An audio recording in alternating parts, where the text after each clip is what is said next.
I transmigrated into a rookie lawyer drowning in 300,000 yuan of debt, only to take on an infamous sexual harassment wrongful case that was being cyberbullied across the internet right from the start. Luckily, I awakened the criminal defense lawyer system. Every suspect I get convicted rewards me with 50,000. Plus it grants a god tier, inside eye, that sees through all false evidence. You have a confession letter and video evidence, right? Watch how I turn the tables in court. Accuse the other party of being the real perpetrator of sexual harassment and school bullying. When both the judge and the opposing lawyer thought I had lost my mind. I've already placed the first little fairy in the defendant's seat. But this is just the beginning. The system hints that the number of people who could be implicated in this case goes far beyond just one. Chapter 1, The Sexual Harassment Case at Handong University Library. Lawyer Lin, your wife is pregnant with my child. If I were to kill your elder brother, would that make me a widower rather than a fugitive? I got lost in the mountains and was practically starving to death, so I ate a panda. Does that count as an emergency avoidance? My grandfather passed away, and when I went to withdraw money from the bank, they asked me to prove that I was his grandson. Tell me, if I just robbed the bank instead, how would the bank prove the money was theirs and not voluntarily given by the teller? Attorney Lin, I'm Green Hat Slave. I'm wondering if it would constitute group licentiousness if my husband ties me up in front of me and then has relations with another woman, the three of us in the same room? In the live stream room, those who post bullet comments are talents, and those who read them are geniuses. Especially this recent barrage comment about a certain bank and certain chaos. Clearly coming here just to advertise, huh? Lin Rui looked at the barrage with speechless exasperation. These internet buddies were getting more and more criminal by the minute. He had originally been a renowned Red Circle criminal defense lawyer in Dragon Country, but who would have thought that after winning in court, he'd lose outside of it? A car accident transported him to a parallel universe, into the body of a freshly graduated rookie lawyer who shared his name. He initially thought he could start over, grow big and strong, and recreate his glory. To my surprise, the first thing I received was a text message demanding payment. The guy actually took out a 300,000 yuan online loan before leaving and squandered it all. He had his fun and walked away, leaving me to shoulder the debt. My pockets are emptier than my face, barely $100 to my name, and in a few days the landlord will kick me out to starve. So I thought to myself, starting a live stream to earn some money. But in the end, all I got was nonsense.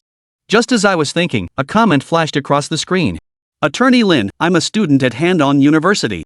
I've been falsely accused of sexual harassment. Unable to explain myself clearly, the school even expelled me. Is there still hope for my life? Lin Rui instantly seized upon this piece of information and pressed for details. How could this happen? Accusing you of harassment? And the school just fired you outright? Tell me more, Handong University? If I remember correctly, that's a 985 university. Lin Rui clicked on the other person's avatar and selected the voice chat option. Soon, a guy with a Ashanka avatar took the stage to join the voice chat. The man's voice was low and weak as he began to speak. Attorney Lin, I truly had no choice. I suffer from eczema, and while studying in the library, I unconsciously rubbed my thigh. But I never expected to be photographed and posted online, with the other party accusing me of molestation and sexual harassment. She had a loud voice, then forced me to write a letter of apology, and even kept evidence. Now the whole internet is cyberbullying me. I just want to ask, is there still truth in this world? At this point, the barrage rapidly flooded the screen. You must be the infamous library groper guy who shocked the whole country, brother. It really is that creepy guy, and a graduate from a top-tier 985 university at that. How can someone with such low morals openly harass others in public? No, I saw the photos, he wasn't harassing anyone at all. By that logic, would us guys adjusting our pants count as harassment too? But we're girls. Don't you guys ever think about how these actions affect us when you do them? What's this about guys versus girls? Equality, understand? If your bra strap slips and you adjust it, does that count as seduction? F-king disgusting, girls, how can men all be like this? Truly low class. Lin Rui hadn't expected that Xiao Ba's appearance would instantly boost the live stream's popularity. Not only that, but an electronic voice also echoed in his mind. Ding, the criminal case lawyer system has been successfully bound to the host. Are you willing to accept this case, the sexual harassment case at Handong University Library? Reward, a bonus of 50,000 yuan for each suspect successfully prosecuted. Final reward will be issued after the trial based on the verdict and social impact rating. Note, all accusations must be made within the legal framework. False accusations and perjury are invalid. Newcomer gift package received, Insightful Eye. Inside Eye, when the evidence and facts are sufficient, it can quickly assist you in completing evidence collection, usable only once per day. System. Although Lin Rui had been a Red Circle lawyer in his previous life, he had read no shortage of web novels. But as for this reward, every suspect sent in comes with a 50,000 yuan reward. That means there's more than one suspect in this case. Not only the girl who accused Xiaoba of molestation, but also others are guilty. Keep in mind, what gets sent in through the courtroom isn't just administrative penalties, it's criminal cases. Isn't this essentially asking me to personally arrest all these lawless outlaws one by one? After a brief moment of shock, Lin Rui looked at Yusaki, who was still connected in the voice chat. USA key? Present? Lin Rui stared at the avatar in front of him and said solemnly, I'll take your case. Follow me privately later, and let's find a place to discuss the details. Upon receiving Yusaki's follow, Lin Rui decisively ended the live stream. Turning someone in gets you a 50,000 reward isn't that way more tempting than live streaming? As a senior lawyer in his previous life, Lin Rui was known as the statute brother. Although the laws of this world differ slightly, their general framework remains largely the same. Not long after, the client Wasaki sent over the address. It was a cafe in Handong province. Lin Rui tidied up briefly and took the bus there. Why didn't he take a taxi? Because he was broke. Upon arriving at the cafe, Lin Rui saw through the floor-to-ceiling windows that a family of 3 was sitting in the corner.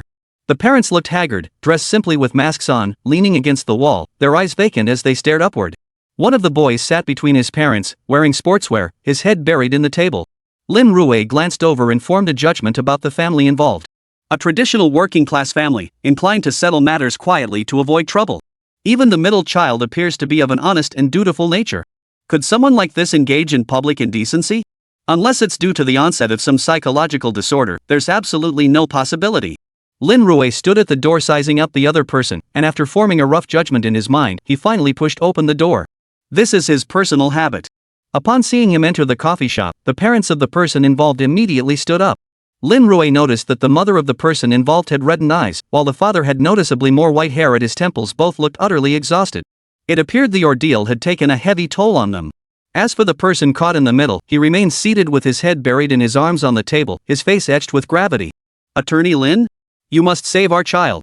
It's not easy to get into college, and he's usually so well behaved there's absolutely no way he could commit sexual harassment or anything like that. Frankly, we've consulted many lawyers. They saw the child write a confession letter, then the school expelled him. Every lawyer told us even if we sued, the chances of winning were slim. This period, the internet has been relentlessly cyberbullying us, even relatives and friends avoiding us like the plague. I just want to know, what's wrong with this world? Is seeking justice really so difficult? Have means have, and haven't means haven't. We're all decent, honest folk, so why is life this hard? Lin Rui had just stood before them when the mother of the person involved teared up, her voice breaking with emotion. Looking at this client, Lin Rui let out a light cough. Are you interested in making this a big deal? Chapter 2, Accusations of Sexual Harassment Against a Fairy? Half an hour later.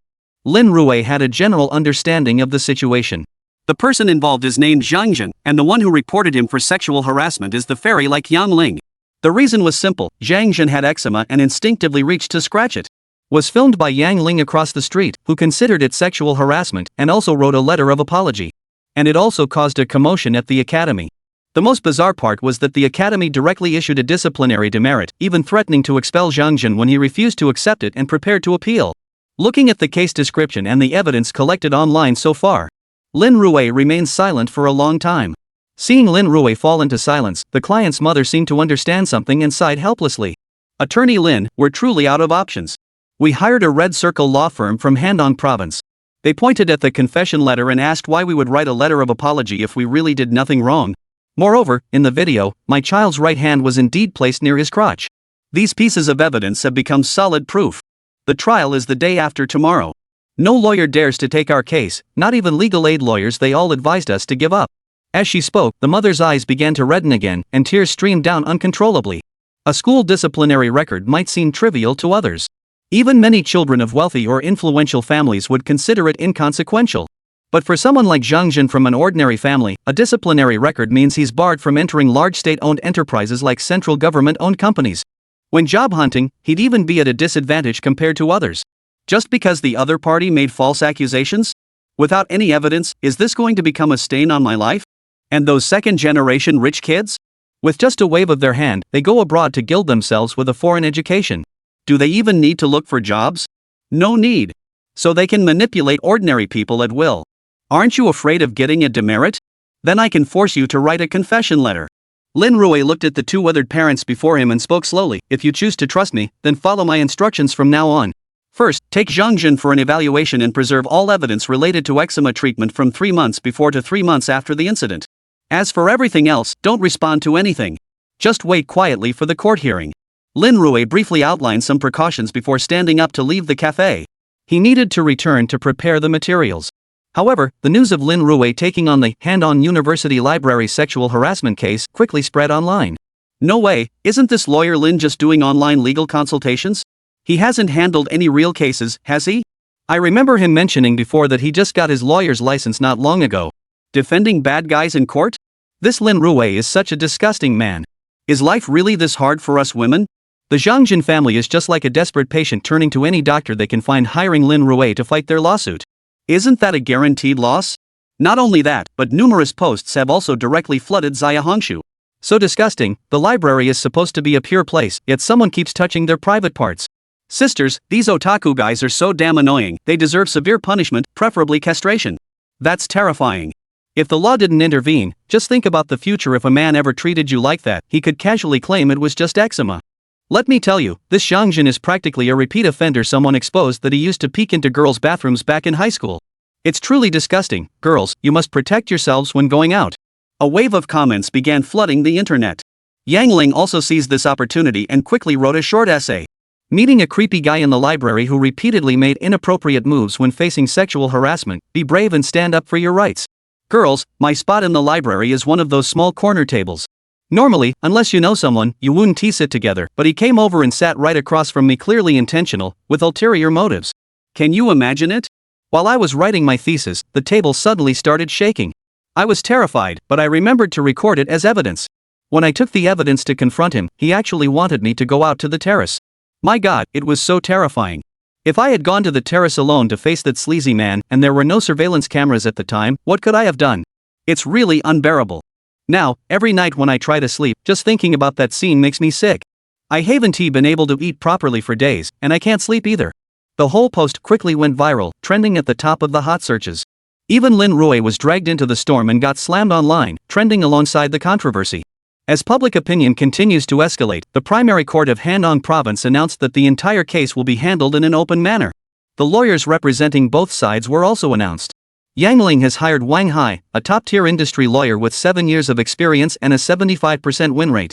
As for Lin Rui, he is a trainee lawyer who just obtained his attorney qualification, with a 0% win rate. The court date arrived soon. Both parties appeared in court. The reporters, who had been waiting here for some time, eagerly handed their microphones to the fairy-like Yang Ling. Do you have anything to say to the plaintiff regarding this trial? As soon as they met, the reporter posed the sharpest question. Yang Ling frowned and gave the reporter a somewhat disdainful glance. What is there even to say? I just want to make it clear that our evidence is indisputable, whether it's the video evidence or the handwritten confession from the plaintiff. The school's disciplinary decision already speaks for itself.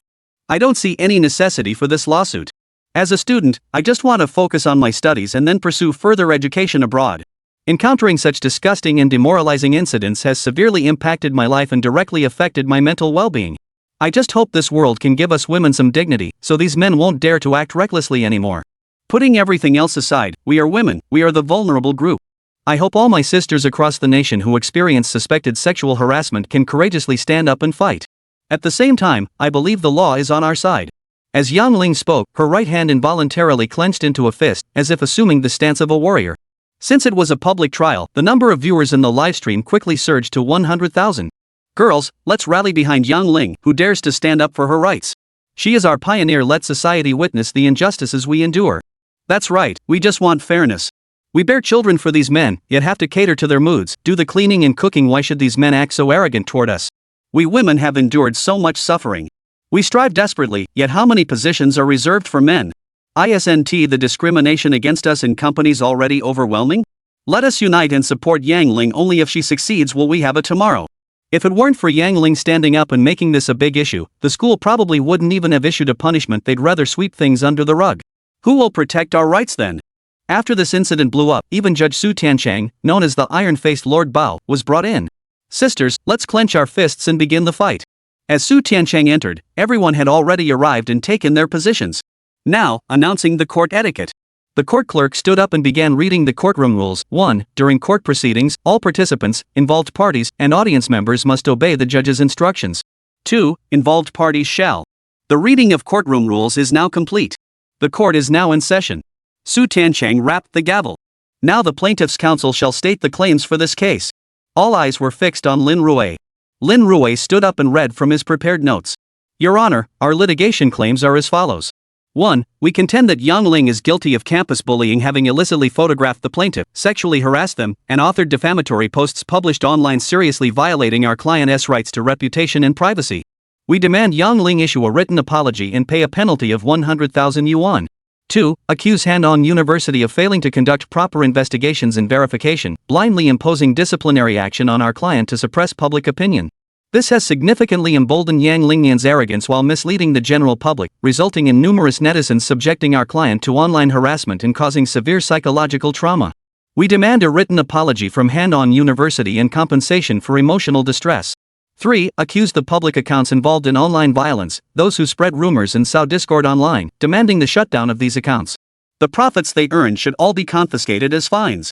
For those with widespread dissemination, reaching a large number of people, they should be sentenced to more than 3 years in prison for spreading falsehoods and required to pay mental compensation to our client.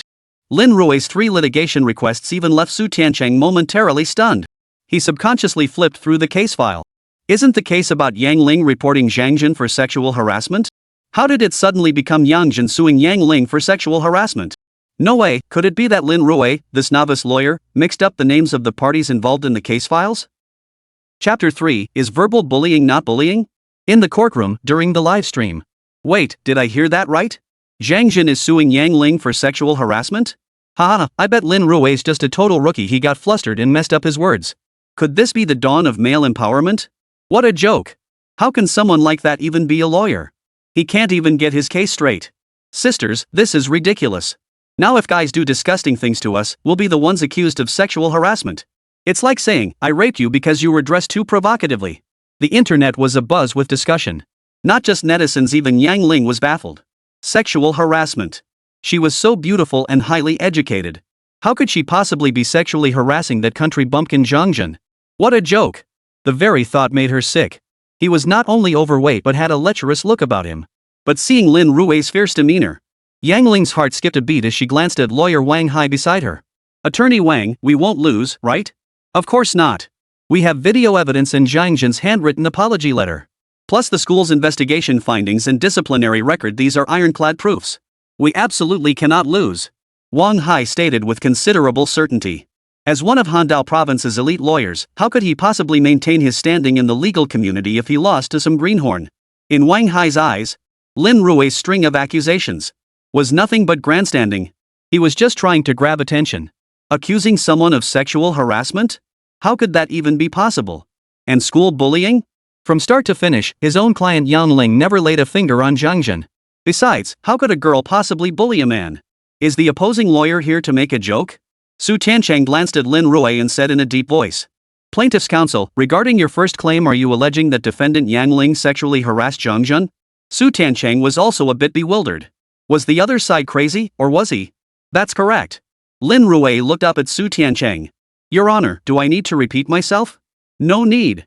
Su Tiancheng frowned, then said in a deep voice, then I ask the plaintiff's attorney to state and submit evidence regarding the first charge. Your Honor, I request the defense counsel present evidence related to bullying. Lin Rui's opening statement made Wang Hai flinch. What the hell?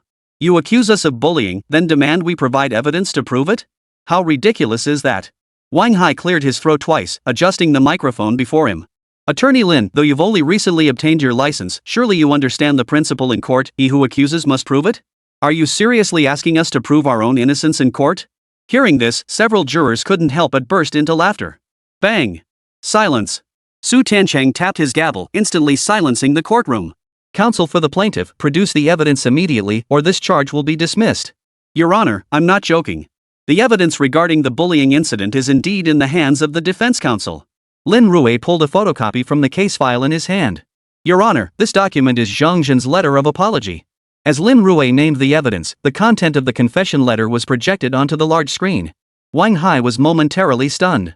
He scrutinized the document in his hand. The confession letter didn't prove that Zhang Jin had committed indecent acts against Yang Ling. How could it be considered school bullying?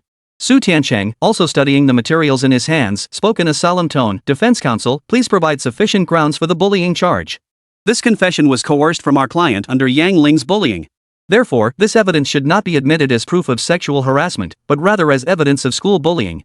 Lin Rui looked up at the presiding judge, his tone calm yet resonant. What? The confession letter was written under bullying? Wang Hai adjusted his microphone and turned to face Lin Rui. Counsel for the opposing party, what evidence do you have to prove this confession letter was written under the so-called bullying you mentioned? Consider that our client, Yang Ling, stands at 168 centimeters, significantly shorter than your client, Zhang Jin. Moreover, given her slight build, it would be impossible for her to bully someone in a public place like the library. So I ask you, how do you prove this apology letter was written under bullying circumstances? Moreover, we have audio evidence. At the time, the plaintiff suggested resolving the matter on the rooftop, to which our client explicitly stated, I can't beat you. Wang Hai swiftly identified the flaw. Audio evidence exists. How can you still claim this was bullying? As Wang Hai spoke in the online livestream chat. Well said. With Yang Ling's height, how could she possibly bully anyone? This is the first time I've heard of a girl bullying a boy. How could Lin Rui even say that? Does he have any common sense? It's truly heartbreaking. How terrified Yang Ling must have been. When that creep Zhang Jin threatened to go to the rooftop, she was so helpless, saying she couldn't fight him. These men are terrifying. They all deserve to die. Bullying? This Lin Rui just spouts nonsense. Sisters, I want to ask, we've all heard of men abusing women, but has anyone ever heard of women abusing men? We women endure everything. We bear your children, manage the household, even support your parents. How could such a vulnerable group bully others? Facing Wang Hai's accusations, Lin Rui calmly played a video clip. It was surveillance footage from the library. In this footage, Yang Ling is seen shouting loudly in the library, accusing our client of sexual harassment. Our client attempted to leave and ignore her, but Yang Ling called him back. Doesn't this kind of shouting, which caused our client's social death, constitute verbal bullying? By shouting, making false accusations, and spreading rumors to gain sympathy from those around her, she simultaneously pressured our client, forcing him to make decisions against his will. Lin Rui paused again, pressing play on his computer to broadcast an audio recording. This was content recorded by Yang Ling. In the recording, Zhang Jin said he didn't know how to write it. He instructed Yang Ling to dictate the words, and he would write them down. The recording played back with crystal clarity. Lin Rui looked at the presiding judge. Our client merely sought to avoid further conflict and hoped to quickly emerge from the situation where the defendant's words had caused social death. At the same time, they did not want the defendant to report them to the academy or the university, so they were forced to write this letter of apology. Because I believe this apology letter violates our client's genuine intentions and should not be used as evidence of sexual harassment. On the contrary, this confession letter is ironclad proof of Yang Ling's bullying against our client.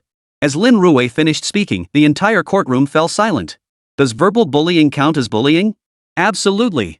If the apology letter is overturned, then the school's disciplinary decision and many other things will have to be overturned too. Could it be that Lin Rui actually had a chance of winning? Chapter 4. This is an insult to my character. Courtroom live stream. So verbal bullying counts as bullying? Then every time I go home, my wife tells me I'm no good compared to old Wang next door and nags me constantly. Is that verbal bullying? You have no idea. I come home exhausted, just wanting to smoke a cigarette, but she kicks me out to the balcony in 40-degree weather. Isn't that bullying too? Damn it, I wasn't feeling well and came home early, only to get lectured all night by that shrew at home. She's forcing me to go out driving to make money. Bro, did you get home too early and mess up your plans? If what Lin Lu says is true, my wife yells so loud the whole building can hear her every time she curses. Isn't that bullying too? Many husbands watching the live stream silently lit up a cigarette, their faces clouded with melancholy. When it comes to making money, old Wang next door always seems to be ahead. When it comes to spending time with the wife, old Wang next door always seems to be ahead. In my wife's eyes, I often feel like a useless piece of trash. Your Honor, I have case files from other provinces regarding verbal bullying in schools. I request to submit them. Under current judicial interpretations, school verbal bullying refers to verbal attacks, insults, threats, and similar behaviors within school premises. Yang Ling clearly fits this definition, thus qualifying as verbal bullying. Lin Rui stated as he handed over the files. Verbal bullying? Yang Ling couldn't help but frown slightly. She grabbed the microphone and shouted. Your Honor, I object. I merely spoke a bit louder. Does that constitute verbal bullying? If we follow your logic, since women's voices are naturally higher pitched than men's, does that also count as bullying? Also, as the victim, I was emotionally unstable at the time. I felt deeply humiliated. Speaking louder was my way of seeking attention, hoping more people would come to my aid. Yang Ling's eyes glistened slightly as she spoke. This expression was captured directly by the camera. The live-streamed courtroom chat exploded with comments. Seriously, isn't the judge going to address this? How vulnerable does Yang Ling have to be that she needs to scream to get people's attention and protection? Let me tell you this, women will always be the underdog. Just look at Yang Ling. No matter how high your education, when you're being attacked, you can barely protect yourself. What can we do? If we weren't women, would these men dare treat us this way? Setting aside whether she was right or wrong, how much courage did it take for Yang Ling to make the plaintiff write a letter of apology? The comments streamed rapidly across the screen as defense attorney Wang Hai took the microphone. Your Honor, you must have heard it too. The reason our side raised our voices was mainly out of fear. When people are afraid, they often raise their voices to bolster their courage. That cannot constitute evidence of verbal bullying. Wang Hai responded swiftly. But the moment his words fell, Lin Rui let out a soft, cold snort. Fear? Your Honor, please review the surveillance footage from that time. Throughout the entire process, our client did not resist and complied fully with the other party's instructions. Furthermore, the footage clearly shows that while our client was writing the so-called confession letter, the defendant stood with hands on hips, looking extremely relaxed, even chatting with a passing acquaintance. Throughout the entire incident, the defendant maintained a superior, condescending posture. There was absolutely no evidence of humiliation or scolding. This clearly demonstrates that the defendant's statements are a complete distortion of the facts. Lin Rui pointed to the footage showing Yang Ling standing with her hands on her hips, leaning casually as she watched Zhang Jin write his confession letter. Where was the threat? None whatsoever. All anyone saw was Yang Ling holding the upper hand, constantly intimidating Zhang Jin. After speaking, Lin Rui simultaneously played a recording. Zhang Jin, I don't know what to write. Yang, just write down what you just did. Zhang, then how about this? I'll write whatever you tell me to. Is that okay? Yang, hurry up and write it down. Write it in detail, write it clearly, and I'll cut you some slack. Zhang, alright, I'll write whatever you say. Lin Rui released this recording directly. And this was recorded by Yang himself. The evidence is irrefutable. From this recording, it's clear our client was trying to settle things quietly. But clearly, Yang himself admits he was blabbering, causing significant social death. Under such pressure, our client wrote the letter of repentance. Lin Rui's arguments were well-founded and logical. Crucially, this evidence was voluntarily provided by Yang Ling herself, using the other party's own evidence to prove their case. It was flawless. This was nothing short of a masterful, open and shut scheme. Hearing Lin Rui speak thus, Yang Ling's expression betrayed a hint of panic. Attorney Wang, if our plea of mistaken identity gets rejected, won't it be due to insufficient evidence? Rest assured, we still have video evidence. Wang Hai looked at Yang Ling before him. He absolutely cannot escape punishment. Then we're counting on you, Attorney Wang. Honestly, if I had to apologize to him, it'd be utterly disgusting. That creepy, ugly bastard makes me want to puke just looking at him, let alone apologize. Yang Ling snorted indignantly. After reviewing the case files submitted by Lin Rui, Su Tiancheng tapped his gavel. Regarding the admissibility of the confession letter, we must evaluate it before making a ruling. Plaintiff's counsel, please continue presenting evidence regarding Yang Ling's sexual harassment of Zhang Jin. Hearing the presiding judge's words, Lin Rui stood up and extended his right hand toward defense attorney Wang Hai. I likewise request Attorney Wang to present relevant evidence. What? The defendant is presenting evidence again? The plaintiff is responsible for making accusations, while the defendant provides evidence? Wang Hai looked at Lin Rui before him, the earlier disregard gone from his eyes.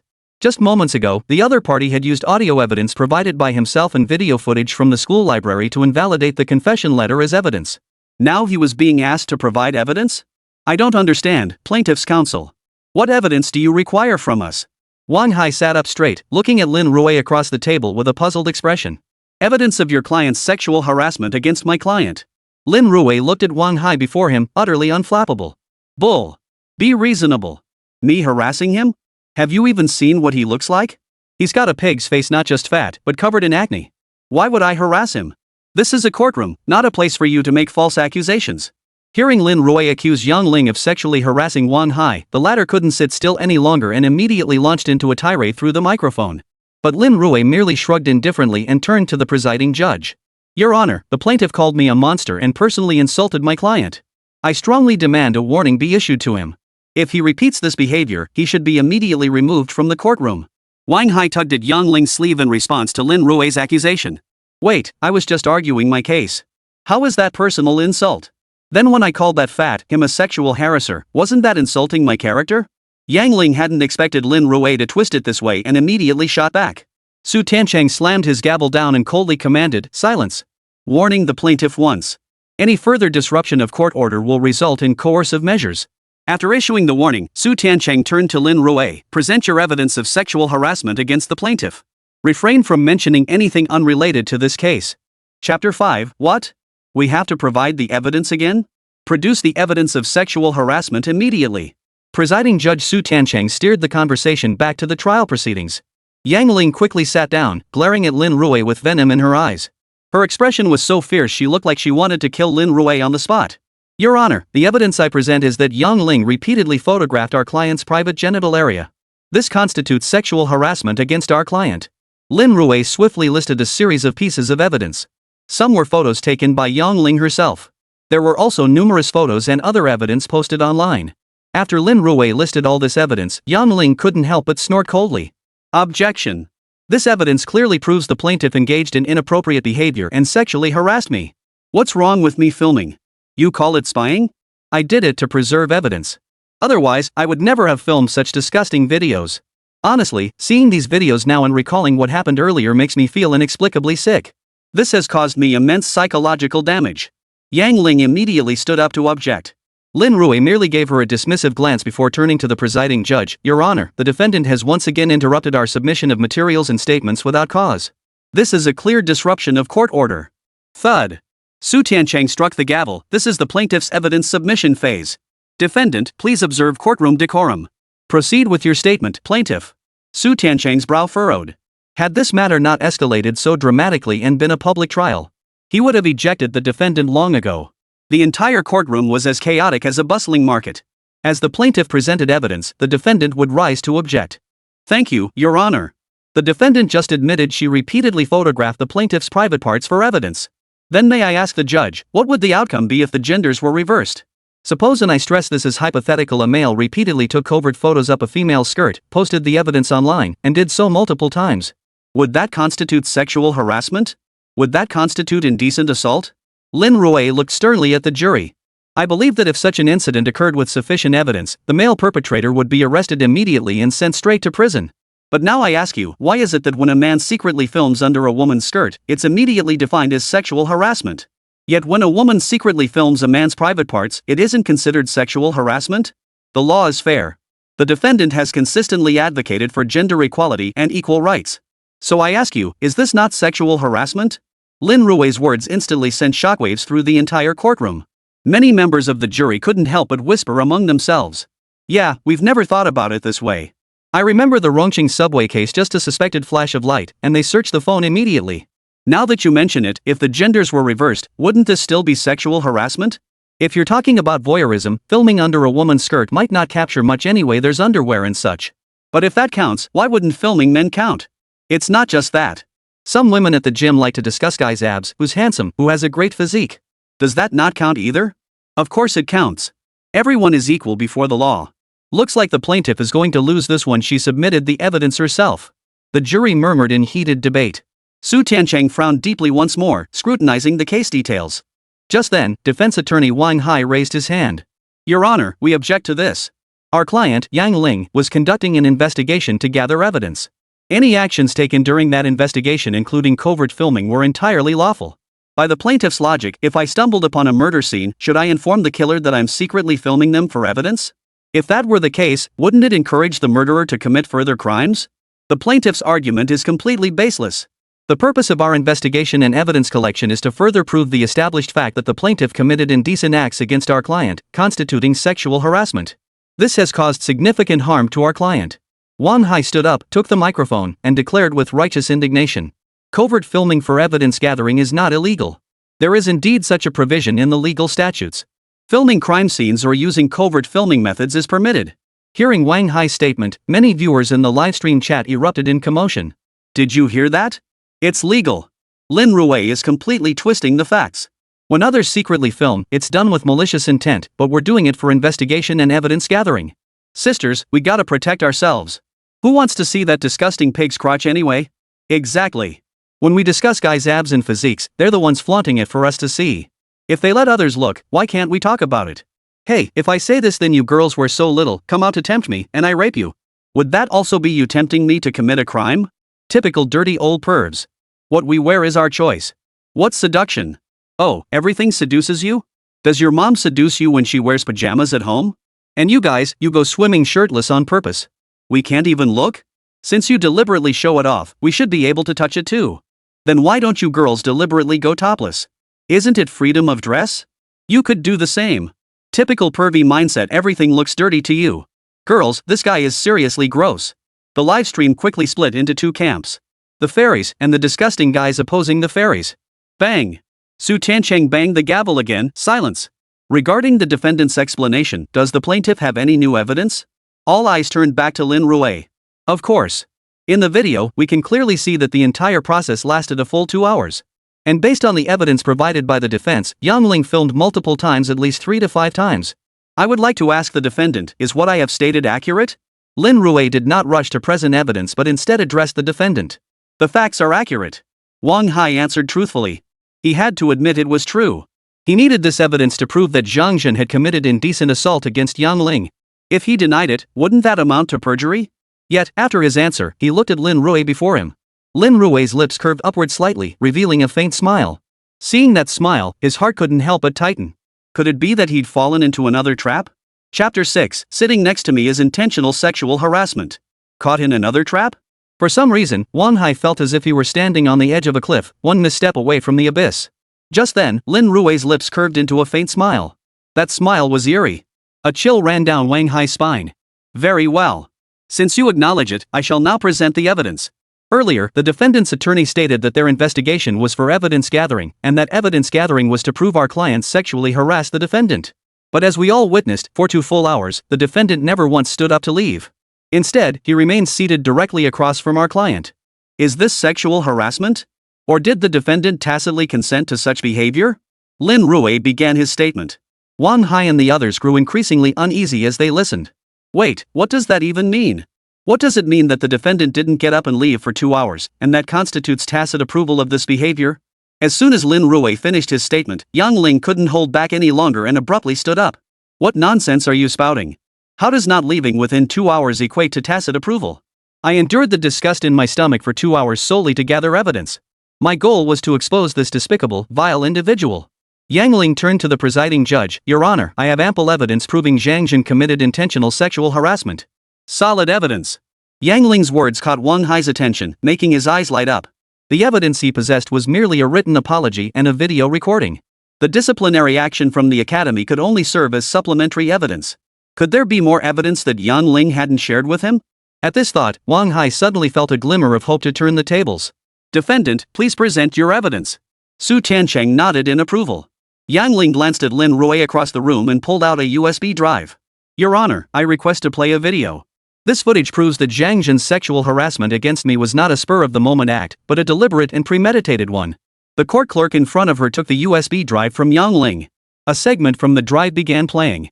It was surveillance footage from the library. In the footage, Yang Ling sat at a table reading. Her desk was rectangular, seating 4 people across 2 rows. At this moment, the plaintiff, Zhang Zhen, walked over and sat down across from Yang Ling. The video abruptly ended. The entire courtroom fell instantly silent.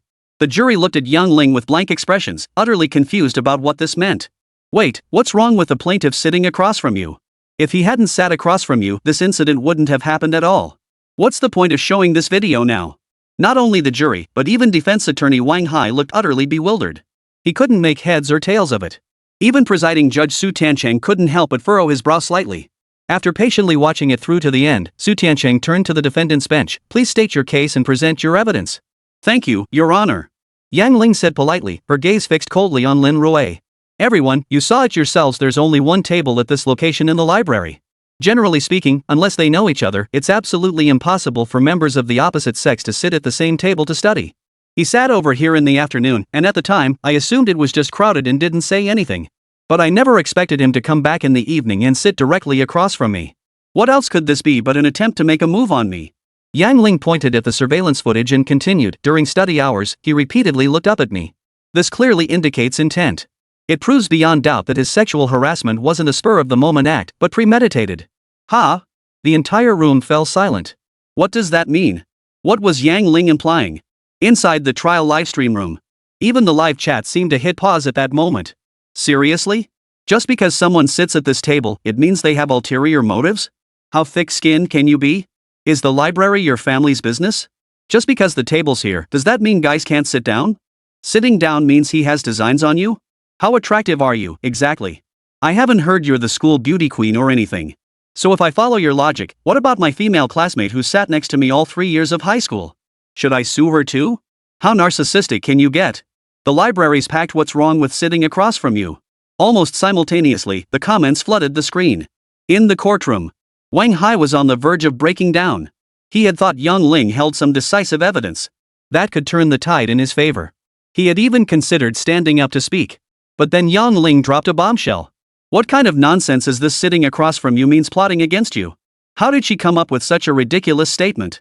Just then, Wang Hai caught a glimpse out of the corner of his eye as Lin Rui slowly rose from his seat across the room. Your Honor, I have several questions regarding the defendant's statement just now. Permission granted. Defendant, you stated that after our client sat down, he repeatedly looked up at you. Do you have any evidence to support that claim? Lin Rui asked calmly and deliberately. Hearing this, Wang Hai's heart skipped a beat and he inwardly cursed his luck. But unexpectedly, Yang Ling immediately interjected. What do you mean, evidence? Let me put it this way, shortly after Zhang Jin sat down, I felt the table shaking inexplicably. So I kept my eyes on him, trying to figure out what was going on, and then I saw something utterly disgusting. Yang Ling blurted it all out. This is what I saw. What kind of evidence do you need? Do you want me to film it too? Film it to give you evidence to sue me? Lin Rui shook his head. No need. Your Honor, you heard it yourself, the defendant kept staring at our client. Let me ask you all, if someone kept staring at you during self-study, would you look up and respond? Our client looked up completely unconsciously, yet the opposing side is treating it as premeditated, even as evidence of a crush. I find this evidence insufficient and unreasonable. Lin Rui spoke with unwavering conviction. Zhang Jin slowly raised his head, took the microphone, and added, I just wanted to find a quiet place to read. But during self-study, I could feel someone's gaze on me, so I looked up to ask why. No, I wasn't staring the whole time. Yang Ling hadn't realized she'd just blurted out such a glaring contradiction and scrambled to deny and explain. Beads of sweat rolled down Wang Hai's forehead.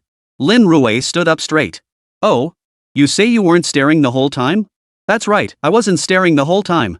Yang Ling nodded firmly. Very well, Your Honor. Yang Ling has admitted to perjury in open court. The facts are clear, and she has admitted it in court. Your Honor, please rule. Chapter 7, In the Eye of the Storm. Perjury in open court. And she admitted it herself. Yang Ling froze in place. Recalling her earlier contradictory statements and feeling the stares of everyone around her, her face burned with embarrassment.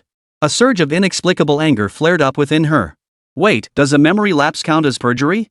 Forget about my memory lapse, he just admitted he looked at me multiple times. That proves I'm not lying. I want to ask any normal person if there was someone of the opposite sex sitting at that table who would choose to sit down. I don't think anyone would. Yang Ling looked at Lin Rui across from her. As a guy, shouldn't you have avoided the situation proactively? Men should proactively avoid such situations? Lin Rui laughed. Nonsense. If we followed your logic, women couldn't sit next to us on high-speed trains. Or when carpooling, if there's a woman in the car, we'd have to avoid it altogether. Does that mean we should avoid swimming pools altogether if someone's wearing a bikini? Lin Rui rattled off a string of examples. Yang Ling's face flushed bright red. At a loss for words, she could only open her mouth repeatedly, unable to form any syllables. Seeing the plaintiff so flustered, Wang Hai sighed helplessly and took the microphone. Your Honor, the plaintiff's attorney just made leading statements, and our client does indeed lack sufficient evidence. I request we return to the discussion of the case at hand. Upon hearing Wang Hai's statement, presiding Judge Su Tiancheng nodded slightly. The defendant's accusation that the plaintiff engaged in premeditated harassment lacks sufficient evidence. Please proceed with the discussion of this case. The presiding judge brought down the gavel, ending this farce. Wang Hai examined the documents in his hands. Both pieces of favorable evidence he had possessed had now been transferred to Lin Rui's side. His brow furrowed as he raised his hand. Your Honor, given that numerous pieces of evidence still require further adjudication and verification, I move for an adjournment. Request for adjournment. We must adjourn the court. If we don't adjourn now, who knows how much more damning evidence Yang Ling will produce against Lin Rui. After consulting with several associate judges, Su Tiancheng finally announced the decision. I hereby adjourn the proceedings temporarily. The trial will resume in 3 days. Hearing the presiding judge's words, Wang Hai breathed a sigh of relief. But just as he relaxed, Yang Ling's shrill voice rang in his ears. Useless. You're truly useless. With all this overwhelming evidence, you still can't win the case. Now I'm being falsely accused of sexual harassment? How could I possibly harass him? Just look at his own appearance. Probably because his family is so poor they can't afford a mirror. He keeps going on about his parents being sick? Why doesn't he just go home and take care of them? They could kick the bucket any day now. Yang Ling snorted coldly, snatched the notebook from her desk, and slammed it down hard. Wang Hai was hit on the head by the flying file. Watching Yang Ling's retreating figure, he sighed helplessly. But just then, a faint voice emerged from behind him. Attorney Wang. I suggest you file charges immediately for intentional assault. This is a courtroom, the very heart of the scales of justice. To be publicly assaulted here carries extremely severe implications. I'd say you're looking at a minimum of 3 years. The voice sent a sudden chill through Wang Hai's body. He spun around, locking eyes with Lin Rui's devilish grin. Holy crap! Intentional assault? Just getting hit like that counts as intentional assault? And no, it's fine. I've got thick skin. Wang Hai gave an awkward laugh, assuming Lin Rui was just joking. Really? Lin Rui muttered under his breath, but if the roles were reversed, wouldn't you actually be charged with intentional assault? Leaving that question hanging in the air, Lin Rui turned and walked away, leaving Wang Hai standing there, utterly bewildered. He seemed to be pondering the words Lin Rui had just spoken to him. Though the trial had temporarily adjourned, the online frenzy showed no signs of cooling. How arrogant! Yang Ling is truly outrageous.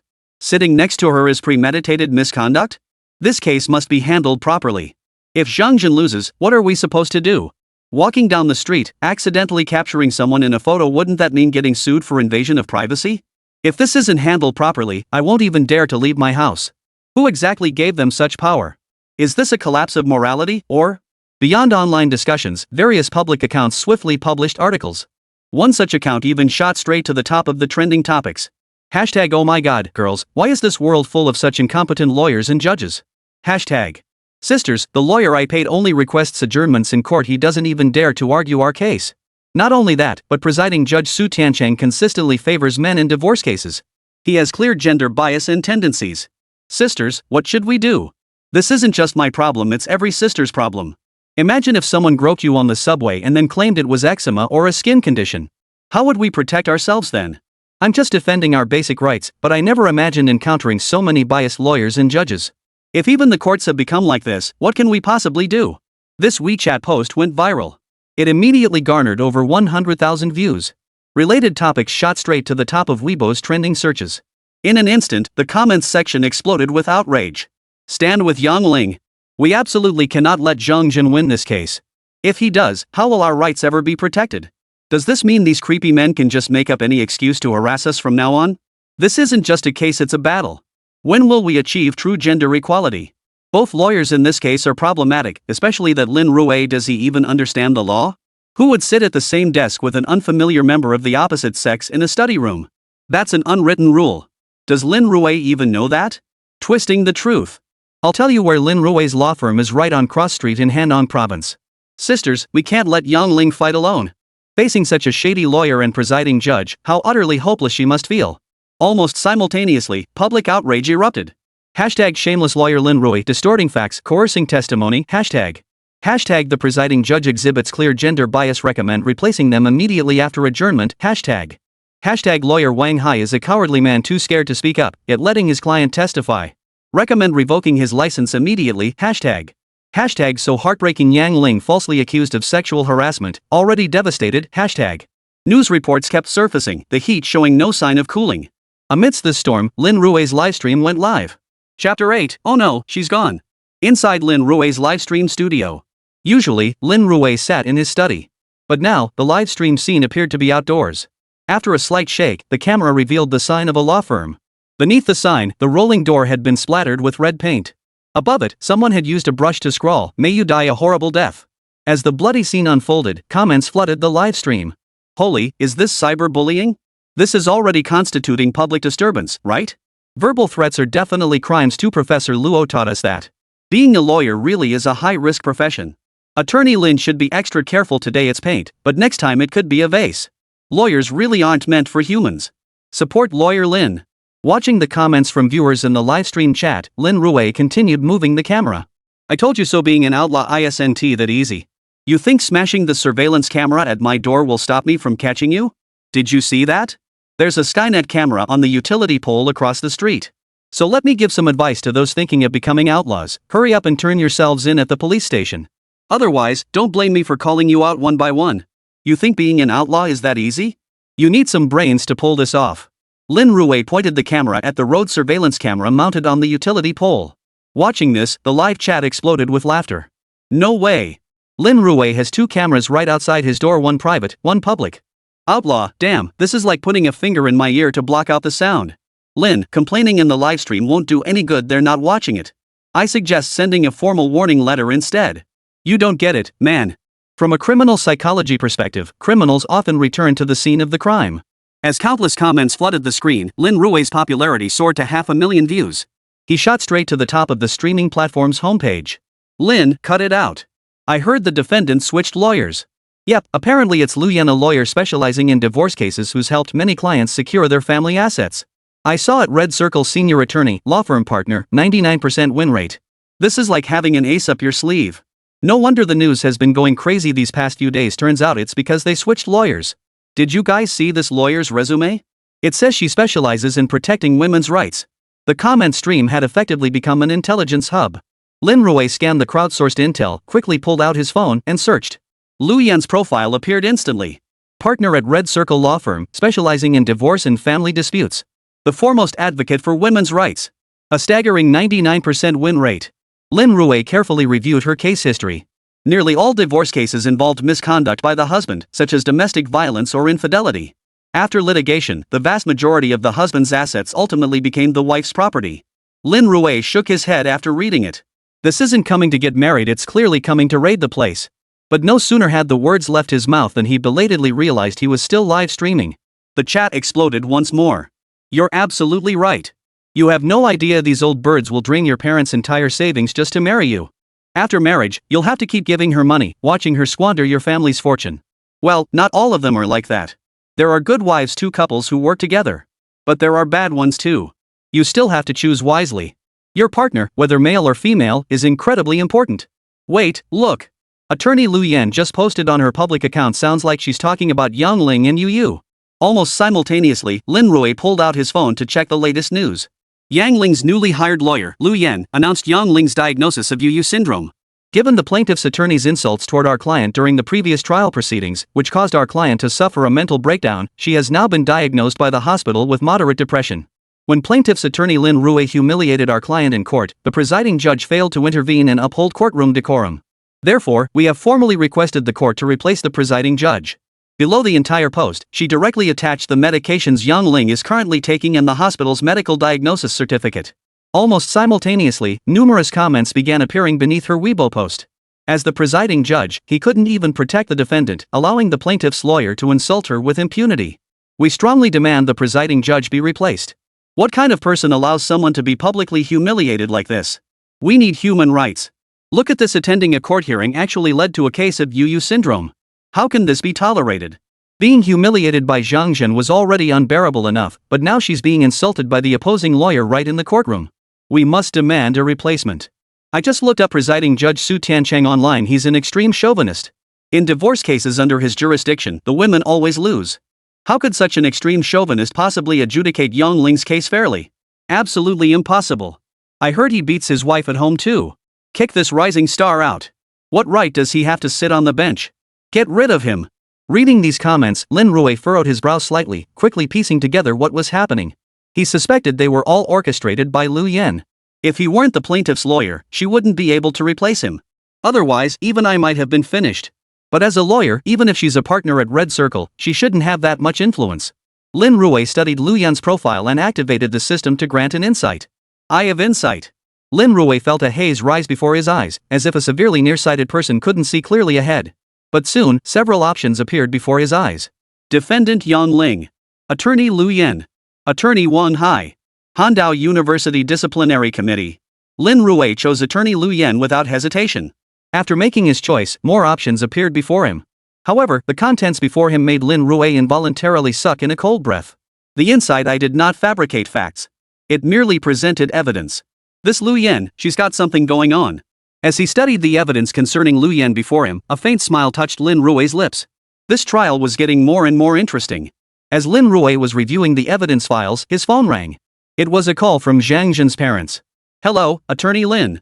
We followed your advice and obtained the medical records for the eczema. Does this mean we can prove my child had severe eczema on the day of the incident? Zhang Zhen's mother's voice sounded quite anxious over the phone. Yes, submit this medical record as supplementary evidence to the court. Lin Rui responded promptly. Alright, let's meet at the entrance of the Handong Provincial Court. Chapter 9, Judge Su gets the axe. Outside the Handong Provincial Court, Lin Rui met Zhang Zhen's mother, Li Xiulan. After the previous court session, Li Xiulan's complexion had visibly improved. Thanks to the nationwide livestream, many people had gained a thorough understanding of the entire case. They knew Zhang Zhen had been wrongfully accused. This spared her family from further online harassment. Upon seeing Lin Rui, Zhang Zhen's mother, Li Xiulan, expressed her gratitude. Attorney Lin, it's all thanks to you that justice has finally been served. What about Zhang Zhen and his father? Lin Rui glanced around but saw only Li Xiulan. Oh, Zhang Zhen went to the hospital for a follow-up checkup. That child. At the mention of Zhang Zhen, Li Xiulan's eyes welled up with tears. After receiving disciplinary action from Han-On University, he faced relentless online attacks. It drove him to the brink of suicide. Several times, if we hadn't caught him in time, he probably wouldn't be here anymore. We took him to the hospital for tests and found he has severe depression. At this point, Li Xiulan couldn't help but sigh. My husband and I are both working-class people. Zhang Zhen was raised by his grandfather from childhood. Ever since this incident, the neighbors haven't stopped gossiping. His grandfather has high blood pressure and has fainted from anger several times. Last time, reporters even blocked our front door. Hearing what they said, his grandfather suffered a cerebral hemorrhage and didn't make it through the emergency treatment. He just passed away. Li Xiulan's voice cracked as she spoke. Lin Rui pulled out a napkin and handed it to her. Lin Rui had heard plenty about cyberbullying. Just this morning, someone had splashed red paint directly onto the roller shutter door of the law firm. The surface was covered in hateful graffiti. And he had merely participated in the trial. This was the treatment he received. Imagine how Zhang Zhen had endured these past months since the incident. Especially the journalists. Lin Rui could already picture the headlines they'd craft. Shocking. A prestigious 985 university student publicly molests a senior female classmate in a library. High academic credentials don't guarantee moral integrity. A prestigious university student commits such acts against a senior in the library. NTR compilation, must see before it's deleted. University student caught in library. Media outlets, big and small, would come up with any headline to grab attention. And the disciplinary action from Han-On University? That was practically signing off on the evidence. They could report however they pleased. Once such rumors reached the village. Li Xiulan's emotions had calmed slightly. She sighed. That boy Zhang Zhen keeps blaming himself for grandpa's death. He's become more and more unable to cope. Truthfully, he was the one closest to grandfather. Who could have imagined this would happen? Lin Lu, only now do I truly understand how terrifying rumors can be. They have the power to destroy a family. Our family wasn't wealthy, but we were happy. Zhang Zhen's biggest dream was to get into a good school so grandpa and grandma could enjoy their golden years. But now, he got into a good school, grandpa is gone, and Zhang Zhen is depressed. Li Xiulan clenched her fists as she spoke. What did we do wrong to deserve this punishment from heaven? A few rumors. The rumor mongers just tap away at their keyboards, churning out a sensational piece in mere minutes. But those few lines of rumor could destroy a family. The rumor mongers couldn't care less about that. All they care about is boosting their public accounts traffic. All they care about is whether they can make money. As long as they make money. What does it matter to me if you live or die? Human blood buns. This is what real human blood buns look like. Lin Rui looked at Li Xiulan in front of him. Zhang Zhen has severe depression. Why didn't you go to the hospital to get a certificate? Certificate? Li Xiulan looked at Lin Rui in confusion. What good would that certificate do? What good would a certificate do? Lin Rui studied Li Xiulan before him. She didn't seem to be lying at all. Could it be that she genuinely didn't know? The truly depressed person wasn't even thinking about using a hospital certificate for anything. Yet Yangling exploited Jiyu syndrome to manipulate things on a grand scale. How ironic. Aunt Yang, if Zhang Zhen is in the hospital, have Uncle Zhang get a depression diagnosis certificate. You'll see what it's for soon enough. Lin Rui reminded her, then glanced at the time. It's getting late. Let's hurry and submit the supplementary evidence. Alright, I'll make the call right away.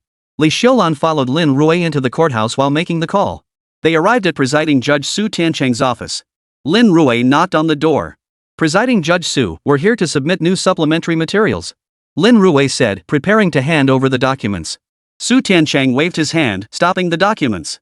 Attorney Lin, I am no longer handling your case. Huh? What's going on? Lin Rui looked at Su Tiancheng in confusion. The presiding judge had been replaced? It's beyond my control.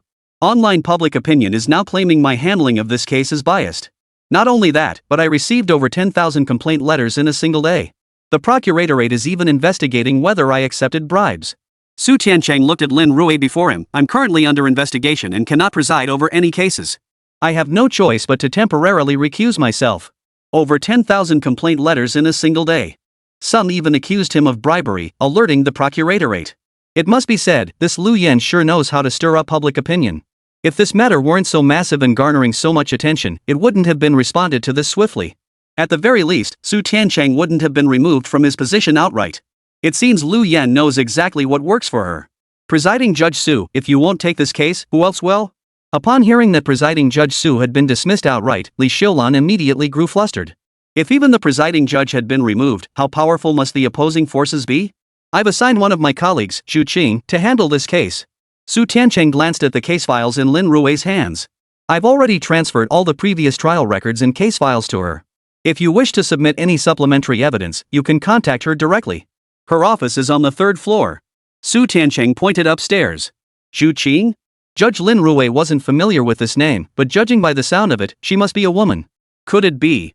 Lin Rui suddenly had an idea. Judge Su, why not take this opportunity to get some proper rest? After exchanging a few polite words, Lin Rui rose to take his leave and turned to ascend the stairs. Reaching the 3rd floor, he located Judge Zhu Qing's office by following the name on the doorplate. He knocked on the door. Zhu Qing, who had been working at her desk, looked up. Upon recognizing Lin Rui, a fleeting chill crossed her eyes. Judge Zhu, we're here to submit supplementary materials. Sensing her hostility, Lin Rui straightened his posture and entered with righteous indignation. Oh, just leave it there. Zhu Qing gestured toward the nearby desk. Li Xiulan instinctively reached to place them, but Lin Rui stopped her. Judge Zhu, we're here to provide supplementary evidence. This evidence is crucial, it must be signed for by you personally. Otherwise, if any issues arise with this evidence later, I fear it will be difficult to explain. Lin Rui repeated firmly. A hint of impatience flashed across Zhu Qing's face, but she slowly rose and took the file folder from Lin Rui's hand. Is this acceptable now? My apologies, Judge Zhu, but we still need your signature after you've verified the materials. Lin Rui said with a faint smile, speaking at a leisurely pace. Chapter 10, I'll make Lin Rui pay. Sign? Why should I sign? Zhu Qing instinctively reached for the file folder, but no matter how hard she pulled, it wouldn't budge an inch. Lin Rui held the other end, looking at Zhu Qing before him. It's standard procedure, and it also helps put my client at ease. As you know, the client isn't here in person. As their lawyer, I'm delivering this document, and you're responsible for signing for it. What's the problem with that? Lin Rui looked at Zhu Qing. Let alone anything else, even for a courier delivery, the recipient must sign their name. And this is an extremely important document evidence. What evidence are you submitting?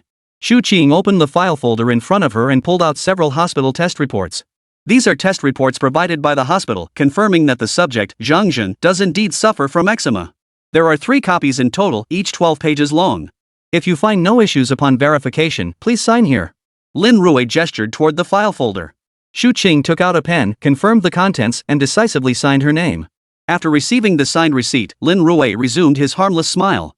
Thank you for your cooperation, Judge Zhu. If there's nothing else, I'll take my leave. Lin Rui carefully tucked the signed document into his briefcase and left the office. Even as they reached the courthouse entrance, Li Xiulan remained in a state of utter bewilderment. Attorney Su, if you need the hospital certificate, I can make another copy for you. Why did you need her signature? Li Xiulan spoke as she prepared to retrieve another copy of the hospital certificate. Lin Rui waved her off. It's nothing. Just being extra cautious. Hopefully we won't need it. Attorney Su really thinks of everything. We wouldn't have considered that. Li Xiulan offered a polite remark before attempting to invite Lin Rui to dinner. But Lin Rui flatly refused. Are you kidding me? He was currently the target of online bullying. If someone saw him having a private meal with the victim's mother and snapped a photo to post online, who knows what kind of rumors would start flying around? Even if no rumors surfaced, if someone reported him for bribery like they did with Judge Su, wouldn't it give Lu Yan ample reason to replace him? After parting ways with Li Xiulan, Lin Rui returned home. He had no desire to go to the law firm for the time being. Who knows if some drunk driver might crash a dump truck right into the building and send him flying. Staying within the gated community felt safer. That evening, Lin Rui threw together a few dishes. As he ate, a trending topic popped up on his phone's Weibo feed. Zhang Jun's medical certificate raises doubts, clearly fabricated evidence. Reading the news, Lin Rui shook his head helplessly. I gave you guys a chance. I didn't expect you wouldn't appreciate it. Well then, it seems you all deserve to go to jail. I gave them a chance, but I never imagined these people could be so shameless. Lin Rui scanned the trending topics and quickly found Lu Yan's livestream. He logged in using his secondary account and lurked in the other person's livestream. Everyone, I've obtained the evidence Zhang Jun submitted. Take a close look. This hospital certificate was issued very recently. What does this prove? Their so-called eczema is completely fabricated. I even suspect they paid for this evidence. It's a forged document. Sisters, I've already started contacting the hospital to gather evidence. It won't be long before we get the decisive proof. Lu Yan sat at her office desk, dressed in a black pencil skirt and stockings. But why did she deliberately slide back in her chair?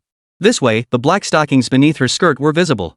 Combined with the camera angle, it created a tantalizing glimpse that sparked wild imagination. In her livestream, the audience was overwhelmingly supportive of Yang Ling. Disgusting. To prove she has eczema, she actually fabricated evidence. This is exactly the kind of thing Lin Rui would do after all. His win rate is 0. Probably realized that with attorney Lu Yan taking over, all their previous courtroom tactics would be overturned, hence the late-night fabrication.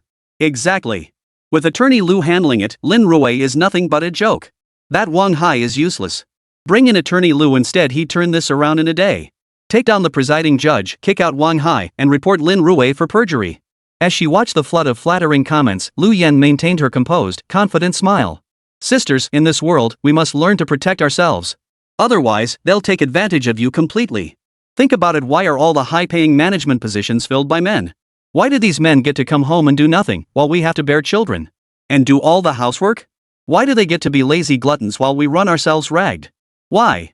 Their excuse is that they're out there working hard to earn money. Lu Yan paused here, deliberately glancing at the comments, but think about it, isn't it because of them that women earn so little when we go out to work? They set the rules and force us to follow them, that's enslaving us. Think about it, how many women hold high-paying management positions in schools or hospitals? Is it because we lack ability? Or because we're irresponsible at work? Or because we're not willing to endure hardship? None of the above. It's simply because these are the decisions they make, the rules they set. As a marginalized group, if you can't protect yourself, no one else will save you. Lu Yan grabbed a sign from nearby. Everyone, if you want someone to help you when you're helpless. When you face unfair treatment and need someone to answer your questions and clear up your doubts, just send a rocket. I'll pull you into our fan group. Don't think it's expensive. When danger strikes, you'll realize just how valuable that single rocket is. Amid Lu Yan's background sound effects, the livestream quickly drew in eager viewers who immediately sent rockets. One person led the charge, and others immediately followed suit. A wave of viewers began showering the stream with rockets. Within just over 10 minutes, 8 or 9 rockets were sent. Worth nearly 10,000 yuan. In just over 10 minutes, she could earn that much. Then I thought about myself, how could the gap between people be so huge? Damn, that's some serious money. Lin Rui couldn't help but mutter under his breath. If only he had the money, he'd love to sneak into that fan group and see what it's like. Don't get the wrong idea. He genuinely wanted to know what they taught in those groups. What kind of content could possibly be worth a massive rocket? After a round of promotions, Lu Yan finally got to the main content. Ladies, I've obtained proof of Yang Lingyu's condition. Now watch how I fight back. I'll make sure Lin Rui, who perjured himself, pays the price he deserves. Chapter 11. I move to have the judge removed from the bench. 3 days later. Courtroom. The judge presiding over this case had been replaced. The defense attorney had been replaced. The new attorney immediately went on the offensive, publicly declaring Lin Rui had committed perjury. Beyond these successive twists, Lu Yan spared no effort in steering public opinion, propelling the entire incident to its peak intensity. Even before the trial commenced, over 300,000 viewers had already tuned in to the live stream. I heard there's a twist this time. Lin Rui's medical diagnosis was forged evidence. In other words, Zhang Jin never had eczema at all. If he didn't have eczema, doesn't that prove he was indeed committing indecent assault? I always said Han-On University is a top-tier 985 institution, how could they possibly misdiagnose? Looks like we've all been fooled by Zhang Jin. With the decisive evidence discredited, even if Lin Rui is as smooth-talking as ever, he can't possibly make black look white. They even replaced the original presiding judge. This new one, Zhu Qing, is said to be impartial and free of gender bias. What good does that do? With the university's disciplinary action and the medical perjury, Lin Rui is already the guilty party. There's almost no way to turn this around. We're screwed. If we lose this, won't it just be the fairies' world again? When will we ever get to be treated like proper human beings? In the livestream chat, comments flashed by in rapid succession. After Lu Yan presented evidence of Lin Rui's medical fraud, most viewers believed he was doomed to lose. Many little fairies, whose arrogance had been dampened during the first hearing, immediately popped back up. Oh my, look at your smug faces now. Sexual harassment is suddenly justified? If that biased judge hadn't been on your side, how could you have possibly won?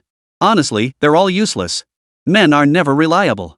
Look at that lawyer Wang Hai earlier, all he could do was nod along. What good was that? Sisters, we fought for this change.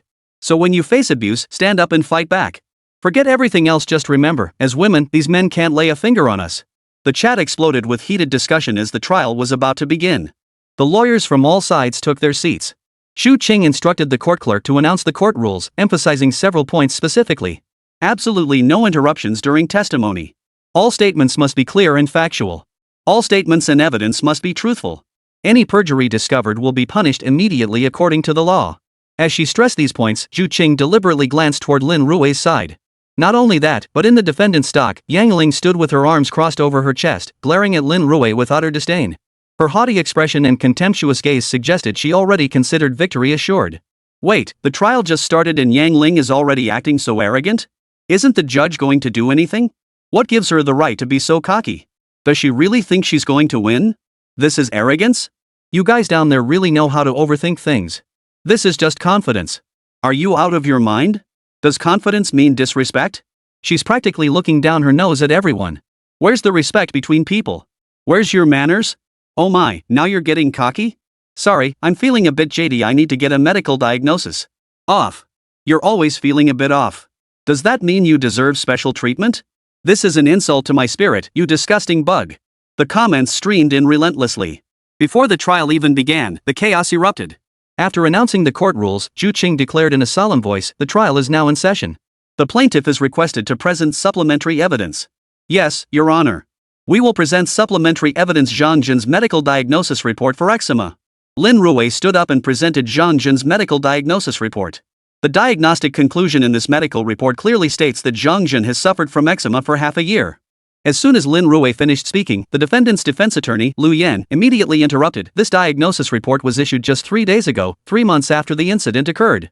May I ask if modern medicine has the capability to prove that eczema persists for 6 months? If it cannot, then I have ample grounds to question whether what you've presented is perjured evidence. During Lin Rui's testimony, Lu Yan abruptly cut him off. This discourteous behavior prompted Lin Rui to glance toward Judge Zhu Qing. Zhu Qing, however, pretended not to notice. Lin Rui continued, while medicine cannot precisely determine the exact time frame, I have other evidence to prove it. These are chat records. They clearly show that Zhang Jun's mother, Li Xiulan, was persistently seeking treatment for her son's eczema. Zhang Jun's name appears multiple times in these records. However, since this was an embarrassing matter, the medical insurance registration was done under his father Zhang Jun's name instead of Zhang Jun's own. Lin Rui presented further evidence, but no sooner had he finished speaking than Lu Yan let out a cold snort. Who's to say these chat records aren't forged too? Why would someone use their father's name instead of their own when seeking medical treatment? Then can I assume that 6 months ago, it was actually his father, Zhang Jun, who developed eczema and later passed it on to his son? So now, when they go to the hospital, they can detect that the son, Zhang Jun, has contracted eczema? Lu Yan fired back directly. At such remarks, Lin Rui's gaze sharpened slightly as he turned to look at the judge beside him. Judge Zhu, this is my opportunity to present evidence. You just reiterated courtroom protocol. During my rebuttal, the defendant's attorney repeatedly interrupted and questioned my statements, severely disrupting court order. May I ask, do you judges not intervene in such matters? Lin Rui looked at the judge before him, his expression grave as he lodged his protest. However, at that moment, Zhu Qing merely spoke calmly. Regarding the evidence you presented, the defendant has raised objections and is rebutting them in court. This reduces the difficulty of our secondary verification of the evidence. Therefore, I find she has not violated court rules. No violation of court rules? Fine. Is this how you want to play it? Your Honor, the defendant has repeatedly disrupted proceedings. Is that not a violation of court rules? Lin Rui stared at the judge, who clearly had no intention of continuing the charade, and cut him off directly. Warning. If the plaintiff's attorney interrupts again, disrupting court order. Under court rules, I have the authority to remove you from the courtroom. Zhu Qing tapped the gavel as she spoke, gritting his teeth at Zhu Qing before him. This was no longer a charade. Openly favoring the defendant in public. If I interrupt again, I might be removed from the courtroom. But if Lu Yan interrupts, it'll just make it easier for you to avoid a second verification of the evidence? If that's how you intend to play this, don't blame me. With the judge's backing, Lu Yan's smug grin widened. What? You can't provide a clear answer to my questioning? Are you resorting to sophistry by accusing me of disrupting court order? I advise you to give up now. This court operates on reason. Your case lacks sufficient facts and evidence. You're bound to lose. Lu Yan stared coldly at Lin Rui, poised to continue her mockery. But at that very moment, she caught another gaze within Lin Rui's eyes. A look of utter contempt. Lin Rui turned to Zhu Qing. Your Honor, given your inability to uphold impartial justice, I hereby lodge a protest and demand your removal from the bench. Chapter 12, The True Outlaw. Dismiss the judge from the courtroom? Are you kidding me? Lu Yan couldn't help but laugh aloud at Lin Rui's words. Even as a partner at Red Circle Law Firm, she could only use public opinion to get Su Tiancheng replaced. And even then, a large part of the reason was that this case carried too much weight. The court feared complications, hence the replacement. And you, kid, are actually planning to replace the judge right in the middle of the trial? Are you kidding me? Lu Yan glanced up at Judge Zhu Qing presiding over the bench before stepping forward to speak. Attorney Lin, are you too inexperienced? Judge Zhu has no direct connection to either party and has committed no wrongdoing whatsoever. On what grounds do you demand a judge replacement? Lu Yan scoffed. Is it simply because Judge Zhu didn't follow your instructions? Not following your instructions, and you immediately requested judge replacement? This was undoubtedly the most ridiculous thing to happen in the courtroom. Seriously, has Lin Rui lost his mind? He actually wants to replace the judge? Absolutely. Hey, you guys should check out Teacher Luo's livestream. Luo Xiang's commentary is even more incisive. Where is it? I'll go check. Oh wow, Teacher Luo just started calling Lin Rui an outlaw. Zhang San is out of a job. A massive wave of fans from the trial livestream flooded into Teacher Luo's channel. Luo Xiang wasted no time diving into the explanation for his viewers.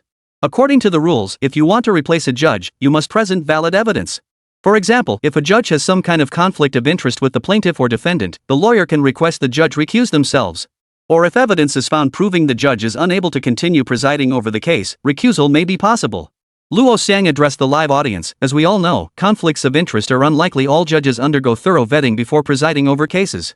But even the second scenario seems improbable. Luo Xiang's explanation of the legal provisions was clear to the viewers in the livestream chat. Conflict of interest? Impossible. They've already replaced the judge. What evidence could Lin Rui possibly present? Unless the judge is the long-lost sister of the opposing defense attorney? Are you kidding? That's impossible. They don't even look alike. Everyone knows how this judge got here. Some things don't need to be spelled out, right? What are you implying? The previous judge was a chauvinist. Now we have one who stands up for us women, and suddenly there's a problem? Do you have proof? Regarding Lin Rui's claims, online discourse was intense. But most people were focused on the courtroom proceedings. Zhu Qing studied Lin Rui before her voice growing slightly stern. Lin Rui, you've requested the court to replace the judge. Do you have evidence to support this? Is there any evidence? Lin Rui looked up at the judge and stood up straight. I request that the procuratorate intervene, or that the court's disciplinary inspection department intervene. Once they arrive, I will present my evidence. Lin Rui remained unhurried, his expression calm. Have the procuratorate intervene? And the discipline inspection department too? Lu Yan sneered coldly. Of course that's possible, but Attorney Lin, you should be aware that if you fail to produce sufficient evidence, this constitutes false accusation. Falsely accusing a judge in front of this courtroom and the countless viewers watching the livestream would have an extremely detrimental impact on society. I'm filing a complaint with the court. If Attorney Lin is found guilty of false accusation, I demand severe punishment. Zhu Qing brought down the gavel expressionlessly, approved. Adjournment. We will reconvene once the disciplinary inspection department and the procuratorate arrive. Zhu Qing rose and departed. Lu Yan also took Yan Ling to the waiting room on the other side. Zhang Jin's parents stared at Lin Rui before them, their faces etched with deep concern. Sue the judge directly? To have the judge expelled from the courtroom. This was the first time he'd ever seen such a thing. He'd never even heard of such a thing before. Is this even possible? Li Xiulan looked at Lin Rui with concern. Attorney Lin, are you truly confident? Don't worry about that. If I dare to bring it up, it's because I have solid evidence. Lin Rui picked up the mineral water bottle in front of him, took a few sips, then leaned back in his chair to rest. Seeing Lin Rui resting with his eyes closed, the Zhangjin family didn't dare disturb him. After waiting about half an hour, the court's disciplinary inspection department arrived with personnel from the procuratorate. Lin Rui slowly rose to his feet, stretching lazily. Accompanied by Zhangjin's family, he briskly walked toward the courtroom. Everyone took their seats as the proceedings resumed. Zhu Qing spoke first. The plaintiff's attorney requested my recusal. Now that the procuratorate and the court's disciplinary inspection department have arrived, please present your evidence. Lin Rui nodded slightly before rising to his feet. I accuse Judge Zhu Qing of receiving multiple unexplained sums of money from unknown sources. She is suspected of accepting bribes and manipulating the trial proceedings. Lin Rui stated his accusations. Accepting bribes and manipulating court proceedings. This is absolutely a serious crime. Hearing this accusation, even Luo Xiang, sitting in the livestream studio, couldn't help but sit up straight. Folks, the crime Lin Rui is accusing him of is huge. Bribery is an individual act, but manipulating court proceedings means that many cases Judge Zhu presided over could potentially be overturned. If these cases were just divorces or similar matters, it might be manageable. But if they involve major criminal cases, especially where defendants have already been executed, the implications become far-reaching. However, proving such allegations is extremely difficult. Typically, one party bribes the judge, and the winning side, the briber, will never come forward to incriminate themselves. Lin Rui won't find incriminating evidence anytime soon. Luo Xiang shook his head, not optimistic about Lin Rui's case. Getting someone who bribed officials to confess, then taking Judge Zhu Qing down with them? Is that even something a human being could do? Unless these people were insane, they'd never provide evidence to Lin Rui. In fact, much of the evidence had already been destroyed. How could Lin Rui possibly find it? So this was utterly impossible. Luo Xiang sighed. You outlaws, after you bribe someone, would you choose to destroy the evidence or keep it? Destroy it, of course. Hell no, I'm the beneficiary here. Why would I keep the data and wait to get busted? Not necessarily. Maybe someone wants to keep it to sue the judge later. Are you out of your mind? He's the briber. Why would he keep evidence to take everyone down with him? Besides, he profited in the end. Could this be the legendary perfect crime? The bribery happened, but no one knows, and there's no evidence. A true outlaw beyond the law. In Luo Xian's livestream, many viewers were heatedly discussing the topic. But just then, a comment popped up. Oh no, Lin Rui really produced evidence. Chapter 13, is Lin Rui trying to send the judge to the electric chair? What? Lin Rui actually produced evidence? You've got to be kidding me. Luo Xiang said it was absolutely impossible. This was a perfect crime. Could a perfect crime actually be proven? Lin Rui doesn't have any evidence, he's just trying to pull a fast one. Probably. Why would the bribe giver keep evidence? Isn't it better to be an outlaw? Viewers in the livestream chat quickly flocked to the courtroom livestream. At that moment, under the watchful eyes of all, Lin Rui presented a video clip. Everyone, Judge Zhu is quite cultured. She enjoys painting and calligraphy in her spare time. She especially loves calligraphy and traditional Chinese painting. Here's video evidence of her frequenting consignment shops. Lin Rui said as he played it. In the footage, Zhu Qing, holding a scroll, entered the art consignment shop. I'd like to ask Judge Zhu, is the person in this video you?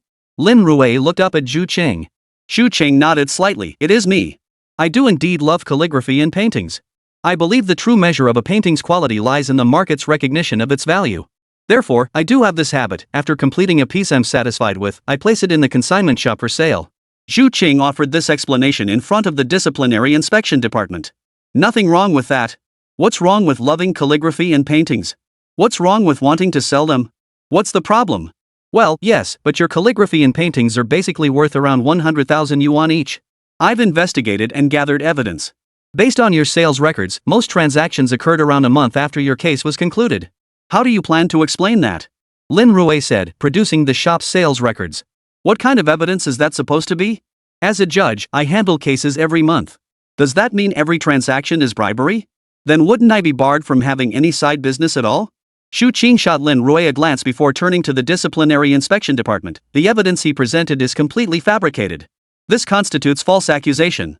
Can I sue him for defamation of character? Sue Lin Rui. Hearing Zhu Qing's words, the Joker in the live stream room spoke up again. Ha, Lin Rui was hoping for a one-for-one swap, but look what happened, he failed and ended up getting himself kicked out. Seriously, don't you find it odd that a painting sells for over 100,000? Isn't that suspicious? You upstairs are making a guilty presumption. If we follow your logic, Zheng San would be guilty of everything. How could he be an outlaw then? The court operates on evidence. Without proof, you're just spouting nonsense. Lin Rui saw he was screwed, so he blew himself up. That way, the lawsuit isn't over yet, so he hasn't lost. Seriously, what a masterstroke. Why didn't I think of that? As long as the lawsuit isn't over, I'm not considered defeated. Viewers in the livestream murmured among themselves. Luo Xiang also acknowledged that while there were some suspicious points here, but it doesn't constitute sufficient evidence. Insufficient evidence meant the principle of presumption of innocence applied. This alone was absolutely insufficient to convict Zhu Qing. Moreover, as a judge who had presided over countless cases, Zhu Qing understood better than anyone how to ensure an acquittal. Therefore, she would never leave obvious evidence that could land her in jail. It was precisely when everyone believed Lin Rui had no hope left. Lin Rui looked up at Zhu Qing before him. Judge Zhu, if I plead guilty now, it could still count as a voluntary surrender. Once I present the decisive evidence, you won't qualify for the voluntary surrender circumstance. Facing Lin Rui's reminder, Zhu Qing smiled. There's no need for psychological games. Since I became a judge, I've always administered justice impartially. There's no such thing as the bribery you're implying. Moreover, I've never manipulated any trial. Every case sentenced by our primary court is submitted to a higher court for review. Besides, if I truly manipulated a trial, both parties have the right to appeal. Zhu Qing looked at Lin Rui before her tone unwavering. Your accusations are nothing but slander against me. Is that so? Then I must ask, how did the hospital documentation we provided end up posted online before the trial even began? Was that intentionally leaked by you? Lin Rui shifted his focus back to the hospital certificate. Indeed, the medical certificate had appeared online before the trial began. At the same time, the opposing lawyer, Lu Yan, directly pointed out issues with the hospital certificate. Hearing Lin Rui's sudden shift in focus, the viewers in the livestream chat erupted with excitement. So all those earlier accusations were just a diversion. Lin Rui's real killer move was this. I just looked it up. Submitted evidence isn't supposed to be leaked. Otherwise, if the other side tampered with it or did something worse, it'd be hard to explain. So Judge Xu Qing really is guilty of dereliction of duty here. But even if that's the case, the most she'd get is a disciplinary warning. She didn't sell the evidence, so replacing her isn't possible, right? Facing Lin Rui's accusations, Lu Yan cleared her throat twice. The thing is, as the reporting attorney, I must have a thorough understanding of the entire case. And as you all know, I was brought in at the last minute to join the trial proceedings. I need to grasp the full picture of the case. When organizing the case files, I had no idea that the so-called hospital certificate you mentioned was supplementary material. Lu Yan cut straight to the heart of the matter. Reviewing case files and gaining a comprehensive understanding of the entire case. That is the right of a lawyer. In that case, Xu Qing's negligence was limited to mishandling the evidence. It doesn't even amount to dereliction of duty. At worst, she'd get a reprimand. Listening to Lu Yan's explanation, Lin Rui shook his head. After giving you multiple chances, you still refuse to admit your mistake. There's truly nothing more we can do. Lin Rui turned toward the head of the disciplinary inspection department and presented his phone. This concerns Judge Xu manipulating trial evidence. These are records of her making deals with multiple lawyers before the trial. All these records are from the past 3 months. Lin Rui handed over all the records as he spoke. A flicker of panic crossed Xu Qing's mind. Impossible. All the chat records should have been deleted. There was no way Lin Rui could have obtained them. Did you fabricate evidence? Xu Qing snorted coldly, preparing to step forward, but was immediately blocked by the court officer. I didn't. There was just a lawyer here whose phone happened to break, so I thought I'd get it fixed. I happened to run into him and restored the chat logs while I was at it. I never imagined Judge Xu would be this kind of person. It truly makes me feel sick. Lin Rui addressed the disciplinary inspection department before him. Let me reiterate, Judge Xu engaged in bribery with the lawyer. She manipulated the trial proceedings. I request the disciplinary inspection department to conduct a thorough investigation. I can also provide the identity information of the phone repair shop owner to serve as a court witness. Furthermore, given Judge Xu's past conduct, I have reason to suspect that during this trial, she may have had private contact with defense attorney Lu Yan and accepted bribes. Therefore, I demand Judge Xu Qing recuse herself from this case. Lin Rui's forceful words sent a collective gasp of shock through the room. Holy cow, Lin Rui actually has evidence. If this holds up, Judge Xu Qing wouldn't just be recused, she'd be sent straight to prison. Worse still, every single case she's presided over in the past 3 months would need to be retried. Lin Rui was playing for high stakes here. But just then, Lu Yan slowly raised her hand. I believe Lin Rui's accusations contain glaring flaws. The evidence he presented cannot be used as concrete proof to accuse Judge Xu Qing. Chapter 14, Lin Rui trends on social media. Evidence has obvious flaws? Lin Rui even found evidence of Xu Qing's communication with her lawyer. And that's not sufficient? Lu Yan addressed the disciplinary inspection department. First, we're all legal professionals. Information obtained by Lin Rui through illegal means from someone else's phone is inadmissible evidence. Even if this information suggests Judge Xu Qing may have engaged in transactions, those are past events and cannot prove any connection to this case. If Lin Rui's tactics succeed under nationwide live broadcast, won't every lawyer in future trials start investigating judges? Then, when facing imminent defeat, they could have the judge removed to buy more time? If that were the case, wouldn't the entire court system descend into chaos? Lu Yan stated her accusation. Lin Rui responded with a faint smile. According to the law, using any means to gather evidence is not illegal. Therefore, my evidence collection is not problematic. Lin Rui looked at Lu Yan before him. You used this very clause to justify Yang Ling's covert filming of our client. You haven't forgotten that so quickly, have you? As for your claim that prior transactions exist, they cannot be directly proven to relate to this case. But in court, there's the principle of inference of causation. As a red circle judge, surely you understand this principle? When Lin Rui mentioned causal inference, Lu Yan's expression shifted slightly. As for your earlier claim that all future cases will be assigned to judges of your choice, I believe this kind of public oversight benefits judges, ensuring all cases are handled impartially. But your earlier claim that I might cause adverse effects, are you implying that all judges are susceptible to accepting bribes? Or have you personally dealt with numerous judges who've secured favorable rulings through bribery? Lin Rui's eyes, sharp as a hawk's, fixed intently on Lu Yan before him. Lu Yan chose to evade the question. The question was unanswerable. Admitting the former would imply that all judges were susceptible to bribery. That would alienate the entire legal community, every single judge. As for the second charge, if she admitted to bribery, she'd likely end up behind bars too. Lu Yan ceased her objections. The disciplinary inspectors turned to Zhu Qing before them. Judge Zhu, please come with us. Zhu Qing tried to speak, but the words froze on her lips. She knew full well that everything Lin Rui had said was true. If she started talking nonsense here, it could very well drag more people into it. Especially those cases. Back then, she'd given lenient sentences to school bullies just to make money. If that came out, wouldn't that?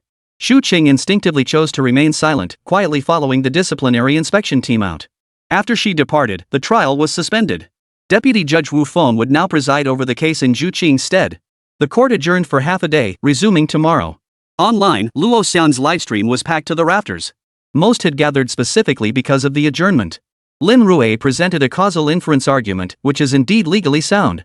Since Judge Zhu Qing did that before, there's every reason to suspect she did it again in this case. It's like you go for a foot massage and request some special services. You pay 688 yuan, then the cops catch the masseuse in the middle of providing that 688 service, suspected of prostitution. The cops can infer that the 688 payment was for that service. That way, they can call you in for retroactive prosecution. So listen up, you outlaws, I'll say it again, the statute of limitations for these shenanigans is only 6 months. Don't mess around. Luo Xian's example was incredibly vivid. So that's how they can bust you? Learn something new. Did you catch the key point? Is it about 688? Absolutely not. The key is the 6-month window that tells you can only do this twice a year at most. Your ing bizarre, your focus is always so novel. In this case, even the judge ended up behind bars. Damn it, Lin Rui really is a dark cultivator. So what if he's a dark cultivator? Lin Rui just turned the tables on them. Don't forget how Judge Su Tiancheng ended up behind bars. It was just some random tip-off about him violating regulations, then the media blew it out of proportion. You're right. Lin Rui's tactics are pretty ruthless. Wait, if judges can take bribes in rigged trials, what's left for us ordinary folks? We strongly demand the release of Judge Zhu's trial outcome. We demand public oversight. Damn it. Judge Zhu presided over my cousin's divorce case back then. I demand an appeal. Suddenly, a flood of people spoke up. Luo Xiang scanned the live chat comments and immediately responded, you can file a class action lawsuit. Hire a lawyer to gather evidence of procedural irregularities during the trial, then submit a formal complaint to the court. Luo Xiang pointed the way forward for the viewers. Meanwhile, on Weibo's trending topics. #shocking, trial judge manipulates courtroom, where is justice? Hashtag insider info, Zhu Qing's complaints have surpassed hundreds, involving over 60 cases. Hashtag urgent call for investigation, scrutinize every judge in the judicial system, are there others like Zhu Qing? Hashtag Lin Rui, the dark cultivator of the legal profession, the bane of the judicial system. 4 of the top 10 trending topics were dominated by these hashtags. The heat continues to soar. Even the Handong Provincial Court has issued an official statement. Regarding the matters involving Judge Zhu Qing, we will conduct an internal review and promptly disclose the results to the public. Simultaneously, all judges in this province are required to conduct self-inspections and self-corrections. We also welcome reports from the public. Every report will be investigated, and every violation will be prosecuted. With the Handong Provincial Court's announcement, a fierce storm unleashed by Lin Rui swept through the province. While everyone was discussing Zhu Qing's situation, Lu Yan Law Firm Office. Zhu Qing's trending too hard, we can't even get our stuff out there. The paid commenters can't push anything through. We were planning to release evidence of Zhang Jin spying in the bathroom during high school. Lu Yan watched Zhu Qing dominate the trending topics with genuine frustration. Attorney Lu, what should we do? Without public opinion, how can we defend our rights? With insufficient evidence now, it's incredibly difficult to secure a conviction. Are we really going to lose the case and make me apologize to him? Seeing the current state of the trial, Yang Ling suddenly grew anxious. What's the rush? Lu Yan snorted coldly, don't forget we still have one final card to play. When the law falls short, let the people be the judge. Chapter 15, a court session, and both lawyers were taken away? After a half-day recess, the trial resumed. Judge Wu Feng glanced at Lin Rui, feeling a sudden chill in his heart. Well, Attorney Lin, I've only been a judge for a short time and haven't handled many cases. Completely clean. Just before entering the courtroom, Wu Feng decided to spill the beans. He laid it all out. Seeing Wu Feng actually confess to him, Lin Rui was a bit baffled. It's fine, Judge Wu. As long as you're true to your conscience, nothing else matters. Lin Rui patted Wu Feng on the shoulder as he spoke. Wu Feng instantly stood up straight. His expression resembled that of a new recruit, his eyes sparkling with hope for the future. Everyone took their seats. The trial commenced. Wu Feng cleared his throat twice, skipping any formalities, and proceeded directly to the trial proceedings. Defense attorney Lu Yan rose without a word, presenting the evidence in her hand. Your Honor, Zhang Jin exhibited voyeuristic tendencies as early as high school. This evidence comes from his high school classmates. According to the classmates' testimony, he once attempted to enter the women's restroom to retrieve his pen cap after it fell in. Given that his voyeuristic tendencies began in high school, I have sufficient reason to believe he absolutely had the motive to commit such acts during his university years. Lu Yan presented a stack of evidence. Most of it consisted of chat logs. Facing such accusations, Lin Rui slowly stood up. Nonsense. If the accused truly had such a fetish, how could there be only one suspected incident in his entire 3 years of high school? Not even a second instance? If the defense attorney intends to fabricate evidence, please make it more convincing. Lin Rui countered directly in court. This evidence is unclear and based solely on hearsay. It is inadmissible. Wu Feng swiftly brought down his gavel. Seeing this, Lu Yan let out a muffled grunt. Here is a medical diagnosis confirming that after Zhang Jin's harassment, our client has remained in a state of persistent low mood and has now been diagnosed with Yu syndrome. Additionally, here is the school's investigation report confirming disciplinary action has been taken against Zhang Jin. Both pieces of evidence corroborate that Zhang Jin committed indecent assault against my client, Yang Ling. Lu Yan presented several pieces of evidence and handed them to the judge. Your Honor, I wish to restate my claims. First, I demand that the defendant apologize to our client. Second, I demand the school revoke the disciplinary action.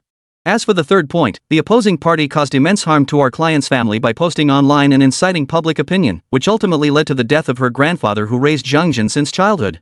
Therefore, we need to amend the charges. Lin Rui looked up at Lu Yan and the others across the courtroom. Defense attorney Lu Yan instigated the defendant to produce a fraudulent depression certificate and presented perjured testimony in court. Additionally, defense attorney Lu Yan colluded with overseas criminals to continuously incite public sentiment, exerting pressure on the judiciary through media campaigns to disrupt normal court proceedings and order. We recommend a 20-year prison sentence. As for defendant Yang Ling, she engaged in online bullying against our client through social media posts, leading to the death of the client's grandfather. She is suspected of indirect homicide. Furthermore, Yang Ling's verbal bullying on campus and posting of private photos, including those of private parts, online sparked widespread discussion, causing severe physical and mental harm to our client. This led to suicidal thoughts and a diagnosis of severe depression. Moreover, Yang Ling intentionally assaulted attorney Wang Hai. Therefore, I hereby charge defendant Yang Ling with indirect homicide, incitement of public opinion, and school bullying. Seeking cumulative punishment for multiple offenses, I demand a 20-year prison sentence. As Lin Rui delivered these two charges, everyone present couldn't help but gasp in shock. Judge Wu Feng, presiding at the bench, broke out in a cold sweat. This wasn't a trial at all. This was nothing short of a bloodbath. Lin Rui was a veritable executioner. Did he intend to send everyone straight to prison? You're full of. When did I ever indirectly kill anyone? I was just stating facts online. His grandfather dying is none of my damn business. That old bastard who knows what illnesses he had? And where did I cyberbully anyone? This is legitimate rights protection. Got it? It's because of scum like you that women like us live in such degradation, never getting any respect. Do you even know what gender equality means? Do you have any freedom or democracy at all? Yang Ling completely lost her composure and started shouting in the courtroom. Watching Yang Ling's increasingly uncontrolled emotions, Wu Feng frowned and banged his gavel. Silence. Silence me? You want me to shut up? Why should I shut up? Does that mean I don't even have the right to speak anymore? You call yourself a judge? You won't even let people speak freely. What gives you the right to sit here? Never mind the courtroom, even outside, people have the right to free speech. Yang Ling shouted. Lu Yan glanced at Yang Ling beside her and snapped, "Shut up and sit back down." Hearing this, Yang Ling shuddered and froze in her seat. I apologize, Your Honor. Our client suffers from mental illness and lost control of her emotions earlier. Lu Yan apologized to the judge first. Wu Feng merely gave a slight nod, signaling her to continue. Attorney Lin, you just accused me of incitement and collusion with foreign forces? Do you have any evidence? Lu Yan stared coldly at Lin Rui across the table. Of course I have evidence. But you have no right to see it. No sooner had Lin Rui finished speaking than several individuals forcefully pushed open the courtroom doors. Wu Feng was about to restore order in the courtroom, but upon seeing the uniforms worn by these individuals, he instantly fell silent. Are you kidding me? These men were from a special national agency. Upon seeing the uniformed figures burst in, Lu Yan's expression shifted slightly, and she instinctively tried to turn and leave. But as soon as she stepped out, she was immediately blocked by the officers standing before her. Excuse me, are you Ms. Lu Yan? We are from the Longwa Security Bureau. We've received reports that you are suspected of colluding with foreign organizations and maliciously inciting the people of Longwa. The lead agent from the Security Bureau presented his credentials. Me? Suspected of colluding with foreign organizations? Lu Yan looked at the group of security officers before her. You're merely making accusations, yet you're arresting me during a nationwide live broadcast? Do you even have an arrest warrant? Your actions have caused me immense reputational damage. I will definitely sue you. Lu Yan leapt to her feet like a cat whose tail had been stepped on. Until the captain who came to the security bureau this time produced an arrest warrant. We don't want to make a big deal out of this, so please come with us. Staring at the warrant before her, Lu Yan felt her legs go weak, as if all her strength had been drained from her body. Several officers immediately stepped forward, lifting Lu Yan off her feet and escorting her away. After dealing with Lu Yan, the security bureau captain turned to Lin Rui. May I ask, are you Mr. Lin Rui? Chapter 16. Lin Rui is truly a cultivator of the dark path. May I ask if you are Mr. Lin Rui? Hearing this, Lu Yan, who had already reached the doorway, spun around abruptly. Are you also suspected of having ties to foreign forces? The security officer glanced at Lu Yan. We're here to take Lin Rui's statement. The evidence linking you to foreign forces was provided by him. Provided by Lin Rui? How could that be possible in such a short time? Lin Rui had not only discredited the judge but also undermined the high-profile lawyer hired by the opposing side. How could this possibly work out? On Yang Ling's side, only a solitary defense tower remained. Lin Rui looked at the security officer before him. Making a statement is every citizen's duty. But right now, in this courtroom, I am a lawyer. I must be responsible to my client. Therefore, regarding the statement, I will report voluntarily after my work is concluded. Lin Rui stood tall, his voice firm as he addressed the officer before him. Being a judge is my job now. I must complete my work. Very well. I'll have Officer Wang stay behind. After the trial concludes, he'll escort you for the statement.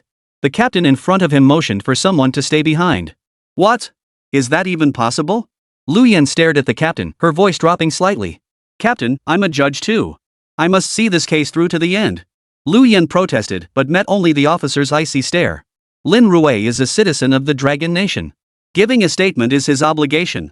As for you, we have conclusive evidence and an arrest warrant. You are currently a criminal suspect. Therefore, you have no such right. Take her away. After the officer issued the order, several men immediately escorted Lu Yan out of the courtroom. The trial continued. Your Honor, I possess evidence proving Yang Ling's false testimony regarding mental illness. Additionally, I have forensic evidence confirming our client suffers from severe depression. Furthermore, Yang Ling used her friend's public account to maliciously defame our client, causing our client severe psychological trauma and ultimately leading to the death of our client's grandfather from hypertension. I move to sentence Yang Ling for provoking trouble and maliciously spreading rumors. She committed multiple offenses and attempted to bribe the judge to interfere with the trial. Extremely egregious circumstances warranting a 20-year prison sentence and a formal apology to our client. Lin Rui swiftly presented his arguments. The courtroom fell silent once more. Even in the live streaming chat room for the trial, all comments fell silent for a moment. Wait, Lin Rui is sending the judge to jail, the lawyer to jail, and the defendant to jail too. Can spreading rumors and cyberbullying actually lead to criminal charges? Is that even a thing? How come I've never heard of this before? Spreading rumors that led to the plaintiff's grandfather's death, can that really be considered indirect murder? No idea. We need to hear how Professor Luo Xiang explains this. Many netizens immediately rushed over to Professor Luo Xiang's livestream. Unexpectedly, Luo Xiang wasn't looking up at the camera at that moment. He was bent over a thick book. No way, Teacher Luo is actually looking up the criminal code right now. That thick book must be the criminal code of the Dragon Nation. Wait, did Lin Rui really pull it off? Even Teacher Luo needs to consult the criminal code? Lin Rui is truly a dark horse in the legal world. Who could have predicted this? As the viewers murmured among themselves, Luo Xiang pushed his glasses up and slowly lifted his head. Friends, I just looked it up.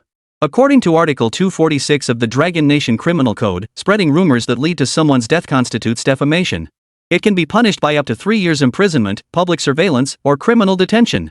Repeatedly engaging in such behavior, spreading rumors and smearing reputations, seriously disrupts social order. This constitutes the crime of provoking trouble, punishable by 5 to 10 years. Based on the testimony just given, Zhang Jin's grandfather did indeed die from hypertension amid the spread of online rumors, indicating a causal relationship. Meanwhile, Yang Ling frequently posted related comments online, inciting netizens to publish statements favorable to her.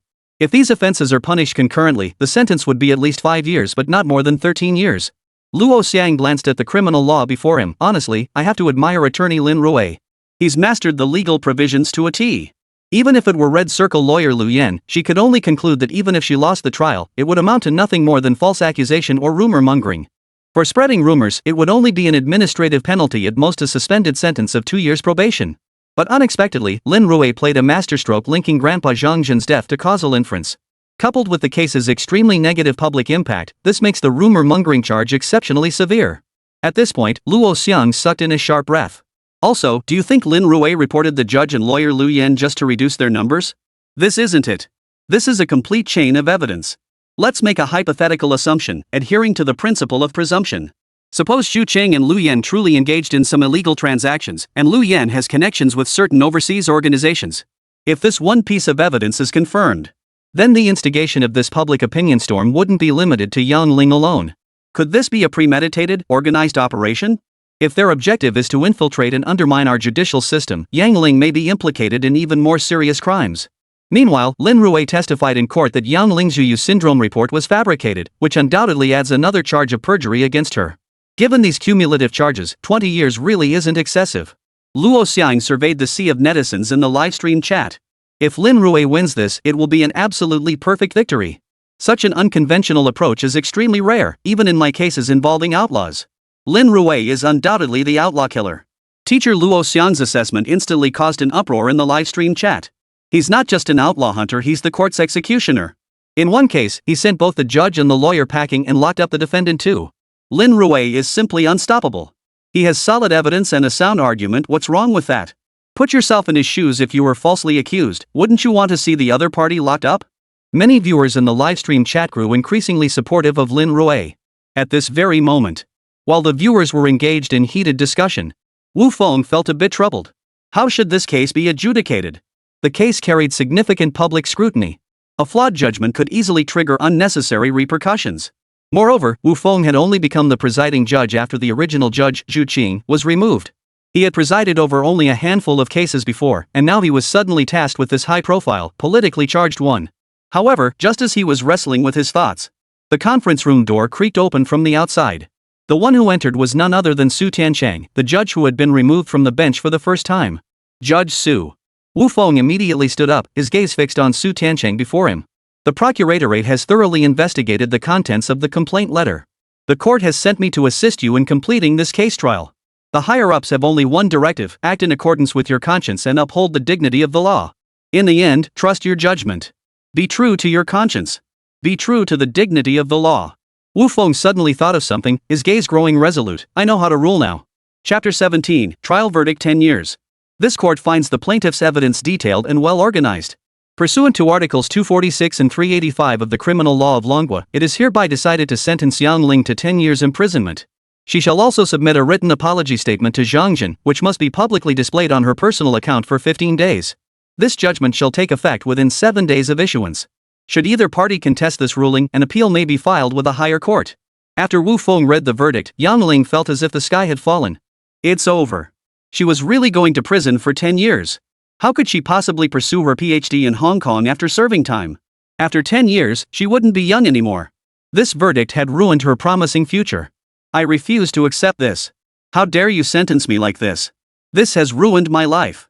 I only gave Zhang Jin a disciplinary action. I didn't ruin his life. What right do you have to ruin mine? It was just a minor disciplinary action. And what's wrong with me cyberbullying him? The school has already made its decision. Of course I trust the school. The school decided on the punishment. I stated the facts. What does that have to do with me? You bastards, how dare you bully me? Yang Ling grew increasingly agitated, pointing at Lin Rui before her. Go ahead and sue the school if you dare. Go ahead and sue the school. As a student, the school handed down a punishment. What's wrong with me venting about it? If there's a problem, it's the school's fault. If they hadn't handed down this punishment, I never would have done such a thing. Exactly. It's all the school's fault. If not for them, I never would have made such a mistake. Yang Ling raised her right hand, pointing at Lin Rui before her jaw clenched tightly. Facing such accusations, Lin Rui shrugged. You can choose to appeal. That's your right. But remind them of one thing: the school shares responsibility in this matter. Imposing disciplinary action on a student without investigation only bolstered the credibility of public opinion, misleading the masses and ultimately leading to cyberbullying against our client. This cyberbullying caused our client to develop depression and led to his grandfather's death from hypertension. The evidence is complete. I will pursue every single detail to the end. So don't worry, you're just the first one. Lin Rui slowly raised his head to look at Yang Ling before him. The law exists to make the cost of crime higher for criminals, not to make the cost of seeking justice higher for innocent victims. Lin Rui stared coldly at Yang Ling. I'll see you at the appeal hearing. With that, Lin Rui rose swiftly and left the courtroom. Outside the courtroom, a swarm of reporters immediately descended upon him, their cameras and microphones trained on Lin Rui. Attorney Lin, you've sent every defendant in this case to prison, earning you the nickname Devil's Bane. What do you have to say about that? Facing the reporter's question, Lin Rui frowned slightly and looked at the journalist before him. You shouldn't be asking me about this. If Zhu Qing hadn't repeatedly accepted bribes, if lawyer Lu Yan hadn't colluded with foreign forces and maliciously incited gender conflict, if Yang Ling hadn't perjured herself and engaged in online bullying, none of them would have ended up behind bars. Lin Rui paused briefly before continuing. Had none of this occurred, perhaps Zhang Jin could have graduated from school smoothly. Perhaps everyone's future would have been different. But all of this was exploited by certain individuals, leading to the situation we have now. Lin Rui looked at the sea of reporters before him. I know you're interviewing me just to find a hot topic, to stir up a story. But what we should be pushing for is the improvement of our legal system to prevent illegal harm before it occurs, so everyone can live safely and happily. Lin Rui looked up at the sky above. Dark clouds gathered thickly, a thunderstorm approaching. He slowly lowered his gaze to the sea of microphones held by reporters before him. No one cared about the future of the victim, Zhang Jin. He suffers from severe depression, which could flare up at any moment. Due to online bullying, he lost his grandfather, the man who raised him from childhood. And due to the school's disciplinary action, he had also lost his promising future. He bore it all, yet no one cared. Once the media frenzy dies down, who will care about a person with depression? To these media reporters, only sensational news makes money and grabs attention.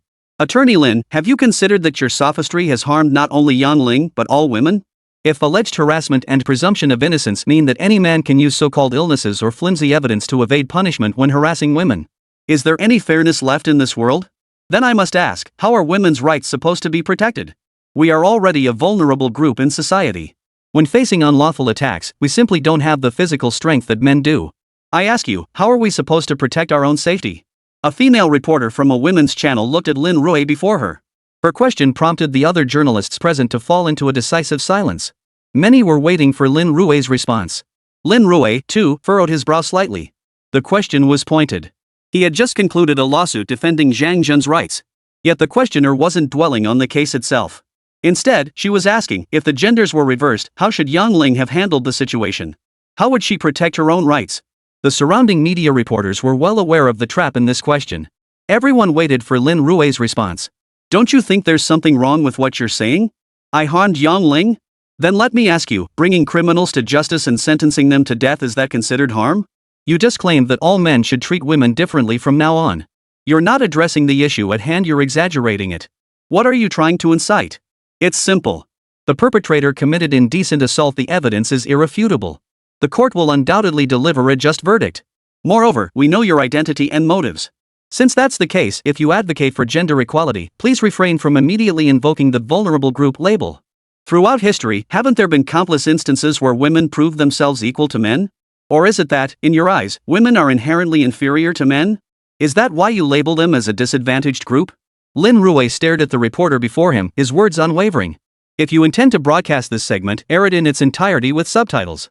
If I discover malicious editing, or if the broadcasted content deviates from the actual scene, if it's taken out of context, I will sue you as well, pursuing criminal liability for spreading false information.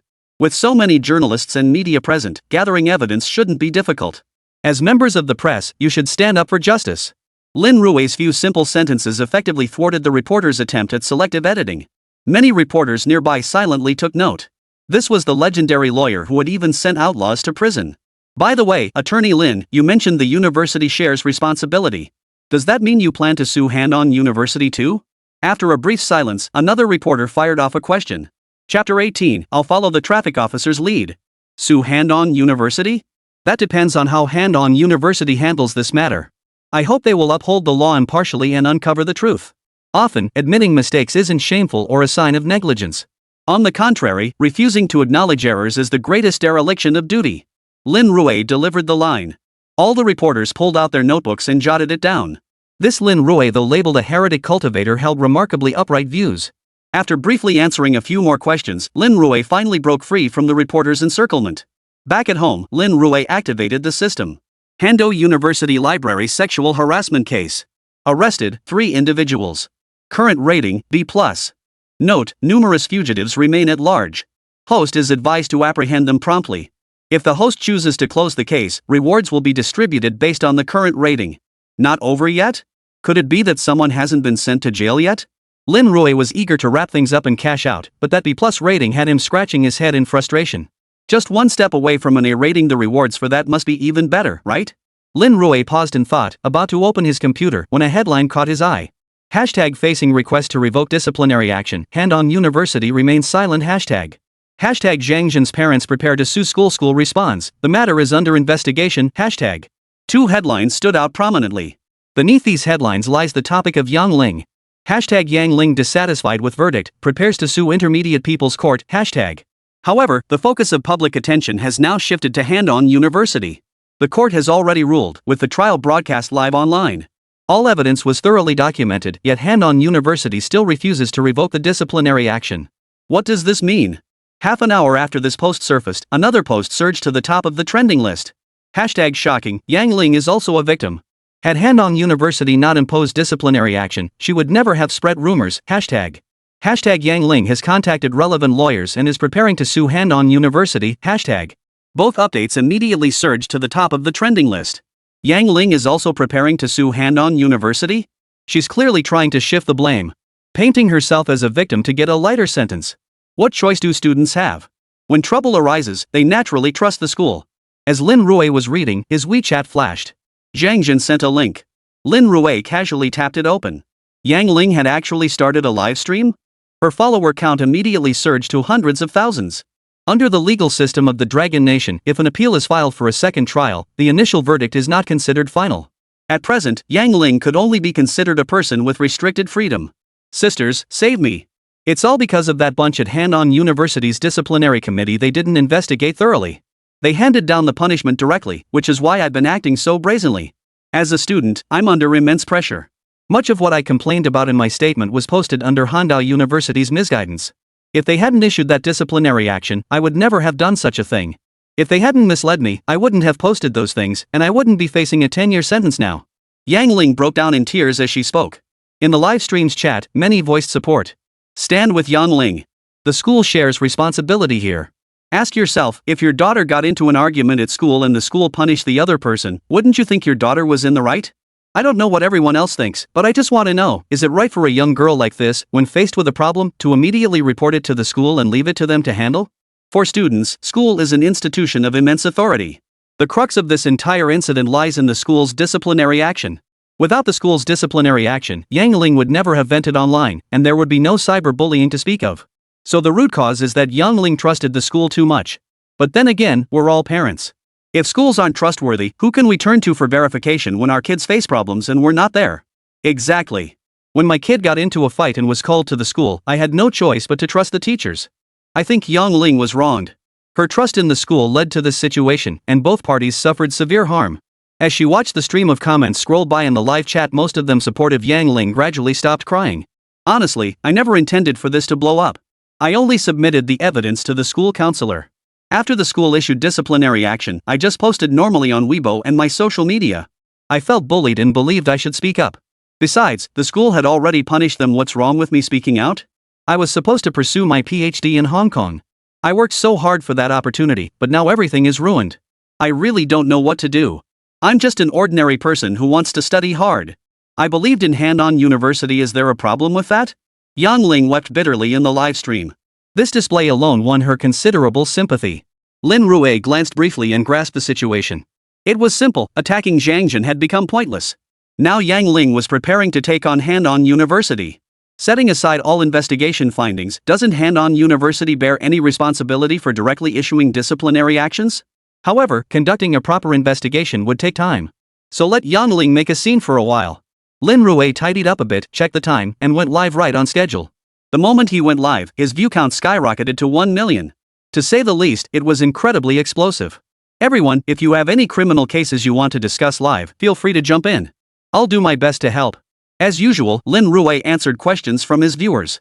But back then, it was mostly weird questions. But now, with so many people watching, those pranksters didn't want to embarrass themselves. Attorney Lin, I've recently encountered a situation strikingly similar to the case you just took on. The voice on the mic belonged to a young man with a soft, puppy-like tone. What happened? Tell me all about it. Lin Rui instantly perked up. Similar to the security case he'd just taken on? Could it be another case on the scale of the Hand On University library incident? If so, wouldn't the system reward him again? Well, here's the thing. I was waiting at a red light, and when it turned green, I started moving. Then someone drove the wrong way and smashed right into me. I was completely stunned, and then out of nowhere, they posted the video online. They didn't blur my face, they started cyberbullying me. People around me recognized me, and some even started doxing me. Now I get tons of messages daily. Attorney Lin, what should I do? At this point, the guy on the call slowly added, oh, write that video online? It's called I Listened to the Traffic Cop. Chapter 19, the counter-accusation template, I'm waiting for you. Lin Rui quickly searched. On Bilibili, just typing I listened to the traffic cop brought up tons of videos. The male protagonist in the videos was indeed a young man. The videos weren't long. After a quick scan, Lin Rui's eyes lit up. Holy crap, this is absolutely textbook level response material. Kid, your response is textbook level. I bet that little fairy who falsely accused you is totally crushed now, huh? This isn't the era where you can win privileges by acting like a bully anymore. Lin Rui said as he directly uploaded the short video. Folks, you might want to take a page from this guy's playbook. He's already explained the initial incident, so let's hear his response now. Lin Rui said as he clicked to play the video.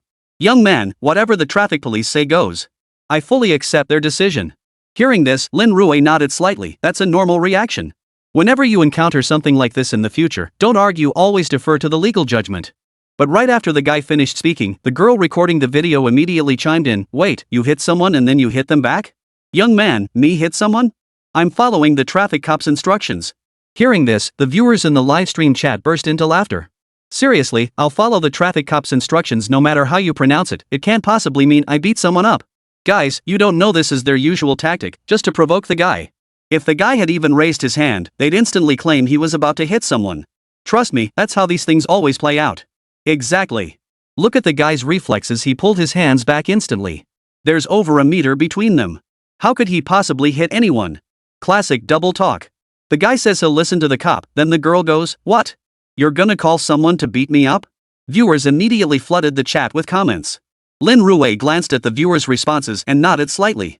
Looks like everyone here has strong awareness of self-protection. Clearly, the guy didn't lay a finger on her, so this fairy girl is straight up filing a false accusation. Falsely accusing someone of assault, but have you thought through the underlying logic here? If the facts are as the guy says, this woman drove the wrong way and hit him, then what is that? She's fully at fault, right? But what if the guy got provoked and threw a punch? What would happen then? The little angel holding her phone to record right now will capture every moment of you hitting someone. That'll be the evidence against you in court. Lin Rui paused briefly here, giving all the online viewers ample time to think. Just imagine if it were only a traffic accident, the most you'd have to pay would be repair costs. Or compensate for lost wages. But if the guy really couldn't control his temper and threw a punch, what would he get? That's a public security penalty. What price would you have to pay to get the other party's forgiveness? If the other party refuses to forgive you, you'd face administrative detention. So, guys, do you get it now? Lin Rui glanced at the comments flooding the screen and continued his explanation. How much would it cost to secure the other party's understanding under public security regulations? And by then, you'd probably be completely drained. Meanwhile, in the video, this woman keeps fishing for information, especially with this line. Fairy, how have you managed to survive this long? Young man, none of your business. Fairy, you hit someone and you're still saying it's none of your business? Guy, how I've managed to survive this long is none of your business. As for the rest, we'll talk when the cops get here. Fairy, you're so impressive, you're amazing. Young man, I'm waiting for the police.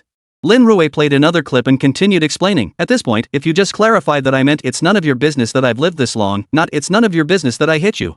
Saying that would be admitting you hit this lady. Once you admit it, all this becomes incriminating evidence in court. That's why this guy was so smart, he stopped himself in time. Hearing this, everyone present couldn't help but gasp in shock. Holy crap, there are so many traps. A hothead like me would be finished. So many schemes.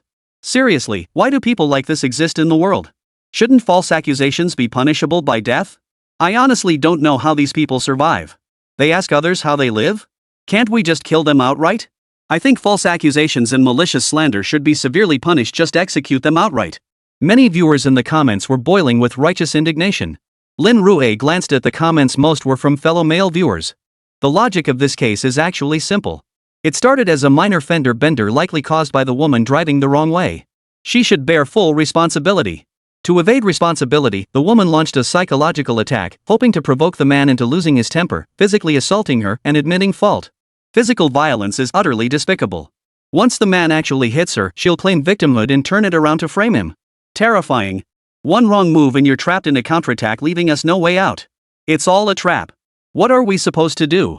A vague sense of panic gradually spread through the crowd. Men know they speak without restraint, never thinking too deeply. One careless move could land them right into a trap someone else had set. Everyone, this is absolutely a template. No matter who accuses you in the future, all you need to do is wait for me, XXX, to arrive. Under no circumstances admit to anything or follow her lead in any conversation before that. Lin Rui looked at the live chat and said solemnly, the moment someone raises their phone to take photos as evidence, it means you're already standing in court. In court, every word you utter becomes admissible evidence. Just like in movie lines, you have the right to remain silent, but anything you say now can and will be used against you in court. Lin Rui reminded them. Viewers in the livestream flooded the chat with hearts. We don't have much money either, but your livestream has saved us a lot. All we can do is send some hearts to show our support. Reporting to attorney Lin, someone just dug up Yan Ling's thesis. Holy, what kind of crap is this? She got a master's from Hand-On University writing this crap? Holy, I feel like I could do better. What even is a master's degree? Is it just a step up from a vocational college? I bet my own vocational college thesis was better than hers. Thanks for the invite. I'm a fellow master's student in the same field. Just read the thesis. Hando University is guilty of academic misconduct. What is this? She's making up marriage laws out of thin air and even got the founding date of Longboron. Is this Yang Ling some kind of walking 500,000 yuan? Reading the comments, Lin Rui promptly logged into CNKI. Since the Tianlin era, academia had entered a new age. How dare anyone try to muddy the waters after the first year of Tianlin? When Lin Rui read Yan Ling's master's thesis, he couldn't help but lose his composure. What the hell is this? Chapter 20, Refusing to Revoke Disciplinary Action? Suing you for intentional homicide. Throughout the entire thesis, the language was awkward and incoherent. That alone was bad enough. Even much of the data was incorrect.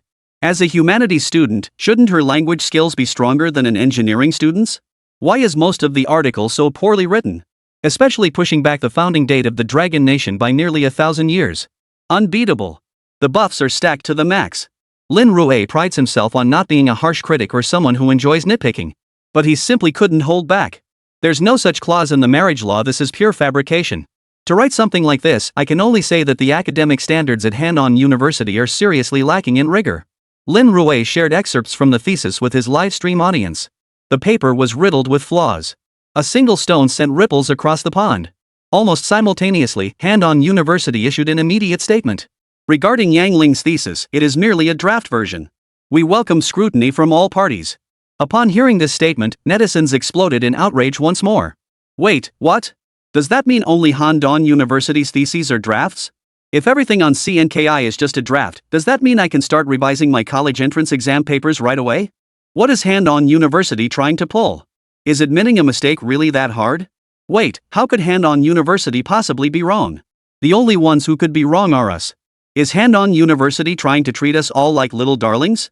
Is that what they're up to? I'm reporting them.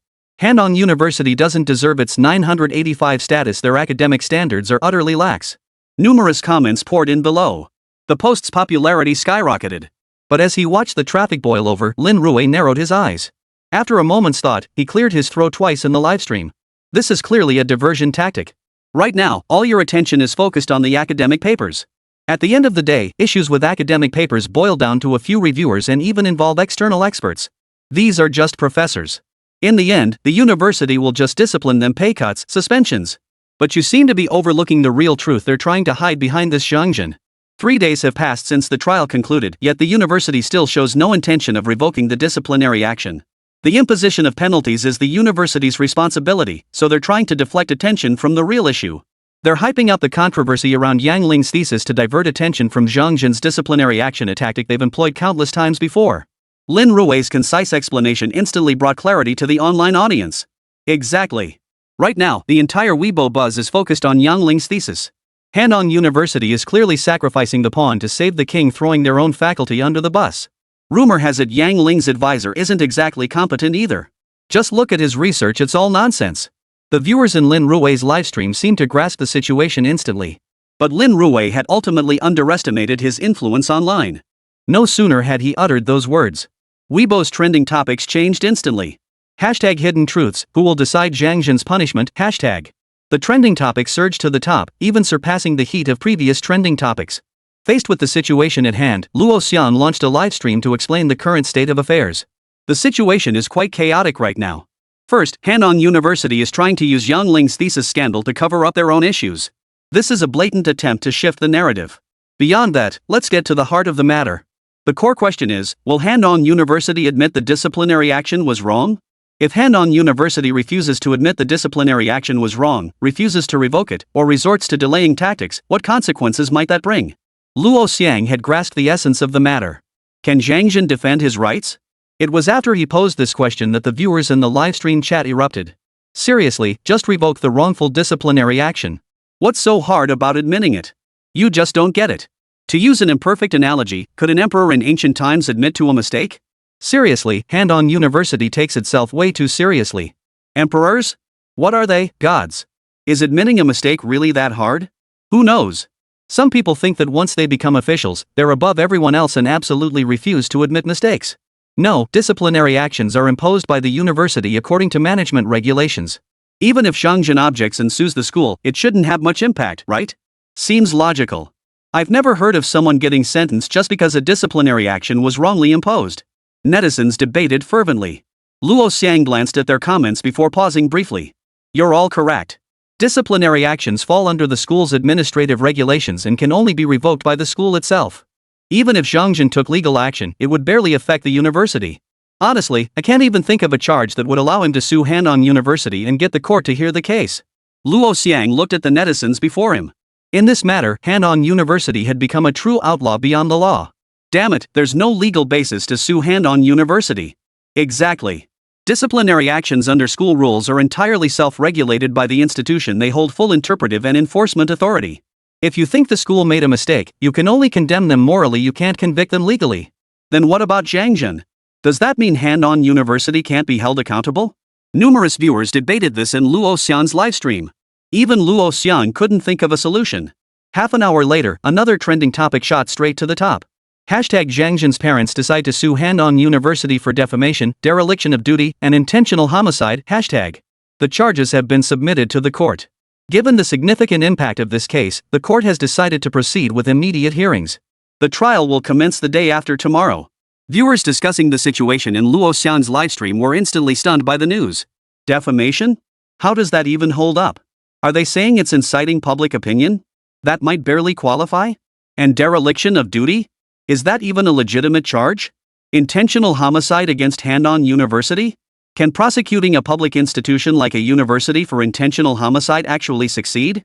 This can't be a publicity stunt. Absolutely not. Didn't you see the part at the end? The attorney representing the case in court is Lin Rui. Damn it, that shady lawyer Lin Rui with him on the case, these charges are bound to stick. Forget everything else, I'm already looking forward to the trial. How will Lin Rui perform? The mere mention of Lin Rui instantly lit up faces with anticipation. Meanwhile, upon receiving the lawsuit, Handong University's Legal Affairs Department sprang into action. Legal Affairs Director Xiong Hui scanned the contents of Zhang Jin's lawsuit against him. Dereliction of duty, defamation, and intentional homicide? This lawyer must be out of his mind. It's pure grandstanding. Don't forget Handong University is known as the Little Yen in the South. What gives them the nerve to sue our entire university? Chapter 21, One man takes on the entire legal department of Handong University. Xiong Hui looked up from the complaint before him and glanced at the lawyers beside him. Gather all relevant evidence. I'll lead the team into court when the time comes. The reputation and prestige Handong University has built over the years absolutely cannot be destroyed by us. But director, their lead counsel this time is the genius lawyer Lin Rui. Shouldn't we prepare some countermeasures? Xiong Hui's team of lawyers couldn't help but feel intimidated upon learning it was Lin Rui. He was a formidable opponent. In the courtroom, he'll sway the judge. And the opposing counsel too. He even had the defendant sent away. Now that Handong University had become the defendant, these lawyers were representing the defendant. Could they possibly end up sending their own people to jail too? As these thoughts swirled, the lawyers before him mentally reviewed every possible mistake they might have made over the years. Terrified that any oversight might land them in jail too. Lin Rui, what kind of lawyer is he? Is he really that formidable? I've never heard his name. Ignore him. Handong University's disciplinary actions are based on our own school regulations. Even if he argues until the cows come home, how could the law possibly override our own rules? Are you kidding? Besides, several judges in Handong province are my senior classmates. They'll definitely rule according to the law. Especially Su Tianchang, known as the iron-faced judge, he's my own senior classmate. What are you freaking out about? Xiong Hui waves dismissively with a sneer. Prepare for the trial. Gather all the evidence. This Lin Rui won't win. The entire legal affairs department of Han-On University sprang into action. Document after document was gathered. This included the original evidence collection and numerous statements from counselors. Armed with this evidence, a post appeared immediately on Han-On University's official public account. We will not tolerate pandering for favor. The century-old reputation of Han-On University absolutely cannot be tarnished. Regarding the disciplinary action against student Zhang Jin, our investigation is ongoing, with the majority of facts still under review. However, this matter has been exploited by certain parties for sensationalized publicity. They claim the court has already rendered a verdict, but in reality, the involved party, Yang Ling, intends to appeal. This indicates the court has not reached a final conclusion on the matter. Since no final verdict exists, why should we prematurely revoke the disciplinary action? The entire post immediately garnered widespread support. As a graduate of Han-On University, I understand the school well and trust its judgment. The court only held a trial that was decided by a minority and cannot be considered the final outcome. Suppose the second trial finds Zhang Jin guilty of sexual harassment. Would Han-On University then have to reinstate the disciplinary action? Revoking it only to reinstate it later treats the university like a joke, inevitably eroding the authority of its regulations in students' minds. I stand with the university and urge everyone to give them time to thoroughly investigate the full circumstances of this incident. Many students commented under the university's official post. Alongside the university's post, online reactions were divided. Some condemned Han-On University, while others voiced strong support. The debate grew increasingly heated. It was at this moment that the Han-On Provincial Court released information about the trial. Han-On University disciplinary case? Presiding Judge, Su Tiancheng. Plaintiff's Attorney, Lin Rui. Defense Counsel, Xiong Hui. The case will be heard in open court with full live streaming. Looking at the list of attorneys and the presiding judge before them, those present seemed somewhat dazed. It felt as though swapping Xiong Hui for Wang Hai would make this the very same false accusation case from Han-On University Library. Su Tiancheng was appointed as judge, but wasn't he reported for misconduct? The allegations were investigated and found to be malicious reports from paid trolls. He's completely innocent. Su Tiancheng is known as an iron-faced judge. He seems to have a good relationship with Xiong Hui. Can someone like that really preside over this trial? I trust Su Tiancheng won't show favoritism. The entire trial is public. Besides, why is he called the iron-faced judge? Precisely because he only follows the law and never lets personal feelings sway him. This case is getting interesting. The defamation charges seem rock solid. I'm curious to see how they'll pull off the dereliction of duty and intentional homicide charges. Even before the trial began, online attention for the case had already surpassed 1 million views.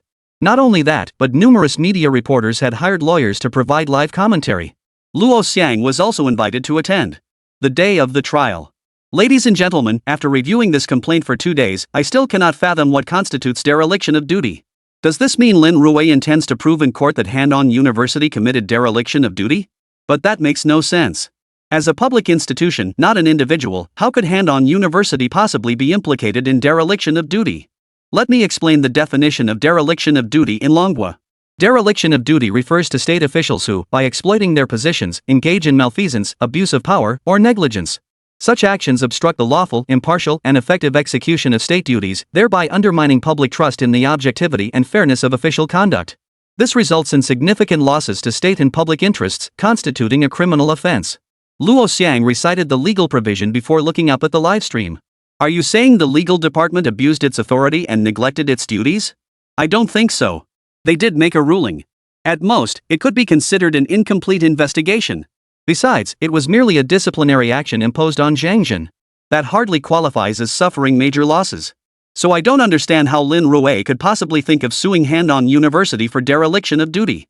Luo Xiang stared at the deep dark circles under his eyes. It was obvious he hadn't slept in days. His mind was consumed by Lin Rui's lawsuit strategy. Professor Luo, I suggest you stop thinking about it. You're the epitome of an upright lawyer, but Lin Rui is a rogue practitioner. The paths of the unorthodox are entirely different from yours. You could never comprehend them. If Lin Rui dares to sue like this, he must have absolute certainty. Otherwise, it would be false accusation, and false accusation carries jail time. He said it himself. In the livestream, Luo Xiang's opening remarks immediately ignited the excitement. Bullet comments streamed relentlessly until the moment Lin Rui stepped into the courtroom. As if by mutual agreement, everyone fell silent. Even the chat stopped. The screen went physically blank. Lin Rui slowly made his way to the plaintiff's counsel seat. No sooner had he taken his seat than 5 or 6 people trickled in from the opposite side. These individuals were all from Han University's Legal Affairs Department.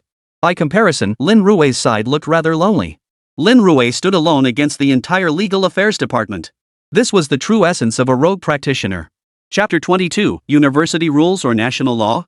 This was the true essence of a rogue cultivator. Lin Rui sat quietly at his desk, head bowed as he flipped through several documents in his hands. Compared to the Han University Legal Affairs Department, they appeared somewhat flustered and disorganized. Each person pulled out their documents, piling them on the table in front of them, ready to provide them at a moment's notice. Courtroom live broadcast room. Why is it that just looking at the lawyer's bench makes me feel like Lin Rui has already won? I suddenly get this feeling that some master of dark arts is training a young disciple of orthodoxy. Han University's Legal Affairs Department makes me feel like I'm watching the six great sects besieging the summit of light. I totally get that feeling too. Holy crap, this could totally be a novel. Amidst the surrounding chatter, Su Tiancheng strode in. He proceeded to recite the standard courtroom procedures. These were all rote recitations. Not just them, but even many viewers in the livestream could recite it by heart. Next, the plaintiff is called to present evidence. Su Tiancheng finished speaking and turned to look at Lin Rui. Lin Rui bowed slightly in response before stating, "First, I present evidence that the president of Han University has committed serious dereliction of duty." The president of Han University, gross dereliction of duty? What's going on? Xiong Hui was completely baffled. This wasn't about disciplinary action. How did it suddenly involve the president of Han University? Serious dereliction of duty? What was going on? Lin Rui seemed in no hurry to give his counterpart time to process the information, casually producing Zhang Jin's disciplinary action decision. May I ask the defendant, is this disciplinary document stamped with the official seal of Han University? Lin Rui presented his evidence, and the judge's screen immediately enlarged it. The words Hando University official seal stood out prominently. Faced with such definitive proof, Xiong Hui, as the defendant's lawyer, could only nod in acknowledgement. After all, the official seal was right there. How could he deny it? This is indeed our official seal. Xiong Hui nodded earnestly, looking at Lin Rui with some confusion. Is there a problem with that? Your admission suffices. Lin Rui pointed at the official seal before him and continued, then let me ask again, was this disciplinary action taken in accordance with school regulations? Two questions in quick succession left Xiong Hui feeling baffled, unsure what Lin Rui was really getting at. Of course. Disciplinary actions at our school are always carried out according to the rules. What's the problem? Xiong Hui stared at Lin Rui, countering with a question to regain the upper hand. Following school regulations? No problem. Unexpectedly, Lin Rui nodded in agreement. Since it was done according to school regulations, might I ask to see the basis for the disciplinary action? Of course we have that. Xiong Hui had long been prepared for such a request.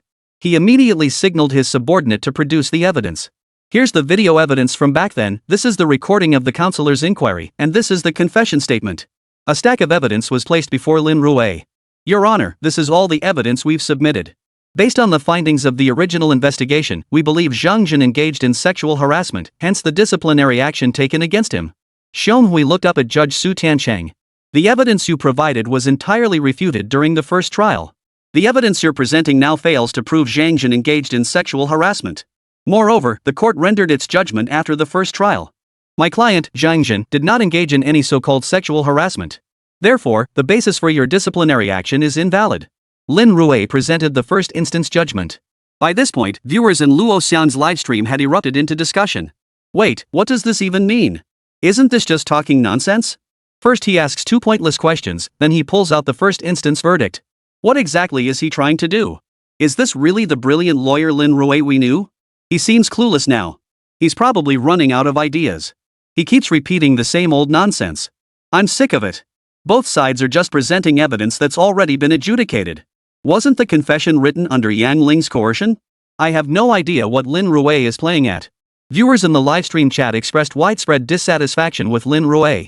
But Luo Xiang frowned deeply. No, Lin Rui is playing a long game. Think about it carefully. If all the grounds for the disciplinary action are overturned, doesn't that mean the punishment is invalid? If the disciplinary action is invalid, then Han University must rescind it. Otherwise, what are they doing? In the 21st century, in a society governed by the rule of law, they're still making baseless accusations? Luo Xian paused briefly before voicing his assessment. But Lin Rui's approach has me a bit baffled. Even if the disciplinary action can't stand, Han University could just publicly revoke it. It wouldn't hurt them one bit. Disciplinary actions like this don't even remotely qualify as dereliction of duty or defamation. What exactly is Lin Rui playing at with this move? Luo Xiang looked thoroughly perplexed. He felt like he could almost guess what Lin Rui was trying to do. Yet seeing the first charge Lin Rui brought forward, he was utterly baffled again. He had no clue how Lin Rui was maneuvering. Wait, does the basis for disciplinary action even need to be proven? Wasn't it already effectively established during the first trial? Even if we take a step back, Han-On University could easily shirk responsibility by claiming they're not experts and couldn't investigate thoroughly, then just scrap the disciplinary action. Lin Rui hasn't even touched the core issue. What's the point of all this proofing here? The online commenters all wore expressions of bewilderment. Even some people began mocking Lin Rui. Luo Xiang observed the courtroom proceedings before speaking up, but it seems Lin Rui won't get the chance the opposing counsel has already caught on. As soon as Luo Xiang finished speaking, as if to confirm his point, Xionghui raised his hand to signal. Your Honor, the points raised by plaintiff's counsel Lin Rui are irrelevant to the charges at hand. I move to terminate the plaintiff's examination. Xionghui immediately invoked a motion to silence. You cannot continue asking these questions. As long as we don't press further, Han-On University stands unassailable. Su Tiancheng tapped his gavel. Plaintiff's counsel, state how this relates to the charges in this case. If there is no connection, you may not pursue this matter further. Of course there is a connection. Lin Rui turned to the defendant's bench. Your Honor, all my allegations stem from Zhang Jin's disciplinary action. Therefore, I must prove the error of this disciplinary action in court. I must continue questioning. Your Honor, I request permission to continue questioning. Su Tiancheng narrowed his eyes, paused briefly in thought, then nodded. You are permitted to ask 3 questions. Within these 3 questions, you must establish relevance to this case. Otherwise, I will rule you in contempt of court. 3 questions, only 3 questions. The disciplinary action had nothing to do with Lin Rui's charges. What could 3 questions possibly uncover? Hearing Su Tiancheng's words, a smug smile crept onto Xionghui's lips. Lin Rui was still too young. Even if he were given 30 questions, I'd find a way to dodge them all perfectly. Very well, Your Honor. My first question is, do school regulations supersede national law? Lin Rui posed a new question. Chapter 23, The Dark Side, the Absolute Dark Side. The question plunged the entire courtroom into silence once more. In the courtroom, in the live stream chat, viewers immediately erupted in criticism. Seriously? How dumb is that? School rules or national law? Even my 5-year-old knows which one takes precedence. He only gets 3 questions, and Lin Rui just wasted one so carelessly. Lin Rui is a complete idiot. He must have been possessed. Seriously, what are you Lin Rui fans yelling about? He's just a rookie lawyer who barely passed the bar exam. Asking dumb questions is totally normal. Probably the previous trial case was one Lin Rui prepared for a long time. But this case? From filing the complaint to the hearing, it was only 3 days. Lin Rui simply didn't have enough time to prepare. What a clown. A total clown. Netizens immediately started bashing him. I don't get what you guys are hyping him up for. His earlier wins were pure luck. In my opinion, Lin Rui is just a rookie. All he knows how to do is throw punches and bully us underdogs. Now that he's up against the Han-On Provincial Legal Affairs Department, he's done for. Bullying us women is no big deal. You men are still yelling here. If you've got the guts, get Lin Rui to challenge the Han-On University Legal Affairs Department head-on. Does he even have the ability? What's this nonsense about storming the summit? To me, he's nothing but a clown. The previously silenced little fairy immediately launched a furious counterattack. The entire comment section erupted into a full-blown verbal brawl. Cut the noise. I can't even see how Han-On University's Legal Affairs Department is responding. Below this comment, Xionghui from Han-On University's Legal Affairs Department nodded solemnly. Even a 5-year-old knows this. In Longhua, no law can supersede national law. So you understand the law, huh? Then let me ask my second question. Why haven't you revoked the disciplinary action after the court's first instance ruling? Why did you continue the investigation, delaying the process, and refuse to revoke the disciplinary action? Lin Rui pressed on with his second question. The chat fell silent instantly. The netizens seemed to catch a whiff of something. Well, the party involved, Yang Ling, is dissatisfied with the first instance ruling and plans to appeal. Therefore, the entire matter hasn't been fully investigated yet. Xionghui frowned, resorting to the prearranged explanation. You imposed disciplinary action without a thorough investigation? The court has already issued its first instance ruling, which means it has adjudicated this matter according to national law. Upon receiving this information, you should have immediately revoked Zhang Jin's disciplinary action.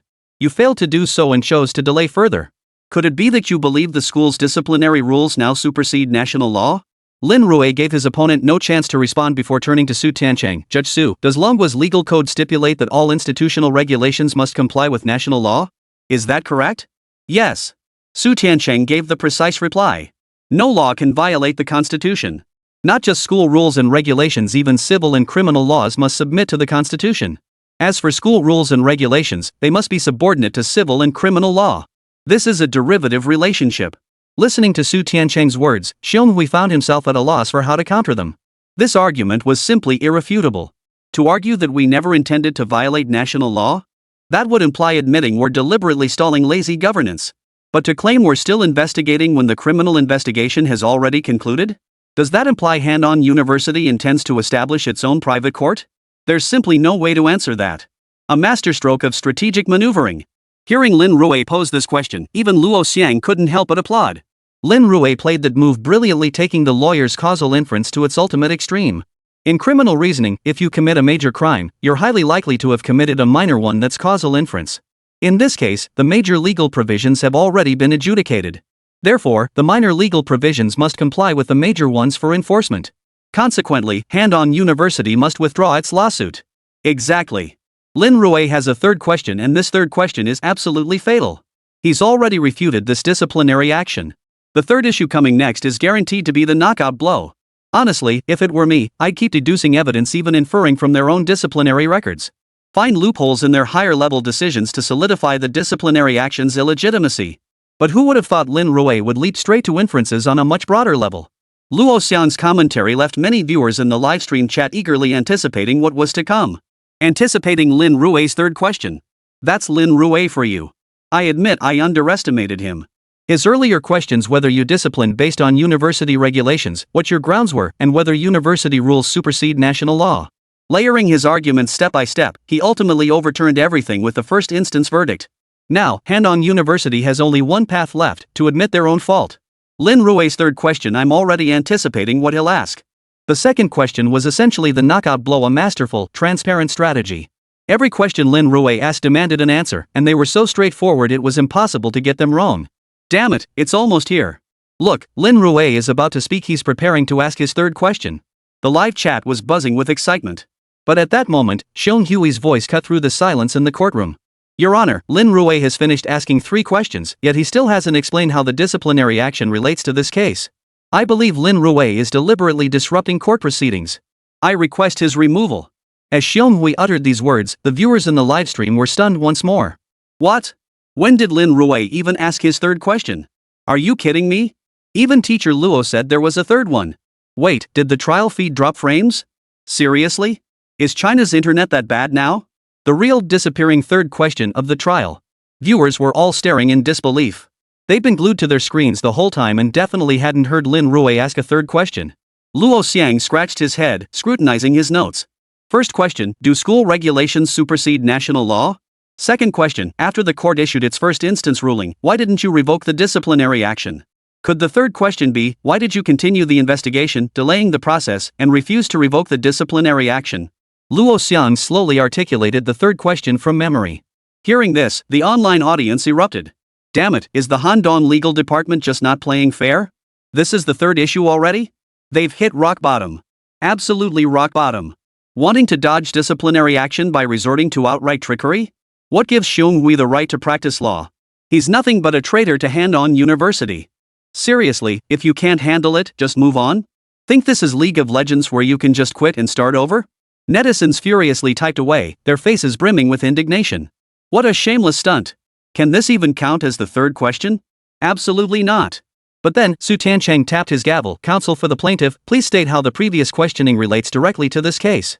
This statement sent shockwaves through the audience. The comments section erupted with accusations of corruption. Corruption. Absolute corruption. Officials protecting each other. As expected, Lin Rui is still too isolated and powerless to stand a chance. Wait, how is this even considered the third question? Total corruption. Yet, just as everyone was voicing outrage on Lin Rui's behalf, a faint smile touched the corners of his lips. That same confident smile appeared once more. Chapter 24, Sweating Buckets, Dear. The comment section was flooded with accusations of foul play. Only Lin Rui still wore a smile. He bowed deeply to the judge and spoke slowly. According to Handong University's regulations, disciplinary actions must be approved by the president's office. Now that the first instance verdict has been issued, the president has yet to take any action. This clearly demonstrates the president's dereliction of duty. Therefore, my accusation of dereliction of duty is entirely valid. Lin Rui stated calmly. Dereliction of duty. All disciplinary actions must go through the president's office. But everyone knows it's merely a formality. The principal is so busy, how could he possibly have time to handle every single one? In fact, many schools even have an application system for official seals. Once approved, they're stamped directly. Lin Rui, you seem to have misunderstood something.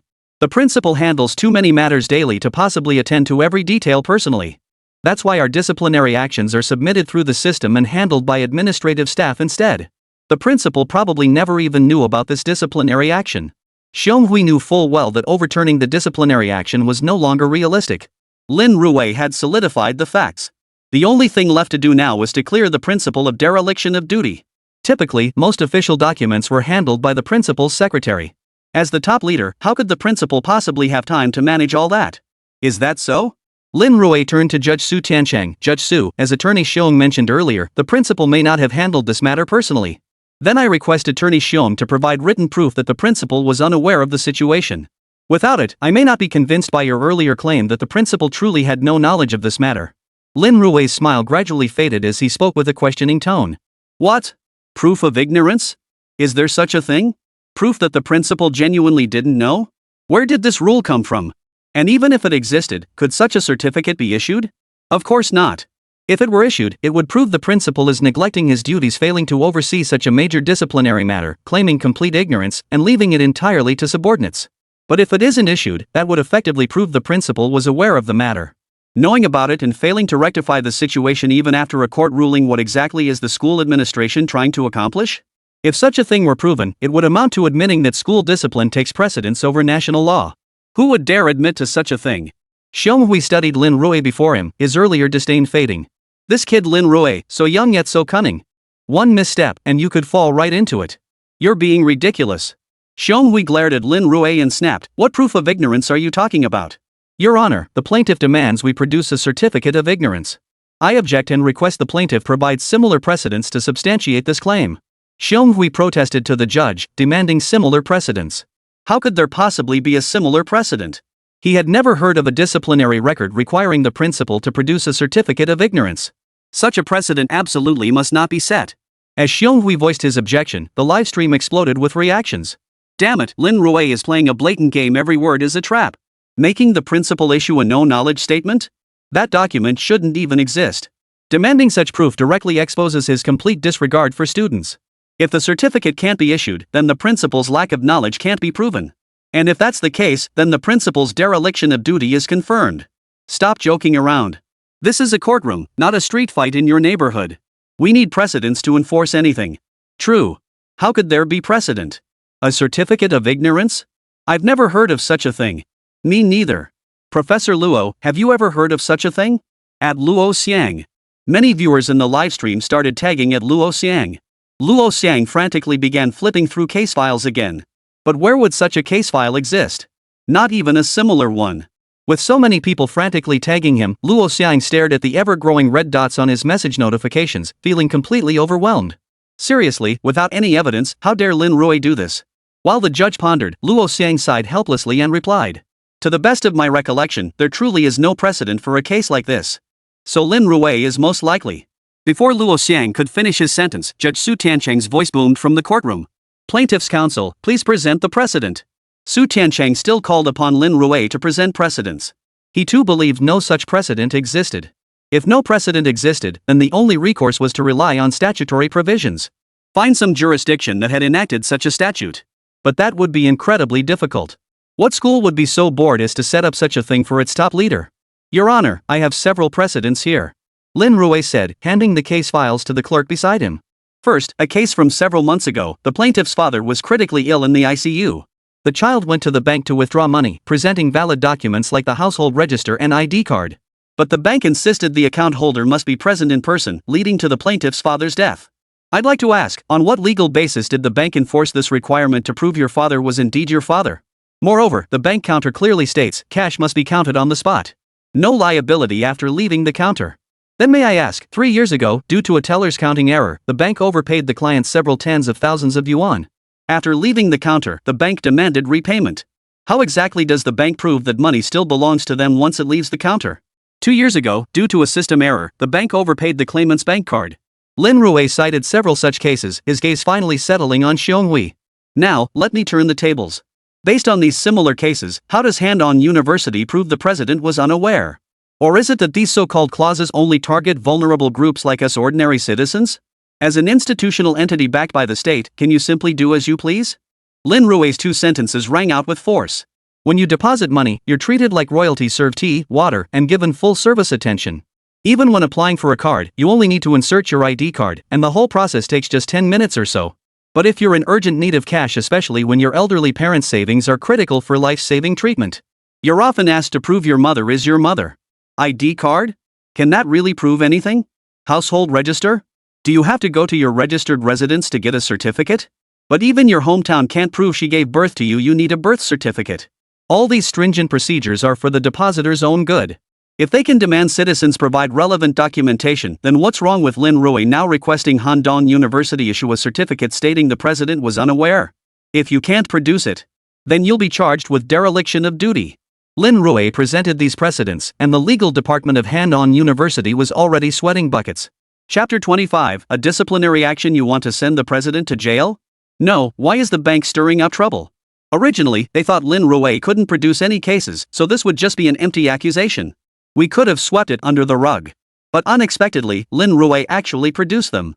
Not only did he produce them, but these cases included legitimate court rulings.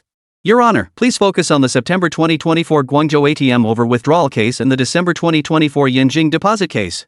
Both cases stemmed from bank operational errors, yet the court ultimately ruled that the party who received the overpayment in Guangzhou must compensate the bank for its losses and pay interest accrued over such a long period. As for the Yanjing deposit case, due to a teller's error resulting in an extra 1,600 in the account, the court ordered the return of the funds plus penalty interest. Then I must ask, is the phrase no liability once funds leave the counter part of the bank's official regulations? Then why do bank employees themselves never enforce this rule? Why should ordinary citizens like us bear the cost for their mistakes? Lin Rui's remarks drew widespread agreement from viewers in the livestream chat. You're absolutely right. When you deposit money, they treat you like royalty. But the moment you need a loan, they make you jump through endless hoops. Forget loans. After my grandfather passed away, I tried to withdraw his money but couldn't without the password. Even the cremation certificate wasn't accepted. Banks are nothing but unfair terms. If a teller makes a mistake, it's their negligence, they should be the ones to compensate. Exactly. If I mess up at work, my boss yells at me, I might even get fired. Why should ordinary people bear the burden when bank tellers make mistakes? I support Lin Rui. If he wins this case, banks will have to prove the money belongs to them before making similar demands in the future. Those who carry firewood for the masses shouldn't freeze to death in the snow. In an instant, public opinion across the internet swung overwhelmingly in Lin Rui's favor. In the courtroom, Judge Su Tiancheng reviewed all the case files before banging his gavel. The evidence presented by Lin Rui is valid. The defendant must now provide proof of lack of knowledge. Su Tiancheng's ruling made Xiong Hui swallow hard. Where on earth would he get proof of ignorance? This was no joke. We request an adjournment. Defense attorney Xiong Hui immediately raised his hand. We need to promptly submit evidence, hence the motion for adjournment. Su Tiancheng frowned slightly, turning to glance at Lin Rui beside him, about to speak. Lin Rui waved him off. No adjournment is needed yet. I still have several critical questions that require their follow-up. Why not handle them all at once? Otherwise, if we keep adjourning at the slightest provocation, wouldn't that be rather problematic? Where is the dignity of this court? After Lin Rui spoke, Su Tiancheng glanced at the other judges beside him. Following a brief consultation, he struck the gavel. The court agrees with the plaintiff's position. The defendant's motion for adjournment is denied. Proceed with the hearing. Xiong Hui slumped back into his seat. Without hesitation, Lin Rui continued, if the defendant cannot prove the president was unaware, then the president is guilty of dereliction of duty. Furthermore, the university's public account announcement of disciplinary action, in collusion with Yang Ling, further misled the public. This has caused immense psychological and physical harm to our client. Simultaneously, relentless social criticism targeting our client has been fueled by Handong University's flagship media outlet. It is precisely because you rushed to discipline Yang Ling without thorough investigation that our client became a target of online violence. You played an aiding role in this. Following the cyberbullying, our client's grandfather passed away from hypertension. You are accomplices to murder. Lin Rui stood before Judge Su Tiancheng. In summary, we make the following demands. First, the disciplinary action against our client must be immediately revoked. Given the severe physical and psychological impact of the online harassment, we demand compensation of no less than 3 million yuan. Second, Handong University must issue a written apology to be displayed on public platforms for 1 month, restoring our client's reputation. Third, Handao University must impose severe disciplinary action against Yang Ling, particularly investigating her advisor. I demand to know how such a master's thesis could pass review and be published on CNKI. Fourth, the university leadership must issue a profound self-criticism, eliminate incompetent officials, and fulfill their responsibilities to both their positions and students. Otherwise, I believe Handong University is unworthy of its reputation as a prestigious institution. Lin Rui presented these 4 demands. The court clerk's keyboard clattered loudly. Xiong Hui froze in place. His only option now was clear. That was to produce proof that the president was unaware. But how could such proof be obtained? Even if the court accepted it, would the public accept it? The process went through the principal's office, yet the principal was unaware? Who would believe that? In other words, I can't produce any of this myself. I have no choice but to comply with Lin Rui's demands. A written apology and disciplinary action against Yang Ling. Otherwise, he would be utterly ruined. Pondering this, Xiong Hui paused briefly before raising his hand to signal the judge. Your Honor, I request an adjournment to gather additional evidence. Xiong Hui knew this adjournment was merely a temporary delay. The final outcome would remain unchanged. Su Tiancheng glanced at Xiong Hui. As a judge, he understood perfectly well. After a brief pause, he brought down the gavel. The court adjourns for 3 days. Should no supplementary evidence be submitted within that period, the case shall proceed as insufficient evidence, with a verdict to be rendered at a later date. Su Tiancheng granted 3 days. 3 days to secure a certificate of ignorance? On the surface, it seemed like merely drafting the official document and affixing the seal would suffice. But in reality, was this document really that easy to write? It's practically impossible to produce.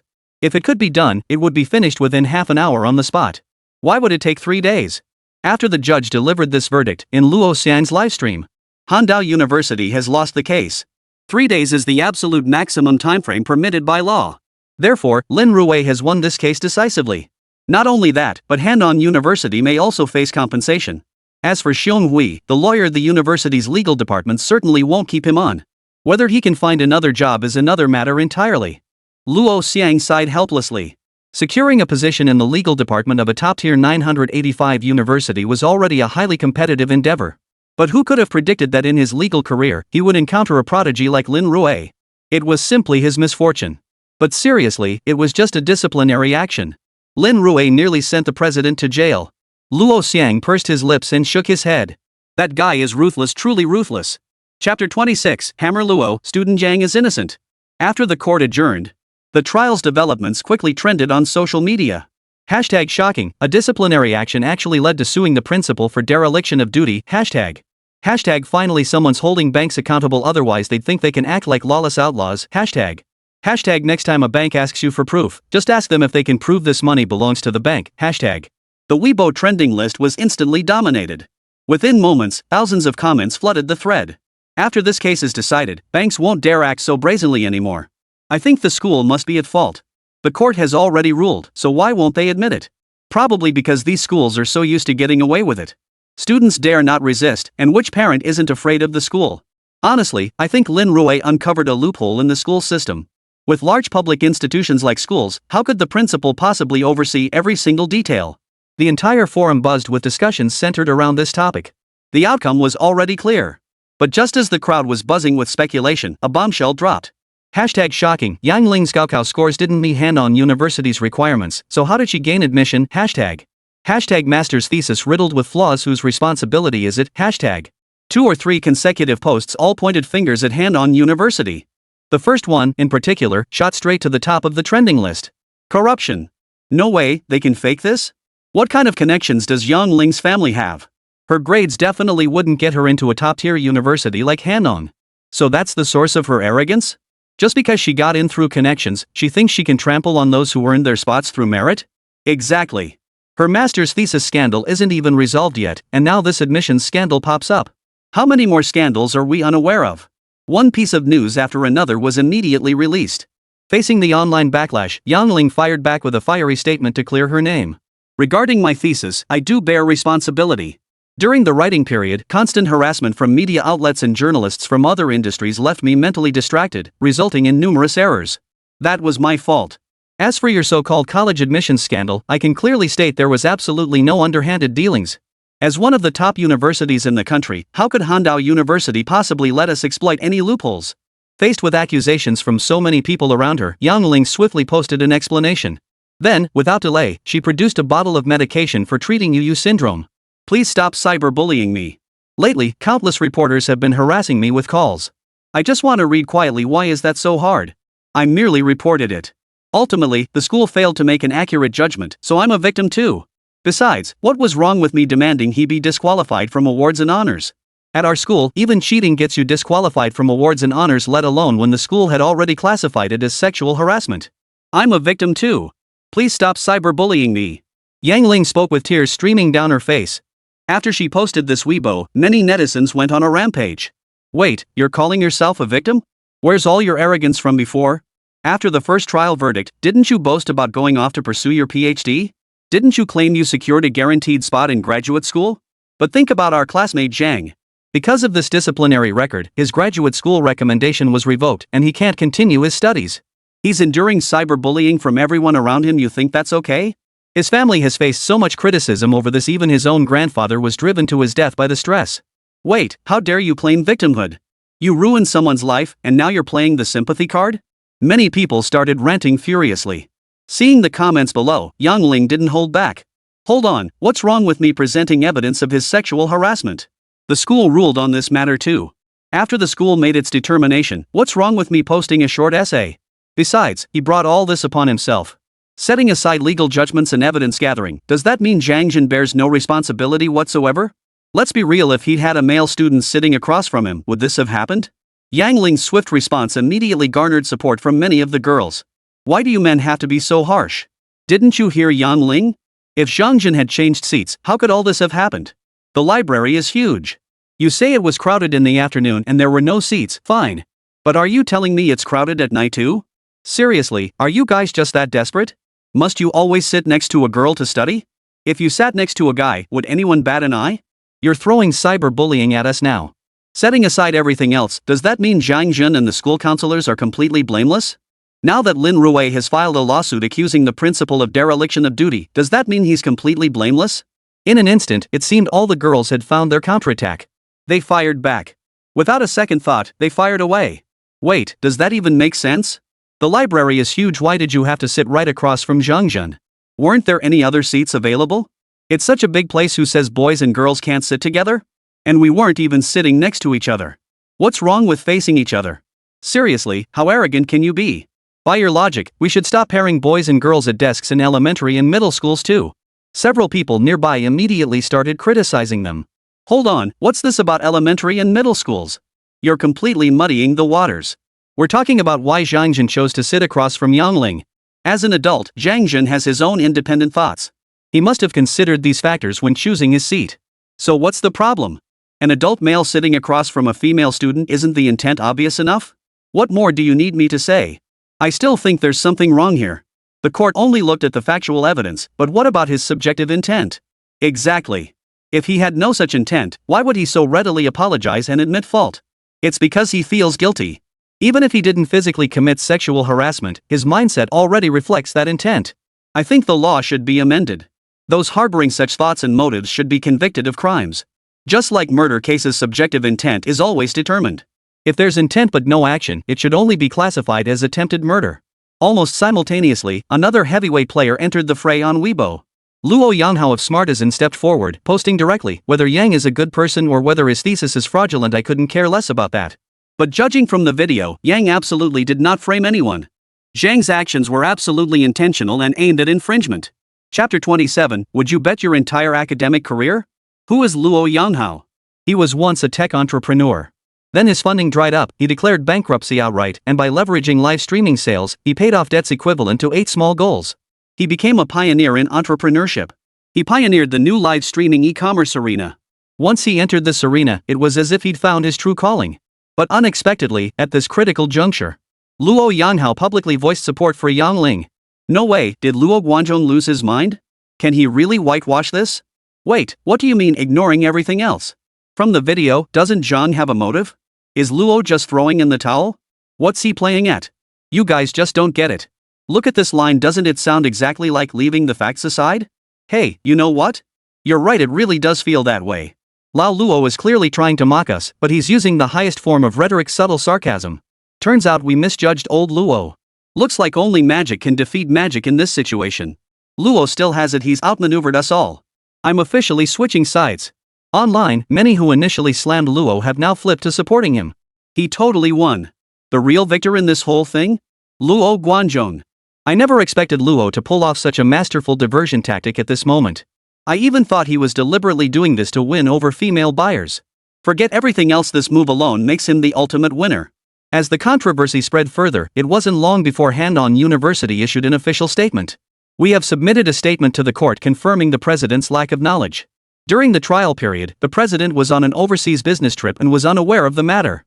Given the impact of public opinion, we will expedite the handling of the academic misconduct incident that occurred at our university. We also express our deepest apologies for the experience endured by student Zhang. Regarding the investigation findings on academic misconduct, we will release updates to the public as the inquiry progresses. Handong University's statement exploded like a bomb, detonating instantly. Wait, that's it? The principal's out of the country on business, so he doesn't know about it? So now that the president's back and knows about it, he says he'll handle it? They're investigating? Brushing it off so lightly? Looks like Handong University is determined to protect Yang Ling no matter what. They're supposed to disclose progress to the public? What's there left to investigate? The data was fabricated, how could there not be problems? Looks like Handong University is determined to shield Yang Ling at all costs, she's practically a defensive tower. Numerous netizens debated the situation while flooding Lin Rui's account with comments. Lin Rui, Handong University is trying to dodge responsibility again. Can you handle this? Lin Rui is a master of the dark arts, there's no one he can't handle. He'll definitely sort this out. Handong University has met its match with Lin Rui, they've truly hit a brick wall. Do you think Lin Rui will let Handong University off the hook? Someone who can send a judge straight to jail, would he just stand by and watch them become an outlaw right before his eyes? One comment piled upon another. Lin Rui's Weibo comments section was on the verge of exploding. Yet at this very moment, Lin Rui, eating instant noodles at home, stared at the system interface. Within the system interface, Handong University Library sexual harassment case.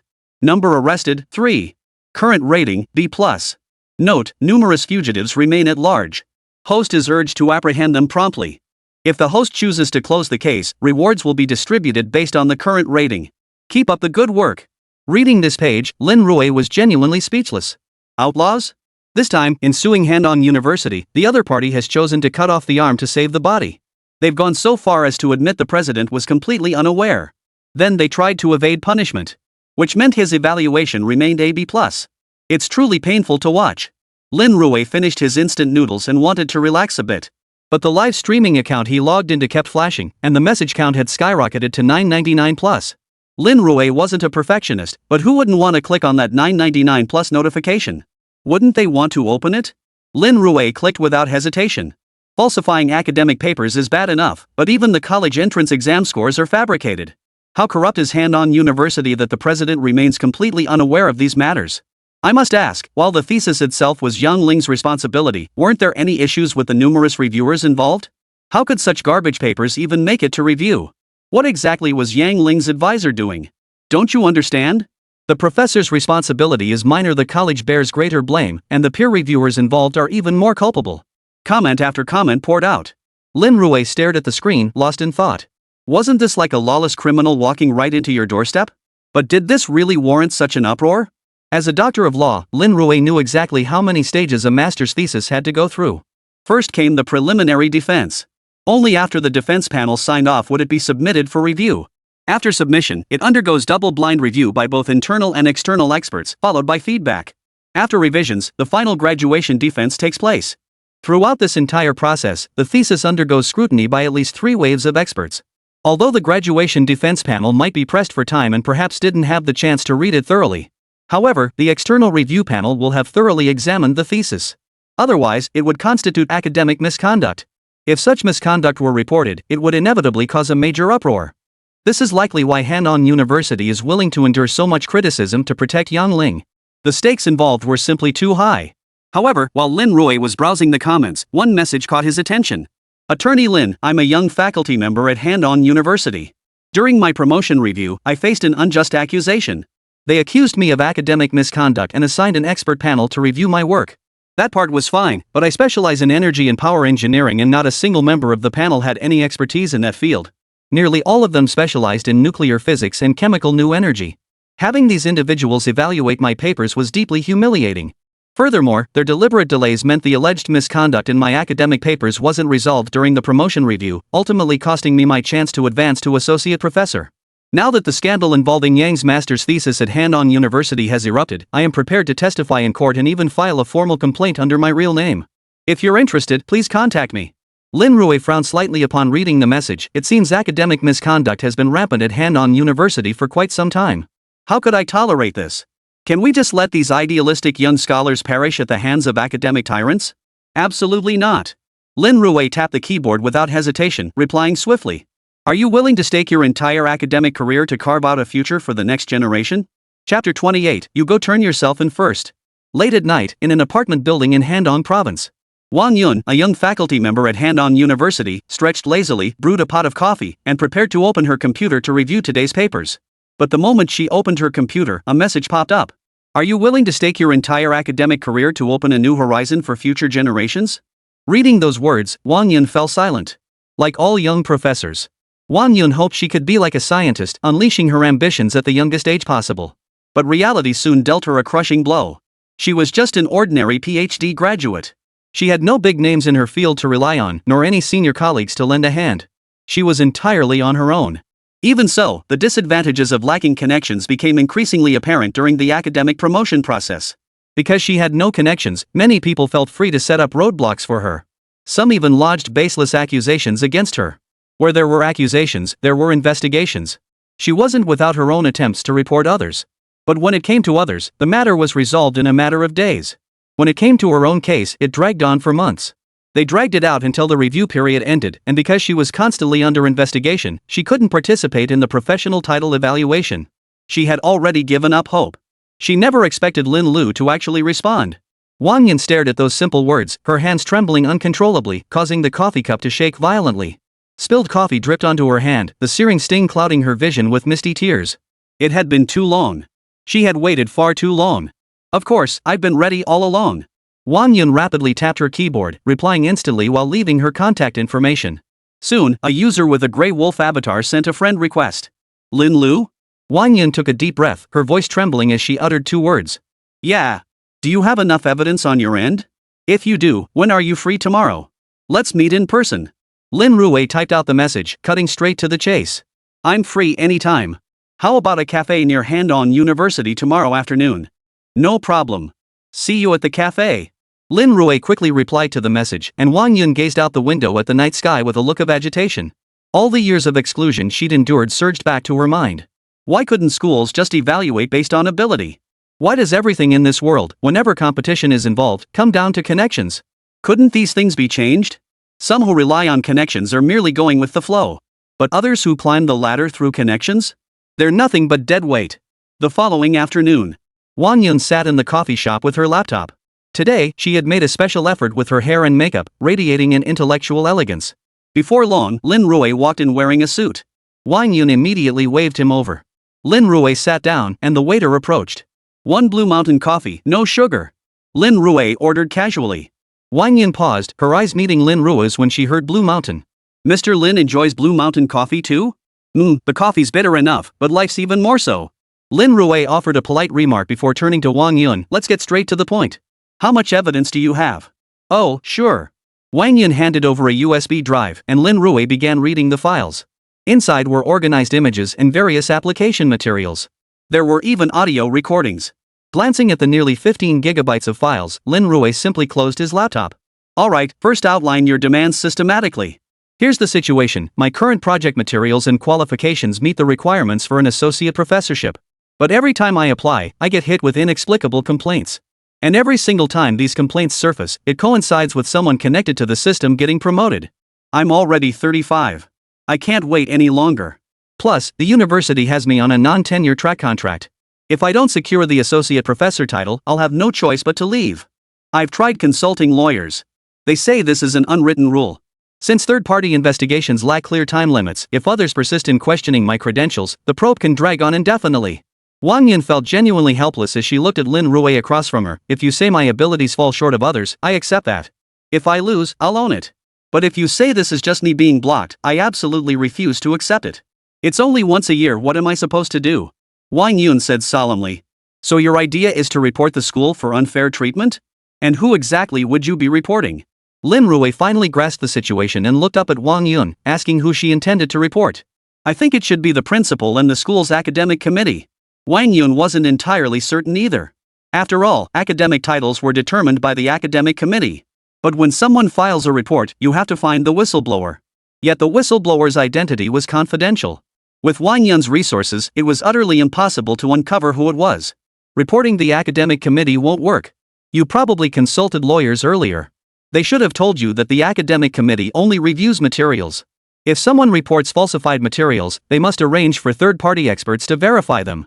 So from this perspective, the university hasn't made any mistakes. They followed the rules to the letter.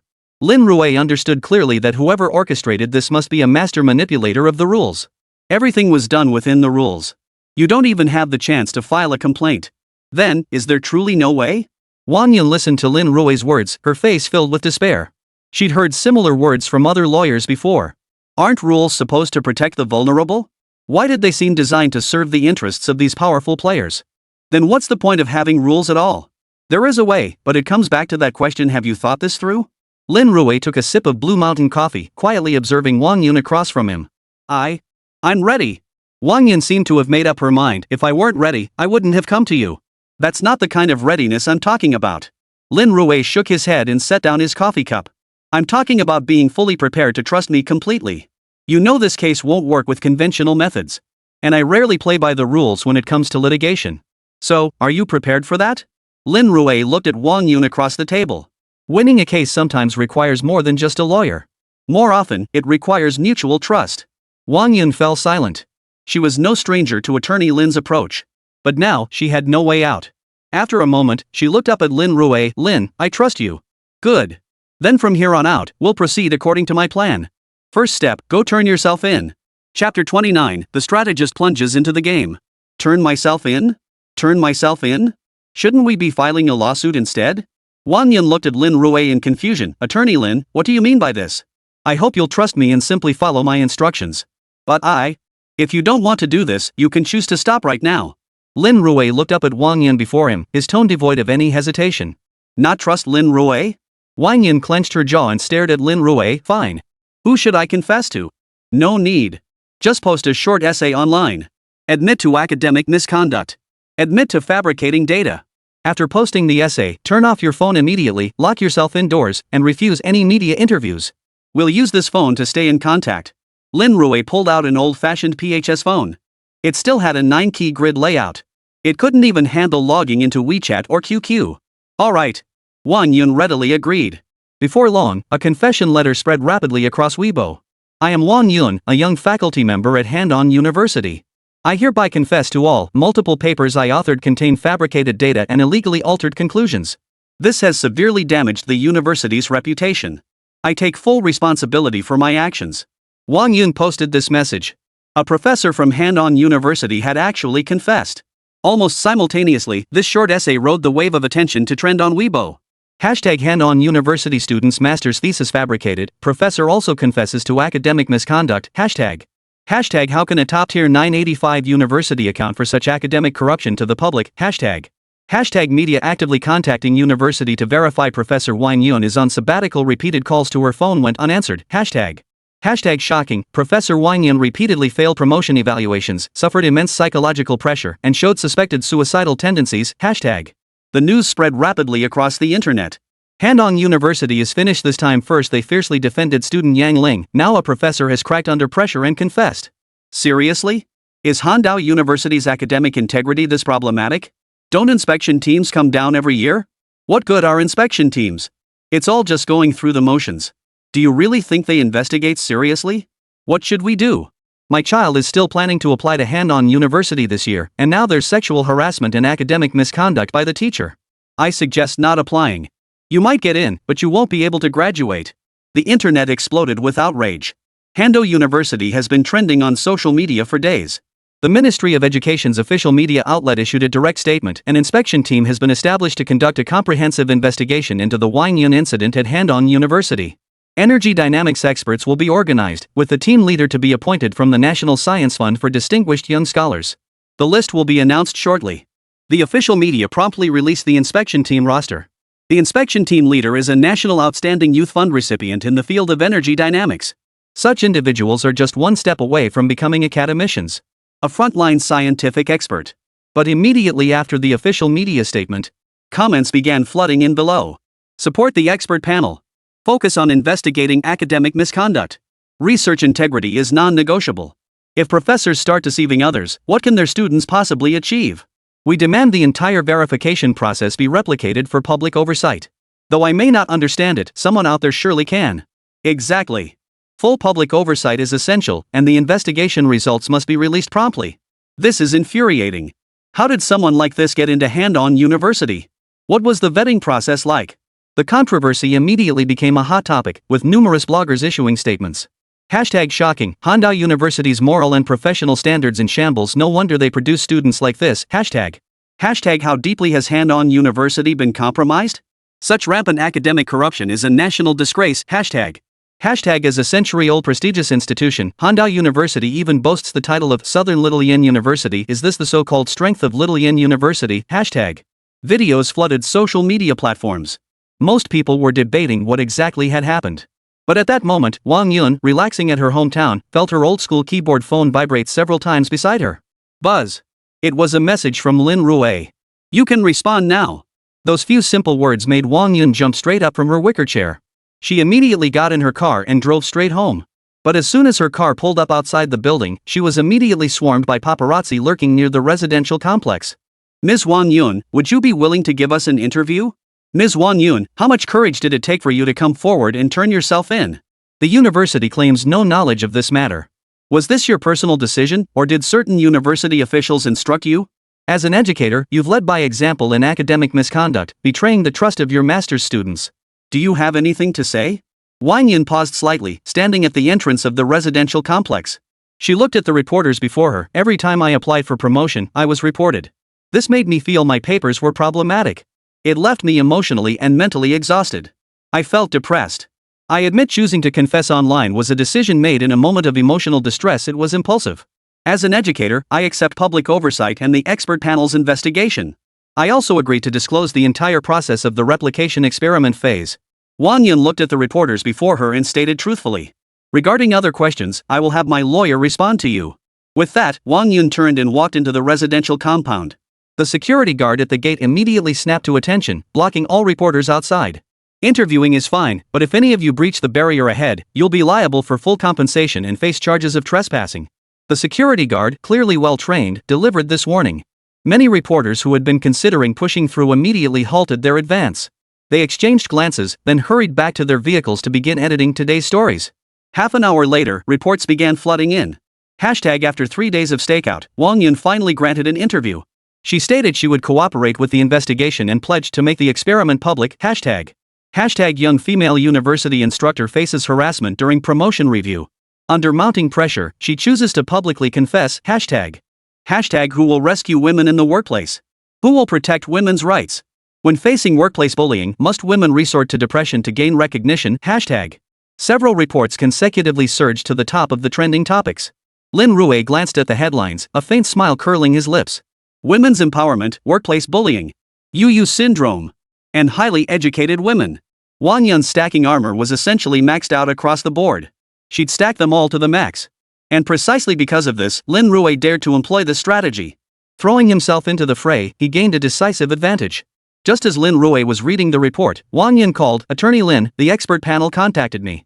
We'll begin the replication experiment tomorrow." That's good news, though someone's going to lose sleep over this soon. Lin Rui chuckled, then glanced at Handong University's official website and stroked his chin thoughtfully. Chapter 30, Establishing a Heart for Heaven and Earth. Let's get to work. The entire experiment took a full day to replicate. Focusing on several high-level papers submitted by Wang Yun, the expert panel posed a series of technical questions in front of media reporters. Wang Yun answered everyone with ease. The experimental results showed no issues whatsoever. In fact, the experts unanimously acknowledged the thoroughness of the experiments. Academic misconduct? Absolutely none. Not even the issue of authorship rights arose. What authorship rights? She only had 2 master's students under her supervision. They mostly assisted with experiments under the professor's guidance. There was no such thing as author order. The entire experimental process was fully replicated. The video was directly uploaded online. Thanks for the invite. I'm a doctoral advisor at Shuemu University. From an experimental standpoint, all data can be reproduced multiple times. If this paper were written a bit better, it could easily be submitted to Nature. I've also read Professor Wang's paper. It's exceptionally well written. Moreover, the fact that the results were reproduced in front of so many people proves the experiments are absolutely flawless. I strongly suspect Professor Wang Yun was the victim of malicious reporting. A thorough investigation of the accuser is required. If even young faculty like this can't be promoted to associate professor, I'll take a stab at it. Let's review all the associate professors promoted in recent years. Wang Yun's experiment replication video exploded within the energy and power academic community. The experimental procedures were executed flawlessly. Numerous professors from various universities have even replicated Wang Yun's experiments. The vast majority succeeded in replicating it. The expert panel convened an achievement appraisal meeting despite nationwide public pressure. Colleagues from the media, we have replicated the experiments from several Q1 papers authored by Professor Wang Yun. Based on the replication results, all data in the papers can be experimentally reproduced. There is no so-called academic fraud. Furthermore, after expert panel deliberation, some of Professor Wang Yun's technological innovations demonstrate the potential to break Western monopolies. Certain technologies have even reached domestically leading and internationally first-class levels. For the future of scientific research in Dragon Nation, our expert team hopes to further collaborate with Professor Wang Yun to advance Dragon Nation's technological endeavors. The findings of the achievement appraisal meeting were crystal clear. First, there are no issues with the experimental data in Wang Yun's papers. All data can be fully replicated. Not only can they be reproduced, but many of the research achievements are already at the forefront of domestic standards. How could someone like this not be hired as an associate professor at Han-On University? There must be some shady dealings going on. Just half a day after the research appraisal meeting concluded, online discussions continued to swirl. Forgive my ignorance, but I wrongly accused Professor Wang Yun. She endured humiliation and chose to tarnish herself to prove her innocence. The workplace is truly brutal for women just trying to get promoted, and she keeps getting reported.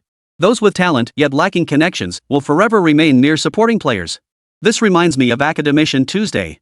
Before she won the Nobel Prize, she was just a researcher. Never saw her get anything like a National Science Fund for distinguished young scholars. I think the promotion system is flawed. Young scholars are the backbone of research. Everyone knows that as people age, their thinking can't match the dynamism of the younger generation. Many are criticizing the academic title evaluation system. The debate raged fiercely for a time. Meanwhile, at Wang Yun's residence, Wang Yun dialed Lin Rui's number again. Attorney Lin, I can't thank you enough. If you hadn't urged me to turn myself in, I'd never have cleared my name. When the professional title evaluation process was reported, the expert panel that came down consisted entirely of nuclear physics specialists, not a single energy or power expert among them. What could they possibly evaluate? It was all just going through the motions. All they needed to do was drag things out. Over the phone, Wang Yun couldn't hold back any longer and vented her frustration. Lin Rui listened silently. If you hadn't urged me to turn myself in, if this hadn't blown up so big, I doubt the state would have sent an expert panel at all. Who knows how long it would have taken for anyone to notice my achievements. I applied for national-level projects multiple times, but kept getting rejected because I lacked connections and big names endorsing me. Now that I've reclaimed my identity, I'll keep pushing forward. I won't let Longwa's technology be bullied by other nations ever again. Wang Yun declared with unwavering conviction. Lin Rui remained silent. Noticing his silence, Wang Yun gradually fell quiet. Attorney Lin, is there something else you wish to say? That your work has been recognized, and that some of it involves technologies critically needed by the nation. This truly was unexpected. At the same time, congratulations on earning the expert panel's appreciation. I believe you have a bright future ahead. Lin Rui's tone was flat, tinged with a hint of weariness. Hearing these congratulatory words, Wang Yun paused briefly before quickly understanding. Her own matters were settled. But what about the others? How many young teachers across the country were facing the same kind of exclusion as her? Were they all supposed to follow her example, turn themselves in and undergo scrutiny? Was this the normal academic path for young teachers? Moreover, these papers have indeed gained recognition from the expert panel. But what about the papers to come? When I apply for promotion, I will certainly need to publish more papers. Under public pressure, an associate professor might let them pass. But what about full professors? What about the path ahead? The path remains fraught with difficulties. One can't keep turning themselves in every time, can they? At this thought, Wang Yun took a deep breath. Lin Lu, I shouldn't be complacent. Let's keep going. I will ensure every young faculty member has a stable environment for research and scholarship. So what should we do next? Hearing Wang Yun's words, Lin Rui on the other end of the line didn't respond immediately, choosing instead to remain silent. Both parties understood the unspoken agreement not to hang up. Lin Rui finally spoke up slowly. Urging you to turn yourself in is merely a shortcut. But a true lawyer would turn that shortcut into the right path. Wang Yun, what you've done this time is bound to cause a huge stir. If you choose to back out now, I won't force you. But if you choose to continue, I don't know what lies ahead. It could be a bright, open path, or it could be a bottomless abyss. As your lawyer, I'm not part of your circle, yet you must continue making your living in academia. So I ask again, have you truly thought this through? Lin Rui's tone remained calm, without pressuring Wang Yun. Wang Yun could genuinely sense his goodwill. As a lawyer, Lin Rui could make national headlines after winning this case. But with this case, she'd effectively alienated the vast majority of the academic community. And the vast majority of them held positions of great power and influence. Once the case's influence faded, she knew these people would inevitably come for her. That was Lin Rui's greatest concern. Wang Yun took a deep breath. I don't know if I have what it takes. But I do remember a phrase I read as a child. To establish a heart for heaven and earth, to establish a destiny for the people, to carry on the lost teachings of the sages of old, to open an era of peace for all generations. Chapter 31, Court Session Begins. Su Han-on University. To establish a heart for heaven and earth, to establish a destiny for the people, to carry on the lost teachings of the sages of old, to open an era of peace for all generations. Lin Rui couldn't help but silently repeat Zhang Zai's words.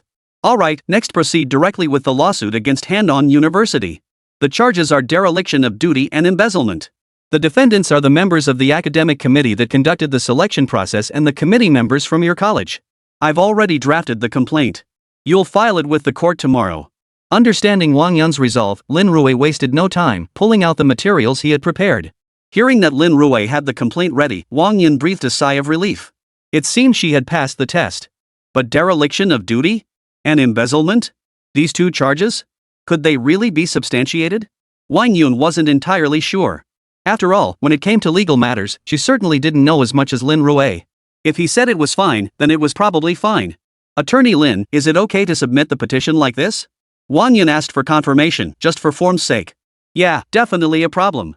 Lin Rui muttered under his breath, then added from the side, we also need to bring one more person, Guofei, the teacher who filed the lawsuit against Yang Ling. And every single member of Yang Ling's on-campus defense panel. Sue every single one of those teachers. Lin Rui swiftly offered his suggestions. On the other end of the line, Wang Yun didn't hesitate for a second and immediately agreed. The complaint was swiftly filed with the court. After being filed, the court notice was immediately served to Han-on University. The university's legal affairs department took on the defense. The entire university committee gathered at the legal affairs department. Xiong Hui, you haven't resigned yet. State your position on this matter. The committee chair called out Xiong Hui directly. Xiong Hui looked across at the plaintiff's attorney, none other than Lin Rui, the very man who had nearly sent him to prison. Dereliction of duty again? And embezzlement? This time it's not just Yang Ling. Wang Yun is listed as a plaintiff too. Xiong Hui's expression darkened as he scanned the complaint. This Lin Rui, not only had he cost Xiong Hui his job, but he'd also ruined his reputation in the legal community. Just a few days ago, when he went out drinking, his old buddies around him mocked him openly and subtly. When he got home, his wife berated him as a good-for-nothing. Why? Wasn't it simply because he was unemployed and had no income? This is the most outrageous thing of all. All of this is entirely Lin Rui's fault. If not for him, how could I have ended up in this miserable state? Honorable judges, I intend to represent Han-on University in court and confront Lin Rui directly. Everything I lost to him, I'll get it all back. Xiong Hui looked up at the leader before him, a surge of resentment building within him. Minister Xiong, as the head of Han-on University's legal affairs department, we've witnessed every ounce of your dedication over the years. We have complete confidence in your abilities. You've helped us win countless lawsuits. That's why we called you to this meeting. We want you to shoulder this responsibility. Falling down isn't scary, but refusing to get back up after a fall, that's the real danger. At this point, the university leader smiled. It seems you haven't been defeated by setbacks. That's excellent. If you have any needs, don't hesitate to tell us. You know everyone in the legal affairs department. There's no one difficult to talk to. This lawsuit concerns academic integrity, the very foundation of Han-on University. You must win this case. There is no other option. If you prevail, you'll remain head of our legal affairs department. Hearing this, Xiong Hui's eyes lit up. Why was his life so miserable now? The main reason was that he'd lost his job, becoming unemployed at 46. But was it really his fault? Only partially. The overwhelming majority of the blame actually lay with the school administration. If the school hadn't imposed disciplinary actions, how could all this have happened? At the end of the day, I was just the scapegoat. But now, I can't dwell on that anymore. there's a chance to turn things around. Rest assured, I've got a plan. Lin Rui won't make me fall into the same trap twice. Xionghui was practically ready to pound his chest in assurance. The school leader glanced at Xionghui before offering an encouraging pat on the shoulder. I believe in you. When it comes to dealing with Lin Rui, no one has more experience than you. I won't let you down. Xionghui nodded earnestly, then turned to the legal team standing beside him. Stop standing around. Hurry up and find the materials. This time, we'll learn from Lin Rui, approach it from certain angles and turn the tables. Meanwhile, news of Han-On University's lawsuit response spread rapidly. I told you there was something fishy about their school's evaluation process. A talented teacher like Wang Yun couldn't even get promoted to associate professor. I checked the associate professors appointed in the last 3 years, with their research papers and achievements, don't hold a candle to Professor Wang Yun, yet they still got promoted. I've heard some inside scoop. Apparently, when Wang Yun applied, someone reported her. The college arranged for professors from other departments to review her case, clearly trying to drag things out. Damn it, this school is corrupt. First they swiftly disciplined Zhang, and now all this academic misconduct. Handao University has lost all credibility. I think they should investigate corruption at this university. It's seriously out of control. Numerous netizens were engaged in heated discussions. Lin Rui, Han-On University. These two were already trending topics. Not only that, but Wang Yun has now joined the trending topics. Wang Yun is suing alongside Zhang Jun, the lawyer representing Han-On University, in court this time? None other than Xionghui, the very same one who suffered a crushing defeat at Lin Rui's hands earlier. In an instant, all the major news stories converged. The news media certainly didn't hold back on reporting this story. In stark contrast to the outside commotion, both Lin Rui and Xionghui remained remarkably silent. They declined all interviews, seemingly locked in a silent standoff.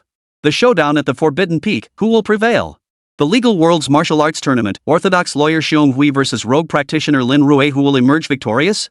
Abandon all illusions. If even the top institution, Han-On University, produces graduates of such quality, what future does the Dragon Nation hold? These headlines immediately shot to the top of the trending list. Netizens debated endlessly. Amidst the clamor of public debate, the trial everyone had been watching unfolded. Presiding over the courtroom was none other than Su Tiancheng, famously known as the Iron-Faced Judge. Both parties were old acquaintances. Thus, there was little formal pleasantries. After completing the standard procedures, they proceeded directly to the statement phase. Lin Rui stood up and declared in a solemn voice, "We accuse Han-On University of chaotic management systems that caused severe harm to the victim. We demand that the university, in addition to issuing a written apology, must compensate our client for all related losses." The primary charges are as follows. Chapter 32, What? Is Lin Rui losing? Lin Rui held up the folder in his hand, his voice carrying an intangible sense of pressure. First, during Wang Yun's academic title evaluation process, malicious accusations were made. Simultaneously, college leadership abused their authority by handpicking the expert panel reviewing Wang Yun, constituting severe misconduct in their official duties. Second, the university committed gross dereliction of duty. Reviewing candidates promoted to associate professor over the past 3 years reveals none possessed superior credentials to Wang Yun. Yet Wang Yun faced inexplicable denunciations in every promotion review, a clear deviation from standard practice. The university academic committee failed to investigate these irregularities, constituting dereliction of duty. Third, the university's master's thesis review process has serious flaws. The academic committee failed to detect these issues and must rectify them. Lin Rui laid out 3 direct accusations. Facing Lin Rui's accusations, Xionghui did not rush to respond but sat quietly. This reaction drew even the judge's subtle glance from his seat. Defense counsel, please present your statement. Su Tiancheng prompted. Only then did Xionghui slowly rise to his feet. First, regarding the first point raised by the plaintiff's attorney, I acknowledge that our side indeed has issues. What? Wang Yun stared at Xionghui across the table, utterly bewildered. What's going on? How could he just admit to having issues? Could it be that simple? Wang Yun could scarcely believe her ears. Lin Rui narrowed his eyes, carefully studying Xionghui across from him. From their last encounter, he didn't seem like the type to concede defeat so easily. But why today? Not just the courtroom. Even the viewers in the livestream chat were completely baffled. They couldn't fathom what Xionghui was up to. Admitting fault in court? Doesn't that mean he's pleading guilty outright? Any statement made in court becomes admissible evidence, let alone openly admitting fault. Looks like Xionghui's decided to go down fighting. With the entire internet condemning Han-On University, he might as well just admit it. Handao's legal counsel pleading guilty in court? That's major news. The whole university must be fuming right now. Was he going to keep arguing his innocence? The expert panel has already concluded that not only is Wang Yun not at fault, but some of her technology is actually world-leading. Exactly. With the expert panel's endorsement, the previous so-called investigation must have been flawed. Numerous viewers in the comment stream buzzed with discussion, their words dripping with scorn for Xiong Hui. Everyone had expected to witness a showdown at the pinnacle of the Forbidden City. But unexpectedly, right at the start, Xiong Hui just folded. Watching Xiong Hui nod in admission, Wang Yun took the microphone and said solemnly, "Minister Xiong, are you admitting that your side committed embezzlement in handling this matter?" Xiong Hui shook his head at Wang Yun's probing question. "I'm sorry, I did not say that." Xiong Hui turned to the judge presiding over the hearing. "Your Honor, I wish to clarify something about my earlier statement. I admit there were indeed operational errors on the part of the Academy in preparing the expert panel. However, I possess a document from the Academy's academic committee outlining the fundraising strategy for establishing a third-party expert appraisal group. It clearly states that Wang Yun primarily researches the field of new energy within energy dynamics. Specifically, her most recent papers all focus on this area. We all know that the new energy field encompasses various energy sources, including nuclear power. Since some of Wang Yun's published articles intersect with nuclear power, experts in the nuclear power field are also included in the recruitment scope." At this point, Xiong Hui Liang produced the document in his hand and handed it to the clerk. The clerk made the entire document publicly available. But Wang Yun instinctively tried to speak, but Xiong Hui cut her off. "There was indeed some oversight in our work. This was primarily because the experts on the academic committee, while sharing broad research areas within energy dynamics, specialized in vastly different subfields. Therefore, when recruiting members for the expert panel, we could only rely on past publications and the experience of academic committee members. This inevitably led to oversights in the selection process. Therefore, I believe this cannot be considered embezzlement of public funds, nor can it be deemed dereliction of duty. It can only be attributed to insufficient subjective judgment and experience." After receiving the report, convening an expert panel for third-party assessment is a standard procedural step. In this regard, there was no failure to fulfill duties. As for the issue you raised, that was due to a lack of experience. Xiong Hui's testimony was well-reasoned and substantiated. Even Luo Xiang, who had been watching the livestream, couldn't help but nod in agreement. Xiong Hui truly lives up to his reputation as a top-tier lawyer. His entire argument is watertight. First, he acknowledged his own mistake, a strategic retreat to advance his case, then directly refuted any claim of dereliction of duty. The current issues stem from insufficient experience, which led to flawed judgment based on the plaintiff's recent thesis content. Thus, both parties bear equal responsibility for the outcome. That's truly brilliant.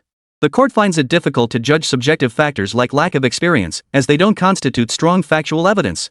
It's like assigning a task to an employee.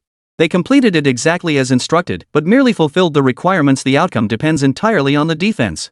Professor Luo Xiang frowned. On this point, if Lin Rui wants to argue, it'll be tough. I doubt charges of embezzlement or dereliction of duty will stick. As for the academic paper, a review and rectification will suffice. It doesn't amount to criminal liability. So Lin Rui will likely lose this case. Xiong Hui clearly came prepared. No matter how brilliant Lin Rui is, he absolutely cannot win this debate. Looks like Xiong Hui is aiming for a comeback this time. Luo Xiang pursed his lips and sighed. The university strictly followed all procedural protocols. As for the expert review timeline, there are plenty of justifications. After all, a 2-month review period falls well within the standard timeframe. Hearing teacher Luo's explanation, many spectating netizens looked utterly disheartened. I thought we'd get some juicy drama, but it wrapped up after just a couple rounds. What can you do? The school followed every rule to the letter. Even if you filed a complaint, it wouldn't change anything. Lin Rui lost. Even a genius lawyer couldn't win. Does this mean we're truly powerless against favoritism within the system? I worked my ass off at my job, but all the benefits went to the well-connected. I was thinking of learning from this, but now I'm completely disillusioned. Many viewers in the livestream chat sighed in disappointment. Wait, don't give up yet. Lin Rui seems to be saying something to Wang Yun. Wang Yun speaking up. Is Lin Rui preparing a counterattack? Could he really turn around this definite loss scenario Professor Luo predicted? If Lin Rui can pull this off, I'll call him the greatest lawyer ever. In the courtroom, Wang Yun slowly rose and took the microphone. Even if the expert panel's preparations could be excused as inexperience, I repeatedly raised objections not just to the department, but to the university administration. Why weren't they addressed? Chapter 33, what? Hand-on University is a nest of corruption? Why wasn't it addressed? I protested to the university. The members of your college committee lack expertise in specialized fields, which is why the expert panel recruitment process failed. But as the individual under review, I raised objections. Shouldn't you have taken them seriously and addressed them? Your failure to act amounts to dereliction of duty. Then the previous excuse of insufficient experience is completely overturned. This is an absolute killer move. As expected of Lin Rui. Since I, the party involved, raised an objection, the academy should recognize this issue. Exactly. What does the committee know? The person involved should understand it best. Nuclear physics is just an interdisciplinary field, it's not their primary area of research. Let's see how Xiong Hui responds next. If he doesn't handle it well, he's probably finished. Don't worry. When it comes to making excuses and deflecting blame, the school's PR skills are absolutely top-notch. I bet they'll come up with a whole list of reasons to counterattack. Just as the online audience was engaged in heated discussion, Xiong Hui slowly rose to his feet once more. Regarding what you just said, I have a few points to clarify. First, our academic committee did indeed receive your proposal. We responded promptly within 3 business days. But here's the issue, while your research does intersect with nuclear physics, that's undeniable, now you're requesting to switch the expert panel to a niche field within your chemical new energy research. Doesn't this raise legitimate concerns that you might be attempting to manipulate the panel composition? Within this niche field, the number of qualified researchers is limited. Nationwide, only about 20 to 30 individuals meet the criteria to be selected for Handong University's third-party expert panel. Would these individuals agree to evaluate your work? With only 2 or 3 dozen experts, you likely have connections among them. Couldn't you influence the review outcome through personal connections? To prevent such outcomes and ensure academic integrity, we adopted this proposal and extended invitations to experts in these specialized fields. Xiong Hui produced another batch of evidence.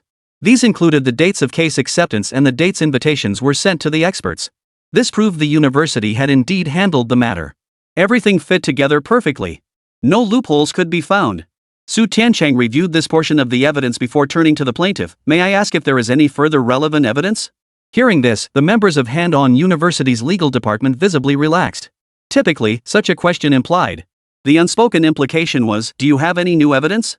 If no new evidence was presented, then the original charges would be dismissed for lack of sufficient evidence. At that very moment, Lin Rui, who had been leaning back in his chair, slowly sat up straight.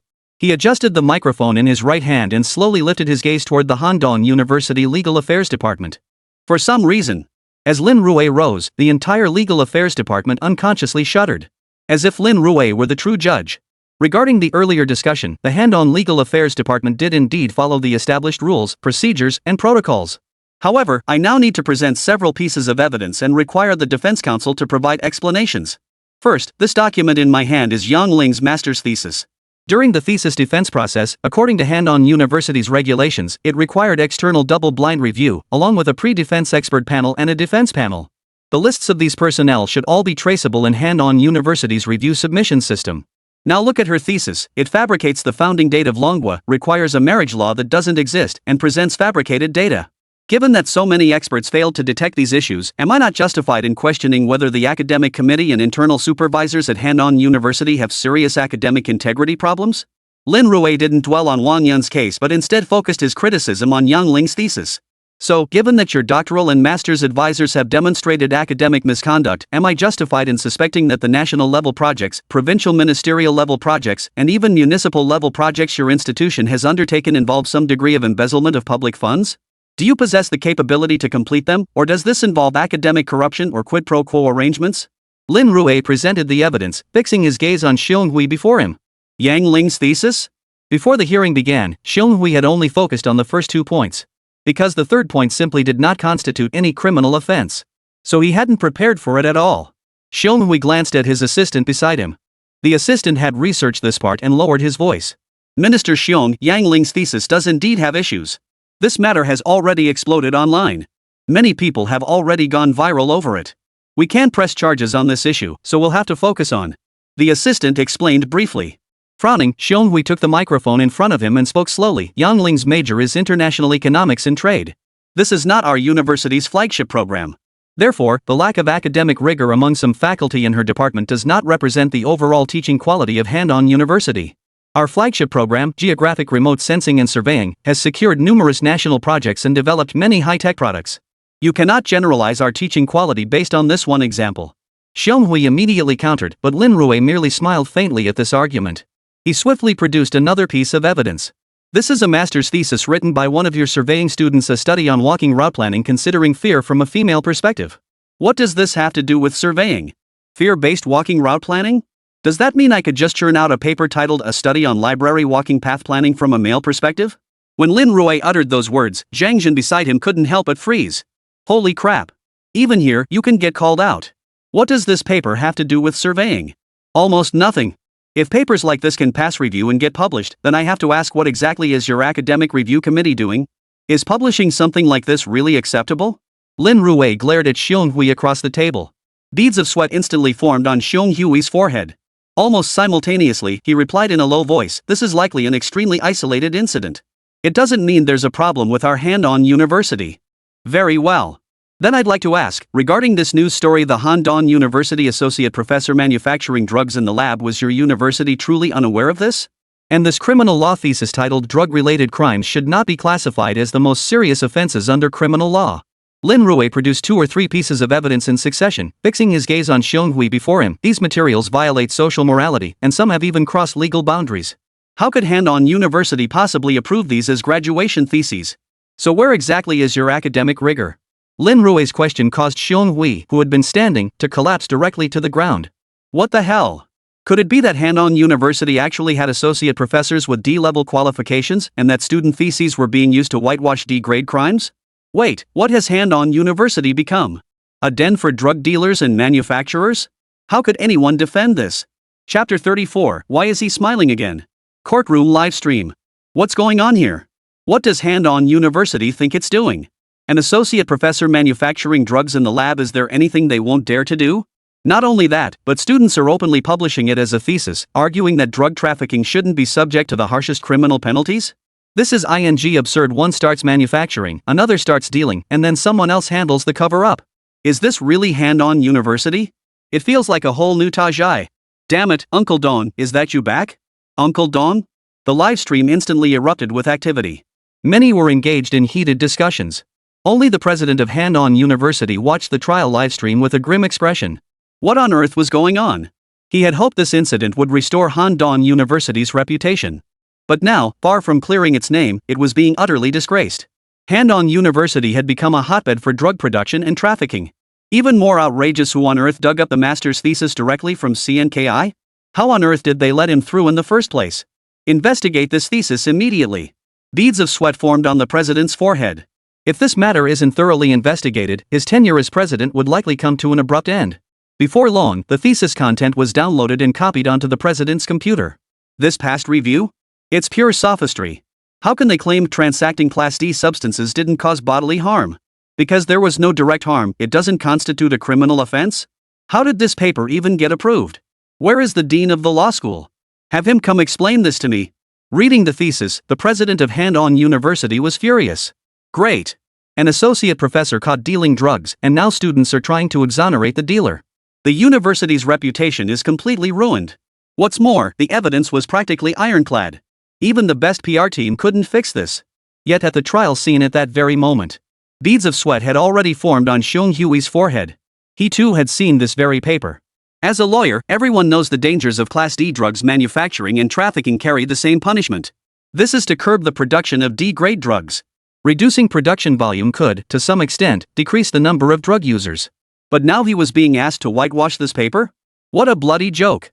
If he spoke up to whitewash it, he'd utterly abandon his professional integrity as a lawyer. But if I don't speak up to whitewash it, I'll lose this case for sure. Lost in thought, he glanced back at the notes on the table. They detailed the allegations made by Lin Rui. After a moment's hesitation, he finally spoke slowly. The evidence the opposing party just presented does indeed prove there were certain errors in our work. However, while we bear primary responsibility for these errors, the relevant personnel involved in the review process must also shoulder their share of accountability. Xionghui chose not to argue, instead directly admitting his mistake. Another admission of fault. As Xionghui uttered these words, many viewers in the livestream chat couldn't help but lash out. Wait, so when the students you train mess up, you bear primary responsibility while others get stuck with secondary liability? What a joke! Just tossing the blame around like that, everyone's going to get dragged into this mess. Such a major incident, is a simple apology really enough? Training students like this, especially at a law school? When they become lawyers or take civil service exams, won't that just release parasites into society? This should be classified as academic misconduct. Under normal penalties, the worst outcome would be revoking their degree. Not so fast. Look at Professor Luo, he's digging into his books again. Netizens buzzed with debate, but only Luo Xiang was frantically flipping through his books. Wait, under the newly enacted degree law, it might not be as simple as just revoking the degree certificate. Luo Xiang suddenly found something, then checked the paper on CNKI again, frowning, but this paper was published in 2014. The degree law hadn't been enacted yet back then. It's hard to enforce it under the new regulations. Hearing Professor Luo's words, the viewers in the livestream chat sighed in unison. There's nothing we can do. He'll just keep getting away with it. The sword of this dynasty can never be used to execute officials of the previous one. Enough chatter. Lin Rui brought up the degree law, and Xionghui countered. Oh, Lin Rui's laughing again. Damn it, Lin Rui's laughing. Shut up, everyone, this is probably about to turn around. All eyes refocused on Lin Rui. Especially on the slight upward curve of his lips. Nothing was more iconic than Lin Rui's upturned lips. Whenever it turned up, it signaled the trumpet call for his offensive. Exactly. Regarding this young man's D-grade thesis, according to the degree regulations, it truly cannot be processed. However, concerning this thesis that violates social ethics and morality, I demand its retraction. Furthermore, in accordance with the 2013 Handao University Academic Master's graduation requirement stipulating that a research paper must be published to qualify for the graduation defense, this paper must be revoked. This student does not meet the graduation requirements. I request the revocation of this student's diploma and a re-examination of his thesis. Lin Rui paused briefly before continuing. As for Yang Ling's degree, she must withdraw her thesis, her master's degree must be revoked, and she must undergo a new defense.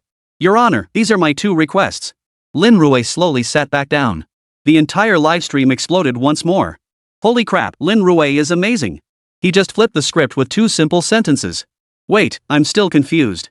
Isn't this standard procedure? Why do you all think it's a reversal? Bro, you still don't get it? Under current law, they can't be held accountable. But what if their degrees get revoked? To keep their jobs, they'd have to start the defense process all over again. Re-defend? Does that mean resubmitting their dissertations for review? Doesn't that mean everything falls under the new law's provisions? Damn it, why didn't I think of that? If these people can publish such articles, their academic papers must be riddled with problems. With this scandal, they'll likely struggle to graduate. The reviews will be brutal. Master's graduates from Handong University 10 years ago are probably in high positions now. They'll be brought down immediately. Not just him, Yang Ling won't get to enjoy her PhD studies either. Netizens were buzzing with heated discussions. In the courtroom, beads of sweat formed on Xionghui's forehead. After hearing Lin Rui's demands, Su Tiancheng conferred with the two associate judges before banging the gavel. The court grants attorney Lin's request.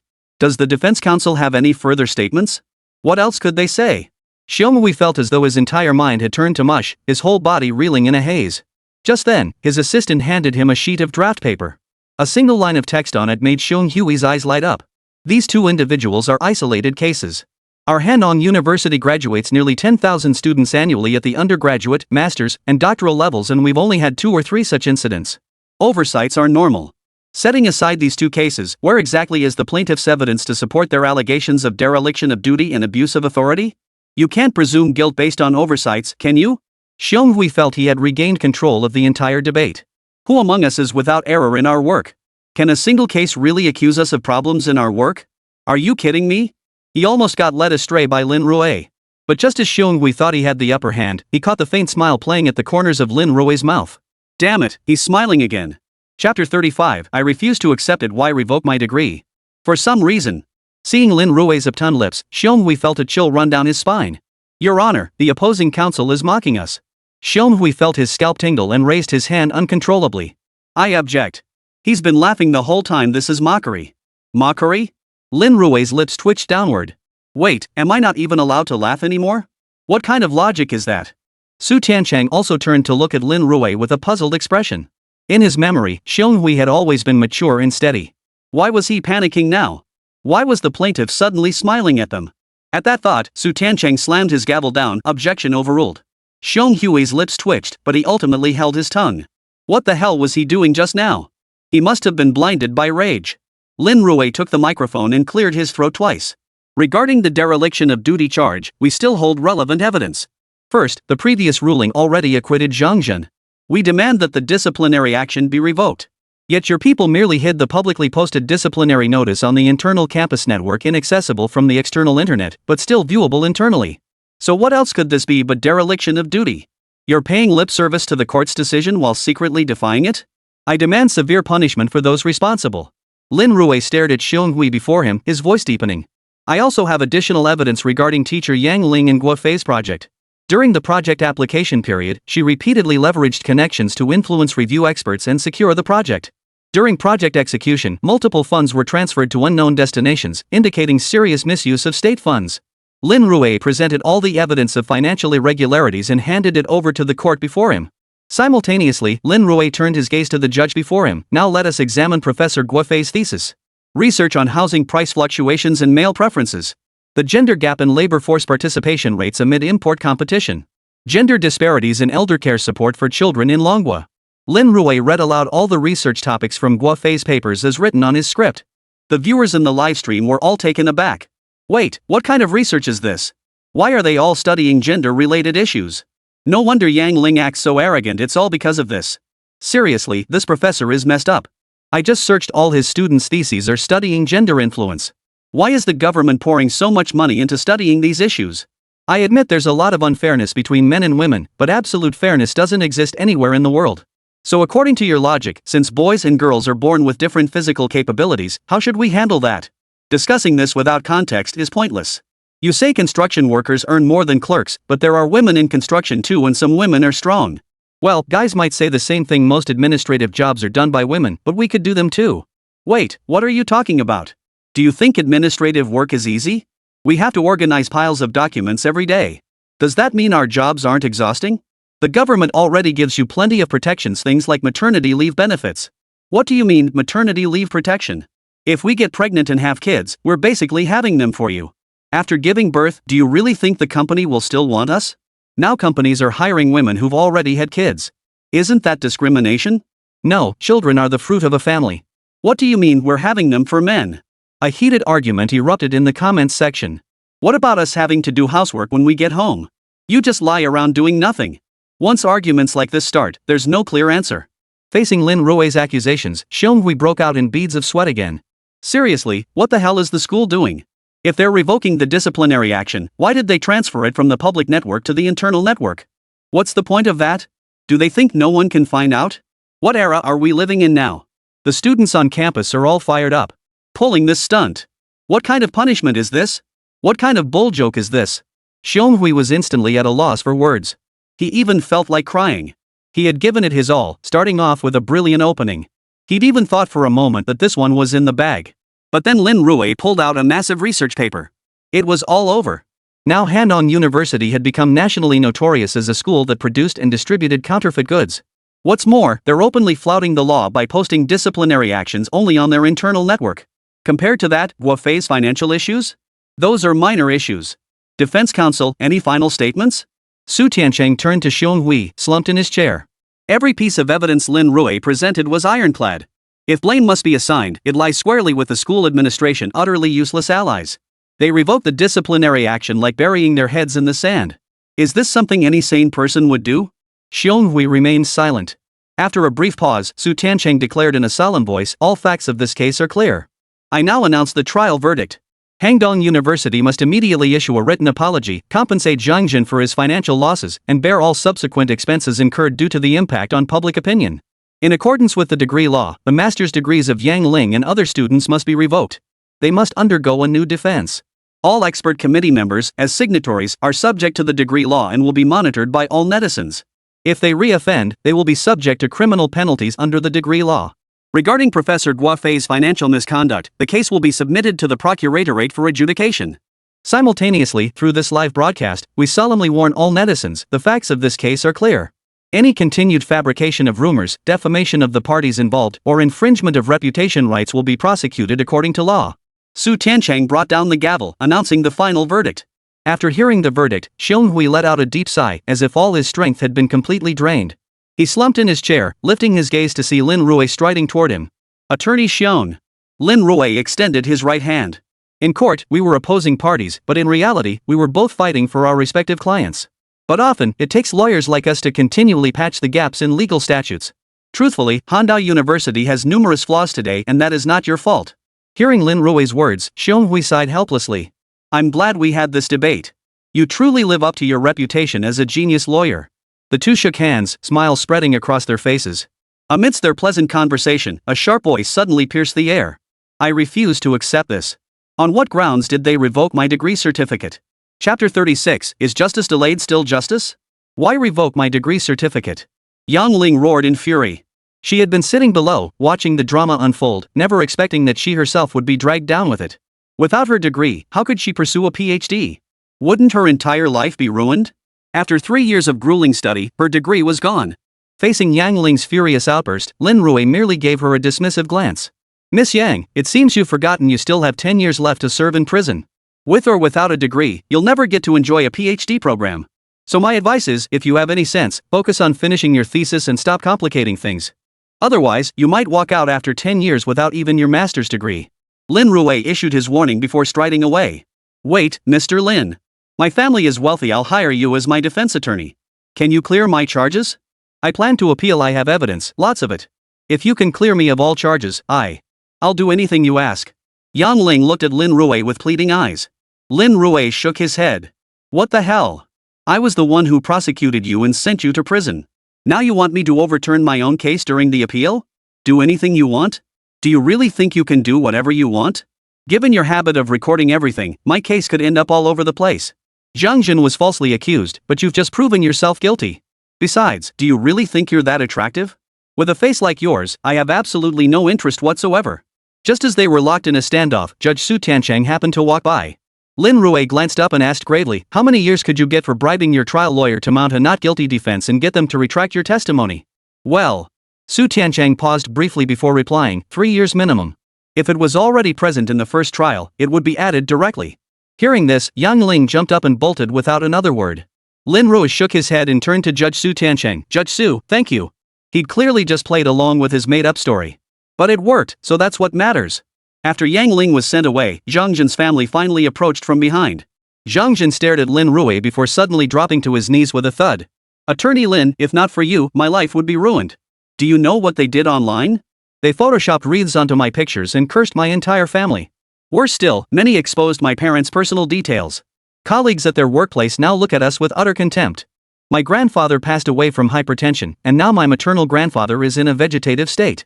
The ongoing medical expenses are a huge burden. Today, the school agreed to cover the ongoing treatment costs, saving our family a huge amount of money. Zhang Jin's eyes reddened as he spoke, then he raised his hand and slapped himself hard across the face. They're right. I shouldn't have been sitting in that seat. If I hadn't taken that seat, my grandfather wouldn't have died, and my maternal grandfather wouldn't be in a vegetative state. I destroyed a perfectly good family.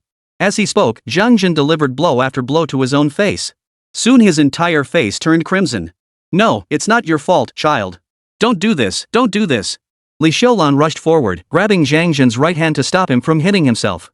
She quickly pulled out several pills and placed them in his mouth. As for Zhang Jin's father, Zhang Jun, he turned his head and stared out the window, falling silent. Such a good family. Zhang Jin worked hard to get into a top-tier university. But instead of a bright future, he found himself at the beginning of a shattered life. Auntie was right, this isn't your fault. What's done is done. Even if you slap yourself to death, will your grandfather come back to life? Would your grandfather wake from his coma?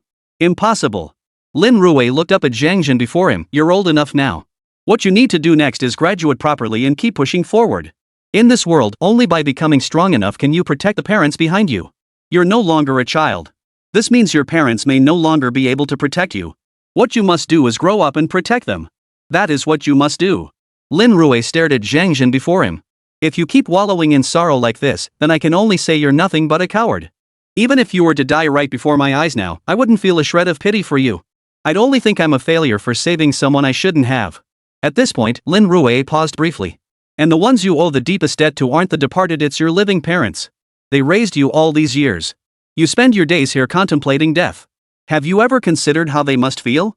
In ancient times, Han Xian endured the humiliation of crawling between someone's legs, and Sun Bin had his knees cut off. Did they give up? Look at yourself now. Lin Rui seized Zhang Jin and unleashed a torrent of scolding. Li Xiaolan tried to step in, but Zhang Jun raised his hand to stop her. After the tirade, Zhang Jin suddenly fell silent. The vacant look in his eyes began to fade, slowly regaining some spark. You're right. I shouldn't dwell on the past. I need to focus more on the future. Lin Rui, thank you. Zhang Jin slowly rose from the ground. Behind him, his parents bowed deeply to Lin Rui. Lin Rui returned the gesture with a bow of his own. Both parties left the courthouse. As soon as Lin Rui stepped out of the courthouse entrance, a crowd of reporters swarmed him. Attorney Lin, this is another highly successful case. Do you have any comments? Attorney Lin, you always approach cases from such a sharp angle. Do you have anything to say about that? Numerous reporters thrust microphones directly in Lin Rui's face. Lin Rui glanced at them. As for what you call an extremely successful case, I don't agree. Every case I handle represents someone who has suffered injustice. We often hear the saying, justice may be delayed, but it will never be denied. But I want to say this, by the time justice arrives late, many families have already been shattered. Even if justice is eventually served, what good does it do then? Lin Rui looked up at the sea of reporters before him. As legal professionals, our true duty is to continually refine the law to ensure everyone understands that when their rights are violated, they can wield the weapon of the law to defend their interests. Moreover, the more refined the law becomes, the more potential criminals will weigh the cost they must pay for breaking it. As Lin Rui finished speaking, applause erupted spontaneously from the surrounding journalists. Suddenly, out of the corner of his eye, Lin Rui caught sight of a cloaked figure standing not far behind the crowd, watching him from afar. The moment Lin Rui's gaze met theirs, the figure deliberately averted their eyes, lowered their head, and hurried away. Ding! Main quest, Hando University Library Sexual Harassment Case, completed. Proceed with case closure? Chapter 37, A New Case School Bullying. Already closed? The main quest is complete. Lin Rui quickly shook off the reporters in front of him and found a quiet spot. He opened the system panel. Hangdong University Library Sexual Harassment Case. Number of individuals arrested, 4. Current rating, A. Note, primary suspects apprehended. Case closure may be requested. The main perpetrators have been apprehended? Lin Rui stared at the panel prompt, paused briefly in thought, then opted to close the case. In this world, it's impossible to catch every criminal. Having restored justice to Zhang Jin's family, the objective had been achieved. Close the case. Lin Rui declared the 2 words decisively. Closing case. System evaluating. Current rating, A. For outlaws apprehended in this operation. Reward of 200,000 issued. Randomly selecting rewards. Rewards distributed. Congratulations, host, you have obtained martial arts. Martial arts, essential self-defense techniques. A lawyer who doesn't aspire to be a fighter isn't a true martial artist. Lin Rui stared at the description of this martial arts skill. What does a good lawyer who doesn't aspire to be a fighter isn't a good fighter even mean? System, are you serious? Doesn't your conscience hurt when you give out rewards like this? As a lawyer, the law is my ultimate weapon. Lin Rui couldn't help but mutter a complaint in his mind. Ding! Host has expressed dissatisfaction with system reward. Should the reward be revoked? Hearing this, Lin Rui froze in surprise. No. I won't complain anymore. Martial arts are great. Now when facing fistfighters, I can just unleash a combo without explanation. Lin Rui quickly offered a few words of praise. Only then did the system abandon its plan to revoke the reward. Are you kidding me? Why would he just hand over a reward he'd worked so hard to earn? There was no way he'd give it up. After receiving the reward from the system, Lin Rui felt an overwhelming sense of ease wash over his entire body. It felt like soaking in a hot spring in indescribable comfort. Almost simultaneously, he clenched his fists tightly and swung them through the air in front of him. His feet began moving as if guided by muscle memory. Not bad, system. This combat skill of yours is pretty powerful. Lin Rui murmured in admiration. The system ignored him. Lin Rui shook his head and walked out of the courthouse. He planned to grab a bowl of braised pork knuckle rice nearby. Even though I'm loaded now, thriftiness has always been our traditional virtue. Absolutely no slacking off now. Lin Rui quickly filled his stomach. Just as he settled the bill and prepared to leave, he suddenly sensed a gaze fixed upon him. He wasn't sure if it was because the system had rewarded him with combat skills. Lin Rui grew increasingly sensitive to changes in his surroundings. After taking a few steps forward, he swiftly turned and slipped into an alleyway as he passed its entrance. Seconds later, a figure clad in a black hoodie followed him in. Lin Rui swiftly raised his hand, slamming the intruder against the wall. Ow! Ow! Ow! The person cried out in pain repeatedly. The voice sounded like a child's. Lin Rui freed one hand and yanked the hoodie off. A slightly immature face appeared before him. What are you doing following me, you little brat? Lin Rui scolded. With his mastery of combat techniques, he could take on 10 of these hoodie-wearing kids with ease. Lin Lu, save me. But who would have guessed that the moment Lin Rui released the hoodie-clad youth, the boy collapsed to his knees with a thud. Lin Rui was momentarily stunned by this turn of events. Could this be some new kind of scam? But since ED called out Lin Lu, it was most likely that he was here to sue him. What's going on? What's the situation? Lin Rui helped the boy to his feet. Once upright, the boy grabbed Lin Rui's sleeve with his left hand and slowly rolled it up. A series of blue bruises quickly appeared. Some areas had turned purplish blue. Both arms were covered. Not only that, but the child pulled up their hoodie to reveal clear scars across their lower abdomen. Is this domestic violence? Seeing the child covered in injuries, Lin Rui's first thought was definitely domestic violence. But the child in front of him shook his head earnestly. These were all from classmates. By classmates? Then this must be school bullying? Don't worry. There's a bubble tea shop up ahead. Let's sit down and talk about it. Seeing the child's frail frame, Lin Rui frowned slightly. His professional instincts as a lawyer wouldn't let him ignore this. At the milk tea shop, the child timidly studied the menu before finally pointing to the cheapest option, lemonade. I'll just have this. Lin Rui glanced at it briefly before speaking up, 1 coconut milk tea, 1 Blue Mountain coffee.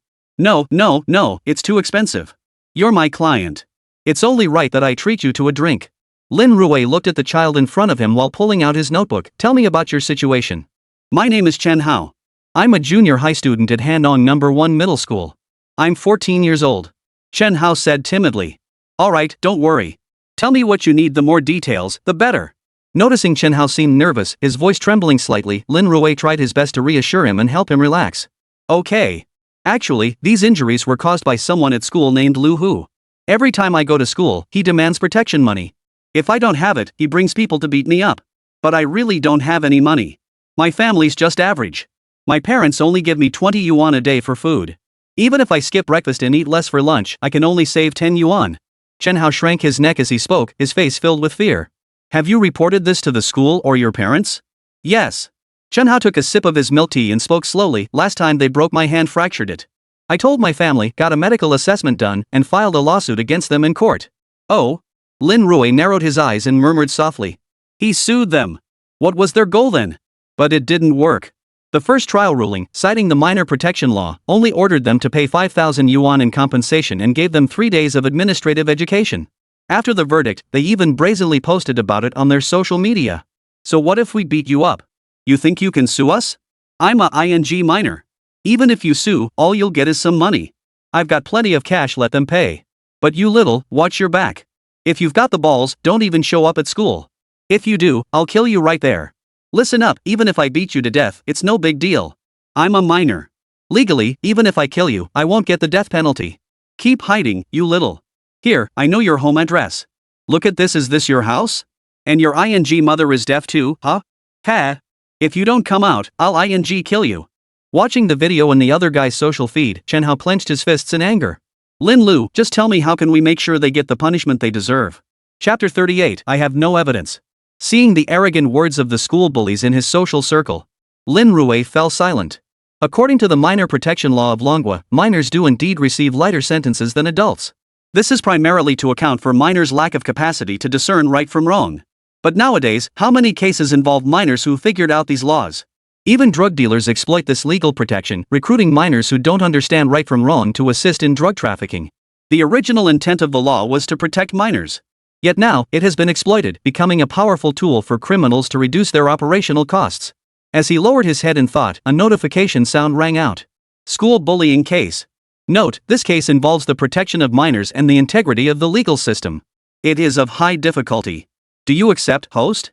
Reviewing the system prompt, Lin Rui selected without hesitation. Accept. School bullying case. Arrested, 0. Current rating, unrated. Note, this case will challenge the framework of the minor protection law. The system will evaluate the case based on the host's influence. Lin Rui stared at the system's prompt panel. Rate the case based on its influence? Lin Rui pondered briefly before looking up at Chen Hao, clad in a black hoodie. Do you have any evidence from the first trial? Lin Rui currently had no understanding of the entire case and needed to review the first trial materials to grasp the full picture. Yes. Chen Hao nodded earnestly. But all the case files are at home. Chen Hao suddenly stopped speaking. Recalling the recent incident and Lu Hu's threatening warning on social media, Lin Rui instantly understood. He patted Chen Hao on the shoulder. When facing these criminal forces, the more you try to retreat, the more arrogant they become. These people are nothing but bullies who prey on the weak. When faced with true strength, they're nothing but a bunch of vermin. I'll go with you. Let's see what they're really up to. With Lin Rui's encouragement, Chen Hao finally nodded. Alright, let's go back and get the case files now. As Chen Hao stood up, he pulled the hood of his black hoodie completely over his head. The sunlight outside was blinding. But beneath the hoodie, darkness always lingered. Chen Hao's home wasn't far away. After walking a few blocks, they arrived near his neighborhood. It was an old residential complex. It had once been housing for steel mill workers. Lin Rui glanced around and asked instinctively, were you guys steel mill workers' families? No, we weren't. We just saw the cheap housing here and moved in for the schools. Lu Hu and his family are factory employees. He knows this area well. Chen Hao offered a brief explanation before leading the way ahead. Lin Rui noticed the boy almost never took the main paths through the residential complex. Instead, he weaved through the narrow gaps between apartment buildings. As if afraid of something, Lin Rui thought quickly and reached out, grabbing Chen Hao's wrist. Chen Hao flinched violently, his face etched with terror. "Don't worry. You're the victim. You're on the side of justice. They should be the ones afraid of you. So you should walk the main road," Lin Rui reminded him. Chen Hao froze in place, glancing timidly at the main road beside them. "But? No buts. Do you think they'll let you off just because you sneak through here like a cat or dog? Absolutely not. The more afraid you are, the more they'll bully you." Lin Rui's words seemed to give Chen Hao confidence. He clenched his fists tightly and gritted his teeth. After a moment, he finally spoke in a deep voice, as if he'd made up his mind. "You're right. They're the ones in the wrong. They're the ones who should be afraid." Chen Hao abruptly turned and walked onto the main road of the residential complex, then slowly moved forward. After walking several dozen meters, his footsteps faltered slightly. Lin Rui hurried to his side, keeping a watchful eye on their surroundings. He thought something had gone wrong. But unexpectedly, Chen Hao suddenly began to sob softly. Over a year now, and I've never once walked home with my head held high. As long as I walk this road, they'll come out," Chen Hao murmured softly. Lin Rui remained silent. The boy before him was only 14 years old. For a child, home should be the safest place. Yet every time he returned home, he lived in fear. He even worried whether he would be beaten. How deeply must this have scarred the boy's soul? "Where are your parents?" Lin Rui couldn't help but frown. Hadn't his parents ever seen him being beaten in the neighborhood? "My mom is deaf and mute. At this time of night, she has to go set up her stall at the night market. My dad works as a construction laborer in another city to earn money. So when I get home from school, there's no one there," Chen Hao said timidly. Lin Rui nodded silently, then continued following behind. They arrived at the building where Chen Hao lived and went upstairs. The apartment wasn't large, a two-bedroom unit in an older neighborhood, but it was kept exceptionally clean and tidy. Chen Hao retrieved a file from the spare bedroom and placed it before Lin Rui. He then poured a cup of cold boiled water from a thermos and placed it before Lin Rui. Lin Rui murmured a quiet thank you. He began flipping through the entire case file. During the first trial, Lu Hao underwent an injury assessment. The injury assessment concluded it was a minor injury. Many might not understand, isn't minor injury just a few scrapes? Actually, no. According to the legal definition of minor injuries in Longwei, minor injury refers to damage to a person's limbs or appearance, partial impairment of hearing, vision, or other organ functions, or other injuries causing moderate harm to physical health. As for what you call scratches or abrasions, according to the legal definition, these can at most be classified as minor injuries or may not even qualify as minor injuries. A fracture, for instance, qualifies as a minor injury. With the injury assessment in hand, why was the sentence so lenient? Lin Rui couldn't help but glance up at another file. "Lu Hu, but we said from the start whoever was brave enough could jump straight from the second floor." "Officer, you didn't coerce him? He jumped off the second floor?" "Lu Hu, of course not. What kind of joke is that? We're classmates. We were just trying to see who was tougher. I never imagined he was so weak, jumping down actually broke his arm. Lu Hu, how is that our fault? He was just showing off. We even have video evidence, you can investigate and verify it." Looking at the documents in his hands, Lin Rui's face was filled with confusion. "According to the case file, all these injuries on your body were self-inflicted?" Lin Rui couldn't help but frown. If someone had goaded Chen Hao into jumping off the building, that wouldn't even qualify as school bullying. Of course not. Chen Hao looked at Lin Rui across from him. "They forced me to do it. But I have no proof of that. My lawyer in the first trial said without evidence, there's no way to prove they coerced me. No evidence to prove coercion. This case was this complicated?" Chapter 39, I'm an adult now, protection laws can't shield me. No evidence to prove coercion? Then winning this case will be no easy feat. Without decisive evidence, the court can only rely on the testimonies of other classmates. And these individuals might feel intimidated by Lu Hu's authority and choose to give false testimony. Lin Rui flipped through the case files and found his suspicions confirmed. Indeed. The further he read, the more grim his expression grew. It was clear that Lu Hu and his associates had studied the law. They likely had someone guiding them behind the scenes. That's why they could act so brazenly. "Do you have any recordings or anything?" Lin Rui asked instinctively, though he harbored little hope. If the other party could record video evidence to prove their innocence, why would they leave behind something like an audio recording? "No." Chen Hao shook his head. "Every time they catch us going on these adventures, they strip search us first and confiscate all our phones and stuff." "Us?" Lin Rui narrowed his eyes. "Are there others involved?" "Yeah, a few other classmates. But they're newly recruited, so?" Chen Hao watched Lin Rui remain silent, growing anxious inside. "Attorney Lin, is there nothing even you can do? I heard you're a rogue practitioner in the legal world. At that moment, Chen Hao realized his slip and gave an awkward chuckle. I understand the general situation. I'll sort through the materials when I get back. Let's exchange contact information. Lin Rui provided his phone number. Chen Hao saved the number, then quickly stuffed the items into a file folder.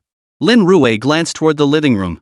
The living room walls were covered with Chen Hao's award certificates. It seemed Chen Hao had consistently excelled academically. After packing everything up, Chen Hao walked Lin Rui downstairs. But as soon as they stepped out of the apartment building, they spotted several figures slowly rising from the lawn in the distance. A flicker of fear crossed Chen Hao's eyes when he saw them. The bulliest one among them is Lu Hu. Chen Hao stood behind Lin Rui, gesturing toward the most imposing figure ahead. Lu Hu was well developed for his age. Though only a middle schooler, he stood nearly 178 centimeters tall. Combined with his regular workouts, his entire body was solid muscle. Compared to Chen Hao's height of just 165 centimeters, he certainly had a physical advantage. Don't panic. Let's see what they're up to first. Later, secretly record them with your phone. Even if you can't capture video, make sure to save the audio. Lin Rui reminded him. Upstairs, he'd skimmed through the case files. Much of the evidence in the file was unfavorable to Chen Hao. These pieces of evidence couldn't exactly be called fake. It was more a case of being taken out of context. Alright, understood. Chen Hao gave a light nod and followed Lin Rui forward. Lu Hu and the others stood up with smiles on their faces. I wonder who this is. Lu Hu sneered. Isn't this little Mr. Goody Two-Shoes Chen Hao? What's this? Finally decided to come back? You actually dare walk the main road today? Ha! What right does a filthy, penniless loser like you have to use the main road? Don't you know the cleaning ladies in this complex work their asses off? Look at your filthy rags you're like. Walking here, you're dirtying the ground. Can you even afford to pay for that? Lu Hu strode forward, raising his hand to slap Chen Hao across the face. What are you doing? Lin Rui snorted coldly. Lu Hu slowly turned his head to face Lin Rui beside him. Oh? And what are you, exactly? You know what this place is? It's my turf. I'm warning you, I'm the lawyer Chen Hao hired. Lin Rui took half a step back, creating distance, his voice deep and measured. Ha ha ha. Lawyer? What the hell good is a lawyer? Listen up, even if I beat you to death right here and buried you somewhere, I'm a minor, I wouldn't even face charges. I'll just pay big bucks to live comfortably in jail, while you'll be 6 feet under with weeds growing over your grave. Lu Hu sneered, glaring at Lin Rui. Get the hell out of my face. Chen Hao, you're such a ing coward. All you know how to do is run to the cops. Go ahead, you ing lawyer hunter. Think you can take me down? Go ahead and sue me if you've got the balls. If you dare take me to court, I'll have your mother dragged off by the cops, get her gang raped by a bunch of homeless bums, film the whole thing, and post it online. Let's see how you live with that. Lu Hu sneered coldly, preparing to strike. But his right hand, poised to strike, was firmly blocked by Lin Rui. Let me give you some advice, distributing obscene materials is illegal. Your mother's balls. I'm protected by the law. I can kill you and not even go to jail. Ever heard of the Child Protection Act? Let me tell you this, as long as I'm under 16, I can kill anyone I want. Lu Hu snorted coldly, swinging the baseball bat in his right hand straight down. Thud. The bat smashed viciously into Lin Rui's right arm. Pain shot through him as Lin Rui stumbled backward a few steps, quickly flexing his wrist. Very well. I've put up with you long enough. Lin Rui stretched his limbs. The earlier soreness had slightly subsided, but the murderous intent in his eyes grew even more intense. Oh ho, you suit and tie idiots think you can take us on? Guys, beat the crap out of him. If he dares fight back, cripple him, smash his knees. You little s are all minors. Beating you up is pointless. Lu Hu gave the signal, and 2 or 3 henchmen behind him charged forward, baseball bats in hand. Lin Lu. Chen Hao called out anxiously. But all he heard was Lin Rui's thunderous roar. Back up. Find a safe spot. Chen Hao quickly backed away. Years of experience taking beatings had taught him to retreat swiftly. Once he found a safe distance, he opened his phone. Recording the entire thing. He'd actually been recording audio the whole time. Lin Rui caught the movement out of the corner of his eye. Confirming Chen Hao had started recording, he suddenly unleashed a flying kick, sending Lu Hu, who had charged forward, flying backward. Seeing their leader go down, the other thugs immediately swarmed forward. These guys were, after all, just middle schoolers. They were only about 15 years old. Lu Hu was the bulliest among them, while the rest were pretty weaklings. Not to mention, they'd probably be starving after 3 days. With their bodies drained of strength, a few swift kicks from Lin Rui sent them flying. One by one, they lay curled up on the ground like oil-braised prawns, clutching their stomachs in agony. Damn it, Lin Rui. If you've got the guts, don't run. If I don't finish you off today, I'm not Lu Hu. Lu Hu cursed furiously, struggling to get up from the ground, only to be met with another kick straight to his ass from Lin Rui. So you're the one called Lu Hu, huh? Not so cocky now? Still wanna call for backup? Go ahead and call for backup, you bastard. Get me locked up. Listen up, I'm an adult now. No protection laws apply to me. Lin Rui dropped that line, then turned to Lu Hao. Got it all on tape? Now I know exactly how to deal with them. Chapter 40, Joint Design. Fine, you just wait for me. Lu Hu crawled to his feet, blood streaming down his face, and spat on the ground. Several henchmen struggled to their feet as well. Lin Rui had shown restraint otherwise, with the combat skills granted by the system. They wouldn't be crawling back, they'd be on a stretcher headed straight to the hospital. After chasing them away, Lin Rui instructed Chun how to send over all the video footage. Only after confirming receipt did he leave the residential complex. Back home, he carefully stored all the evidence. Early the next morning, he hailed a cab to the bank, withdrew 50,000 yuan in cash. Stuffing the cash into his backpack, Lin Rui contacted Chen Hao, arranged a time, and hailed a cab straight to his neighborhood. Arriving at the building entrance, Chen Hao walked Lin Rui directly back to his room. Back in the room, Lin Rui opened his backpack and counted every single 50,000 yuan note inside. He also photographed every detail, including the serial numbers. Lin Rui, you shouldn't have come. Lu Hu is the local kingpin here. I heard he contacted Brother Bao, saying he wants to catch you and beat you up. He's been looking for you all this time. Chen Hao looked at Lin Rui with concern. He had already explained the situation over the phone.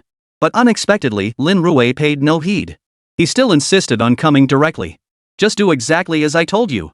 Lin Rui looked up at Chen Hao and patted his shoulder. Remember, this is our chance to take them down.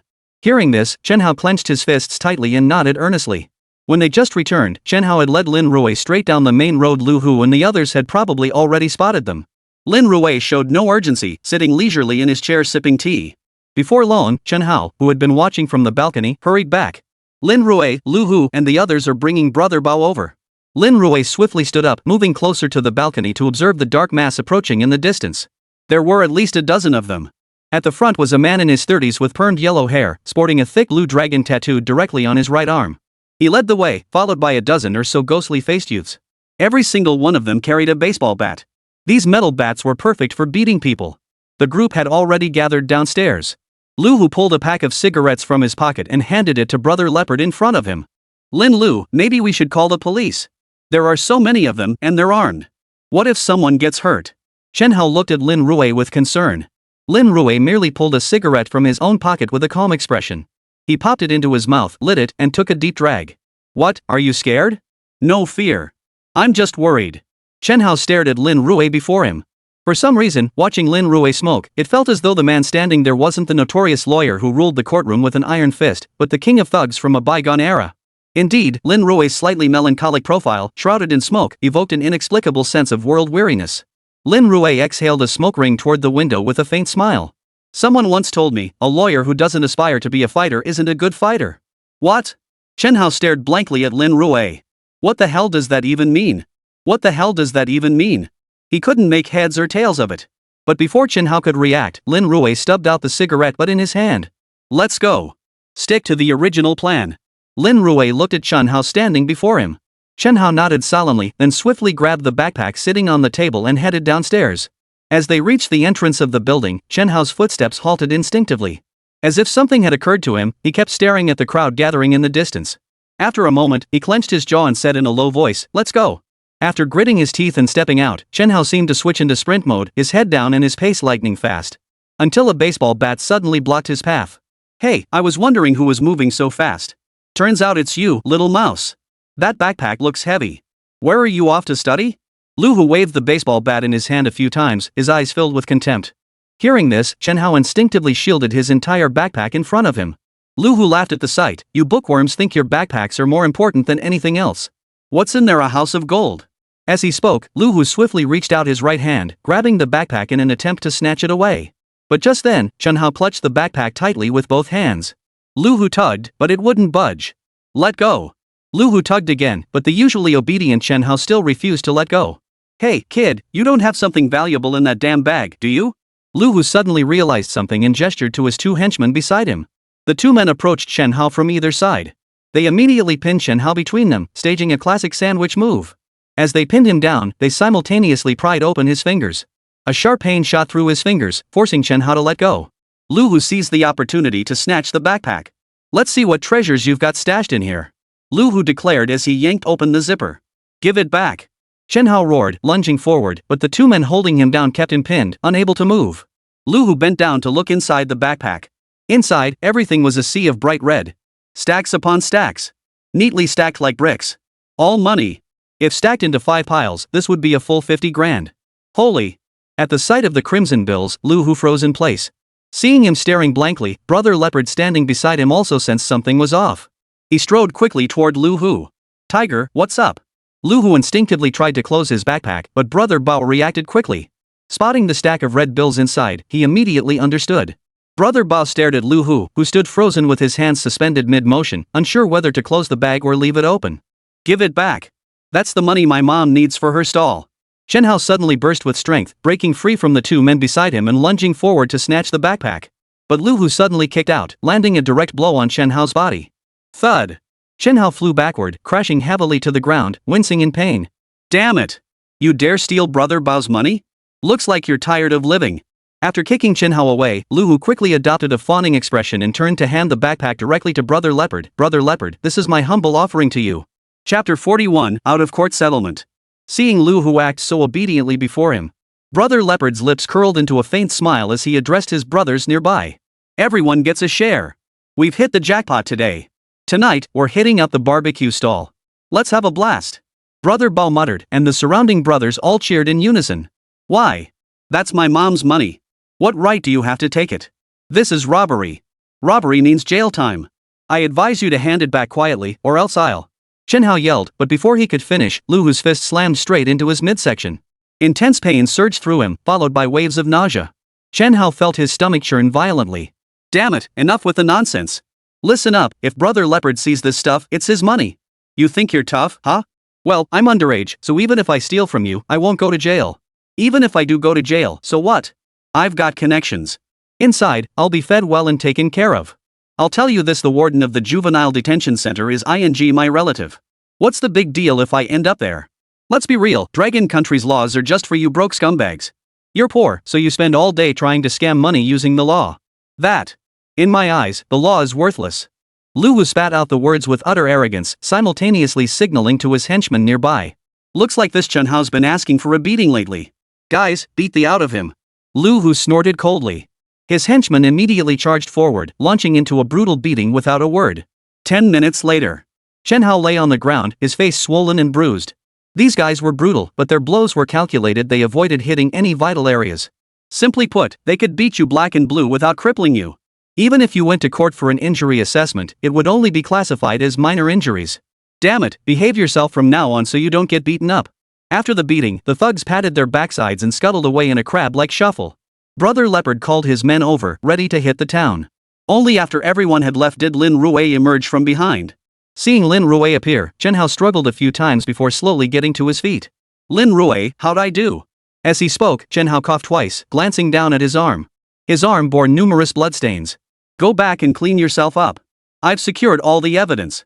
Rest assured, we'll make sure they all end up behind bars. Lin Rui reached out to help Chen Hao up, but the latter waved him off. Lin, don't worry about me. I know where they're headed. Ha! Lin Rui looked at Chen Hao before him, his voice tinged with quiet surprise. They usually grab a quick bite outside, then head to Brother Bao's place. That place operates on the edge of legality, some even do drugs there. I once considered raiding it, but lacked sufficient evidence. Chen Hao took a breath, looking at Lin Rui before him. Lin, you must have a way, right? Lin Rui fell silent.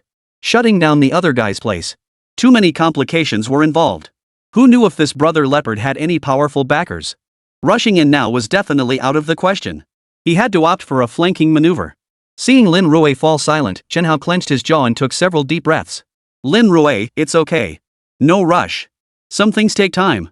Lin Rui offered a word of reassurance before turning to escort Chen Hao home. As soon as Chen Hao arrived home, he deftly retrieved some iodine solution and began treating his wounds. Lin Rui didn't linger either, he too got up and left. Going to check on Brother Bao's place by himself was definitely risky. But that didn't mean he couldn't leverage Brother Tonzi's influence. Don't forget, when Tonzi first awakened, he gifted me a talent. The Eye of Incite. Lin Rui swiftly activated the ability to investigate Brother Leopard. Almost simultaneously, evidence began piling up before his eyes. Forcing minors to provide PC services in bars. Trafficking drugs. Bribing local authorities to secure advantages and suppress competitors. Each charge of criminal liability was laid out in stark detail. Lin Rui regretted that he could only use it once a day. Otherwise, he would have gathered every last piece of evidence. After reviewing the evidence, Lin Rui dialed Chen Hao's number. "We can proceed with the lawsuit." Hearing this, Chen Hao on the other end of the line fought back tears and replied earnestly. "All right. I'll file the appeal right away. There should be another mediation session before the trial. I'll accompany you then." Lin Rui spoke slowly over the phone. "This time, I'll make them pay the price they deserve." "All right, Attorney Lin, I'll follow your lead on everything." After hanging up, Lin Rui massaged his throbbing temples, his mind racing with strategies. Under the minor protection law, even if Lu Hu and his gang were sent to detention, the punishment wouldn't be severe. And according to Lu Hu, there were connections inside the juvenile detention center. He figured that once inside, aside from losing their freedom, their lives probably wouldn't be too bad. But after a few years, given Lu Hu's temperament, someone like him would definitely keep causing trouble for Lu Hao. What would Lu Hao do then? Lin Rui's gaze sharpened slightly as a cold, murderous intent surged in his heart. After a moment's contemplation, he murmured softly, "Out-of-court mediation, this is your final chance." Lin Rui closed his eyes and rested slowly. Chen Hao sues Lu Hu for school bullying. The lawsuit was promptly filed with the Intermediate People's Court. After the lawsuit was filed, the sharp-eyed media immediately picked up the story and swiftly followed up. In the blink of an eye, news of the school bullying incident flooded the media landscape. Alongside the news, another name rapidly entered everyone's field of vision. Lin Rui. The heretical lawyer Lin Rui. Chen Hao's defense attorney this time was none other than Lin Rui.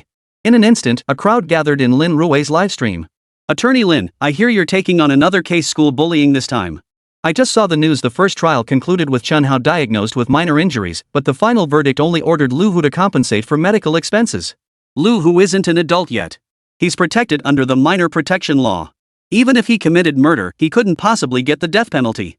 Wait, didn't you see the reporter's interview with Chen Hao? During their school days, Lu Hu repeatedly beat Chen Hao and forced him to perform dangerous stunts. That's just Chen Hao's side of the story. Who knows if it's true? I hear they're holding an out-of-court mediation tomorrow, with the trial set for the day after. In an instant, the case's popularity skyrocketed. Not only that, but Hando First High School, where Chen Hao studied, also trended on social media after being selected as the mediation venue. The buzz persisted throughout the entire night. Finally, under the watchful eyes of everyone, the out-of-court mediation commenced. Chapter 42, Refusing Mediation is Paying Compensation Enough? A conference room at Handong No. 1 High School. A crowd had gathered here. Judge Su Tanchang, dispatched by the court. The plaintiff, along with his lawyer, Lin Rui. Defendant Lu Hu, flanked by his parents, and their hired lawyer, Wang Jin. Wang Jin is a partner at a renowned law firm and also serves as the legal counsel for Lu Hu's father's company. He had handled the first trial. He successfully cleared all charges and accusations. The final verdict was a mere 5,000 yuan in medical compensation. Besides the parties involved, Chen Hao's homeroom teacher, Lu Qing, was also present.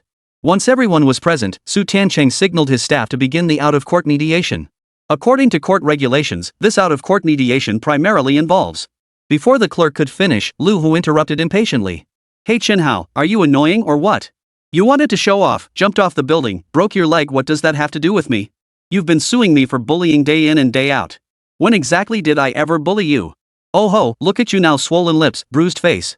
I told you your physical condition sucks. You can't even walk without falling. Now look at yourself. You're not going to blame me again and say I bullied you, are you?" Lu Hu rudely interrupted the clerk, causing Su Tiancheng's expression to darken as he stepped in to warn him. "Please do not disrupt the mediation proceedings." "No, Judge Su, I've already heard all this nonsense in the first trial. There's no need to listen to it again now. Honestly, you judges stick to these rules all day long. Aren't you sick of it yourselves? Just look at this clerk, she's read it so many times her mouth must be tired. As the judge, couldn't you give her a break?" Lu Hu couldn't care less, even flicking the clerk a flirtatious glance. Xiao Hu.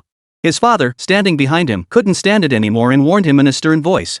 Only then did Lu Hu rein himself in slightly, turning to face Chen Hao. "Chen Hao, let me tell you this, the evidence in the first trial was solid. Your charges lack sufficient proof. Don't waste my time here. And let me remind you, you've already used up both your appeals. The first trial couldn't touch me, and the second trial won't either." After speaking, Lu Hu turned his gaze to Lin Rui beside him. "Mr. Lin, right? Judging by your demeanor, you must be fresh out of law school, huh? How many cases have you handled? A rookie like you dares take this case? Let's be honest, lawyers all play by the same rules. Taking this case means you're out to get me, Lu Hu." Lu Hu adjusted his sleeves as he spoke. "Anyone who crosses me ends up one of two ways. 1. You'll be completely finished in the legal circles of Handong province. The other outcome is simpler, I'll make sure you can't survive anywhere in Hando. With that, Lu Hu turned and strode toward the front door. Damn it, wasting my time with you bunch of losers, I'd be better off chasing a few more girls. Pests like you? I could crush you with my bare hands. After Lu Hu left, his attorney Wang Jin approached Lin Rui. Attorney Lin, we refuse out-of-court mediation. If you have sufficient evidence, let's settle this in court. Su Tiancheng merely glanced at Lu Hu before signaling the clerk beside him to produce an agreement. The agreement was crystal clear. Out-of-court mediation failed to reach an agreement, with the defendant choosing to abandon the process. Wang Jin promptly signed it. The entire group walked straight out of the conference room. Watching their retreating figures, Chen Hao clenched his fists. He turned to face Su Tiancheng ahead. Judge Su, I must ask, whom does the law truly protect? Is this law meant to protect anything at all, or does whoever makes the law get to manipulate it however they please? I don't know. Did I voluntarily jump off the building and break my leg? Was that my choice? So many students know what Lu Hu is like at school. How many students have been oppressed by him? Are you saying all those students were acting voluntarily? I want to ask, with all this factual evidence right before your eyes, your court refuses to accept it, yet chooses to accept the other side's evidence. Is this what you call a court? Is this what the law is? Did I refuse to record evidence? Did I even have the means to record evidence? I admit I couldn't beat them, but does that give them the right to humiliate me at will? Faced with Lu Hu's brazen arrogance, Chen Hao could no longer contain himself, erupting into a hysterical roar. Su Tiancheng remained silent. The court is a place that values facts and evidence. He hadn't presided over the first trial and wasn't familiar with the specifics. Just then, the conference room door creaked open from the outside. Lu Hu poked his head in, staring at the raging Chen Hao. Oh my, trash really is trash. All you can do is rage impotently here? If you're so capable, bring your evidence to court. You're bellowing here, and I can hear you loud and clear from the hallway. You're just a useless piece of trash who can only rage here. You're suing me just for the money, aren't you? With that, Lu Hu slammed the door shut. Especially those last few words, they felt like a pile of dry kindling tossed straight into Chen Hao's heart. His face flushed crimson, his chest heaving violently, and a chill erupted from his expression. Lin Lu, I want him dead. I want him to pay. After uttering these words, Chen Hao felt as though all his strength had been drained. He sat motionless in his chair, staring blankly ahead. Lin Lu, may I speak with you privately? Class advisor Lu Qing approached Lin Rui and whispered a few words. Lin Rui nodded and followed her out of the conference room. Lin Rui, the truth is, Chen Hao is just too honest.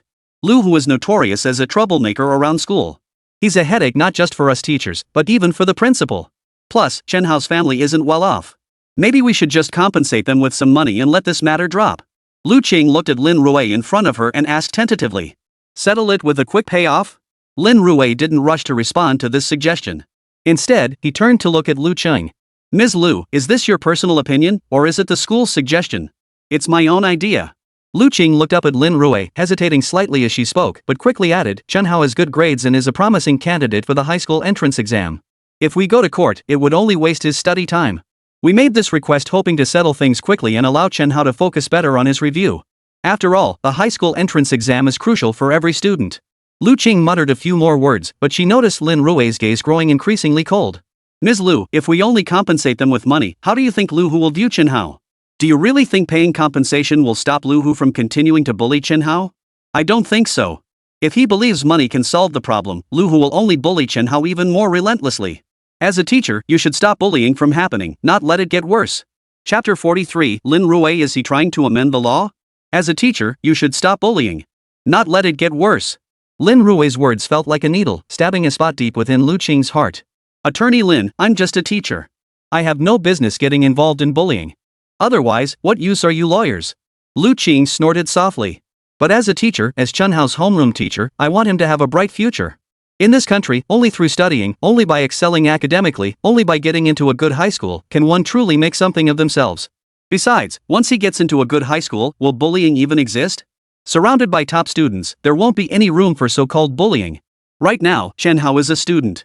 His primary responsibility is to study diligently, not act like some internet celebrity, spending all day giving media interviews. Lin Rui responded to Lu Qing's words with a faint smile, choosing not to rush into a rebuttal but instead posing a counter-question.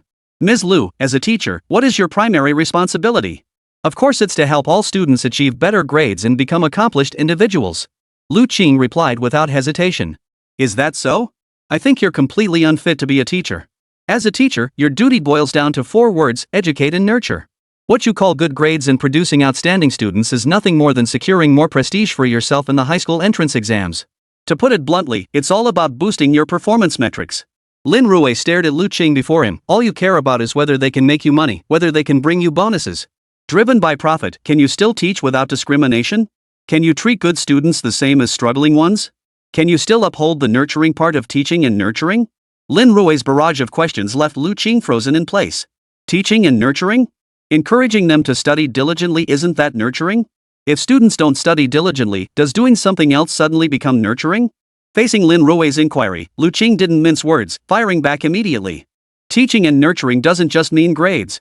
The nurturing part refers to educating children to become people of high moral character. In the past, people studied to learn virtue and cultivate their character. Nowadays, people study only to get good grades. Academic ability varies based on individual talent, but moral cultivation stems entirely from self-discipline. Therefore, Teacher Lu, teaching and nurturing shouldn't focus solely on grades, it should prioritize a student's character. Lin Rui's succession of remarks left Lu Qing speechless. Lin, I know asking you to drop this case means losing a lot of money. So if you say I'm doing this for money, then you are too. There's no point in arguing further.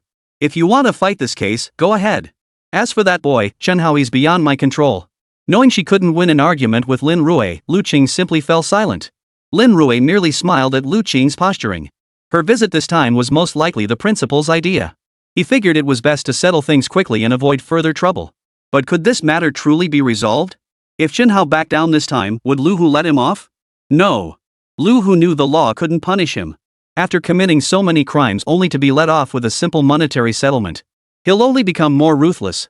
Then it won't just be Chen Hao. More people might fall victim to his bullying. As a lawyer, both his professional ethics and the moral line in Lin Rui's heart demanded he couldn't stand idly by. As he pondered this, Su Tiancheng emerged from the conference room with his clerk. He glanced at Lin Rui. Having crossed swords several times before, Su Tiancheng turned to Lin Rui and offered a forced smile. Care for a chat? Judge Su, this doesn't seem quite right.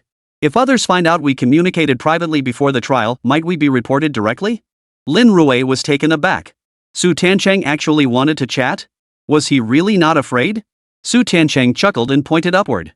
I checked earlier, the cameras here have audio recording capabilities. Plus, my body camera is still recording. So we can chat normally, no worries. As he spoke, Su Tiancheng gestured toward a miniature camera attached to his tie.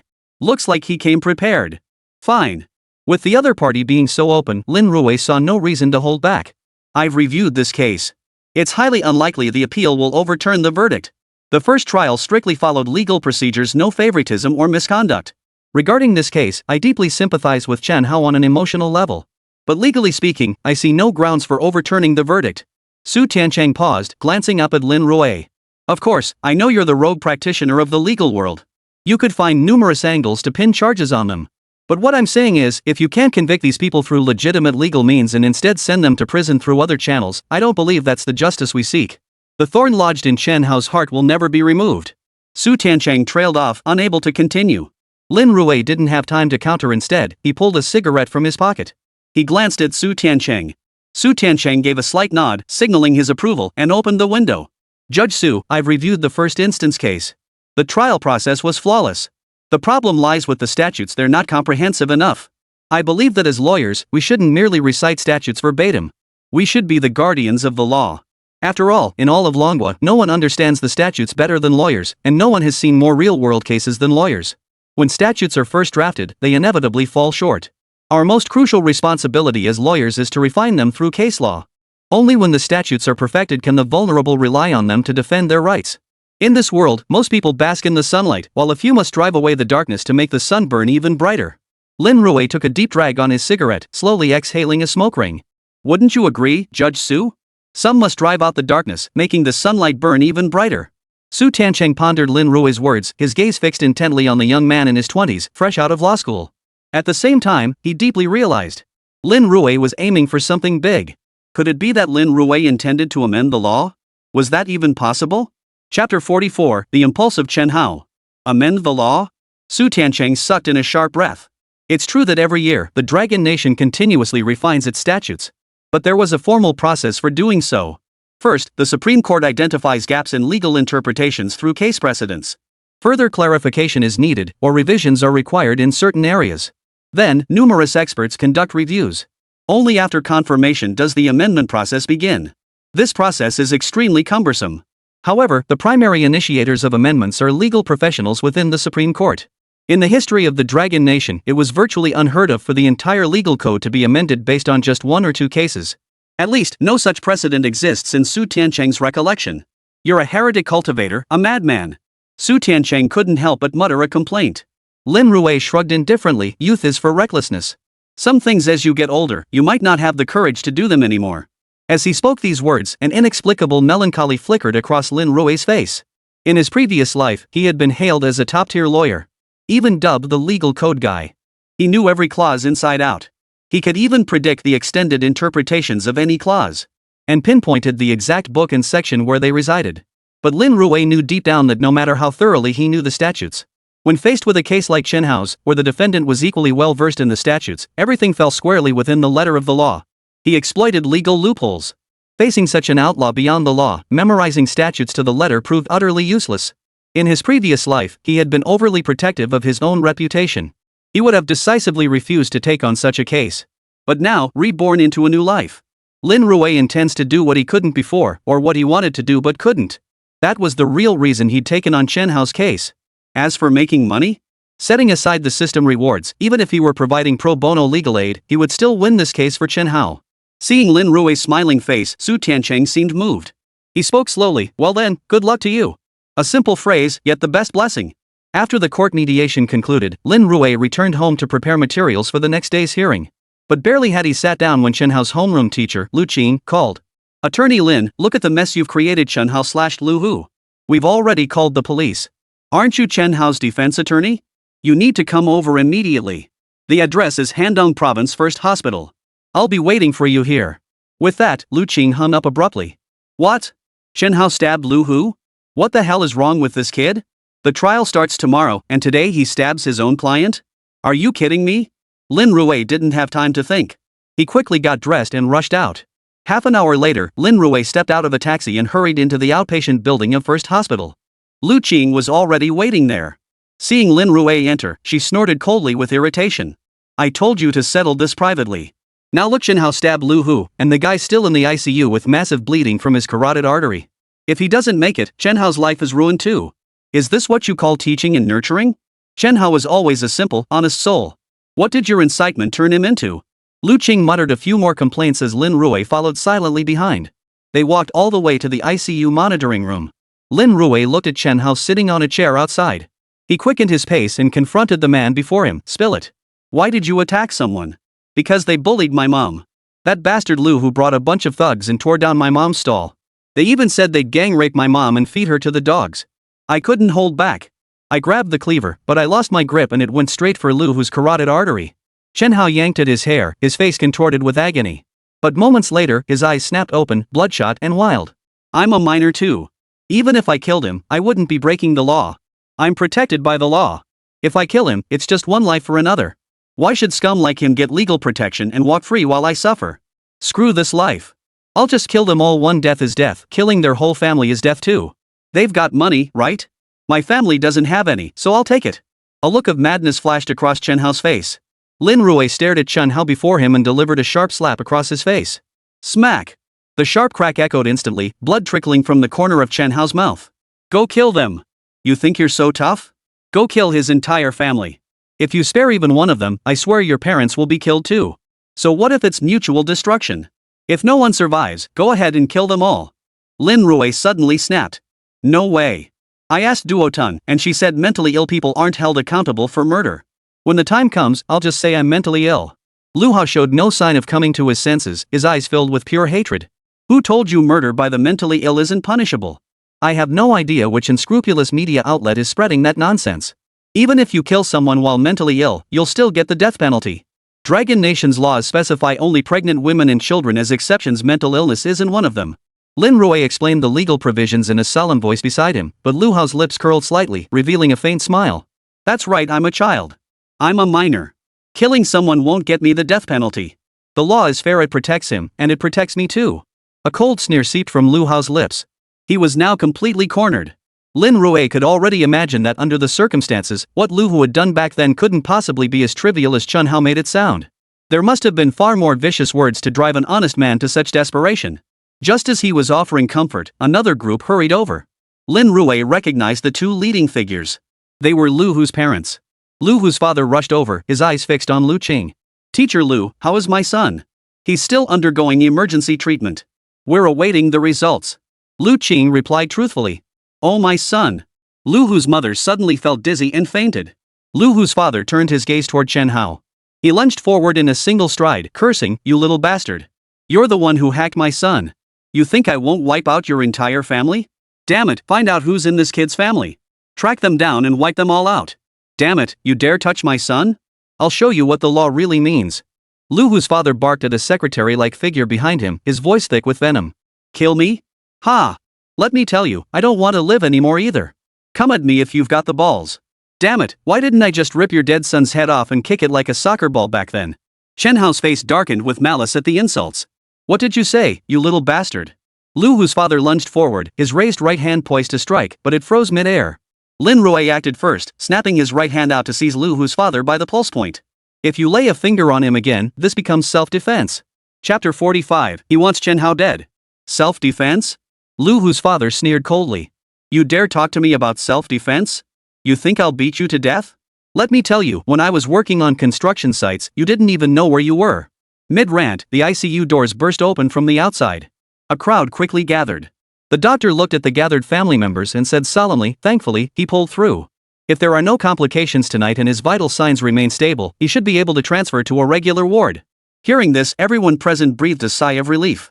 As long as he's okay. Lu Hu's father shot Chen Hao a dark, ominous look. Just then, several officers rushed in from outside. After briefly assessing the situation, they turned their attention to Chen Hao. "Was Lu Hu injured by you using a blunt weapon? Please come with us now." The officers began preparing to take Chen Hao away. "Excuse me, I'm his attorney, Lin Rui. You can discuss all details of this matter with me." Lin Rui stepped forward to block their path. "If you need to conduct an interrogation, I must be present to prevent excessive questioning of my client or leading them into incriminating confessions." Hearing this, the officers paused, then replied in a stern tone, "Then you're coming with us." Throughout the journey, Chen Hao remained silent. His entire being gradually settled into stillness. Upon entering the police station, Chen Hao glanced up at Lin Rui before recounting the truth. "Lu Hu and his crew went too far. They found my mom's stall and started causing trouble right away. Why didn't you arrest them?" "I was so furious, I grabbed the cleaver my mom had left on the cutting board and swung it straight at his neck. I never expected he wouldn't dodge. I just watched the blood spurt out." Recalling the scene, Chen Hao's entire body began to shake violently. It seemed the scene had truly shaken him to his core. What happened after that? The officer looked at Chen Hao and asked again. Chen Hao shook his head. "My mind went completely blank. I don't remember anything that happened after that." The officers exchanged a glance, then quickly organized the documents, preparing for Chen Hao to sign. Before signing, Lin Rui took the papers to review them. After confirming the record was accurate, Lin Rui motioned for Chen Hao to sign. Simultaneously, he arranged for Chen Hao to be released on bail pending trial. After a brief exchange, Chen Hao was released to return home. Two officers followed him downstairs. As soon as he got home, Chen Hao felt lightheaded and collapsed onto the sofa. Chen Hao's mother, a simple and honest woman, looked at Lin Rui before her. "You must be attorney Lin. Please save Chen Hao. He's a good boy. It's all because of me." Her eyes welled up with tears. He never imagined that Chen Hao, who had always been so well behaved and gentle, would actually attack someone with a knife. "Auntie, please calm down. There are a few things I need to confirm with you. First, where exactly was your stall located? Were there any surveillance cameras nearby? Did any cameras capture footage of your stall?" Lin Rui asked his first question. Chen Hao's mother thought carefully, then shook her head.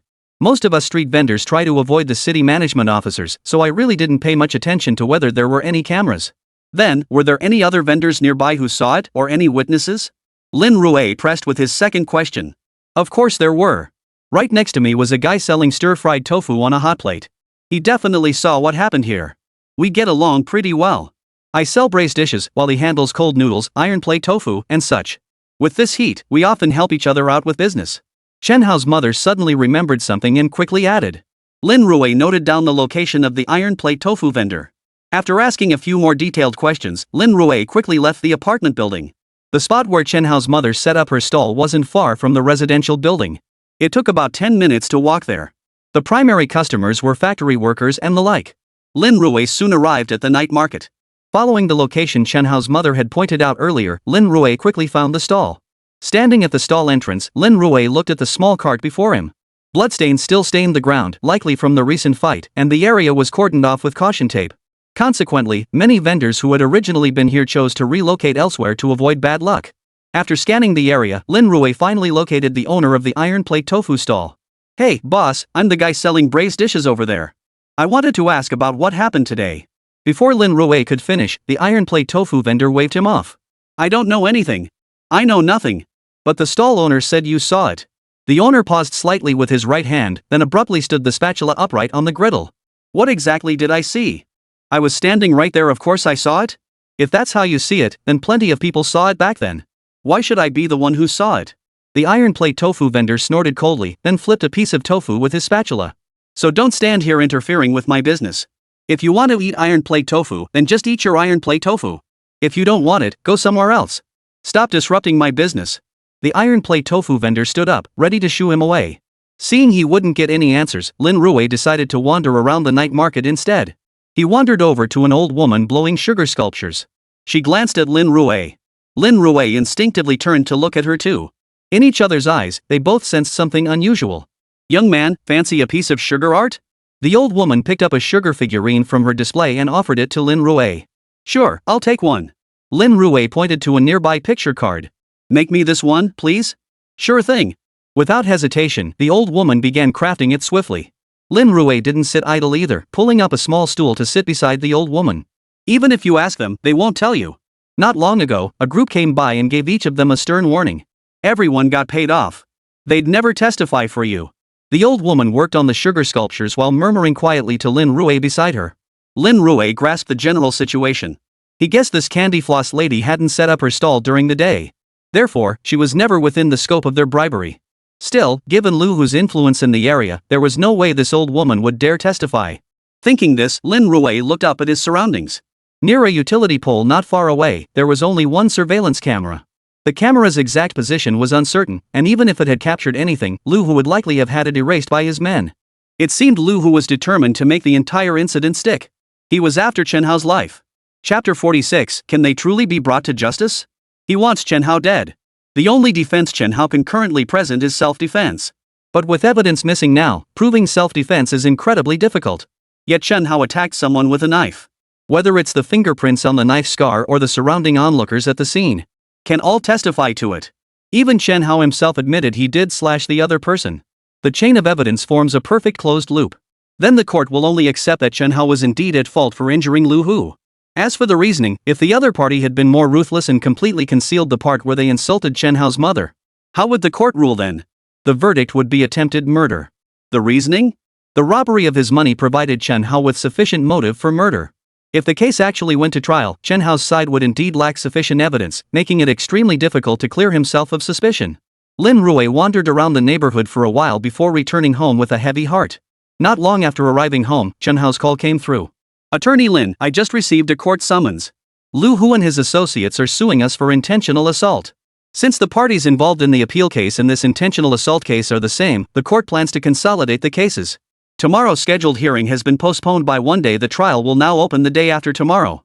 Chen Hao relayed the situation truthfully, and silence instantly fell on the other end of the line. Several minutes passed before he finally spoke. "Even if I were convicted of intentional homicide, wouldn't I still avoid the death penalty? Don't worry. Stay home tomorrow. I'll come find you." Lin Rui offered a brief reassurance. "Based on the current evidence, it cannot prove you committed intentional homicide. There's still a chance." Lin Rui's words gave Lu Hao a glimmer of hope on the other end of the line. "Really? Attorney Lin, I'll follow your advice." Lu Hao's tone lifted, as if he'd glimpsed a ray of hope.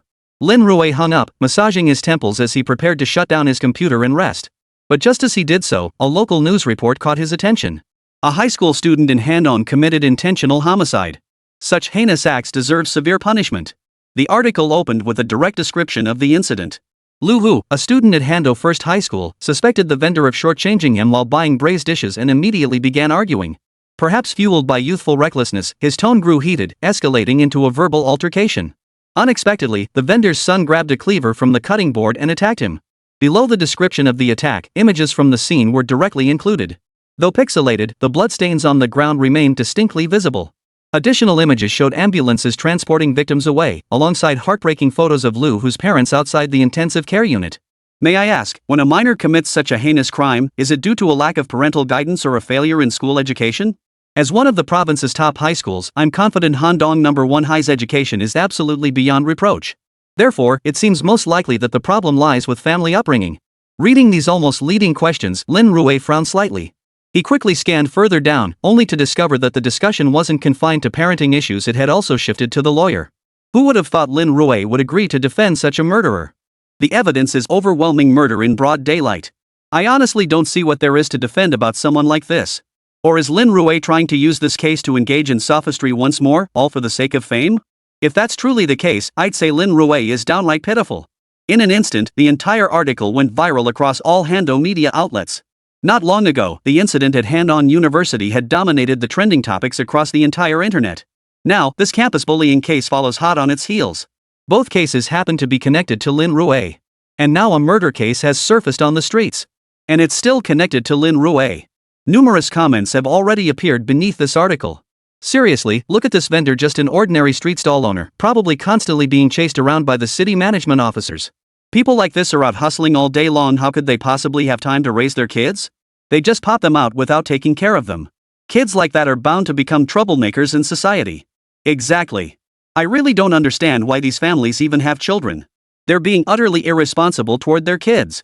And this Lin Lu, after seeing him defend the library case at Handong University, I thought he was a lawyer who stood up for the underdog.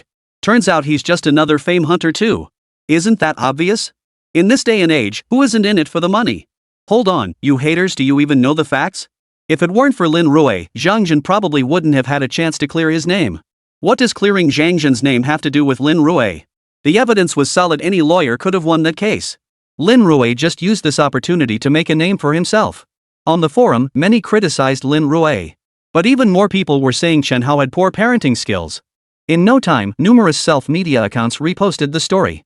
Lin Rui assessed the situation, paused briefly, then dialed Chen Hao's number. The line was filled with loud noise. A crowd had gathered at the entrance. Seeing this, Lin Rui's heart skipped a beat. He kept the line open and rushed straight to Chen Hao's residence. Arriving at the building where Chen Hao lived, he found numerous police cars already gathered below. Chen Hao's front door had been splattered with paint. The door stood wide open as police officers took statements. Chen Hao and his mother sat on the sofa, looking utterly distraught. Clearly, the events of the night were overwhelming for them to process. Chen Hao watched Lin Rui walk in and instinctively stood up. Attorney Lin. This. Chen Hao sighed. I don't know either. Some random essay just appeared online out of nowhere, and now people are calling our house non-stop. At this point, Chen Hao gestured toward the landline phone beside him, its cord already yanked out. Shortly after we pulled the cord, a crowd gathered right outside our door. They said they'd make us pay. My mom pulled me inside, but they kept yelling outside and splashing red paint everywhere. Neighbors called the police, and that's when they finally left. Chen Hao clenched his fists as he spoke. After all, Chen Hao was just a child. Facing so many sudden events, it was already remarkable that he could remain calm. Chen Hao, you and your mom should stay at a hotel tonight. You see, they know they can't win in court, so they resorted to exposing it online and arranging for someone to throw paint. If they were absolutely certain they could get you locked up, they wouldn't need to resort to these dirty tricks. Lin Rui's words caused Chen Hao's tightly clenched fists to slowly uncurl. Can these people really be punished by the law?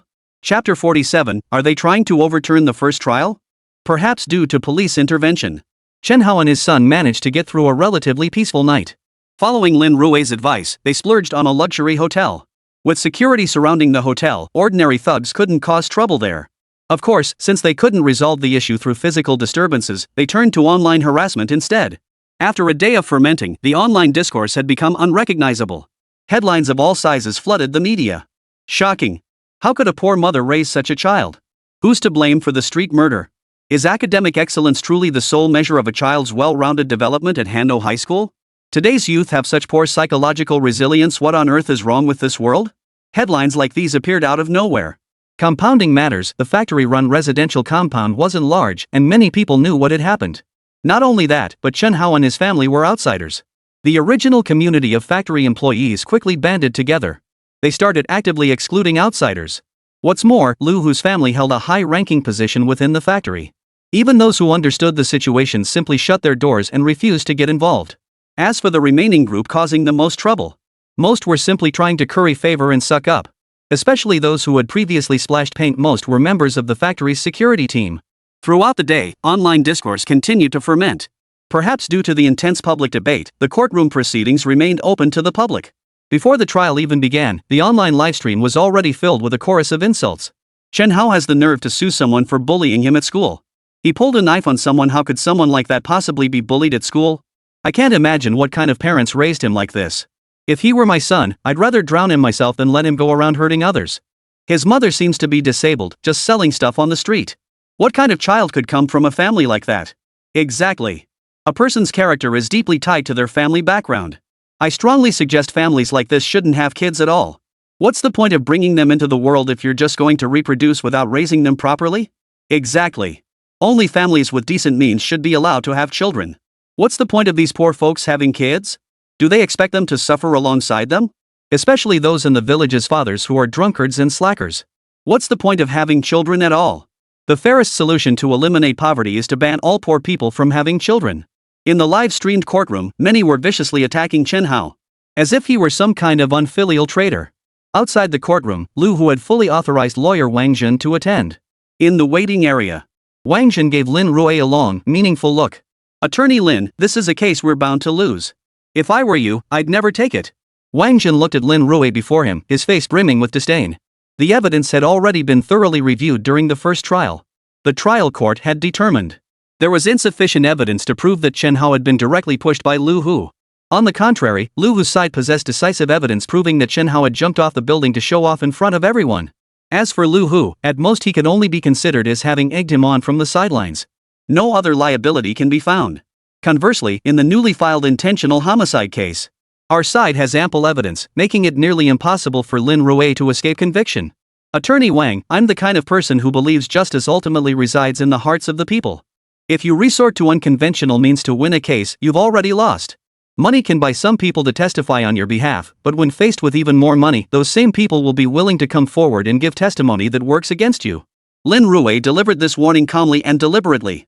Wang Jun narrowed his eyes, sizing up Lin Rui from head to toe. Sorry, I don't understand what you're talking about. If my legal training serves me right, paying witnesses to testify falsely constitutes perjury, doesn't it? Directly committing perjury in court is a criminal offense. Wang Jun chuckled, then strode into the courtroom first. The plaintiffs were Lin Rui and Chen Hao. Only Wang Jun sat in the defendant's seat. After a brief wait, Judge Su Tiancheng strode into the room. The usual routine commenced. Without a word, the court clerk began announcing the court rules and regulations. After finishing, Su Tiancheng tapped the gavel before him. All right, please proceed with the charges. As this case involves two charges: school bullying and premeditated murder, this court will first address the school bullying allegations. Su Tiancheng tapped the gavel and declared in a solemn voice. Discuss the school bullying first. Zhang Jin frowned briefly before speaking up. The chain of evidence was already fully established during the first trial. Since the opposing party still disputes the verdict, let them present their evidence. Facing the school bullying case, Zhang Jin spoke with a hint of disdain. Under the principle that the accuser bears the burden of proof, the plaintiff must present relevant evidence. Su Tiancheng turned to face Lin Rui before him. Your Honor, according to our client's statement, all evidence presented during the first trial was obtained and collected under duress. Therefore, we contend that all evidence submitted by the defendant in the first trial should be deemed inadmissible. The defendant must present new evidence to prove their innocence. Lin Rui's opening statement left Wang Jun and the others momentarily stunned. What the hell? From the sound of it, Lin Rui seemed intent on overturning the entire chain of evidence from the first trial? Was he implying to everyone that the first trial was flawed? Wang Jun scrutinized Lin Rui before him. Since you claim all evidence was obtained under duress, I'd like to ask, can you produce proof? Of course. Lin Rui abruptly looked up at Wang Jun, his voice deepening. When Chen Hao returned home, he never took the main paths in the residential complex, he always used the side paths. But the one time he took me back, he used the main road, and that's when he got ambushed by Lu Hu and the others. This is the surveillance footage captured within the complex at the time. Lin Rui said as he submitted a piece of evidence. The surveillance footage clearly shows Lu Hu and his crew surrounding Chen Hao, threatening him with iron bars. This evidence clearly demonstrates that Chen Hao was constantly under threat from Lu Hu and his gang. Therefore, we have reason to suspect whether Chen Hao voluntarily participated in the video recording back then, or if he was coerced by Lu Hu. Based on this premise, we can sufficiently overturn all evidence presented by the defendant in the first trial. Lin Rui looked at Wang Jun before him and said in a solemn tone, unless the defense can provide valid proof that Chen Hao was not under Lu Hu's threat at the time. Chapter 48, Magic defeats magic? What's going on? Overturn the first trial? In the trial livestream chat, many viewers were utterly baffled. Wait, what does this even mean? What's this about overturning the first trial? Wait, is there some connection between these two chains of evidence? Does being bullied now mean you can claim you were bullied back then? Don't get it twisted, this Chen Hao isn't exactly a saint either. Did you all forget how he went around slashing people with a knife? Probably both of them are just troublemakers. Too young to learn anything good, so they just hit the streets and copy others by attacking people. If you're confused, bro, check out Professor Luo Xiang's videos, he'll break it down for you. Seriously, I used to binge watch dramas during breaks, but now I'm glued to live courtroom streams every day. In the livestream chat, countless viewers were passionately discussing the case. In Luo Xiang's livestream, he swiftly began educating his audience. I see a lot of people commenting, seems everyone knows lawyers excel at causal reasoning during debates. First, we found evidence that Chen Hao was threatened by Lu Hu, and this threat wasn't a one-time occurrence. So we have every reason to infer that it's highly probable Chen Hao was under Lu Hu's coercion.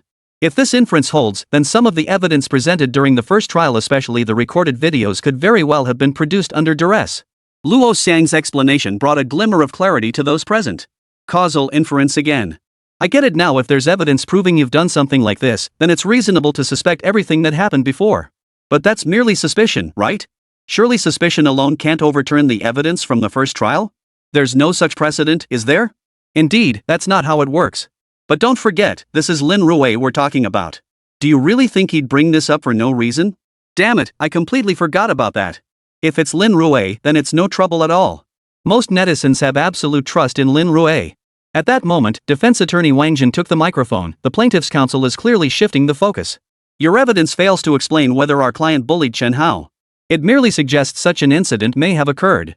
Based on the current evidence, it's impossible to determine whether it constitutes the bullying you claim. Therefore, we contend that the plaintiff's evidence lacks clarity. Furthermore, we have evidence to present as well. At this point, Wang Jin raised his hand to signal the judge before him. This is footage captured near the stall at the time. Wang Jin presented his video evidence. The footage appeared to have been recorded by another vendor. Lu Hu was complaining in front of the stall owner, shouting about something. But soon, a figure appeared in the frame. Without a word, Chen Hao grabbed the cleaver from the cutting board beside him and charged straight at him. Seeing this evidence, Lin Rui finally understood. This had likely been planned all along. The entire video was shot with exceptional clarity. It was clearly recorded by someone with professional expertise. But no one expected Chen Hao to fly into a rage and pull out a knife. That's what led to Lu Hu getting caught in the crossfire. Watching this selectively edited footage, Chen Hao could no longer contain himself. He stood up abruptly and roared. This is clearly a setup. Before I even picked up the knife, Lu Hu had been insulting my mother the entire time. They cut out that part of the video and only released the latter segment. This is pure entrapment. Lu Hao roared hysterically. But faced with this outburst, Zhang Jin merely sneered contemptuously. Your Honor, the plaintiff is disrupting the court proceedings. I strongly recommend issuing a warning. Should this occur again, I move to have the plaintiff removed from the courtroom immediately. At this request, Su Tiancheng tapped his gavel. Courtroom discipline must be maintained. Defense counsel, please continue your statement.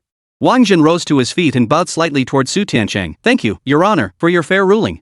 Our statement is that, as evident from the video footage, Chen Hao is indeed an impulsive individual. It is entirely plausible that he could be provoked into irrational actions by others' goading tactics. Moreover, the plaintiff's earlier outburst in court fully corroborates this point. Moreover, the footage clearly shows Chen Hao was capable of bullying the other party, while our client Lu Hu was in a vulnerable position. This alone demonstrates that the so-called evidence presented by the plaintiff is inadmissible.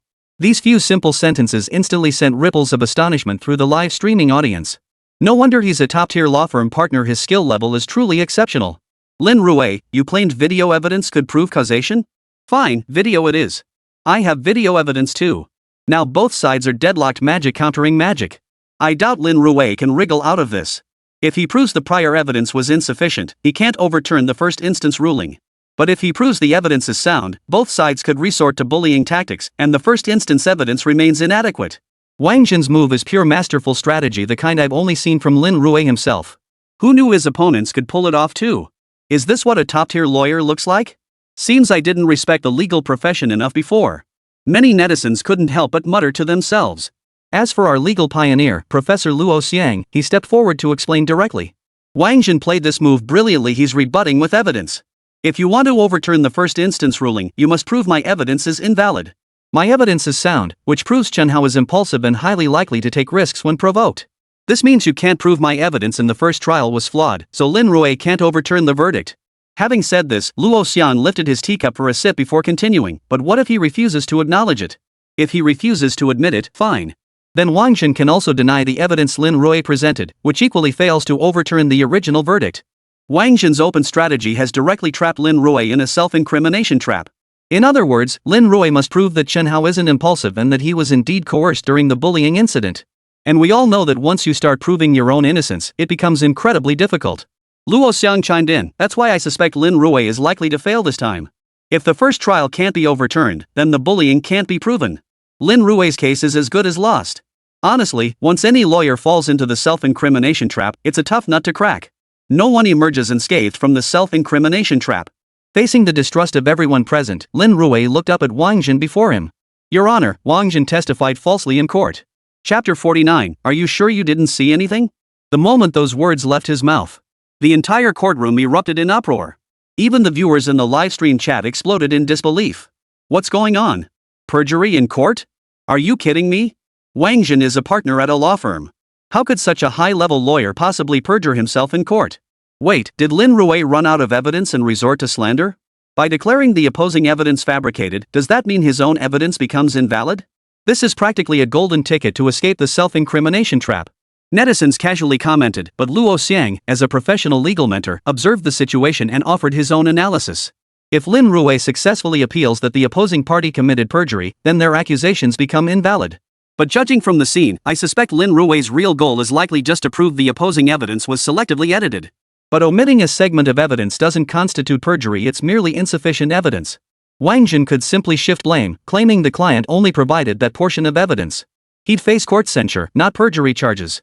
We all know that under Longwa's criminal law, perjury carries a sentence of up to 3 years imprisonment or criminal detention. For serious cases, it's 3 to 7 years. At this point, Luo Xiang furrowed his brow slightly.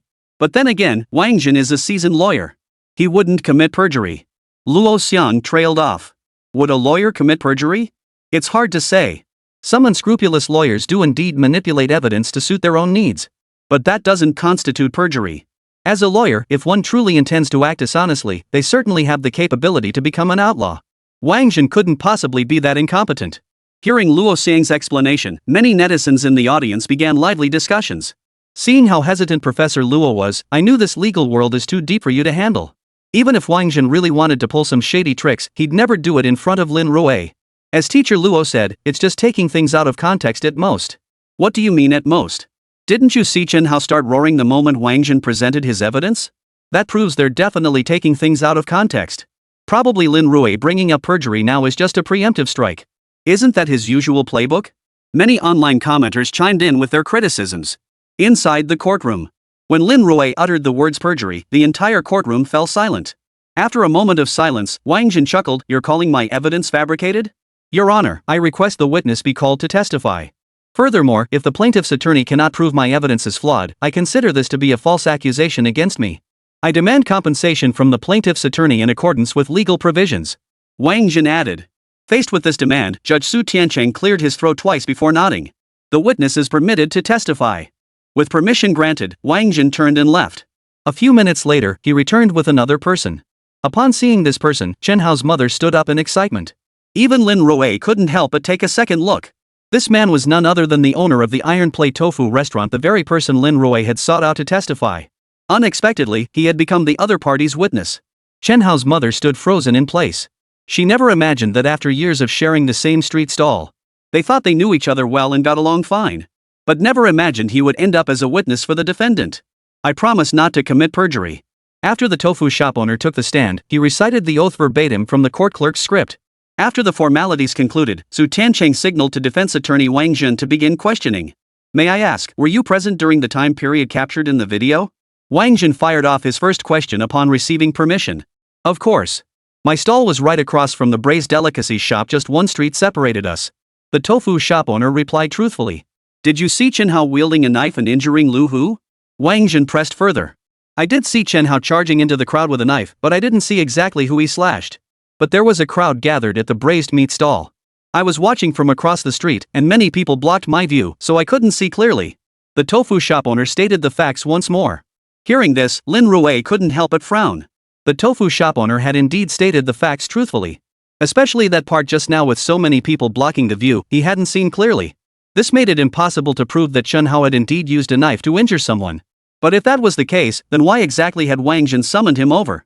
Was it just to repeat this one statement? Even Chen Hao's mother visibly relaxed, replying in a low voice, "I know old Su quite well. He wouldn't betray us." Hearing this, Lin Rui couldn't help but frown, but he said nothing more. If they were truly close, he couldn't possibly know nothing about it. At that moment, Wang Jin seemed to have found his answer. He pressed on calmly, "Then may I ask, before Chen Hao pulled out the knife, did you see or hear Lu Hu insulting Chen Hao's mother? Did he insult Chen Hao's mother?" The tofu shop owner paused briefly before shaking his head. "No. I was across the street, and I had quite a few customers at the time. So I didn't hear anything. Didn't hear it. In other words, he didn't hear Lu Hu insult Chen Hao's mother. Then this accusation clearly doesn't hold up. No, you're lying." Chen Hao's mother pointed at the tofu shop owner and spoke directly. The tofu shop owner shrugged. "We're across the street, and I had plenty of customers. How could I possibly have time to pay attention to your side? Besides, the street's always noisy. I'm not some superhuman with perfect hearing. How could I possibly keep tabs on your every move? Isn't it perfectly normal that I couldn't hear?" The tofu shop owner's words left Chen Hao's mother speechless. After a long pause, she finally managed to whisper, "But you did come over." Before she could finish, Wang Jin cut her off. "Your Honor, the plaintiff is clearly attempting to lead the witness. My witness has already provided supplementary evidence. I now request that the witness be excused from the courtroom." Faced with this motion, Su Tiancheng hesitated. "Since you're already here, why the rush to leave?" Lin Rui asked calmly, "I still have some questions I'd like to ask the witness. You mentioned earlier that your stalls were separated by a street. So let me ask, did you truly see nothing at all?" Lin Rui's question made defense attorney Wang Jin frown, a fleeting look of panic crossing his eyes. Chapter 50, You dare perjure yourself in front of me? Are you absolutely certain you saw nothing? Lin Rui rose slowly and repeated the question. I truly didn't see anything. The tofu shop owner hastily added. Is that so? Then what exactly didn't you see? Did you not see a fight break out, or did you not see someone being stabbed to death? Or perhaps you saw nothing at all, your attention entirely focused on the tofu? Lin Rui fired off 3 questions in succession. The tofu shop owner furrowed his brow slightly, as if deep in thought. Wang Jin opened his mouth, as if realizing something, and was about to speak up when the tofu shop owner declared, I didn't see a stabbing. Hearing this, Zhang Jin's face paled slightly. So you mean you saw Chen Hao go up there with a knife? But you didn't see him kill anyone with the knife? Lin Rui pressed directly. The tofu shop owner frowned slightly at this. Well, I only saw Chen Hao holding the knife. As for when he stabbed someone, I didn't see that part. After completing his questioning, Lin Rui raised his hand toward the judge presiding over the case. Your Honor, I request a reconstruction of the scene. Reconstruct the scene? Do you think this is a crime scene investigation? Wang Jin immediately raised his hand in objection. Your Honor, this is a courtroom, not an investigation site. I move to strike the plaintiff's counsel's suggestion. Faced with this objection, Su Tiancheng looked up at Lin Rui before him. Lin Rui, is your request to reconstruct the scene relevant to this case? If it is, please state how it relates to this case. Su Tiancheng's gaze fixed on Lin Rui before him, his voice deepening involuntarily. Wang Jin couldn't help but purse his lips. It was clear that Su Tiancheng's words carried a certain bias toward Lin Rui. Lin Rui nodded solemnly. The crime scene reconstruction procedure is directly related to this case. I request approval. Approved. Su Tiancheng agreed promptly. Lin Rui beckoned to Chen Hao's mother and began speaking. According to your statements, the situation back then should have been like this. Chen Hao's mother's stall was across from the tofu shop. This footage captures the layout at the time. Your position wasn't directly across, but slightly offset. At this point, Lin Rui pulled out the video footage. The footage, shot from a side angle, clearly captured the tofu shop owner's position. So what? Where street vendors are, spots shift slightly every day. The tofu shop owner didn't quite grasp Lin Rui's meaning, but he sensed he was being drawn into Lin Rui's rhythm. This uncertainty about the unknown made him feel extremely uncomfortable. Gradually, he grew slightly irritable. No rush. From your angle, Mrs. Chen Hao, I'd like to ask, what do you usually place here? Lin Rui turned to look at Chen Hao's mother beside him. She walked over to Lin Rui's position and gestured with her hand. I usually keep my personal items over here, along with plastic bags and takeout containers. And there's an electronic scale up front. As she said this, the tofu shop owner's expression shifted slightly. And he wasn't the only one. Even the judge seemed to sense something. His hawk-like eyes scrutinized the tofu shop owner before him. Under such intense scrutiny, the tofu shop owner felt uneasy and asked in a low voice, What do you mean? What's going on here? Nothing much. But based on the video footage, at the time the incident occurred, from your vantage point, you should have been facing the light. I need to know how you could see Chen Hao holding the knife through all that plastic packaging and the electronic scale at the same time? Lin Rui continued his interrogation, his gaze fixed on the shop owner. The logic was simple. The knives and cutting boards at the braised meat stall were placed on the countertop. On the counter sits an electronic scale. This was mainly so customers could easily see the price and weight when weighing items. But the tofu shop owner's view was completely blocked by these items, so there was no way he could have seen Chen Hao grab the knife. What's the big deal? When we were arguing earlier, I wanted to step in and mediate, so I took a few steps forward to get around the obstruction. The tofu shop owner hurriedly offered an explanation. Lin Rui's smile grew even broader. Without another word, he played the video again. This action left the tofu shop owner utterly bewildered. Wait, what exactly are you trying to prove? Nothing much. Judging by the angle of the footage, the person filming must have been positioned directly in front of the stall. In other words, to see Chen Hao holding the knife, you'd have to see through this person. So I'd like to ask, how exactly did you manage to see through a person? Lin Rui's question left the tofu shop owner momentarily dumbfounded. He hadn't even noticed it at the time. He'd only agreed to testify because Wang Zhen had offered him a hefty commission. No, I don't remember. It was chaotic at the time, and I think I heard. Yes, that's right. I heard someone say Chen Hao had a knife. The tofu shop owner quickly offered an explanation. Upon hearing this, Wang Zhen was the first to snap angrily. You only heard it? Then why did you tell me you saw Chen Hao with a knife? No, I did see it. The tofu shop owner tried to explain further, but a faint voice drifted over from the side. You did see it, because you came over right when the argument started. With that remark, the tofu shop owner immediately nodded in agreement. That's right. I came over when the trouble started, so I saw. But the moment the words left his mouth, he realized something was terribly wrong. Lin Rui remained calm, turning to face the judge. Your Honor, you saw it too. This witness's testimony is contradictory. He's suspected of perjury, so I believe his testimony should be disregarded. Lin Rui looked at the judge before him and said in a deep voice. I didn't perjure myself. The tofu shop owner, recalling what he had just read aloud, visibly panicked. I just didn't say everything. My memory is unclear. Things were chaotic back then. And everyone saw it. Chen Hao directly slashed Lu Hu. That part is true. I just can't recall how I saw it back then. My mind was in complete chaos. The tofu shop owner hurriedly explained. Lin Rui remained silent at his explanation, only replying in a deep voice. Since you can't remember clearly, perhaps I should help you recall. But from this moment on, you must answer every question truthfully. If there are any omissions or discrepancies with my investigation, you will be charged with perjury in court. That would be an extremely serious offense. I will recommend to the court that you receive a sentence of at least 5 years in prison. Lin Rui reiterated his warning. The tofu shop owner before him shuddered violently, as if all his strength had been drained. He sighed. I'll answer truthfully. Chapter 51, Self-Defense? Crime of Passion?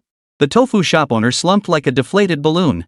His final words drew a collective sigh from many viewers in the livestream chat.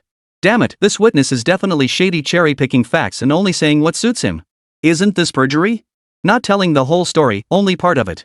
If I were Lin Rui, I'd send him straight to jail. What good would locking him up do? The real power is turning him around in court. Especially when Lin Rui first said he wanted to reconstruct the scene. In that moment, I felt like I was watching Conan. Wait, withholding information to lead the court to an opposite conclusion, how isn't that perjury? Professor Luo, are you there? Could you give a detailed explanation? At Luo Xiang. Numerous viewers tagged Luo Xiang in the livestream chat. Faced with this situation, teacher Luo Xiang promptly stepped forward. A thick book lay before him. Clearly, he had been researching the matter. Everyone, based on the information I just looked up and after consulting some lawyer friends who are experts. Throughout the entire process, attorney Wang Zhen only asked a few questions. Judging by the responses, the tofu shop owner did indeed tell the truth. From this perspective alone, it does not constitute perjury. Luo Xiang provided a thorough explanation. It's like asking, have you eaten? What did you have? You say, I had scrambled eggs with tomatoes. But you also had seaweed egg drop soup. Yet the question was only about the dish, not the soup. Therefore, it doesn't constitute perjury. Because you did indeed eat scrambled eggs with tomatoes, that part is indisputable. Luo Xiang's explanation instantly made many viewers in the livestream chat go ah. Damn, this Wang Zhen is pretty clever. Looking at his questions now, they're all leading questions basically, you just need to answer yes or no. Exactly. This way, the witness answers the question, Wang Zhen gets the answer he wants, and it doesn't even touch on perjury. Truth aside, Wang Zhen's maneuver here is brilliant. But honestly, don't you think Lin Rui seems even more cunning? Exactly. That tofu shop owner was a witness Wang Zhen brought in, and Lin Rui called him out for perjury right in court. This is like an undercover operation directly recruiting the enemy right in front of them. I think the real show is yet to come. From what we've seen so far, this tofu shop owner is clearly a key player. He might even know a lot of inside information. Lin Rui is going to ask him a lot of questions next, and the answers he gets might not be favorable to Wang Jin. Wang Jin, how rude. I invited this witness to testify against me. Quiet down, Lin Rui is about to begin. Can't wait. As Lin Rui began speaking, the flood of comments naturally subsided. Everyone was waiting to see what Lin Rui would do next. Lin Rui looked at the tofu shop owner before him. Where were you when the incident occurred? When the commotion started at the stalls, I came over. I was near the braised meat stall, worried about trouble breaking out here. The tofu shop owner dared not lie and could only answer truthfully. Lin Rui turned to Chen Hao's mother beside him. Chen Hao's mother nodded. That's right. He was standing right next to me at the time. Good. Your testimony regarding your location at the time is accepted. Lin Rui muttered under his breath. The tofu shop owner swallowed hard, his earlier tension easing slightly. Now, the second question, did you hear Lu Hu insulting Chen Hao's mother? When this question was raised, the tofu shop owner instinctively glanced toward Wang Jin. Such a micro-expression was naturally caught by Lin Rui. Watch my eyes. Look at me. Lin Rui immediately growled lowly. Startled, the tofu shop owner quickly replied. I heard it. The insults were vile. I even fired back a few times, telling the young man to cultivate virtue with his words. The tofu shop owner replied truthfully. Hearing this, Wang Jin's legs trembled uncontrollably, and he collapsed into his seat. This is bad. I'm completely caught in Lin Rui's trap now. Can you take responsibility for that statement? Can you find others to prove you're telling the truth? Lin Rui fired off the questions one after another. The tofu shop owner paused briefly before replying, yes, I can. The surrounding vendors all heard it. Lu Hu shouted so loudly back then. It wasn't just him cursing, even his men were hurling insults. And the language was disgusting. We were all furious at the time. The tofu shop owner stated truthfully. After the tofu shop owner finished, Lin Rui turned to face Judge Su Tiancheng seated before him. Judge Su, you heard it too. The witness testimony clearly states that Lu Hu and his men insulted Chen Hao's mother. Moreover, Chen Hao committed the crime in the heat of passion after his mother was insulted, making it an impulsive act. The weapon used was a cleaver meant for chopping marinated meats on the cutting board. This was not premeditated. When the other party verbally abused him and multiple individuals surrounded his stall, my client believed they might physically harm his mother, so he acted in legitimate self-defense. Lin Rui's statement sent a collective gasp through the livestream audience. Holy, that's impressive. The witness was called up by Wang Jin, and the testimony came straight from his mouth. This witness was originally brought in to target Lin Rui, so his testimony is undoubtedly genuine. The court will definitely accept this. Who'd have thought Lin Rui would first turn the witness against them, then co-opt him, and finally launch a counterattack? As a lawyer, I see gaps in Lin Rui's testimony. Lu Hu and his crew surrounding Chen Hao's mother doesn't equate to threatening her. Without threat, there's no basis for self-defense. Exactly. There are holes in Lin Rui's testimony. Several IDs quickly appeared in the comment stream. Each ID was prefixed with a law firm's name. Clearly, they were here to ride the wave of attention. As soon as they finished speaking, Wang Jin raised his hand. Your Honor, the plaintiff's attorney has just presented a statement riddled with serious logical flaws. According to the testimony, our client did engage in an argument, but it was merely an argument. As for the plaintiff's attorney's evidence claiming Lu Hu led people to surround him, that's utter nonsense. The opposing stall is this small. It would only take 7 or 8 people to block both sides. If that counts as surrounding someone? Then during peak night market hours, nearly every stall has crowds gathered nearby. By the plaintiff's logic, does that mean all those customers waiting in line are surrounding the stall owners? Moreover, it was merely surrounding, no physical contact occurred, not even any body language. How could that constitute a threat? If words alone count as threats, then when customers urge the owner while waiting for their food, does that constitute a physical threat to the owner? Wang Jin seemed to have found his footing, gazing at Lin Rui before him as he spoke in measured tones. His eyes regained their former confidence. If he could refute this, then Lin Rui's claim of self-defense would collapse. If it wasn't self-defense, then Chen Xing would be guilty of either premeditated murder or manslaughter. Either way, he'd be sentenced. He would still emerge as the ultimate victor. Chapter 52, Stealing 50,000 yuan, a substantial sum. Wang Jin listed several points of evidence. The reason they surrounded him was because the space was small, a few people standing there nearly enclosed the entire stall. This was not intentional. As for Lin Rui's claim of physical threats, that was pure nonsense. Words alone could never constitute a physical threat. He directly refuted all the evidence Lin Rui had just presented. Within the livestream, numerous lawyers representing major law firms also stepped forward. See? The evidence Lin Rui presented has obvious flaws. If a crowd can be defined as a mob, then there are plenty of areas in this snack street that could be considered surrounded. And verbal arguments? That doesn't amount to a physical threat. Otherwise, if someone slightly urged the owner a bit, would the owner just grab a knife and start stabbing people indiscriminately? Lin Rui's evidence presentation was flawed this time. I don't think the court will rule Chen Xing's actions as self-defense. It'll likely be seen as revenge or a crime of passion. Seeing these lawyers pontificating in the comments, many of Lin Rui's fans couldn't sit still and immediately spoke up. Hold on, what do you lawyers know? Do you really think you understand this better than Lin Rui? Let them mock him. They don't have the skills, so they just leech off the traffic here. The last person who mocked Lin Rui for losing must be kicking themselves now. Just watch. I refuse to believe Lin Rui will lose. Many fans immediately started lashing out. These people trying to ride the wave is one thing, but now they're dragging others down. How else can this be proven? If Lin Rui pulls off self-defense here, I'll eat live on stream. Hey, remember what you just said? If Lin Rui pulls this off, go live right now. Followed. Waiting for the eating livestream. This is clearly just a scam for followers. Someone like this practicing law? Total trash.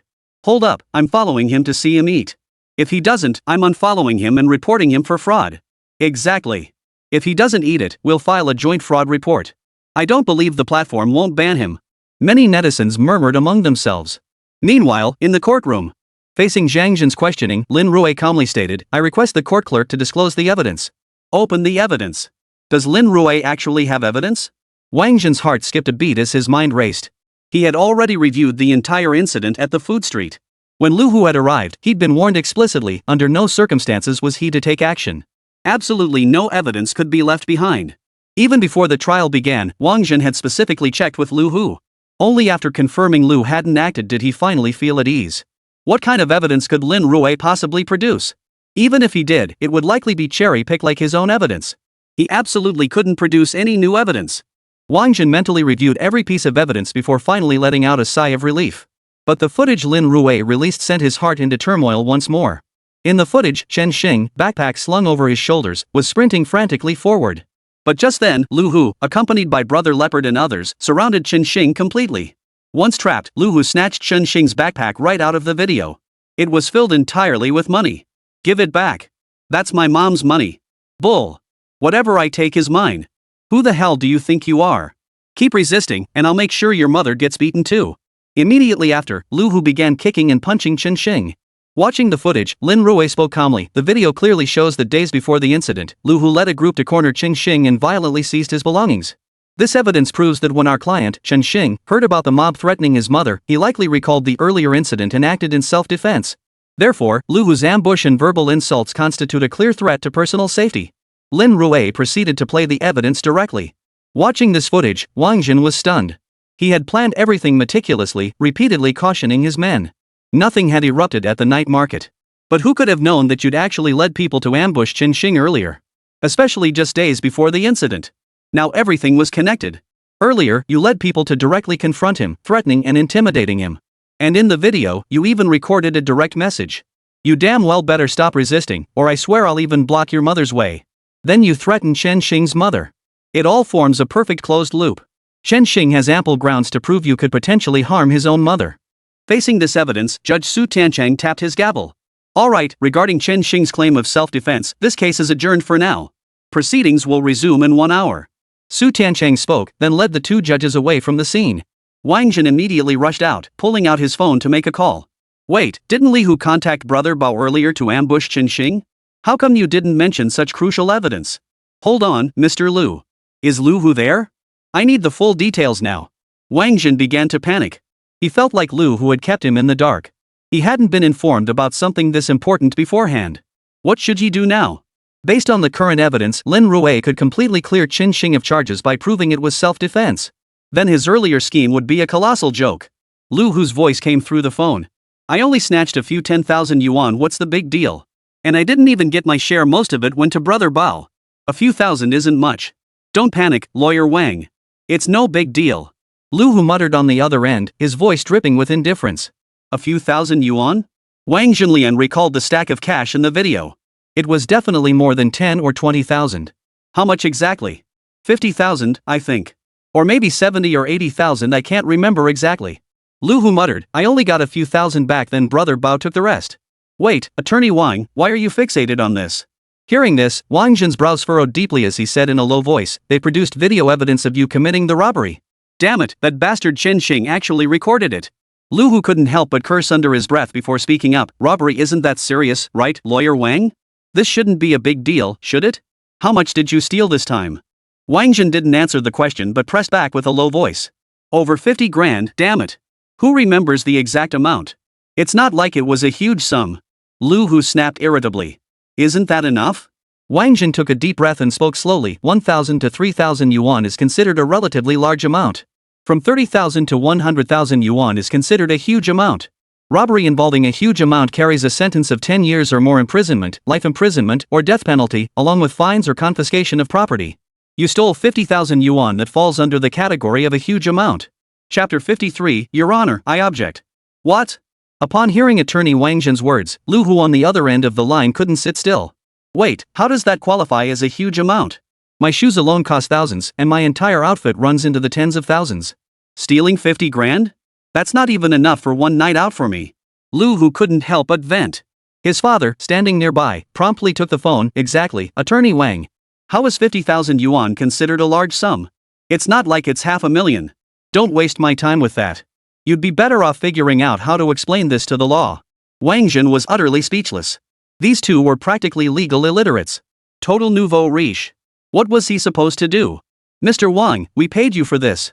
Lu Hu did cross some lines, but you can't just stand by and watch him go to jail. Just name your price to settle this. We're old friends, let's make it a flat deal. Lu Hu's father's voice carried an air of intimidation. Faced with this situation, Wang Jin thought about his monthly salary. He glanced again at the current evidence. Mr. Lu, to be honest, I can't guarantee we'll get you off the hook. But I'll do everything in my power. Now I need to ask Lu Hu a few questions. Wang Jin took a deep breath and said in a solemn tone, Lu Hu, tell me how many times have you robbed Xinxing? None. Actually, that time was just a coincidence. Who knew he had so much cash in his backpack? Brother Bao was there too. I just got carried away in the heat of the moment and handed it straight over to him. I really didn't keep much money for myself. Judging by Lu Hu's tone, he didn't sound like he was lying. Wang Jin couldn't help but breathe a sigh of relief. Thankfully, it was just that one time. And the money was handed straight over to Brother Bao. He hadn't kept much for himself. There's only one way out now. Claim you were forced by Brother Bao during the robbery. That way, you're just his underling, and all responsibility can be pinned on him. But this might require. Wang Jin didn't finish his sentence, but Lu Hu's father immediately understood. Attorney Wang, rest assured. I'll find someone to take the fall. Leopard is just a local thug. Does this small-time crook really think he's above the law? Hearing this, Wang Jin nodded silently. In that case, I'll focus on arguing for acquittal. Even if a sentence is imposed, Lu Hu is still a minor and protected by the law. Wang Jin replied confidently, there shouldn't be any issues. Excellent, Attorney Wang. If you pull this off, forget everything else, I'll give you at least 1,000,000 yuan. Lu Hu's father declared, his deep pockets evident. I'll do my best. Wang Jin quickly hung up the phone. At the very moment Wang Jin was communicating with Lu Hu and his group. On the other side, at the plaintiff's table, Lin Rui casually pulled out his phone and scrolled through short videos. Little did he know, he happened to come across footage of his own courtroom proceedings, uploaded to Douyin by someone. At the very moment Lin Rui was scrolling through short videos. In the courtroom livestream, many people watched Lin Rui scrolling through short videos through the camera. The video still showed the earlier courtroom footage. It felt like a surreal experience of moving through a mirror. Seriously, this is ridiculous. It's like watching a kaleidoscope. I can't speak for others, but what about that guy in the comments who said he'd eat his own if the verdict got overturned? Where is he now? I told you that guy was just fishing for attention. Seriously, what a total loser. I unfollowed and reported them. This person is a lawyer suspected fraud. I think the whole Tiancheng law firm should be shut down. They're full of scam artists like that. Block them all. The comments kept scrolling by. Tiancheng law firm was exposed to the entire nation's netizens. What a disgrace. Inside Tiancheng law firm at that very moment. You're the one who said in the live stream comments that if you won the case, you'd eat on camera? Several partners of Tiancheng law firm surrounded the lawyer before them. I was just trying to gain followers back then. I never imagined that with such solid evidence, the case could actually be overturned. I was just trying to create some drama, but I never imagined Lin Rui would actually pull off the reversal. The lawyer's voice trembled with frustration. The partners looked at the lawyer before them, utterly helpless. What kind of situation was this? That one careless remark had single-handedly ruined the entire law firm. Just moments ago, several clients had already called to terminate their partnerships. Especially corporate clients. It was downright embarrassing to tell people their legal representative was from Tiancheng law firm. You've got two choices now, either go live on stream and eat. Or we all shut down and go home. We're lawyers' integrity is our most important asset. If we lose integrity, what clients will trust us in the future? How could they ever entrust us with cases again? The partners stared at the lawyer before them. One patted his shoulder and said, "If you don't eat it now, your reputation will be utterly ruined. Passing the bar exam is incredibly difficult. Getting your license must have taken tremendous effort. If you get disbarred over this, it would be such a waste. But if you take it, you'll be known as an honest and trustworthy lawyer. More clients will naturally come your way. I'll even give you a few cases I'm handling." Hearing this, the lawyer's eyes lit up. Yet the thought of what followed still made him feel queasy. No offense, but even Gojian ate King Fuchai of Wu back in the day. What's wrong with self-sufficiency? Bite the bullet, swallow your pride, suffer a little now for a brighter future later. After some persuasion, the lawyer nodded, gritted his teeth, and dashed toward the bathroom. Soon, he started the live stream. He immediately began cooking Lao Ba's secret recipe mini burgers. In his live stream room. Holy, the host really dares to do this. Following him now, this is hilarious. Are these chocolate-flavored mini burgers? What are you talking about? People from the land of cherry blossoms have always loved this stuff. Japan? I only heard dogs never change their ways, but I didn't know they like this too? I feel like you're implying something, but I have absolutely no proof. As the lawyer delivered on his promise, his livestream audience exploded. Not only that, but Tiancheng Law Firm stepped forward and issued a direct statement. You have the right to remain silent. Anything you say now can and will be used against you in court. With this background music playing, their previously declining popularity began to gradually rebound. The brief recess ended. Su Tiancheng led several judges from the collegiate bench into the courtroom at a brisk pace. Next, we will deliver the verdict in the case of Chen Xing's assault. Considering Lu Hu's insulting behavior toward Chen Xing's mother, combined with the historical fact of prior entrapment, the video evidence having been verified, and after deliberation by the panel, Chen Xing acted in legitimate self-defense. Any objections may be raised during the hearing. Once the trial concludes, this court will issue the official judgment. Su Tiancheng brought down the gavel. No sooner had it fallen than a voice rang out. Judge Su, I object to this ruling. Chapter 54, I'm a minor, my assault goes unpunished. Your Honor, I object. Hearing this, Su Tiancheng instinctively turned to look at Wang Jin. Not only that, but even the other judges on the panel all turned their heads toward Wang Jin. But Wang Jin looked at the judges before him with a face full of grievance. That statement just now, it wasn't me who said it. Not you? Then who could it have been? Could it have been Lin Rui? Many turned their gaze toward Lin Rui, who was staring back at them. Did you just say that? That's right. I object to the ruling. Lin Rui raised his hand. What's your objection? Su Tiancheng genuinely couldn't fathom Lin Rui. The entire verdict had been highly favorable to him. Yet here he was, raising an objection. Even Wang Jin was completely baffled by this sudden turn of events. I object to the ruling against Lu Hu. Based on the evidence I've submitted so far, the video shows Lu Hu allegedly committing robbery against our client. The amount involved is substantial, reaching 50,000 yuan. Under the criminal law of Longwa, this warrants a sentence of 10 years or more imprisonment, life imprisonment, or death penalty, along with fines or confiscation of property. Moreover, Lu Hu has committed robbery against our client on multiple occasions. Lu Hu colluded with local vagrants to organize criminal gangs. The footage clearly shows his close association with gang leader Brother Bao, indicating his significant standing within this criminal network. In summary, Lu Hu committed multiple counts of robbery involving substantial sums and organized criminal forces. Therefore, under cumulative sentencing for multiple offenses, Lu Hu should be sentenced to death. Lin Rui's words left everyone present stunned. Sentence Lu Hu to death. The entire courtroom fell silent. Isn't this a case of school bullying? Why the death penalty? Not only that, but in the live streaming chat room of the trial, netizens were utterly stunned. Wait, what is Lin Rui trying to do here? I came in to watch a school bullying case, right? He just sentenced the other guy to death? Is that even possible? Of course not. I remember Longwa has a minor protection law. Under that law, minors can't be sentenced to death. Life imprisonment is the maximum. No idea what got into Lin Rui's head to even consider the death penalty. It's definitely impossible. At Luo Xiang, Mr. Luo, care to explain? Amidst the flood of mentions, Luo Xiang lifted his head from a pile of books. Article 49 of the Dragon Nation Criminal Code explicitly states that the death penalty shall not be applied to individuals under the age of 18 at the time of committing a crime. Furthermore, Article 54 of the Minor Protection Law mandates that minors who commit crimes shall be subject to education, reform, and rehabilitation, adhering to the principle of prioritizing education over punishment. After reciting a couple of legal provisions, teacher Luo Xiang looked up at the crowd. I don't know why Lin Rui made that claim, but purely from a legal standpoint, his accusation is invalid. Minors cannot be sentenced to death. This is explicitly stipulated in the criminal law. Even if Lu Hu committed multiple robberies meeting the criteria for an adult death sentence, such a penalty would absolutely never be imposed on a minor. Hearing Professor Luo's words, many viewers in the livestream chat began heated discussions. Wait, multiple robberies and bullying still wouldn't warrant the death penalty?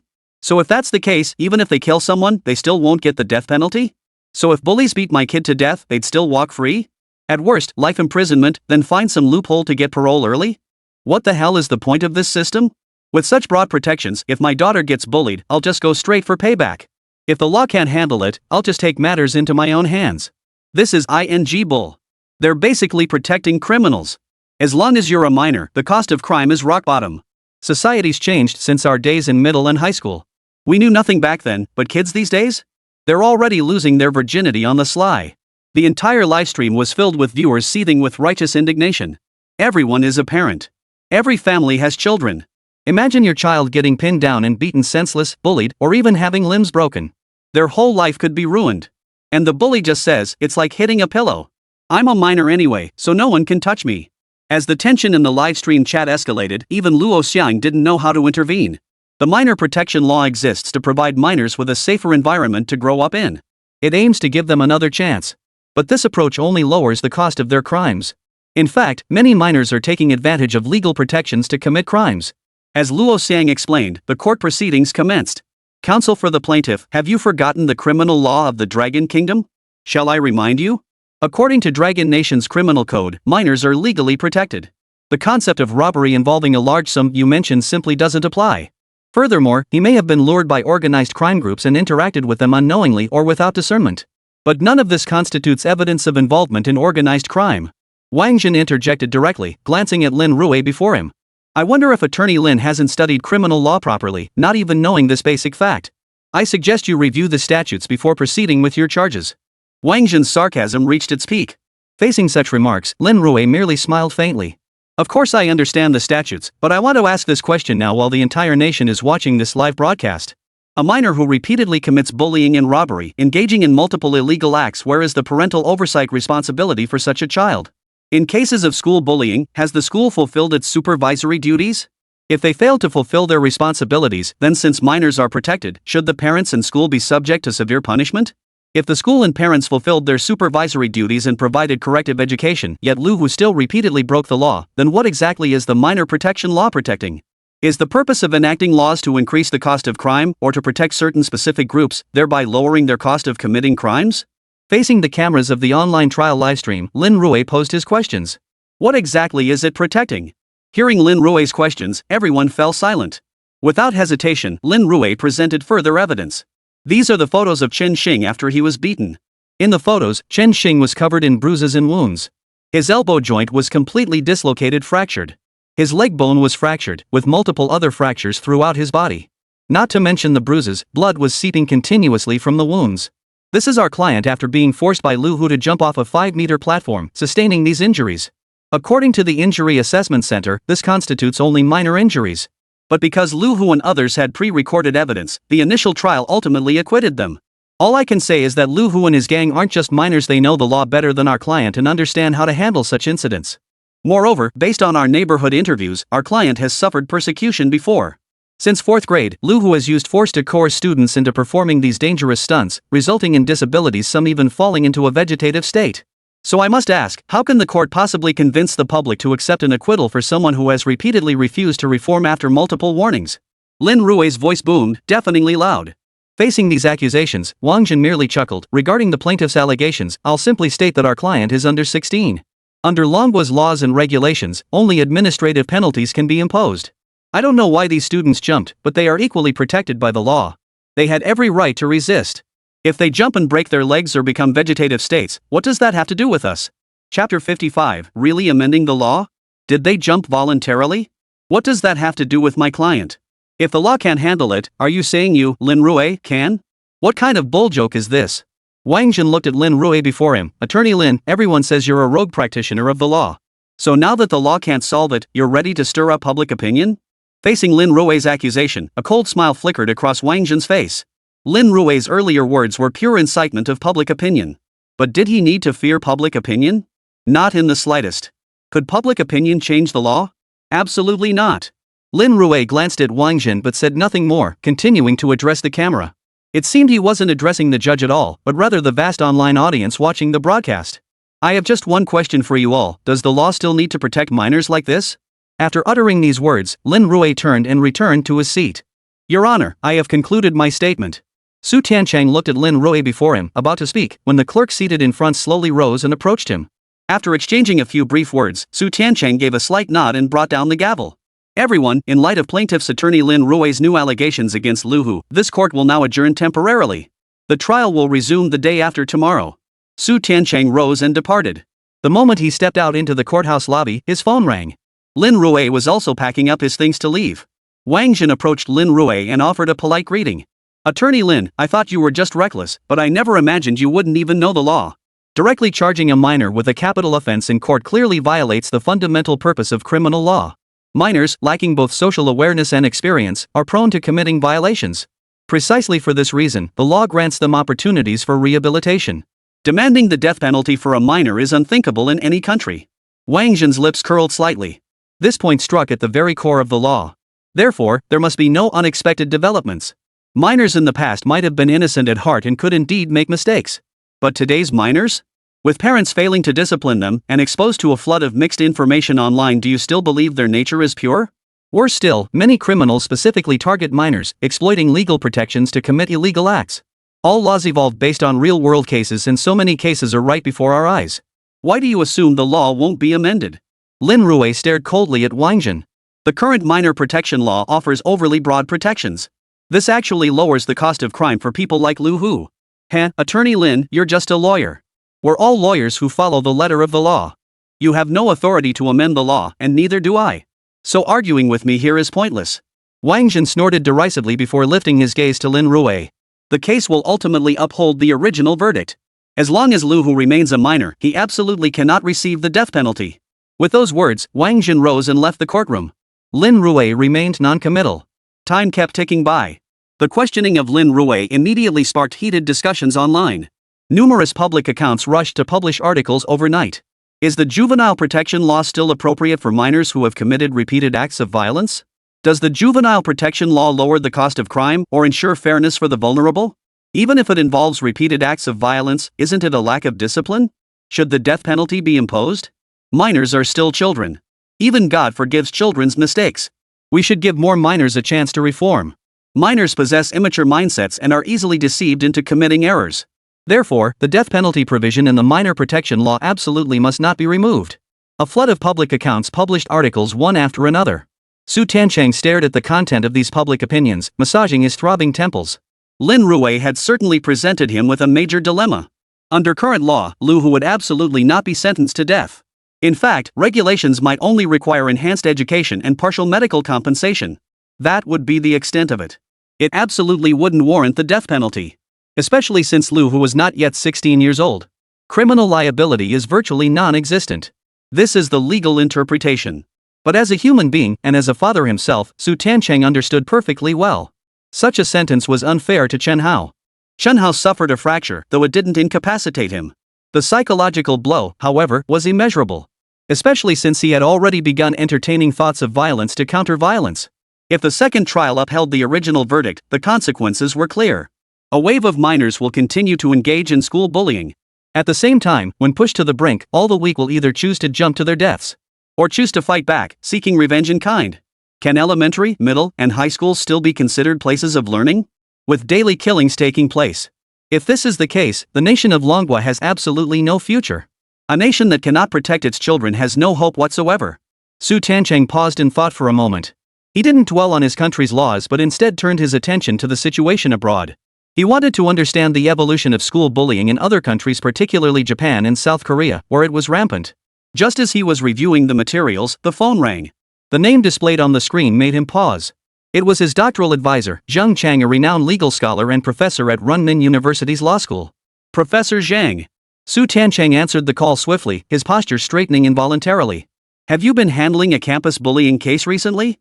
Zhang Chang's voice on the other end sounded slightly weary and low. Now approaching 60, he still worked tirelessly on the front lines of legal reform. Often, he would even collect high-profile cases and write letters to his students, proposing his own suggestions for legal amendments. Under his impetus, Manhwa had refined numerous legal provisions. It was precisely this deep love for the nation's legal system that drove a retired elder to remain so deeply engaged with the law. Yes, Teacher Zhang, this matter is actually quite difficult to handle. Though Su Tiancheng was known as an iron-fisted judge, when faced with such matters, especially before his own teacher, he resembled a helpless child. Regarding this legal provision, I believe there are many areas that need improvement. I plan to write to the Supreme Court. Do you have time to look into it? I've got a few old-timers coming tomorrow. I'd like to hear your take on this as the presiding judge. Chapter 56, Can protection money be considered robbery? Hangdong Provincial Court Residential Compound. The residents here were all veteran judges who had dedicated their entire careers to the Hangdong Provincial Court. Su Tiancheng walked briskly into the familiar neighborhood, carrying gifts. Back when he was still pursuing his doctorate, he often came to this neighborhood to discuss issues with his professor. Often, these discussions would last an entire day, and he would simply stay overnight at his professor's place. So many years had passed in the blink of an eye. Su Tiancheng couldn't help but feel a pang of emotion as he knocked on his professor's door. Professor Zhang. Su Tiancheng greeted him warmly. Zhang Chang, now with a head full of white hair, beckoned him inside. Su, I've reviewed the case you're handling. That Lin lawyer is quite skilled. Zhang Chang pulled Su Tiancheng straight into the study. As soon as he pushed open the door, he saw two white-haired teachers seated inside. Teacher Chen, Teacher Li, you're here too? Indeed. That old rascal Zhang Chang called me last night, all excited, saying he'd stumbled upon a case. That's why we rushed over first thing this morning. Teachers Chen and Li were both veteran judges at the court. They had presided over numerous major cases. With these three veterans overseeing things, Su Tiancheng instantly felt much more at ease. Su, why don't you share your thoughts first? After Zhang Chang brought Su Tiancheng in, he cut straight to the point without further ado. Based on current statutes, although Lu Hu has committed numerous offenses, he is under 16 years old and cannot be detained or imprisoned. He can only be sent back for parental supervision and required to compensate for some of the economic losses. This kind of punishment is too unfair for Chen Hao. Su Tiancheng sighed helplessly. There was nothing to be done. Under 16 years old meant no criminal liability. Therefore, only civil penalties could be imposed. What if we bypass the legal constraints? Zhang Chang looked at Su Tiancheng before him and spoke deliberately. Lu Hu has committed multiple acts of robbery. This is a case of repeated offenses despite warnings. Even if the opposing lawyer manages to get the organized crime charges dropped, sentencing someone like this so lightly won't satisfy the public. Therefore, I believe the juvenile protection law should only apply to first or second offenses. A few instances can be protected and forgiven. For repeated offenses of this nature, my recommendation is that they should no longer be protected by the law. Compulsory measures should be imposed, such as placement in a juvenile detention center for rehabilitation. Otherwise, the cost of crime remains far too low. If they reoffend after completing rehabilitation at a juvenile detention center, they should be sentenced directly under adult criminal statutes. Zhang Chang voiced his opinion, causing Su Tiancheng to furrow his brow slightly. Morally, this makes perfect sense. But if we actually implement it, there will still be problems. We cannot define repeatedly. Take robbery, for example. Robberies vary in severity and cannot be uniformly categorized. Even with bullying, verbal abuse is still bullying. Or consider minor collisions, minor injuries, or slight wounds. These distinctions are impossible to define. As a judge, Su Tiancheng placed greater emphasis on the interpretation of legal statutes. That is indeed a challenge. But in this case, do you have the courage? Zhang Chang stared at Su Tiancheng before him, his voice suddenly dropping several notches. Su Tiancheng couldn't help but suck in a sharp breath. The courage. If this case caused enough of a stir, it would go from the first trial to the second trial, all the way to the final appeal. Then it would go straight into the Supreme Court's archives. They would review this case and use it to amend existing statutes. But I'll be taking on a huge risk. Professor, we're all legal professionals. Since the law has such glaring loopholes, we should make every effort to address them. Even if it means ruin and disgrace, I see no problem with that. Su Tiancheng looked at Zhang Chang, his resolve set. He dared not speak for others, but if he failed, it would mean staking his entire career. That's reassuring. We've reviewed numerous similar cases abroad and will pursue two avenues. Zhang Chang looked at his star pupil with satisfaction. No judge should ever confine themselves solely to the letter of the law. If they lack the courage to expose loopholes in the law, then such a judge is nothing but a hollow shell. Alright, I'll gather relevant evidence over the next few days. Su Tiancheng nodded silently, and the study immediately fell into a flurry of activity. At that very moment, Lin Rui wasn't idle either. Public opinion was already fermenting. Under Lin Rui's direction, the Chunhao family had agreed to an interview. They presented only facts and evidence. No embellishments whatsoever. Soon, extensive news coverage was released. The intensity kept escalating. Finally, the day of the court hearing arrived. Everyone was online waiting early. Do you think Lu Hu will be sentenced to death? I don't think so.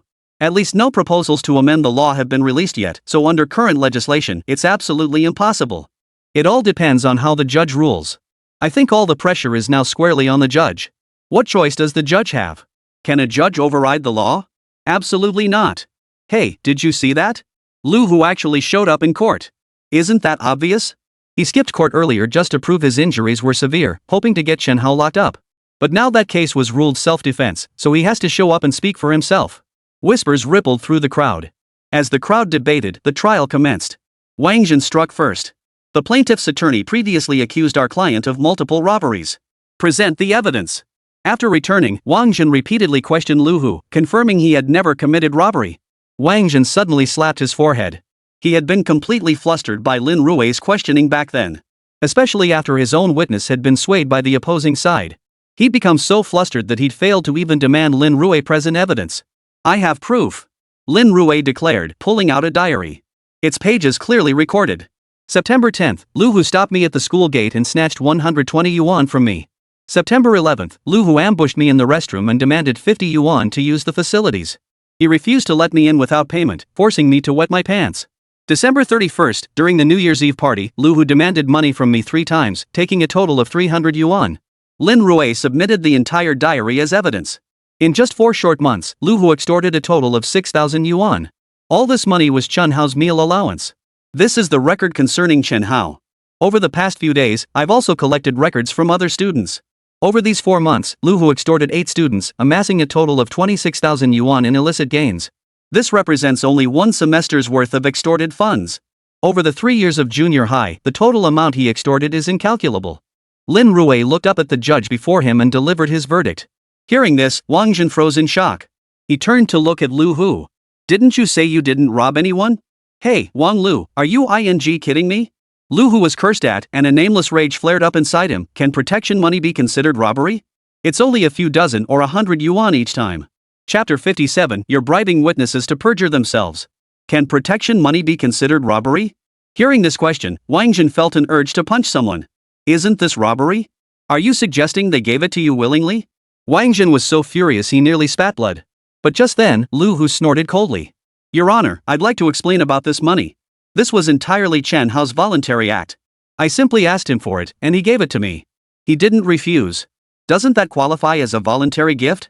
What the hell? Could protection money possibly be considered a voluntary gift? Are you kidding me? If we go by your logic, anyone could start collecting protection money. Inside the live trial broadcast room. Hearing Lu Hu say this, many netizens were furious. Lu Hu really doesn't understand the law. Protection money can be explained as a voluntary gift? Then I'll just go stand outside elementary schools from now on. He's so arrogant, he doesn't give a damn about anyone else. Didn't you see the transcript earlier? He charges for using the restroom, and if you don't pay, he'll make you wet your pants. Imagine this, when you desperately need to pee, someone blocks your way demanding money, no payment, no bathroom access. Is this even a school? Even many internet companies wouldn't dare go this far, they'd just stop paying you to take breaks. Forcing students to jump from heights and then getting away with it, this Lu Hu is clearly a repeat offender. We can't just let him off the hook. We're all parents. How could Chen Hao, with his frail build, possibly fight back? Seeing Lu Hu's brazen arrogance, many netizens immediately lashed out. But at that moment, Lu Hu turned his gaze toward Wang Jin. Attorney Wang, hurry up and explain to them the protection money was truly given voluntarily by Chen Hao. I just casually asked, and he handed it over immediately. I didn't force him at all. This isn't robbery at all. He shoved it into my hands, how could that be considered robbery? Lu Hu kept yelling in court, but Wang Jin seemed completely oblivious, slumped in his chair. This isn't robbery? Bull. If I speak up now, my entire legal career is ruined. Damn it, I should never have agreed to help you. Now look at this mess, everyone's a liability. Wang Jin felt like crying but couldn't. Su Tiancheng glanced at Lu Hu and banged his gavel. Silence in the courtroom. Hey, what's with the attitude? You took money from my family, and now you're acting all high and mighty here? If you won't even play fair, why are you yelling at me? In this courtroom, you're the judge. But outside, you're just a nobody. You think I won't find someone to take you out in a heartbeat? You know who I am? Let me tell you, my dad is Lu Jinming. Killing you would be like squashing an ant. Forget you even. As Lu Hu was yelling, Wang Jin suddenly raised his hand and delivered a hard slap. Smack! The sharp crack of the slap echoed instantly. You bastard, you dare hit me! Lu Hu roared in fury, lifting his foot to kick out. Watching this unfold, Su Tiancheng's expression grew even colder as he said in a deep voice, "Did I take your money? If you can't produce any evidence today, this is false accusation." At the same time, he roared at the court, and the bailiff immediately escorted him out. Su Tiancheng brought down his gavel. Several bailiffs immediately stepped forward, seizing Lu Hu without a word and preparing to lead him away. "Let go of me." Lu Hu tried to struggle, but the bailiffs dragged him out by the collar. After he was removed, Su Tiancheng turned to address the attorneys for both parties. After the trial, the evidence of Lu Hu's multiple robberies and school bullying is conclusive. Following deliberation by the panel, the verdict is now announced. All rise. Given Lu Hu's multiple robberies and school bullying, supported by irrefutable evidence, and considering his parents' complete failure to discipline him, he is sentenced to 3 years imprisonment. He must also compensate Chen Hao for economic losses and psychological trauma. Furthermore, the bodily harm inflicted upon Lu Hu by Chen Hao is deemed self-defense and shall not be prosecuted. Su Tiancheng pronounced the verdict. Lin Rui listened to the verdict and shook his head slightly. Su Tiancheng couldn't help but glance over. Lin Rui was actually shaking his head. Recalling the earlier events, could it be that Lin Rui still had objections? Counsel for the plaintiff, do you have anything further to say? Absolutely. Lin Rui fixed his gaze on Wang Jin before him. Defense attorney Wang Jin used cash clauses to bribe eyewitnesses and coerce them into perjuring themselves in court. I move the court to sentence Wang Jin to 10 years imprisonment, sentence the witness the tofu shop owner to 2 years imprisonment with a 2-year probationary period, and impose a fine. Furthermore, revoke Wang Jin's attorney license and bar him from ever practicing law again. Lin Rui formally lodged the charges with the court. Not only that, he directly submitted evidence in court. Your Honor, this is the transaction receipt from when Wang Jin bribed the witness. This is the evidence the witness originally possessed. As for the witness's testimony, I believe it constitutes deliberate concealment of core, critical evidence. Under the laws of Manhwa, evidence obtained through inducement during questioning is inadmissible. Furthermore, if there is deliberate concealment of certain evidence, it should be treated as perjury. Therefore, the incriminating evidence against these two individuals has been thoroughly investigated and proven. We request the court to acknowledge it. Lin Rui repeated the statement once more. Wang Jin looked at Lin Rui before him, his lips moving slightly. Though no sound escaped his lips, his mouth clearly formed words that were undoubtedly curses. And it was the kind of cursing that was downright filthy. He had indeed bribed the tofu shop owner, but the money hadn't come from his own pocket. It had passed through multiple hands before finally reaching the tofu shop owner. Therefore, Lin Rui absolutely could not find any evidence against him. Reviewing the events just now, Wang Jin felt a little more confident. Bull. I never bribed any witnesses. Wang Jin muttered a few times before finally blurting out the accusation. At such an accusation, Lin Rui's lips curved into a faint smile. When did I ever say you bribed the tofu shop owner? What? Wang Jin froze momentarily, recalling Lin Rui's earlier words. Lin Rui had accused him of bribing eyewitnesses and demanding they give false testimony. He hadn't mentioned bribing the tofu shop owner. Then what evidence are you presenting? As he listened to Lin Rui's words, a look of confusion flashed across Wang Jin's face. Over the past 3 years, as a lawyer, you paid witnesses to give false testimony to help Lu Hu evade punishment. Now that all the evidence is irrefutable, I ask you, what more do you have to say in your defense? Lin Rui looked up at Wang Jin and handed him the evidence. It was a stack of photocopied lists. The moment Wang Jin saw the name on the first transfer record, his entire body felt as if struck by lightning, his legs trembling uncontrollably. That was the very first person Lu Hu had bullied. And the first person he had abandoned his professional ethics as a lawyer for. He never imagined Lin Rui would uncover the evidence. Wang Jin, are you going to confess on your own, or do you want me to bring them all in to testify in court? Lin Rui's sudden, sharp demand sent a chill down Wang Jin's spine. I'll confess. Chapter 58, are these all Lin Rui's pawns? At that moment, Wang Jin resembled a deflated balloon. He confessed everything in meticulous detail. Listening to his words, many viewers in the livestream chat couldn't help but clench their fists. Damn it, I never imagined he'd be so brazen, bribing witnesses to perjure themselves. Not only perjury, but outright fabrication of evidence, leading the judge to acquit Lu Hu. Every court session means another family suffers injustice. These unscrupulous lawyers deserve to be torn limb from limb. What can we do? Ultimately, it's because Lu Hu's family has deep pockets that these lawyers can act so brazenly. I propose reopening investigations into these 5 cases and demanding justice for the original victims. The online livestream was abuzz with relentless commentary. Facing these demands, Su Tiancheng paused briefly before banging his gavel. Regarding the Wang Jin perjury case, we will escalate it to the Supreme Court for adjudication. We trust justice will be served for all the wronged families. Plaintiff's counsel, please contact all witnesses and prepare for a public trial. Su Tiancheng looked at Lin Rui before him and declared with unwavering conviction. Your Honor, I have no witnesses. Lin Rui's words left everyone present stunned once again. What was going on?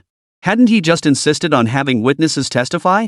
Why was he now claiming he had none? Wang Jin suddenly realized something. His throat moved slightly, and his entire body went limp.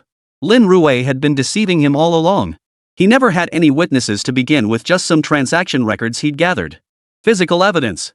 And his earlier voluntary confession had already been broadcast live across the entire network.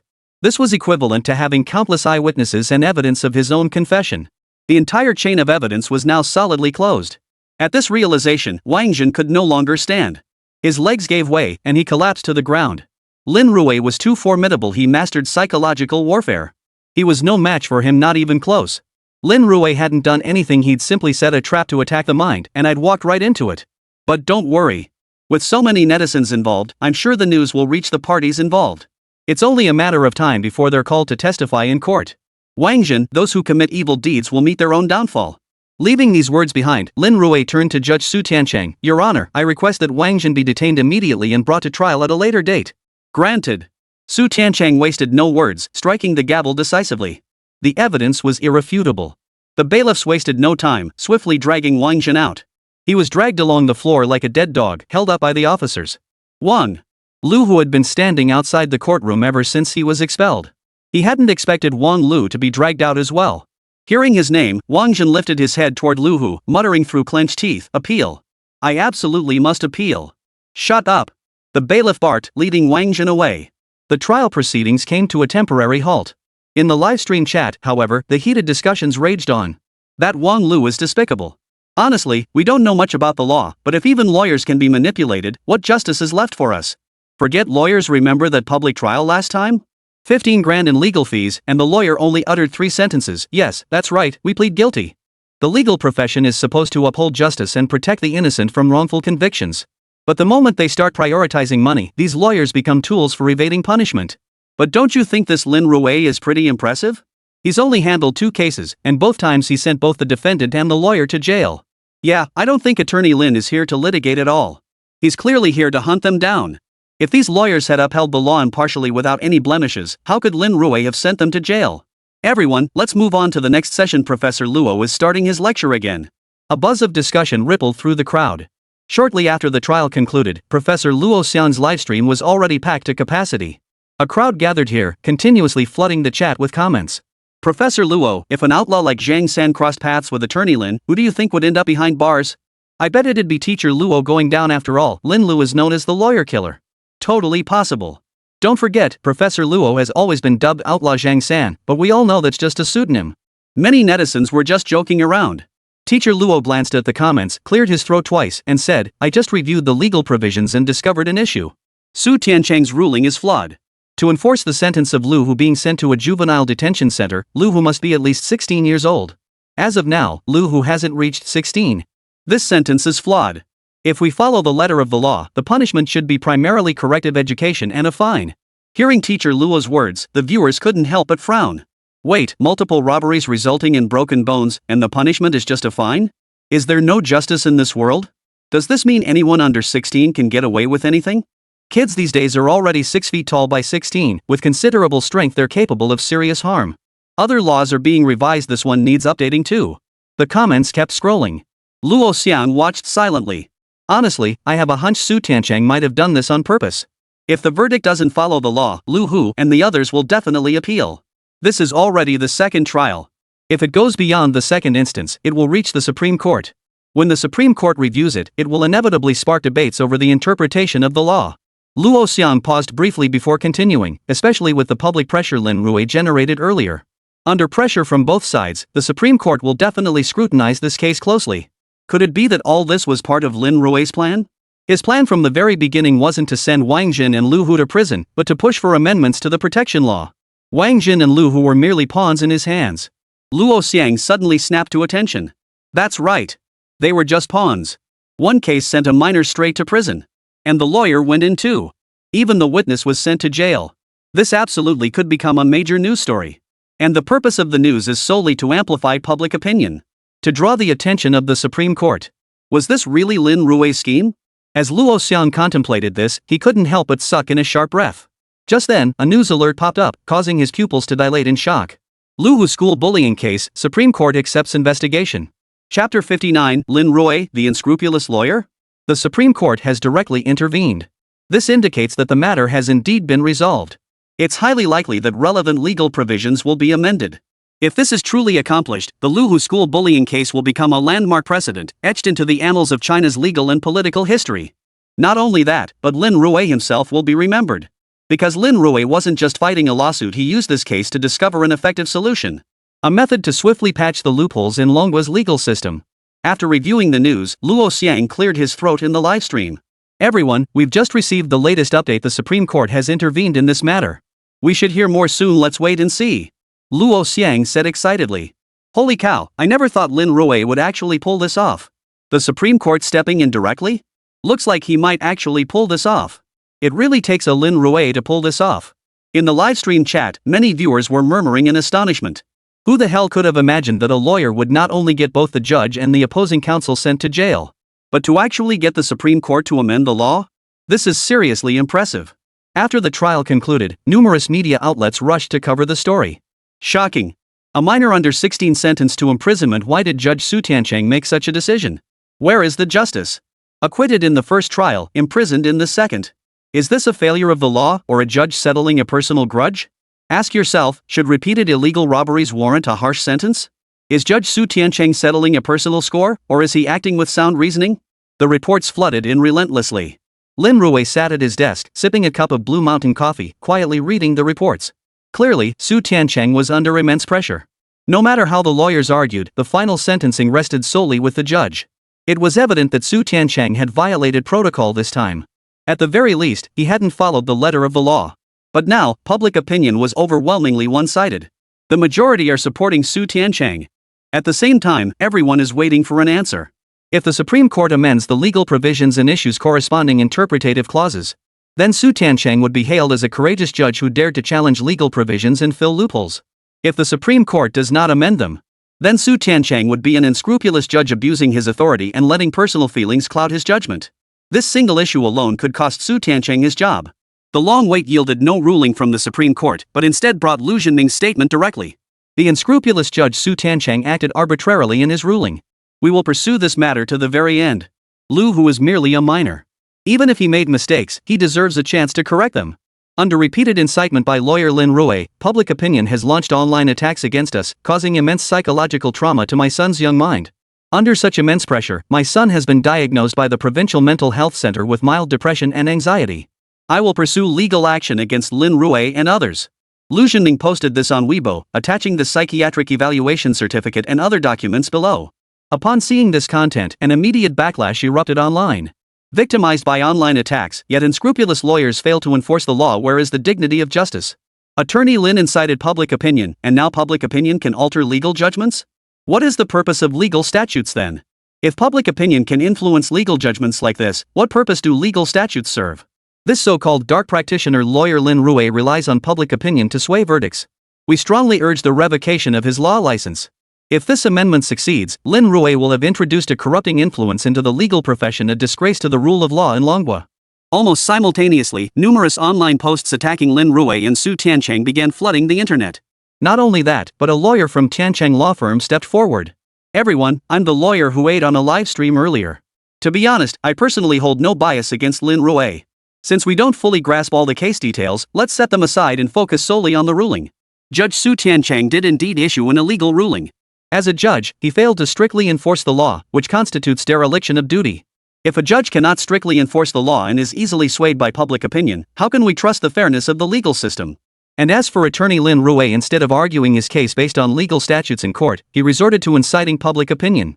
Such conduct is nothing short of a disgrace to the legal profession. You so-called dark side lawyers may seem formidable, but Lin Rui is purely waging psychological warfare. Luring the opposing lawyer into a confession through entrapment? If that's worthy of praise, then I can only say the legal profession in Longhua has truly hit rock bottom. The lawyer from Tiancheng law firm who had earlier threatened to eat stepped forward. His consecutive remarks instantly earned him a surge of support. Even members from other law firms came out in support. Two distinct voices clashed relentlessly. Yet the party involved, Lin Rui, chose silence. The more critical the moment, the more he must refrain from speaking out. Speaking up would inevitably sway public opinion. Then others could openly accuse him of using public opinion to interfere with the judicial process. Remaining silent is the only way. Let it simmer. Lin Rui rubbed his stomach, preparing to head downstairs for a light snack. This was a very old apartment building. Lin Rui rented here to save money. The entire first floor was filled with shops, bustling with numerous barbecue stalls and snack stands. Lin Rui picked a wonton shop, grabbed a takeout box of wontons, and then bought some grilled skewers. After all, he'd been working hard lately, it was time to treat himself. After making his purchases, Lin Rui was about to cross the street with his bags. Suddenly, a blinding light erupted. At the end of the T-junction, a small truck flashed its high beams, momentarily blinding Lin Rui. At the same time, several nearby residents who were eating couldn't help but curse out loud. What the hell? Why the hell are you using high beams for no reason? Wait, there's no one in that truck. How's an empty truck driving around? Wait, there's a kid up ahead. Kid, get out of the way.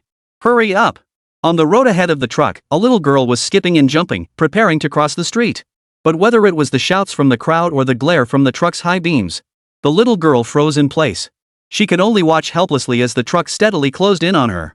Seeing the situation unfold, Lin Rui lunged forward in a single bound. Chapter 60, Dump Truck aiming for Lin Rui. Whoa, watch out. Whose kid is this? And what's wrong with this truck driver? Why didn't he engage the parking brake? That was dangerous. If that young man hadn't run fast enough, who knows how many people would have died. In the blink of an eye, the small truck slammed into the sidewalk at the T-junction, flipping onto its side. As for the little girl, she was in a complete daze, her entire body frozen as if stunned, staring straight ahead. Lin Rui had just rushed out carrying the little girl and crashed to the ground. He hadn't felt it before, but now his elbow burned with pain. Brother, are you hurt? Just then, a soft, sweet voice came from beside Lin Rui. I'm fine. Lin Rui pressed his hand over the wound and scanned his surroundings. Little sister, where are your family? The little girl muttered, they're playing mahjong at home and made me come down by myself to buy ice cream. Hearing this, many nearby residents couldn't help but mutter among themselves. That was really dangerous just now. Isn't that girl from Unit 2, Building 5? I know her. Who knew parents like that existed? Sending such a young child out alone to buy snacks? If it weren't for this young man, her parents would probably regret it for the rest of their lives. Hurry up and take her back. I'll have a serious talk with her parents. Where did that young man who saved her go? He seems to have disappeared. After Lin Rui handed the little girl over to the nearby residents, he walked straight to the small van. Others didn't know what was going on. But Lin Rui knew. After all, he had the incite eye issued by the system. Activate Incite Eye. After a brief wait, Lin Rui saw the situation reflected by the incite eye. So this is what really happened in that accident? A cold glint flashed in Lin Rui's eyes. Had the system not enhanced his physique, that single blow alone would have cost him his life. Certain death. The dump truck brought an overwhelming sense of pressure, along with its blinding high beams. Every detail was etched into his memory. Lin Rui recorded the evidence gathered by Incite Eye, tossed aside the dumplings he'd already spilled, and hurried back.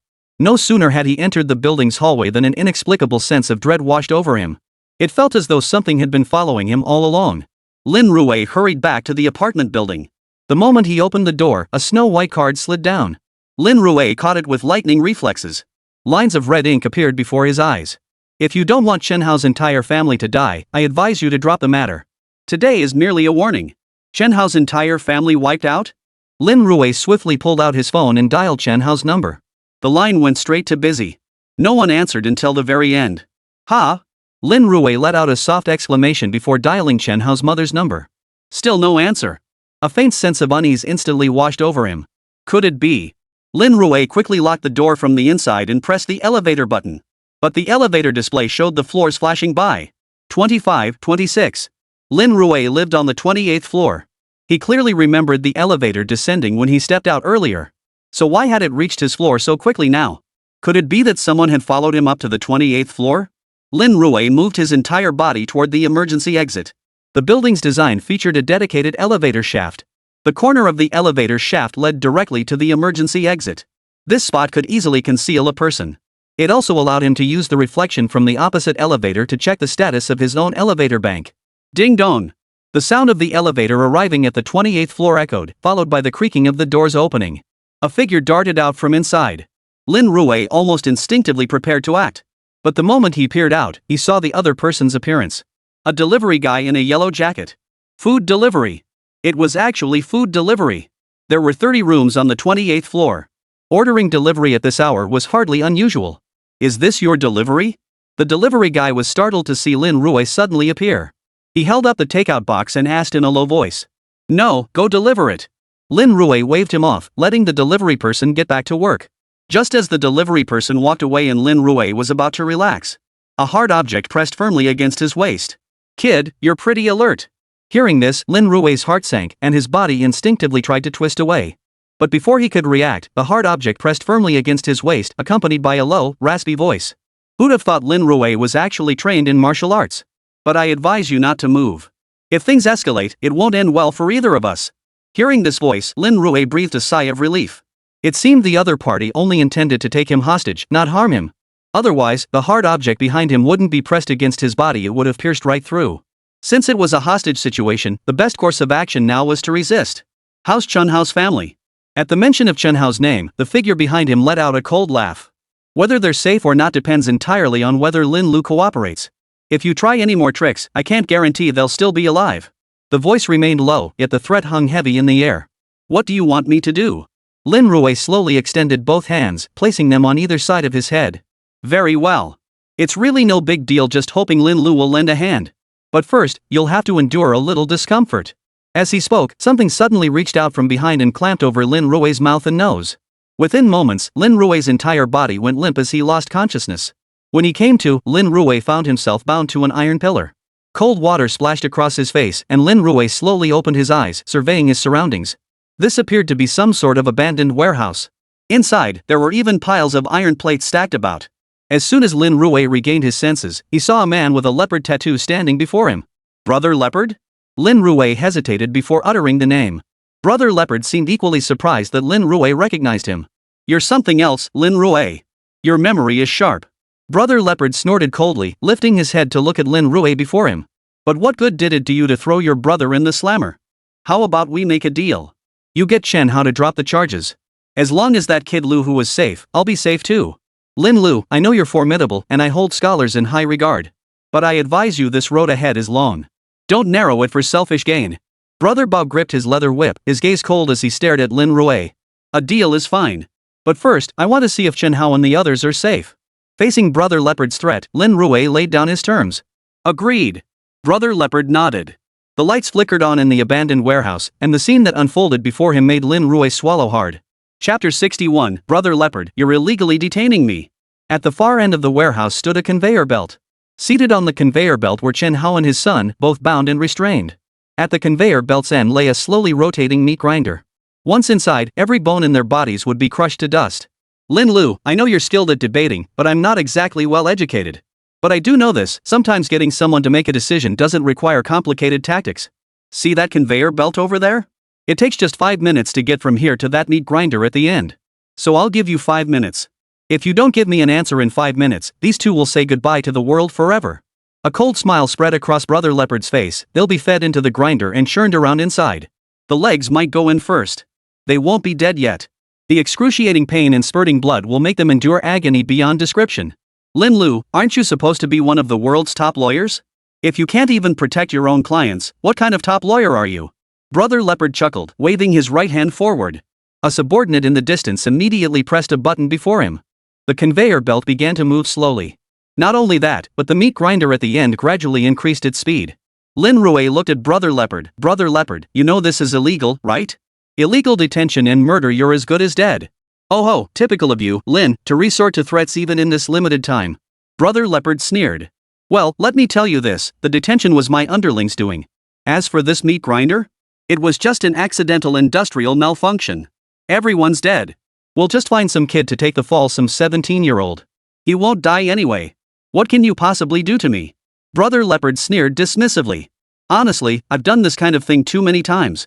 So the truck outside my house, you arranged that too? TSK, you shouldn't just go around saying things like that. Brother Leopard looked at Lin Rui across from him. It was clearly just the truck's handbrake failing and rolling down the slope. What does that have to do with me? You haven't been to the bottom of my building. How would you know the truck's handbrake failed? Lin Rui stared at Brother Leopard and pressed on. Faced with such questions, Brother Leopard's expression grew increasingly cold. He glanced at the conveyor belt, already halfway through its cycle. TSK. If that mother and son knew you were still wasting time here, wouldn't they regret ever hiring you as their agent? It's truly pitiful. They entrusted their entire livelihood and lives to you, yet you still have the leisure to waste words with me here. But never mind. Once we're down there, you'll have plenty of time to chat. Brother Leopard turned to face Lin Rui. So, are you ready to drop the charges? Sorry, Brother Bao, I have no such intention. Not only am I not dropping the charges, I plan to sue you and send you to jail. Brother Leopard, if you dare kill them, none of you will escape. Lin Rui glared at Brother Leopard with a vicious look, his tone icy cold. Oh, boy, you've got some nerve threatening me. Brother Leopard violently grabbed a beer bottle from the table and swung it straight at Lin Rui's head. Crash! The bottle shattered, a trickle of blood slowly sliding down Lin Rui's forehead. Just as Brother Leopard closed in, Lin Rui swiftly launched a flying kick, striking him squarely. The rope behind him snapped loose. After sending Brother Leopard flying, Lin Rui sprinted toward the meat grinder. Damn it, stop him! Brother Leopard clutched his head, shouting. Several henchmen sprinted toward Lin Rui. But before they could reach him, Lin Rui's right hand clamped around one henchman's neck, slamming him face first onto a nearby table. Thud! A dull thud echoed as the henchman's skull split open. Lin Rui continued advancing, sensing the approaching figures. A trembling henchman grabbed a cleaver and charged forward. Seeing the knife in his hand, Lin Rui unleashed his free fighting skills. As if guided by muscle memory, his body sank downward, evading the slashing blow. Simultaneously, his elbow shot upward, connecting squarely with the opponent's jaw. The violent impact sent the man reeling, the knife slipping from his grasp. Lin Rui swiftly picked it up and turned to the henchman standing beside the conveyor belt. Shut down the equipment! Lin Rui roared. At that moment, the feet of Chen Hao and his son were already inches away from the grinding fragments of the meat grinder. Their bodies curled up repeatedly as their feet desperately tried to pull back. But bound as they were, even bending their knees could only buy them a few more seconds. The thug standing near the conveyor belt had long since frozen in terror. He froze solid in place. Lin Rui's kitchen knife shot out from his hand, whizzing past the thug's ear. Whoosh! A sharp whistling sound filled the air, as if a steel needle had pierced the thug's body. Ah! He let out a low growl and slammed both hands against the buttons in front of him. Click, click, click. The conveyor belt emitted a sound. Slowly, it came to a halt. Even the meat grinder behind him gradually slowed its pace. A chill wind swept past Chen Hao and his son. Lin Rui hurried over and swiftly began untying the ropes. Damn it, you're asking for trouble. Watching Lin Rui charge forward, Brother Leopard massaged his temples with his left hand while drawing a black pistol with his right. Bang! A bullet flew straight toward them, striking the meat grinder above with a sharp clang. Brother Leopard actually had a gun. Did I say you could leave? Brother Leopard snorted coldly, eyeing Lin Rui before him. Kid, you've got some skills. But I want to ask you this at this close range, is your speed faster, or is my bullet faster? Answer me. You think you can outrun me? Brother Leopard roared in fury. How the hell did he manage to run while tied up so tightly? If word got out about this, wouldn't everyone laugh their asses off? How the hell was he supposed to keep his reputation on the streets? The thought sent a surge of uncontrollable rage coursing through him. Bang! He fired again, this time aiming at the conveyor belt. Damn it, I told you to get out of here. Can't you hear me? Brother Leopard roared, firing rapidly. Lin Rui could only slowly back away, keeping both hands raised beside his head. Two of you, get up there and tie Lin Rui up. Damn it, what's wrong with you? Can't you even tie him up properly? Brother Leopard barked the order, the black muzzle of his gun still fixed on Lin Rui. Two henchmen immediately started walking toward Lin Rui. But as they reached his side, the two henchmen suddenly spun around. They spun around and drew their guns. The black muzzles swiftly aimed at Brother Leopard in front of them. At the same time, sirens blared outside the abandoned warehouse. Chapter 62, I demand to participate in the interrogation. What? Hearing the sirens outside, Brother Leopard's expression shifted slightly. You guys? Brother Leopard stared at his two men pointing guns at him, stunned. Brother Leopard, drop the gun. The two officers bellowed. But at that moment, Brother Leopard swiftly pulled the trigger. Bang! In the rush, he fired a single shot, the bullet striking the conveyor belt directly in front of him. Go! Without a word, the two standing officers raised their guns and fired, hitting Brother Leopard in the leg. Ah! Brother Leopard staggered, gritting his teeth against the searing pain in his leg as he dragged himself behind a nearby shipping container. The two officers in front of Lin Rui swiftly closed in on either side of the container. With his leg now injured, Brother Leopard had little chance of escape. All they needed was for the main force to arrive, and they could wipe them all out. Brother Leopard was the main leader, the rest were just low-level henchmen. Clank! Clank! Just as everyone was on edge, a sudden noise emanated from the conveyor belt. The conveyor belt, which had been stationary, slowly began to rotate. Not only that, but the meat grinder behind them also began spinning rapidly. Lin Lu, save my child. Chen Hao's mother screamed, turning around and frantically pushing Chen Hao outward. Lin Rui tapped the buttons in front of him several times, but the machinery showed no sign of stopping. Watching the two figures steadily approach the meat grinder, beads of sweat the size of beans formed on Lin Rui's forehead. He frantically began untangling the ropes, but this time, the two people on the conveyor belt were tied in a dead knot. He couldn't untangle them immediately. The howling wind roared in his ears as the meat grinder spun relentlessly, yet the ropes before him remained stubbornly tangled. Lin Rui tugged relentlessly, his hands raw from the friction, yet the knot stubbornly refused to yield. What should I do? What should I do? Quick, save my son. Footsteps echoed behind him. The main force must have caught up. Quick, cut the power. Blow it up with a gun. A voice rang out behind him, and several pairs of feet began moving. Within mere breaths, a sharp click of the circuit breaker echoed throughout the warehouse. Click. With that sound, the entire warehouse plunged into darkness.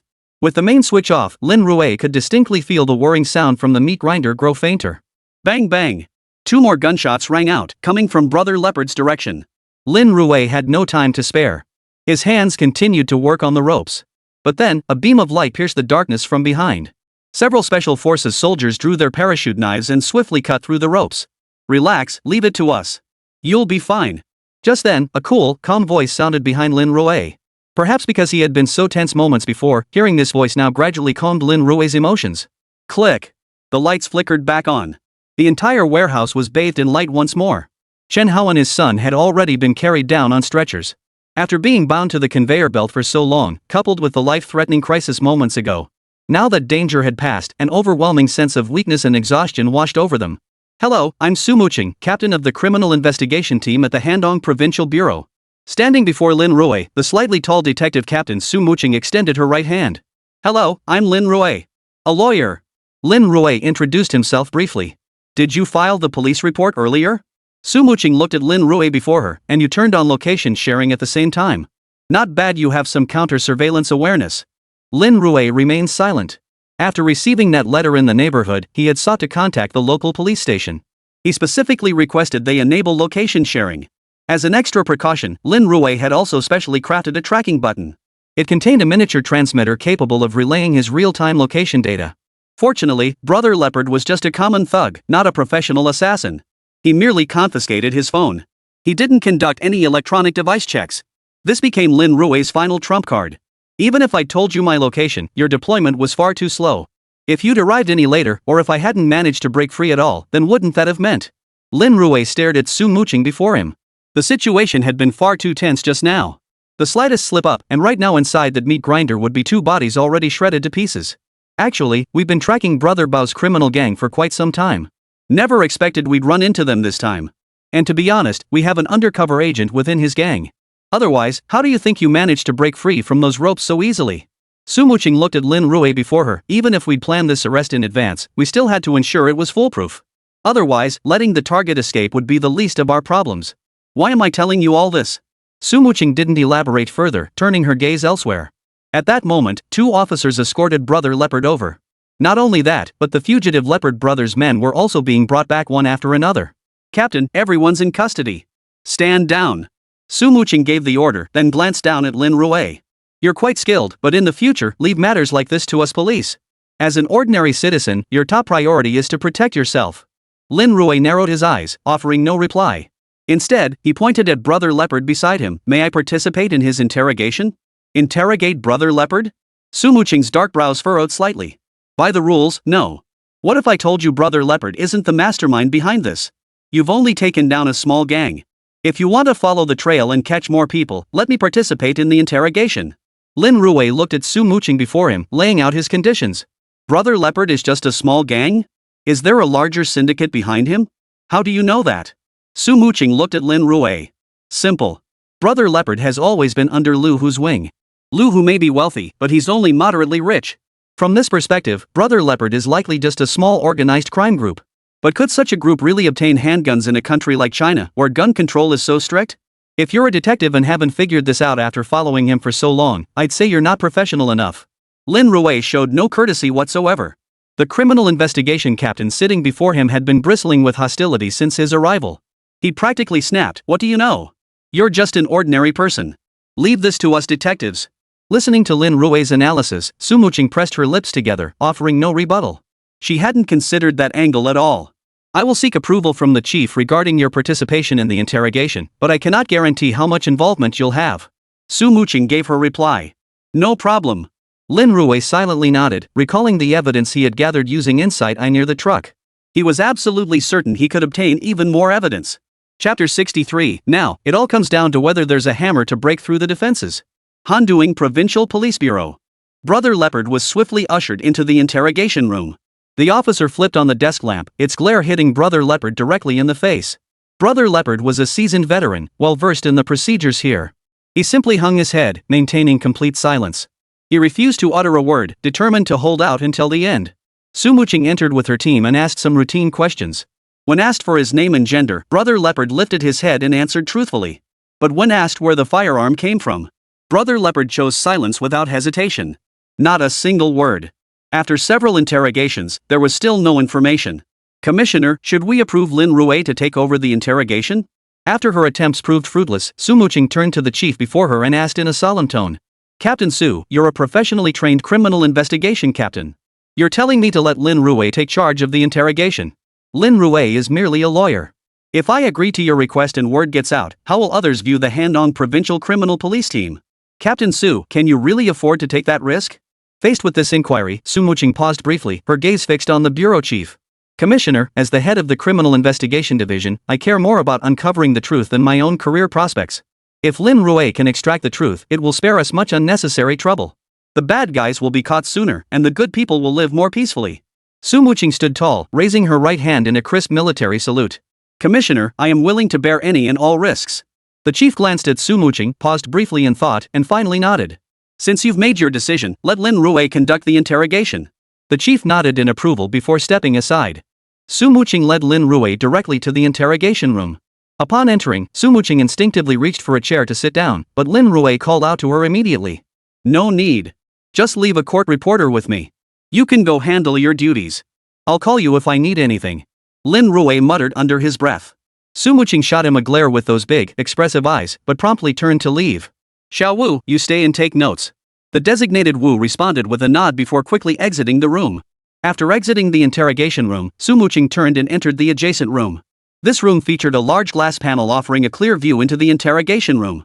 However, the outer surface of the glass had been specially treated to function like an exterior wall, making it impossible to see inside from outside. Captain Su, are we just leaving like this? Lin Rui was sitting right here before he went in. There's no way he didn't know about the glass wall. Sumuching crossed her arms over her chest, staring at the glass wall before her. But he still had us leave. It's not that he didn't want us to know, he wanted Brother Bao to let his guard down. I'll be damned if I don't see what tricks this Lin Rui has up his sleeve. Sumuching muttered under her breath, carefully surveying the interrogation room. Lin Rui plopped down casually. Leopard sneered at the sight of him. Ha! These detectives really are useless. They actually let you interrogate me? Looks like they're out of options. But I advise you to give up too. I'll spill everything I know, and not a single word about what I don't. Leopard's face twisted into a sneer. If these detectives around him couldn't do anything, what could this lawyer possibly accomplish? You sure talk a lot. Lin Rui stared at Leopard. The truck incident outside, you did that, didn't you? So what if I did it? What's it to you? Laws are all about evidence. When I ran you over, I was out eating barbecue. There are plenty of witnesses. All those people saw it had nothing to do with me. Come on, don't think I don't know. Even if you recorded me just now, you can only charge me with incitement. But what good is incitement? Can it get me sentenced? You're a lawyer. Tell me, can I get sentenced? How many years? Leopard looked at Lin Rui across from him, a sneer spreading across his face. Too bad I didn't run you over and kill you outright. If I'd run you over, none of this mess would have happened. Leopard muttered under his breath. The boss behind you is Lu Jinan, right? Lin Rui suddenly blurted out. The Leopard instinctively froze, but only shook his head with a laugh. Lu Jinan? What kind of piece of is he? Exactly. He's just the one footing the bill this time. Lin Rui looked straight at Leopard. Hiring hitmen? You're nothing but his lapdog. I've got the evidence. This is just your chance to turn yourself in. But it seems you don't need it.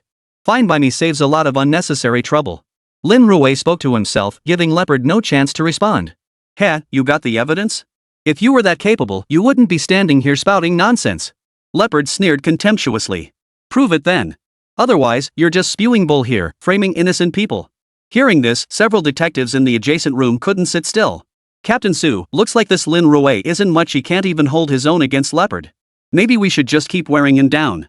After all, illegal gun possession is enough to convict him. Let's keep pressing him. I refuse to believe he won't spill something eventually. Several subordinates murmured in low voices around him. Frankly, as detectives who graduated from proper police academies, now they had to let an outsider handle the interrogation here. It was a complete loss of face. And with this leopard acting so brazenly right now, it felt like something was stuck in their throats, making them incredibly uncomfortable. Listen carefully to what Lin Rui just said. Learn from this properly. These are things you couldn't have learned in school. Listening to her subordinates' complaints, Su Muqing frowned and reprimanded them. Captain, what kind of technique is that? One subordinate remained unclear, muttering under his breath. Su Muqing shot him a glance. If Lin Rui's truck story really wasn't orchestrated by Lu Jinan, what do you think Leopard would do? He'd probably deny it outright or stay completely silent. One officer seemed to grasp something, then slapped his forehead. But Brother Leopard said, if you have evidence, just show it. That proves Brother Leopard is extremely confident about this matter. He believes Lin Rui definitely has no evidence. Or he's already destroyed all the evidence, which is why he's so confident. That also proves Lu Jinan really did orchestrate this. The officer seemed to have a sudden epiphany. Su Muqing nodded with satisfaction. Have the Tech Division investigate all communications between Lu Jinan and Brother Leopard. Pursue every single connection, direct or indirect. After issuing the orders, Su Muqing looked up at Lin Rui across from her. Now it all depends on whether he has the hammer to break through Brother Leopard's defenses. Chapter 64, Still can't do it? Guys like Brother Bao are regulars in such sentences. He knows every trick in the book. Therefore, upon entering, he felt no fear whatsoever and maintained absolute composure. People like this have exceptionally high psychological defenses. This is precisely why, despite Su Muqing bringing in so many officers and conducting such lengthy interrogations, there had been no progress whatsoever. But after Lin Rui entered, it took only a few brief sentences for the suspect to start breaking down. Su Muqing couldn't help but scrutinize the young man before her. There seemed to be an inexplicable charm about him. He could swiftly earn others' trust. It was precisely as she was staring at Lin Rui that his voice rang out again. You really think I have no evidence, huh? Let me ask you this, that garment factory on the outskirts of Hanong province recently signed a contract worth over 3 million. Are you familiar with this order? Lin Rui said, producing a purchase order. Seeing the document before him, especially upon hearing the words Handong Suburban Garment Factory, Bao Zi's eyes flickered slightly. I don't know about it. You know, I'm a rough and tumble guy. I don't know anything about clothing manufacturing. But if you're talking about screwing bolts, I actually did that when I was young. What's this, Lin, planning to hook me up with a job tightening screws?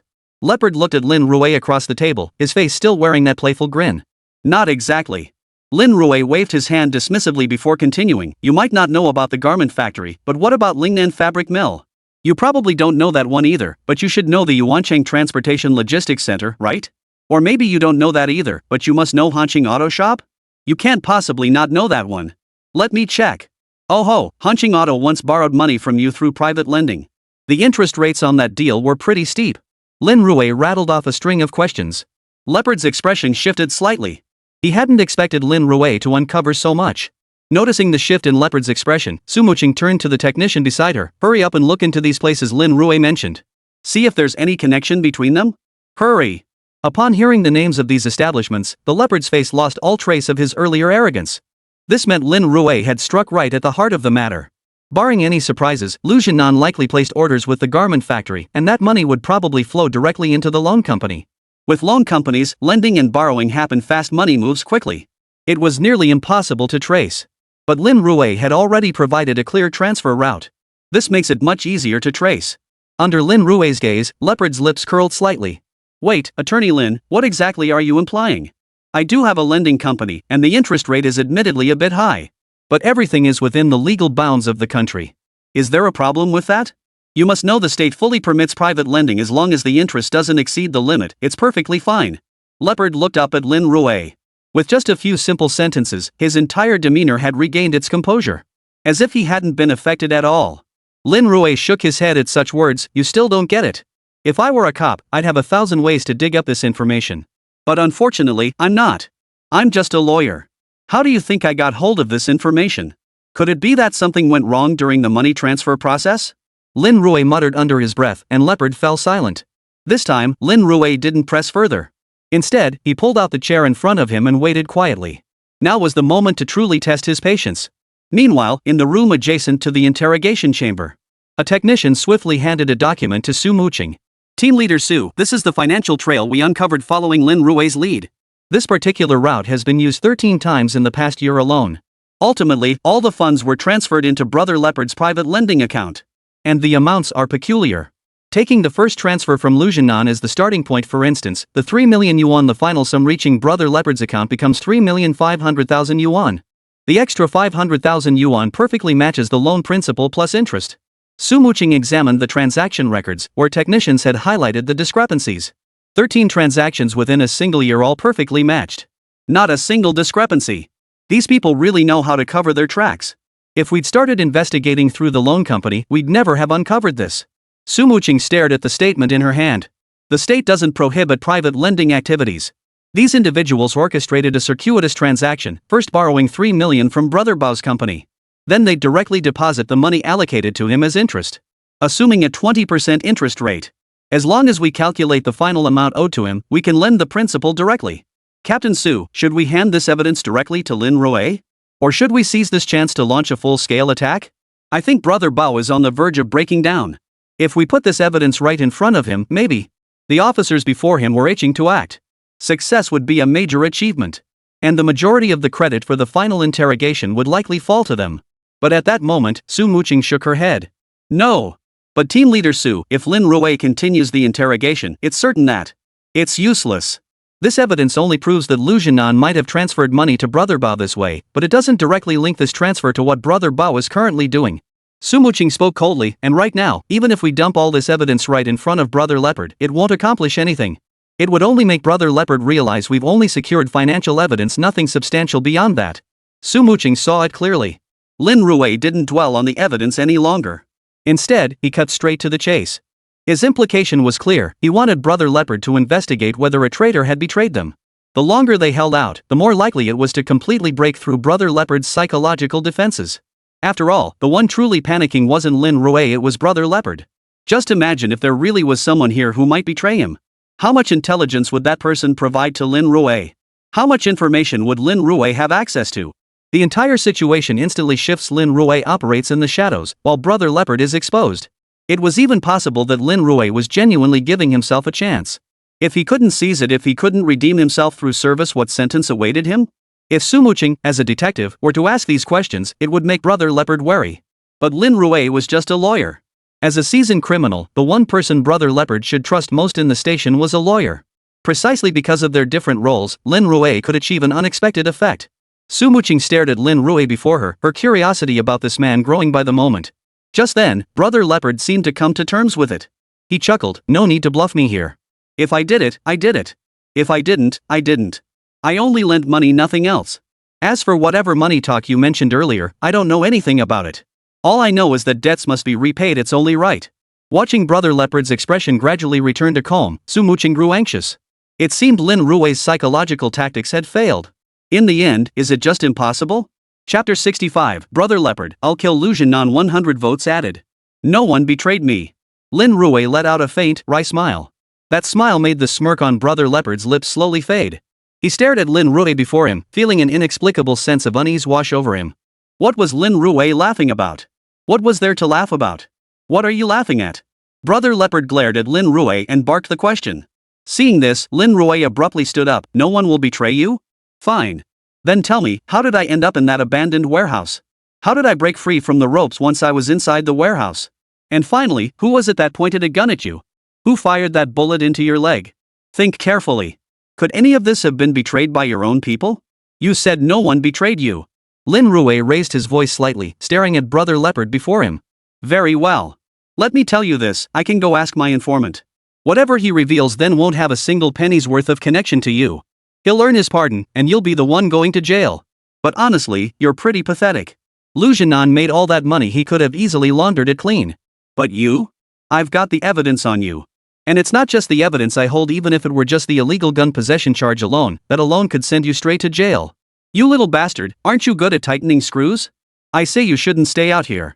Go straight inside and pick up where you left off. I think that role suits you perfectly. Lin Rui pressed Brother Bao relentlessly, especially when mentioning the abandoned warehouse. At those words, Brother Leopard's entire body jerked violently. Lin Rui's words pierced him like a steel needle driven deep into his heart. The abandoned warehouse. How did Lin Rui untie the ropes binding his hands? And when he fired the final shot at himself, how exactly did those two police officers get inside? Everything clicked into place in that instant. Damn it, who the hell sold me out? Brother Leopard roared suddenly. And with that very shout, both Lin Rui and Su Muqing's eyes lit up. Not quite there yet. Su Muqing muttered under her breath. But the moment her words left her lips, Lin Rui looked at the man before him. Do you know what Lu Hu did? How could I not know? Robbery. And multiple robberies at that, plus suspected school bullying. Wasn't this case handled by you? Leopard stared at Lin Rui. Having just blurted out that statement, he suddenly felt a sense of relief wash over him. That's right. There's actually plenty of evidence, but only one video clip is concrete proof. That's the day you and Lu Hu beat up Chen Hao and robbed him of 50,000 yuan. Lin Rui spoke slowly, almost as if telling a story, his words deliberate and measured. Now Lu Hu is in his second trial, preparing to appeal. If they manage to get that robbery with concrete evidence dismissed, wouldn't Lu Hu avoid prison? After all, you must have watched the trial. Lu Jinan must have spun it to you that 50,000 yuan was a huge sum, forcing Lu Hu to serve time. That's why you came to kill me, thinking that if Chen Hao and his son were dead, and I was dead too, then no one would tell Chen Hu. Lin Rui spoke calmly. You even planned how to dispose of the bodies, throwing them into a meat grinder so they'd come out as minced meat, indistinguishable from each other. But you're stupid. You're just so damn stupid. Lin Rui pointed at Brother Leopard before him. Killing us would have made it seem like no one could press charges. But let me tell you this, even minced meat can be traced. In this world, every deed leaves a trace. Just because they haven't found it yet doesn't mean they never will. Let me ask you this, Chen Hao and his son are about to open a stall. They're public figures now. If they suddenly vanish, do you really think the police won't be able to find them? Lin Rui paused briefly before fixing his gaze on Brother Leopard. Actually, Lu Jinan could save his son quite easily, he just needs to admit that the big robbery was actually orchestrated by you. The final proceeds did end up in your hands. Add murder charges to that by logical deduction. If you've already killed someone, tacking on robbery charges won't make much difference. Either way, you're dead. Only when you're dead, I'm dead, and Chen Hao's mother and son are dead, will this case be completely buried. Likewise, Lu Hu would be completely safe. Lin Rui paused, then slammed his fist on the table in front of him, sending a dull thud echoing through the room. Brother Leopard sucked in a sharp breath. With his limited intellect, he could never have thought this far ahead. Then Lu Hu gets sent abroad. He'll live it up overseas, and his time in prison back home won't affect him in the slightest. That's exactly what Lu Jinan intends to do. Of course, with your limited intellect, you'd never have thought of this step. You're still hoping Lu Jinan will send a lawyer to bail you out, aren't you? Very well. Then let's just wait and see if any lawyer comes to bail you out.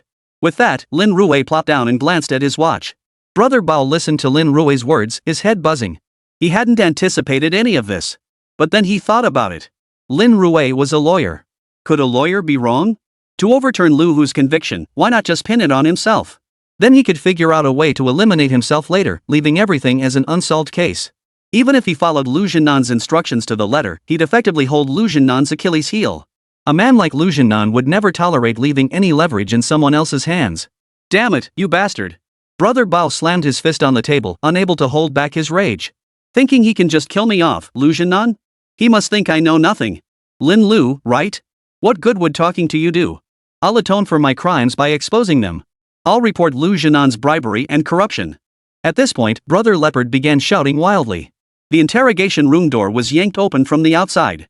Su Muqing walked in with her team. Whatever you have to say, tell me.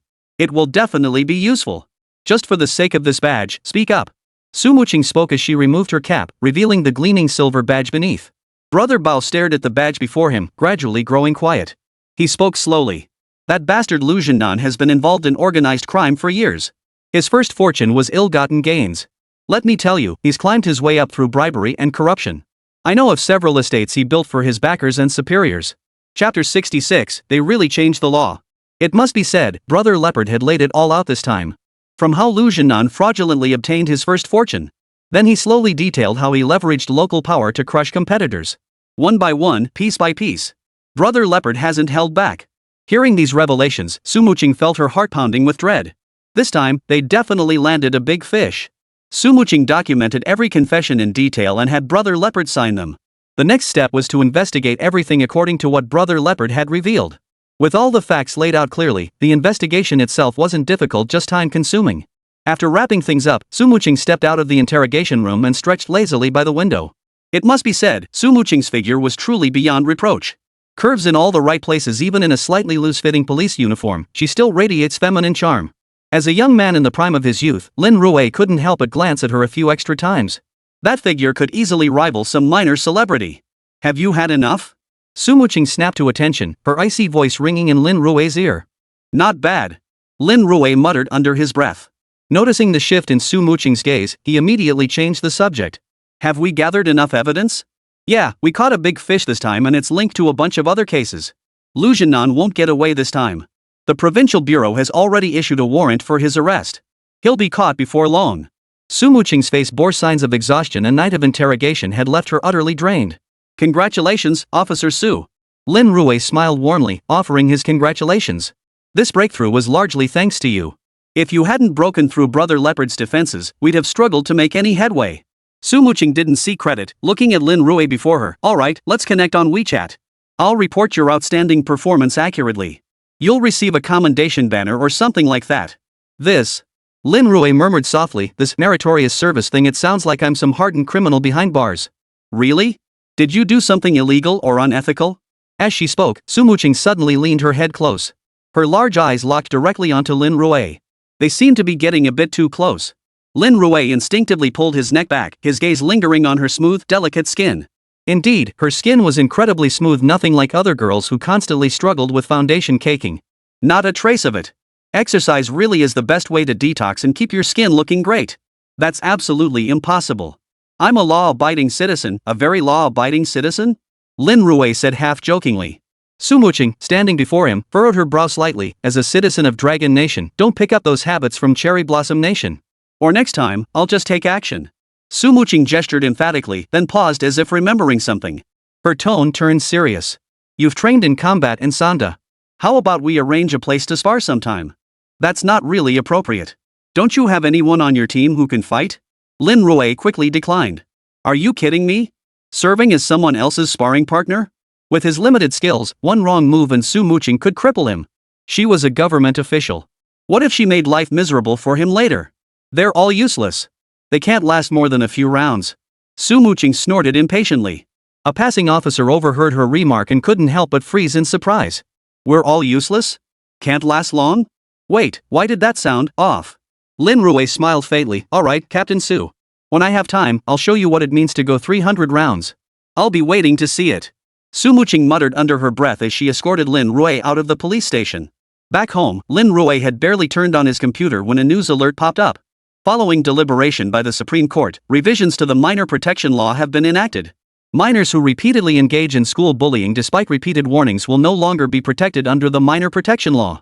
Additionally, individuals under 16 but over 14 who commit repeated acts of school bullying may be sentenced and detained as if they were 16 years old. Schools bear supervisory responsibility for bullying incidents. Prolonged concealment or failure to address such incidents will result in corresponding legal liability.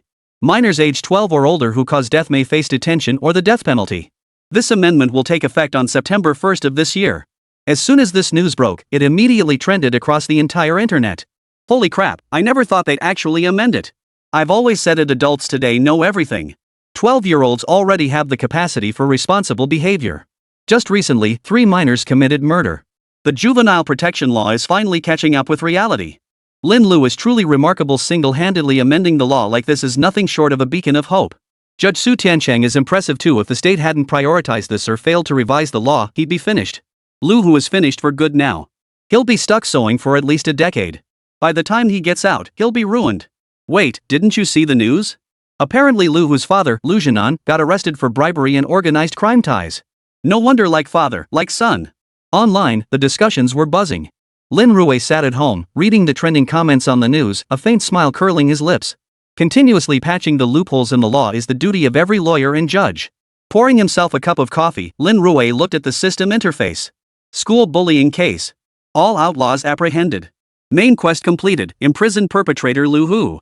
Side quests completed, defeated criminal gang leader Leopard Brother and his crew, brought down unscrupulous businessman Lu Jinan. Current rating, A.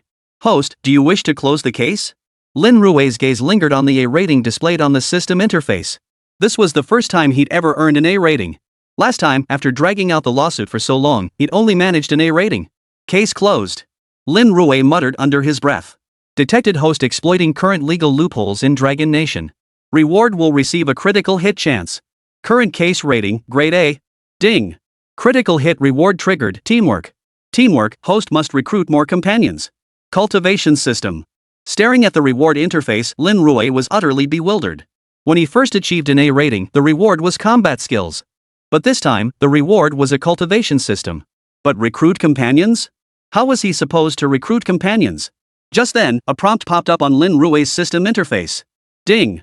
The path of the lawyer has been activated. Mission: establish your own law firm. Reward: complete within 7 days to receive 1 million credits and a randomly assigned legal assistant. Chapter 67, I'll treat you to boxed meals at the police station. Establish a law firm within 7 days? Doesn't that mean immediate registration? Plus, I'd have to shell out money to rent office space. The hard-earned bonus from my last case will probably go straight down the drain. But I'm just a small-time lawyer now, no need for a fancy office building. Setting up a simple front office would suffice to establish the practice. The main thing is the registration process and all that. With that thought, Lin Rui relaxed a bit and opened his phone.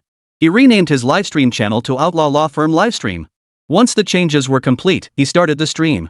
The moment the stream went live, numerous fans immediately flocked to his channel. Attorney Lin, I was blind. My apologies, I never imagined you'd actually drive the Supreme Court to amend the law. Whoever dares say our Lin law firm is no good from now on, sending opposing lawyers and judges to jail won't even be a big deal. The entire Luhu family is finished, and not just that, they're actually amending the statutes. Stop calling yourselves legal code bros or legal code sis while you're still memorizing statutes. Our Lin law firm is already plotting how to rewrite the law. The moment the livestream went live, viewers showed no intention of letting Lin Rui off the hook. Bullet comments flew by one after another. Hey, did you notice the stream name changed? Oh wow, it really has. Outlaw Lawyer Law Firm? Is there even a law firm like that in Hanong? Normally, there wouldn't be one, but don't forget this is Lin Rui. This is the legendary outlaw lawyer. Many viewers seem to automatically suppress any wild ideas the moment they heard outlaw. Everyone, I'm establishing my own law firm. As you can see, it's called Outlaw Law Firm. Our mission is to apprehend every outlaw and bring them to justice. Lin Rui shared his vision in the livestream. But his gaze remained fixed on the system panel. Guess it won't work after all. Setting up a law firm in the void of a livestream won't get me very far. Looks like I'll have to go through the registration process after all. As Lin Rui pondered this, several private messages suddenly popped up. Are you looking to register a law firm? Our professional team can handle the accounting firm registration process in just 1 minute. Are you looking to apply for a patent? Our professional team guarantees satisfaction. We'll expedite your registration through the fast track, no success, no fee. Seeing these messages, Lin Rui immediately felt compelled to fight back against the scams. Look closely, these scammers are targeting me directly. These scammers don't even bother changing their messages, they just send them straight to me.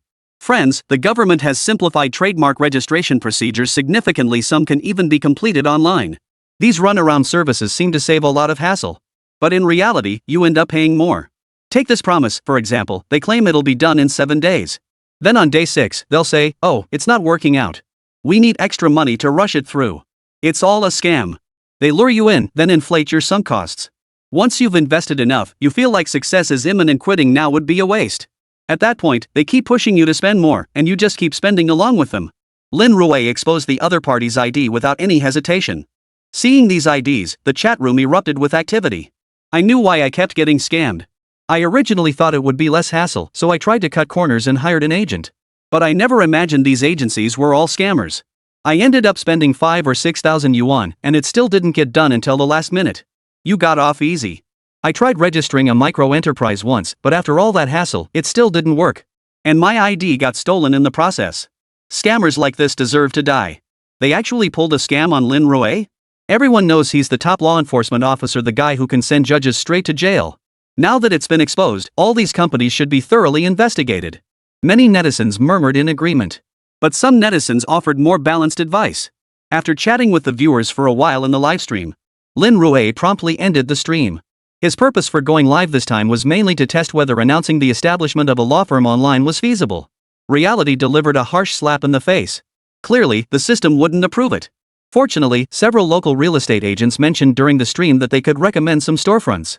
Moreover, with just a little promotion from Lin Rui, they could secure internal discount rates. Lin Rui agreed to all of them immediately. Money was what he needed most right now. Promoting and advertising, as long as the other party wasn't a scammer. Lin Rui saw no problem with it. He agreed immediately. Over the next period, guided by the agent, Lin Rui rented a storefront. The location was chosen near the courthouse. For a law firm, this was an ideal location. Anyone coming to court for a lawsuit would pass by Lin Rui's place. As for the rent, the landlord, upon hearing it was the heretical cultivation lawyer Lin Rui, immediately announced a full month's rent waiver. He even arranged for a construction crew to completely renovate the entire space. The construction crew charged him at cost price. This saved Lin Rui a great deal of unnecessary hassle. After settling these matters, Lin Rui suddenly received a call from Su Muqing. "Mr. Lin, are you free anytime soon?" As soon as the call connected, Su Muqing's voice came through. "Captain Su, I've been pretty busy lately." Lin Rui was indeed swamped at the moment. For starters, he had to rush to finish renovating the entire law firm within 7 days. Everything hinged on the grand opening. Otherwise, that million he'd secured would vanish into thin air. Not only would the million be gone, but the reward for that mysterious legal assistant would likely vanish too. Wouldn't that be losing both the person and the money? "If you want to spar, we'll have to find another time." Lin Rui politely declined. There was a brief silence on the other end. Su Muqing shook her head. "I've been pretty busy lately too. It's just that the medal and commendation banner arrived and I thought I'd bring them over to you. If you're too busy, no worries. Just give me an address and I'll have someone mail them directly to you." Su Muqing's voice carried a hint of weariness. She was a detective after all. When she got busy, it could mean a major case. If he could make contact and the system assigned him a new mission, wouldn't that be a win-win? Thinking this, Lin Rui glanced at the time. "Well, it's almost dinner time. Should I come find you?" "Alright, I'll wait for you at the station. I'll have my team order an extra boxed meal for you." Su Muqing didn't hesitate, clearly showing she had no extra energy to spare. Boxed meals at the police station? That actually sounded pretty good. Lin Rui smiled as he hung up, checked the renovation crew's progress, then hailed a cab and headed straight for the police station. Chapter 68, The Third Case, The Vanishing Woman. The taxi sped along so fast it nearly made Lin Rui sick. The driver flipped on the radio and Lin Rui tuned into the latest news. If not for the news distracting him, he might have actually thrown up in the cab. Breaking news, a woman has gone missing from Huixing First Residential Complex. The missing person is a 55-year-old female. She was last seen wearing a nightgown and left without any phone or valuables. Anyone with information is urged to contact this station immediately. The report was on a continuous loop. The driver slammed on the brakes, stared at the red light ahead, and pulled out a cigarette to light. Taking a deep drag, the driver seemed to relax considerably and his mouth opened to speak. This whole thing is just bizarre. Wakes up one morning and his wife's gone. Lin Rui couldn't help but freeze in surprise. His wife was gone? Did she cheat and run off with someone else? If that were the case, would this driver take it out on society? Slam the gas pedal and drive himself into the river? At that thought, Lin Rui decided he had to try to talk him out of it. Driver, I think two people together should have feelings for each other. If there's no love left, it's better to let go sooner. It's for the best for everyone. Maybe you can even meet up again someday." Lin Rui offered a word of comfort. The driver beside him took a deep drag on his cigarette and grunted, "You're right. I scraped together enough to buy a house, but it turned out to be one of Hangda's. Now look, the whole building's construction halted and the boss has vanished. Can't move into the place, still got the mortgage payments, and now I'm laid off. What else could I do but buy a car and drive for Didi? Who could have predicted that driving for Didi would lead to this kind of trouble?" The driver took another drag on his cigarette as he spoke, and Lin Rui felt his head buzzing. Good grief, it seemed this driver had more than one headache to deal with. How could he possibly continue talking? Before he could finish, the driver suddenly jerked the wheel hard, sending the car careening into the ditch without a word. What happened? Lin Rui knew he couldn't argue back yet. Who knows, maybe the guy just hadn't figured things out. What else could go wrong? I bought a car, and the company went bankrupt. Now there's no after-sales service. I'm telling you, taking this car to a repair shop is too expensive. I only make a few bucks a day driving it. If I took it to a repair shop, the daily repair costs would eat up all my earnings. The driver muttered a few more complaints, and cold sweat instantly broke out on Lin Rui's forehead. Holy crap! The car company went bankrupt. And from the driver's tone, it sounded like as long as the car didn't break down completely, he'd just keep driving it like this. How did I end up in this car? This time it wasn't about being driven straight into a ditch, it was more like the car could fall apart at any moment. Lin Rui rubbed his head and looked at the driver. This car really needs proper maintenance. Just make do with it. We're only driving around town anyway. As long as the brakes and gas pedal work, everything's fine. The driver took another drag on his cigarette and grumbled irritably, but I'm still alive, aren't I? I really don't get what that wife in the news was thinking, running off with someone else? Why do men have it so rough? You go out to make money, and your wife nags you at home, saying you're no match for old Wang next door who stays home with his wife all day. But if you quit your job to stay home with the wife and kids, you get yelled at for not being as good as old Wang next door, the guy who makes a killing. The driver stubbed out his cigarette butt, then stared at the traffic lights ahead, gripping the steering wheel with both hands. His foot slammed down on the accelerator, sending the car's speed soaring. The speed shot straight up to 80 miles per hour. Lin Rui instinctively tightened his seatbelt. Whoosh! The driver exhaled in relief before gradually easing off the gas. Let me tell you, back when I was driving around Yujo, everyone called me the yellow Ferrari. Since coming to Handong, I haven't felt this rush in ages. Seeing no one ahead, I just wanted to floor it and see what the yellow Ferrari could do. Hearing the driver's explanation, Lin Rui relaxed. You had your fun, but you nearly scared the hell out of me. After pulling over, Lin Rui swiftly opened the door and stepped out. He stood by the roadside, gasping for breath. Out of the corner of his eye, he saw a traffic cop on a motorcycle racing up behind him. Hey, you! You were speeding just now, you know that? I was right here writing tickets, and you just sped off like a bullet, huh? At that speed, were you trying to catch up to our Handong buses? The officer pulled out a ticket as he spoke. Yujo baby carriers, Handong buses, looting airlines. These are undoubtedly the 3 premier transportation systems in Dragon Nation. There's nowhere they dare not go. Lin Rui didn't wait any longer. After catching his breath and feeling slightly better, he turned and entered the police station. After registering, he was directed to the reception room. Perhaps because he had been interrogated earlier, the officers inside the station seemed quite familiar with Lin Rui. Neither side said much. Before long, Su Muqing entered, massaging her temples. She glanced at Lin Rui before pulling out a scroll. The commendation banner is here. As for the medal and such, I'll have my assistant bring them over later. If you need photos or anything, just contact my assistant later. I have other matters to attend to, so I won't keep you any longer. Su Muqing started to rise as if to leave, but Lin Rui followed her. Is there a problem you're facing? Maybe I can help. Having come all this way, wouldn't it be a huge loss not to try refreshing a system quest? You?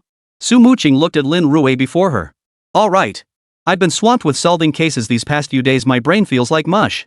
As an outsider, I can't share specific case details with you.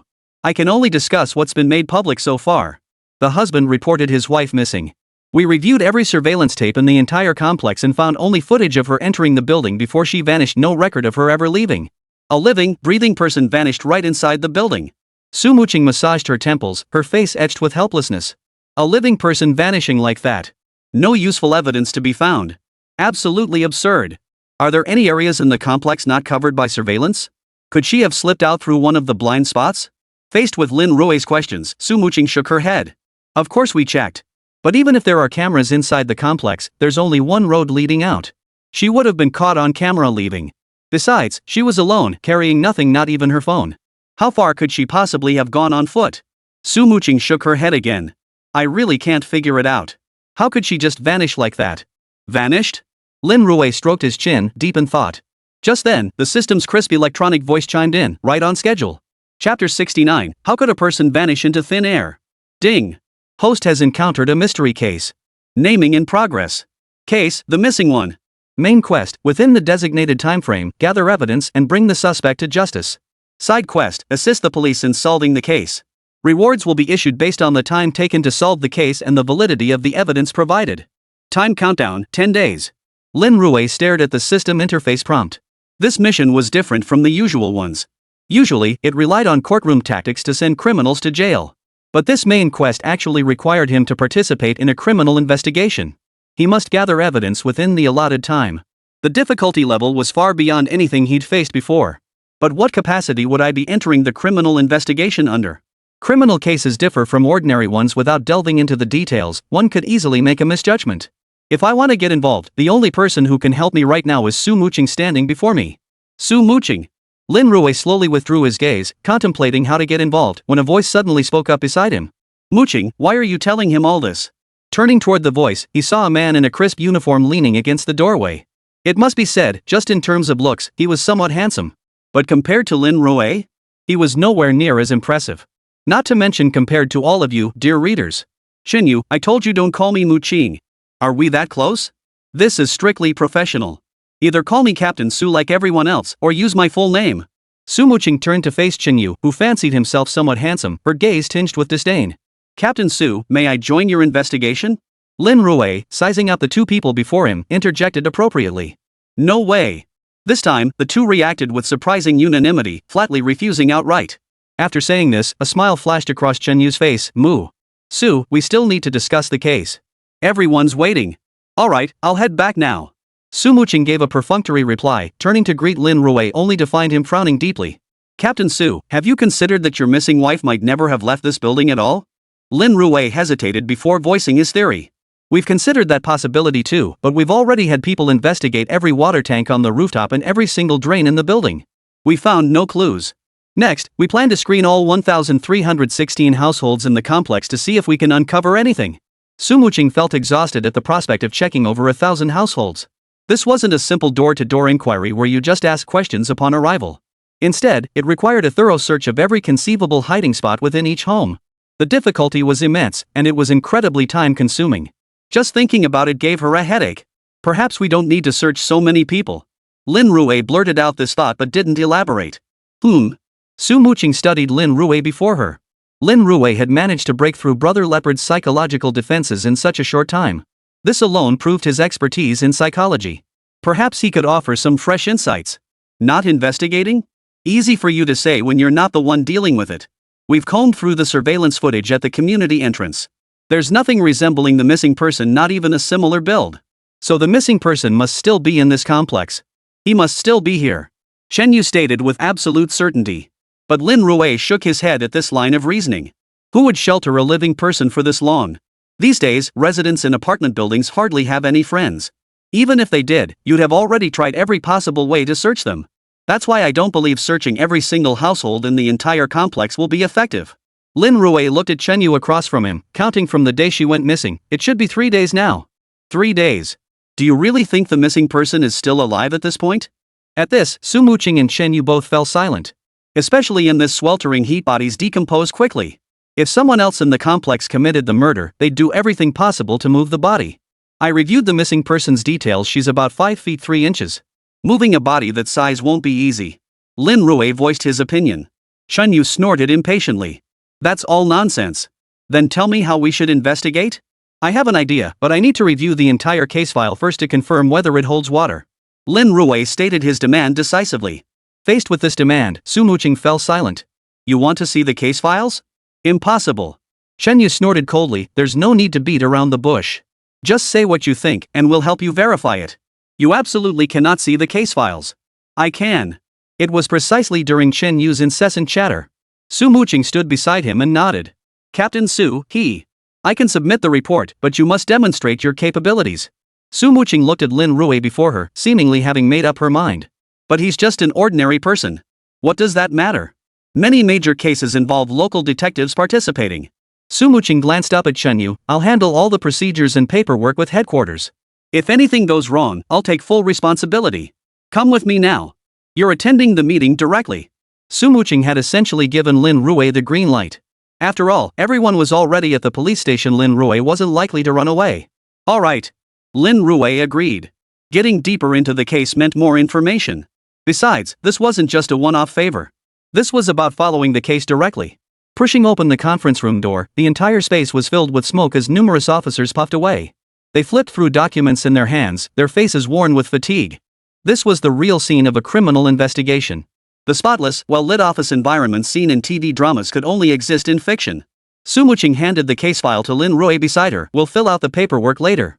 Take a look at the file first and share your thoughts. With that, Sumuching walked to the far end of the table and addressed her officers. Everyone, have you finished screening all the residents in the complex? Sumuching proceeded to assign tasks. This time, we're focusing on the building where the missing person lived. We'll split into 10 teams. 2 teams will conduct a full sweep of the target building, while the others will conduct hourly sweeps of nearby buildings. Pay special attention to buildings accessible through blind spots in the underground parking garage. Sumuching was in the midst of assigning tasks. Sitting in the corner, Lin Rui stared at the blurry photograph in his hand, an idea forming in his mind. Chapter 70, Multiple Anomalies. Lin Rui clutched a photograph in his hand. It was a blurry elevator surveillance image. In the footage, the missing person, Chui, held a teddy bear in her right arm while pulling her young daughter by the left hand.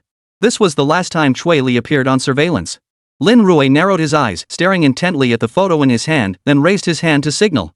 At that moment, Sumuching had just finished assigning tasks and asked out of habit. All right, any objections? The moment the question left her lips, Lin Rui's solitary raised hand drew the attention of everyone present. Sumuching frowned slightly and motioned for Lin Rui to stand. What did you notice? Based on the final segment of surveillance footage, the missing person, Chui, was holding a nearly 1-meter-tall teddy bear in her right arm. Lin Rui paused briefly before continuing. Has anyone investigated this teddy bear? Could it be possible that Chui? Impossible. Chen Yu shook his head.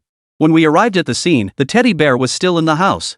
Both the bloodhounds and the forensic team examined the teddy bear. There was absolutely no one hidden inside, and no bloodstain reaction whatsoever. By the way, the day you reviewed the footage the day before Chueli went missing was their youngest daughter's birthday. That teddy bear was her birthday present. All night long, right up until the time the reporter Li Guodong stated Chueli disappeared at 5 a.m., their youngest daughter slept holding this teddy bear. Therefore, this teddy bear absolutely could not have been used as a tool for murder or hiding a body. Shen Yu flatly dismissed Lin Rui's theory. As he spoke, his face wore a look of arrogance and disdain. What was so special about Lin Rui that Su Muqing would even agree to let him attend the criminal investigation meeting? And judging by their relationship, Su Muqing seemed to trust Lin Rui quite a bit. What gives him that privilege? Shen Yu clenched his fists involuntarily.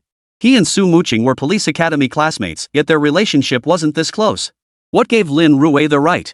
Lin Rui nodded as he slowly sat down. Lin Rui just joined our case, so some of the evidence chains aren't entirely clear yet. Everyone, proceed with the task assignments as discussed earlier. The entire residential complex is quite large, and every case is a tough nut to crack. Prepare yourselves for a tough battle ahead. Su Muqing offered a few words of encouragement, but such motivational speeches didn't have much effect. Most homicide detectives rely on sheer willpower and faith to keep going. Lin Rui continued reviewing the documents in his hands, having committed most of the details to memory. After Chen Yu dismissed the idea of the toy bear hiding the body, Lin Rui was momentarily stumped. Don't worry. You're just getting familiar with this evidence. It's normal not to have a lead yet. Su Muqing offered reassurance. Yeah, I want to go check out the scene. Maybe I'll find something useful. Are they planning to search the building? Lin Rui watched the officers file out one after another. I might as well ride with them. No need. You're coming with me. Su Muqing called out, leading the way out of the conference room. That statement made Chen Yu, who had already pulled out his car keys, swallow the rest of his words. He stood frozen in place. Lin Rui glanced at him but said nothing, quickly following after. Once inside the police car, Su Muqing adjusted her seat. Seeing Lin Rui get in, she exhaled in relief. Captain Su, you're using me as a shield. Lin Rui understood Su Muqing's reasoning perfectly well. Shen Yu talks too much and never gets to the point. He's such a pain in the neck all day long. Last time we were on field duty, he kept asking if I wanted bubble tea. I have no idea how someone like that even became a detective. Su Muqing snorted impatiently, you can't even beat him up, he's a spineless wimp with no brains. At the wimp assessment, Lin Rui could only offer a faint smile. This Su Muqing was nothing short of a violent cop. She's practically the little tyrant of Handong. She picks fights with everyone she meets. Lin Rui didn't waste any time. While sitting in the car, he inquired about the relationship between Chueli and her husband, Li Guodong. From Li Guodong's description, the couple seemed to have a harmonious relationship. And the day before she went missing, Chueli bought a teddy bear for their child, while her husband Li Guodong bought a cake. Neighbors didn't hear any arguments that night either. The child seemed happy as usual. The whole family was quite cheerful. Su Muqing drove while briefly outlining the couple's relationship. Lin Rui flipped through the documents in his hands and pointed to a line. The records say Li Guodong and Chueli are in their second marriages. Is this child born after their current marriage? Yes. Chueli had an older daughter from her previous marriage, but she went to live with her ex-husband. After remarrying, they had another child. The story behind that is quite bizarre. Chueli and Li Guodong were each other's first loves. But back then, Li Guodong was too poor, and Chueli's parents looked down on him, so they were forced to break up. Unbelievably, after 20 years apart, they reunited, rekindled their old feelings, and both divorced their spouses to start a new family together. From that perspective alone, their marriage seems solid. True love conquers all, I suppose. Su Muqing muttered under her breath. It really wasn't easy. It's already difficult for two people who once loved each other to meet again later in life. To still love each other after meeting again, that's even harder. After all, the passion of their former love would inevitably fade with time. According to the complainant, Li Guodong, the couple went to bed that night. When he got up around 5 or 6 in the morning to use the restroom, he discovered his wife was gone. She didn't take anything with her, just a set of pajamas and her shoes. Not even her phone or other personal items were taken. Lin Rui narrowed his eyes as he read through the statement. Yes, that's what Li Guodong said. Su Muqing nodded in agreement. As they waited at a traffic light, she turned her head slightly toward Lin Rui. Don't you find it strange too? Exactly. Not taking any clothes is understandable, but leaving behind even her phone? That part is definitely odd. In today's world, you can barely get by without a phone. If Chueli had no mental issues whatsoever, there's absolutely no way she'd just walk out wearing only her pajamas. Lin Rui voiced his thoughts. Unless she was just tossing out trash in the hallway or something. Otherwise, it's highly unlikely for a normal person to go out wearing pajamas. And even if she did go out in her pajamas, not bringing a phone is still unusual. Are you suggesting Chueli might be mentally unstable? Su Muqing suddenly thought of something, then said in a low voice, that makes it even stranger. How could someone mentally unstable deliberately avoid all surveillance? To perfectly avoid every surveillance blind spot? That's something only a highly trained intelligence operative could manage. A normal person couldn't do it, let alone someone with mental issues. Hearing Lin Rui's words, her earlier doubts not only failed to lessen but only deepened. What if she never left this building at all? Lin Rui's haunting words echoed, but Su Muqing remained silent, seemingly lost in thought. Chapter 71. Since we're here, might as well interrogate her. What if she never left at all? She never left. Could that be possible? Su Muqing couldn't make up her mind. The surveillance footage at the building entrance didn't show Chui Li leaving. Could it be that Chui Li really had stayed inside the building the entire time? If that were true, then wouldn't that mean? Su Muqing suddenly couldn't bear to think about it. We've combed through the entire building. Aside from the neighbor across the hall who had some minor interaction with Chui Li, the rest were basically just casual acquaintances. To think Chui Li could hide in her own home based on such a tenuous connection and still refuse to come out even after the police arrived, that defies common sense. Once the police get involved, unless it's someone they know well, they'd release Chui Li to avoid unnecessary trouble. Su Muxua ran through every possible scenario she could think of. Lin Rui still shook his head. Captain Su, everything you just mentioned assumes Chui Li is still alive. What if she's dead? Lin Rui interjected. If she's dead, disposing of the body would be extremely difficult. Plus, with this heat, there'd be an overwhelming stench of decay. The only solution would be to use a freezer for refrigeration. Thinking it through, I recall there's a funeral service business downstairs from Chui Li's place. Su Muqing suddenly remembered something. Funeral services. They must have a freezer at home, and they'd also prepare paper coffins. When handling such matters, they almost always carry the body out in an ice coffin. To avoid trouble, they usually cover it with a curtain. So if that's the case, if Chui Li were lying in a refrigerated coffin and transported out like that, no one would notice. Not only that, the elevator goes straight to the underground garage. Even if the security cameras caught it in the garage, no one would care. We could move her out completely undetected. What's more, those who handle such affairs usually have connections with the crematorium. If the body is taken straight out for cremation, it can truly vanish into thin air. If that were the case, it would explain why Chui Li was only wearing her pajamas and didn't have her phone with her. It's highly likely Chui Li was killed while taking out the trash. Su Muqing suddenly felt like all the pieces were falling into place. She quickly put on her headphones and dialed her assistant Xiao Wu. Xiao Wu, focus your investigation on the funeral service provider downstairs from Chui Li's apartment. Check if he's left the premises in the past few days. Roger that, Su. Xiao Wu's voice came through the phone. They're already downstairs. We should have the results soon. After hanging up, Su Muqing glanced at Lin Rui before pressing the accelerator. The car accelerated instantly. Lin Rui gripped the door handle tightly, watching the stream of cars whizzing past ahead. Soon, everyone gathered below the missing person's apartment. The funeral home downstairs from Chui Li had already been questioned. Captain Su. Spotting Su Muqing's arrival, a young man immediately hurried over, standing at attention to report. We've confirmed that the funeral home owner downstairs from Chui Li did take on a job recently. We've arranged for someone to confirm with the client, and the funeral home owner did not exhibit any unusual behavior. We can almost rule him out as a suspect. Listening to her subordinate's report, Su Muqing remained silent, merely nodding slightly in acknowledgement. It seemed the funeral home owner's suspicion had also been cleared. Xiao Wu, continue leading the team to search the building. Su Muqing had long grown accustomed to this cycle of hope followed by disappointment. She waved her hand, ready to resume her work. Solving cases was precisely this, unleashing imagination to formulate hypotheses. Then carefully investigate and gather evidence. Lin Rui followed Su Muqing upstairs, arriving at the door of the involved party, Li Guodong.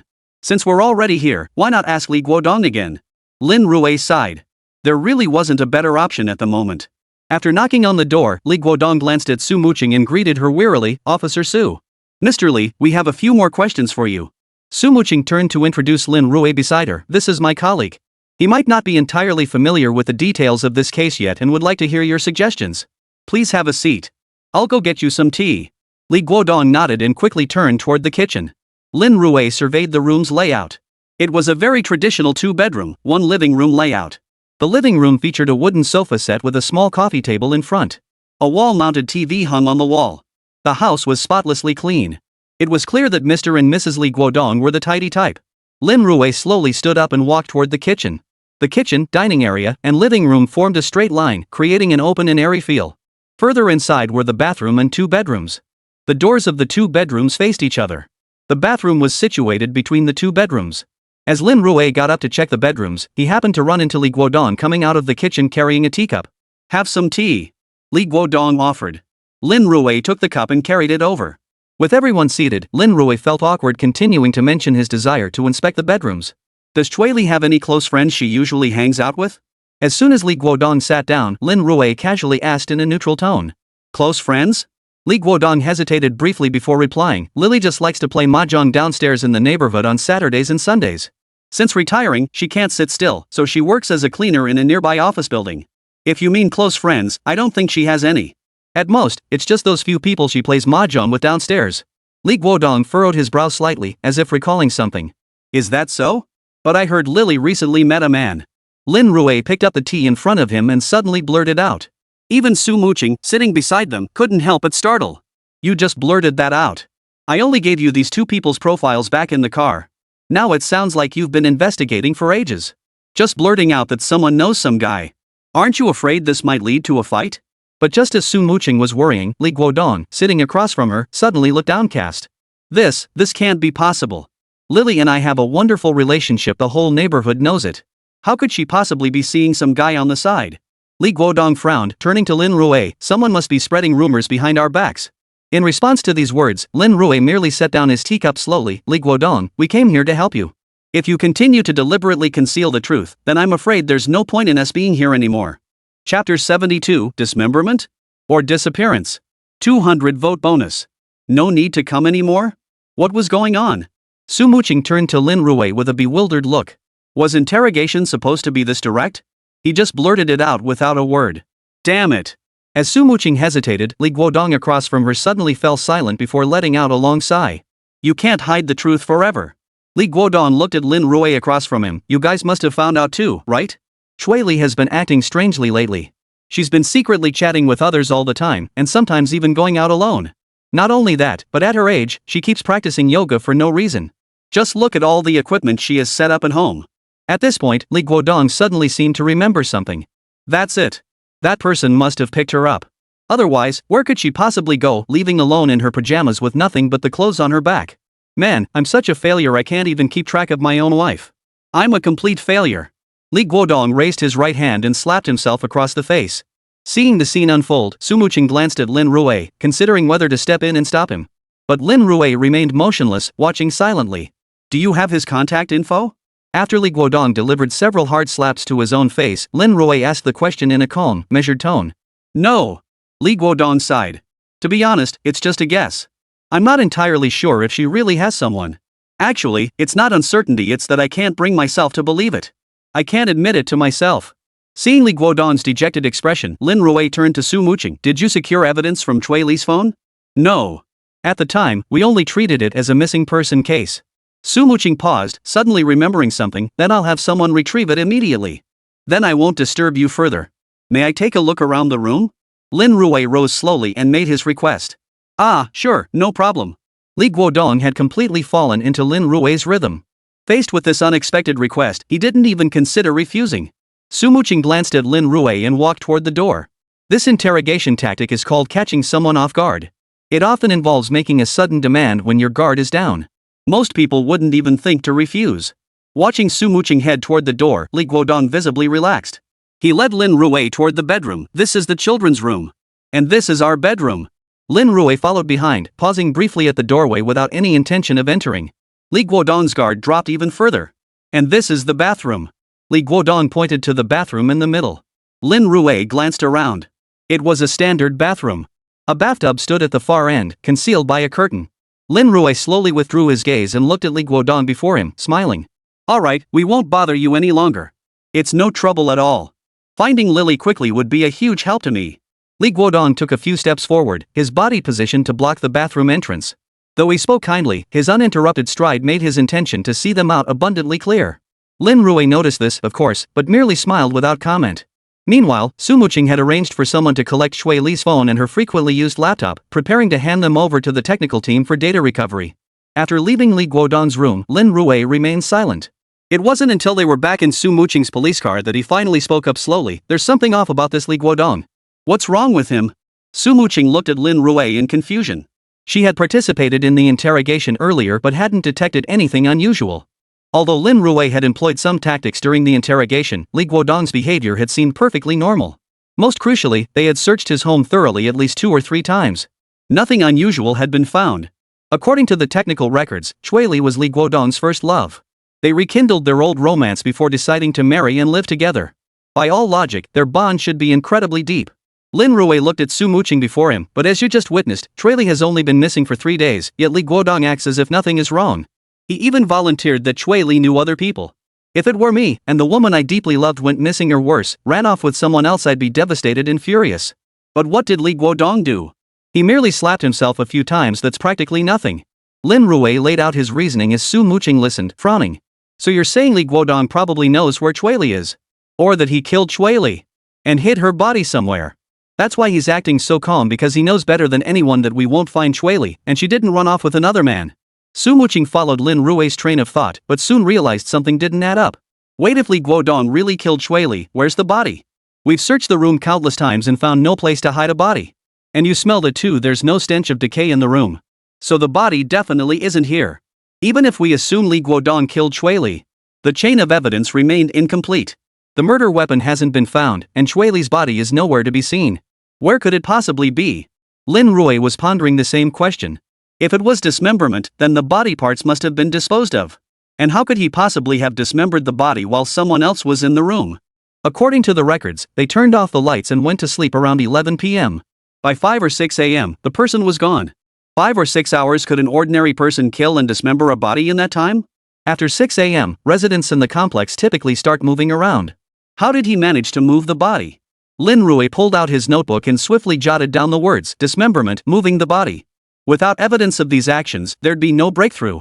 Right? Did you conduct bloodstain analysis? Lin Rui suddenly remembered something and looked up at Su Muqing. No. Su Muqing shook her head. Up until now, it's been treated solely as a missing persons case. They haven't approached it as a criminal investigation at all. So no blood tests have been conducted yet. Su Muqing said with a hint of regret. She had genuinely treated it as a missing persons case all along. She hadn't considered anything beyond that. Hearing Lin Rui say this, Su Muqing realized it was indeed necessary to do so. Yes, focus on testing the bloodstains around the bathtub. Lin Rui suddenly recalled that when he left, Li Guodong had subtly taken 2 steps forward, blocking his view of the bathroom. Perhaps the bathtub really was the primary dismemberment site. Chapter 73, What? Blood reaction detected? Su Muqing immediately contacted the team's trace evidence specialist. The expert immediately led a team to prepare for a full room screening using luminol reagent. However, just as Su Muqing led her team downstairs, Chen Yu happened to be blocking the doorway. Su, did you request the team's trace evidence specialists? Yes. Su Muqing gave a light nod and prepared to bypass him and head upstairs. Team leader Su, do you suspect this is a homicide? Absolutely not. If it were murder, how could Li Guodong have killed and dismembered the body in just a few hours? Don't listen to Lin Rui's nonsense. This absolutely cannot be a homicide. Don't waste your time on this. Chen Yu spoke as he reached out to stop Su Muqing, who was about to step into the elevator. Whether it's murder or not will be clear after forensic analysis. Su Muqing stood at the elevator entrance, gazing at Chen Yu inside. Her voice grew stern. Move aside. Captain Su. Su Muqing. Do you have any idea how much media attention this case is getting? You're taking the forensic team up there. When you come back down, have you thought about how you'll face all these reporters surrounding you? What kind of reports will they write? And how much will they smear you? Chen Yu blocked Su Muqing's path once more. Everyone knew that a disappearance was merely a civil case. But murder? That was absolutely a criminal case. Not only that, but a murder in this neighborhood would cause property values to plummet. By then, the online attacks against Su Muqing would be relentless. Chen Yu, you're a police officer too. Are you going to abandon the investigation just because you're worried about public opinion? Uncovering the truth and restoring justice for the victim, isn't that precisely what we police officers are supposed to do? Su Muqing stared at Chen Yu before her, muttering under her breath, "You've really let me down." With that, she pushed Chen Yu's arm aside and entered the elevator with the forensic team. Watching the doors close, Chen Yu frowned deeply, muttering under his breath, "You'll regret this." He swiftly pressed the button for another elevator and followed them upstairs. Inside the elevator, he dialed a number. "Brother Wang? I've got a scoop. That called lawyer Lin Rui, yes, that Lin Rui, he's deliberately obstructing the police investigation. Lin Rui's been trending lately. If you seize this angle, you can rake in some serious traffic. I only need you to do one thing, steer public opinion to destroy Lin Rui completely." A cold, ruthless glint flashed in Chen Yu's eyes. These past few days, Lin Rui had been getting very close to Su Muqing. Even her decision, Su Muqing had started taking cues from Lin Rui. This can't go on. Hadn't he given up a high-paying job to join the most grueling criminal police squad in Hannan province all for sumuching? Now, the very thing he held in his grasp was about to be snatched away by Lin Rui. How could he just let this slide? Rest assured, young Master Chen. Anyone who dares to take what's yours will be finished. A reassuring nod came from the other end of the line, and only then did Chen Yu hang up with peace of mind. The elevator quickly reached Li Guodong's floor. At that moment, Su Muqing and her forensic team were blocked right at the entrance. Mr. Li, to rule out the possibility of death, we must conduct forensic testing. We hope you will cooperate. Su Muqing stood at the doorway, staring at Li Guodong before her. What suspicion of death? My wife went missing. Instead of rushing to find her, you're investigating some death suspicion here? I love my wife so much, how could I possibly kill her? What kind of joke is this? How will the neighbors react to this investigation? I think you're just making excuses for your own incompetence. Li Guodong shouted loudly. Several residents on the same floor had opened their doors slightly to peek at the commotion. With so many eyes on him, Li Guodong found a newfound boldness. We never said you committed murder. We just want to investigate and gather evidence. Let us into the room to run a test. That way, everyone can rest assured, right? Su Muqing continued to explain, but Li Guodong stood firmly in the doorway, shouting back, You want to come in? Fine. Do you have official documentation? If you don't have official authorization, I'll report you for trespassing on the spot. Li Guodong blocked the doorway. Just as he spoke, a figure darted out from the side. Lin Rui grabbed the man's wrist with his right hand and yanked him outward. Li Guodong stumbled, nearly tumbling out completely. Damn it!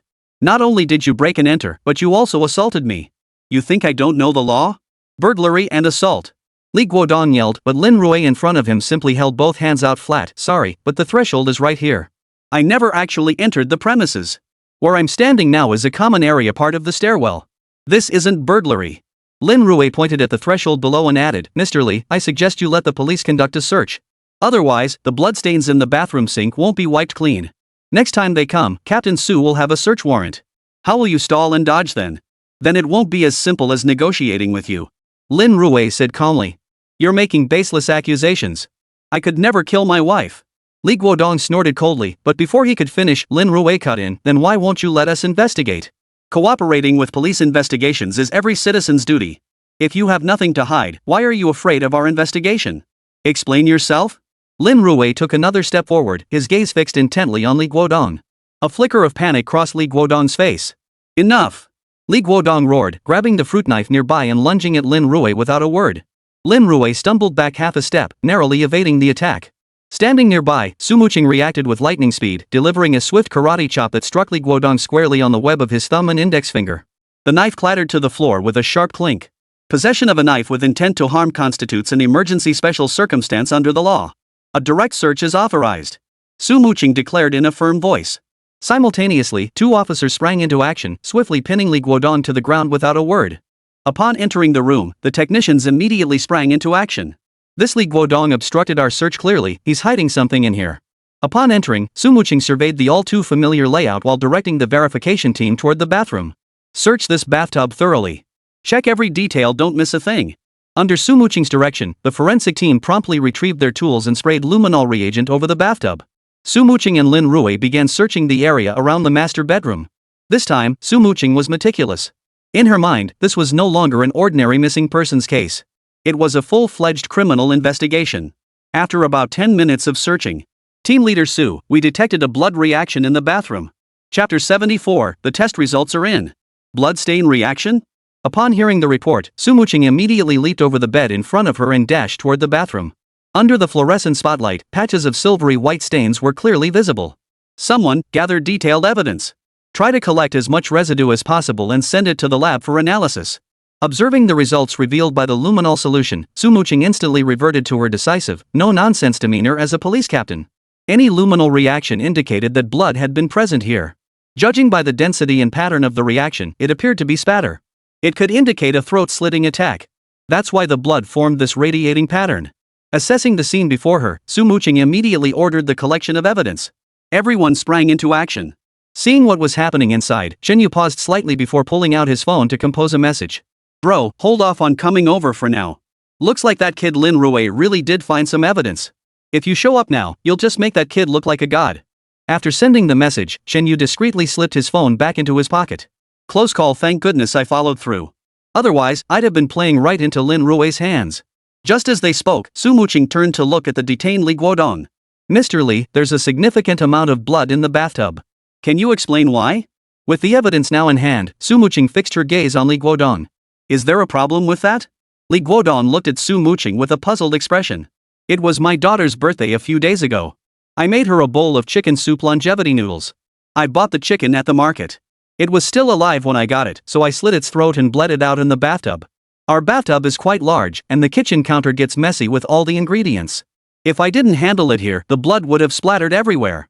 Li Guodong explained earnestly. What? Su Muqing froze in shock. Chicken blood? Chicken blood in the bathtub? She almost instinctively turned to look at the forensic technician beside her. Well, Captain Su, luminol reagent is primarily used to detect blood.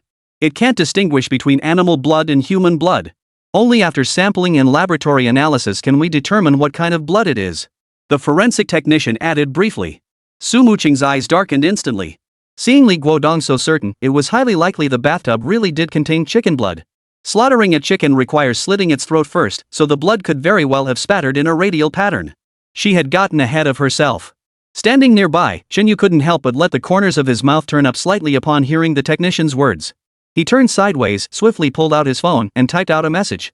Buddy, you better come over. Lin Rui's probably done for. The evidence detected isn't enough to prove murder. Make sure to stir things up later. Get all your journalist buddies over. After sending the message, Shenyu stood quietly by, maintaining an unusual calm. After the forensic technicians finished collecting evidence from the splatter patterns in the bathtub, Su Muqing turned to Li Guodong. Mr. Li, to be on the safe side, we'd appreciate it if you could accompany us for questioning. Li Guodong hesitated to object, but considering the evidence, he nodded. All right. The group hurried downstairs. Chen Yu, acting as an invisible presence, brought up the rear. The group was too large, so Su Muqing, accompanied by Lin Rui and Li Guodong, entered the elevator first. As soon as they reached the ground floor, numerous reporters at the building entrance immediately raised their cameras and lenses, firing away incessantly. Is it true that Li Guodong killed his wife in the bathroom and dismembered her body? Officer, was taking Li Guodong away a lawful summons? There were reports of a confrontation at his doorstep. It seemed like an illegal search. Regarding the Li Guodong case, is there anything you wish to clarify for the public? His wife, Chui Li, has been missing for 5 days. Is there any hope of solving the case? A crowd gathered at the entrance, cameras trained on Su Muqing. Faced with this scene, Li Guodong, who had been restrained by 2 officers, immediately began shouting. These officers violated procedures. They entered my home without a search warrant. I resisted and was brutally beaten. Journalists, you must stand up for us ordinary people. Enough with the violent policing. Now they're framing me for murder? I only killed a chicken. The market vendors can vouch for me. Li Guodong yelled, but was quickly shoved into the police car by the officers surrounding him. His outburst was particularly explosive. Soon, while reporters were interviewing nearby residents, they uncovered a crucial detail. It wasn't the police who beat him, it was Lin Rui. That corrupt lawyer Lin Rui. Sure enough, he twists logic in court, then resorts to physical violence outside it to gather evidence. If this news got out, it would be absolutely explosive. It would completely shatter netizens' worldviews. At the same time, they'd wonder, could the other evidence also have been obtained illegally by Lin Rui? After the interview, every reporter and media outlet returned to their offices in high spirits. Soon, reports flooded across the entire internet. Shocking. Corrupt lawyer Lin Rui resorted to violent evidence collection, assaulting the client. A lawyer who claims to advocate for the people blatantly tramples the law. Law enforcement officers knowingly violate the law, forcibly entering private residences to gather evidence without a search warrant. Where is the justice of the law? Faced with police coercion, how can ordinary citizens protect themselves? As these articles kept appearing, many people started venting their frustration. I'm a lawyer at Tiancheng Law Firm. Yes, I am that dung beetle. Lin Rui went from a lowly legal assistant to a top-tier lawyer in China based on just 2 cases. But if you look closely, you'll see he never won in court. It was all based on sophistry. Take the initial case at Handong University. He started with sensational false accusations. But the reality? Handong was handling it legally, just a bit slower than usual. Then there's the earlier campus bullying case. I'm genuinely curious, why was that robbery video captured so clearly? Could it be that Lin Rui obtained the evidence through entrapment tactics? It was after numerous articles were published that a user named Beetle from Tiancheng Law Firm emerged. But netizens naturally chose to ignore what he said. Who would trust the words of someone who dares to eat just to ride the hype wave? Yet it must be said, though no one trusted Dung Beetle, the theories he disseminated slowly fermented across the internet. Consequently, various theories about Chui Li's disappearance began circulating. What about aliens abducting Chui Li? Or that Chui Li never disappeared at all, she merely traveled to another dimension. The internet has piled on every possible supernatural and mysterious angle. It was practically the Chinese equivalent of the Blue Kelly incident. Amidst the public uproar at the Forensic Evidence Division of the Criminal Investigation Brigade, Captain Su, the lab results are in. Chapter 75, Applying for a Search Warrant, Investigating Further. The test results are in. Su Muqing rubbed her weary eyes and looked at the forensic technician before her. What's the result? Captain Su, over 97% of it is chicken blood, with only 3% human blood. The forensic technician sighed helplessly. That 3% human blood might be due to our sampling location. It doesn't prove a murder occurred here. Li Guodong could explain it away, say he cut himself or got blood on his fingers when he sliced his finger. The forensic technician's answer sent Su Tin plunging into despair. Though she'd suspected as much, seeing the results confirmed it left her feeling utterly defeated. It's fine. We'll keep screening. I refuse to believe a living person could just vanish like this. Su Muqing offered encouragement before turning to leave, only for her subordinate, Xiao Wu, to rush in breathlessly. Captain Su, the chief wants to see you. The chief? Su Muqing frowned slightly and nodded. Got it. Shortly after Su Muqing entered the chief's office, a series of sharp, critical voices immediately echoed through the room. Captain Su, you're a veteran detective. Don't you know the basic procedures for handling cases? You barged into someone's home without a search warrant? Who do you think you are? Now look at us, no solid evidence in hand, nothing at all. And we have to release the suspect back to them. Do you understand the saying, easy to invite, hard to send away? Now Li Guodong won't leave until we give him an explanation. All these reporters are waiting outside to cover this. What are we supposed to do? This is discrediting our entire squad. The bureau chief roared in his office. Facing the director's fury, Su Muqing stood tall. Director, I still maintain that Li Guodong is a major suspect in the murder. I demand to apply for a search warrant to deploy forensic investigative techniques at his residence. Su Muqing's voice rang out with unwavering conviction. Looking at Su Muqing before him, the chief furrowed his brow slightly. Could this be something that Lin Rui suggested again? He's right. I see no issue with it. The lack of evidence this time is likely due to the rushed collection process and timing. If we can thoroughly search the entire room, we're bound to find some clues. Su Muqing looked at the chief before her. Chief, this is absolutely not a missing persons case. 5 days have passed with no leads whatsoever. This person is most likely dead. The final statement caused the chief to pause in thought. Any experienced criminal investigator could sense that with no news for so long, the person was most likely gone. Su Muqing, have you considered what if? The chief remained concerned. After all these circumstances were merely hunches. Without seeing the body or decisive evidence, no one could guarantee that Chui Li was truly dead. Commissioner, I'm confident in my judgment. Su Muqing's voice grew slightly firmer. If anything goes wrong, I'll take full responsibility. Seeing Su Muqing's resolute expression, the chief sighed. Go apply for the search warrant. I'll approve it. Just hope this time you can find solid evidence. With the chief's permission secured, Su Muqing's face softened into a faint smile. Thank you, Uncle Li. Hey, I told you call me director while you're on duty.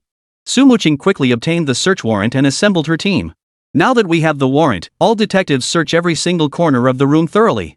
This time, we won't just focus on the bathroom, we'll also search the kitchen and other areas. Every spot that looks like bloodstains must be thoroughly examined. Hearing these instructions, the other detectives couldn't help but stretch, their faces worn with exhaustion. They'd been working non-stop for days with no progress whatsoever. This time, they would conduct a comprehensive search of the entire room. Luminol reagent could indeed detect blood, but in a place like the kitchen, where you routinely slaughter poultry or even kill fish, bloodstains were bound to be present. After using luminol to detect them, every single spot would need to be meticulously searched. This was undoubtedly a massive undertaking. Chen Yu looked at Su Muqing in front of him. Muqing, you're wasting your time right now. Why not assign a few people to search the surrounding neighborhoods with me? We might find some clues. Facing Chen Yu's request, Su Muqing merely shot him a dismissive glance before replying, I haven't used anyone from the Criminal Investigation Division. I only reassigned the forensic techs. Use them if you want. If you genuinely feel understaffed, just report it up the chain. Requesting reinforcements from other precincts isn't exactly difficult. Su Muqing finished speaking and quickly led her team away. Lin Rui still rode in Su Muqing's car to Li Guodong's residence. Su Muqing knew full well that Li Guodong had come to deliver the message and the detention period was limited to 24 hours. If no leads were found within that time frame, Li Guodong would have to be released without charges. She had already sent people to investigate once, but that had alerted him. Li Guodong would surely find a way to cover his tracks or use other methods to conceal evidence. By then, gathering further evidence would become even more difficult. 24 hours was ample time to conduct a thorough search of the entire apartment. Arriving at the building where Li Guodong lived, she found a group of elderly women gathered below, enjoying the cool evening air. Spotting Su Muqing arriving with her team, they immediately began whispering among themselves. Did you see? Li Guodong on the 21st floor, they say his wife ran off with another man. That's not the version I heard. Everyone says this Li Guodong guy killed his wife and disposed of the body.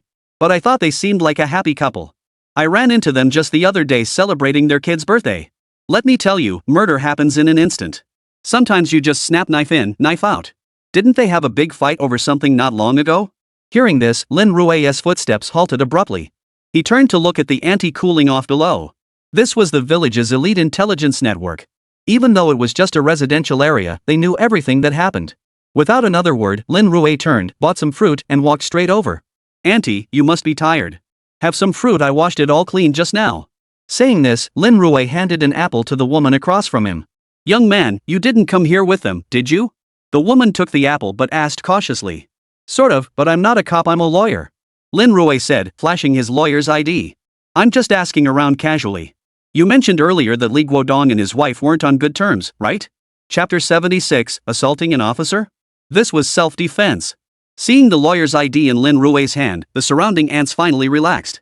We don't know the details, but they've been acting strange lately. We often hear them arguing. Seems to be about their kid. Shui Li has an older daughter who's getting married or something soon, and they've been arguing about it. Oh, you don't know? Actually, the day before she went missing, I heard them arguing in the kitchen. I was just going upstairs and overheard them shouting. It was during this casual chatter that one of the women suddenly spoke up. They were arguing the day before she disappeared? Lin Rui seemed to catch on to something as he looked at the woman. Are you sure it was the day before she went missing? Of course. The police cordoned off the neighborhood the very next day. How could I forget? But honestly, I think they might have argued, but they couldn't possibly have killed someone. The woman living upstairs from Li Guodong glanced at Lin Rui and deliberately lowered her voice. I heard the woman had someone else on the side? Seeing that she'd already become friendly with Lin Rui, the ant leaned in closer, eager to share some gossip. I wouldn't know about that. Lin Rui shook his head, glancing at the group of ants before him. Suddenly, another thought occurred to him. Do any of you know where Shui Li usually hangs out in the neighborhood? Where else would she be? Besides going to the tea house up front to play mahjong, she mostly just walks around with her kids by that lake up ahead. The women pointed to a small artificial lake in the garden not far ahead. Lin Rui quickened his pace toward it. He activated Incite Eye. You examined the artificial lake but found no clues related to this case. A prompt quickly appeared before Lin Rui's eyes. The Incite Eye could only gather evidence after he had formed a reasonable deduction himself. It wasn't omnipotent. It might also be that Lin Rui's current level was insufficient. After using Incite's Eye, Lin Rui felt a wave of exhaustion wash over him. He found a nearby bench and sat down. No sooner had he sat down than he saw Chen Yu approaching with several others. Chen Yu spotted Lin Rui as well. His gaze sharpened slightly, tinged with a hint of viciousness. Lin Rui frowned slightly, but since the other party showed no intention of fighting, there was no need to pick a fight. Get some people to contact the pumping company. We're draining the entire pond dry. Shui Li always loved bringing her daughter here to play. She might have slipped and drowned. Hurry up and drain it, let's check. Chen Yu directed the others as they sprang into action. Everyone gazed at the 4 to 5 meter deep pond inside helplessly. Who knew how much silt was buried beneath the surface? Draining it would be no easy task. Lin Rui couldn't help but grin at Chen Yu's words. Hey, what are you laughing at? Chen Yu turned just in time to catch Lin Rui grinning softly. Got a problem with my plan? No complaints. Just go ahead and drain the pond. Lin Rui couldn't be bothered to engage with Chen Yu and started to get up and leave. But unexpectedly, Chen Yu reached out and stopped him. You need to explain yourself. What were you laughing about just now? I'm sitting here enjoying the scenery. Am I not even allowed to smile? Lin Rui paused slightly, lifting his head to look at Chen Yu. Enjoying the scenery? You didn't laugh earlier, or later you waited until after I gave the order to laugh. Chen Yu stared at Lin Rui before him. You really think I wouldn't dare to deal with you? You're going to deal with me? Lin Rui took 2 steps back, then swiftly pulled out his phone and activated the camera. Hold on a sec, I'm recording this. Frozen in place, Chen Yu stared at the raised phone camera. Wait, what are you filming? Chen Yu reached out to grab it, but Lin Rui took a few steps back, creating distance. See that? He started it. Everything I do from here on out is self-defense.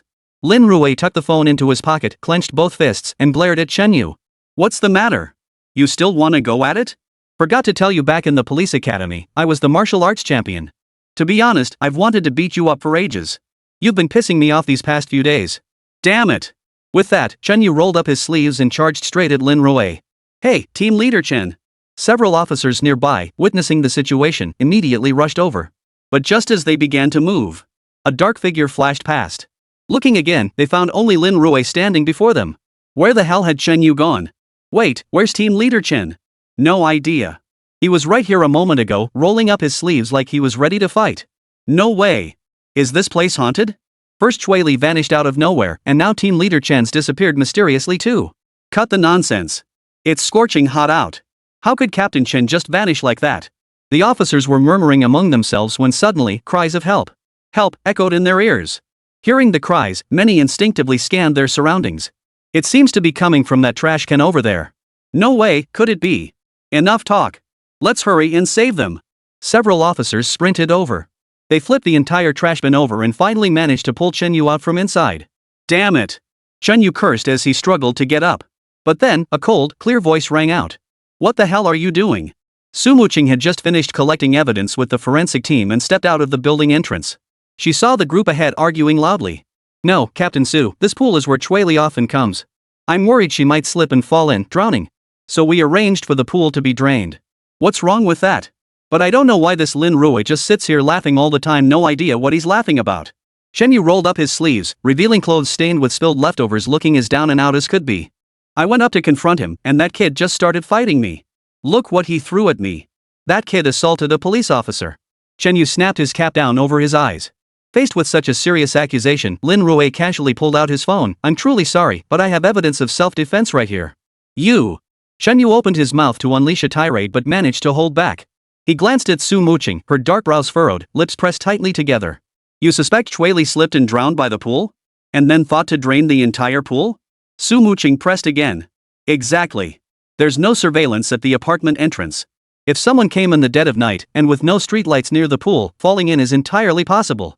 Chen Yu explained his theory. This idea hadn't occurred to Lin Rui or the others. He really was clever. If this pumping operation turned out well, he could definitely earn some serious credit. Just as Chen Yu was basking in his triumphant thoughts, Su Muqing frowned. No need. Call it off. Chui Li couldn't possibly be in the pool. Chapter 77, is this how you play? She couldn't possibly be in the pool. Hearing Su Muqing's decisive words, Chen Yu snorted coldly. Su Muqing, don't think being the captain gives you free rein to do whatever you want. The pool hasn't even been drained for retrieval.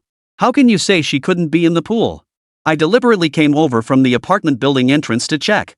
This road has no streetlights and no surveillance cameras. If Chui Li ran away at night, she'd likely choose this route. If she slipped up, I think it's entirely possible. Chen Yu pointed at a surveillance camera in the distance, analyzing the situation meticulously. Su Muqing stood patiently by, shaking her head helplessly. Especially that cold, dismissive look in his eyes, as if he were staring at a fool. Wait, Su, what are you implying? Chen Yu also sensed something was off, standing by with a hint of resentment in his voice. I know you have issues with me, but this is an investigation. I'm a top graduate from the police academy. In terms of criminal investigation experience, I might not match up to you. But when it comes to criminal reasoning and solving cases, I was top tier at the academy. Especially in criminal investigation reasoning tests, my scores were among the top in my class. Chen Yu looked at Su Muqing before him, so I think you should at least give me the respect I deserve. He emphasized the word respect heavily. His gaze drifted involuntarily toward Lin Rui, his intent now crystal clear. Why do you believe everything Lin Rui says? Just because I'm stuck in a logical loop, you dismiss all my ideas? Su Muqing ultimately couldn't be bothered to respond, her patience seemingly exhausted the moment he finished speaking. Wrap it up. No need to investigate the pond water. Wait, Captain Su, what do you mean by that? Chen Yu stepped directly in front of Su Muqing, his eyes clouding over with concern. Chen Yu, don't you get it yet? Su Muqing's voice turned icy as she pointed toward the nearby pool channel. How many days has Chui Li been missing? 5 days. Chen Yu answered truthfully. 5 days. Su Muqing shook her head at Chen Yu's prompt response, then turned and walked away briskly. Wait, 5 days? What's the big deal? What's wrong with 5 days? Chen Yu thought about chasing after her, but a faint sigh came from behind him. Captain Chen, use your head for a moment. If someone really slipped and fell into the pool like you said, they'd drown. Wouldn't the body float to the surface in 5 days? This is an artificial pool, not some fast-flowing river or sea. Lin Rui couldn't stand it anymore. Chen Yu's brain was missing a screw. She's been missing for 5 days already. If they really drowned after falling in, the body would have surfaced long ago. By now, the entire body would have started to decompose, showing signs of rigor mortis. This alone proved there was absolutely no body in that pool. Hearing Lin Rui's words, Chen Yu froze. He wasn't stupid, nor was he uneducated. After 5 days, a body would definitely float to the surface. But after Lin Rui pointed it out, he snapped back to reality, his throat tightening. He seemed to understand why, when he'd stated with such certainty that the body was in the pool, the team members had looked at him like that. Their eyes had conveyed resignation, yet they had no choice but to obey. He also knew why Su Muqing had looked at him as if he were a complete idiot. All those gazes flooded back to him in that instant. And Lin Rui, that look, that expression when he heard Su Muqing say she wanted to drain the pool. It was pure contempt. Wait, what if the killer beast dismembered Chui Li, separated her flesh from her bones, and tossed the bones into the pond? That weight would sink to the bottom. If we don't check, wouldn't we miss crucial evidence? Chen Yu suddenly blurted out, for reasons unknown. Separating flesh from bone? Su Muqing and Lin Rui, who were about to leave, both stopped in their tracks. All their thoughts had been focused on murder and dismemberment. Separating flesh from bone in such a short time would be difficult, but dismemberment was still possible. Wait, hold on. Lin Rui suddenly remembered something. Everything instantly clicked into place in his mind. That's right, no one knew when Chui Li had disappeared. According to Li Guodong's account, they had already gone to bed by 11 p.m. But the time of her disappearance was also based on Li Guodong's account. He claimed he discovered Chui Li was gone when he got up to use the restroom around 5 a.m. In other words, both the starting point and the end point of Chui Li's disappearance were based solely on Li Guodong's own account. No one else actually knew. What if Chui Li didn't vanish at 5 a.m.? What if it was 7 a.m.? Wouldn't that add another 2 hours? It wouldn't be impossible to separate mother and child during that time. Not only that, but during every interrogation of Li Guodong, he repeatedly emphasized this exact time. It was enough to make one believe that this time was correct. Lin Rui hadn't interrogated Li Guodong himself, he was merely looking at the recorded time. He'd almost taken it for granted that this time had been verified. But now it seems that might not be the case. Lin Rui and Su Muqing exchanged a glance. In each other's eyes, they read the other's thoughts. Their thoughts converged. If we separate the flesh from the bone, it could indeed be possible. If it's flesh and blood, we could easily turn it into mincemeat with the blender at home. But the bones. Su Muqing murmured softly as she walked over to Lin Rui's side. Blenders are pretty common. The real hassle is dealing with the bones. If you want to grind them into bone dust, ordinary knives aren't sharp enough, and meat grinders can't quite do it, especially skulls. Lin Rui added, his train of thought suddenly unblocked. Exactly. Even with a bone-splitting knife, you'd have to chop loudly. Doing that in the middle of the night, especially in this old neighborhood, would easily attract the attention of the neighbors. Su Muqing quickly deduced. Lin Rui nodded in agreement, exactly. So he must have another way to dispose of the bones. Have the surrounding trash bins been searched? Yes, we intercepted all the trash bins on the day the report came in. No signs of human bones. Su Muqing dismissed Lin Rui's theory. But then, something flashed through Lin Rui's mind. That's it. If he used this particular item, perhaps a flawless transfer could truly be achieved. At that very moment, Lin Rui sprinted into the apartment building.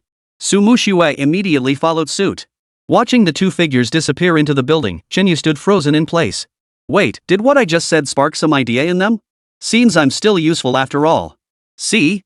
Could you have figured this out without me? Chen Yu muttered under his breath, then turned to face his stunned team members. What are you staring at? Pack it up. But just as he finished speaking, Su Muqing rushed back out. Hurry up and get a few water pumps. We're draining the entire pool today. At Captain Su's command, all team members sprang into action. Ha! Only Chen Yu was left standing there, frozen in place. Wait, is this how you guys play? Chapter 78, it all depends on how you play it. I just said I'm bailing. None of you listened to me. Su Muqing ordered the water to be pumped, and you all acted immediately? Is this what you call focusing on the task, not the person? Chen Yu was nearly driven mad. But just then, Lin Rui came downstairs carrying a doll. This stuffed animal was the very gift Chui Li had given her daughter that day. A stuffed bear nearly a meter tall. Lin Rui handed the stuffed bear to the forensic technician beside him, thoroughly examined the interior of this stuffed bear. Chen Yu was completely dumbfounded. Wait, what? Thoroughly examined the teddy bear? Hadn't this already been examined on the very first day? What's there to examine now? And Su Muqing, why did everyone immediately treat me like a lunatic when I suggested draining the pool earlier? But now, when she suddenly suggests draining the pool, everyone immediately agrees? Isn't this exactly what they call judging the person, not the issue? This is clearly deliberate targeting. Chen Yu strode up to Su Muqing. Captain Su, what do you think you're doing? I don't have time for you right now. Didn't you want to pump the water out? The team is yours. You're in charge of draining the water. Su Muqing left these words behind in a cool tone before walking away quickly. All right, understood. Chen Yu nodded, somehow agreeing without thinking. But then it hit him, something was off. What did she mean? I'm in charge of pumping out the water. Isn't it just a matter of setting up a few pumps and standing by until it's done? What technical difficulty could there possibly be? As he pondered this, Chunyu saw Lin Rui get into the police car with Su Muqing. The two sped off, quickly disappearing from sight. Damn it, they actually left me here to supervise. Chunyu muttered under his breath, sitting down with a sigh of resignation. 1 hour later. The test results for the teddy bear came back. Captain Su, no bloodstains were found inside the teddy bear. Here are the detailed inspection reports for the teddy bear. The forensic technician handed the report directly to Lin Rui beside him. Su Muqing's face immediately clouded over with disappointment upon hearing there was no blood. So it still didn't work? This was her last hope. Whether measured by height or internal volume, the teddy bear was the ideal tool for concealing human remains. But no bloodstains were found inside. Could it be that the bone was thoroughly cleaned, leaving no traces behind? Did you test for DNA? If the bone had been dragged through it, wouldn't some DNA remain? Su Muqing suddenly remembered something and jumped to her feet. Well, Su, you're really putting us on the spot here. If the bone was truly cleaned so thoroughly that no blood residue remained, we simply couldn't detect it. Let's not even get into the fact that if a bloodstained bone were wrapped in plastic wrap, then sealed in 2 layers of plastic bags before being placed inside the doll, we wouldn't be able to detect the blood either. As for what you mentioned, if bones were scraped inside, leaving residual DNA, that's even less likely. The technician shook his head helplessly. Su Muqing took a deep breath, forcing herself to calm down. Indeed, she had to admit they were right. She'd been too hasty. Add to that the lack of rest lately, and her mind felt like a muddle. She couldn't think straight at all. That's why she'd asked such a stupid question. Su Muqing thought for a moment, then turned to look at Lin Rui sitting beside her. He was still flipping through the test reports in his hands. Seeing Lin Rui remain silent, Su Muqing sighed. What on earth was wrong with her? She was the captain of the Criminal Investigation Brigade of Handong Province. Why did she always find herself turning to Lin Rui for answers whenever she hit a snag in solving a case? Was this normal? Absolutely not. Su Muqing massaged her throbbing temples. Lin Rui was just a lawyer, just an ordinary citizen. She absolutely couldn't pin all her hopes on him. Solving cases was her job. Su Muqing took several deep breaths to steady her emotions. She glanced up at the clock. Only 6 hours remained before Li Guodong's release. If no leads were found within those 6 hours, she would have no choice but to give up. So far, the teddy bear investigation had yielded nothing. Only the pool area remained. If draining the water yielded no useful information, they would have no choice but to release Li Guodong. By a detective's instinct, once he's released. If Li Guodong really killed the person, he would have disposed of all possible evidence immediately. By then, it would be far more difficult to gather evidence. Su Muqing's heart, which had just calmed down, began to race again. Just then, the phone rang. Captain Su, we've drained the entire pool and are now clearing the sediment. But based on our initial findings, the chances of finding evidence are slim. The silt here is too shallow, there's no possibility of a large package being discarded. The news from the call sent Su Muqing's heart sinking once more. The silt results probably wouldn't yield any progress either. Did that mean they really had to let Li Guodong go? As a detective, her gut instinct screamed that Li Guodong was absolutely a suspect. Releasing him would only make solving the case increasingly unlikely. Before any investigation could begin, Chui Li had mysteriously vanished. Now she'd stirred the hornet's nest. Damn it! At that thought, Su Muqing clenched her fist and slammed it hard onto the desk in front of her, producing a dull thud. The entire police station fell deathly silent. No one dared tempt fate. Just then, Lin Rui slowly set down the test report in his hand and looked up at Su Muqing. Captain Su, I believe we can begin interrogating Li Guodong. All the physical evidence is now complete. We just need his confession to pin the murder on him. Lin Rui spoke calmly, his tone radiating absolute confidence. What? Hearing Lin Rui's words, Su Muqing's face froze in shock. What? What did you just say? Conclusive evidence that Li Guodong committed murder? Are you certain? Su Muqing's voice trembled slightly, seemingly overcome by her intense emotion. Of course. It's about time. Lin Rui glanced at the time. Only about 5 hours remained. The 24-hour detention period was about to end. This was precisely when the suspect would be most relaxed. If they conducted an intensive interrogation now, they might achieve a breakthrough. But even if no progress was made, the evidence he held in his hands wasn't without potential. Are you confident? Su Muqing looked at Lin Rui before her. As a detective, she understood all too well. This was the last chance. These final hours before release were the most relaxed. It was also the critical moment for the police to strike. If the raid failed, the suspect would conclude that the police were nothing special. The next time they came in, the initial fear and psychological pressure would be significantly reduced, making further interrogation even more difficult. I suppose so. Lin Rui shrugged. It all comes down to how you play it. Chapter 79, trying to draw me out? It depends on how you play it? Su Muqing stared at Lin Rui before her. Could this kid be trusted? But at this point, there was no other option. We'll just have to let Lin Rui give it a shot. Alright, get ready. We're heading into the interrogation room together. Su Muqing gritted her teeth and made the decision. As a detective, she felt it was too wasteful to simply release Li Guodong like this. Lin Rui quickly gathered his things and followed Su Muqing toward the interrogation room. Inside the interrogation room, Li Guodong sat slumped in a chair, his face etched with exhaustion. 18 hours without rest. He was already in a state of extreme exhaustion. After Lin Rui sat down, Li Guodong yawned. What's going on here? Didn't you say I was cooperating with the investigation? You don't even tell me what the investigation is about, just leave me sitting here like this. Is this how you conduct an investigation? Or are you just here to torment people? No sooner had Lin Rui sat down than Li Guodong launched into his complaints. Su Muqing was about to scold him, but Lin Rui stepped in to stop her. You're right, we don't have sufficient evidence. Lin Rui stated flatly, opening the file in his hand as he looked up at Li Guodong. Wait, if you don't have evidence, why am I being held here? Li Guodong snorted coldly. His tone carried considerably more confidence now. Lin Rui's direct admission of lacking evidence. This left Su Muqing utterly perplexed. Didn't this admission just give the other side more confidence? Interrogation, at its core, was a psychological battle. After gathering sufficient evidence, deliver a powerful psychological blow. Then break through their defenses. Make them confess. Especially after prolonged detention. It's precisely when they've been detained for so long that we should launch a swift offensive to breach their psychological defenses. Facing Li Guodong's interrogation, Lin Rui merely smiled faintly, because we can't find evidence of your innocence. So you're not getting out. No evidence of innocence. Upon hearing this, Li Guodong instinctively froze for a moment, but his eyes quickly regained their composure. You want to draw a confession? Then make me perjure myself, beat a confession out of me? I'm telling you, it won't work. I served in the military. I was an engineering soldier. Li Guodong looked up at Lin Rui. The interrogation tactics you're using now? We went through all that back in the day. Hearing this, Lin Rui merely smiled faintly. Is that so? Then let me tell you something you haven't heard before. The reason you're so confident right now is because you know we can't find any evidence. Mainly because you've already dismembered Shuili, chopped her flesh into pieces, mixed it with sewage, and flushed it down the toilet. Lin Rui looked up at Li Guodong before him. You know that once that pulped flesh enters the sewer system, mixed with sewage, it's impossible to extract it separately.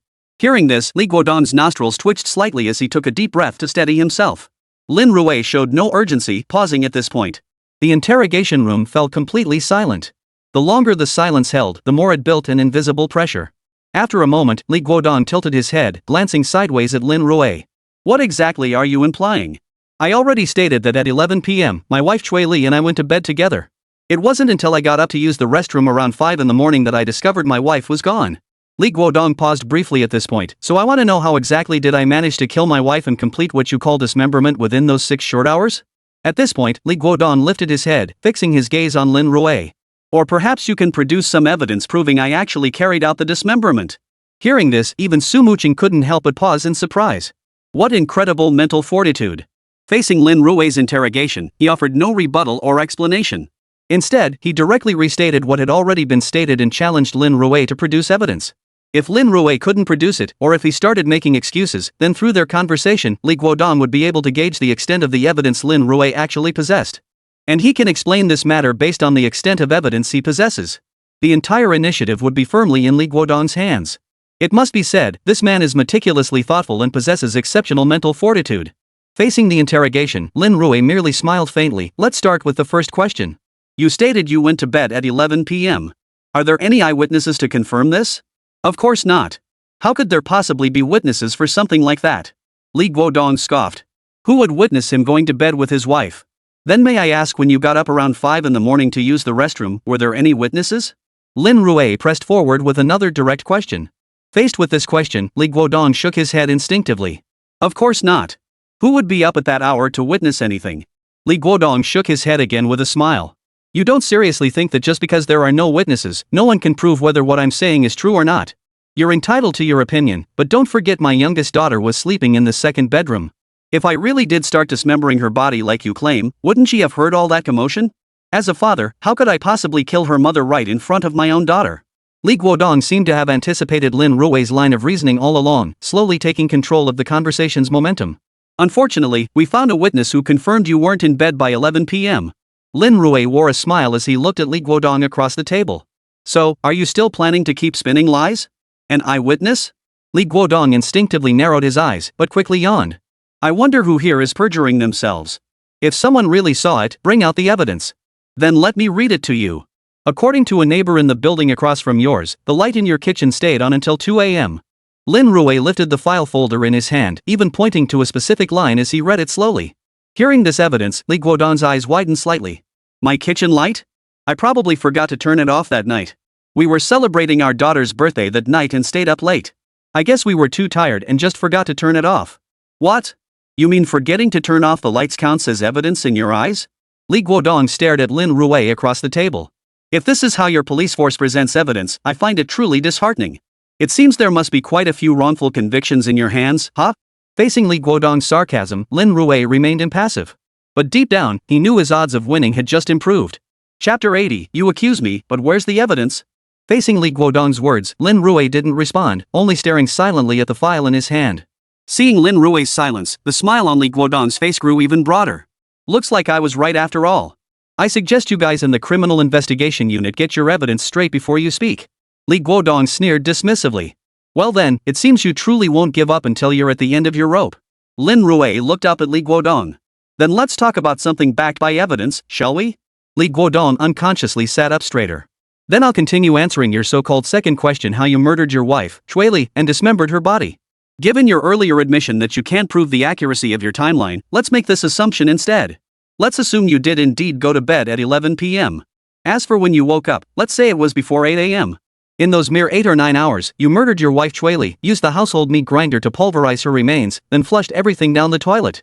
That way, the meat entered the sewer system directly, mixed with the entire neighborhood sewage, making it impossible to distinguish. As for her bones, you must have found a way to transport them before the police arrived. Lin Rui continued his deductions. Hearing this deduction, Li Guodong furrowed his brow slightly. Hold on. What you're saying makes perfect sense, it sounds utterly convincing.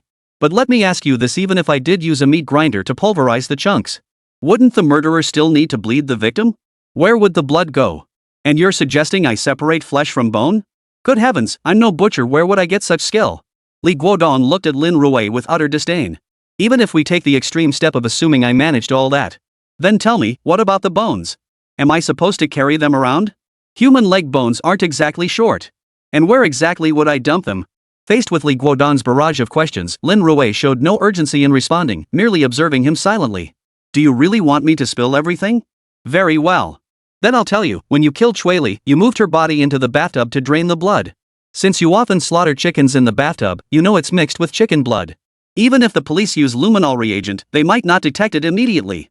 Lin Rui looked at Li Guodong before him. During the bleeding process, you began dismembering her and put all the flesh and organs into a meat grinder. As for whether I'm correct, here's a piece of circumstantial evidence. After your wife went missing, you went to the market and bought 2 chickens. Buying 2 chickens is suspicious? Li Guodong seized upon this, immediately countering, if we follow your logic, wouldn't buying a knife at the market prove it even more conclusively? My knife got dull during the dismemberment, so I had to buy a brand new one. Looking at Lin Rui before him, Li Guodong shook his head. Setting all that aside, let me ask you this, bones can't be minced. So where are the bones? In the landfill. Lin Rui replied calmly. The landfill? Are you kidding me? If I recall correctly, on the very day I reported the crime, you intercepted all the garbage from the residential complex. I was being questioned by you all day that day. I didn't take out the trash. How could I have disposed of it? Li Guodong snorted derisively, seemingly having seized the upper hand. All the counter-evidence came from the police. Li Guodong was confident. Is that so? You should recognize this teddy bear, right? Lin Rui said, pulling out a photograph. Of course. This was the birthday gift Chui bought for the child. Li Guodong narrowed his eyes at it. How could I possibly forget? Very well. Now I'll tell you exactly how the human bones were transferred. Lin Rui slammed the photo onto the table and continued calmly, following the steps we just discussed. After processing the minced meat, you stuffed every single bone into the teddy bear. And on the day you filed the report, you chose to report it as a missing person case. Because you knew missing persons cases aren't handled as criminal investigations, so no police would come to your home to investigate. After you finished your statement, the police would start with surveillance footage and use that information to interview every resident in the vicinity. Lin Rui looked at Li Guodong before him, and you exploited this blind spot under the lamp, keeping the teddy bear stuffed with the hidden bones right in your home. Once the police finished investigating the trash bins, you took your daughter to her tutoring class and made sure she was holding that teddy bear. This is the surveillance footage of you leaving the residential complex. Am I correct? Lin Rui said, producing more evidence. Li Guodong narrowed his eyes as he watched the footage. Taking my child to tutoring class is perfectly normal, isn't it? And having the teddy bear accompany her to school, that's not a big deal, is it? Li Guodong looked at Lin Rui with a puzzled expression. What's wrong with that? I must admit, you're quite clever. After dropping your daughter off at the tutoring center, the teacher stopped you from bringing the teddy bear into the classroom because it was too big. So you had no choice but to take it back. But on your way back, you passed by the store where you bought the teddy bear. In this surveillance footage, you spent 10 whole minutes there. So you weren't just passing by, you deliberately bought a brand new teddy bear. As for your original one, you likely punctured it with scissors and tossed it into a nearby trash bin. Since there's a toy store nearby, it's not unusual for trash bins to contain worn-out stuffed animals. Lin Rui continued calmly. Before long, the garbage truck came to collect everything, hauling all the trash to an incineration plant on the outskirts. Before incineration, the waste undergoes compression. At that stage, the bones get crushed by the compactor into bone fragments before entering the high-temperature incineration process. Even if they weren't compressed or incinerated, if the police investigated the waste facility, the sheer volume of urban waste would make it impossible to gather evidence for an investigation. Lin Rui slowly recounted the entire criminal process.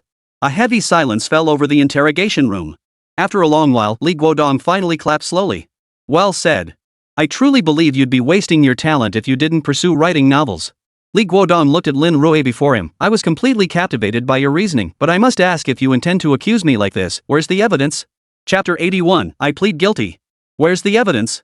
Lin Rui's brilliant deduction left Su Muqing sitting beside him, utterly speechless. Had she not been following Lin Rui around constantly these past few days? She would have instinctively assumed all this information came from Lin Rui's investigations. But precisely because she had been following him all along, Su Muqing knew full well that Lin Rui had absolutely no evidence. Li Guodong was now demanding Lin Rui produce evidence.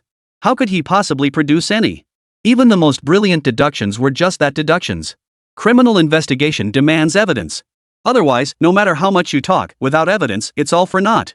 Hearing Li Guodong mention evidence, Su Muqing couldn't help but break out in a cold sweat. Of course there's evidence. Lin Rui flipped open the test report in his hand and placed it before Li Guodong. Is that so? Li Guodong glanced at it. But the conclusion here states no bloodstains were found. What kind of evidence is that? Did you miss this line? There are fingerprints on it. Lin Rui pointed to a line and stated, it clearly states here that after examination, 2 sets of fingerprints were found on the teddy bear, belonging to Li Guodong and Li Zihan. So what if there are 2 sets of fingerprints? Li Guodong froze in place the moment the words left his mouth. Do I really need to spell it out?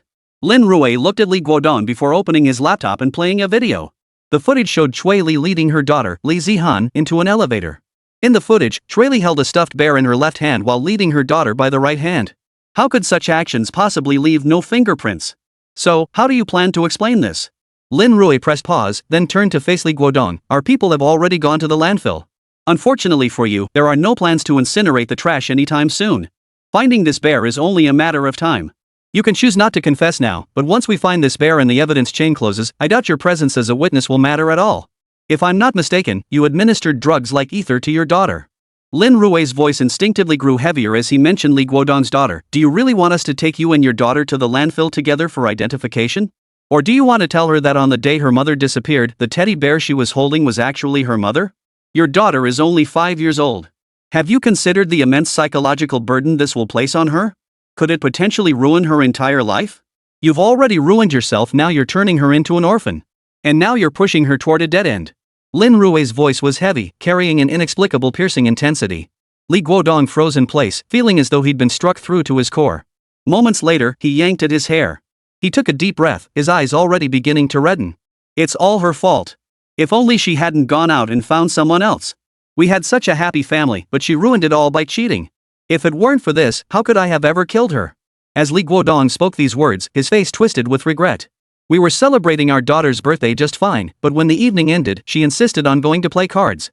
Everyone knows she doesn't play cards. She was just going to meet up with those card buddies. What kind of cards could she possibly play? I said, today is our daughter's birthday. Can we not go out? She said no. In a fit of rage, I hit her. At this point, Li Guodong suddenly choked up. Seeing Li Guodong tearfully before her, even Su Muqing couldn't help but feel a pang of sympathy. She opened the interrogation room door, called out for someone to bring in some tissues, and handed them to Li Guodong. They had been each other's first loves. But family conflicts tore them apart. Years later, they reunited, believing they could finally make it work. Little did they know, one of them would end up cheating. Thinking of this, Su Muqing couldn't help but feel that Li Guodong truly was pitiful. Li Guodong, even if that's the case, you can't kill someone. That's no excuse for murder. Su Muqing snorted coldly. Do you think I wanted to kill someone? Li Guodong glared at Su Muqing with bloodshot eyes. I was just so furious in the heat of the moment. I didn't think it through. I don't know either. That one stab just happened to kill her. After killing her, I panicked. I don't know what came over me that night. Li Guodong said, his expression twisted with anguish. Finished? Lin Rui watched the heartbroken Li Guodong, his fingers tapping lightly on the keyboard. Based on your statement, this was clearly a crime of passion. But what about the facts? You bought that teddy bear days before. This proves you had already planned this crime long ago and carried out the murder with premeditation. I suspect you either stored the teddy bear at the store or somewhere nearby. Lin Rui spoke calmly, verifying this won't be difficult. We'll find the evidence sooner or later. So, are you still not ready to tell the truth? Lin Rui stared at Li Guodong before him, unconsciously emphasizing his final sentence with added intensity. Li Guodong's sobs gradually subsided as he turned to Su Muqing. I won't say anything. I demand to consult a lawyer. I won't say a word until I see one. So it seems you understand the law? Lin Rui rose with a smile, then flashed the lawyer's license in his hand. But I'm afraid I'm actually the lawyer. You don't have to hire me as your defense attorney, but as a lawyer, I can stand on the side of justice and talk with you. Based on the evidence the police currently hold, a normal sentencing would mean you're dead on the spot. Even if you have a lawyer to keep appealing the case, the best you could hope for is a death sentence with a 2-year reprieve. That would require endless appeals, and the one suffering through that ordeal won't be anyone else but your own daughter. Given that, I'd rather advise you to confess everything outright. Perhaps the court might consider your voluntary surrender as a mitigating factor and sentence you to death with a 2-year reprieve. Lin Rui stared at Li Guodong before him. You've already inflicted psychological trauma on your daughter once. Do you intend to keep hurting her? You want your daughter to be unable to hold her head up in front of anyone, to carry the stigma of having a murderer for a father for the rest of her life. You should know better than anyone that in this society, once you serve time behind bars, the stares of ordinary people upon your release can kill you alive. And what about your daughter? You'll die and be done with it, but what about her? She'll endure a lifetime of contemptuous stares. She'll be an orphan forever. How can you possibly justify this to her? Lin Rui's words struck Li Guodong like heavy hammers, pounding relentlessly into his heart. He stared intently at Lin Rui for over 3 minutes before finally exhaling. I plead guilty. I'll confess everything. Chapter 82, Law Firm, Open for Business. I plead guilty. When Li Guodong uttered those words, Su Muqing, seated across from him, also exhaled in relief. Lin Rui looked at Li Guodong, gazing at him for a moment before slowly turning and walking away. The moment he stepped out of the interrogation room door, the heavy burden weighing on his heart was finally lifted. His entire body relaxed as his nerves finally unwound. He staggered and leaned against the nearby wall, gasping for breath. Being a detective is no walk in the park. Constant all-nighters, chronic sleep deprivation. During interrogations, it's a battle of wits and wills with suspects. It's incredibly taxing on both mind and body. Lin Lu, are you feeling unwell? The officer beside him immediately stepped forward, intending to support Lin Rui and ask him a few questions. I'm fine, just feeling a bit drained. Lin Rui glanced at him before slowly making his way to the nearby table. The officer said nothing, merely walking over to the water dispenser and pouring a cup of warm sugar water. After drinking it, Lin Rui felt considerably better. Lin, we often experience low blood sugar. That's why we always keep sugar by the water dispenser. Just drink some warm sugar water. The officer explained cheerfully. Lin Rui glanced at the water dispenser and murmured a quiet thank you. He had merely endured an interrogation. But these detectives in front of him did this kind of work every day, enduring the same ordeal he had just faced. After sitting for about half an hour, Su Muqing emerged with her team. You two, head straight to the landfill. Search every corner of the suburban dump if you have to find that teddy bear. You two, go question toy stores near Li Guodong's residence. Find out if he purchased a teddy bear. And you lot, start dredging the sewers immediately. Look for any remaining human tissue fragments, even the smallest pieces will do. I'll report this to the Provincial Bureau immediately. All available officers in the vicinity will be assigned to support you. You must find those tissue fragments. Su Muqing swiftly issued the operational orders. Watching her speak, Lin Rui let out a faint smile. Most likely, they'd obtained a reliable confession. Now it was time for the detectives to do their job. As Lin Rui pondered this, he noticed a figure sitting down across from him. Su Muqing picked up the teacup in front of her and took a sudden, deep sip. She seemed completely unaware that this cup had been used by Lin Rui. How did you figure it out? Su Muqing's face was filled with astonishment. Murder, dismemberment, even diving into the sewers. And the stuffed bear incident. All the pieces finally clicked into place. Honestly, Lin Rui sounded so utterly certain during the interrogation, as if he'd already gathered every last piece of incriminating evidence. No, even if he had gathered all the evidence, it couldn't possibly be this comprehensive. I just got lucky, I guessed everything right. Lin Rui gave a faint smile. The time limit's almost up and I just wanted to give it a shot. Forget it. The real grind starts now. The sewers are filled with sewage. We'll have to sift through every single piece. Right now, I'm just hoping the landfill results come back first. That way, once the evidence is confirmed, even if we only find a small tissue fragment in the sewage that tests positive for Chueli, it'll close the loop. Su Muqing glanced at the time. I need to report to the chief. I can't stay with you. You're on your own. Yeah, no worries. Don't mind me. Lin Rui shook his head, signaling he could handle things on his own. Su Muqing hurried toward the chief's office with the preliminarily organized materials. Commissioner, I request to redeploy all available officers from the entire Handong Municipal Bureau into the 3rd search team. Here is the complete interrogation process and the confession documents. Su Muqing looked at the chief as she spoke. Uncle Li, this Lin Rui is truly a genius. I was present throughout the entire investigation. He obtained evidence almost simultaneously with me. But how did he manage to get Li Guodong to confess through interrogation alone? You must understand, Li Guodong is no ordinary criminal. His psychological resilience and criminal sophistication rank among the highest I've ever seen in any criminal. After completing her report, Su Muqing seemed like an eager elementary school student seeking knowledge. Commissioner Li remained silent, simply inserting the USB drive and carefully reviewing Lin Rui's interrogation footage. The interrogation played back at double speed. After watching, Director Li sat in his chair, silent for a long time. This Lin Rui, has he truly received no formal training? No, he's just a newly graduated intern lawyer who recently obtained his bar license. Su Muqing shook her head. For Lin Rui to be involved in such a major criminal case and serve as an expert consultant, they must have thoroughly investigated every aspect of his background beforehand. And precisely because they had investigated him, they were so curious about Lin Rui. Keep this video on file. We'll also prepare to hold a case-solving study session. I want Lin Rui to be the presenter. The techniques he employed here, even veteran detectives with over 20 years on the front lines wouldn't wield them with such mastery. If he truly hasn't received formal training, then the only explanation is that he's a genius, a Sherlock Holmes-level genius. Director Li couldn't help but praise him. A Sherlock Holmes-level genius. Su Muqing's beautiful eyes widened as she looked at Director Li.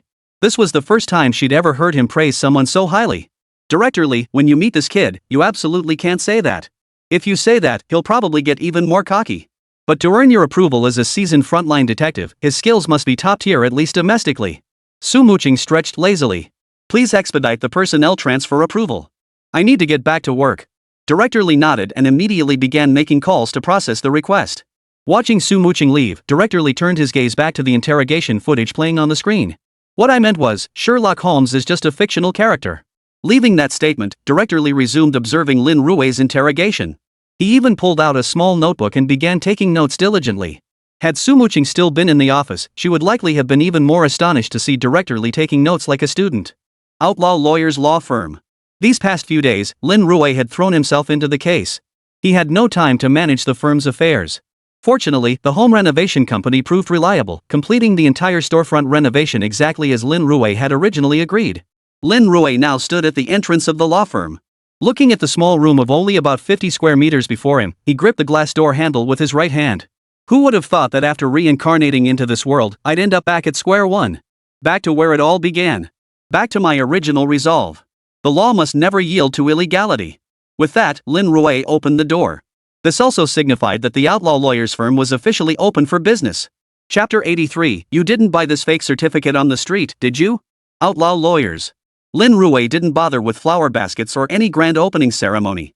It was just like that, quiet and unassuming. He casually bought 2 steamed buns and returned to the shop to eat breakfast.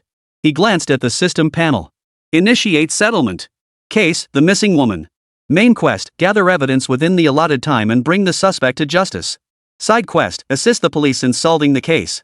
Rewards will be issued based on the time taken to solve the case and the validity of the evidence provided. Current status, completed. System is processing settlement. Current rating, I. Rewards have been dispersed. Eye of Insight, an upgraded version of Incite Eye, capable of swiftly identifying flaws in communication to help the host decisively defeat opponents. Applicable conditions, trial debates and investigative interrogations. Must be triggered based on partial but complete evidence. Glancing at the settlement details on the system panel. Eye of Perception? Lin Rui murmured to himself, carefully reading the description of the insightful eye. Quickly find flaws and crush the opponent? Lin Rui stroked his chin. This skill is far more effective than insightful eye. While both rely on evidence, incite eye searches for clues without knowing if they're valid or crucial. Take this evidence-gathering phase, for instance. I did sneakily use insightful eye, but I was scanning the pool clearly invalid evidence. Wasted a chance for nothing. But the eye of discernment is entirely different. Lin Rui reflected on the investigation. It had indeed involved some luck. Had he not already guessed the truth with near certainty, Li Guodong would never have confessed. But future cases? He couldn't guarantee he'd guess correctly every time. But with the eye of discernment, it would be a whole different story. By extracting meaningful information through interrogation, it drastically accelerated the case-solving process. This was practically a physical cheat code more reliable than a lie detector. A smile spread across Lin Rui's face. Especially when a criminal had spent considerable time crafting what they believed to be a flawless lie. Lin Rui raised his right hand and pointed at the suspect. You scheming little frog. There is only one truth. Shattering the other's resolve outright. After claiming one reward, Lin Rui turned his eager gaze toward another. Ding. Completed the lawyer's growth path beginner quest. Quest, establish your own law firm. Current completion time, 5 days requirement, 7 days. Reward, 1 million cash, plus a randomly selected legal assistant. The lawyer's path beginner quest. 1 million cash. This would certainly solve my immediate financial crisis. Not only that, but with this money, I can continuously recruit lawyers. Gradually expand my team. Only then could he help more people seek justice. As for the first task, I need to find a qualified paralegal. Now that I have a law firm, cases are bound to come in. Having a few assistants will make things move much faster. Lin Rui muttered to himself before glancing back at the system interface. The system had mentioned it would randomly assign him a legal assistant. But when would it arrive? Just as he pondered this, a young woman dressed in a Taoist robe and carrying a peachwood sword approached Lin Rui's door with quick steps. Excuse me, are you hiring legal assistants here? Hearing this, even Lin Rui instinctively froze. Hiring a legal assistant? He hadn't even posted a job listing yet.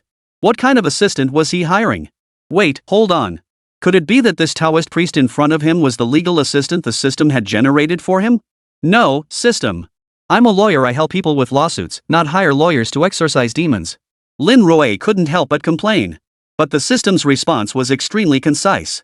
Legal assistant automatically selected. Proceed? Note, once abandoned, the draw opportunity is void and will not be redrawn. Give up? Of course he couldn't abandon it. Why would I choose to abandon a card I earned through my own skill? Well then, I guess I'll just have to bite the bullet. We do need a technique assistant, but your attire. Lin Rui looked at the young girl before him. She wore a Taoist robe with an ethereal, otherworldly air, and the peachwood sword at her back bore the mark of a master's skill. Could someone like this really be a Taoist priest? The thought made Lin Rui inwardly doubt. Oh, I just got back from a comic convention. I was cosplaying Feng Baobao from One Punch Man. See? I even brought all the props. The little girl spoke, then swiftly drew a kitchen knife from her waist. Holy crap! The moment Lin Rui saw that kitchen knife, his eyelid twitched involuntarily. This was definitely not a prop. It was the real deal. Looking at the little girl's appearance, aside from her Taoist robe making her look less like Feng Baobao, everything else was nearly identical. The little girl wore no makeup whatsoever, her gaze sharp and piercing. Wait, you carry a real knife with you? How do you even take the subway with that? Lin Rui stared at the gleaming blade, his face contorting in disbelief. Subway? I don't need that thing. We Taoists practice asceticism. We walk everywhere we can instead of taking vehicles. Besides, the subways all twists and turns underground. Better to soak up the sun above and absorb the yang energy. The young girl muttered under her breath, then flicked the knife before her and swiftly sheathed it at her waist. That single move alone made Lin Rui feel like he was seeing Feng Baobao in action. So, what's your name? Why don't you introduce yourself first? Lin Rui gestured for her to sit down. The young girl replied in a solemn tone, My name is Fenglinger. My master gave me this name. I currently live on the nearby mountain. Fenglinger, living in the nearby mountains? What else could she be but a Taoist priestess? Lin Rui couldn't help but pause. This system was way too unreliable. No, do you know what a lawyer is? Or rather, have you passed the bar exam? Beads of sweat formed on Lin Rui's forehead as he glanced at Fenglinger before him. This? Of course. Fenglinger nodded with a smile, then reached into her shoulder bag and pulled out a credential. See? I've got my credentials right here. However, what she placed on the table wasn't a lawyer's license at all. It was a Taoist priest's certificate. Holy cow! This was the real deal, a certified Taoist priest. Lin Rui instantly felt his face go pale. If she hadn't been an adult, he'd have sworn some brat was messing with him. Oh, sorry, I grabbed the wrong one. Feng Linger noticed Lin Rui's displeased expression, looked down, and apologetically tucked the ID back into her pocket. This is my actual lawyer's license. I've passed the bar exam. Feng Linger flashed her license, and Lin Rui finally exhaled in relief. But then he thought, wait a minute, could this little minx have bought a fake one off the street? Chapter 84, Don't worry, someone's trespassing. Lin Rui carefully examined the other person's credentials. At the same time, he had her pull up the electronic version of his exam results on the official website. Only then did he believe Feng Linger was absolutely a qualified lawyer. A lawyer who passed the bar exam. Well, I hear Taoist priests make good money fortune-telling, feng shui. Why did you choose to become a lawyer?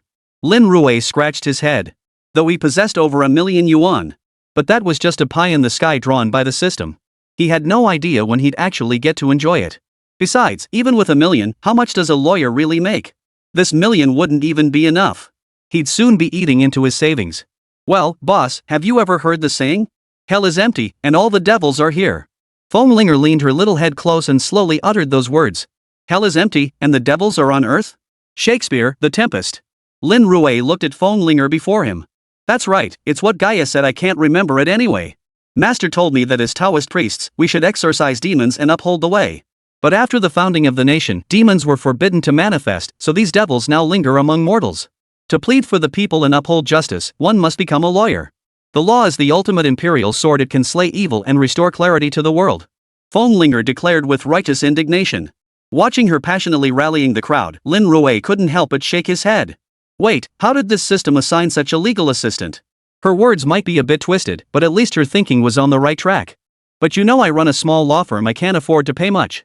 Lin Rui looked at Feng Linger across from him. That's fine. I only have one request. Feng Linger looked up at Lin Rui. You have to provide me with 3 meals a day, and every meal must include meat. Meals? Of course, that's no problem. Feng Linger glanced down at her chest. After all, you need to eat well to develop properly. Lin Rui. No problem at all. Lin Rui nodded in agreement. Additionally, based on the base salary standards of Hannong province, you'll receive a monthly salary of 2,000 yuan. Wait, boss, you mean not only do I get free meals every day, but I also get a salary of 2,000 yuan? Feng Linger's eyes widened in disbelief. She stared at Lin Rui in disbelief. Yes, but you have to come every day. There's a lot of paperwork to organize. You've been through the bar exam, so you should be able to categorize cases and such. Lin Rui repeated. Of course I can handle it. Back when I was up in the mountains, I worked for my master every day and could only eat vegetables. Honestly, I was always hungry. Now, just organizing documents means I get meat with every meal and a little extra cash. Boss, you're truly too kind. Feng Linger beamed like a child. She almost pulled out the kitchen knife and started swinging it around. Lin Rui was genuinely speechless, but with such a clumsy yet loyal assistant, his entire law firm suddenly felt full of life. And she didn't even charge a dime. Oh, right, there's a break room in here. I was planning to take my lunch break here. It's yours. That way you won't have to run around everywhere for work. Here's the door key. You can change the lock when you get here. Lin Rui handed the office keys to Feng Linger. Honestly, having Feng Linger stay here solved the commute problem and meant someone could watch over the law office, killing 2 birds with 1 stone. Save where you should save, spend where you should spend. That's the way to go. Wow, boss, you're so kind. You know I'm usually a total sleepyhead, so having me live right at work is perfect. Feng Linger's eyes began to sparkle again. She practically idolized Lin Rui. Lin Rui gave a helpless, wry smile and shook his head. Aren't Taoist priests supposed to get up early? Yeah, they usually get up at 5 o'clock. But I just can't get up that early, so I got kicked out. Master said I was setting a bad example for the other junior disciples. Feng Linger placed her hands on her hips and shook her head helplessly. I only sleep an extra hour, I get up at 6. Well, actually, our law firm only needs to open at 9. You can get up whenever you want. Lin Rui added softly. Whoa! Feng Linger exclaimed again, her eyes widening. You mean I can sleep until 8? Well, even if you get up at 8:50, it's fine as long as we open by 9. Lin Rui looked at Feng Linger. This little girl before him must have been living in the mountains for so long that she'd become a bit simple. She seemed completely untouched by the ways of the world. You're so kind, boss. Oh, right. Feng Linger leaned in excitedly, her nose nearly touching Lin Rui's. Her wide eyes scanned him intently before she declared, Boss, your face tells me something big is coming your way today. Not only that, but fortune shines brightly upon you. I can practically hear the echoes of great luck resonating from your face. Boss, why don't you pop over to the lottery shop next door and buy a ticket? You might just hit the jackpot. Feng Linger slowly withdrew her little head. A powerful echo of fortune? I even heard the echoes of life itself.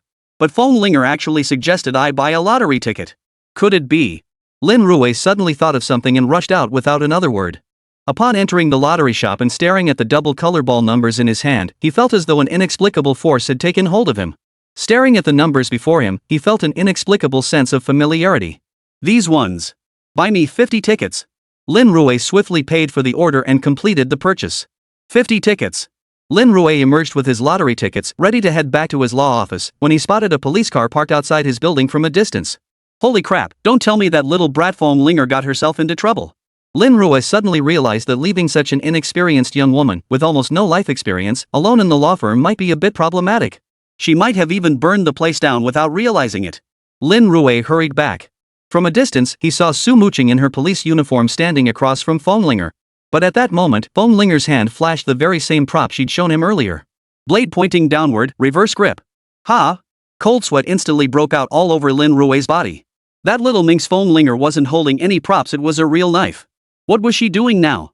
Pointing a real knife at the police officer in front of her?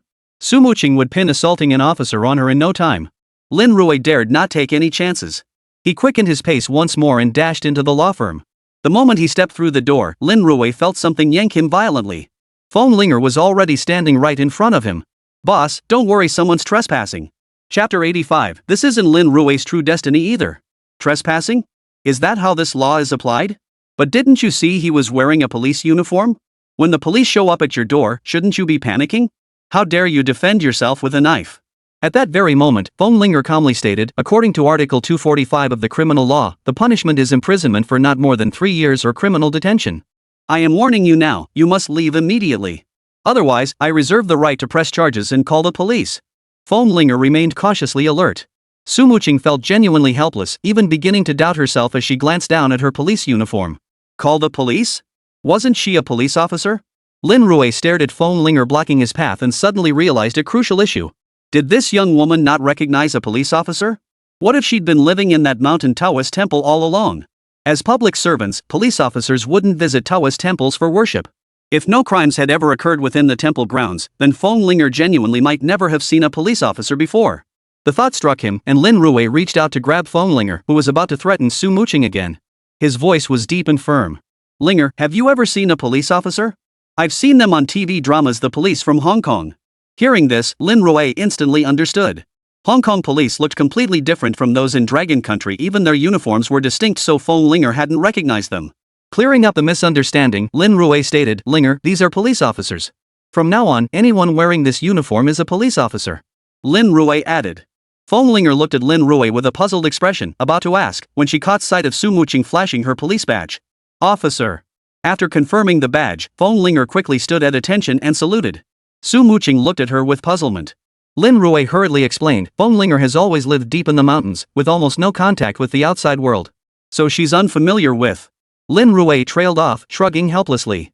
Does she have an ID card? Su Muqing asked professionally, gesturing for Fong Linger to present her documents. Only after confirming there was no human trafficking involved did Su Muqing relax. Sorry, it's just a professional habit. Su Muqing muttered under her breath before beginning to look around the law office. Her gaze lifted to the wall, where a bold calligraphy piece caught her attention. No lawsuits under heaven.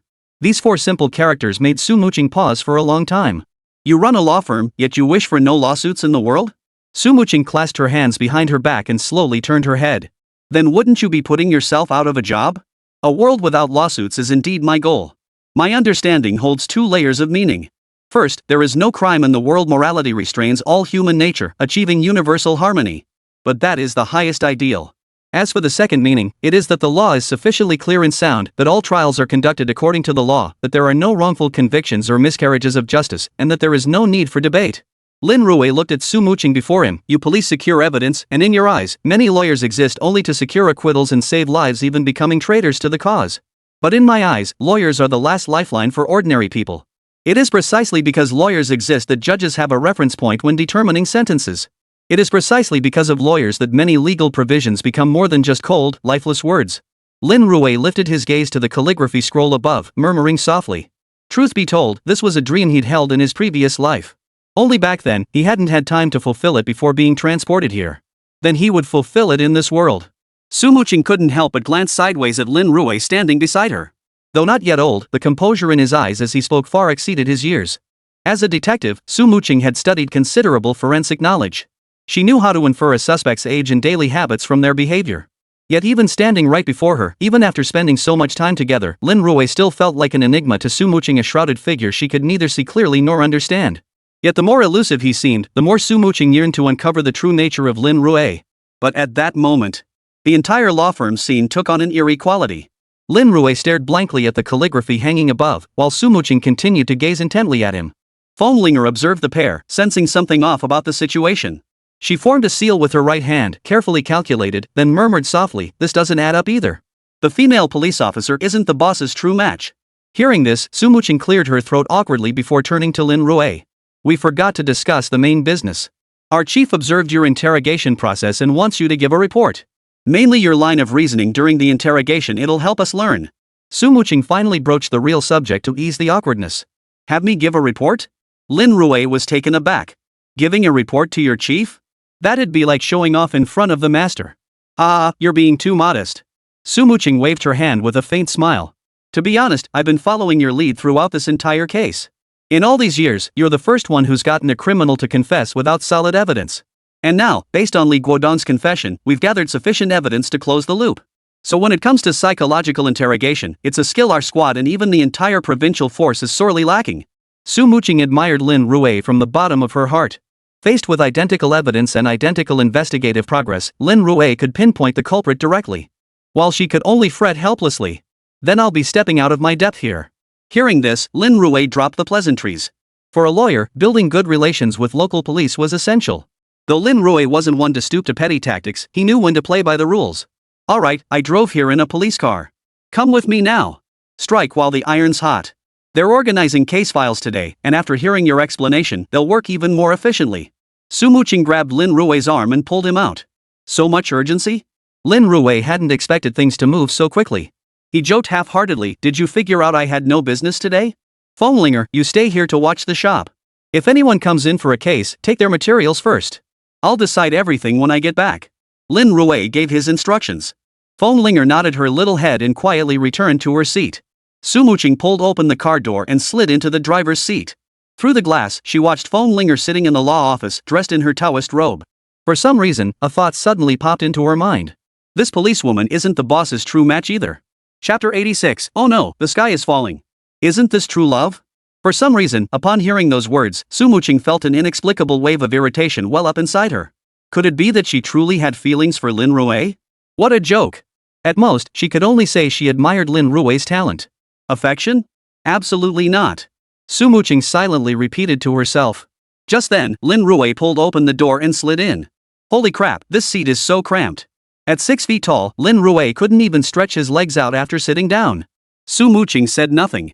She watched as Lin Rui fastened his seatbelt, then stomped on the gas pedal. Whoa, holy crap. Lin Rui had planned to adjust his seat after buckling up. But the moment he fastened his own, Su Muqing slammed the gas pedal and took off. Lin Rui nearly bounced up and hit his head. He had barely muttered under his breath when he turned to see Su Muqing's icy expression. Lin Rui immediately swallowed the words he'd been about to say. Wait, Su Muqing has the character for sunshine in her name, but why does her entire face resemble frost? Fortunately, despite her speed, Su Muqing was an excellent driver. She delivered him safely to the police station entrance.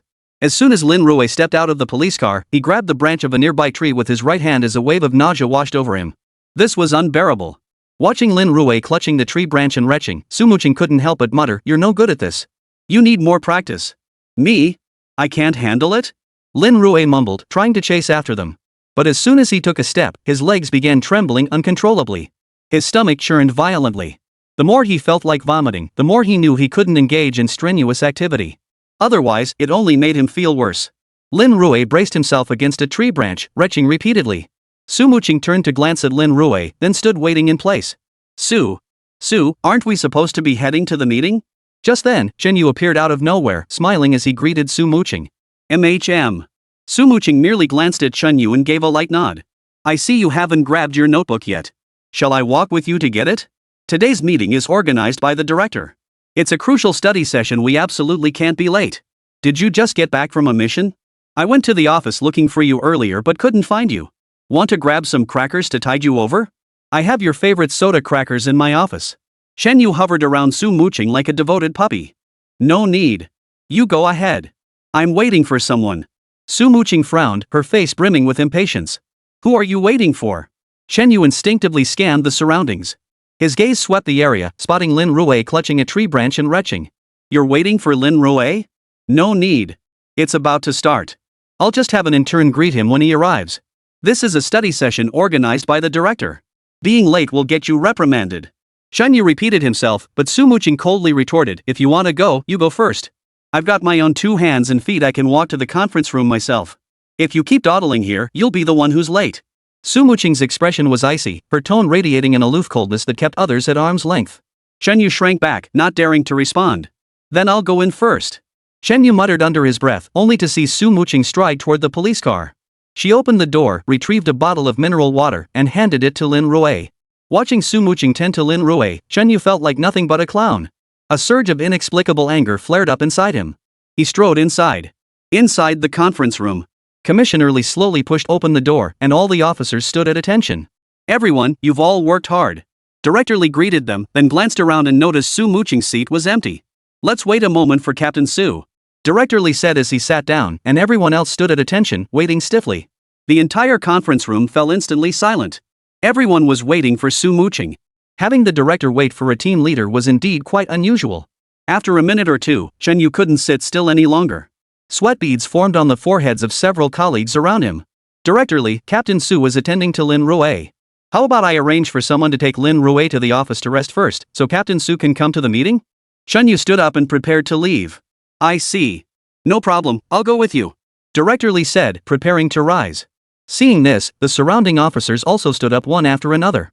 Seeing this, Shen Yu hurriedly waved his hands. No, Director Lee, there's no need to trouble you. Lin Rui is just a young lawyer assisting our squad with the case. There's no need for such a big fuss. I'll just send a few people to handle him. It won't interfere with your meeting. Shen Yu spoke as he reached for the door handle. But he suddenly noticed that after uttering the words send him away, the expressions of many leaders present shifted subtly. Even Director Lee, who had maintained a smile throughout, saw his expression gradually freeze. What did you just say? You want to send Lin Rui away? Well, if that's the case, I see no point in continuing this meeting. Director Lee's voice dropped slightly as he turned to look at Shen Yu's immediate superior beside him. Caught off guard by the reprimand, Shen Yu felt his head buzzing with confusion, struggling to grasp what was happening. Almost simultaneously, his gaze fell upon Su Muqing's empty seat. Instantly, it dawned on him. It must be that. The director must have blown his top because Su Muqing was late. Then the director realized that if he went out to deal with Lin Rui, that would waste more time. A whole meeting, with so many people waiting for just 2 individuals. Any leader would lose their temper. Anyone would be furious. At that thought, Shen Yu suddenly stood up straight. Director, don't worry. Captain Su will be here any minute. I'll send Lin Rui away right now. It won't take long, I'll bring Captain Su back immediately. With that, Shen Yu turned to leave. Just as he turned, the conference room door swung open. Su Muqing entered, leading Lin Rui with her. Seeing Su Muqing, Shen Yu instinctively breathed a sigh of relief. Su Muqing had finally arrived. Now that everyone was present, the meeting could begin. But his gaze shifted slightly backward, catching sight of Lin Rui following behind her. Wait, Captain Su, this is an internal training meeting. Why did you bring Lin Rui in? The director just blew his top. If you keep messing around like this, I won't be able to save you when you get reprimanded. Shen Yu leaned closer to Su Muqing and lowered his voice to warn her. Su Muqing ignored Shen Yu, walked a few steps forward, and stood before Director Lee. Director Lee, I brought Lin Rui over for you. What? Brought him over? Shen Yu's face was etched with utter bewilderment. What does that mean? Suddenly, Director Lee's earlier words flashed through his mind. Could it be that Lin Rui was the one giving the report this time? No wonder Director Lee said earlier that if they could get rid of Lin Rui, this meeting wouldn't even be necessary. Recalling the looks the leaders had given him earlier, Shen Yu felt as if the sky had fallen. Just as these thoughts surfaced, Director Lee greeted him cheerfully from across the table. Young Lin, such promise at your age. Impressive, very impressive. We invited you here mainly to share your approach to interrogation. Chapter 87, New Identity, Criminal Investigation Consultant. Commissioner Lee, you flatter me. I've just been lucky. Lin Rui mumbled in explanation. Excellent. It's truly rare for a young man to remain so humble after achieving success. Commissioner Lee patted Lin Rui on the shoulder. Alright, I'll let you take the floor now. I'm eager to hear your interrogation approach and pacing. Saying this, Director Lee picked up his notebook and left the central seat open for Lin Rui.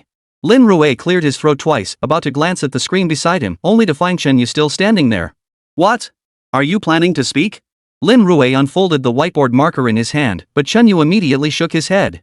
No, I'd rather hear your take on it. Chen Yu swiftly returned to his seat. Lin Rui glanced at the group and bowed deeply. I hope this isn't just a lecture, but a mutual discussion. If I happen to overlook anything, feel free to jump in and discuss it. This will make the atmosphere more lively, and we'll all learn more from each other. With just a few words, Lin Rui eased the previously tense atmosphere of everyone bracing for a lecture. Captain Su has likely already covered the entire investigation process with everyone. Secondly, the primary basis for this trial is the diagnostic report on the teddy bear. The absence of Chui Li's fingerprints on it raised my suspicions and gave me the confidence to proceed with the interrogation. You've all seen the interrogation footage. Initially, several questions I posed were easily countered. Later, I introduced the light switch issue. Even with Li Guodong's strong counter-surveillance awareness, he would have to think twice about turning off the lights. This was an objective factor beyond his control. With so many people in the complex, if he had actually turned on the lights, someone would have seen it, maybe a resident in the building across the way, a patrolling security guard, or a neighbor heading out for a night on the town. Lin Rui paused briefly here. Li Guodong didn't object to this point. He argued that leaving the lights on could simply mean he forgot to turn them off. But conversely, that implies he admitted he did indeed leave the lights on at night. At this point, several people present couldn't help but frown. Attorney Lin, we still have doubts about this point. Let's be honest, it's not unheard of for people to forget to turn off their lights and leave them on all night. But how did you deduce that Li Guodong's statement proves he must have committed the crime that night? As Lin Rui finished speaking, someone raised their hand to voice their question. Of course, if it were you, and you forgot to turn off the lights at night, what would you say? Would you suspect something and say, did I forget to turn off the lights? But Li Guodong instinctively jumped straight to explaining why he hadn't turned them off. These are two different things.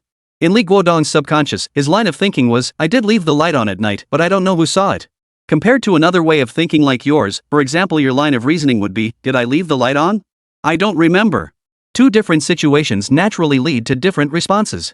Lin Rui offered his explanation, and the questioner sat down, looking as if he understood yet didn't quite grasp it. Of course, turning on the light doesn't prove he was definitely committing murder. But my interrogation technique was to present three pieces of evidence consecutively, the light being on, the time discrepancy, and finally the teddy bear. Regarding the light and the time discrepancy, I stated them with absolute certainty. Li Guodong immediately countered, even resorting to mockery. At that point, his mindset shifted to believing you absolutely had no evidence against him. So if you have no evidence, you're just bluffing me. It was precisely this mindset that made him demand proof for the first 2 points immediately. Just as he hoped, I couldn't produce any solid evidence. Lin Rui paused slightly as he observed the situation before him. Failing to produce compelling evidence twice only bolstered his confidence, leading Li Guodong to believe every interrogation phase was firmly under his control. But on the third time, Lin Rui deliberately emphasized his words, the third time, concerning the teddy bear, that was the only piece of evidence we had verified. Yet the Li Guodong we faced believed we were completely caught in his rhythm, a Li Guodong brimming with confidence. So when I presented the evidence then, it shattered all his confidence. When anyone is shattered in their area of greatest expertise, or rather, their strongest confidence, that's precisely where their defenses crumble most easily. This is my ultimate tactic to shatter his psychological defenses. Lin Rui looked up at everyone present. His speech had been delivered at a rapid pace, the rhythm so intense it had left them nearly breathless. Now that he paused, many instinctively reached for the water cups before them, taking a sip of tea. Director Lee found himself clapping without realizing it. In an instant, thunderous applause filled the conference room. Excellent. That was brilliantly delivered. Su Muqing, you should take notes. If I recall correctly, during the initial interrogation of Li Guodong, your assessment was that his psychological resilience was simply too strong, we couldn't break him. It seems we still haven't mastered the rhythm and methods of interrogation. Breaking down psychological defenses is indeed an area where we fall short. At this point, Director Lee rose slowly. In light of this, we intend to hire Lin Rui as our criminal investigation consultant, specializing in psychology and interrogation. Hiring him as a criminal investigation consultant? During criminal investigations, it's common to engage various consultants, psychology experts, professional profilers, and others. For instance, profilers who can reconstruct an entire appearance from just the eyes. Accepting this role would allow him to engage more effectively in cases, a position with both advantages and disadvantages for Lin Rui. The upside, naturally, is that an official title carries more weight than an unofficial one. The downside is that he might have to spend excessive time assisting with criminal investigations. But Lin Rui only hesitated briefly before agreeing. Chiefly, this is truly an unexpected honor. Lin Rui accepted the appointment letter with a look of genuine surprise. No problem. It's what you deserve. Commissioner Lee chuckled as he patted Lin Rui on the shoulder. With your help, young man, we'll be able to build up a wealth of interrogation case studies. This will be immensely beneficial for criminal interrogation work across our entire province, even nationwide. Hearing Director Lee's words, Lin Rui stood beside him and smiled. Xiaosu, Lin Rui has worked hard coming all this way. This training session has been incredibly valuable for us. It's getting late now. Drive Lin Rui back, grab a bite to eat on the way. You young folks should chat more. Commissioner Lee cheerfully made the arrangements. Have Su Muqing drive me back? Are you kidding me? Me suffering again? No way. Lin Rui blurted out almost instinctively. But the moment the words left his lips, a cool, detached voice echoed his refusal in perfect unison. No way. Chapter 88, A New Case, An Unwinnable Case? Lin Rui turned to look at Su Muqing behind him. Their eyes met briefly before Su Muqing turned to Chiefly, I still need to organize the case files. Didn't you say you wanted to solidify this case into a classic precedent? I participated in the entire investigation and evidence collection process. Plus, I just heard Lin Rui explain the entire interrogation process today. There's no better time than the present to compile the case files. Hearing Su Muqing speak, Chiefly was about to add a few more words. But Lin Rui interjected at just the right moment. No, I'll walk back on my own. Get some exercise, it's good for you. Lin Rui said softly. Very well then, Xiaosu, please see Mr. Lin out. Since Lin Rui had spoken, Director Lee said no more. Roger that. Su Muqing led Lin Rui toward the entrance of the police station lobby. The moment they reached the doorway, a heart-wrenching wail pierced the air. Honorable magistrates. Please vindicate my son. My son could never have committed murder. This is all a setup to frame him. Honorable magistrates, you must vindicate my son. He absolutely could not have committed murder. Outside the station entrance, a woman nearing 50 knelt on the ground, clutching a banner. Hearing the commotion, several officers rushed out from inside the station. Aunt Lu, please don't kneel here. Our investigations are based on evidence. Several young officers, clearly familiar with Aunt Lu, spoke as they tried to help her up. What evidence? Evidence fabricated by someone framing him? How can that be considered evidence? Aunt Lu shouted, struggling and dodging the officers who had come to assist her. Help me. This is all a setup. And the murder weapon? That was planted too. It's all a setup. Why won't you listen? My son, it's my failure as a mother that I can't clear your name. Aunt Lu kept shouting from the sidelines until the officers finally helped her to a nearby bench and began trying to calm her down. Captain Su, what's going on here? Lin Rui turned to look at Su Muqing beside him. This case is actually quite straightforward. One person killed another. The murder weapon was found, and it had the suspect's fingerprints on it. The victim's phone also contained text messages sent by the suspect, inviting him to the crime scene. The entire chain of evidence forms a closed loop. The suspect first sent the text message, then carried out the murder. But for some reason, the child's mother insists he's absolutely innocent. Even the suspect maintains it was self-defense, not premeditated murder. Captain Su briefly outlined the case. Now that Lin Rui was especially appointed criminal investigation consultant, informing him didn't involve any breach of confidentiality. Self-defense? Lin Rui's eyes narrowed slightly. This was a legal provision that had lain dormant for a long time. It was originally established to protect against unlawful attacks. But over the years, the definition of self-defense remained ambiguous. Thus, it has never been invoked. Thus, it had another name. Article 20. Article 20 of the Criminal Code, Legitimate Defense. That's correct, but it's highly improbable. We examined the body 9 stab wounds in total. The first strike was fatal, and 8 more were delivered afterward. This can't possibly be considered self-defense. Lin Rui, as a lawyer, do you think this clause would hold up? Faced with this question, Lin Rui shook his head. I can't say for certain. Based on the current provisions, it's highly likely to be deemed excessive self-defense. The key lies in verifying whether the victim was already dead after the first stab, or had lost the ability to resist. Lin Rui added. To categorically assign a case to a specific criminal law provision without knowing the precise details is an extremely irresponsible statement. But based on the forensic examination and the suspect's confession, it's confirmed that after the first stab, the victim had already lost the ability to resist. Su Muqing shook her head. So even if it goes to court, it'll be hard to get a ruling of self-defense. As they discussed, Lin Rui and Su Muqing reached the parking spot. Just as Lin Rui reached for the door handle, he was abruptly pulled back. Turning, he saw it was Aunt Lu, the woman who had just been crying out her innocence. Young man, you're a lawyer, right? I want to hire you to represent me in court. Trust me, my son Zhang Chengming has always been a good kid. He absolutely couldn't have killed anyone. He absolutely couldn't have killed anyone. Aunt Lu kept shouting. Su Muqing noticed the commotion and hurried over. Aunt Lu, our criminal investigation team is only responsible for gathering and securing evidence. As for sentencing whether Zhang Changming committed intentional homicide, that's for the court to determine. But based on the current evidence. Su Muqing tried to offer further explanation, but Aunt Lu shoved her away abruptly. You said it yourself, it's going to court. What's wrong with me hiring a lawyer? Or is there something fishy going on? Don't you want my son to live? Let me tell you this, if my son dies wrongfully accused, I won't live either. What makes you so special? It's just a uniform you wear. I'll blow up your chief's house myself. We're all going to die anyway, let's see how long you officials last in the underworld. Aunt Lu muttered, her eyes bloodshot and her entire being consumed by hysteria, her mental state deteriorating rapidly. She clutched Lin Rui's hand tightly, repeating over and over, "Save me. I'll give you anything if you can save my son. Save my son."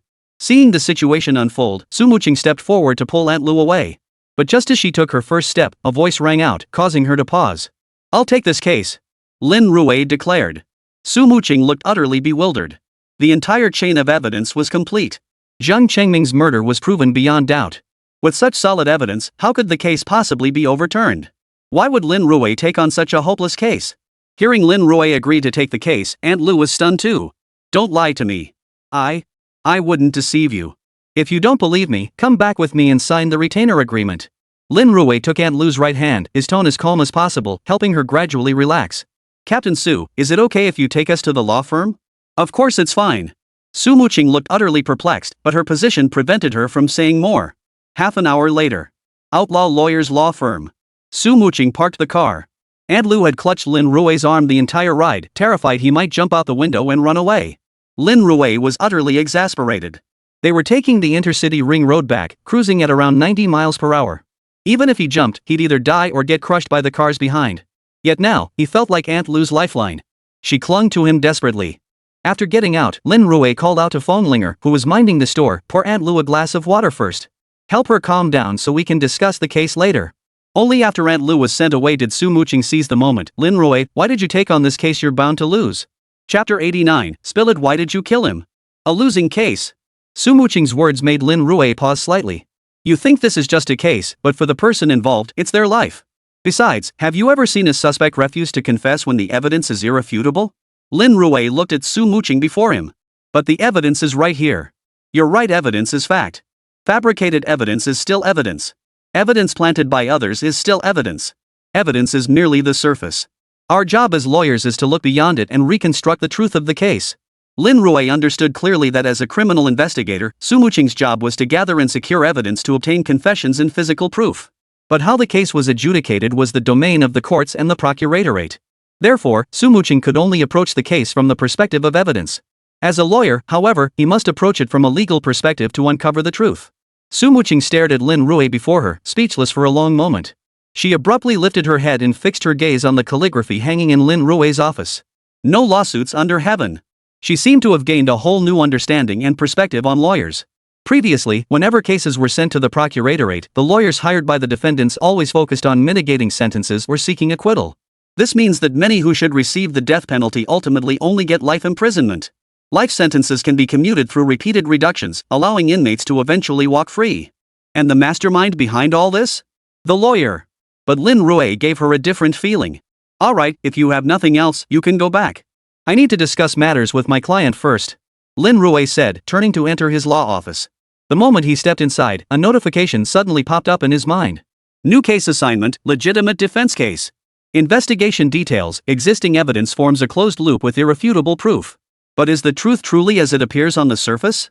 Uncover the hidden evidence beneath the surface and identify the real culprit. Mission difficulty, S rank. Host may choose to accept or decline. Refusal will trigger a reassessment of host's capabilities. Staring at the system panel notification. The former Lin Rui had merely speculated that an unknown truth might be concealed within. But now, staring at this system interface, he was utterly convinced of his suspicions. Evidence doesn't speak for itself. More crucially, the system had added a final line. Refusal would necessitate a reassessment of one's capabilities. Refusing would be admitting he wasn't up to the task. How could a man ever say he couldn't do it? At the law firm, Fenglinger chatted with Aunt Lu, whose emotions gradually stabilized. Upon seeing Lin Rui push open the door and enter, Aunt Lu immediately stood up, her hands fidgeting nervously as she wiped them. She hesitated, wanting to shake hands but feeling it might be inappropriate. It's fine. Since I've accepted the case, I'd like to ask a few questions about the details. Lin Rui looked at Aunt Lu across from him. I've heard the basic outline of the case. Zhang Changming stabbed the victim, Su Gang, to death with a knife, delivering a total of 9 blows. Zhang Changming's fingerprints should be on the knife, along with the victim's blood and DNA. I trust Captain Su has already secured this evidence. I'll also verify the existing evidence with the police. But now I want to ask, is there anything else you haven't mentioned or any points you find suspicious? Lin Rui looked at Aunt Lu in front of him, inquiring about the case. Honestly, I don't know. When Changming committed the murder, I was at work. The police suddenly called me and told me to go to the station. That's when I saw Changming. He was covered in blood, claiming he was innocent and begging me to find a way to help him. Recalling that day, Aunt Lu couldn't hold back her tears. Lin Rui pulled a tissue from the side. So you're saying that on the day of the incident, Changming claimed he was innocent, and that's why you've been adamant he's innocent? Yes, absolutely.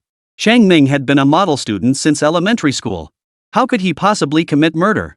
Aunt Lu sighed helplessly at this point. His father passed away early, and Changming was always so obedient. I was busy with work back then, but he studied hard and never caused me any worry. How could a child like that possibly commit murder? As Aunt Lu continued her account, Lin Rui's expression grew increasingly grim. It seemed all the evidence so far was based solely on Aunt Lu's subjective judgment. But in this world, what mother doesn't see her child as well behaved? Even the most troublesome child remains the child in his mother's eyes. So you're saying Zhang Changming grew up in a single-parent household, and because you were so busy with work, you barely had any time alone with him? Lin Rui suddenly grasped a crucial point and looked at Aunt Lu. Well, what could I do? I have no education. I had to earn money to support the family. I could only make a living by running a street stall. Aunt Lu sighed helplessly. Do you think I don't want to give him a good life? But without a diploma, I could only do manual labor on construction sites.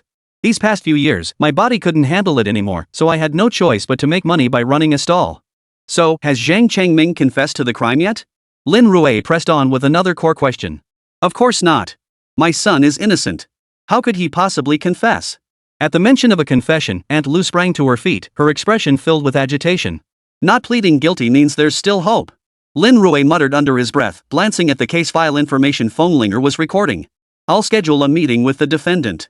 There are some things I need to ask. Since the family wasn't privy to the details, there was only one way to get to the bottom of things.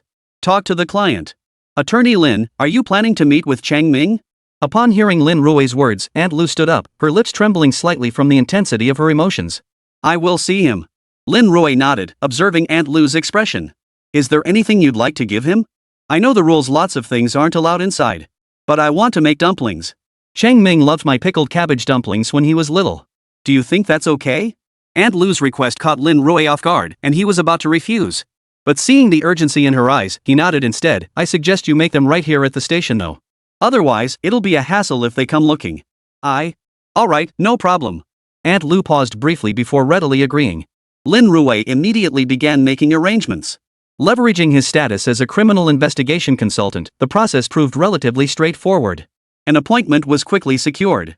Lin Rui and Phonelinger sat together in the interrogation room. Before long, Zhang Changming was escorted inside by several officers. Upon seeing Zhang Changming, Lin Rui's gaze flickered slightly. Outwardly, he appeared to be a plain, unassuming college student. His eyes held a clear-cut foolishness. He didn't look like someone capable of murder. Lin Rui gave him a once-over. After Zhang Changming sat down, he said in a deep voice, Speak. Why did you kill? Chapter 90, Self-defense is an empty phrase. Why kill someone? Hearing this, Zhang Changming, who had just sat down, suddenly struggled violently, but was quickly pinned down by the police officer beside him. I didn't mean to kill him. Zhang Changming shouted. Oh? Didn't intend to kill? Lin Rui looked at Zhang Changming before him. So you're saying you planned to harm him? But you just lost control and killed him? Lin Rui pressed further. Zhang Changming fell silent, showing no intention of continuing. Seeing his expression, Lin Rui softened his tone slightly. I'm the lawyer your mother hired. Whether you live or die depends on whether you tell the truth. Zhang Changming remained silent. You don't have to answer, but why did you tell your mother you were innocent? She's so old, yet she kneels outside the police station every day, holding up banners declaring your innocence. I see absolutely no reason for you to say that. Just plead guilty and get it over with. Lin Rui stared coldly at Zhang Changming before him. Some people refuse to save themselves. No amount of persuasion from others will help. After a long wait, Zhang Changming looked up at Lin Rui. Counselor, all my evidence is solid.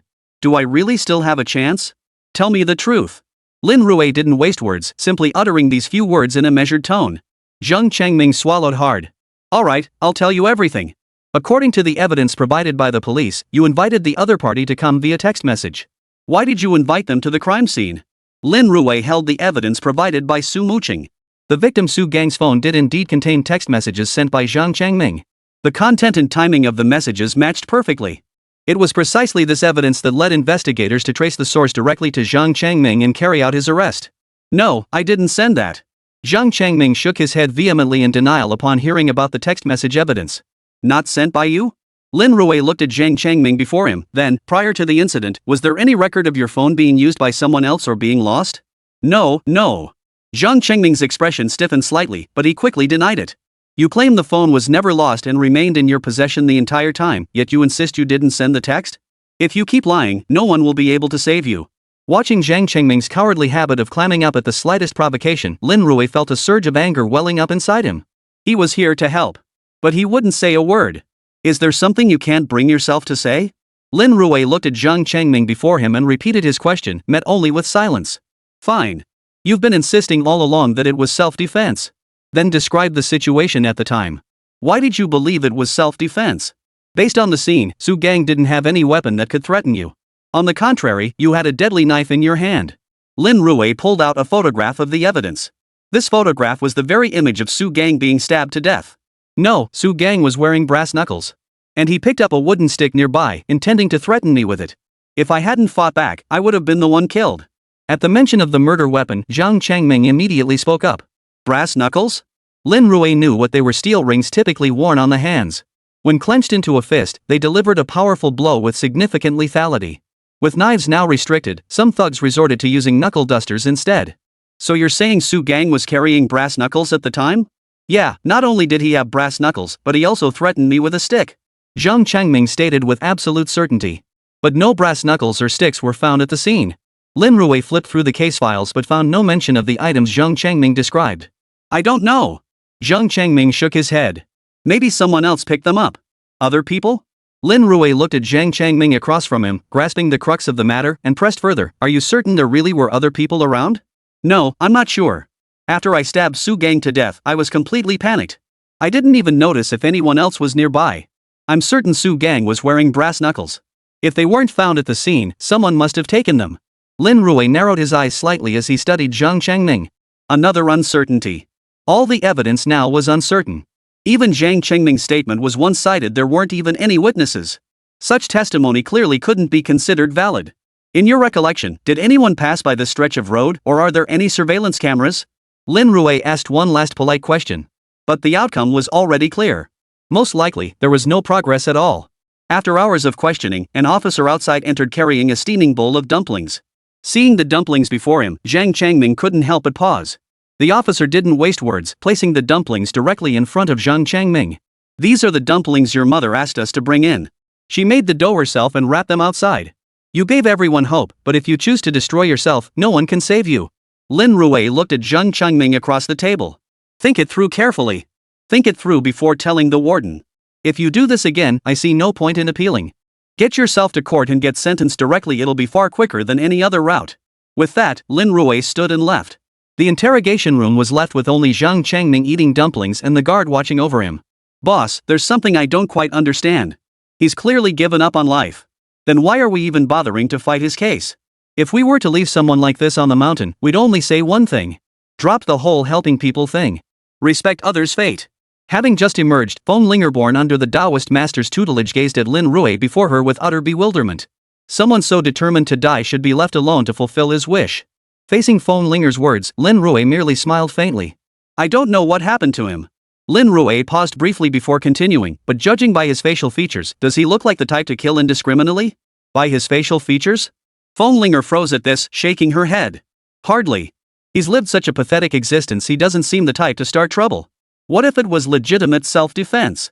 Lin Rui looked at Feng Linger across from him. As things stand now, the legal provision for self-defense is completely dormant, a dead letter. No one would invoke it. The main reason is that when adjudicating cases, all judges, to avoid errors, choose to reference previous precedents. It's precisely this fear of making mistakes that keeps self-defense forever locked behind an impossible legal barrier. So, I don't care what kind of person Zhang Changming is. What I care about is this case itself. Whether he has the potential to spark change within the legal and political establishment of the Dragon Nation. Chapter 91, Zhang Changming Two Faces? Bring about change in the legal system? Linger didn't understand what he meant. She furrowed her brow slightly and asked in a low voice, "So what do we do next?" "Let's interview some of his classmates. We might uncover new leads." Lin Rui assessed the situation and concluded that their only lead was Zhang Chengming's inner circle. "But before we go, you should change into something more normal." Lin Rui glanced at Linger, who was dressed in a Taoist robe. If not for his relationship with Su Muqing, Linger showing up at the Public Security Bureau dressed like that would probably land her on the local news the very next day. "Ha? What's wrong with my clothes?" Linger glanced down at her Taoist robe, then gestured to indicate there was nothing wrong with it. "Follow me." Without further explanation, Lin Rui hailed a taxi and headed straight for the mall. Half an hour later, Linger bounced out of the store. Lin Rui couldn't help but glance at her a few extra times. She wore a white short-sleeved top paired with a blue denim skirt, perfectly showcasing her pair of long, straight legs. Whether from years of spiritual cultivation or regular exercise, not an ounce of excess fat marred her figure. Even with her legs together, a straight line was visible. Absolutely top-tier legs. If Su Muqing was the icy older sister type, then Linger was undoubtedly the sweet little sister. With a simple change of clothes and a quick hair adjustment, she swiftly transformed from baby Feng into a stunning young beauty. Not bad, quite youthful. Wear this style from now on. If you're unsure how to coordinate outfits, check out that app and learn more. Lin Rui gave a quick reminder before swiping his card to pay. The entire outfit only cost 300 yuan. Trendy brands really are the best. Lin Rui mentally calculated the value for money.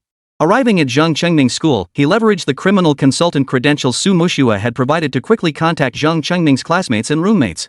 In your eyes, what kind of person was Zhang Chengming?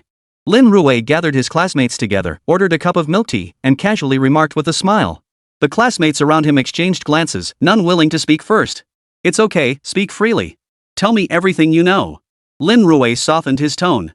He looked at a boy in front of him who seemed hesitant to speak. "Actually, Zhang Chengming's grades have always been excellent. But personally, his character is questionable. He's always asking us for money. When the agreed upon time came, he couldn't pay us back, so he just kept putting it off." Once someone spoke up, the pressure on the surrounding students eased, and many began to speak slowly. "You guys don't know, but Zhang Chengming actually mugged someone once. I came back and saw him cornering a classmate in that alley behind the library. I saw that too. Wait, isn't Zhang Chengming Su Gang's sidekick? I've seen them acting like best buds. You're right, I saw it too." Zhang Chengming was fawning like a lapdog at the Burger King across from campus when he was treating everyone to a meal. Honestly, Zhang Chengming borrowed all that money just to show off in front of Su Gang and his crew. I heard recently he was planning to rent a sports car for someone's birthday. Who else could it be? Chen Xianxian, of course. That girl's a total gold digger. She hooked up with Su Gang a while back and apparently dumped Zhang Chengming. Whispers spread among the crowd, and Lin Rui picked up quite a bit of information. Chen Xianxian. Looks like he should pay her a visit. Getting nowhere with these classmates, Lin Rui dismissed them, ordered 2 fresh bubble teas, and settled in to wait for Zhang Chengming's roommate. Before long, Zhang Chengming's roommate hurried over. "Bro, it's so hot out here. Calling us over like this is exhausting." The 2 roommates eyed the milk teas on the table, immediately grabbing them and taking a few gulps out of habit before complaining. Lin Rui pulled out his wallet and took a 100 yuan bill. "Forget the rest. Whoever answers my question first gets $100. Even if someone beats you to it, the other can challenge the answer. If the challenge succeeds, the challenger gets the money." Lin Rui quickly laid out the rules, and both roommates' eyes lit up. First question, what kind of person is Zhang Chengming usually? He's pretty stingy, but also very thrifty. He's a good guy.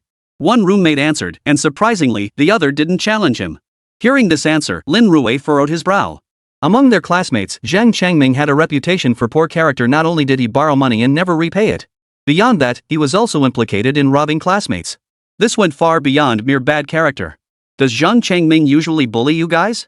Lin Rui pressed further, but his roommate remained silent. Only after Lin Rui pulled out a 100 yuan bill did the other person cheerfully blurt out, "Of course not. We just said it, old Zhang is a good guy. He's stingy with himself, but he's an honest person. But what we heard from our classmates is completely opposite to what you're saying." Linger glanced up at the 2 men before her, then pointed to the voice recorder on the table. "We showed you our credentials earlier. You know exactly who we are. Every word you say is being recorded. This is evidence. If you make false statements, you'll be charged with perjury and face legal consequences. You should understand exactly what I mean." Linger looked at her 2 roommates. "No, we know exactly what you mean. But old Zhang is just such an honest guy. After 3 years together in college, he barely does anything besides studying. He doesn't even play games. What could someone like that possibly do?" Her 2 roommates looked utterly convinced. Lin Rui stared at them, searching their eyes for any hint of change. But there was no change whatsoever. He even used his scrutiny eye. Yet the results showed his two roommates weren't lying. They weren't lying, yet the Zhang Changming they described was a completely different person from the one their classmates talked about. Then, Chen Xianxian, what's her relationship with Zhang Changming? Lin Rui didn't dwell on Zhang Changming's character any longer, instead quickly posing the question. Hey, she's old Zhang's white moonlight, right? Speaking of Chen Xianxian, old Zhang is totally a suck-up, a world-class suck-up. You think so too? Sometimes I really don't get it, old Zhang's so frugal, yet he spends all his money on gifts for Chen Xianxian. What's he even after? Seriously, I've seen it myself. He'd be eating steamed buns in the dorm, then transfer 520 yuan to Chen Xianxian. I think Chen Xianxian is a. Old Zhang's totally been PUA'd, damn it. The mere mention of Chen Xianxian's name instantly filled both roommates with resentment. Chapter 92, Why Give It Back? I earned it fair and square. Seeing the two react so strongly, Lin Rui immediately seized the moment. So you're saying Zhang Changming has been spending money on Chen Xianxian all along? The two roommates nodded in perfect unison. Of course. Chen Xianxian's handbags cost 5 or 6,000 yuan each. How could Zhang Changming possibly afford them? Yeah, I remember he lived off steamed buns for 3 months to afford that bag. He lost over 10 pounds. Exactly. I remember it clearly. Back then, we all teased him for being a pure love warrior willing to suffer himself rather than burden others. But I recall Chen Xianxian ended up with Su Gang later. Chen Xianxian is basically a luxury car. Doesn't maintaining her cost money? How could Zhang Changming, riding around on a bicycle, afford such a high-class ride? Actually, rumors are flying around campus they say Zhang Changming was a sucker for too long, then turned into a cuckold. When he got pushed too far, he just snapped and started swinging a knife. The two roommates suddenly remembered something and hurriedly added. A cuckold? Lin Rui and Feng Linger exchanged a glance. Feng Linger quickly dismissed the pair. Lin Rui pulled out a pad of paper to organize the intelligence gathered that day. Among classmates, Zhang Changming was known as a petty thug who loved robbing people. But to his roommates and other classmates, Zhang Changming is a cheapskate, a good guy, even a pure love warrior. Feng Linger couldn't help but mutter, why does one person have two faces? To classmates, Zhang Changming has always bullied others, so it's entirely possible he killed Su Gang. But to his roommates, it's entirely possible he killed Su Gang over the Chen Xianxian incident. Lin Rui didn't answer Feng Linger's question, instead continuing his reasoning. Currently, witness testimony and background checks painted Zhang Changming in a very unfavorable light. Social investigations revealed Zhang Changming possessed ample motive to kill Su Gang. Simultaneously, all evidence points squarely at Zhang Changming. Fingerprints were found on the murder weapon, and text messages sent by Zhang Changming were discovered on the victim Su Gang's phone. Everything matched up. Boss, what should we do next? Feng Linger was a bit confused. This was already a slam dunk case, so what else could they investigate? Go find this Chen Xianxian and get some information from her. Lin Rui's gaze sharpened slightly, finally settling on Chen Xianxian. This might be the final breakthrough in the investigation. Alright, I'll get in touch with her right away. Feng Linger quickly got to work. 1 hour later. A cafe near the school. Chen Xianxian was dressed in a very trendy stylish Chanel-style jacket, an LV handbag slung over her arm, high heels paired with nude stockings. Her attire didn't look like that of a college student at all. Instead, it gave off a certain worldly air. Lin Rui gave her a quick glance and formed a rough impression. He never judged people by their appearance, but the aura each person carried was inevitably influenced by their environment. You wanted to see me? Chen Xianxian clicked her heels over to Lin Rui, sizing him up from head to toe. The sight of Lin Rui's ruggedly handsome face seemed to make the corners of her mouth lift involuntarily. It had to be said, Chen Xianxian had something about her. She merely let the corners of her mouth curve upward slightly, and paired with her exquisite features, it created the illusion of a sweet girl. Paired with her sensual figure, the stark contrast instantly sent blood rushing to one's head. Right, let's sit down and talk. Lin Rui gestured invitingly. Chen Xianxian sat down naturally, casually smoothing her skirt with both hands. Whether intentional or not, she deliberately swayed her hips, accentuating her flawless curves. Especially when she turned around, her fair, jade-like hands instinctively covered her collar, creating a tantalizingly subtle yet undeniably eye-catching effect. To be honest, Lin Rui was still a young man in the prime of his youth. His body reacted instinctively, his gaze following her movements without his conscious control. I'd like a cappuccino, and then 2 scoops of ice cream. Chen Xianxian deliberately emphasized the word ice cream. Her intent was crystal clear. I can have ice cream today. Before Lin Rui could respond, Feng Linger beside him blurted out, Waiter, pour this lady a cappuccino. Lady? At the sound of those 2 words, a flash of coldness crossed Chen Xianxian's eyes. Feng Linger chose to ignore it completely. Lin Rui listened to the young girl's call and couldn't help but feel like he was facing Old Man Lu. Didn't Old Man Lu always do this when playing cards? This was an old joke from years ago. We're here primarily to ask about Zhang Changming and Su Gang. Lin Rui cleared his throat twice and cut straight to the point. Oh. Chen Xianxian sat up straight and replied, Su Gang is my boyfriend. As for Zhang Changming, he's just a suitor. Is that so? But I heard Zhang Changming scrimped and saved to buy you designer handbags. Is that true? Lin Rui quickly seized on his lingering doubt and pressed further. Well, it was my birthday back then, and Su Gang gave me the latest model of the fruit phone. Zhang Changming spent 5,000 yuan on a bag, but it was a fake. It was so embarrassing. I tried to sell it at the boutique, but they said it was fake and refused to take it.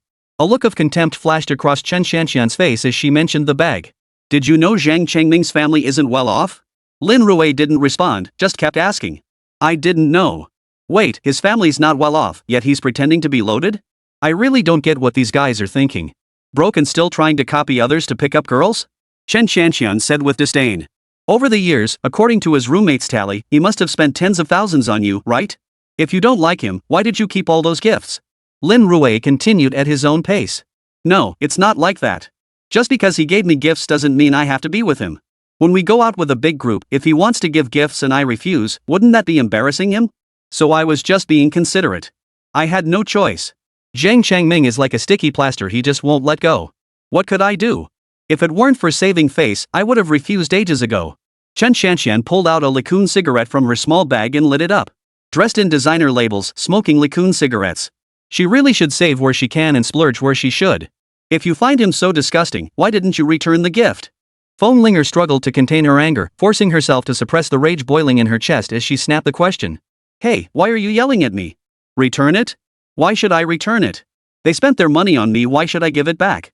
Chen Xianxian glared at Feng Linger and shot back. What about the items? Lin Rui seized the moment to ask. Where else could it be? Chen Xianxian snorted disdainfully. Sold them for cash, of course. Chapter 93, Lapdog? Scapegoat? You. Feng Linger instinctively clenched her fists, but Lin Rui stopped her. What about the gift Su Gang gave you? Well. Chen Xianxian glanced at Lin Rui before continuing, the phone necklace and stuff like that? I just wore them for a while, then sold them off after about half a year. Su Gang may be a rich kid, but he always has strings attached when he gives gifts. He really can't hold a candle to Zhang Changming in that regard.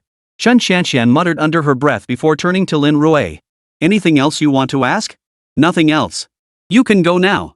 Lin Rui shook his head, signaling he had no further questions. Chen Xianxian glanced at her half-finished coffee and the ice cream scoop, then said in a low voice, I haven't finished my food yet.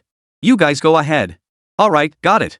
Lin Rui didn't hesitate, standing up and leaving immediately. The moment he stepped out, Chen Xianxian began pulling the plate toward her, clearly preparing to take a photo. Probably going fishing again. After all, Zhang Changming was dead and Su Gang was behind bars. Chen Xianxian probably had no income source left either. Stepping out of the cafe, Feng Linger was still fuming, muttering under her breath, how could someone be like that? Doesn't she realize how despicable it is to exploit others for money? She might face endless misfortune, could even die unexpectedly along the way. Feng Linger blurted out angrily. That's nothing. Chen Xianxian is probably one of those two real gold diggers. Chatting with over a dozen guys at the same time, a true time management master. Seriously, are all you guys this clueless? Feng Linger couldn't stand it anymore. She snorted coldly, you can't even tell the difference between people like that? What can we do? Society's men have been brainwashed by capitalism, they think they can't get married without spending money. You have to spend money on girls to win them over, that's why this happens. Lin Rui shrugged helplessly. That's how capitalism works, using women to harvest men's money. Most guys just don't realize how subtly they've been influenced. So what do we do next? Feng Linger looked at Lin Rui across from her. She had hoped to make progress with Chen Xianxian, but there had been no breakthrough. Lin Rui didn't rush to answer. Instead, he found a bench and sat down. He pulled out the notebook he always carried and spoke in a solemn tone. If Zhang Changming is Feng Linger's sycophant, then it's highly likely he'd borrow money to buy her things. He might even threaten others or extort protection money, it's entirely possible. But conversely, could he have turned love into hatred and killed Su Gang outright? Lin Rui frowned, deep in thought, when Feng Linger approached holding her phone. Boss, check out this news story. A headline immediately caught his eye on the phone screen. Love gone wrong, what drove college student Zhang to committing murder? A series of details followed below. According to the report's description, Zhang Changming had become a ruthless criminal. He brutally stabbed Su Gang 9 times in cold blood. The report concluded by claiming Zhang Changming had hired a prominent lawyer to mount a defense. The moment the report was published, the comments section erupted. I know about this incident, it happened right here at our school. Let me tell you, this guy Zhang pursued our school's beauty queen, Chen Xianxian, and when she rejected him, he just started swinging a knife and killing people. This is absolutely terrifying. Who's going to guarantee our safety on campus? Kids these days, it all comes down to poor parenting. How else could this happen? I heard this killer Zhang comes from a single-parent household. You know how it is, kids from single-parent families tend to have personality issues to some degree. Yeah, kids like that should be under constant supervision. Without proper guidance, trouble's bound to happen sooner or later. Did you hear? The lawyer defending Zhang Changming is Lin Lu. Who's Lin Lu? Is he famous? I've never heard of him. You don't know? He's that lawyer Lin Rui, the one dubbed the outlaw lawyer. The news posted on the forum immediately sparked heated discussion.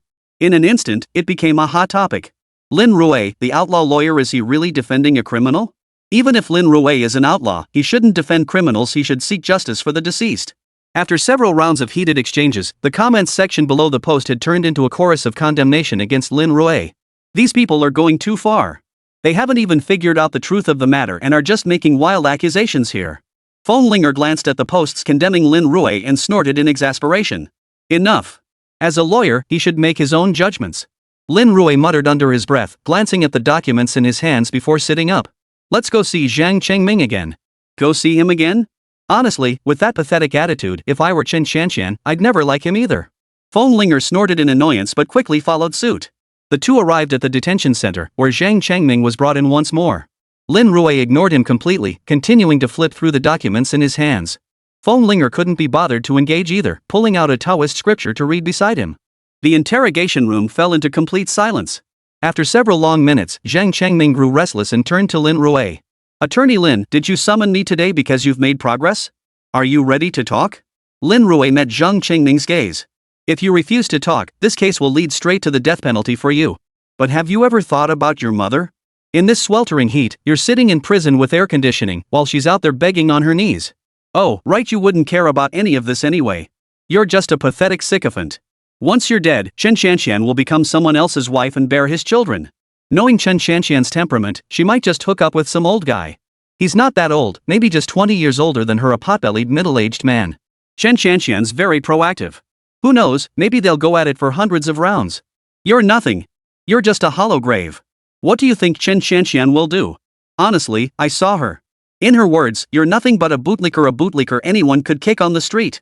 Lin Rui abruptly stood up, pointing at Zhang Changming and shouting, people like you, even if you die, I'd still consider it a contribution to society and the nation.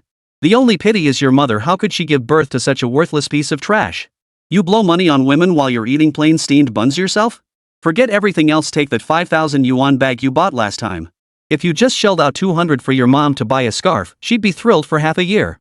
Lin Rui unleashed a torrent of scolding, venting all the pent-up anger in his heart. No, it's not like that. Zhang Changming roared back, staring at Lin Rui. It's not like that? Fine. Then explain it. How did Chen Xianxian commit the murder, and why did you choose to take the fall? Lin Rui suddenly shifted his tone, causing Zhang Changming's eyes to widen in shock. His face was filled with utter disbelief. Seeing this expression, Lin Rui knew he was on the right track. Chapter 94, You don't want her with another man either. Chen Xianxian killed someone? Hearing this, Phonelinger, who had been engrossed in the ancient texts beside them, froze in shock. Wait, wasn't the murderer Zhang Changming? How did it suddenly become Chen Xianxian? At the words Chen Xianxian committed murder, Zhang Changming's entire expression shifted. No, Xianxian wouldn't kill anyone. Zhang Changming shook his head violently, but at that moment, Lin Rui spoke slowly. Su Gang must have known Chen Xianxian used your phone to send him a message, luring him to the crime scene. Before that, if I'm not mistaken, you and Su Gang must have had an argument. And the reason for that argument was because Su Gang had also fallen for Chen Xianxian. Or perhaps you discovered the relationship between the two of them. Lin Rui paid no heed to Zhang Changming's reaction, continuing his explanation. And the reason you went to the crime scene was most likely because Chen Xianxian called you there. After receiving your text, given his temperament, Su Gang would likely have reacted violently. He probably wore brass knuckles that day. But the moment Su Gang arrived, he saw you and Chen Xianxian acting all lovey-dovey. He flew into a rage. At that moment, to protect Chen Xianxian, you shielded her behind you, took a few blows, and then drew. Oh no, it should be the small knife Chen Xianxian handed you. Lin Rui's gaze, sharp as a hawk's, swept directly over Zhang Changming before him. You. Zhang Changming uttered only a single syllable before falling silent. You don't need to say it. All that nonsense about sticks, it was all made up by you. Su Gang was carrying knuckle dusters. In the heat of the moment, you stabbed him, and in your panic, you stabbed him 9 times. After the killing, you fled in panic with the knuckle dusters. Am I right, Zhang Changming? Lin Rui stared at Zhang Changming before him, instinctively raising his voice slightly. Pretty much. Zhang Changming moved his lips, taking a long moment before uttering those words. It's all my fault. I shouldn't have acted so impulsively back then. My mind is completely blank now. I can't recall what I did back then, nor do I know where the knife came from. I just wanted to survive back then. I never intended to kill Su Gang. Zhang Changming suddenly grabbed his hair, his face contorted in agony. Looking at Zhang Changming before him, Lin Rui sighed helplessly. So you still believe it was a crime of passion that you killed Su Gang in the heat of the moment? Lin Rui's question made Zhang Changming lift his head slightly, as if he wanted to say something. But in the end, he remained silent. Seeing his expression, Lin Rui knew Zhang Changming had undoubtedly considered it. Then let me put it simply. If Chen Shanxian hadn't planned this, why are there no fingerprints of hers on the knife you held? This proves that Chen Shanxian was already wearing gloves when you and Su Gang were fighting. That's why there were no traces of her fingerprints on the weapon. As Lin Rui spoke these words, Zhang Changming's lips twitched, but in the end, he couldn't bring himself to voice his rebuttal. He knew full well that only Chen Shanxian had been present at the scene. The only possible source for the knife in his hand was Chen Shanxian herself. The absence of her fingerprints on the knife was already highly unusual. She planned all of this. And do you know what she's doing right now? Lin Rui spoke as he pulled out a video clip. It was footage recorded during his conversation with Chen Shanxian. In the video, Chen Shanxian was dressed exquisitely. See this? While you're rotting in jail, Chen Shanxian's out there living it up. You and Su Gang are pathetic nothing but ATMs for someone else. Do you seriously think a girl like Chen Shanxian could be satisfied by you eating steamed buns for months on end? Do you even know what she does with all the gifts you send her? At this point, Lin Rui played a video clip. In the video, Chen Shanxian sneered, "What else could I do? Sell them, of course. Talking about this really pisses me off. That 5,000 yuan bag he gave me last time was fake. Nobody would even take it for a few hundred. I have no idea what he's doing." Hearing her words, Zhang Changming clenched his back teeth. Damn it! He blurted out the curse before his voice turned grave. I know where the knuckle dusters are. Can you help me turn this around? That depends on whether the evidence you provide can prove it was self-defense. Lin Rui looked at Zhang Changming before him. This knuckle duster alone cannot serve as conclusive evidence. It could easily be argued that you stole the knuckle duster from Su Gang, then smeared your own blood on it. There's no proof this is the same knuckle duster used at the crime scene.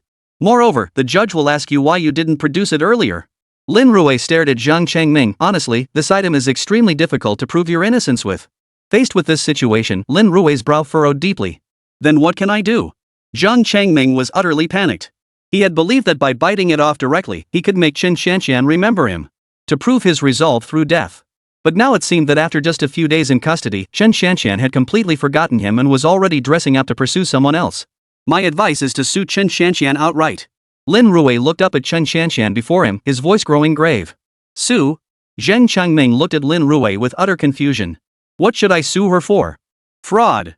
Fraud committed under the guise of a romantic relationship. Lin Rui stated it calmly and deliberately. What do you mean? Zhang Changming looked at Lin Rui with a puzzled expression. If I can't prove it was self-defense, I'm facing the death penalty. What good would it do to sue Chen Shanxian for fraud? If I get this money and then disappear, what good will it do my parents to have it? Zhang Changming stared at Lin Rui, his face a mask of confusion. Of course it matters. Since we don't have conclusive evidence in hand. Then we'll make Chen Shanxian confess herself. Lin Rui looked at Zhang Changming. This might be your only chance. Hearing this, Zhang Changming nodded quickly. I understand.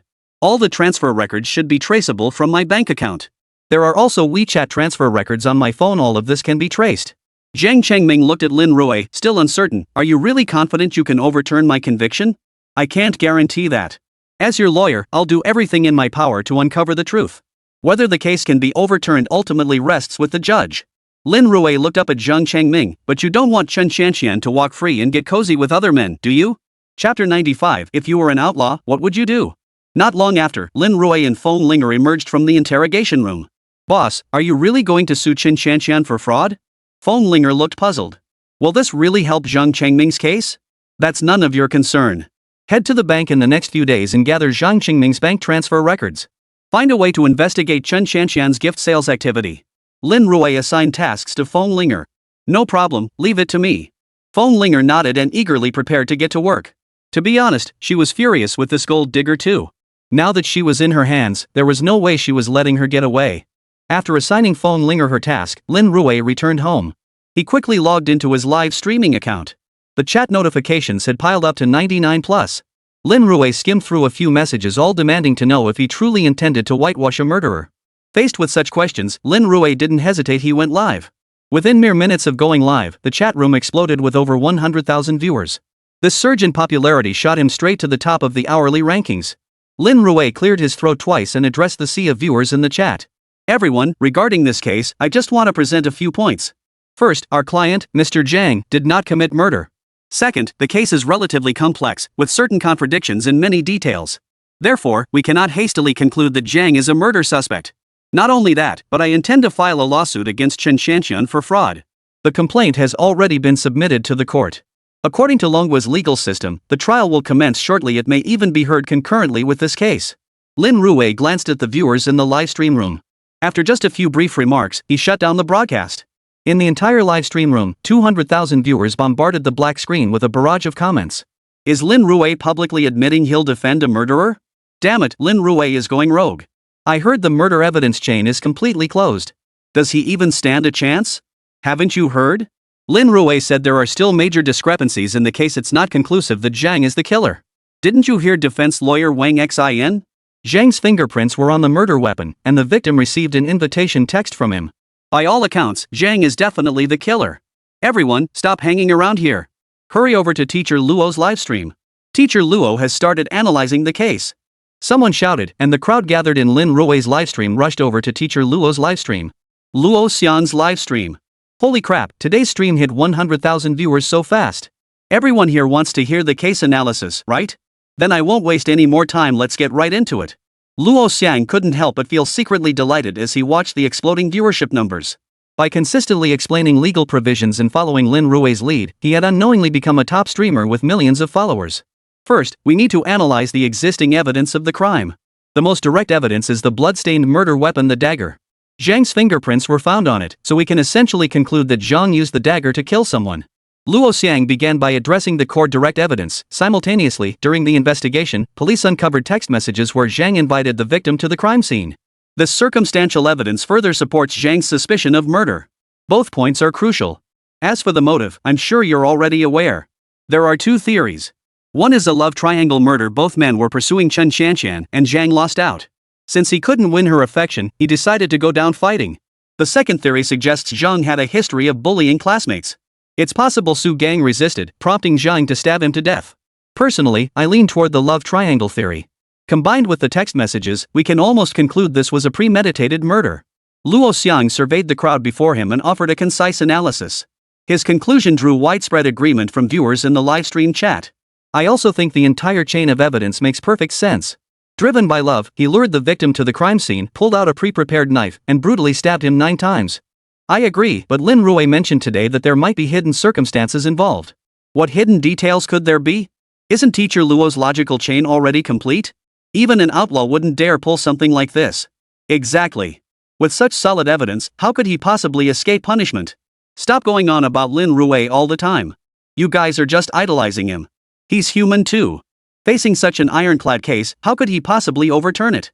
Whispers circulated among the live stream audience. Luo Xiang gave them half an hour to discuss.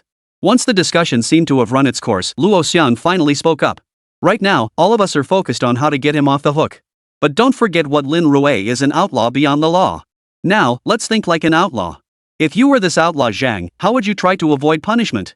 Luo Xiang looked at the people before him and said with a smile. What else could you do? If it were me, I'd definitely argue that the knife wasn't mine. If it wasn't yours, why are your fingerprints on it? Are you suggesting Su Gang killed himself and framed someone? Could it be that Su Gang actually brought a knife that day and attacked first? Zhang had no choice but to fight back in self-defense. That's the only plausible explanation. I wonder if it could hold up as self-defense. Don't forget, Lin Rui actually fought a legitimate self-defense case before. Have you all forgotten? No way. How could that possibly be self-defense? You've got to be kidding me. The online audience murmured incessantly. As Teacher Luo Xiang gazed at the words justifiable defense, a faint smile touched his lips. Very well. To think of using self-defense as an excuse to evade punishment shows you already possess some of the cunning of outlaws. But let's be clear, proving self-defense is practically impossible. Luo Xiang pursed his lips and smiled as he continued, what is self-defense? It's the act of resisting when you're in danger. But don't forget Su Gang was lured to the scene by Zhang. How could that possibly constitute self-defense? Of course not. Let me give you an example. Luo Xiang spread his hands wide. Suppose my left hand is a thug and my right hand is an outlaw. They agree to fight. In a fight, one might end up killing the other. If that could be deemed self-defense, wouldn't thugs then deliberately provoke fights to kill, only to escape punishment by claiming self-defense? We all know courts must follow two principles when adjudicating cases: factual determination and value assessment. We absolutely cannot allow a legal provision to become a loophole for illegality. Luo Xiang smiled. Therefore, Zhang lacks the qualifications for self-defense and cannot be acquitted on that basis. Then the question arises, what will Lin Rui do next? Chapter 96, Mental Illness Grants No Exemption. What will Lin Rui do? Truthfully, no one knew. After Luo Xiang posed the question, the livestream chat erupted with heated discussion. If he can't use self-defense to get off the hook, I honestly don't know what else he can do. Zhang Chengming killing Su Gang is a fact. It's not like he can claim someone grabbed his hand and forced him to stab Su 9 times. No way, you're joking. Even if someone did grab his hand, how could he have stabbed 9 times in a row? I don't think it's possible. The evidence chain for this entire case is too solid, it's almost impossible for it to fall apart. Looks like there really is no way out then. Hold on, we can't just dismiss it like that. Think about it, why did Lin Rui sue Chen Shanxian for fraud? You're right. We're not outlaws, so we can't even begin to guess why he'd do that. But Lin Rui did it. Professor Luo, let's analyze why Lin Rui sued Chen Shanxian. The online viewers threw the question directly at Teacher Luo. But faced with their questions, Teacher Luo looked utterly perplexed. Wait, this isn't how it's supposed to go. Shouldn't this be his chance to freely speculate about outlaws? How did this turn into an interrogation session? Why did Lin Rui sue Chen Shanxian for fraud? This makes no sense at all.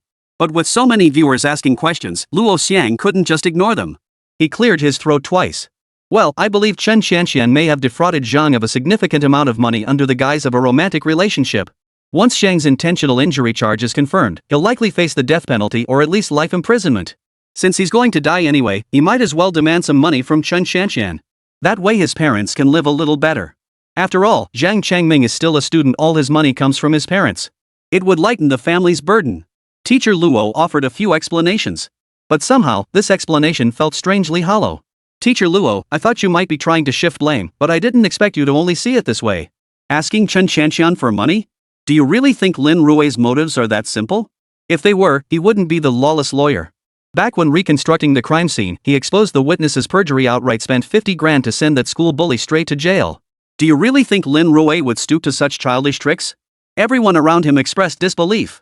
Isn't it obvious? How could Lin Rui stoop to such childish tactics? Looks like Teacher Luo isn't up to par in this area either. When it comes to outlaws, I still think Lin Rui is stronger. Take a closer look. How many times has Lin Rui gotten away with it? Next time Teacher Luo mentions outlaws, he'll probably charge royalties, right? Absolutely. He'd definitely charge royalties for that. Teacher Luo, I coined the term outlaw, never thought I'd have to pay for it. The online audience burst into laughter, leaving Teacher Luo flustered and red-faced. He had absolutely no idea what Lin Rui was thinking. But just then, his assistant swiftly sent him a link. Upon seeing the link's content, Teacher Luo instantly found his opening and immediately spoke up. Everyone, just moments ago, our client Chen Shanxian posted a Weibo update. You can check it out. For those watching my livestream, I'll have my assistant project it right away. With that, Teacher Luo opened his computer and seamlessly projected the Weibo content onto the screen. Seriously, girls, please steer clear of guys like this in the future. He showered me with gifts while pursuing me, even promising to replace my phone whenever I wanted fruit phones or whatever. But who knew that after just a short time, he'd start demanding the gifts back and even sue me for fraud?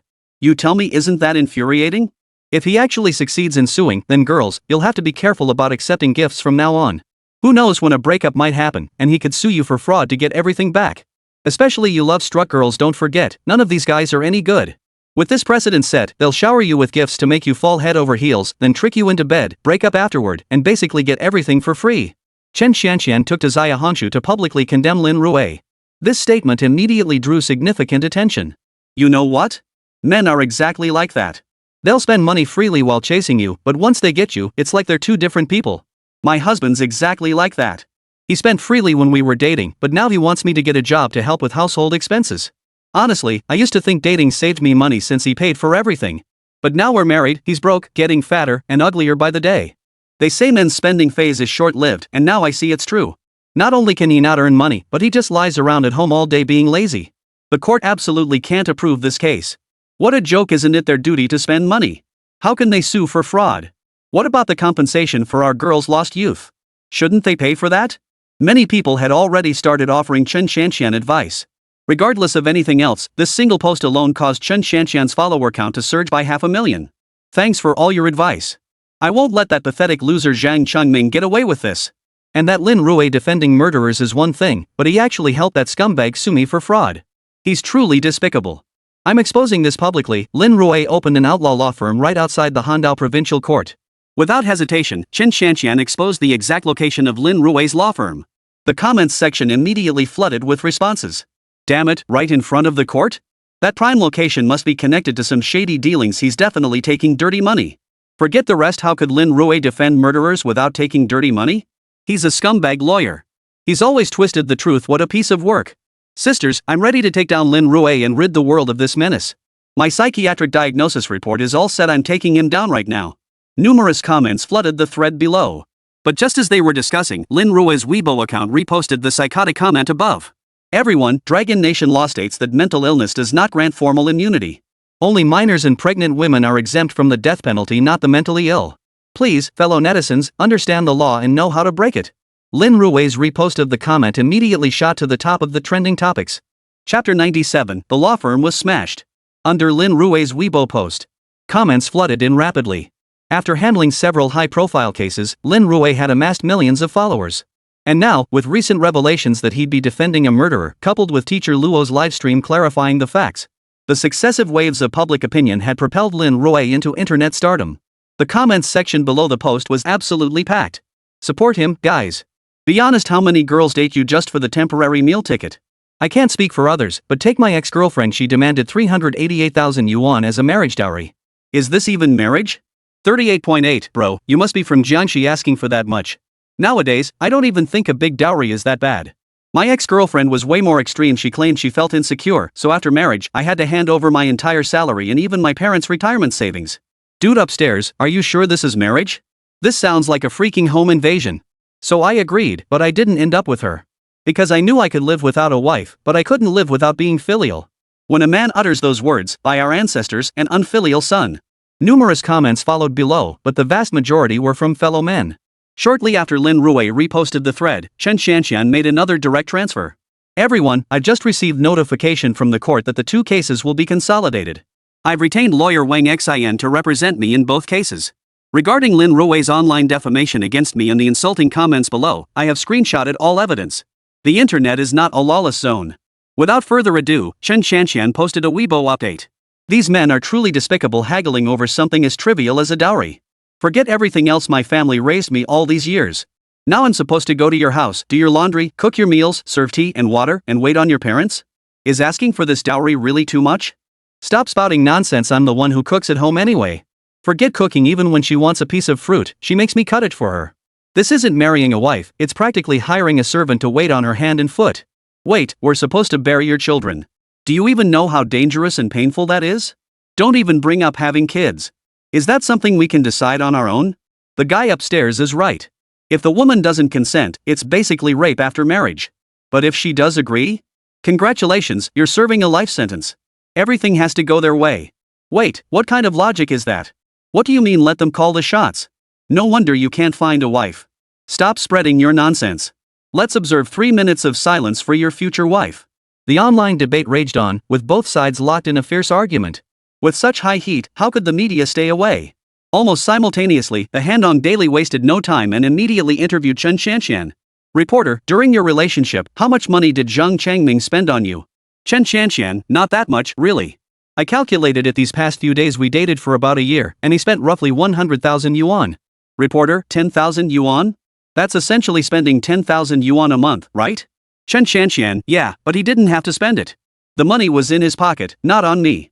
I mean, he's an adult, he should know how to handle his money. He insisted on buying me things like handbags, but honestly, he has no clue about prices. He bought so many fake bags, and I have no idea where he got them. I even consulted a lawyer. He spent 100,000 yuan, but the actual value of those things is only around 20,000 to 30,000 yuan.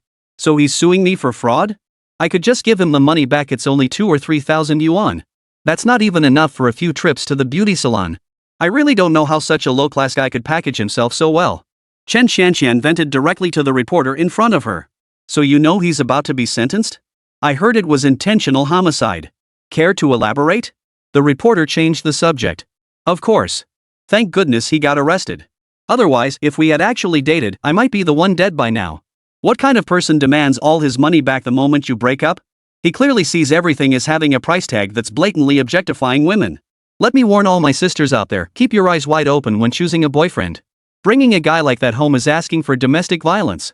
Chen Shanxian grumbled irritably. The interview concluded. The video was quickly uploaded online. Almost simultaneously, support for Chen Shanxian reached its peak. Her boyfriend was a murderer and a scumbag. These labels converged, unleashing a torrent of criticism without hesitation. In an instant, every detail about Zhang Chengming began spreading across the internet. Even his home address was exposed. Lin Rui sipped his coffee, watching the online storm unfold. You have to admit, this Chen Shanxian sure knows how to set the tone. Domestic violence, murderer, creep. She gathered nearly every trending hashtag. Just as he was watching, his phone suddenly rang. It was Feng Linger calling. Boss, I'm taking a break at the shop. Someone just threw a brick at us and shattered the glass outside. I ran outside but didn't see anyone. Feng Linger muttered, I'm going to drag the bed outside and sleep there. Drag what? Call the police immediately. We have surveillance inside and out. We'll find out who threw those bricks in no time. Remember, under no circumstances should you fight back. Unless they start it first. And even if you do fight back, it has to be caught on camera, understand? Lin Rui gave his instructions before rushing to the law firm. By the time he arrived, numerous police officers had already gathered outside the law firm. They cordoned off the entire scene while retrieving footage from the interior cameras. Seeing his newly renovated glass door smashed to pieces, he looked utterly helpless. Boss. Feng Linger had just finished giving her statement when she looked up and spotted Lin Rui. They even tore down the rolling gate and started throwing rocks inside. Did you see the footage? Who did this? I did. 2 kids, looked like they were only 10 or so. Lin Rui slapped his forehead in frustration. These people are ruthless. Using children to cause destruction. They're completely banking on legal protection. Then they'll just casually explain, my kids are just kids, they don't know any better. You're a grown man, why are you getting so worked up over kids? One sentence, and you'd be left speechless. Lin Rui shook his head. We'll just have to wait for the police to handle it. Just then, out of the corner of his eye, Lin Rui spotted several people running toward him. The one in front held a microphone with Hando Studio 1 written on it. TV crew. Lin Rui was about to slip away when he noticed cameramen had appeared behind him. Mr. Lin, we're reporters from Hando Channel 1. We'd like to interview you about something. Chapter 98, News should be factual, not incite public opinion. In the brief moment of hesitation, the reporter thrust the microphone right in his face. Lin Rui instinctively tried to refuse, but the reporter beside him lowered his voice slightly. This is a live broadcast. Lin Rui had no choice but to face the camera. Mr. Lin, we'd like to ask, is the destruction of the law firm connected to the case you're handling? Could it be that someone deliberately sought revenge and attacked the law firm?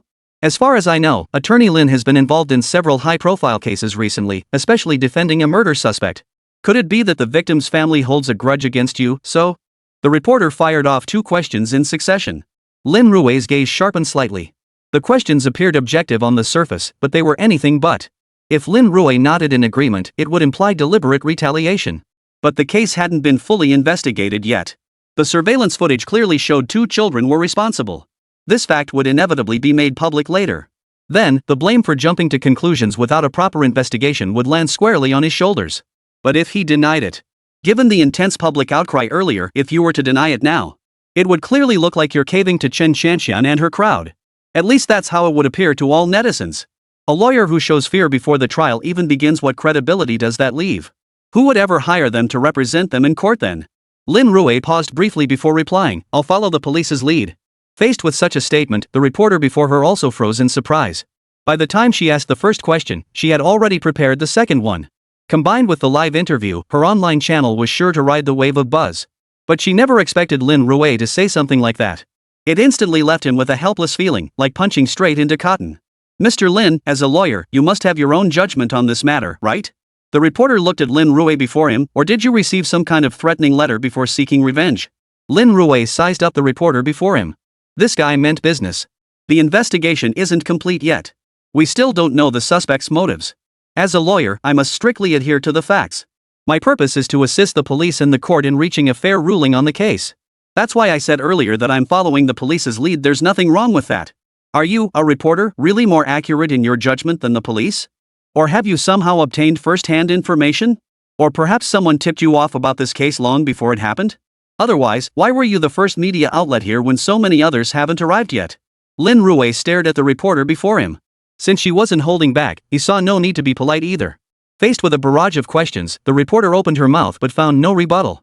This is defamation. This is slander. After a long pause, the reporter finally managed to utter those words. Lin Rui shook his head.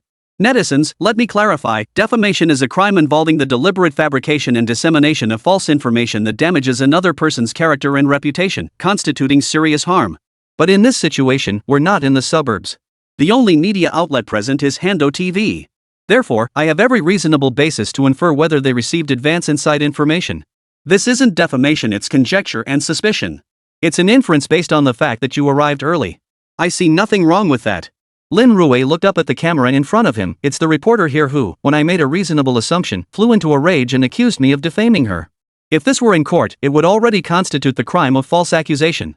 False accusation refers to deliberately fabricating facts and reporting them to relevant authorities with the intent to subject someone to criminal prosecution, constituting a serious offense. I clearly did nothing wrong, yet she falsely accused me of defamation and broadcast it through an online live streaming platform. She has already caused significant damage to my reputation. But I don't have the time for this right now. Otherwise, I would definitely pursue legal action against the entire Handong TV station.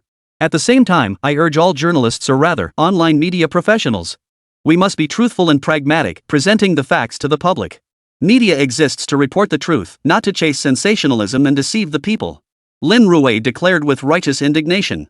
A wave of enthusiastic applause erupted from the surrounding crowd. Indeed, in recent years, all manner of information has flooded the internet. Clickbait headlines are everywhere. They often use shockingly sensational headlines to grab your attention. Then you click in, only to find the content completely unrelated to the headline. The images don't match the text. It's practically clickbait. Everyone despises this kind of thing. The reporter from Handong TV could only scramble away in a panic.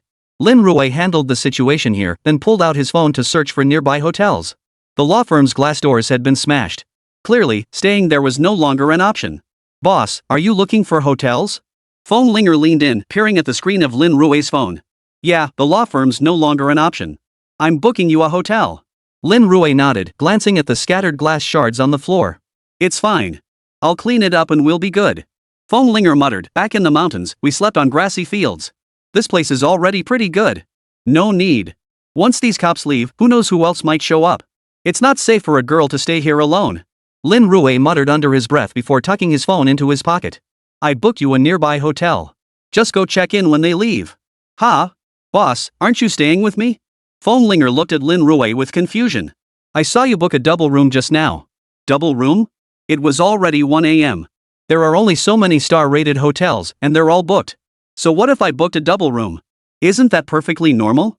No, Just as he was thinking this, Lin Rui suddenly looked up, his gaze meeting Su Muqing's as she approached.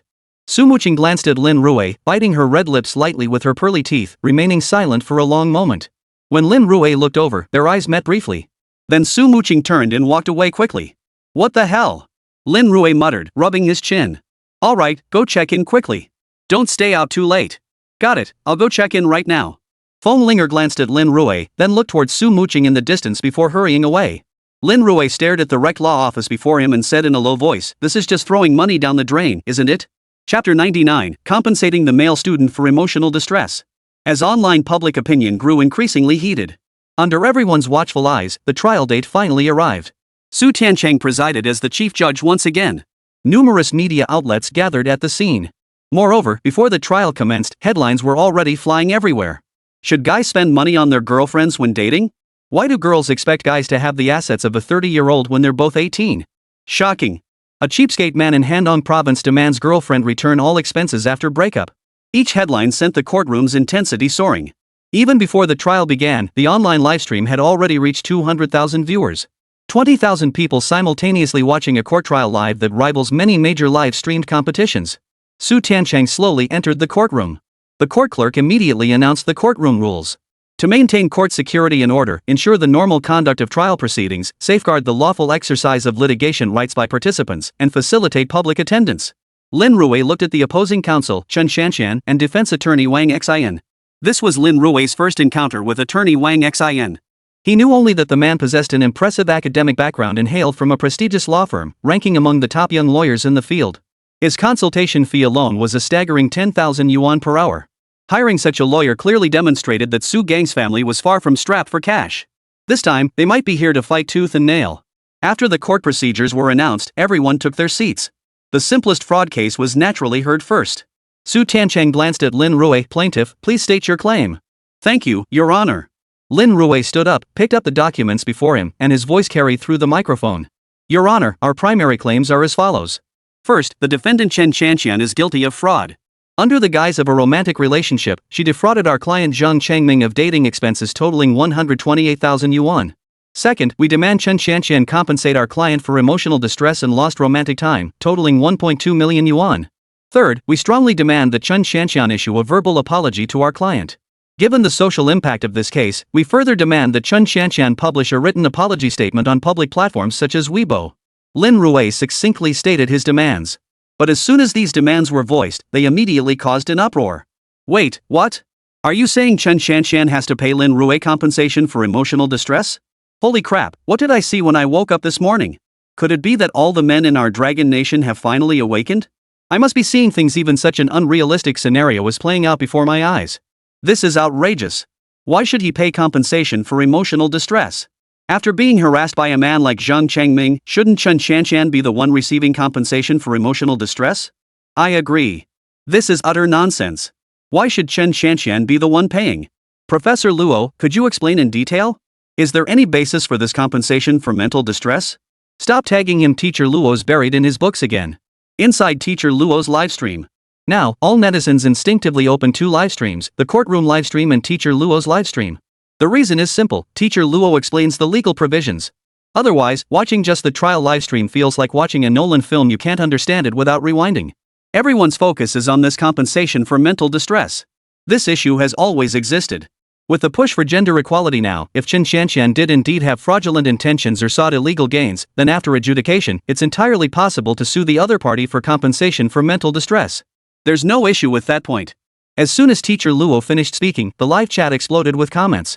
Wait, Teacher Luo, how can you say that? How fleeting is a woman's youth? Once you hit 30, the entire matchmaking market abandons you. But look at Zhang Chengming, he only lost some money. And he kept pursuing Chen Chanxian, preventing her from meeting better men. Shouldn't he be liable for damages? This law is flawed, absolutely flawed. It doesn't protect women's rights at all. It's not implementing so-called equality. As someone spoke up, many others around them immediately chimed in. In an instant, Luo's livestream chat exploded with comments. Reading their comments, Luo Xiang couldn't help but frown slightly. Before the law, everyone must enjoy equal rights regardless of gender. Any relationship built on deception is invalid, and both parties have the right to hold each other accountable. Luo Xiang glanced at the comments flooding his livestream. But as soon as he finished speaking, he was met with a barrage of insults. Wait, what's that supposed to mean? Let me put it this way, what's wrong with men spending money? How much do we lose in relationships? Forget all that. In a normal relationship, if she gets pregnant, can we even fight it? How else can we tell if it's real love without spending money? Guys say I love you way too easily these days. Great, if this lawsuit wins, won't guys just spend money recklessly and then sue for fraud afterward? Can you all stop talking nonsense? Teacher Luo clearly said this applies to dating with the intent to defraud, not normal dating. Enough with the noise. Let's hear what Lin Rui has to say. If the court actually rules this way, do you think it'll make any difference? Seeing the screen flooded with comments, someone interrupted first. Many immediately turned their attention to the screen. Courtroom proceedings. After Lin Rui finished stating his claims, the court proceeded to the debate phase. Wang Xian swiftly stood up, fixing his gaze on the judge before him. Your Honor, the plaintiff's claims are utter nonsense.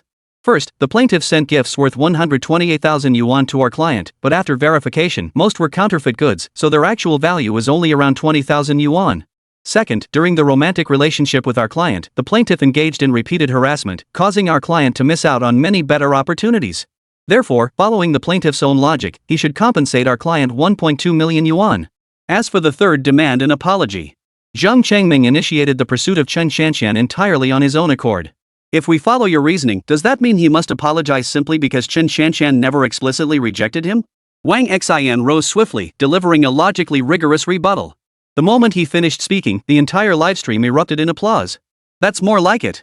That's exactly what should be done. Forget everything else, this Wang Xian has won me over. I recommend all sisters facing divorce cases hire him to handle them. Wang Xian is undoubtedly a great lawyer. I can't speak for others, but I approve of him. Lin Rui deserves to die. Demanding compensation for emotional distress? He should go eat. You're absolutely right. People like Lin Rui who only speak for men deserve to die. Yet, despite the online backlash against Lin Rui, a faint smile involuntarily touched his lips upon hearing Wang Xian's words. Soon, it would be his time to shine again. Chapter 100, of course I have a way to prove it. Courtroom. After speaking, Wang Xian looked up at Lin Rui before him. Counsel for the plaintiff, please provide factual evidence to support your claim. Regarding the first point, our side paid 120,000 yuan for the gifts purchased, yet the defendant claims their value is only tens of thousands. Can you provide factual evidence to substantiate this claim? Lin Rui looked at Wang Xian before him. Wang Xian smirked. It seems Attorney Lin is quite fond of having us prove ourselves, isn't he? As he spoke, he retrieved a file folder from nearby and handed it to the court clerk beside him. Simultaneously, he opened another bag and pulled out a stack of documents. These are detailed receipts from the second-hand recycling market. As we can see, the handbag purchased by the plaintiff for 8,000 yuan was actually only worth 800. The branded top the plaintiff bought was priced at 6,000 yuan, but its actual value was only 700 yuan. Wang Xian casually pulled out one document and began reading its contents aloud. Therefore, based on this evidence and our verified calculations, we find the plaintiff's claimed 120,000 yuan to be false. The actual value is only 23,000 yuan. The plaintiff spent 120,000 yuan on gifts primarily due to their own inexperience and actions, which led to them being deceived into purchasing counterfeit goods. They should bear full responsibility. Such negligence should not fall within the scope of liability borne by our client. Wang Xian declared with unwavering certainty. Hearing this line of evidence, Luo Xiang couldn't help but shake his head. The receipts do prove Zhang Changming bought counterfeit goods at full price. This liability falls on the buyer. It's like getting ripped off at an antique market. Once payment is complete, you have to accept the loss. You can't go back to the antique market demanding a refund. If that were the case, then the opposite would also hold true. The chance to snag a bargain would vanish. Luo Xiang stated with absolute certainty, looks like Lin Rui is destined to lose that 120,000 yuan this time. With teacher Luo speaking so decisively, many viewers in the livestream chat echoed his sentiment. Wait, Zhang Chengming's family isn't exactly wealthy. That's 120,000 yuan he was going to give it to Chen Xianxian. If he'd just given that 120,000 to his mom, she'd be over the moon for days. What are you guys arguing about? The point is that Zhang Chengming is such a pathetic loser, a hick who can't recognize a good thing when he sees it. Seriously, some of these Phoenix men just love to show off. If he really had the skills to tell genuine from fake, would he have made such a fool of himself in court? He's just a fraud trying to act like a big shot. Look at all these designer bags. If he were a real rich kid, wouldn't he know if they're real or fake? Maybe he's broke and bought them from some flea market to scam young girls. Guys like that are so pathetic and despicable. First deep affection was right. After all, money is for women to see, not for women to spend. Who'd have thought a lawsuit would make Jiang Nan's most romantic even more valuable? Many viewers in the livestream were criticizing him. Most people felt spending so much on bags was a waste. If he'd spent that money honoring his parents instead, he'd be hailed as the most filial son for miles around. Su Tanchang reviewed the evidence provided by Wang Xian and turned to the plaintiff. Plaintiff's counsel, do you have any explanation regarding this evidence? Lin Rui adjusted his microphone and said in a solemn tone, I'd like to ask, where exactly did you obtain these receipts you're presenting? Of course, they're from second-hand recycling shops. Before Wang Xian could respond, Chen Xianxian interjected. Second-hand recycling shops aren't third-party testing institutions, so they lack the qualifications to authenticate items. Therefore, the valuations and receipts they provide have no legal standing. Suppose the second-hand dealer is a dishonest merchant who deliberately lowers the purchase price to maximize profits. For that purpose, they might claim it's counterfeit. Or consider another possibility, this could be a dual receipt scheme. The shop might issue fake invoices for some purpose, perhaps through an agreement with the cashier to gain greater profits. Lin Rui looked across at Wang Xian. As a lawyer from a prestigious firm, surely you're aware of these practices? Therefore, if you wish to prove these goods are only worth over 20,000 yuan, please provide the corresponding evidence. What? The recycling shop's valuation doesn't count? Hearing this, many viewers in the livestream couldn't help but gasp in disbelief. Lin Rui was absolutely right. Second-hand shop owners are in it to make money, so they'd totally be capable of deliberately driving down prices. If Lin Rui hadn't pointed it out, I never would have considered that angle. Looking at it this way, it's highly likely that it wasn't Zhang Chengming who didn't recognize the value, but Chen Xianxian. Who'd have thought the bullet we fired would come full circle and hit us right back? Exactly. Chen Xianxian isn't some rich kid either, so based on their earlier logic, it's entirely possible she didn't recognize the value. Hold on, you two can argue all you want, but who knew it would directly involve Teacher Luo? The moment Lin Rui finished speaking, Teacher Luo, who was simultaneously watching the trial, broke out in a cold sweat. He had been utterly convinced that the 120,000 yuan Lin Rui was demanding would never be recovered. But now he was being slapped in the face. He jumped to conclusions without even examining the evidence properly. Legally speaking, the receipt presented by the shop doesn't prove the authenticity of the goods. It only reflects the shop's judgment at the time of receiving the items. For Wang Xian to prove his case now, he must retrieve the original bag and have it recertified by a third-party authentication agency. Luo Xiang wiped the sweat from his forehead and hurriedly began explaining. But everyone knew going back to retrieve the bag sold all that time ago? How incredibly difficult that would be. The longest-held bags were nearly a year old. The shortest one was at least a month old. Even if you could find the shortest one, how would you prove that the bag the store brought out was the exact one you consigned? You see, Chen Xianxian only opened the outer packaging to get a higher selling price. In the second-hand market, this is called just unwrapped. Some bags haven't even been opened at all, making it impossible to know what the bag inside actually looks like. Therefore, she couldn't possibly remember specific details. And it's even less possible to prove that this bag is hers. It seemed like a deadlock. Chen Xianxian looked at Lin Rui in front of her, then glanced at Wang Xian beside him. She couldn't help but speak up. Since I can't prove the authenticity of these bags, how can you prove theirs? As Chen Xianxian posed this question, Wang Xian, seated beside her, felt a sudden flash of insight. Exactly.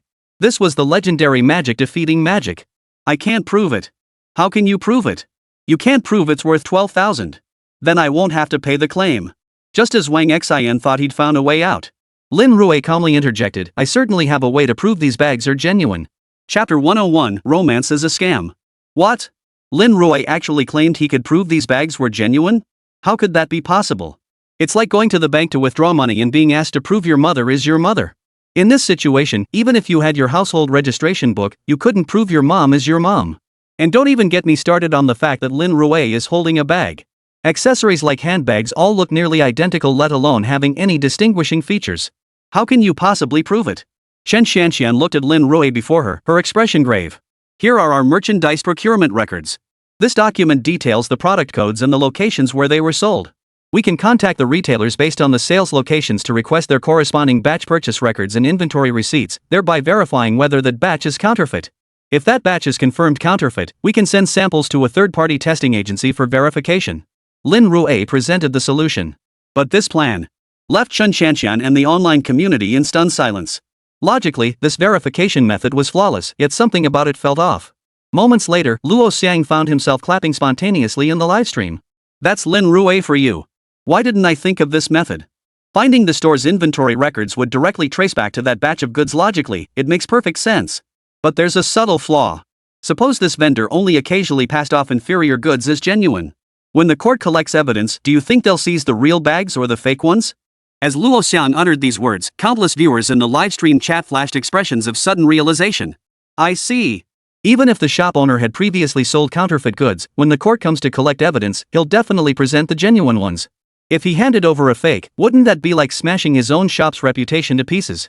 In other words, unless the shop only sells counterfeits and has never stocked genuine products, they'd never hand over a fake item. These shops have gotten smart, they mix fakes and genuine goods together. It all depends on whether the buyer can tell the difference. So Lin Rui's evidence-gathering method is guaranteed to yield genuine goods, effectively justifying his entire 120,000 yuan expense. If Lin Rui can use this method, why can't Chen Xianxian? Of course not. Genuine goods come with detailed batch numbers and order details, but second-hand resellers just buy items one after another and resell them immediately. Simply put, even if a second-hand shop buys something from Chen Xianxian for 500 yuan and resells it for 5,000, they can claim they're just snagging a bargain. It's perfectly legal. Buying and selling is all about willing buyers and willing sellers. As long as there's no coercion involved, it's perfectly legitimate. Lin Rui sure has some clever tricks up his sleeve. Whispers circulated among the live stream audience. Meanwhile, at the trial venue, Wang Xian naturally recognized the issue. He looked at Chen Xianxian and shook his head. Su Tiancheng glanced over this way before promptly asking, does the defendant have any further objections to the plaintiff's first claim? None. Wang Xian sighed helplessly. Very well. Then please proceed, plaintiff. Regarding the second claim, present the supporting evidence. Su Tiancheng turned his gaze toward Lin Rui. Your Honor, I wish to cross-examine the defendant. Lin Rui raised his hand. Granted. Su Tiancheng brought down his gavel. During cross-examination, all testimony from the defendant must be truthful. Failure to do so will be treated as perjury. Defendant, acknowledge that you understand. I understand. Chen Xianxian answered obediently. For some reason, meeting Lin Rui's gaze again made her feel an indescribable tension. It felt like the nervousness one experiences when about to face their parents after doing something wrong. Defendant, during the period when you were in an ambiguous relationship with my client, were you also involved in ambiguous relationships with others, such as Su Gang? Lin Rui fired off his first question, and Chen Shanshan narrowed her eyes. We were all friends, so I believe we interacted purely as friends. There's nothing wrong with that. Facing Chen Shanshan's response, Lin Rui asked in a deep voice, then may I ask, have Su Gang and Zhang Chengming ever confessed their feelings to you? They did. Chen Shanshan nodded in agreement. I didn't explicitly reject them, because I felt I had feelings for both of them. But dating is a serious matter, I needed more time to get to know them. Counsel for the plaintiff, is there any fault in that? Chen Shanshan seemed to have anticipated this line of questioning from Lin Rui and was well prepared. Of course, choosing whom to date is your right. Lin Rui looked at Chen Shanshan across from him. To her surprise, Lin Rui actually acknowledged there was no issue. Chen Shanshan instinctively exhaled in relief. Then may I ask, has Su Gang ever given you gifts? How did you handle those gifts? Lin Rui fired off another question. Of course, Su Gang has given me quite a few handbags and designer clothes. Chen Shanshan looked at Lin Rui before her. These clothes are really nice, so I kept them all. So you're saying that the gifts our client Zhang Chengming gave you weren't your style, which is why you ended up selling all of them at a second-hand store? Lin Rui pressed further. Faced with this question, Chen Shanshan froze, unsure how to respond. Wang Xin immediately raised his hand. Your Honor, the plaintiff's attorney's line of questioning is irrelevant to this case. We request that she be excused from answering. My second claim concerns whether Chen Shanshan used romance as a means to commit fraud. Therefore, I need to thoroughly investigate her psychological state. This is crucial for determining the facts of this case and the validity of my claims. I do not consider this irrelevant to the case. Facing Wang Xin's objection, Lin Rui immediately offered his explanation.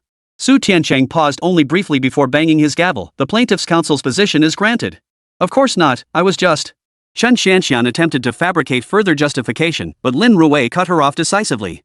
Chen Shanshan, anything stated in court is admissible evidence and must be absolutely truthful. Your Honor, I have multiple chat records here. The content shows Chen Shanshan requesting gifts and expressing her fondness for them, which is why our client chose to purchase them for her. However, after receiving them, Chen Shanshan mostly sold these gifts for cash while they were still brand new or barely unwrapped. We have every reason to believe she used the guise of romance to commit financial fraud. Based on this reasoning, we contend that during their ambiguous relationship, the defendant repeatedly exploited our client's affection to defraud him of property. She should compensate our client for emotional distress and other related expenses, totaling 1.2 million yuan. Lin Rui's words struck Chen Shanshan like a sharp sword. Chapter 102, Su Gang made me do it. Chen Shanshan used romance as a means to commit fraud. Lin Rui possessed text messages sent by Chen Shanshan, in which she genuinely expressed her appreciation for the gifts. It was precisely because of this that Zhang Chengming chose to purchase them for her. But after receiving the gifts, Chen Shanshan immediately sold them to a second-hand store for cash. The entire chain of events fit together seamlessly. Even Wang Xin, a top-tier lawyer, couldn't find any way to refute it. The numerous netizens watching the trial couldn't help but start ranting wildly. Damn, she's shameless. I actually thought Zhang Chengming forced himself on her by giving these gifts. Who knew it was Chen Shanshan who asked for it? Look at what she wanted. Everything started at thousands of yuan. What's worse, she sold the gifts immediately after receiving them, some still unopened. This was clearly just a scam to get money. This kind of thing absolutely needs severe punishment. Otherwise, everyone will start copying her, and what kind of chaos will this world descend into? I support severe punishment too. Zero tolerance. 1,200,000 is too little, at least 5 million. Hold on, what are you guys thinking? Chen Shanshan just expressed her preferences. The money was in your hands, couldn't you have simply refused to buy them? Setting aside Chen Shanshan's expressed desire, isn't the money in Zhang Qingming's hands? Does that mean he bears no responsibility for this situation? No, what responsibility? Zhang Qingming's biggest fault is having bad luck in love. How could he have ended up with such a trashy woman? In the livestream chat, many viewers started trading insults. Courtroom. Chen Shanshan slumped in her seat. She turned to Wang Xin beside her eyes pleading for one last shred of hope. Attorney Wang, you must find a way to save me. There is still a way out, but only one path forward, getting the plaintiff to withdraw the lawsuit. If we can secure their forgiveness, the case can be dismissed immediately. The current evidence is overwhelmingly against us. And as you know, this trial is being broadcast live across the entire internet. Wang Xin looked at Chen Shanshan before him and presented the final solution. Out-of-court settlement. This is the only option left. But the prerequisite is that Zhang Chengming and his team are willing to settle out of court. If they refuse, there's nothing we can do. But Zhang Chengming's subsequent case involves intentional homicide. It's practically a capital offense. Is there any chance he'd agree to a settlement? Chen Xianxian paused mid-sentence, suddenly struck by a thought. She turned to Wang Xian across from her gaze clinging to him like a drowning person grasping at a last straw. I don't know. Wang Xian looked at Chen Xianxian. He had originally been hired by Su Gang as a lawyer, and his involvement with Chen Xianxian stemmed entirely from her high profile. He could use this opportunity to court the support of the broader women's community. Who knows what divorce cases might come his way later? Then, with a single ruling, he could make the husband pay millions in compensation. He could pocket a hefty chunk of the legal fees. After all, wealthy men having affairs was commonplace, often resulting in compensation running into the millions. But now, she'd lost Chen Xianxian's case completely. How could she possibly scam money from the wealthy now? Wait, Attorney Wang, you can't just abandon me like this. Chen Xianxian was utterly at a loss. My advice is to go talk to them. Otherwise, you won't be able to afford the 1.2 million yuan. Wang Xian looked at Chen Xianxian before him. This is likely your last chance. Chen Xianxian pressed her red lips together, tears welling up in her eyes. This pitiable look had won over countless men. But it was useless against Wang Xian. As a lawyer, what hadn't he seen? Your Honor, I request a 30-minute recess. Wang Xian raised his hand to signal, and Su Tancheng granted the request. The court is now adjourned for half an hour. Su Tancheng brought down the gavel. During the recess, Wang Xian didn't bother with formalities and headed straight to the smoking area. Damn it, what rotten luck. I should have never taken this mess. I should have focused solely on Su Gang's case. Muttering under his breath, Wang Xian took a deep drag on his cigarette. Just then, he looked up and spotted Su Gang's father, his own financial backer, approaching. He immediately put on a cheerful face and approached him. Mr. Su. Attorney Wang, if you keep acting like a useless fool later, you won't get a single penny. Mr. Su stared coldly at Wang Xian before him. But if you get Zhang Chengming sentenced to death, I'll pay you 2 million as previously agreed. But if you fail, you know what I'm capable of. Mr. Su's voice dropped sharply. Rest assured, the Chen Xianxian case is just a side job I picked up. Not prepared enough. Wang Xian dared not be careless and quickly interjected. I prepared extensively for your case, and all the evidence is rock solid. The other side has no chance of overturning the verdict. Wang Xian knew full well that the evidence in Zhang Chengming's murder case was ironclad. The only outcome was likely to be a change from a possible life sentence to a death sentence. This posed no major issue. As long as they established Zhang Chengming had a strong motive combined with the 9 stab wounds, it would be clear-cut malicious murder. The social impact was extremely severe. Securing a death sentence carried out immediately would be a breeze. This was practically 2 million yuan handed to him on a silver platter. Good. There must be absolutely no slip-ups. Mr. Su gave a final reminder before heading to the nearby lounge to wait. Plaintiff's Lounge. Lin Rui and Zhang Chengming sat here. Attorney Lin, I. Just as he was about to speak, he saw Chen Xianxian cautiously peeking in. Chengming, I. Chen Xianxian mumbled, unsure how to begin. Was she going to say, actually, I still love you? Are you kidding me? If she truly still loved him, how could she have sold the gift the very same day she received it? If I don't love you anymore? Why should I forgive you if I don't love you anymore? Besides, Zhang Chengming is practically a death row inmate now, he couldn't care less. Attorney Lin, I've changed my mind. Zhang Chengming looked at Chen Xianxian before him. The person I owe the most to is my mother. That's why I want 5 million yuan in compensation. I need to secure my family's future.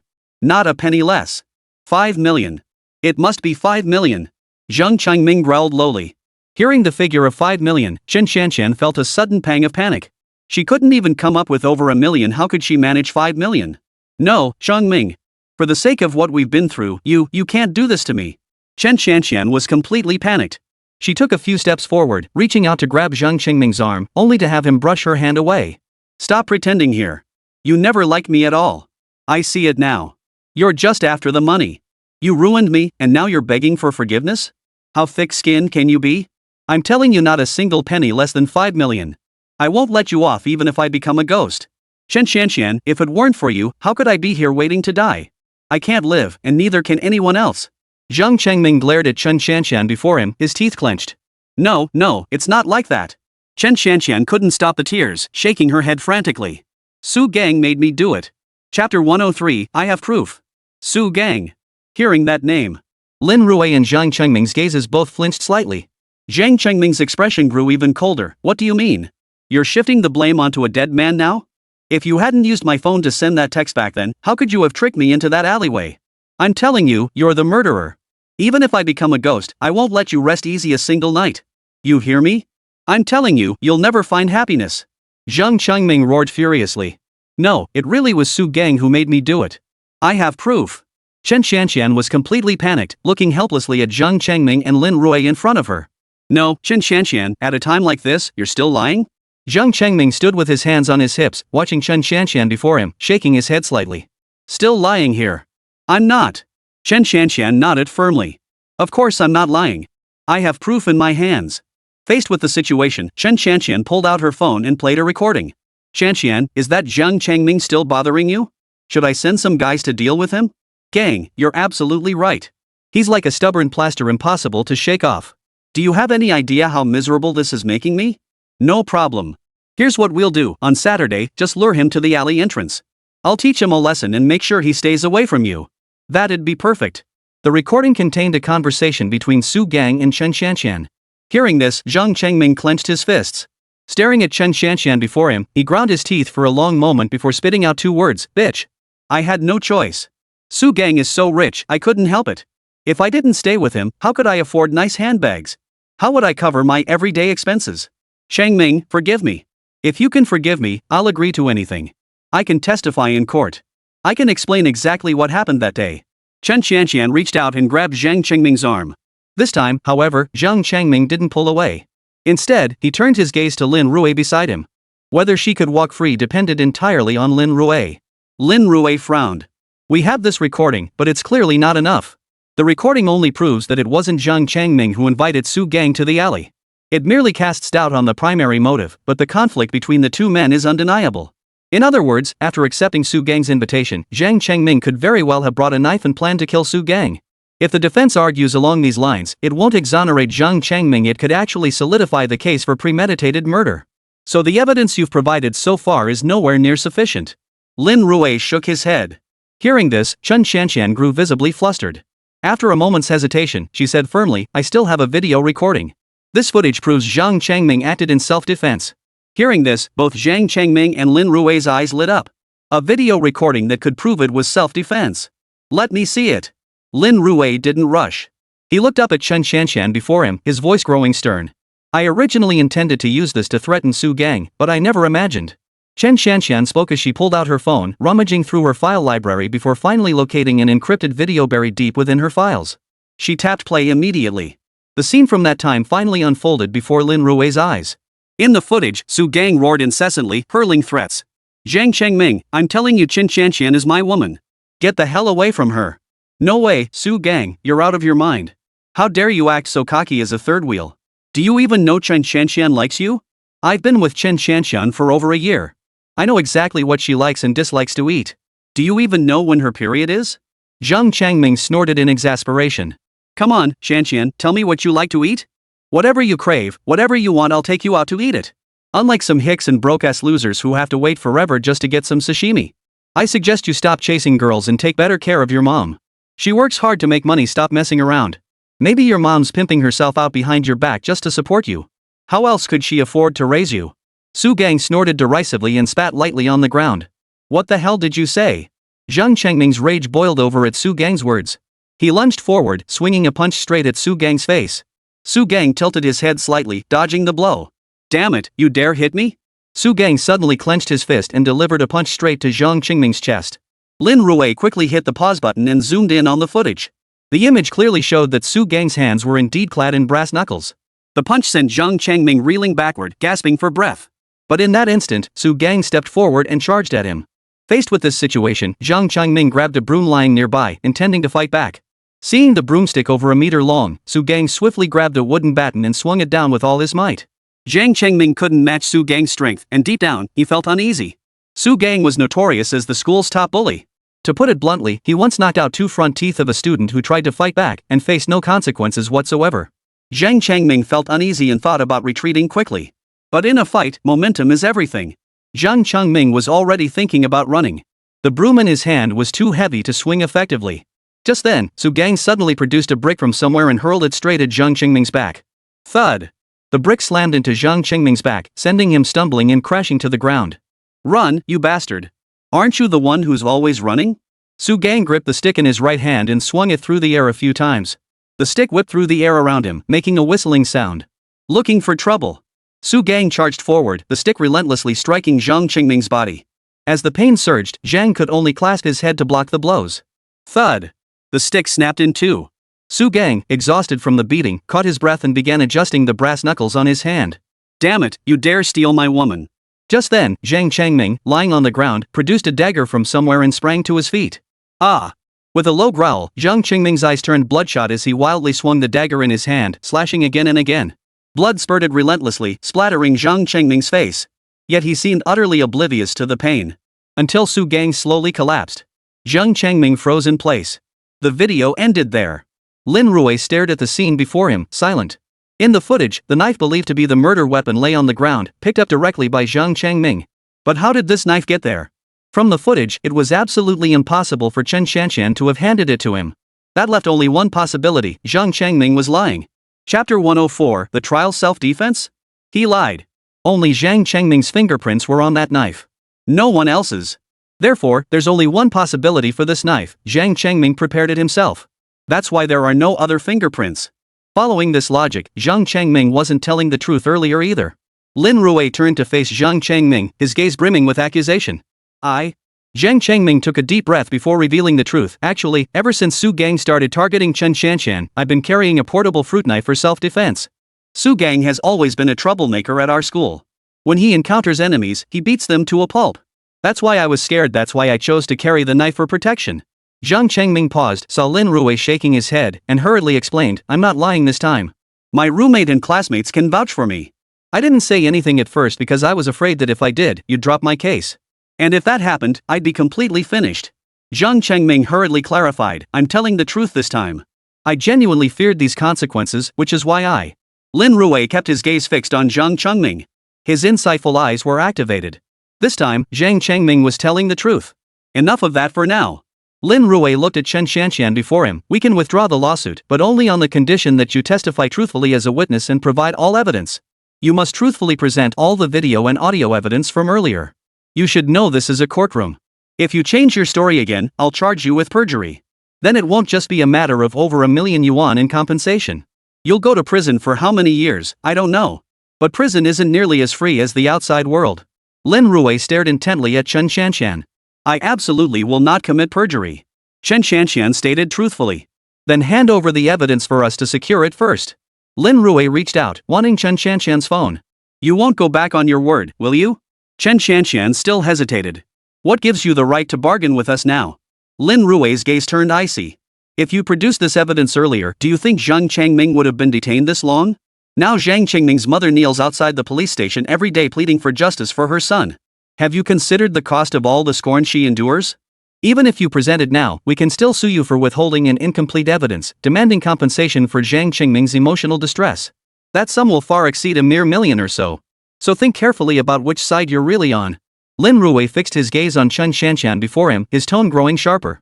Hearing about the potential demand for emotional distress compensation again, Chen Shanshan nearly panicked. I'm definitely on your side. Chen Shanshan dared not hesitate for a moment, fearing that even the slightest delay would lead to Lin Rui outright rejecting her and filing a lawsuit. After saying this, Chen Shanshan immediately pulled out her phone and instructed Lin Rui to begin the backup. The backup finished quickly. After securing this evidence, Chen Shanshan was the first to leave the room. The entire break room was now empty except for Lin Rui and Zhang Changming. Zhang Changming looked at Lin Rui before him and, without a word, dropped to his knees with a thud. Attorney Lin, thank you. If it weren't for you, I'd be finished. Don't thank me. I'm just restoring the truth. Lin Rui looked at Zhang Changming before him. If you really had committed murder, nothing you say today would have saved you. But now, the evidence Chen Shanshan provided confirms my suspicions. For the upcoming trial, we'll argue self-defense. With all the evidence now in place, Lin Rui felt confident. I'll follow your lead on everything. Zhang Changming now regarded Lin Rui as his anchor. Lin Rui glanced at him, then rose and headed toward the judge's chambers to prepare for the withdrawal of charges. The recess passed quickly. When the court reconvened, Su Tancheng announced directly. Regarding the previous fraud case against Chen Shanshan, the parties have reached an out-of-court settlement. Therefore, this court will no longer hear the case. Once both parties sign the settlement agreement, it will be notarized by a third-party notary office. We will now proceed to the second case, the alleged murder case involving Zhang Changming. The plaintiff's counsel is now called to present their case. Su Tancheng concluded and set down his gavel. In this world, the difference from Lin Rui's previous life lies in the fact that All criminal charges were not initiated by prosecutors through criminal proceedings. Instead, the accused could hire their own lawyer. Only when the defendant failed to hire a lawyer would a prosecutor initiate proceedings. Thus, the lawyer hired by Su Gang and his associates this time was none other than Wang Xian from the previous case. And seated in the defendant's chair was none other than Su Gang's father, Su Jun. Your Honor, our side contends that Zhang Changming used text messages to lure Su Gang to the crime scene and carried a knife with him. Upon arriving at the scene, he deliberately chose an area with no surveillance to commit the murder, stabbing the victim a full 9 times. We contend that Zhang Changming committed premeditated murder and this was a premeditated act. We recommend the death penalty be imposed immediately. Wang Xian looked resolutely at Judge Su Tiancheng before him. We have submitted all evidence gathered during the police investigation. Based on the evidence secured by the police, Zhang Chengming's guilt in murder is indisputable. Su Tiancheng nodded slightly, then turned to face Lin Rui across the courtroom. Defense counsel, regarding the prosecution's allegations, do you have any points to raise in defense? Your Honor, we have new evidence to present. Lin Rui rose slowly. The video clearly shows Zhang Chengming's actions were entirely in self-defense. Saying this, Lin Rui handed the evidence copied from Chen Shanshan to the court clerk. The entire video was played immediately. In the footage, Su Gang repeatedly struck Zhang Chengming with a stick. Zhang Chengming was forced to fight back multiple times, but ultimately couldn't withstand Su Gang's brutal assault. In the end, Zhang Chengming wielded a knife and carried out a counterattack. The video concluded. Wang Xian shot up from his seat. Your Honor, this is the false testimony provided by Lin Rui. We have conducted multiple verifications. There are absolutely no surveillance videos near the crime scene, so it is impossible for any footage of the incident to exist. I demand the evidence undergo verification procedures to prevent certain individuals from using fabricated evidence to interfere with the investigation. Wang Xian swiftly lodged his objection. Su Tiancheng watched the footage provided by Lin Rui, hesitated briefly, then brought down his gavel. Permission granted. The court is now adjourned for 1 hour to initiate the verification process for the newly submitted evidence. The trial will resume once the evidence verification is complete. Chapter 105, he should be sentenced to death. Another recess. Faced with this situation, many viewers in the trial livestream were stunned. Wait, what's going on? The recess just ended, the session lasted 10 minutes, and now it's adjourned again? They were just discussing self-defense, and now they're adjourning? If that earlier video was real, and he was beaten like that, if he didn't fight back, I don't think he'd be a man. If he hadn't fought back, he'd have been beaten to death. Looks like the initial public narrative was off. Why wasn't this video included in the police investigation? They've been calling Zhang Chengming a murderer all along. If this gets overturned, the police will probably take the fall too. Forget that. How are we holding all those rumor mongers accountable? What rumors? Teacher Luo already clarified that reasonable speculation based on factual truths isn't considered rumor mongering, it's entirely legitimate and lawful. On the forum, many were passionately debating the matter. Most people took advantage of the court recess to switch over to Teacher Luo's livestream. Inside Teacher Luo's livestream, a large crowd had gathered, and the heat of the moment skyrocketed instantly, surging past 100,000 views without a moment's delay. The Douyin platform even featured Teacher Luo on its cover. Traffic kept pouring in. First, let me clarify, based on the evidence submitted so far, Zhang Chengming does have a possible case for self-defense. However, the specifics require further analysis. Having reviewed the evidence provided by the police, we know that Su Gang was stabbed 9 times. Crucially, in the video footage, Su Gang stopped moving after the very first stab. Even if panic caused delayed reaction, the stabbing should have stopped immediately after the second or third stab. Otherwise, it doesn't qualify as self-defense. After consulting the legal code, Teacher Luo continued in a solemn tone during the livestream. Therefore, considering the initial subjective assessment and the existing animosity between the two, I believe the court will likely adopt a conservative stance and convict Zhang Chengming of excessive self-defense. Under Dragon Nation's criminal law, once deemed excessive self-defense, the sentence won't be too long, likely around 5 years. Professor Luo briefly explained the criminal law. Teacher Luo, you're amazing, you figured it out instantly. So besides legitimate self-defense, there's also excessive self-defense. I think we could argue not just excessive self-defense, but possibly manslaughter too. But there's one thing: Zhang Chengming carried a knife on him, which shows he had that intent. Exactly. If we go by that logic, Zhang Chengming faces at least excessive self-defense, and at most manslaughter. If it's manslaughter with premeditation, the maximum sentence wouldn't exceed 10 years. In the livestream chat, many netizens murmured quietly. Observing these comments, Luo Xiang nodded slightly.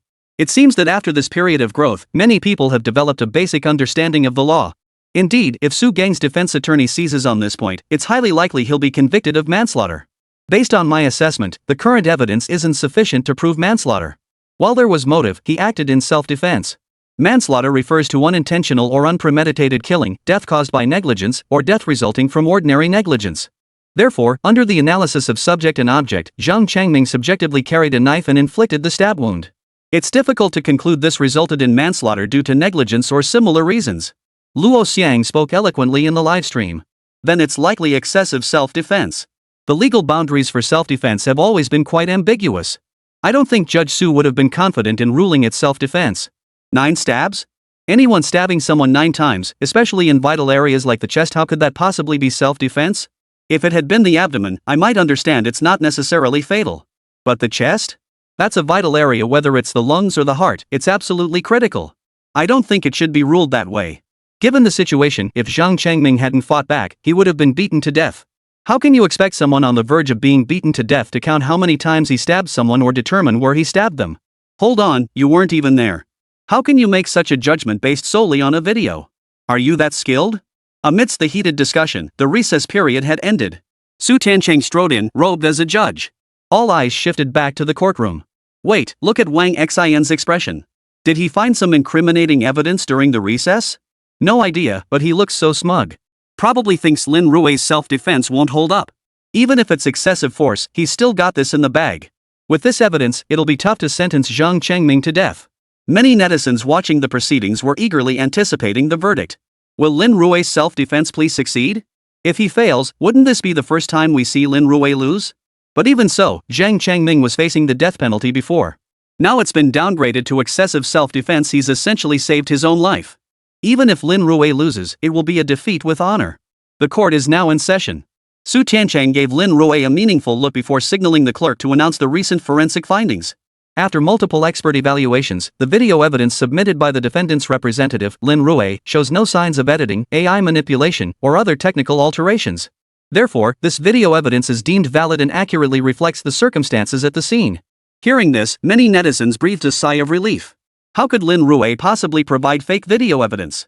Your Honor, in light of this updated evidence, we have several concerns regarding the defense counsel's argument of self-defense. First, the murder weapon, the knife, was carried by Zhang Changming. This indicates he possessed criminal intent prior to the meeting. Moreover, during the altercation, he deliberately stabbed Su Gang multiple times in the chest even after knowing Su had fallen to the ground, inflicting a total of 9 consecutive stab wounds. After committing the murder, Zhang Changming did not seek immediate medical treatment but instead fled the scene at high speed, leading to the ineffective medical treatment and death of our client. Therefore, we contend Zhang Changming exceeded the bounds of legitimate self-defense. This was a premeditated, organized murder, even going so far as to fabricate the illusion of self-defense using video and other technical means. Therefore, we reiterate, Zhang Changming is guilty of intentional homicide. Under the laws of manhwa, he should be sentenced to death. Wang Xian stated calmly. Death penalty. Death penalty again. This time it's not self-defense, nor excessive self-defense. It was a direct death sentence. Chapter 106, is Lin Rui going to be sentenced to death sentence? Hearing this, the countless viewers in the livestream chat were utterly stunned. How dare they? Wait, didn't teacher Luo say even manslaughter couldn't be charged? How dare this Wang Xian be so bold? Probably just wants fame. Think about it, he's going up against the outlaw Lin Rui. That alone guarantees massive attention. This is ridiculous. I refuse to believe Wang Xian could get the death penalty. Look at Wang Xian's expression. Has he uncovered some new evidence? You think that's possible? Before the trial, the case seemed ironclad. Everyone thought it was a done deal. But then Lin Rui showed up and the reversal began. Probably Wang Xian dug up some new evidence. Netizens buzzed with speculation. Su Tiancheng glanced at Wang Xian and declared in a sullen voice, I call upon the plaintiff's attorney to present the evidence for the prosecution. Wang Xian adjusted his microphone and smiled at Lin Rui across the table. First, I'd like to ask about the video evidence presented by the defense attorney. While it shows no signs of editing, I must inquire, where exactly was this footage obtained? Faced with this question, Lin Rui answered truthfully, this video evidence was recorded by the third person present at the scene, Chen Shanshan. In the police testimony, Zhang Changming stated there were only 2 people at the scene. Now a third person has emerged, who filmed the entire incident up close. This proves Chen Shanshan was not only present but also very close to the crime scene. Wang Xian paused here, looking at Lin Rui before him. I wish to state the first point, during police questioning, Zhang Changming concealed the facts. Second, I request that the defense attorney call Chen Shanshan to testify in court, detailing the evidence collection process to reconstruct the truth of what happened. Facing this proposal, Su Tiancheng nodded, granted. Chen Shanshan was promptly brought into the courtroom as a witness. As a witness, I solemnly pledge that all statements made in this court are truthful and free from falsehood. Should any fabrication or misrepresentation be found, I will accept full legal responsibility. Chen Xianxian began reading from the script handed to her by the court clerk. The plaintiff may now examine the witness. After Chen Xianxian finished reading the script, Su Tancheng granted Wang Xian permission to begin the questioning phase. Miss Chen Xianxian, were you present at the scene of the incident at the time? Did you witness the entire process and record video footage? Wang Xian proceeded with his questioning as usual. Chen Xianxian nodded. That's correct. I was indeed present at the scene. Then could you explain why you were at the scene at that time? Wang Xian looked at Chen Xianxian before posing his second question. I was tricked into going there by Zhang Chengming. I had no idea it was the crime scene at the time. Tricked into going there? Are you kidding me? Zhang Chengming glared at Chen Xianxian in fury. Then please explain how you were deceived into going there. Wang Xian seemed completely oblivious to Zhang Chengming's fury and continued questioning. He said he had a gift for me, so we were just about to walk through the alley to that restaurant at the end for dinner. Chen Xianxian said calmly. The alley where the crime occurred? Wang Xian settled into his rhythm. Then when did Su Gang appear? Did anything else happen between you? At this point, Chen Xianxian's eyes suddenly welled up with tears.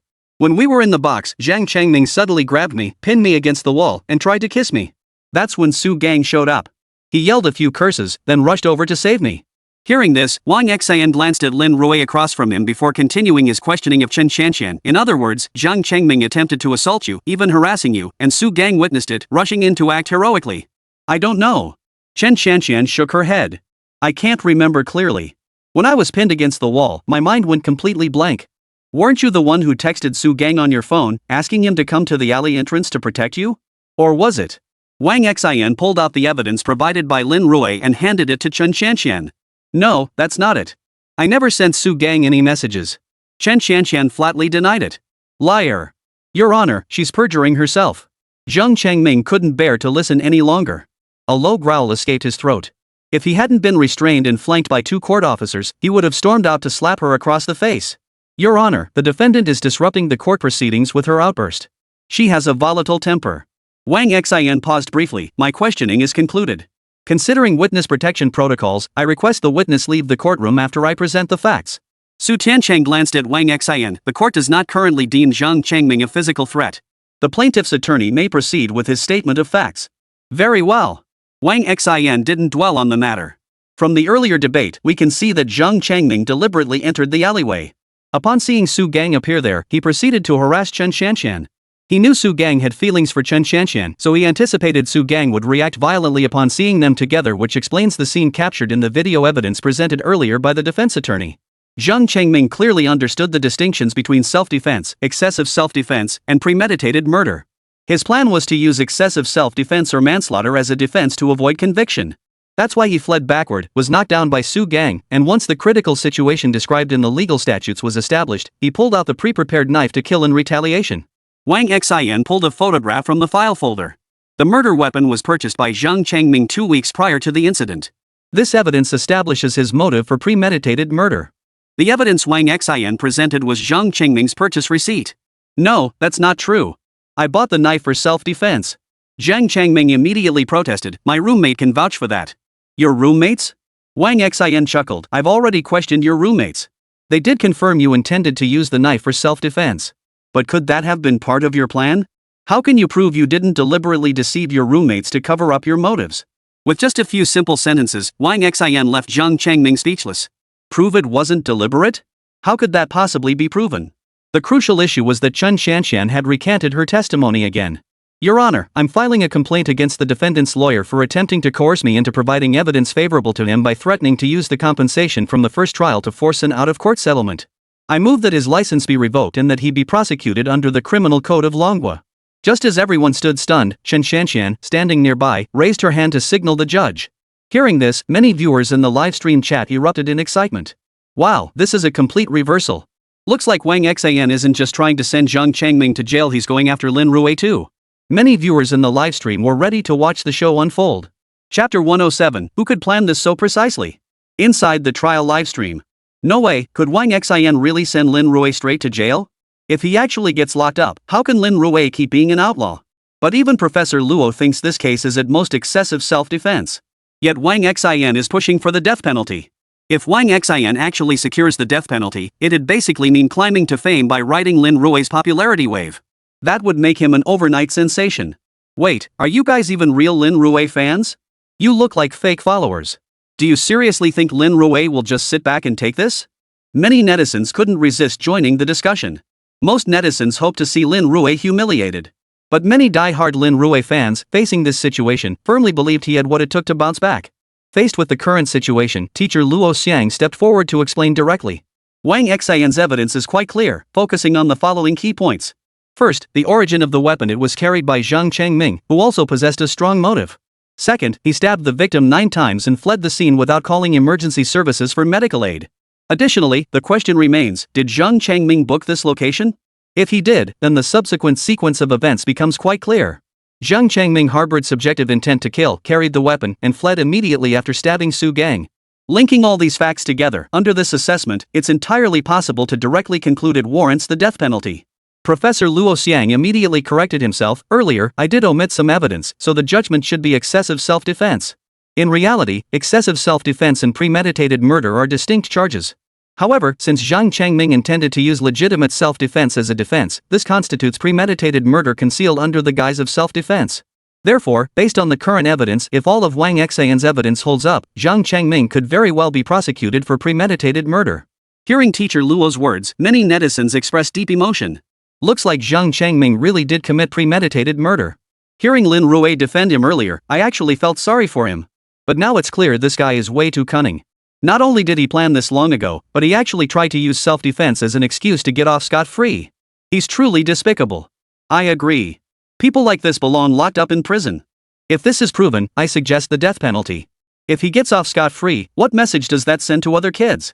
If others start copying this, society will descend into chaos. It'll become a free-for-all where anyone can kill anyone else just because they acted first. As Wang Xian presented the latest evidence, public opinion began to swing overwhelmingly against Su Gang. Most people started sympathizing with Su Gang. Su Gang was clearly acting in the spirit of civic courage. Yet in the courtroom, facing Wang Xian's accusations, Lin Rui remained silent. He merely stared silently at the evidence Wang Xian had just submitted. After a moment, Lin Rui slowly rose to his feet and looked up at Wang Xian across the courtroom. Your Honor, I believe the witness cannot leave yet. I have some questions to ask. Lin Rui raised his hand to signal, and Su Tancheng nodded in approval. I wish to ask, you were present at the time and claimed Zhang Changming assaulted you. Su Gang was acting purely out of bravery, trying to rescue you, which is why he ended up in a fight with Zhang Changming. Is that an accurate description of what happened? Lin Rui zeroed in on the core issue and pressed further. Yes, that's correct. Shen Xianxian nodded. I've already explained that part clearly. So during their fight, you didn't try to stop them verbally? Instead, you immediately pulled out your phone to film it? Lin Rui looked at Chen Xianxian in front of him. I'd like to ask, after escaping the assault, what state were you in at that time? I don't know. Chen Xianxian shook her head. If you didn't know, how were you able to so clearly pull out your phone and start filming at that moment? And judging by the scene of their fight, they weren't confined to one area. If we assume the initial location was at the alley entrance, their fight continued all the way to the end of the alley. How were you able to keep chasing them all the way to the end of the alley with your phone? Faced with these questions, Chen Xianxian couldn't help but freeze. At that time, Chen Xianxian suddenly remembered something and quickly interjected, right, at that moment I only wanted to record Zhang Changming molesting me. I didn't think much beyond that. I never imagined. Very well. If you were fully conscious at that moment, why didn't you provide immediate assistance after Su Gang fell to the ground? Lin Rui looked at Chen Xianxian before him. I was panicking. Chen Xianxian added nervously, seeming to want to say more, but was interrupted by Wang Xian beside her. Well, Attorney Lin, to be honest, you can't force someone who's just witnessed a murder to remain calm enough to immediately offer help. Exactly. Attorney Wang, then I must ask, if Chen Xianxian merely witnessed the murder, wouldn't Zhang Changming, whom you allege to be the perpetrator, have been even more panicked? Then on what grounds do you accuse him of causing Su Gang's death by failing to provide timely assistance? Lin Rui looked at Wang Xian across from him. Wang Xian opened his mouth but forced himself to remain silent. Chen Xianxian, according to your account, when the assault against you stopped, you didn't choose to flee, you chose to record it. So may I infer that you must have known in your heart what would happen today, only you didn't expect someone to die. Am I right?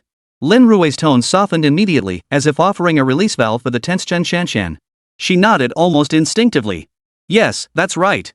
Hearing this, Wang Xian raised his hand without hesitation. Your Honor, Attorney Lin is conducting leading questioning. Then I'd like to ask Attorney Wang, if I'm leading the witness, what exactly does that make you're bribing Chen Xianxian to give false testimony in court? Lin Rui's voice suddenly turned stern. Wang Xian opened his mouth, his tone noticeably weakening. But soon, he forced himself to shout, "That's slander. You're accusing me of perjury? What evidence do you have to prove I committed perjury?" Facing this question, Lin Rui rested his right hand on the table and replied calmly, "As you said, everything was orchestrated by Zhang Chengming. So I ask you, why didn't he make his move when he still had the strength to fight back? Why choose to stab him when his strength was waning and he was unable to resist? If the knife had missed its mark and failed to incapacitate Su Gang, do you think Su Gang, wearing knuckle dusters, might have incapacitated Zhang Chengming instead? Who could possibly plan with such precision to execute a counterattack at the most critical moment?" Lin Rui's questions instantly plunged the room into silence. Chapter 108, I Have Evidence. Lin Rui was absolutely right. In the video, Zhang Chengming was nearly beaten to death. Only then did he resort to using a knife to fight back. If he had anticipated this, then when Su Gang revealed his brass knuckles, Zhang Chengming should have been ready to draw his knife. None of this fits the script. Instead, it looks more like Zhang Chengming was forced into a corner and had no choice but to fight back. You. Wang Xian pointed at Lin Rui before him, speechless for a long moment. Your Honor, therefore I contend that the prosecution's claim of premeditated murder against our client is questionable. If our side truly committed premeditated murder, then the third party present, Chen Xianxian, would also be complicit. Therefore, we can assert that Chen Xianxian is an accomplice. Hearing Lin Rui's words, Chen Xianxian's face flushed with panic. No, that's not how it is. Chen Xianxian hurriedly interjected. During the recess, Attorney Wang Xian approached me. He said that if I did as he instructed, he could help me repay the fines from the first case and even give me over 2 million yuan in compensation. I was blinded by the money, which is why I chose to give false testimony. As Chen Xianxian spoke, Wang Xian beside her shot her a vicious glare. Useless. With that, Wang Xian stormed back to his seat. Your Honor, Chen Xianxian has just voluntarily admitted to perjury. May I now proceed with further questioning? Lin Rui looked at Chen Xianxian before him. You admit that what happened earlier constitutes perjury. Legally speaking, you have already committed the crime of perjury. If you continue to conceal the truth, it won't be as simple as perjury. Therefore, I advise you to simply tell the truth. Lin Rui's tone was calm, yet his words carried an aura that made defiance seem impossible. I was telling the truth. Chen Xianxian swallowed hard, meeting Lin Rui's gaze. Is that so? Then let me remind you, why did Zhang Chengming buy that knife? Also, did you send that text to Su Gang? And what exactly did you say to him? What exactly did you two discuss in the school library hallway 3 days before the incident? Lin Rui stared at Chen Xianxian before him, his voice dropping slightly. Whether I reveal these things or you do, the outcome will be entirely different. It's up to you. Lin Rui looked at Chen Xianxian before turning and returning to his seat. He said no more, not even pressing her further. He simply gave Chen Xianxian ample time to consider her options.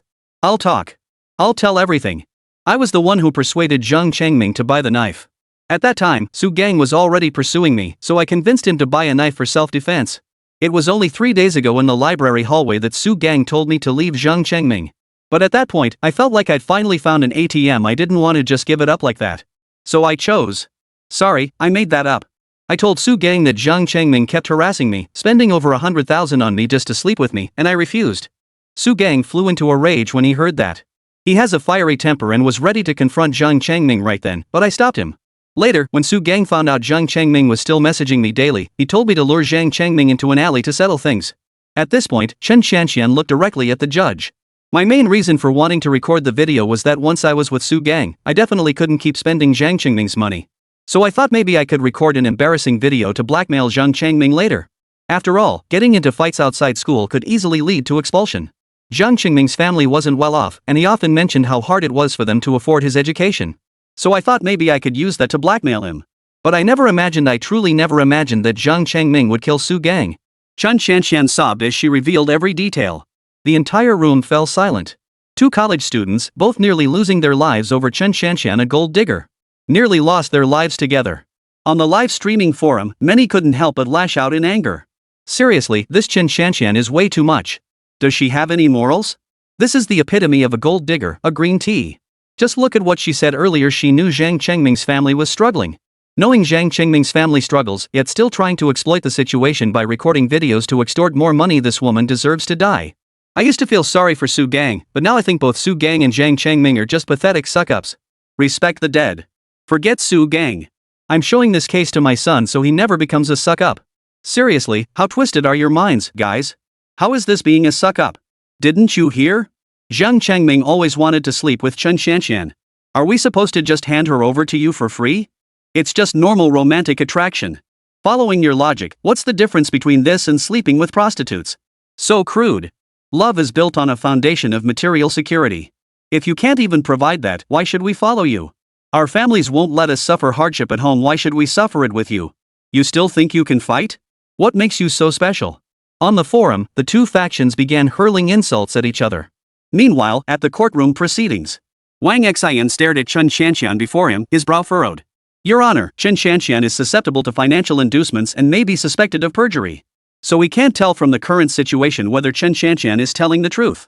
But Zhang Changming stabbed him a full 9 times, that's the reality.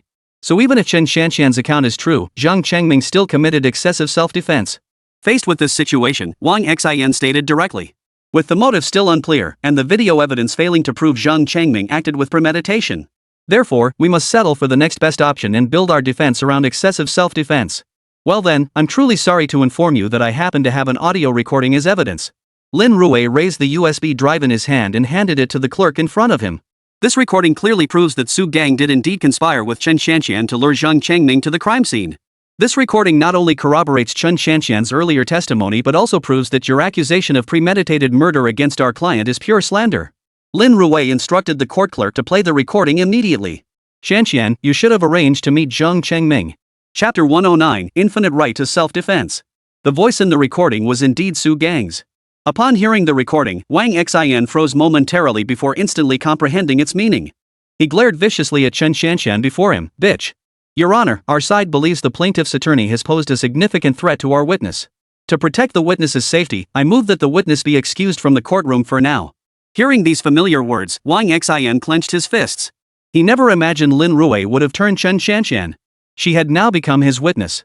Your Honor, given that Zhang Changming stabbed Su Gang 9 times, an act of extreme viciousness. And he continued stabbing even after Su Gang lost the ability to resist. Therefore, we contend this does not constitute self-defense but rather excessive force. Wang Xian looked up at the judge before him and reiterated his demand. Not self-defense. Faced with this situation, Lin Rui raised his hand to signal. Your Honor, as everyone here has witnessed, who could possibly remain calm when facing extreme personal threat? If self-defense requires deliberating how many times to stab or what level of threat justifies it. Then I ask, are we dealing with human beings or cold machines? If it's a human being, then we cannot ignore human nature. When life is under attack, we must not only defend ourselves, but defend ourselves without reservation. Law exists to protect human life. When life is under threat, self-defense is our only option. Lin Rui looked at Su Tiancheng before him. Self-defense is enshrined in Article 20 of the criminal law, but it's a cold, hard provision. In every precedent case, when faced with this situation, the courts have chosen an extremely conservative approach, opting to convict on grounds of excessive self-defense. Because the statute itself provides no clear definition of the limits of self-defense. Precisely for this reason, no judge dares to rule otherwise. Even if all criteria for self-defense are met, they still won't dare to rule that way. Since no one has defined the limits of self-defense, I hereby propose an initiative before all netizens and the trial judges present. When your life is threatened, you possess unlimited self-defense rights. You shall have no reservations whatsoever in exercising legitimate self-defense. When Lin Rui uttered these words, everyone present froze in shock. Even Su Tiancheng, gripping his gavel tightly, hesitated to bring it down. Unlimited right to self-defense. Could this truly be possible? Su Tiancheng hesitated, unsure how to proceed. The courtroom fell silent once more. The court is now adjourned. The verdict will be announced after the panel deliberates. Su Tiancheng brought down his gavel and led the panel of judges out of the courtroom. As the court adjourned, viewers in the livestream chat erupted in heated discussion. Lin Rui is impressive, he actually proposed this concept of unlimited self-defense rights. Could this really be implemented?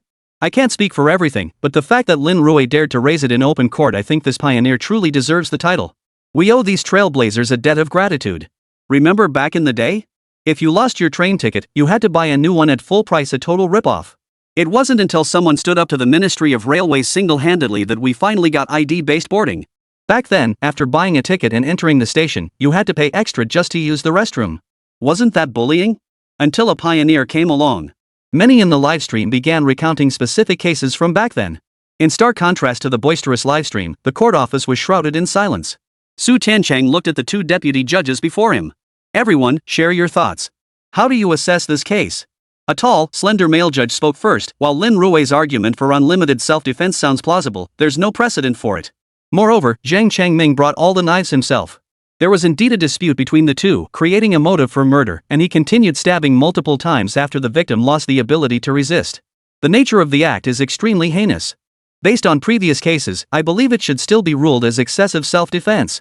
However, the short-haired female judge sitting opposite him shook her head at the male judge's reference to precedent. I believe Lin Rui's argument for unlimited self-defense holds merit. First, what we're discussing here isn't some cold legal provision or a bar exam question. We're discussing a living, breathing human being, even someone's entire life. Therefore, we absolutely cannot rush to a conclusion. Lin Rui is correct. We must fully consider that the other party is a human being. If your life were threatened, would you still be counting how many times you stabbed someone? Especially in that moment, if you hadn't killed Su Gang, you might very well have been the next to die. Therefore, I believe Zhang Qingming's defense was justified. When life is threatened, unlimited self-defense is permissible. The female judge voiced her opinion. Perhaps because women are inherently the weaker sex in society. This makes empathy all the more crucial in such moments. I don't think that holds up. First, unlimited self-defense simply cannot be justified. So let me ask, if the limits on self-defense are removed, when exactly does one's life become threatened? Following your logic, several scenarios arise. Is it a threat when the attacker draws a knife but hasn't yet thrust it? When the blade is about to pierce your body? Or only when the knife has already penetrated your body? Clearly, the latter two are indisputable. But in the first scenario, where the knife is still in the attacker's hand, can unlimited self-defense be invoked? The tall, thin male judge looked at his colleague and continued, setting aside the legal text issue, there's no precedent for self-defense rulings. If we handle it this way, we'll face criticism from everyone. I don't think we need to put ourselves in opposition just because of a few words from Lin Rui. Su Tiancheng glanced at the tall, thin man as he spoke slowly. You made a good point earlier. We're not dealing with cold legal statutes, but with a person's life. So I believe we can rule this as self-defense. As for your concern about precedent, let's set the precedent ourselves. As for your concerns, I suggest we address them case by case. Self-defense is indeed difficult to adjudicate, especially when the boundaries are unclear. Let's be the first to set the precedent. Propose unlimited self-defense. Su Tiancheng glanced at his colleagues before him. You two don't need to sign the verdict. Just put mine on it. No, Judge Su, I support you. Include mine too. The short-haired female judge looked at Su Tiancheng before her, her expression unwavering. In this day and age, someone has to be the first to take the plunge. Chapter 110, Have you heard of contactless collisions? Half an hour later. The recess ended. Su Tiancheng, clad in his judicial robes, strode purposefully onto the courtroom floor. He scanned the crowd below the bench and commanded in a deep voice, all rise. After deliberation by the collegiate bench, the case involving defendant Zhang Changming, who acted in self-defense under threat to his life, resulting in the death of Su Gang. After multiple deliberations, the court hereby renders the following verdict. Defendant Zhang Changming acted in self-defense and is acquitted. Defense attorney Wang Xin, having committed perjury through material means, shall have his law license revoked. Witness Chen Shanshan, having committed perjury in court and obstructed justice, is charged with perjury. However, due to her subsequent sincere repentance and the absence of significant economic losses, she is sentenced to 1 year imprisonment, suspended for 1 year. The verdict has been read. If you wish to appeal this judgment, please submit your appeal within. Su Tiancheng concluded reading the verdict and immediately brought down the gavel. The first instance trial concluded. Zhang Changming is acquitted on grounds of self-defense. Not only that, but Su Gang's defense attorney and witness Chen Shanshan were both sent to prison by Lin Rui. After the verdict was read, Zhang Changming looked at Lin Rui before him, his expression filled with emotion. From now on, live well and never be a bootlicker again. Lin Rui simply patted Zhang Changming on the shoulder before turning and walking away briskly. As soon as he reached the courthouse entrance, a crowd of reporters immediately gathered around him. Attorney Lin, we'd like to ask about the unlimited right to self-defense you proposed. If this clause were actually implemented, would it mean that any minor argument or use of weapons could trigger unlimited self-defense? When you proposed this, did you consider that many people might exploit loopholes to cause harm? A reporter from Han-On Television thrust a microphone forward, leaning in close. I admit, the scenario you described is indeed possible. Facing the inquiry, Lin Rui responded candidly, as Professor Luo once said, if someone is determined or willing, they can find numerous ways to evade legal constraints and become true outlaws beyond the law. The law is always rigid and lagging behind. If one studies it thoroughly enough, they will always find ways to circumvent it. But ordinary people like us will never study the law to such an extent. Lin Rui paused briefly before continuing calmly. The reason I propose the concept of infinite self-defense is so that all ordinary citizens, when their lives are threatened, can dare to resist without fearing they might accidentally kill someone and end up facing criminal charges. Of course, this is merely my perspective. As grassroots lawyers, I believe we should be the ones driving the comprehensive development of the law." With that, Lin Rui turned and walked away. Almost simultaneously, news of the live interview broadcast broke. It instantly caused a huge stir online. Professor Luo also shot to the top of the trending topics. "Well, many people have been asking me about my views on self-defense. Regarding this legal provision, I can only say that self-defense is the most difficult provision to adjudicate. Judges do indeed tend to adopt a relatively conservative approach when applying it. That's precisely why Article 20 remains a silent provision. Though it's listed in the criminal code, no judge has ever dared to invoke it. But now, Lin Rui has publicly asserted the right to unlimited self-defense in front of so many people. And the presiding judge, Su Tancheng, responded directly by ruling it self-defense. This case will likely be escalated to the Supreme Court for adjudication. As a lawyer myself, I believe Lin Rui's advocacy for unlimited defense rights is entirely justified. This could very well alter the entire history of Dragon Nation, transforming the legal principle of self-defense from a cold, lifeless clause into something far more dynamic." Teacher Luo voiced his perspective. News outlets and public discourse continue to debate the case. Yet at this very moment, Lin Rui, the focal point of all this attention, lay in bed. Commission case, self-defense case. Investigation details, existing incriminating evidence forms a closed loop, seemingly irrefutable. But is the truth truly as it appears on the surface? Uncover the hidden evidence beneath the surface and identify the real culprit. Mission difficulty, S rank. Current mission completed, rewards being dispersed. Lin Rui stared at the system notification panel, his entire body straightening involuntarily. This was an S-level mission. Despite the police having a completely closed evidence chain, he had won the case. Moreover, the verdict was justified self-defense. He had flawlessly completed the mission. Ding! Host detected completing mission as required while advancing Dragon Nation's legal progress. Overall mission completion rated excellent. Reward granted, mind communication technique. Staring at the system notification, Lin Rui couldn't help but freeze in surprise. Telepathy? What kind of technique is that? As Lin Rui pondered the reward, the system humanely provided an explanation. Mind communication technique, a psychological mind-reading technique that rapidly breaks down mutual defenses during communication, enhancing efficiency to achieve effective dialogue. Break down psychological defenses? Lin Rui couldn't help but furrow his brow slightly. He wasn't an interrogator, his clients were all people who had hired him. If clients weren't willing to open up and communicate with him, there'd be no point in taking their cases to court.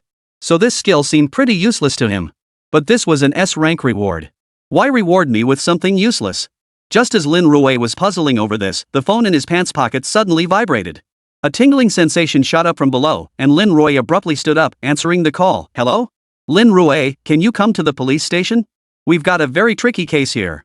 Hearing this, Lin Rui instinctively glanced at the caller ID. The caller ID displayed Su Muqing. Wait, what kind of case could possibly be so tricky? Also, my lawyer's consultation fees are pretty steep. Lin Rui was about to decline, having just wrapped up such a major case and wanting some rest. But unexpectedly, Su Muqing had come looking for him again.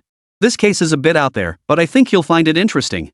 As for the legal fees, let me buy you a coffee downstairs," Su Muqing said half-jokingly. Outrageous? What kind of case could be outrageous? Alright then, tell me just how outrageous is this case? If it's absurd enough, I might actually be interested.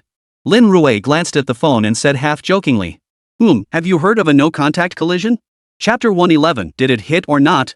Hangdong Provincial Police Bureau. Non-contact collision? What do you mean? In Su Muqing's office, Lin Rui looked at her with confusion. Here's what happened. A Hualala driver was passing by a kindergarten when a child suddenly darted out. Since the kindergarten was holding a fair at the time, the child's mother rushed to the scene immediately and followed the ambulance to the hospital. The driver responsible for the incident was reported by the kindergarten teachers and sent to the nearby traffic police station. After thorough examination at the hospital, it was confirmed the child suffered a traumatic brain injury. His entire lower body showed no neurological response, and he lost the ability to walk. The final diagnosis was high paraplegia. Su Muqing relayed the critical details of the case to Lin Rui. But recalling what Su Muqing had just mentioned, a thought suddenly struck him. You wouldn't be suggesting that the driver never actually hit the child, would you? Yes, that's the most bizarre part. When the traffic police investigated the kindergarten surveillance footage, the entrance camera clearly captured the entire scene. The Hualala truck had already braked to a stop about a meter in front of the child. Furthermore, the security guard's testimony and the skid marks at the scene both confirmed there was no physical contact between the two parties. The hospital conducted a second comprehensive examination of the child and found absolutely no internal or external injuries. That's why this is so difficult. With no injuries from contact, the Hualala driver can only be charged with fatigue driving at most, which isn't a criminal offense. But the child's mother refuses to accept this and is preparing to sue the driver. Su Muqing outlined the case's key details. Lin Rui listened, utterly baffled. So you're saying there was no collision, yet injuries consistent with a collision appeared? Yes. Su Muqing nodded, then produced the hospital diagnosis report. Multiple top-tier hospitals have diagnosed this child with high-level paraplegia. He's only 5 years old. If it had been an actual collision, the parents might have been able to accept it to some extent. But this sudden, inexplicable high spinal cord injury? They simply can't accept it. And honestly, it's difficult for us police to open an investigation into this case. After all, the facts and evidence are clear there was no collision. At most, the driver was fatigued. And honestly, he's in a tough spot too. He started driving for Hualala after losing his job. He's drowning in debt and he didn't even hit anyone. If he gets sued, once the court order comes down, his job will be gone for sure. Su Muqing sighed helplessly. The rope always breaks at its weakest point. Fate truly torments the unfortunate. So what's your plan? Are you hoping for an out-of-court settlement? Lin Rui looked at Su Muqing, not quite grasping her meaning. I want you to provide pro bono legal aid to the child's parents. Help them understand the situation. Right now, they keep causing trouble at the truck driver's workplace, disrupting his ability to operate normally. The other company has reported them multiple times for arrest, but honestly, if they really get locked up without any leniency, it's quite a dilemma. They only have this one child, and I hear they've poured so much effort into him. Lin Rui looked at Su Muqing before him, hesitating for a moment. How could this situation be resolved? Suddenly becoming a high-level paraplegic out of nowhere. The problem is there was no collision or contact whatsoever. It's like you're walking down the street when suddenly everything just grinds to a halt. Who can you even complain to about this? Your parents would never accept it. As Lin Rui pondered how to refuse, a voice echoed in his mind. Random task generated. Provide legal aid to the family of the boy involved in the non-contact collision. Legal aid is every lawyer's duty and obligation. This task will not grant rewards but will accumulate system affinity points. Affinity points enhance your chances in system lotteries, increasing your odds of winning prizes of the same tier. Lin Rui stared at the random task before him. Provide legal aid to gain system favorability. Does favorability boost luck points? Isn't this pure freeloading? Ding. Host resistance detected. Should the task be automatically cancelled? The system promptly issued an alert. No. Lin Rui shouted almost instinctively. But the moment the words left his mouth, the mission panel vanished before his eyes. Still, it seemed the mission hadn't been cancelled. Then, what do you want? Unexpectedly, the moment Lin Rui uttered that single no, Su Muqing frowned and turned to look at him. What do you mean, what do you want? Lin Rui stared blankly at Su Muqing before him. I said if you're willing to help, I'll treat you to coffee downstairs. Su Muqing muttered softly, then shot Lin Rui a disapproving look. But you just said no so seriously. It's fine, that's not what I meant. I can help with legal consulting. Lin Rui nodded earnestly, agreeing to the request. What choice did he have? System Daddy had spoken, how could he refuse? He could ignore anything else, but he absolutely had to save face for System Daddy. Oh, then I'll schedule the meeting with the client for you. Su Muqing nodded, picking up the file folder as she prepared to leave. Her steps suddenly halted slightly. Since you've agreed to be the attorney, does that mean what you said earlier about not? Meant you didn't want to have coffee with me? Su Muqing's expression darkened instantly as she pouted at Lin Rui. Lin Rui rolled his eyes inwardly. Not exactly.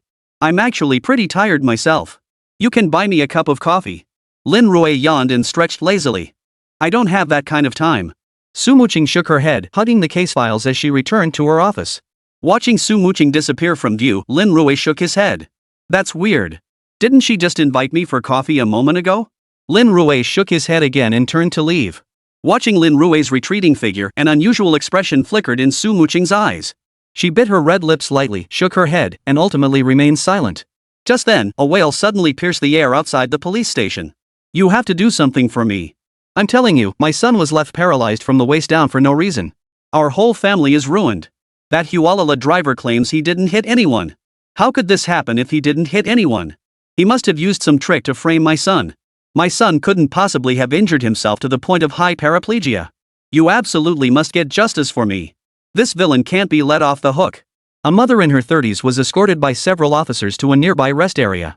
The female officer handling the reception immediately retrieved a disposable paper cup, poured a glass of plain water, and brought it over.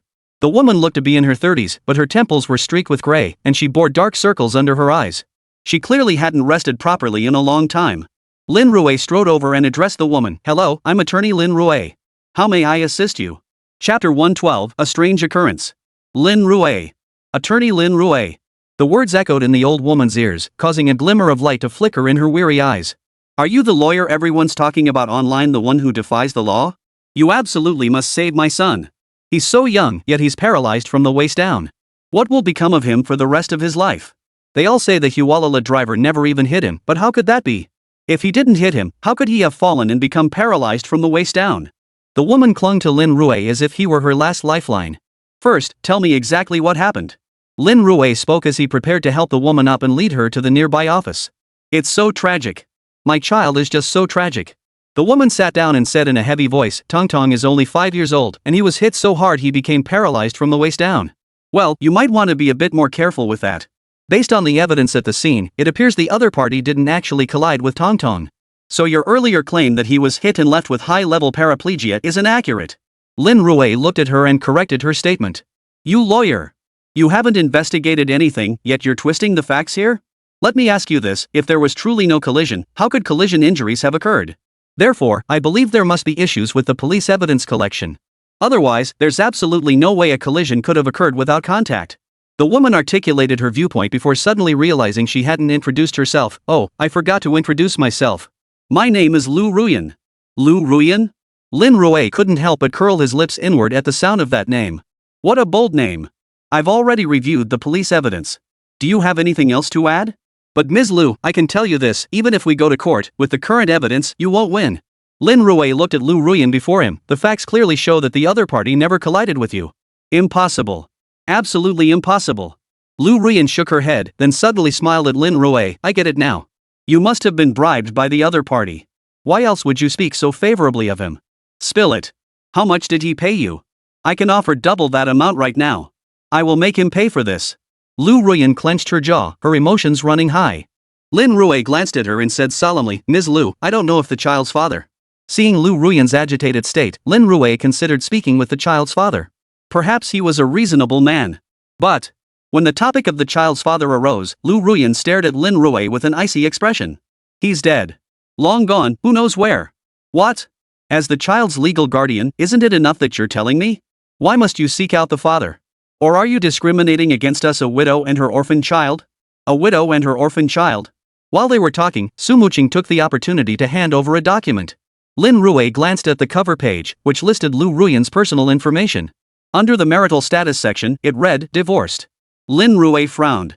Ms. Lu, courtrooms operate on evidence. It's not simply a matter of what you claim. Of course, it's not just about what I say either. If you want to pursue legal action, that's your right. But as your lawyer, I can tell you plainly, based on the current situation, you'll have a very hard time winning this case.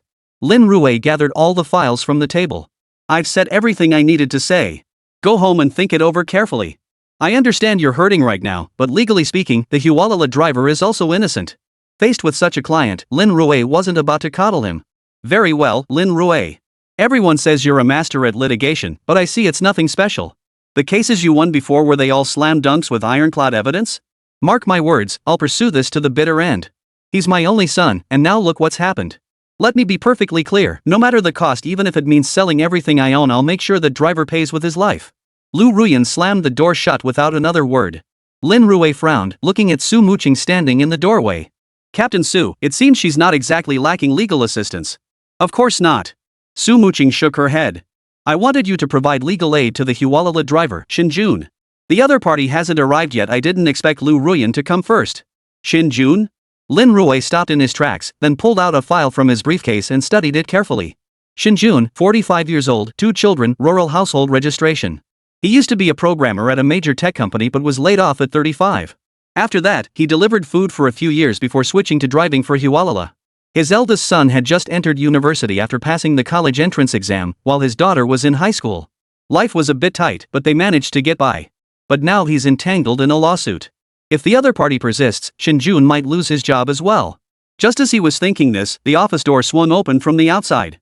Shinjun cautiously peeked out until his gaze met Lin Rui's, then he offered a friendly smile. Mr. Shin, is it? Lin Rui immediately stood to greet him. Attorney Lin, I've seen you online. That you're willing to provide me with legal aid, Shinjun pressed his palms together in a gesture of gratitude, repeatedly expressing his thanks. Don't say that. What was your situation back then? Lin Rui waved his hands urgently, signaling Shinjun to relax. I don't know either.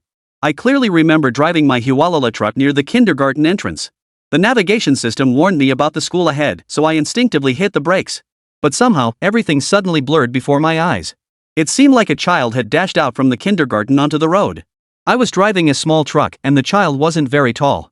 They vanished in an instant. I slammed on the brakes immediately.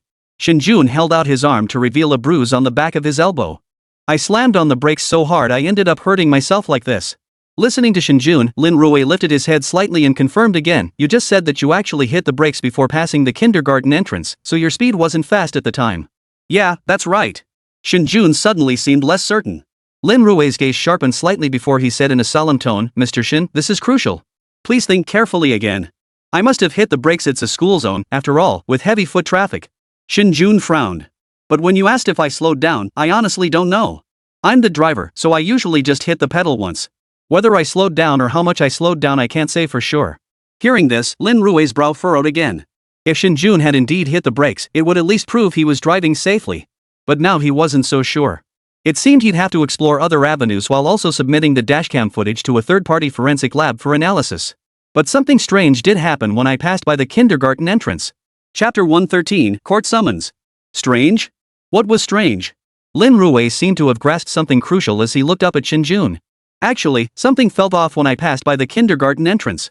I felt my entire car shake, and in that instant, my mind went blank. I couldn't make out what happened at all I heard was a piercing scream. Shinjun sat across from Lin Rui, straining to recall the details of the incident. Honestly, my mind went completely blank. I thought I might have hit someone. Then I got out of the car and saw a little boy sitting on the ground. His mother was holding him and screaming at me frantically. A bunch of people from the kindergarten came running out too. I just knew I was done for. Shinjun described the scene as best he could. "Well, that's not exactly unusual, is it?" Lin Rui looked at Shinjun, not quite grasping what he meant. "I don't know either. At the time, I felt the car jolt as if it had hit something. But it didn't actually hit anything. Isn't that strange?" Shinjun looked at Lin Rui with a puzzled expression, then touched his forehead. "Maybe I really did hit that little boy, causing his high spinal cord injury. Did you truthfully relay these statements to the investigating officers?" Lin Rui quickly flipped through the interrogation records from back then. Shinjun nodded across from him, "Absolutely. I was convinced I hit someone at the time, so I just said whatever came to mind." "When did you realize you hadn't hit anyone?" Lin Rui pressed further. "It must have been at the end of the questioning. The police told me I hadn't hit anyone. So they released me. I recall it was the next day." Shinjun recalled carefully. Lin Rui glanced at the records, which showed the interrogation lasted a full 23 hours. It was practically right up against the maximum detention period. This matched the circumstances at the time. "Alright, I've got a pretty good grasp of the situation now. According to the injury report from the hospital, the little boy Tong Tong didn't sustain any external injuries. Furthermore, the evidence at the scene and the surveillance footage clearly prove you had no contact with him." Lin Rui looked at Shinjun before him, "So rest assured, even if this goes to court, you'll be found not guilty." "Alright." Shinjun looked at Lin Rui, "Attorney Lin, there's something I'd like to ask for your help with. Although I didn't hit the child, he's only 5 years old and now has high paraplegia. I have some farm-fresh eggs back home. Could you help me deliver them?" Shinjun spoke with simple sincerity. Lin Rui glanced at him and shook his head helplessly. "To be honest, I actually offended her earlier too." Lin Rui recounted the incident involving Lu Ruyan in detail.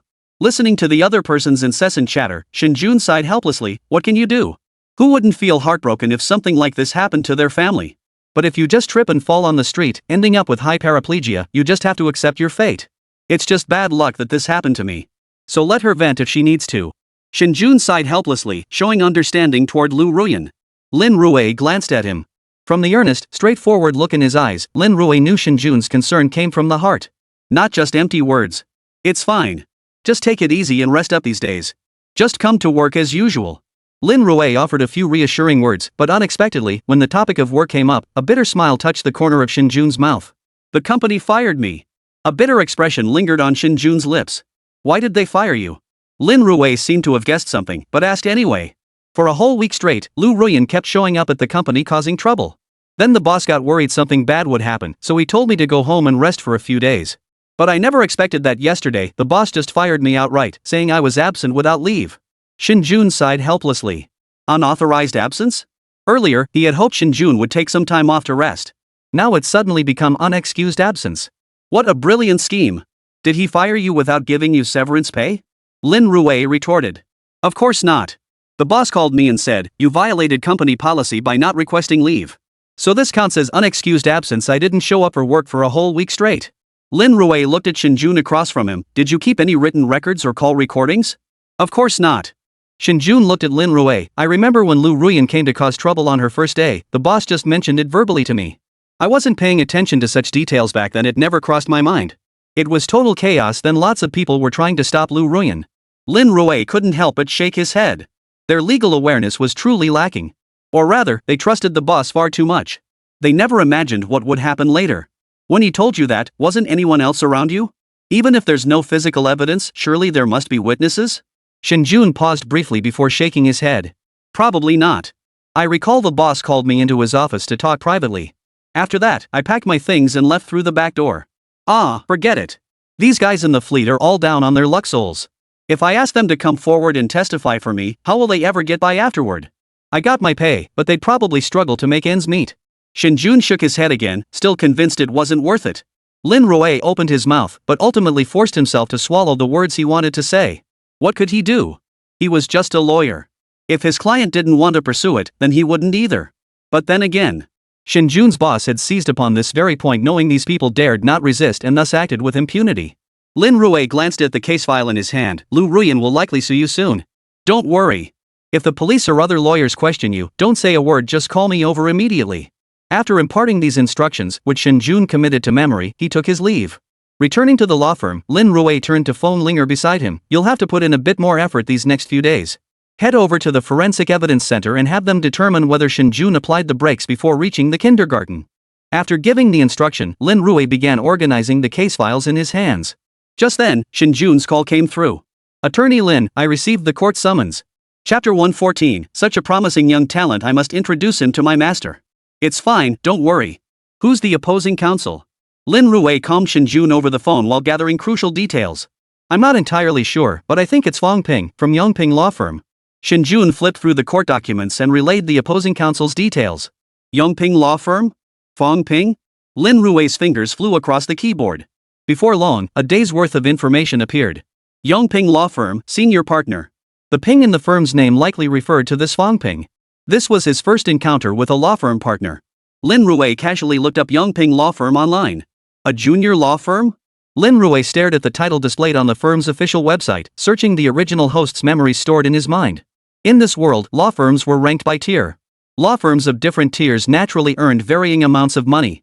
The evaluation criteria for law firm rankings were extremely stringent. The primary factors considered were the volume of cases handled, the professional standing of the attorneys, and the firm's overall reputation. The lowest tier was equivalent to Lin Rui's current firm, essentially a blank slate, not even reaching the entry-level status.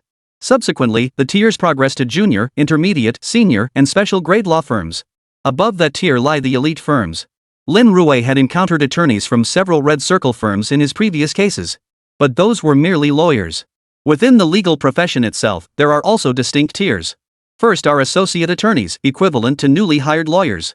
Next came level 4 lawyers, equivalent to junior attorneys with some work experience but still early in their careers.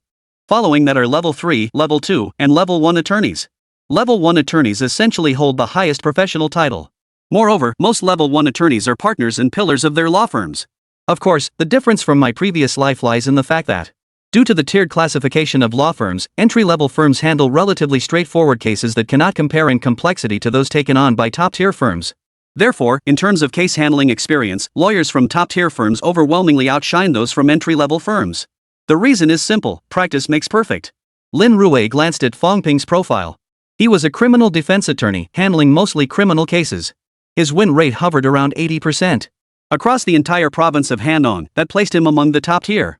Someone who frequently handles criminal litigation. Lin Rui narrowed his eyes, unconcerned. In his previous life, he had been a senior partner at a prestigious firm. His experience alone could easily outclass anyone, though staying updated on legal statutes and their interpretations was another matter. These things posed no real difficulty for him. But what piqued Lin Rui's interest more was the law firm's tiered rating system.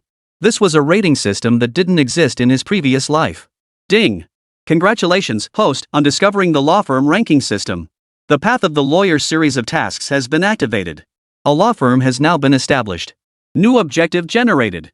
Objective: continuously litigate cases to elevate the firm's rank, advancing outlaw lawyers to junior law firm status. Only an entry-level firm can handle more challenging cases, driving progress in the legal industry of Dragon Nation. This marks the true beginning of your journey as a lawyer. Current lawyers on staff, 05. Completed cases, 110. Lin Rui stared at the system interface displaying the situation. Only one case completed? Lin Rui pondered briefly. Does this mean none of the cases taken on after founding outlaw law firm were successful? Based on the system's judgment, it should only count cases after the establishment. Looks like I'll have to step up my game from now on. Lin Rui wasn't particularly concerned about the cases themselves.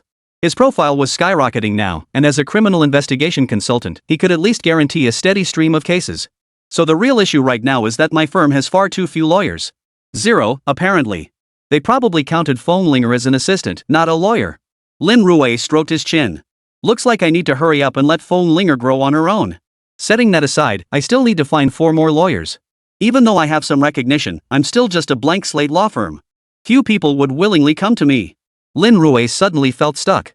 Without enough lawyers, it would be difficult to upgrade to a junior law firm. Without becoming a junior law firm, recruiting more lawyers was impossible.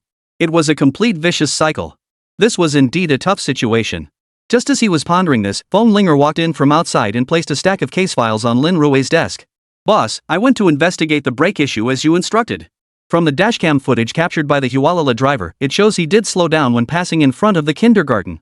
Using the utility pole as a reference point, calculations confirm he did indeed reduce speed. Linger pointed to one of the file folders. This contains the captured video footage and the assessment materials prepared by the third-party inspection agency. As she spoke, Linger suddenly looked up and fixed her gaze on Lin Rui, her eyes widening as she fell silent. Caught in her intense gaze, Lin Rui felt momentarily flustered. What? What's wrong? Lin Rui instinctively looked around for a mirror, wondering if something was on his face. No, boss, I think you're having an incredibly lucky day today. Your fortune is truly shining. Linger extended her slender jade-like finger, intending to trace it across Lin Rui's forehead. What? Financial prosperity? Could someone say that to a lawyer? But then Lin Rui suddenly remembered something and slapped his forehead. Wait, didn't the double color ball lottery I bought last time have a draw today? Lin Rui quickly pulled open a drawer and retrieved a lottery ticket. There's $1 million here. Go cash it in for me and deposit it into my account. Lin Rui tossed the ticket to Linger standing before him. 1 million? Linger froze, her expression turning skeptical as she studied Lin Rui. Boss, when did you start fortune telling? No. I said my sixth sense is spot on. You believe me or not? Lin Rui brushed it off casually. Boss, if this really is $1 million, it means you're incredibly intuitive. Want to come up the mountain with me? I'll get my master to give you some guidance. Maybe then your predictions will be even more accurate. Linger watched Lin Rui, muttering an introduction beside him. What do you mean, spiritual? Lin Rui looked at Linger. You're using that adjective wrong. Alright, I still have case files to organize. Hurry up and go cash it for me. Lin Rui waved his hand dismissively before returning his attention to the files in his hands. Fine. What if I really win $1 million? Linger walked toward the door, her voice firm as she added, if it really happens, a prospect like this is definitely worth recommending to the master. Chapter 115, Tension in the Air. The other driver definitely caused the collision. If he had nothing to hide, why is he avoiding us? My child was only 5 years old. Now he's paralyzed from the waist down. That murderous bastard who caused the accident actually bribed a lawyer to try and get off scot-free. Look at my son. He's so young, yet paralyzed from the waist down. When he woke up, he asked me when he could go out to play again. My heart broke. Lin Rui spoke hoarsely before the camera during her interview with reporters. Almost simultaneously, numerous reports surfaced. Shocking. A no-contact accident, a historical oddity. In this age of ubiquitous surveillance cameras, it was actually caused by. Bizarre case, Hualala driver causes 5-year-old's high spinal cord injury without collision. The reason is? Bizarre accident, 5-year-old child paralyzed from the waist down, driver vanished without a trace. This is actually. One report after another exploded onto the scene. The bizarre accident also surged to the top of trending searches. Many netizens commented directly below. You guys have no idea. Let me tell you, I was right there at the scene. I clearly saw the car hit the kid, but somehow, in the blink of an eye, it just wasn't there anymore. It's definitely a time loop. I'm telling you, this case is just as bizarre as the Malaysia Airlines disappearance. Could this Hualala driver have slipped into a parallel universe, causing a temporal disruption? Maybe the child was hit in another dimension. I think it's possible. Science is researching string theory now, right? It proves the existence of multiple universes. I think it's entirely plausible. Online forums buzzed with heated debates among netizens. Soon, even paranormal researchers began weighing in, posting their interpretations on the site. Some even classified this case as a Fengmen village-level bizarre incident. Others, championing science, launched into analyses, multiple dimension theories, geomagnetic fields, spatial fluctuations. You name it. Not only that, but television stations produced special reports on the incident, conducting interviews. The camera followed the reporter into Lin Rui's home. In Tongtong's study stood a piano, surrounded by the four treasures of the study. Music, chess, calligraphy, and painting. A comprehensive education was clearly being pursued. The walls were covered with certificates from children's speech contests, vocal competitions, and mental abacus tournaments. Lin Rui pulled the cameraman directly in front of the certificates and explained with evident pride, "These are all honors Tongtong has won. He's exceptionally bright and has shown extraordinary talent since he was little. Especially in mental arithmetic, even his teachers praise his exceptional sensitivity to numbers. He might become a renowned mathematician someday. And this he loves piano and calligraphy. Look, this is a traditional Chinese painting he created." As Lin Rui spoke, her gaze drifted toward the basketball sitting in the corner of the study. Upon seeing the basketball, Lin Rui suddenly began to choke up. The TV reporter immediately thrust the camera forward without a word, zooming in for a close-up. Tongtong loved playing basketball more than anything. It's such a shame that now. At this point, Lin Rui could no longer hold back her emotions. The reporter held the microphone and said solemnly, "We can see this is an exceptionally talented child and a mother who is utterly heartbroken. So I hope the relevant authorities will thoroughly investigate this case and give the public the truth. Causing high-level paralysis without any apparent contact is unheard of. Every family has children. If we don't stand up now, who will speak for us in the future? Therefore, I urge all parents here to pay close attention, pool our wisdom and strength, and assist the police in solving this case as soon as possible." The female reporter's voice trembled slightly as she spoke. The camera shifted slightly, revealing attorney Fong Ping before the lens. "Ladies and gentlemen, I am Fong Ping, the attorney representing this case. First, I express my deepest sympathy for the victim's ordeal. As you just witnessed, the victim's 5-year-old child was an exceptionally gifted child. Yet this very gifted child suffered such a tragic fate in non-contact collision. While I'm not a scientist, as a rational person I know this is absolutely impossible.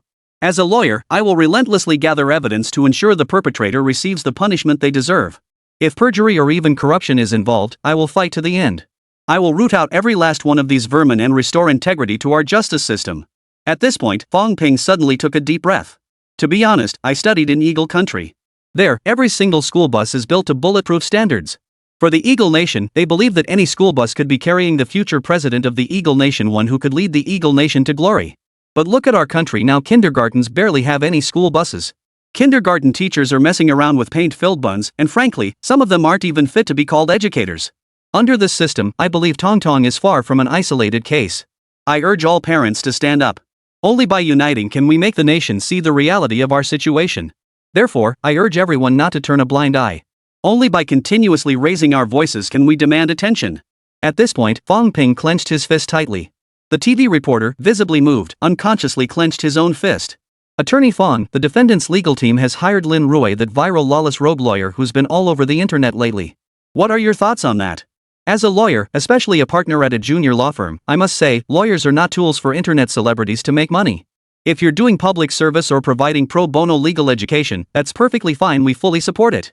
But if you're merely seeking fame, using your notoriety to profit, or even hoping to sway the court's judgment through your follower count, then I advise you to get back on the right path as soon as possible. Lawyers aren't tools for personal gain, they're the last line of defense for victims seeking justice. I know the lawless rogue who's won a few cases with his silver tongue, but words alone won't always prevail. The courtroom is a place where evidence reigns supreme. Therefore, I hope he will swiftly repent and strive to become a competent lawyer." Fong Ping made a thumbs-up gesture toward the camera. This was practically a direct declaration of war. Shortly after this report aired, Lin Rui's Weibo account updated. "There is only one truth. Concise yet brimming with tension." Chapter 116, The Frustrated Young Lady. "The truth has only one person. Now I know why attorney Lin Rui is so awesome. He didn't watch over 1,000 episodes of Detective Conan for nothing. Enough said. From now on, my son is watching Detective Conan every day. My little brother was watching Pleasant Goat. I switched it off immediately and told him, if you want to be capable in the future, watch Detective Conan." Under Lin Rui's post, many netizens chimed in with replies. Just as everyone was discussing it, the double color ball lottery results are out. Holy crap! Fong Linger couldn't help but curse out loud. Her eyes locked on the lottery ticket in her hand while simultaneously scanning the winning numbers just printed at the lottery booth. After carefully checking several times and confirming they matched perfectly, Linger couldn't help but shout. I really won. Many lottery players in the shop couldn't help but glance at Linger. After writing down the winning numbers, the owner turned to Linger behind him. How much did you win? $10 or 20? Neither. 100. Linger held up one finger. 100 yuan. Looks like you're on a lucky streak. The owner reached out to take the ticket from Linger's hand. But Linger pulled it back and tucked it into her pocket. Boss, it's not 100 yuan, it's 1,000,000. But your little shop probably can't handle it. Is there a larger site nearby? A larger lottery outlet? The owner sized Linger up. Head out the door, take line 1 for 2 stops. There's a bigger lottery center over there. If you really win 1,000,000, go there to cash it in. But before you go, you should probably buy a mask at the children's playground next door to cover your face. The shop owner offered the advice with genuine enthusiasm. Linger shook her head indifferently. No need. I'll go right now. Thanks, boss.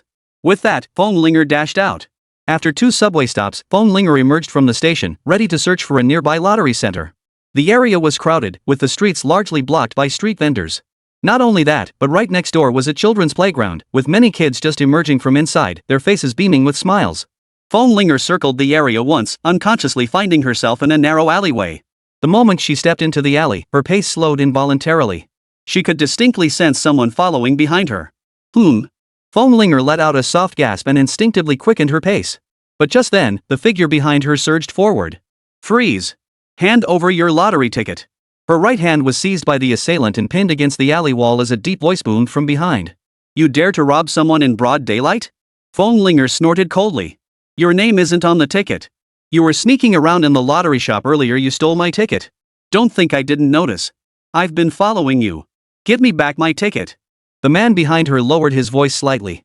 Linger tried to struggle, only to find her joints completely locked by him. Hold on, if you want the ticket, you'll have to let go so I can get it. Or you can just reach in yourself, it's in my right pants pocket. Linger muttered under her breath. The figure behind her seemed hesitant, but after a moment, released one hand and reached toward Linger's pants pocket. Looking for trouble? Almost simultaneously, Linger spun swiftly, using her agile frame to turn on her heel. As she bent forward, her entire leg snapped back, delivering a swift kick to the back of the man's head. Thud! A dull thud echoed as the man holding Linger felt his head spin and his body stagger. Seizing that split-second distraction, Linger wasted no time.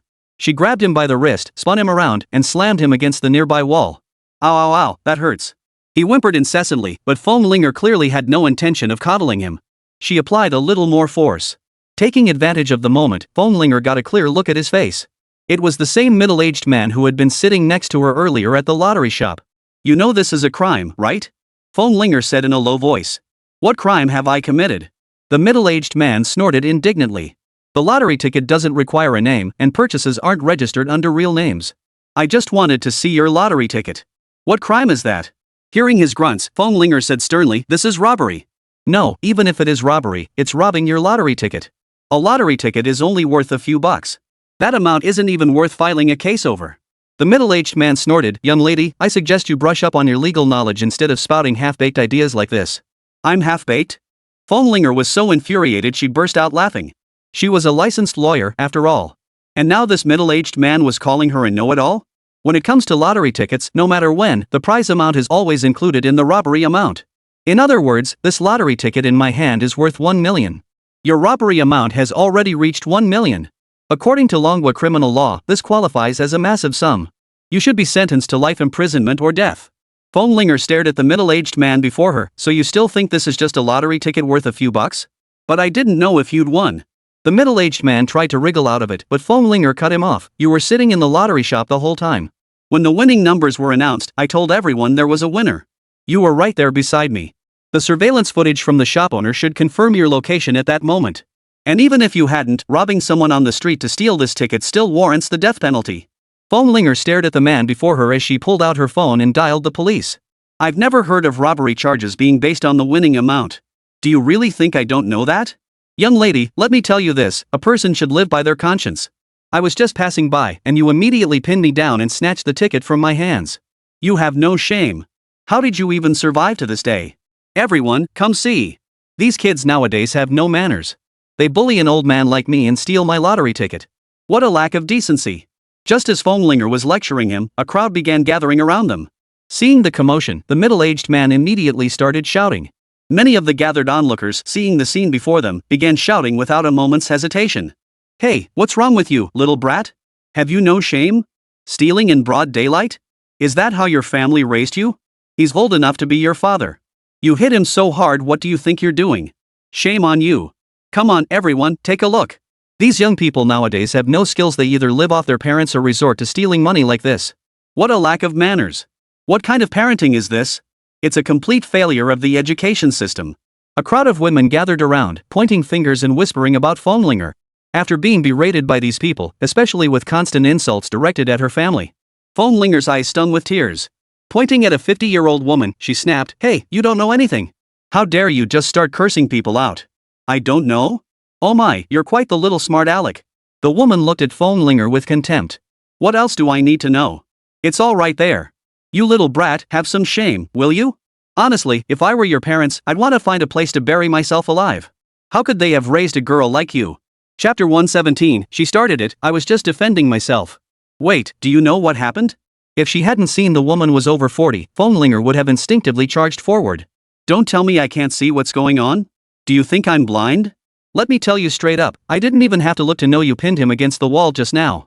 Did you steal someone's stuff? The middle-aged woman in front of them snorted coldly. Oomph. What else do I need to see? He's so old, would he really slander a kid like you? Seeing people around him backing him up, the middle-aged man pinned down by Fönlinger wasted no time in adding fuel to the fire. That's right. He charged right at me and snatched my lottery ticket. Look at this. Surround her. Don't let her get away. Everyone, help me out. She's got my lottery ticket. Ow ow. Just as he was speaking, Fönlinger unconsciously tightened her grip a few notches, instantly making him wince in pain. Hey, you little brat. What's the matter with you? Can't you listen? Several middle-aged women, seeing the situation, immediately rushed forward and surrounded Fönlinger. One of them even reached out her right hand, trying to snatch the lottery ticket from Fönlinger's grasp. Fönlinger reacted swiftly, snatching her right hand back. But somehow, that very movement caused her to accidentally strike the woman standing next to her. The woman lost her balance and clattered to the floor with a thud. Ouch. You little brat, how dare you hit someone? My old bones can't take this kind of treatment. Ouch, my hip hurts like hell. Don't you dare leave. You pushed me and now you think you can just run off? I'm calling the police. I'm going to the hospital to get checked out. Fönlinger stared at the woman writhing in pain before her, a look of utter bewilderment spreading across her face. She never imagined such a scenario could unfold. She hadn't even exerted any force just now. Even if she had, it would have been to pull back. There was no outward pushing motion whatsoever.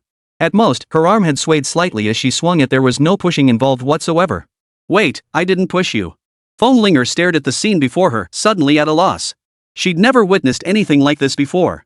Even at the Taoist temple on the mountain, they upheld the principle that heaven watches over human deeds. Such a fabrication out of thin air was simply impossible. Such actions clearly invited divine retribution. At best, it would shorten one's lifespan. At worst, it could bring misfortune upon one's family. The surrounding crowd kept shouting. Somehow, Fönlinger, who had initially felt she was blameless, began to feel a wave of shame wash over her face. Before long, several police officers arrived, and Fönlinger finally breathed a sigh of relief. The middle-aged man, the woman lying on the ground, and Fönlinger were all taken directly to the nearby police station. Lin Rui also rushed over after receiving a call. Inside the police station. Seriously, what the hell are you cops even doing?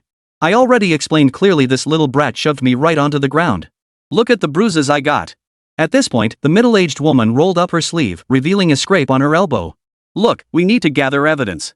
We're still investigating this incident, and there are no surveillance cameras in the alley. The officers looked at the situation and couldn't help but feel a bit overwhelmed.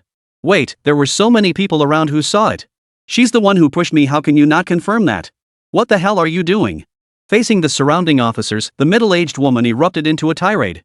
All these so-called witnesses are your friends. Their testimony is completely invalid. As for the others around here, they say she only swayed slightly. She didn't push or pull you. So your current accusation requires further investigation. The officer explained. Wait, none of this evidence counts? So you're saying it only counts if she shoved me straight to the ground and I died from the fall? How the hell do you young cops handle things? I've got all these injuries. Are you saying I fell on my own? You look decent enough, kid, but how can you be so unreliable? Get your supervisor here. I refuse to believe no one can make a proper judgment. The middle-aged woman grumbled, but instead of waiting for a superior from the police station, she ended up waiting for Lin Rui. Under the criminal law of the Dragon Nation, you're suspected of extortion. I advise you to stop this nonsense. Otherwise, I won't hesitate to have you booked right now. Lin Rui walked slowly up from behind, staring at the middle-aged woman before him. Extortion? Who do you think you are? How am I extorting anyone? The middle-aged woman glared at Lin Rui, her voice rising sharply. You just claimed she hit you and knocked you to the ground. Then according to the principle that the accuser bears the burden of proof, do you have sufficient evidence to prove she bumped into you? Lin Rui looked at the middle-aged woman before him and said in a deep voice. No, look at me. These injuries, do you seriously think I fell on my own? And there were so many people around who saw it was clearly him who pushed me. The middle-aged woman repeated her claim. As the officer already explained, your friend's testimony cannot be considered factual evidence. If you can't produce more evidence, then on top of the extortion charge, you'll be facing an additional charge of defamation. Under Dragon Nation's laws, multiple offenses are punished cumulatively. I reckon you'll be spending at least some time behind bars. Lin Rui glanced up at the middle-aged woman and replied calmly, but your arrogance only works on the outside. If you end up inside, you'll be cleaning toilets and handling excrement. The warden will teach you a lesson. I'll give you one last piece of advice, don't mess with me. Lin Rui's words seemed to provoke the middle-aged woman before him. Are you out of your mind? Did your whole family die? How did a dog like you get out of the house? Want me to teach your parents a lesson? As she spoke, the woman lunged forward with a swift step, her hand shooting out to slap Lin Rui across the face. Lin Rui stumbled back half a step, dodging the blow. Without a word, he suddenly lifted his leg and executed a shoulder throw, sending the woman crashing to the ground. Thud. Her bulky frame hit the ground with a dull thud. Ouch. A series of wails erupted. Earlier, when she claimed her cries came from where she fell, Lin Rui couldn't be sure if they were genuine. But this one? Absolutely genuine. Officer, you saw it too, he started it. I was merely defending myself. You don't hit someone in the face, this is the ultimate insult to my dignity. Not only that, but she actually chose to attack me directly. I can consider this an assault on my person. Lin Rui paused briefly before continuing, therefore, this constitutes self-defense. Chapter 118, only when trouble befalls oneself does one admit mistakes. Self-defense. Upon hearing those 4 words, Fenglinger could no longer contain herself. I doubt anyone in the entire Dragon Nation understands self-defense better than you. Lin Rui had fought so many legal battles, even advocating for the right to infinite self-defense. No one has studied Article 20 of the Criminal Code more thoroughly than him. Wait, self-defense? The middle-aged woman, pushed to the ground, staggered to her feet. You're not going to do anything about someone getting beaten up at the police station? I'm going to hire a lawyer to sue you bastards. Just as the middle-aged woman was cursing and ranting, Lin Rui didn't hesitate. He swiftly produced his lawyer's license. Sorry, I'm the lawyer. If you have anything you wish to discuss with me, you can come to my law firm to retain my services. Lin Rui said this with complete seriousness, while Fenglinger beside him couldn't hold back any longer. What does come to my office to retain me even mean? What kind of logic was that? Having a middle-aged woman hire lawyer Lin Rui to sue Lin Rui? So the plaintiff's lawyer and the defendant's lawyer are actually the same person? First defend the plaintiff, then find a way to clear yourself? Could this be the legendary tactic of fighting both sides? After seeing Lin Rui's credentials, the middle-aged woman muttered a few words, seemingly wanting to say more. But in the end, she didn't get the chance to speak. She silently stood up, preparing to leave the police station in a hurry. Who said you could leave? Lin Rui turned to the officer beside him. Officer, she just swung a punch at me. That constitutes provocation and disturbance. According to Longwa's criminal law, given the relatively minor circumstances, she should be sentenced to 7 days of detention. Additionally, her persistent spreading of rumors constitutes defamation against this lady, causing significant harm to her mental and physical well-being. We will gather evidence and pursue charges for this offense. Look, we're not unreasonable people. We're all lawyers here. Are you prepared to accept detention, or would you rather wait for us to sue you? If we sue, compensation will start at 200,000 yuan, plus a written apology. Lin Rui added calmly. The woman before him froze, instinctively glancing at the officer beside her. I don't know how the law will rule, but you did indeed engage in provocation and disturbance just now. The officer pointed toward the security camera at the entrance. There are surveillance cameras in the lobby. If the other party requests the footage, we will enforce detention. It wasn't me. The woman suddenly froze. While she might have harbored some doubts about what Lin Rui and his group were saying, but the officer's words left her utterly incapable of doubt. Almost simultaneously, she collapsed to her knees before Fenglinger with a thud. Fenglinger acted swiftly, catching her and pulling her to her feet. I'm sorry, young lady. It's all because of my big mouth. I'm so sorry. I was wrong, I'm so sorry. I have a granddaughter to take care of at home. I can't be detained. I can't. Seeing the elderly woman plead like this, Fenglinger's heart softened, and she was about to speak. But just then, Lin Rui's voice sounded calmly. You just mentioned your granddaughter.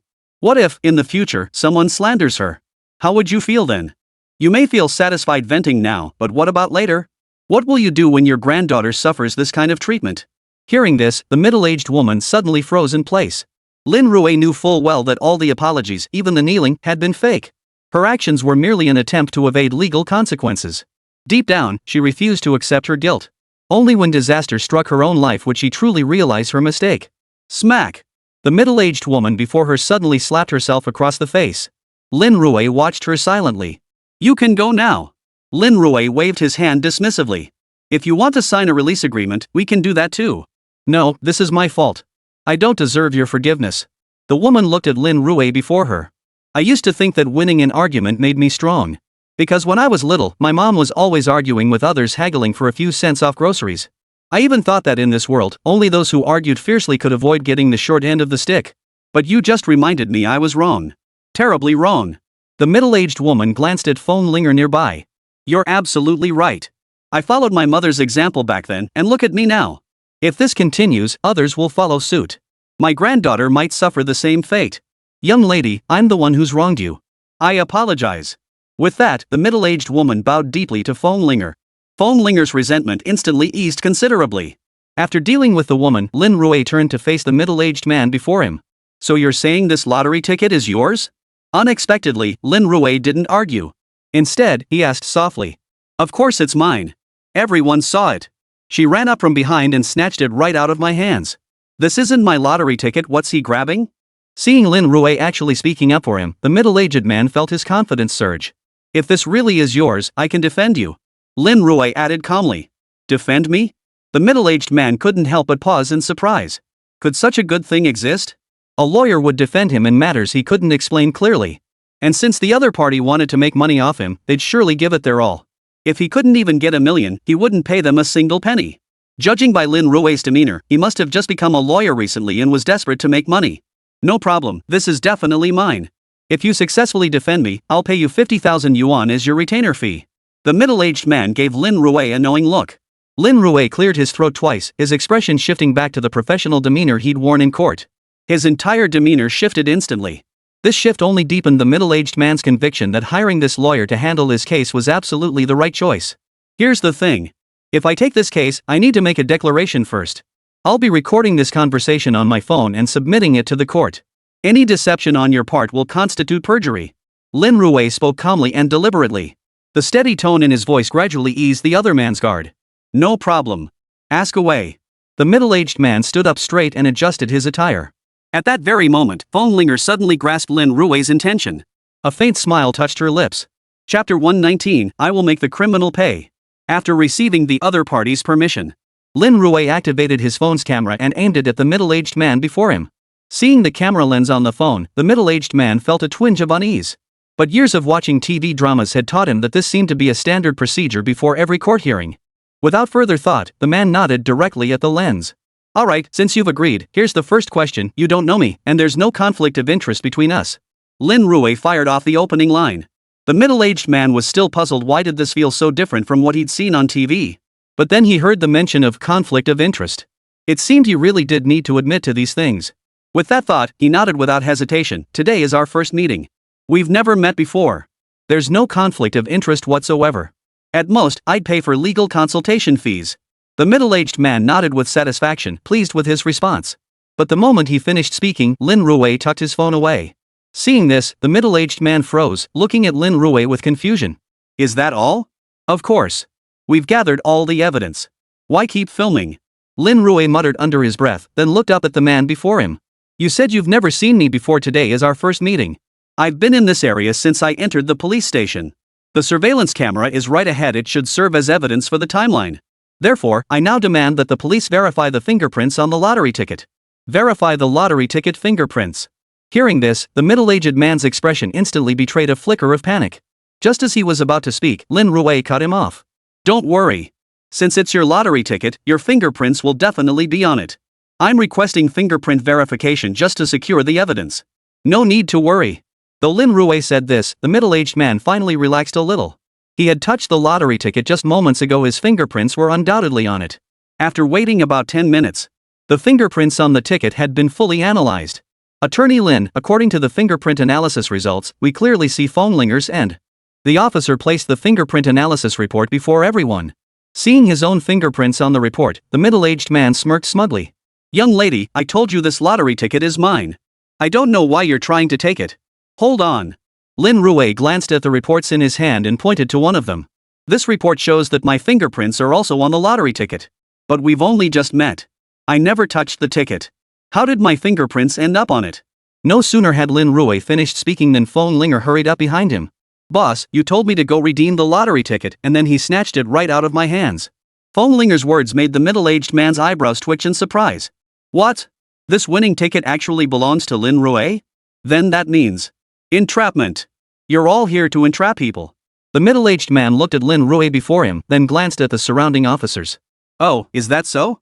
Lin Rui smiled faintly. If this winning ticket is yours, then when exactly did my fingerprints get on it? It could be yours. The middle-aged man tried to say more, but Lin Rui pointed directly at the surveillance camera above. If you keep making up nonsense here, this won't just be robbery anymore. You could be charged with false accusation. Under Dragon Nation's laws, since you've robbed 1 million yuan, a substantial amount, you'd face life imprisonment. But if you add false accusation here, plus your mockery of Fonglinger that damaged her reputation, you'll face cumulative punishment. It won't just be life imprisonment, you'll also face hefty fines. When all these offenses are combined and judged under Dragon Nation's criminal code, you'll essentially be looking at the death penalty. I doubt you'd even get a suspended death sentence. It's highly likely you'd be sentenced to immediate execution. Lin Rui spoke calmly, yet each sentence felt like a knife plunging deep into the middle-aged man's heart. Uncle, you don't want your wife to find out, do you? Just then, Fonglinger suddenly leaned in close, her voice tinged with a hint of childlike innocence as she whispered softly. The middle-aged man's entire body jerked violently. Holy crap! Not just the middle-aged man, even Lin Rui couldn't help but freeze. This whole scene seemed a bit off. What the hell? What do you mean you don't want your wife to know either? Especially Fonglinger's voice was so light and ethereal, like a little lowly cooing softly beside you. This was practically tempting someone to commit a crime. The middle-aged man shuddered and immediately turned to apologize. Lin Rui couldn't be bothered to press the issue. Instead, he turned his gaze to Fonglinger beside him. Just cashing in a lottery ticket can cause this much trouble. Seriously, boss, I didn't see this coming either. He just came up and tried to snatch it, then started spouting such nonsense. Fonglinger pouted like a scolded child. Oh, right, boss, I'm officially going down the lawyer path. I'll learn from you first, then figure out how to take on my own cases. Fonglinger suddenly remembered something and instinctively clenched her small fist. Lin Rui shot Fonglinger a skeptical look. Had this little girl been so shaken today that she suddenly wanted to become a lawyer? But that was actually pretty good news. If Fonglinger became a lawyer, then he'd be one step closer to joining a junior law firm. Alright, work hard when the time comes. Lin Rui offered encouragement before leading Fonglinger straight to the nearest lottery center. After verifying the tickets, the lottery center informed them they would coordinate with the bank. They could collect the check in 3 days with the tickets. Lin Rui casually handed the lottery ticket back to Fonglinger and immersed himself fully in the upcoming case. Shortly after handling this minor detour of claiming the prize, the trial finally commenced. The case had been highly publicized, so numerous reporters had gathered early, setting up their cameras and microphones, ready to broadcast at any moment. As soon as Lin Rui entered the courthouse gates, several media outlets immediately raised their microphones and followed her. Thank you all for your media support, which has given this case the exposure it deserves. I'm here today solely to seek justice for my poor child. I'm sure all of you media friends have gathered evidence and reported on the entire situation. It's truly beyond belief. But with the help of attorney Fang Peng, we've gathered sufficient evidence to ensure the perpetrator faces the consequences they deserve. Lin Rui suddenly clenched her fists, her eyes fixed on the camera as she unconsciously tightened her grip. She stood poised like a warrior ready for battle. Chapter 120, Mental Health Issues. Can that even be ruled on? Numerous reporters immediately zoomed in on close-ups of Lin Rui. Women may be inherently fragile, but motherhood makes them strong. When her child faced inexplicable misfortune, she bravely stood up and fought relentlessly, showing us the greatness of a mother.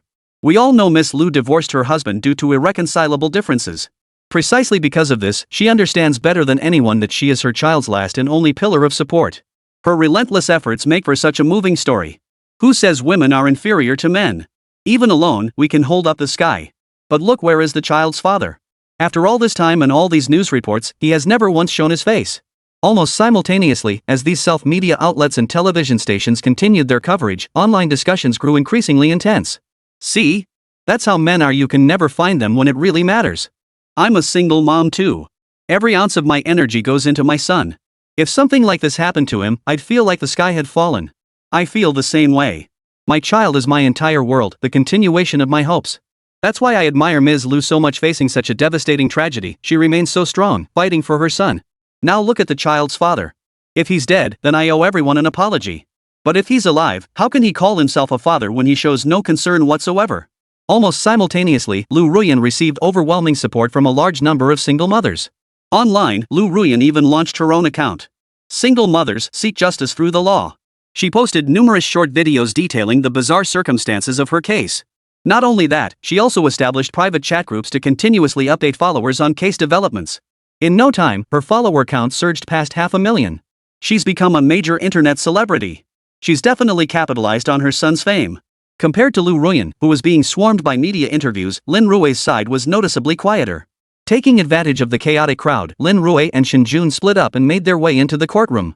Shortly after making their way around, they encountered Su Tianchang, the presiding judge of this case, head-on. The two exchanged a slight nod in greeting. Soon, everyone entered the courtroom. This time, Lin Rui took his place in the defendant's dock. Shinjun sat beside him, instinctively glancing toward the gallery. Seeing the sea of cameras and microphones, he instinctively hunched his shoulders, his expression visibly tense. Lin Rui, seated beside him, patted his shoulder reassuringly. Don't be nervous. Leave everything to me. Just then, Su Tianchang announced the opening of the court session, and the court clerk proceeded to read the standard trial procedures. Once the rules were read, the plaintiff's attorney, Fang Ping, began presenting his case. Your Honor, this claim of no contact or collision is truly unprecedented in my years as a lawyer. Based on the police investigation findings and corroborating evidence from multiple video surveillance feeds and witness testimonies, we can objectively confirm that the Hualala truck driven by Shinjun did not collide with our client Tong Tong. We acknowledge this factual determination. Fang Ping's statement sent ripples of astonishment through the crowd of journalists. Prior to the hearing, they had consistently denied this fact and were actively gathering evidence. Now, at the trial, they were directly acknowledging the police's original assessment? What kind of logic was this? But with their admission, many journalists began to panic. Wait, if they've admitted it, how are they supposed to write their headlines? Apart from the cameraman, the reporters standing nearby were already scratching their heads. They stared at the two drafts they'd prepared. One headline in particular read, "Shocking. Plaintiff presents new evidence in courtroom, unrelated to accident case raises fresh doubts." The vast majority of the page was already laid out, leaving only this so-called new evidence as an empty space. They had hoped to grab the front page headline right away. But unexpectedly, the plaintiff's first action was to admit there had been no collision. What grounds were left for the lawsuit?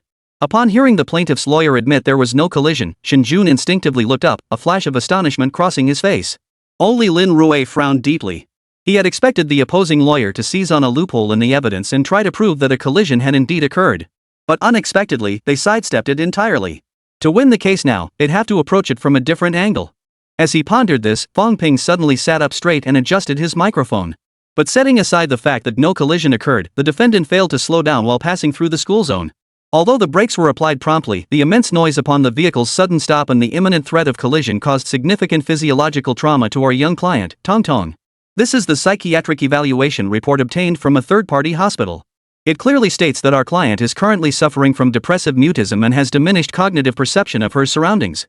Based on interviews with kindergarten teachers and other parents, our client Tong Tong, while somewhat introverted, was generally a cheerful child before the collision. Therefore, based on the evidence we possess, we can clearly establish a causal link between the depression-induced mutism and diminished perceptual cognitive abilities observed in Tong Tong following the psychological evaluation and the traffic accident caused by Shinjun while operating the Hualala vehicle. We therefore demand that defendant Shinjun and Hualala Company compensate our client 5 million yuan for mental distress and lost wages. Additionally, Shinjun shall bear all medical expenses exceeding 5 million yuan. Fang Ping calmly presented his demands, admitting the fact that no collision occurred. Then he chose to frame the accusation around psychological disorders.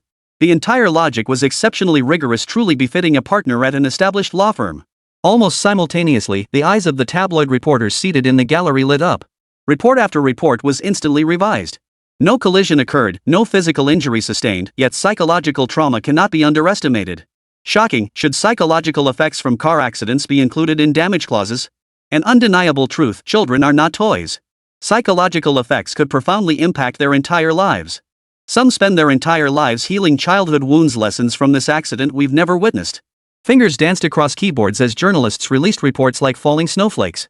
Almost simultaneously, the no-contact car accident case dominated Weibo's trending topics. Many began discussing the impact of psychological issues. As usual, Luo Xiang, who had been watching Lin Rui's trial livestream, slowly lifted his head from his criminal law textbook. In this case, Fong Ping's logic is too compelling. Lin Rui is likely to lose. Chapter 121, A Dozen Psychological Tests? Inside Luo Xian's livestream. A crowd of netizens had already gathered here. The official livestream wasn't professionally optimized, so it easily lagged when too many people joined. So most viewers migrated to Douyin or Kuaishou. As a result, many lawyers started their own simultaneous streams to provide commentary. The most authoritative voice, of course, was Luo Xiang. First, let's analyze the allegations against Fong Ping. It's straightforward. Police investigations have confirmed the truck driver Shin did not collide with the plaintiff, Tong Tong. This fact is virtually indisputable and cannot be overturned. In court, without direct collision, causation between the two parties cannot be established. Simply put, if Shin had struck Tong Tong with his vehicle, all injuries sustained by Tong Tong would be attributable to Shin, an indisputable logical chain. But what if there was no collision? Then such strong causation doesn't exist. Consequently, none of Tong Tong's subsequent issues can be proven to be related to Shin. That's why attorney Fong employed a certain strategy. At this point, Luo Xiang paused briefly. The live stream audience, already privy to the situation, immediately began sending inexpensive gifts to boost engagement. Once the numbers were sufficient, teacher Luo Xiang slowly continued. The collision itself never occurred, but the accident as an event objectively existed.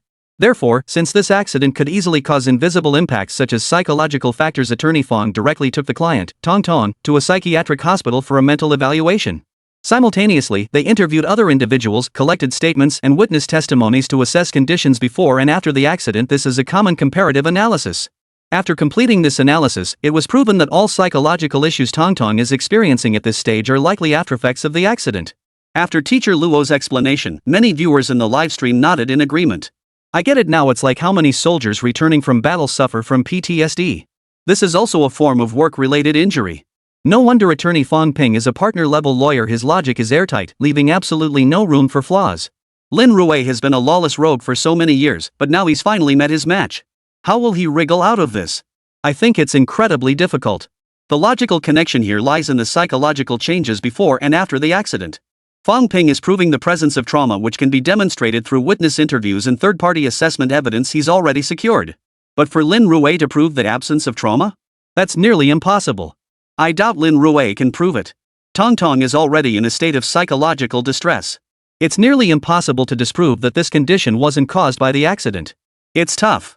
Honestly, it's incredibly tough. Viewers in the livestream chat were sweating bullets for Lin Rui. Not just them, even Luo Xian was genuinely pessimistic. Many viewers just now saw the crux of the issue. Lin Rui needs to demonstrate that her current mental illness is unrelated to the car accident. If that can be proven, Fong Ping's entire argument collapses, and only then could Lin Rui achieve outlaw. But we all know how difficult that is. It's like going to the hospital. If you already have cold and fever symptoms, you can get diagnosed quickly.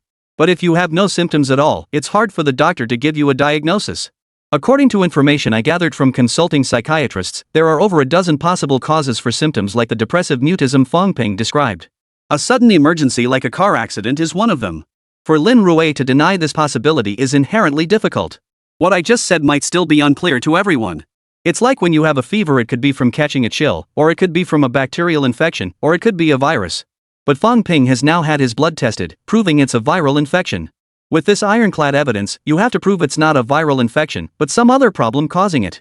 Just think about how difficult that would be. When Luo Xiang first mentioned psychological disorders, many viewers were completely baffled. But when he used the cold and fever analogy, everyone understood. Damn, how could anyone possibly prove that? Take a cold and fever, a blood test showing a spike in white blood cells is an absolute sign of a viral infection. That's how everyone's been treated. Now you're telling me it's not? Are you trying to overturn the entire medical community? When I first heard Professor Luo say Lin Rui was in danger, I thought he was just exaggerating. But now I see this is simply impossible. If Lin Rui really gets acquitted, doesn't that mean overturning the entire field of psychological assessment? That'd be telling everyone psychology doesn't exist. Damn it, it's like witnessing the invasion of the Trisolaris civilization. The livestream chat erupted with heated debate. It wasn't just the legal livestream, psychology-focused hosts immediately went live as the topic gained traction. The heat kept rising. Yet at the trial scene, facing Fong Ping's formidable chain of logic, Lin Rui also furrowed his brow slightly. After a moment, he raised his hand and signaled. Your Honor, psychology relies heavily on scales, which involve significant subjective factors. Consequently, the results obtained can vary depending on the subject's circumstances. Therefore, I request the court to hire a team of professional psychologists to conduct multiple assessments on the plaintiff, Tongtong, in order to obtain credible psychological evaluation results. Facing Lin Rui's request, Su Tanchang nodded slightly. Psychological evaluation is granted. This court will now adjourn temporarily. Proceedings will resume once the assessment results are available. Su Tanchang brought down his gavel, sealing the decision. Lu Ruyan turned to Fong Ping beside her. Attorney Fong, could there be any issues with reopening the case? Not at all. Tongtong's condition is only worsening. The opposing counsel's request for a hearing is merely stalling for time. I've consulted a psychologist. Tongtong's current condition aligns with post-traumatic stress disorder from the car accident. Her psychological state is extremely complex. Lin Rui's proposal for multiple expert consultations might actually help identify the root of Tongtong's issues, facilitating future treatment. However, the subsequent treatment costs will be astronomical. 5 million yuan will likely be nowhere near enough. Fong Ping glanced at Lu Ruyan sitting beside him. Regardless of her age, her figure alone, that alluring aura of a sensual young woman, could captivate many. For a mother like this, raising a child with high-level paraplegia and psychological disorders, surviving in this world was truly too difficult. If he could offer even a little help, he would. Just then, a court assistant hurried over to Lu Ruyan. Ms. Lu, defense attorney Lin Rui is requesting over 10 additional psychological evaluations. As the plaintiff's guardian, your permission is required. Chapter 122, I'll make them pay. Over 10 additional tests? What does this mean? Lu Ruyan shot to her feet. Wait, Lin Rui, what do you mean by this? Tongtong is only 5 years old. The car accident already caused him such severe psychological trauma. Now you want him to undergo over 10 tests? That's like telling him he's sick and different from normal people. What kind of person are you? Do you have to rub salt into Tongtong's wounds? Are you even human? You rising sun of the East. With that, Lu Ruyan lunged forward. The surrounding media reporters naturally wouldn't let such explosive footage go to waste. They immediately raised their cameras and lenses, firing off numerous close-ups at Lu Ruyan. Fong Ping reached out to restrain Lu Ruyan, simultaneously lowering his voice slightly. Ms. Lu, there are so many reporters filming. Hearing attorney Fong's warning, Lu Ruyan stopped charging toward Lin Rui. She buried her face in her hands and began sobbing uncontrollably. Baby, it's Mom who's sorry. Mom failed to protect you. If only time could be rewound, could I take your place in death? I'm such a monster. Why did I let you suffer so much? With that, Lu Ruyan raised her hand and slapped herself across the face without another word. Smack! The sharp sound echoed throughout the courtroom. Fong Ping observed the scene before him. Attorney Lin, you saw that too. Tongtong is still so young. Subjecting him to all these tests is inflicting secondary trauma on his fragile young mind. I know what you're trying to do. You want to screen every possible cause of depressive mutism. But you can't do this. It's secondary trauma to a 5-year-old child. If you find nothing wrong, I will absolutely sue you and make you pay the price. Fong Ping looked up at Lin Rui before him, his words dripping with venom. At the same time, he faced Lu Ruyan and all the journalists' cameras. On a personal level, I strongly oppose the defense attorney's approach. It's dehumanizing and constitutes secondary trauma to Tongtong's psyche. But as a lawyer, I know full well this must be done. As I said earlier, we must verify every other possibility to uncover the truth. Legally speaking, while there may be no issue, that doesn't mean I'll abandon the pursuit. If the defendant's lawyer fails to uncover favorable evidence, I will file a lawsuit in accordance with the law, demanding compensation for emotional distress from the defendant's lawyer. Fong Ping declared with righteous indignation. Hearing Fong Ping's words, the journalists near the audience section naturally had no intention of letting Lin Rui off the hook either. Exactly. Our goal is to protect Tongtong. We absolutely cannot let Tongtong be harmed. It's heartbreaking. A child of only 5 years old, unable to run freely in the sunshine, unable even to manage daily life independently, it's truly tragic. Tongtong is indeed pitiful, but the necessary examinations must still be conducted to clear everyone's name. Facing the barrage of questions from the surrounding reporters, Lin Rui's brows furrowed slightly as he looked at everyone present. Everyone, Tongtong is indeed very pitiful. But as attorney Fong mentioned earlier, Tongtong primarily suffers from psychological issues. This means Tongtong is physically healthy. His current condition is entirely caused by a mental disorder. Therefore, comprehensive examinations are even more crucial. Only through a holistic assessment can doctors determine the true cause of Tongtong's condition. Lin Rui paused briefly before continuing. If this mental illness can be cured, then are today's examinations harming Tongtong? Or is it that by blocking Tongtong's comprehensive testing and examinations today, you don't want him to be able to run freely in the sunshine like any other child? Or is it that? At this point, Lin Rui turned to face Lu Ruyan and Fong Ping standing opposite him. Is there actually a problem with your medical diagnosis report? Did you actually commit perjury in court? Are you afraid that re-examination will expose the truth, so you're inciting all these people to oppose it? Members of the press, sometimes what you see isn't necessarily the truth. Don't let yourselves be used as tools by certain people. Hearing this, many journalists present couldn't help but gasp in shock. They exchanged glances, each feeling a wave of dread wash over them. Truthfully, they had been covering Tong Tong's case all this time. Especially after seeing such an adorable child suffer such a tragedy, resulting in high paraplegia. From then on, she could no longer play outside like other children. The scales in their hearts shifted instantly. Now, prompted by Lin Rui's words, many reporters quickly snapped to attention, turning their gaze toward the plaintiff and others before them. "You're making baseless accusations." Lin Rui snorted indignantly. "I'm the child's mother. Even a tiger doesn't eat its own cubs. How could I not want what's best for Tong Tong? Test whatever you want. But today, I absolutely will not allow anyone to smear me with lies." Lin Rui gritted her teeth and agreed outright. With everyone's consent secured, Lin Rui made no further objections and proceeded according to the psychologist's instructions. Soon, Lin Rui and Tong Tong were led to the designated room for testing.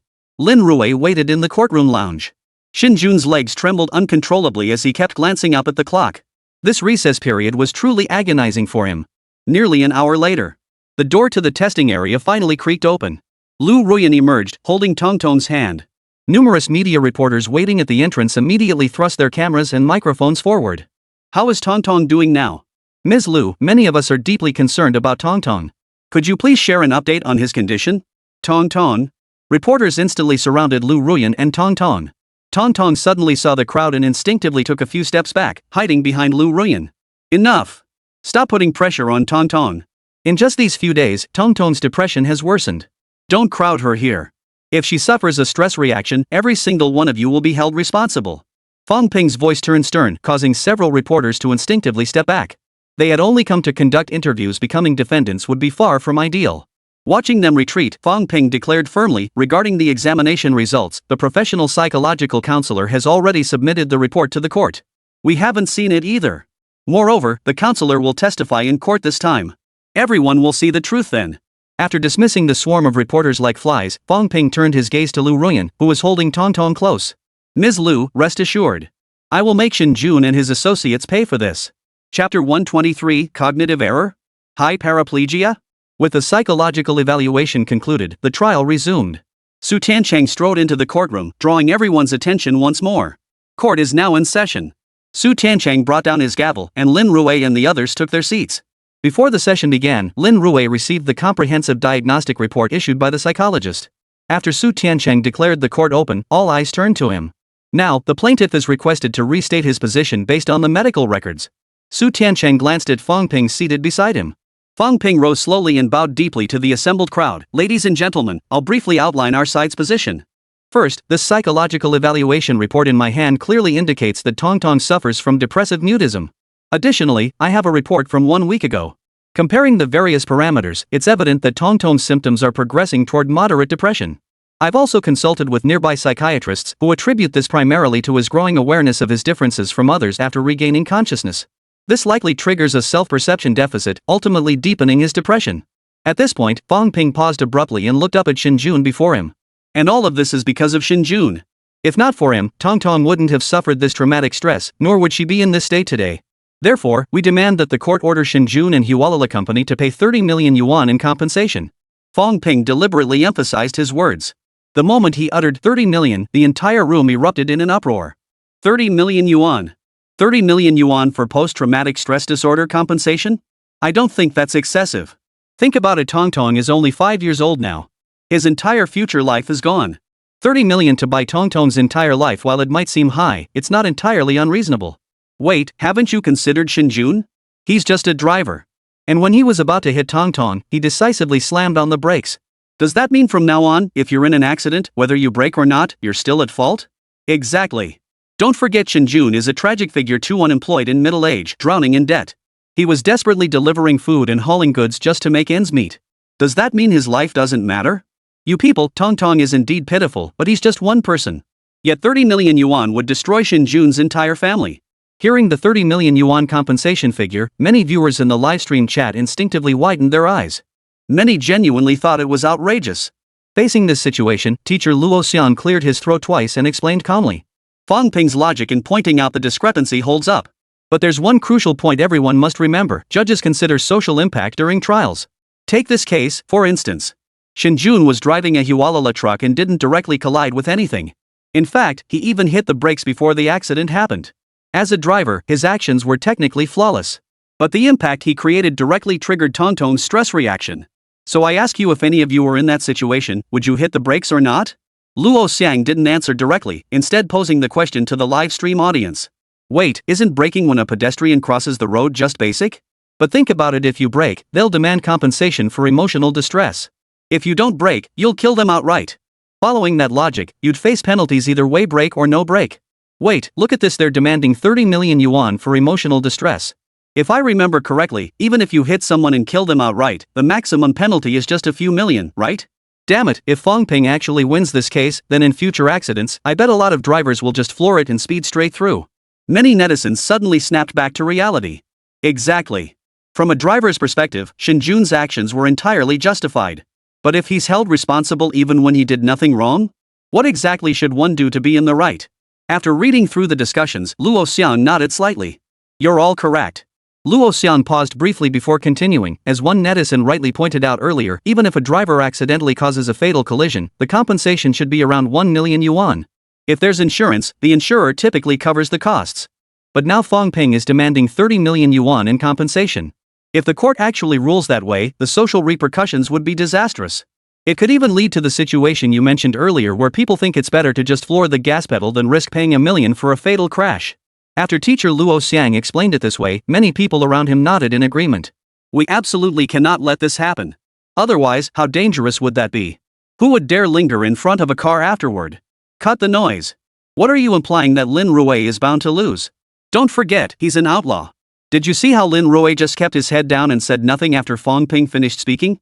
Now that I think about it, he really has been staring at that report the whole time. Could he be trying to find some evidence in it? No, everyone, look at me. Did you see that? Lin Rui just looked up. Hearing this, many viewers in the livestream chat instinctively looked up. In the video, Lin Rui did indeed lift his head. He stood up, left hand holding the report he'd just finished reviewing, right hand adjusting the microphone in front of him. Your Honor, regarding this matter, I believe Tongtong's current condition stems entirely from a cognitive error. The one responsible for Tongtong's current condition, or rather, the one who single-handedly created this situation, is not our client, but his mother, Ms. Lu Ruyan. Because we maintain that Shinjun is not guilty. Lin Rui's words instantly plunged the entire courtroom into dead silence. Wait, what? Shinjun is innocent? All of Tongtong's current circumstances were caused by this mother? You've got to be kidding me.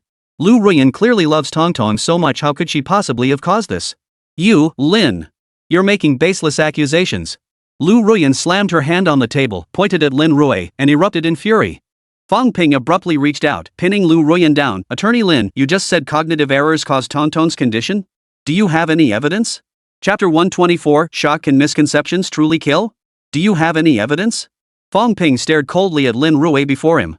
Everyone has cognitive errors, but I've never heard of anyone becoming paralyzed from the waist down because of a misperception. Fangping looked at Lin Rui before him and said calmly, if you want to refute my causal logic just now, you don't have to make things up here. We're lawyers, you should respect factual logic. At this point, many in the room chuckled. Respect factual logic. That line essentially means the courtroom isn't a place for nonsense. Your Honor, I request that the psychologist be called to the stand for questioning.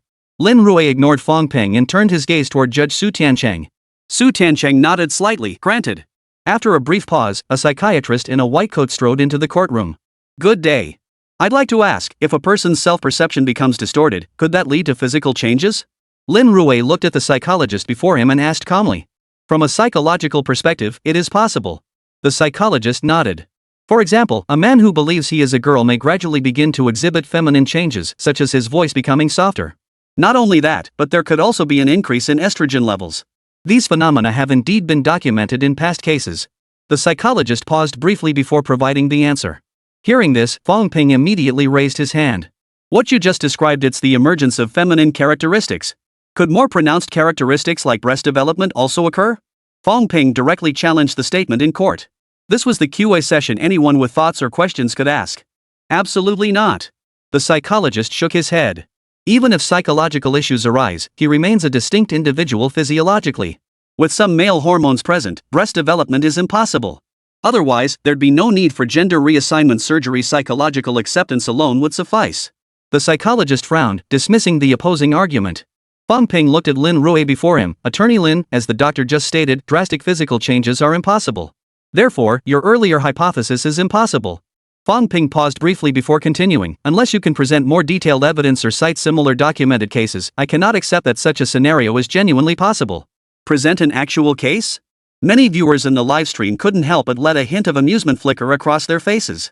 If such a case actually existed, it wouldn't be this difficult to handle. There's absolutely no way. I've never encountered anything like this in my entire life. This is the knockout blow. If he can't produce a case, Lin Rui is just making things up. If he can produce a case, we'll counter with, are the two cases even comparable? I think Lin Rui is truly finished this time. There's absolutely no way this will hold up.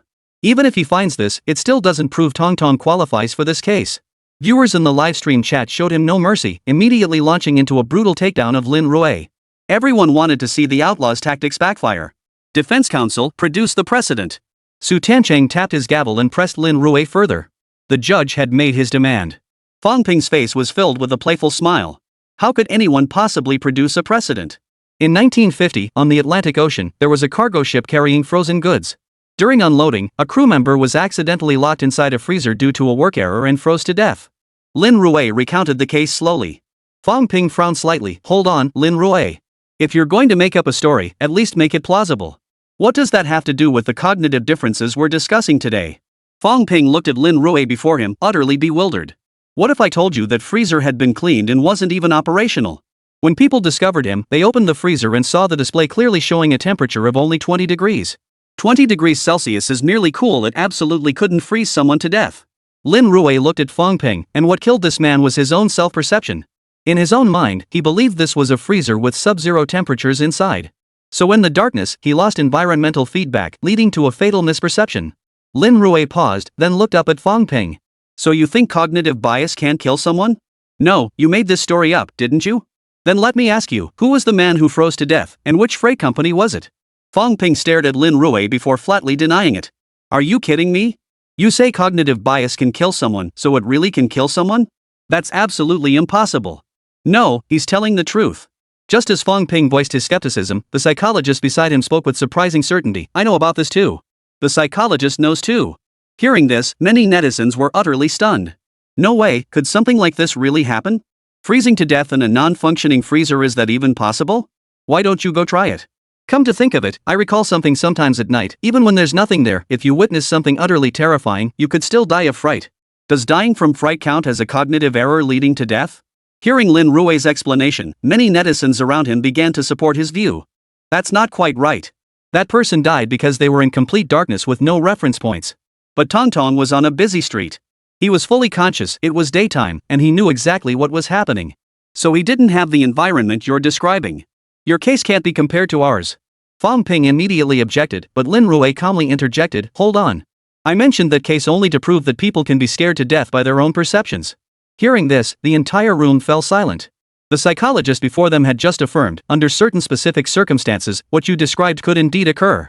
Just like walking alone at night under certain environmental and psychological conditions, it's entirely possible for someone to be scared to death. The psychologist's words were quite reasonable. Lin Rui nodded slightly. Agreed. I have no objections either. Fang Ping nodded in agreement as well. Lin Rui turned to look at Lu Ruyan beside him and continued his inquiry. So, Miss Lu, I'd like to ask, does Tong Tong have a strong dependency on you? Chapter 125, Tiger Parents? The truth behind depression? Strong dependence? Faced with this question, Lu Ruyan's gaze sharpened slightly. I'm his mother. Tong Tong is still young. What's wrong with him being dependent on me? What child in this world doesn't depend on their loved ones? Lu Ruyan looked at Lin Rui before her and spoke with considerable confidence. Her love for Tong Tong was undoubtedly the deepest in the world. No, Ms. Lu, you may have misunderstood what I said earlier. Lin Rui softened his tone as he looked at Lu Ruyan. What I meant wasn't dependence, it was excessive dependence. Excessive dependence? Lu Ruyan's voice rose involuntarily.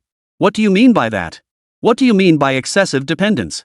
What I mean is, does Tong Tong obey your every word? Does he never resist anything you say? Lin Rui added another sentence. Tong Tong has always been well behaved since he was little. Whatever I say, he listens. Besides, he's still young. What's wrong with being obedient and well behaved? Who in this world doesn't want their child to be well-behaved and sensible? Tong Tong being this good is truly my blessing, Lin Rui said with evident pride. Hearing this, many reporters in the gallery nodded instinctively. The most troublesome thing about children is when they don't listen. Children like Tong Tong, obedient, well-behaved, and academically gifted, are indeed rare. Your Honor, I believe the plaintiff's attorney has been asking questions irrelevant to the case. I object. Fong Ping glanced at Lin Rui, puzzled why he kept asking whether the child was obedient. What was the point of asking such a thing? But his lawyer's instincts and understanding of Lin Rui told him. Lin Rui was definitely setting a trap. Perhaps with a few more questions, he could coax some information out of Lin Rui that Lin Rui could exploit. Defense counsel, please state how this line of questioning relates to the case.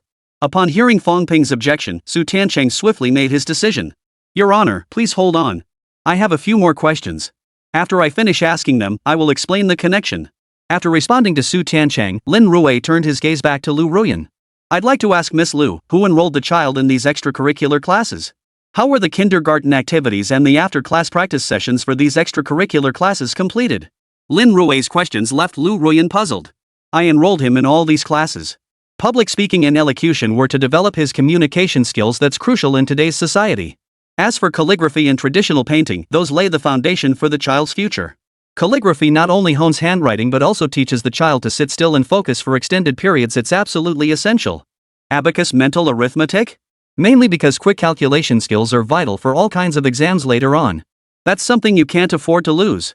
When it came to extracurricular classes, Lin Rui simply couldn't stop talking. Lin Rui frowned slightly. In just a moment, Lin Rui had listed 6 or 7 extracurricular classes. Starting with academics, she moved on to music and finally signed them up for dance and taekwondo. Following her train of thought, Lin Rui felt his head spinning. Ms. Liu, I must ask, what does Tong Tong think about all these extracurriculars?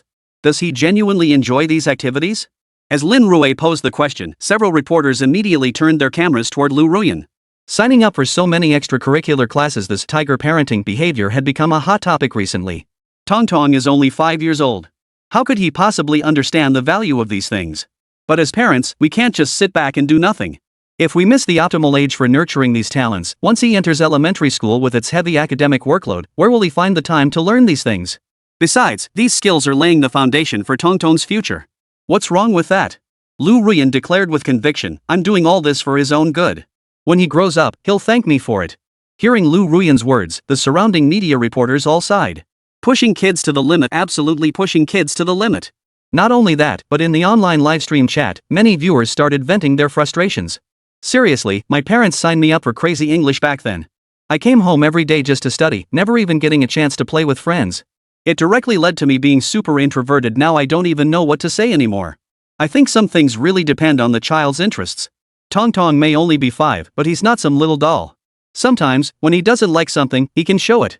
I don't think Lin Rui did anything wrong. You people are the ones ruining these kids. You're not fit to be parents. Hey, you up there, like you're qualified to be a parent? You're pushing your kid like crazy every day. What do you think your child is? A tool to fulfill your dreams? Why don't you pursue your own dreams instead of dumping all that pressure on your kid? What do you know? Experts say a child's golden learning period lasts only a few short years. Abacus mental arithmetic is essential. My kid learned it in kindergarten, and by elementary school, he was already calculating faster than others in math class and finishing tests ahead of time. Wait, does that mean kids who don't learn abacus mental arithmetic are inferior? Not everyone who gets into Tsinghua or Peking University studied it, right? Whenever the topic of pushing kids came up, parents in the livestream chat would voice their opinions. It was like they'd eaten Shinmai candy, they just couldn't stop. The tension in the livestream skyrocketed. Reporters in the gallery frantically scribbled away, drafting news articles non-stop. Today's court hearing was definitely worth attending. It was absolutely packed with revelations. Lin Rui listened to Lin Rui's words and replied in a deep voice, have you ever considered that these things might just be your own thoughts? Tong Tong might not be able to accept them at all, or perhaps he simply doesn't like them. As soon as Lin Rui finished speaking, Lin Rui stood up abruptly. What do you mean? Don't I know whether Tong Tong likes me or not? Even if he doesn't, he could tell me. So what am I in your eyes? Some overbearing parent? Do you see me as a completely unreasonable shrew? Lin Rui's voice rose with anger. What if Tong Tong did express his feelings and you rejected him? Given the way you just spoke, a 5-year-old child could easily become intimidated and forced into studying. Under such high pressure, I think Tong Tong's mental health could be seriously affected. Lin Rui replied calmly. Fong Ping quickly snapped back to his senses. He suddenly understood what Lin Rui intended to do. Currently, there was only one flaw in his entire logic: he lacked Tongtong's psychological evaluation report from before the accident. Therefore, it was impossible to prove whether depression had existed prior to the accident. Lin Rui's earlier questioning aimed to prove that Tongtong had developed depression beforehand. If confirmed, then this accident wouldn't be the primary cause of her depression. In that case, Shinjun would not bear primary responsibility. With this realization, Fang Ping had already devised a plan. Since none of us have psychological test reports, then you might not win against me. Your Honor, the defense attorney just suggested Tongtong might have developed depression due to high family pressure. I request the defendant present compelling evidence. After all, words alone are insufficient proof. Chapter 126, The Culprit? Mom. Words alone are not proof. The court operates on evidence. Can Lin Rui produce evidence? Absolutely not. A high-pressure family environment can indeed lead to depression in children. But that's only a possibility, not a certainty. Moreover, the kindergarten teacher stated that Tongtong showed no signs of depression before the accident. So where does Lin Rui even begin to prove his case? It's nearly impossible to prove. This case is unsolvable. Defense counsel, present compelling evidence. Su Tiancheng declared in a deep voice. Certainly. I have a recording of interviews with Tongtong's neighbors. In it, we can hear neighbors repeatedly overhearing Lin Rui saying these things to Tongtong. Tongtong, mommy only wants what's best for you. You're still young now, but you'll have plenty of chances to go out and play later. Be a good girl, Tongtong. Tutoring fees are expensive, and it's not easy for mom to earn money. So you need to be well behaved and study hard. We're a single parent family. Mommy's always working hard, and Tongtong needs to work hard too, understand? If you don't work hard, no one in this society will respect us. So you must strive to become an outstanding person. Lin Rui extracted the relevant segments from the recording and played them in court. In the livestream chat, the previously arguing netizens fell briefly silent before erupting into heated debate once more. See this? A single mom sacrificing so much for her child, all those classes must cost a fortune. Wait, is this really what you call being good to your child? Are you kidding me? Using these excuses to force your kid, how is that being good to him? Tongtong is only 5, he should be out playing. Instead, he's trapped in endless studying, and his mom's constantly manipulating him. This is pure torture. Seriously, all you people talk about is happy education, but look how hard it is to find a job these days. Exactly. If you don't push your kid, what will become of them? Kids in kindergarten can already communicate with foreigners in English. Are yours just going to play in the mud? What can you do? This world will always have underdogs. These parents probably never got to see their child's joy when they brought home an award. My kid took piano lessons all the way through elementary school. Now they love playing and have great musical sense. I see no problem. Seriously, listen to this nonsense. Kids shouldn't play? When they grow up, will they even have time to play? It's suffocating. Hearing this stuff is genuinely suffocating. Everyone's pushing their kids so hard. Honestly, my kid hasn't gotten any awards either, but he's still in the top 100. If he wants to study abroad later, he can go. Our family will always support him. Only parents who aren't capable enough resort to pushing their kids. The comments kept scrolling by, with many people sharing their views. Meanwhile, in Luo Xian's livestream, a massive crowd of young people had gathered. The official livestream is completely flooded with these parents. Once the topic turns to kids, they just can't stop talking. These people are crazy. Teacher Luo, do you think Lin Rui's claims hold any weight? Lin Rui wants to use the high-pressure environment created by Lin Rui to prove that Tongtong's depression wasn't caused by the car accident, so Shinjun isn't responsible? But the evidence isn't strong enough, right? Tongtong didn't show depressive symptoms, and high-pressure environments don't necessarily cause depression. That's a sufficient but not necessary condition. Facing the netizens' comments, Luo Xian nodded slightly. Everyone, you're right. Lin Rui's evidence is indeed insufficient. Moreover, I don't think he can prove Tongtong had depression before the accident. The high-pressure environment isn't direct evidence. That said, Fang Ping also can't produce evidence proving Tongtong didn't have depression beforehand. Under this causal logic, the judge will weigh these circumstances. Combined with the fact that Shinjun didn't actually hit anyone, it might sway the outcome. Lin Rui's approach is somewhat unconventional, but it's effective. Luo Xiang briefly explained before adding, but based on my experience, in a case like this, Shinjun will likely bear some secondary responsibility. After all, he was the one driving. Luo Xiang delivered his conclusion. I still think it's unfair. Shinjun clearly did nothing wrong. Why should he be held responsible? This regulation is flawed. Making him liable for everything is seriously problematic. Don't forget, this is Lin Rui we're talking about. Would he ever allow something like this to happen? In Luo Xiang's livestream, many viewers voiced their outrage on Shinjun's behalf. It's so unfair. But most felt powerless to change it. After all, there's such a thing as humanitarian compensation. Just as the discussion raged on, the courtroom erupted in another fierce exchange. Fang Ping stood up first. Defense counsel, what are you trying to prove? That Ms. Lu pushed her child excessively? That's common in Longhua households. The high-pressure environment created by pushing children to excel may indeed contribute to depression, but that's not direct evidence. I need you to provide direct evidence. Fang Ping's voice grew heavier. Lin Rui had no direct evidence to present. Then the trial would conclude. He would win this case. As long as compensation was paid, he could secure a portion of it, along with substantial legal fees. You could make a pretty penny. Just as he was pondering this, Lin Rui suddenly spoke up. Counsel for the plaintiff, when did I ever claim that the high-pressure environment created by Lu Ruyan caused Tongtong's depression? Lin Rui's words instantly silenced the entire courtroom. Wait, you're not going to prove it? Then why did you say all that earlier? Wait, you're not going to prove it? Then what was the point of all that earlier? Your Honor, I believe the defense counsel is disrupting the court proceedings by asking questions irrelevant to this case. I move for severe punishment. Fang Ping turned to the judge, his voice tinged with anger. Your Honor, the plaintiff's attorney repeatedly interrupted my testimony, disrupting my train of thought and violating court order. I move for severe punishment. Facing Fang Ping's accusations, Lin Rui countered without hesitation. Defense counsel, please state how this relates to the case. Su Tiancheng glanced at both men and tapped his gavel. All my previous questioning was merely to prove that Lu Ruyan did indeed create a high-pressure environment for the child. Does the plaintiff agree with this point? Hearing this, Lu Ruyan shook her head. I didn't pressure him. I was doing it for his own good. All of Tongtong's classes were arranged by the plaintiff, and there was a possibility of excessive pressure. Lin Rui adjusted his statement before turning to the judge. Therefore, under such circumstances, I have reason to believe Tongtong may have developed excessive dependence on his mother. Precisely because of this, when the accident occurred, Lu Ruyan's hysterical outbursts blaming Shinjun for the collision caused Tongtong's cognitive confusion. This is the root cause of Tongtong's current high-level paraplegia. Lin Rui's words sent another collective gasp through the room. What was going on? Could Tongtong's mother really be the one responsible for his current condition? Chapter 127, can this be determined? The culprit is actually his mother? Could things really be this absurd? In other words, everything was caused by the plaintiff herself, yet she wants to dump all the blame on Shinjun afterward? Is Shinjun just the scapegoat? When Lin Rui uttered those words, the viewers in the livestream chat erupted in laughter first. Outlaw, truly an outlaw. Let me see what's going on here. Is Lin Rui actually trying to exonerate Shinjun? Tongtong, for my peanut, the real culprit behind all this chaos is actually my own mother. Shocking. A malicious mother drives her child to depression and now seeks a scapegoat. Is this even possible? Can Lin Rui really get away with this? Many onlookers were waiting to see the show unfold. Attorney Lin. Fang Ping reached out to stop Lu Ruyan, who was about to lash out, and said in a deep voice, I've reviewed your recent court cases. I know you're sharp-tongued and love stirring up trouble. Many inexperienced lawyers have suffered losses at your hands. But I'm not one of them. I've made it to partner at my firm. Your words hold no sway over me.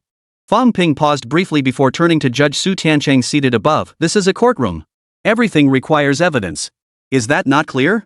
You can say whatever you like, but I ask you, where's the evidence? Fang Ping finished speaking and slowly sat back down. Before Lin Rui could respond, Luo Xiang's livestream exploded again. I don't need your long speech. I just want to ask, where's the evidence? This is a courtroom. Everything requires evidence. Where's the evidence? The biggest crisis for outlaws is evidence. Where is it? Lin Rui's probably screwed this time. He definitely doesn't have any evidence, otherwise he'd have produced it already. Fang Ping seems determined to shut this down. No matter what you say, he'll just keep demanding, where's the evidence? Even teacher Luo Xian couldn't help but shake his head at this point. If Lin Rui can't produce evidence, we might as well declare the trial over. All eyes turned to Lin Rui. Even the cameraman in the audience section deliberately adjusted his lens, preparing to give Lin Rui a close-up. You're right, this court operates on evidence. Since you demand evidence, I'll give you evidence. Lin Rui paused, then turned to Su Tiancheng. Your Honor, I request the admission of a psychological expert in Tongtong. I need to conduct a psychological assessment. Additionally, to protect the minor's image rights, I request the television station to apply mosaic blurring to Tongtong's face. Upon hearing these requests, Su Tiancheng turned to briefly confer with several judges seated nearby before finally nodding in agreement. Granted. Upon hearing the order, the cameraman and others immediately began making calls. They would only film the proceedings. The broadcast would be handled by the television station. A full half-hour later, everything was finally ready. Fang Ping looked at Lin Rui before him. Attorney Lin, you wish to prove that Tongtong has a strong dependency on her mother? Any child would depend on their mother or father. How do you intend to prove that? That's none of your concern. Lin Rui retorted, then turned to look at Su Tiancheng. Your Honor, may we proceed with the test? Su Tiancheng turned to the psychologist across the room. I am ready. I will serve as the supervisor for this experiment, upholding fairness and impartiality, and taking responsibility for the final results. The psychologist began reading the statement aloud. Lin Rui and the others stood quietly by, waiting for the declaration to conclude. Very well, please commence the test. Su Tiancheng brought down the gavel. Lin Rui glanced at Lu Ruyan beside him. Tong Tong has studied abacus mental arithmetic. Addition and subtraction within 10 should be no problem, right? No problem. Lu Ruyan nodded. Lin Rui turned to Tong Tong, seated in her wheelchair. Good girl, Tong Tong. Tell big brother, what's 5 plus 6? Without hesitation, Tong Tong answered, 11. What about 4 plus 8? 12. Lin Rui asked a few very simple arithmetic questions, leaving the people around them completely baffled. Tong Tong was learning abacus mental arithmetic. At the very least, she was doing addition, subtraction, multiplication, and division with 3-digit numbers. You're doing single-digit addition and subtraction now? This stuff is no challenge for Tong Tong. He's paraplegic, not brain damaged. These calculations are no problem at all. After Tong Tong answered all these questions, Lin Rui didn't press further. Instead, he turned and whispered a few words to the psychologist. Then he walked over to Lu Ruyan and said a few words to her. After finishing these tasks, Lin Rui resumed his crouching position in front of Tong Tong. Good boy, Tong Tong. Tell your brother again what's 5 plus 6. 11. Tong Tong, think about it again. Are you sure it's 11? This time, Lin Rui didn't nod in agreement. Instead, he looked at Tong Tong with a puzzled expression. Tong Tong froze for a moment, then spoke with unwavering certainty, of course it's 11. Tong Tong, that's wrong. It should be 12. You made a mistake. Just then, Lu Ruyan spoke up from behind. Tong Tong hesitated for a moment, then held up her fingers and began counting aloud in front of everyone. 9, 10, 11, 12. Brother, Tong Tong made a mistake, it's 12. Tong Tong fiddled with her fingers before declaring the answer with certainty, 12. Everyone present froze in surprise, and the psychologist beside them also sat up straight. It's okay, Tong Tong. You're still young, it's perfectly normal to make mistakes. Surprisingly, Lin Rui didn't point out the mistake but continued asking. Then tell me, Tong Tong, what's 4 plus 7? Hearing Lin Rui's question, Tong Tong instinctively wanted to say 11. But before the syllable 11 could escape his lips, he suddenly turned his head to look at Lu Ruyan beside him. This time, Lu Ruyan remained silent, standing quietly. 12. Tong Tong finally uttered a number. Good, excellent. Lin Rui nodded encouragingly, simultaneously signaling the psychologist beside him to bring over a board. The board displayed 4 colors, red, orange, yellow, and green. Lin Rui asked about each one in turn. Then he pointed to the green one and asked, Tong Tong, what color is this? Green. Lin Rui turned to look at Lu Ruyan behind him. Tong Tong, that's not green, it's purple. How could you forget? Lu Ruyan chimed in with the expected response. Purple, oh right. Tong Tong remembered wrong, it really is purple. Just as they spoke, Lin Rui pulled out another picture. Tong Tong, what color is this cup? A purple cup. After receiving Tong Tong's answer, Lin Rui showed the picture in his hand to everyone. A green teacup. But Tong Tong had answered purple. He conducted several more tests in succession. All very simple tests. Tong Tong answered correctly the first time. But once Lu Ruyan corrected her, Tong Tong's answers were all wrong. They were all the answers Lu Ruyan gave. After completing these tests, Lin Rui turned to the psychologist beside him. Doctor, can we make a determination now? Chapter 128, I have a way to make Tong Tong stand. Can we make a determination? Everyone present couldn't help but gasp in shock. They waited in silence for the psychologist's conclusion. Based on Lin Rui's experiment, Tong Tong's cognition did indeed shift in response to her mother's words. But this change in cognition could also stem from Tong Tong's fear of his mother. The psychological experts did not give a direct answer, instead gathering together to discuss in low voices. The palpable silence filled the room, creating an inexplicable tension that gripped everyone present. Many viewers in the livestream chat couldn't help but comment. Wait, can this really prove anything? It just shows Tong Tong is well behaved. Mom is always right, and if she's wrong, it's the child's fault? Is this even a child? More like a puppet. I don't think this is about being obedient or disobedient anymore, it's borderline pathological. Could it be that Tong Tong is just saying whatever she thinks she'll get away with to avoid scolding, even if she doesn't really mean it? If that's the case, Tong Tong is way too calculating for a 5-year-old. Don't forget he's just a kid. Enough with the speculation, let's just follow the doctor's advice. While netizens debated, the expert jury delivered their final assessment in court. Based on our assessment, we determined Tong Tong exhibits a high degree of dependency on his mother, reaching 80%. Whether this can be definitively diagnosed requires further testing. The panel's recommendation caused both Shinjun and Lin Rui to unconsciously exhale in relief, proving Tong Tong's maternal dependency and the earlier experiment confirming that this dependency indeed alters his perception of reality. The entire logical chain would be complete. When announcing the results, Luo Xiang also explained in the livestream. Earlier we discussed Fong Ping's reasoning. Now let's elaborate on Lin Rui's causal logic. Lin Rui aims to prove that maternal dependency alters cognition. Thus, when Tong Tong was at the scene of the accident, her mind in chaos, she overly relied on her mother's answers and mistakenly believed she had been hit.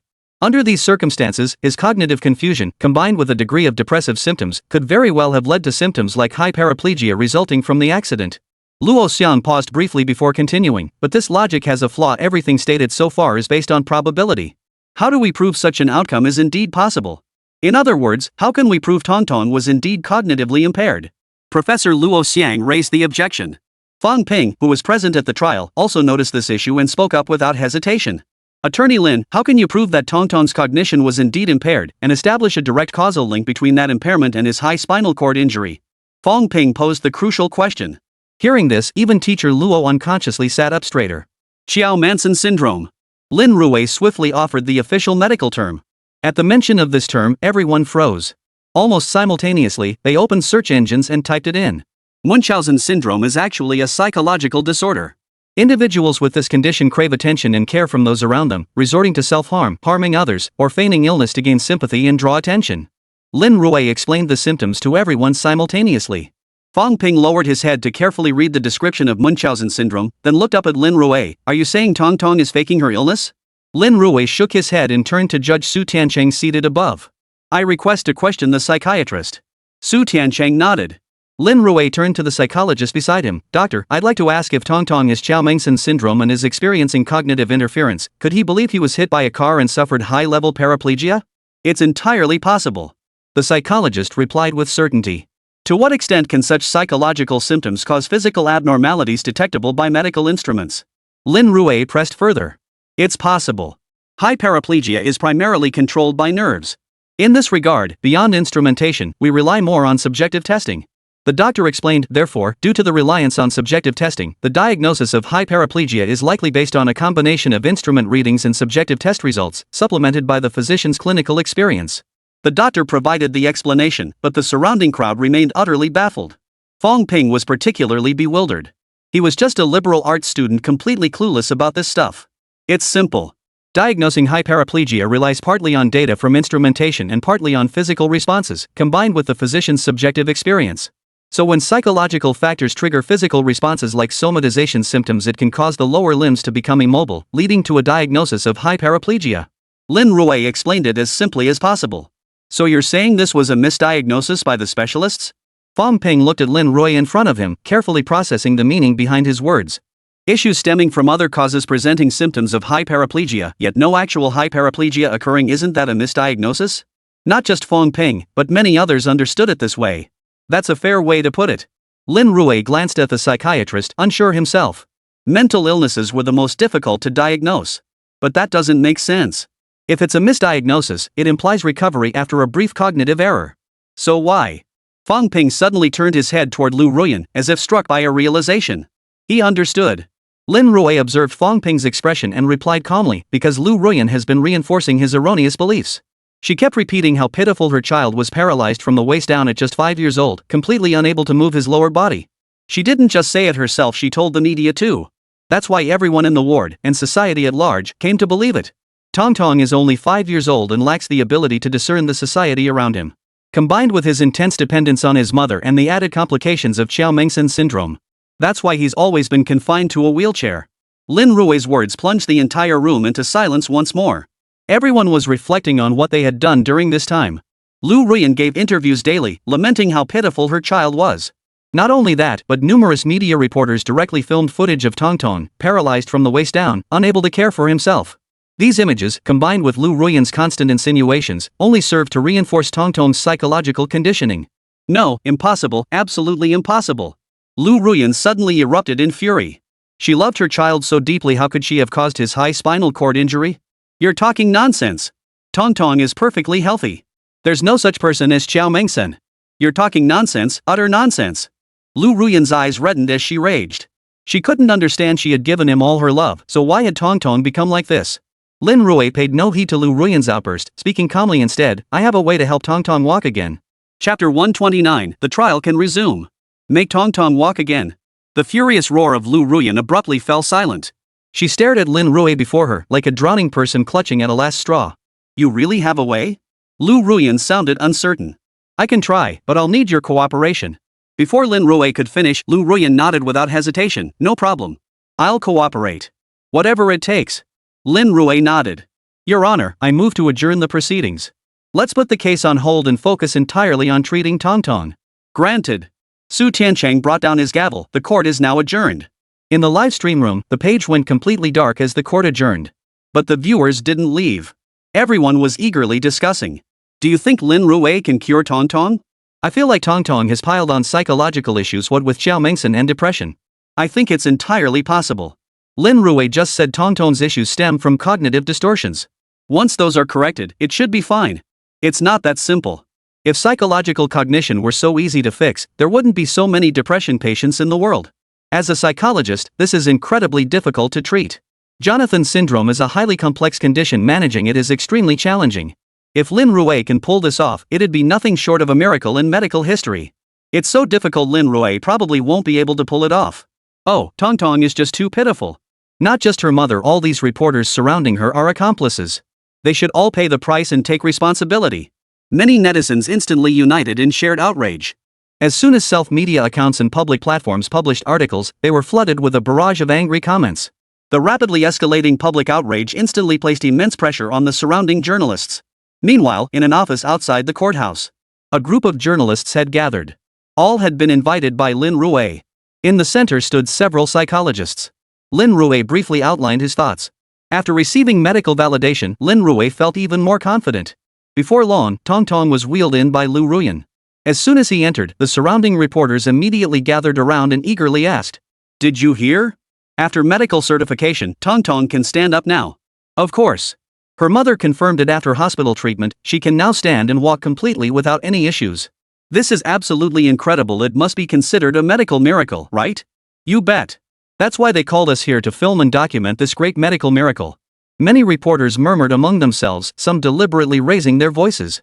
Tong Tong, passing by, heard every word. Only when she pushed the wheelchair right up to Lin Rui did Lin Rui crouch down. Tong Tong, you have to listen to your brother later. After all this time of treatment, we're going to show Mom that you can stand up and walk. Mommy has spent so much money and brought in all these big brothers to help you. You can definitely stand up.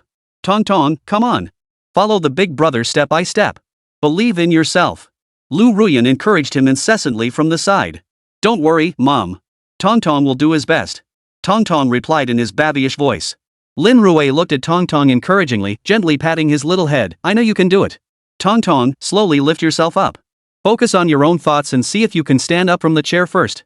Lin Rui looked at Tong Tong in front of him and said encouragingly. But Tong Tong only struggled briefly before slumping back down. Tong Tong, you've recovered. Follow Big Brother's rhythm. As she spoke, Lin Rui whispered softly in Tong Tong's ear, placing both hands behind him. Tong Tong tried to stand up again. Relax, Tong Tong. At first, you might feel like you can't stand up, but that's mainly because you haven't exercised in a long time. Look around, so many people are waiting for you. You've always been such a good boy and listened to your mom, haven't you? Your mom just said you've recovered. Lin Rui kept offering psychological cues. Yet at that moment, Tong Tong slowly braced himself, trying to stand up. Attempt after attempt, failure after failure. Lin Rui was even beginning to lose patience. I really don't want to deal with you anymore. Lin Rui snapped angrily, then turned and walked away. Seeing this, Tong Tong struggled a few times, realizing his mother was genuinely angry and had abandoned him. He kept opening his mouth to call out, but Lin Rui refused to turn back. It was at that very moment, under everyone's gaze, that Tong Tong took a step forward. That single step seemed to flip a switch within him, propelling his entire body to rise swiftly. Like a child taking its first steps, he staggered forward. But he kept moving forward. Witnessing this scene, Lin Rui halted her steps and turned to look at her son. From his initial stumbling, Tong Tong's steps grew steadily more confident. Soon, he was even breaking into a light jog as he raced toward his mother. Witnessing this miraculous scene, the surrounding reporters couldn't help but stare in astonishment. He did it. It actually worked. Tong Tong's issues stemmed from his mother's cognitive errors. In the first place, there was nothing physically wrong with him. This is truly wonderful news, and there's no controversy left in this case. Who would have thought that relentless overpushing could lead to such consequences? I never imagined it. No matter what happens with my child, I'll never push him like that again. Letting him grow up happily is the right way. It's truly terrifying. So many kids today have psychological issues, and most are driven by parents pushing them too hard. This story deserves coverage. More parents need to see this reality. We absolutely cannot let what happened to Tong Tong happen again. Several journalists standing nearby couldn't help but sigh with emotion. Tong Tong's cognitive errors stemmed from excessive dependency, but many other children are driven to the brink by their parents, developing severe depression. They even recalled instances where a child made a mistake and the homeroom teacher called the parents in. Upon arrival, the parents immediately began berating the child without a word of explanation. Feeling wronged, the child jumped from the upper floor in front of everyone. These tragic scenes remain vividly etched in memory. Many parents don't treat their children as human beings at all, but merely as tools to fulfill their own dreams. Under such relentless pressure, children's psychological issues have become a major concern. It was at that very moment that Lin Rui returned, holding Tong Tong in her arms. She hurried over to Lin Rui and bowed deeply. "Thank you so much. Truly, thank you so much. It's nothing. As long as everyone's safe, that's what matters. Just don't push the kids so hard anymore." Lin Rui looked at Lin Rui before him and offered gentle reassurance. He then turned to Judge Su Tiancheng. "Judge Su, we can resume the trial now." Chapter 130, A Happy Ending for All. As the recess ended, the live stream brightened once more. This time, it wasn't Tong Tong in a wheelchair appearing before the viewers, but Tong Tong walking slowly into the room behind Lin Rui. Seeing Tong Tong walking independently, many viewers in the livestream couldn't help but burst into tears of joy. It really was Lin Rui after all. Who would have thought he could cure it so completely? I used to think Lin Rui was just good at litigation, but now I realize I was completely wrong. Not only is he skilled in court, but his medical expertise is also impressive. I won't speak for others, but wasn't there a medical student here earlier? The one who said it was absolutely impossible? Well, that just got slapped in the face, didn't it? It's such a shame we didn't get to see how Lin Rui performed this miracle. If only we could have witnessed it. Stop dwelling on it. Getting Tong Tong back on her feet was hard enough. Why dwell on the details? Many around them couldn't help but sigh in regret. Just as the crowd was discussing, Su Tiancheng formally announced the opening of the court session. The plaintiff has chosen to withdraw the lawsuit and has agreed to cover all litigation costs incurred by the defendant. Both parties have reached an out-of-court settlement. A mediation agreement will be issued shortly and served as per the terms. I hereby declare this case closed. This outcome, perhaps, was the best possible resolution. With the settlement reached outside court, Tong Tong could now walk normally. Moreover, Lin Rui has deeply recognized her own shortcomings. Moving forward, Tong Tong won't have to endure learning things he doesn't want to. A happy ending for all. Numerous television reporters aimed their cameras at Lin Rui. They relentlessly dug for the story behind it all. Yet Lin Rui's gaze followed Shin Jun, who was quietly walking away in the distance. Throughout the entire trial, Lin Rui came to recognize her mistakes, and Tong Tong's body regained the ability to walk normally. Only Shin Jun remained. Due to Lin Rui's recent disturbance at Shin Jun's workplace, Shin Jun had lost his job. Not only that, but the prolonged delay proved unbearably difficult for a middle-aged man burdened by mortgage payments. Lin Rui glanced at him and said in a deep voice, "Fenglinger, come with me to the Freight Lala headquarters tomorrow." Got it. Fenglinger needed no further explanation. She immediately understood Lin Rui's meaning. Early the next morning, Lin Rui drove straight to Hualala Company with Fenglinger. Before long, their manager arrived for work. Fenglinger followed him straight inside. "You too." The manager, leisurely enjoying his breakfast, abruptly looked up. Hearing Lin Rui's voice, his heart skipped a beat. After several high-profile lawsuits, Lin Rui had become a formidable figure. Especially the case that had just concluded yesterday, which had even trended on social media. That morning while buying breakfast, the manager had even come across news articles about Lin Rui. "You must be the manager. I'd like to ask if Shin Jun is an employee here?" Lin Rui glanced at the manager, cutting straight to the point without beating around the bush. "Well, of course he's our employee. What's the matter?" The manager suddenly recalled that this employee had become an overnight sensation due to a bizarre car accident case. And the man standing before him, Lin Rui, was Shin Jun's defense attorney. Could it be? Was there some connection between the two of them? Typically, a high-profile lawyer like Lin Rui wouldn't take on Shin Jun's case. If that were truly the case, then what had happened to him just a few days ago? A pang of unease shot through the manager's heart. "Oh really? I heard you used some underhanded tactics to get him fired. But let me remind you, Shin Jun is trending right now. You don't want your name splashed across the news tomorrow, do you? If it gets out something like Wola manager bullying an honest employee, I doubt you'll last long in that position." Lin Rui looked at the manager before him. "So, are you planning to settle this privately? Or should I swallow my pride, pay a hefty legal fee, and sue you?" Hearing Lin Rui's words, the manager shook his head immediately. No. I know I was wrong. I'll call him right now." Without another word, the manager picked up the desk phone and dialed Shin Jun's number. "Hey, Xiaoshin, I saw the news. Yeah, things are mostly handled now. You should come back to work. What resignation? You heard wrong. I was just trying to prevent that woman from causing trouble. I was fooling around. I'll be back at work tomorrow. After finishing the call, the manager finally turned to Lin Rui. So, Attorney Lin, is there anything else you need me to do? I suggest you pay him his full salary for this month. Lin Rui looked at the manager calmly and said, then bring in some reporters to publicize how much you care about your employees. Given Shinjun's current popularity, whether you can handle this wave depends entirely on your luck. Lin Rui offered a few casual pointers. The manager's eyes darted around a few times before he immediately understood. Right, you're absolutely right. I'll arrange for his back pay immediately and apply for a bonus for him. I'm sure the company will be delighted. This is positive publicity that saves us a fortune in advertising costs. The manager's face lit up with a fawning smile at the prospect of boosting his performance metrics. If you don't have any journalists I can connect you with a few. You must have plenty of experience with this kind of publicity work, right? Lin Rui remarked indifferently. Ha, that's wonderful. With Attorney Lin's reputation, we'll be connecting with major media outlets. The manager flattered him seamlessly. If you could help us connect with 1 or 2 provincial TV stations, we'd be truly grateful. I'll see what I can do. Lin Rui offered a few perfunctory responses before leaving the office, leaving the manager behind with a fawning smile plastered across his face.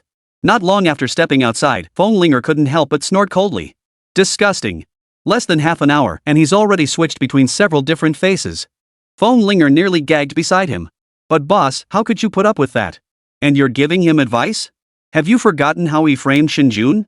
Feng Linger complained with obvious displeasure. I'm helping Shinjun. Lin Rui glanced at Feng Linger. She was still too inexperienced to grasp the bigger picture. Think about it. That manager is all smooth talk and no substance. If we let Shinjun come back today, he'll just make life miserable for him tomorrow. Eventually, Shinjun won't be able to take it anymore and will have to quit on his own.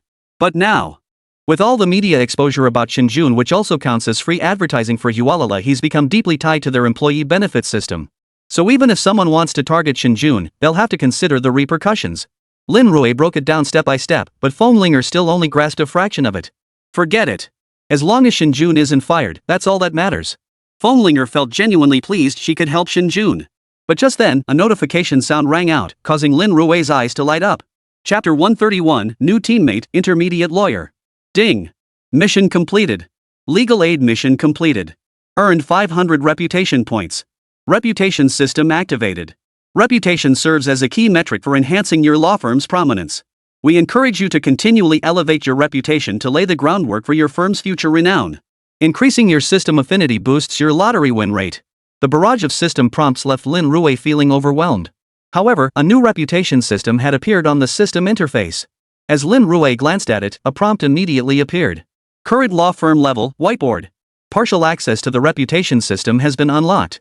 Currently available feature, lottery. Lottery cost, 500 reputation points per attempt. Lin Rui stared at the prompt and couldn't help but let out a wry smile. This was practically draining him dry. He had to use it even if he didn't have enough reputation points, and he hadn't unlocked any other features yet. Not to mention, the system's favorability boost was now in play. Lin Rui felt as if he could hear the echoes of overwhelming luck. Almost simultaneously, Lin Rui made his choice without hesitation. He pulled the lottery. The rewards before him flashed rapidly. Soon after, a notification popped up. You've drawn 1 intermediate lawyer. Please visit Jincheng Law Firm tomorrow for an appointment. Attorney name, Su Weining. Lin Rui's eyes narrowed as he stared at the notification. An intermediate lawyer. This system finally gave him a little perk. And what's more, the other party's name was Su Weining. She must be quite attractive and probably has a decent personality too. Lin Rui ran through these thoughts in his mind. His gaze ultimately settled on the main quest of the lawyer's path. Main quest, Path of the Lawyer. Current lawyers hired by the firm, 05. Completed cases, 210. 2 cases had already been completed, but the number of lawyers remained far from sufficient. Finding a lawyer willing to join his small firm seemed nearly impossible. But unexpectedly, the system had assigned one directly to me. Having an intermediate-level lawyer on staff would completely transform the firm. At the very least, taking on cases would mean having one more person to handle them. And the pace of completing cases would pick up considerably. I'll worry about it tomorrow. Lin Rui yawned, lay down on the bed, and drifted off to sleep. The night passed without incident. The next morning, Lin Rui deliberately pulled out the suit he only wore for court appearances and quickly tidied up his attire. Once ready, he briskly made his way to Jincheng Law Firm. He had looked up this firm before and it didn't seem particularly impressive. It could only be considered a small-scale law firm. But it didn't matter. He was acting on the system's orders, openly poaching talent. So he was bound to succeed. The system wouldn't assign him an impossible target, right? Lost in thought, Lin Rui had already arrived at the base of Jincheng Law Firm's building.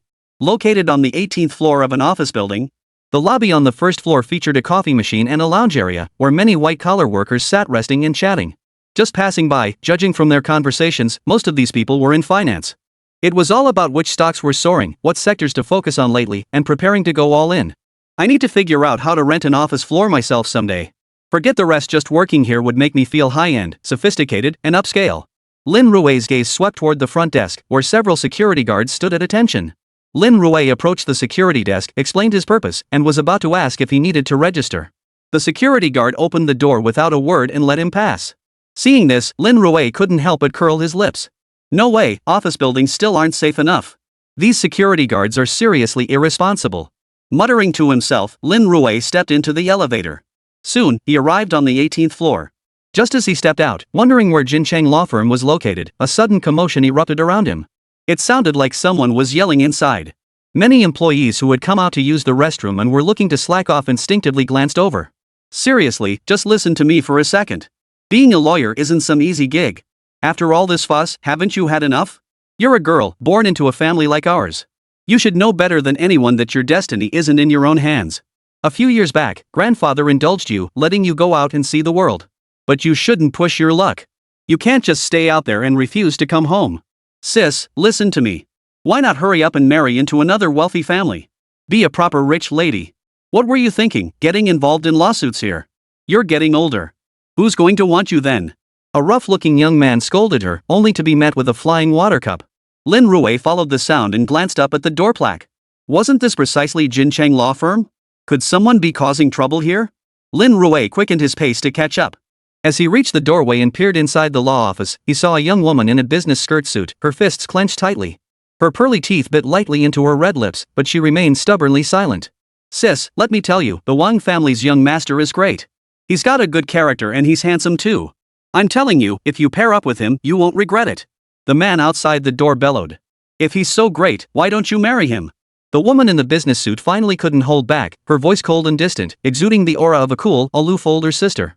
No, Weining, you're really putting me in a tough spot. Su Weining. The stunning woman in the black stockings and professional skirt suit before him was none other than Su Weining, the intermediate lawyer assigned to her by the system. Hearing his sister speak, the man before him let out a soft snort before continuing his persuasion. Grandma misses you terribly at home. You haven't been back much these past 2 years since graduating. I will visit Grandma, but not now. Su Weining snorted coldly, raising her slender arm. Don't think I don't know what you're up to. Tricking me into coming back just to lock me up. When Su Weining uttered the word lock, her tone unconsciously grew sharper. How could that be possible?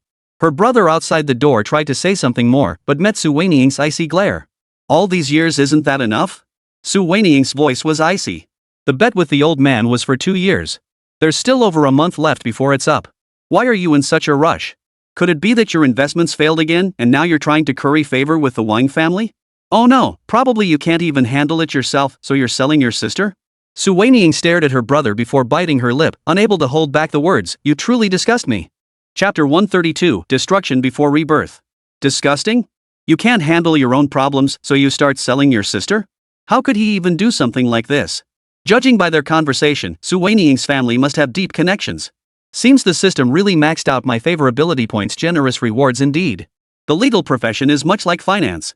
Finance requires a wealthy family background to quickly raise capital, while the legal profession most needs entrepreneurs. After all, corporate legal representation is the most lucrative and stable source of income. What can you possibly accomplish in a month? My brother snorted impatiently. You've lost all 3 cases you're handling. The latest one nearly cost you your own neck. Do you really need to live such a stressful life? And what do you mean I'm selling my sister? I'm rescuing you from hell and fire, letting you go home to enjoy a good life. No need to run around every day. Come on, come back with me. With that, Su Weining's brother stepped inside, reaching out to pull his sister back. Su Weining was naturally slender, her pair of beautiful legs and black stockings as straight as bamboo poles. How could she possibly resist her broad-shouldered, burly brother? Su Liang, let go. Su Weining protested irritably, but Su Liang remained silent, dragging her straight toward the door. But barely a few steps out, they collided head-on with a figure. Who the hell is that? Can't you see where you're going? Su Liang snapped, ready to shove the person aside. But when he shoved into Lin Rui, it felt like colliding with a mountain. Lin Rui didn't budge an inch, while Su Liang stumbled backward several steps. "You're all fat and weak." Lin Rui watched Su Liang stumble backward and couldn't help but chuckle. It was indeed flabby. Though he appeared to carry a fair amount of bulk, it was all flab. Fat-covered muscles clearly, his body had been hollowed out by fat. "Mind your own damn business, or I'll kill you." Su Liang staggered a few steps, glaring at Lin Rui before shouting the threat. "Oh really? In this society governed by law, you're threatening to kill me?" Lin Rui stared at Su Liang with a forced smile. "No, where did you come from? Looking for death, huh?" Su Liang raised his right hand, pointing at Lin Rui, about to speak, when his wrist was suddenly seized. "According to the criminal law of the Dragon Nation, your threat to kill me just now constitutes intimidation and coercion." Lin Rui's words left everyone present momentarily stunned. What the hell?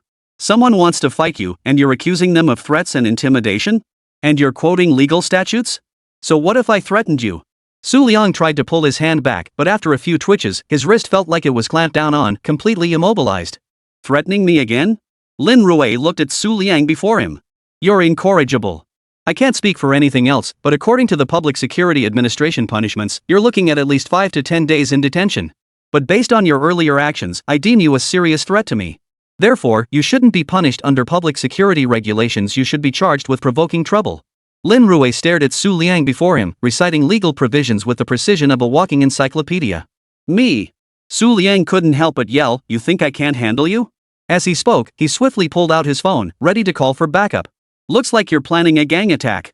Lin Rui remained completely unflustered. He looked at Su Liang and shook his head. "This was just a personal grudge between us. But now that you've called people, the nature of this has changed. This isn't just simple disorderly conduct anymore. You're also suspected of gang activity. Judging by how you can call up so many people with a single phone call, you might even be the leader. Participating versus organizing are two separate crimes. If I recall correctly, organizing a gang can carry the death penalty." Lin Rui spoke with a deadpan expression, then glanced sideways at Su Weiniang beside him. "Oh right, I forgot you have a lawyer sister. But judging by your relationship, she probably won't stick up for you. Doesn't that put you in a dangerous spot?" Lin Rui slipped his right hand into his pocket, calmly observing Su Liang before him. "Damn it!" Su Liang tried to say something else, but a phrase suddenly flashed through his mind. "Organizing prostitution and participating in prostitution. Those are two entirely different crimes." He might not know much about organized crime, but he knew about prostitution. He wouldn't get that kind of thing wrong. With that realization, Su Liang shrank back, glaring at Lin Rui before him. "Kid, you better remember this. And Su Weiniang, it's only a month and a half. I can wait. Let's see what excuse you come up with then." With that, Su Liang spat lightly and strode out. After he left, Su Weiniang finally exhaled the breath she'd been holding. Gazing at the law firm before her, her eyes grew slightly misty. She had majored in law in college, and her greatest ambition after graduation had been to become a lawyer. But she never imagined that none of the top law firms in the country would hire her. At the time, she had assumed it was due to her lack of experience, but it turned out the old man had intervened. In their eyes, she was meant to be a socialite, enjoying a period of carefree pleasure before becoming a marriage prospect. That was what she was meant to do.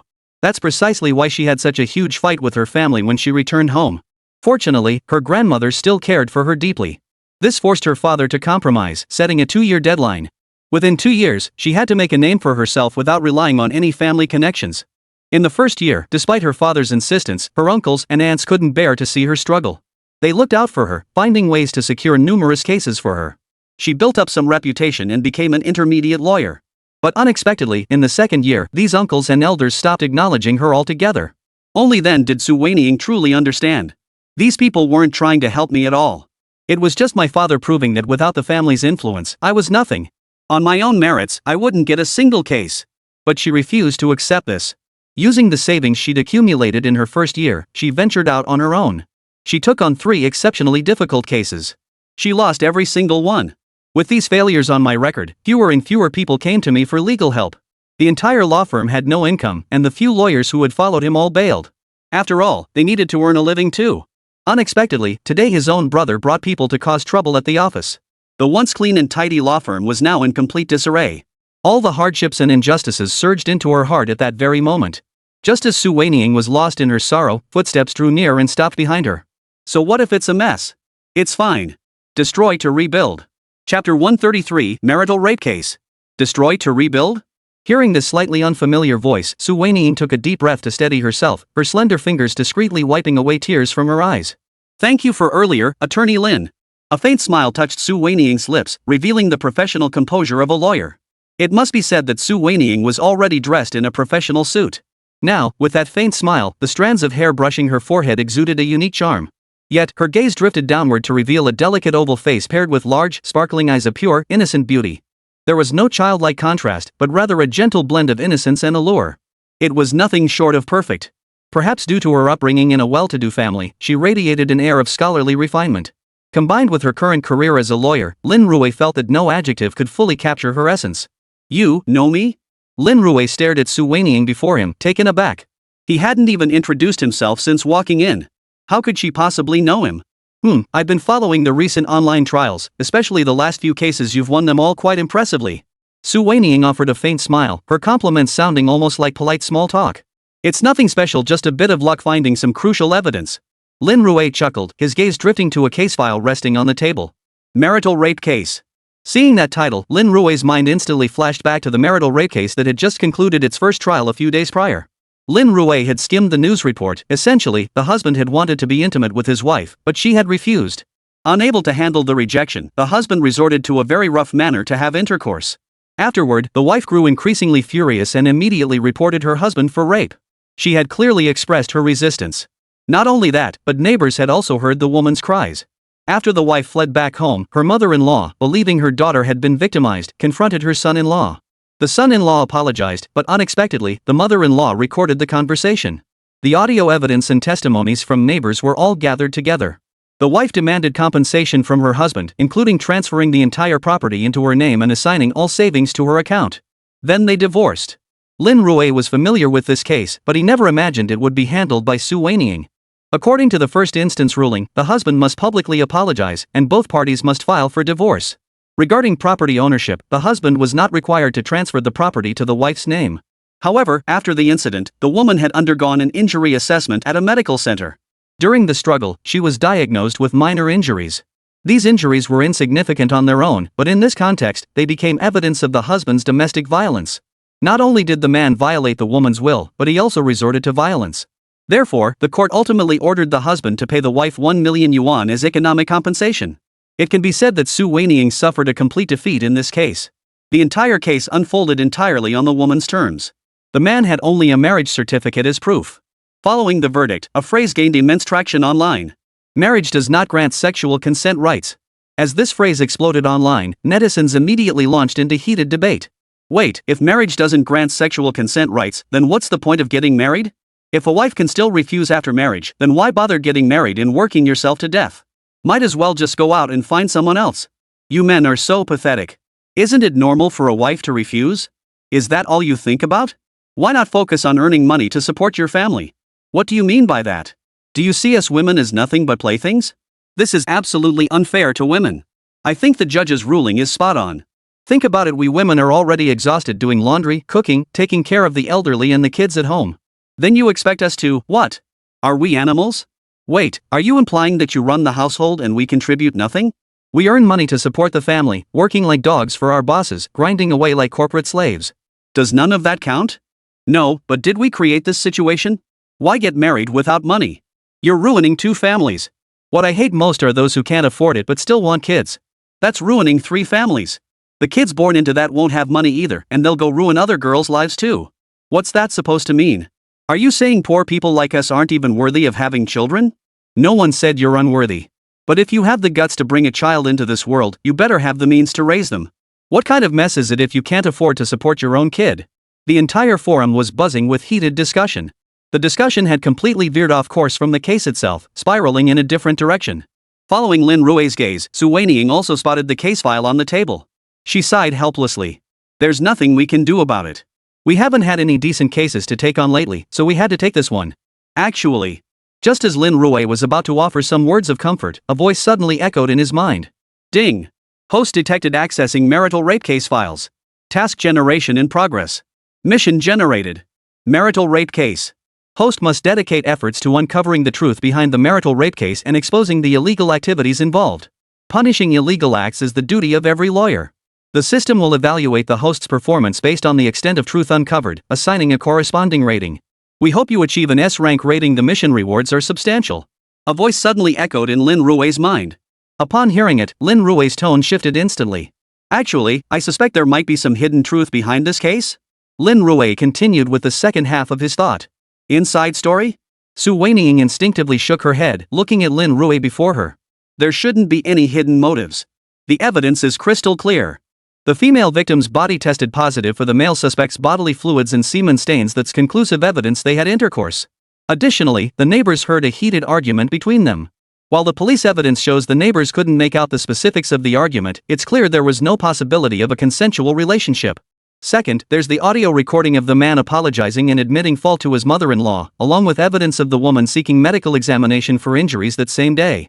Su Weiniing looked at Lin Rui before her. Based on the current evidence chain, it appears the man did indeed violate the woman's will. Hearing her words, he glanced at the documents Su Weiniing had casually pulled out. Lin Rui remarked casually, what if the relationship occurred first, then the argument, and finally the injuries appeared? After rearranging the sequence, do you still believe the incident unfolded exactly as the woman described? Chapter 134, I can do anything.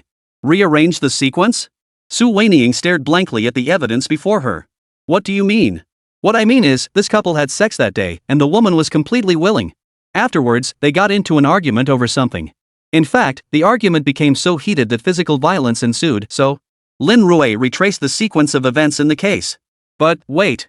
Su Weiniing instantly understood. That's right, I completely overlooked that crucial link. The injury examination and semen sample collection were conducted after the fact. They only proved that these events occurred that day. But they couldn't prove the exact sequence of events.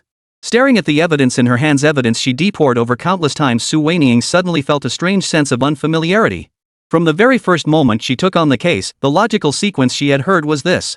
The two had an argument first, then the man forced the woman to have sex. During this coercion, he repeatedly assaulted her, resulting in minor injuries. Ultimately, due to her physical disadvantage, she was forced into the act. Under this sequence of events, the woman was entirely innocent. But if we reverse it, following Lin Rui's logic, if they had first engaged in a sexual relationship, then started arguing, and finally resorted to violence, that would be a clear case of domestic violence. Domestic violence and marital rape are entirely different matters.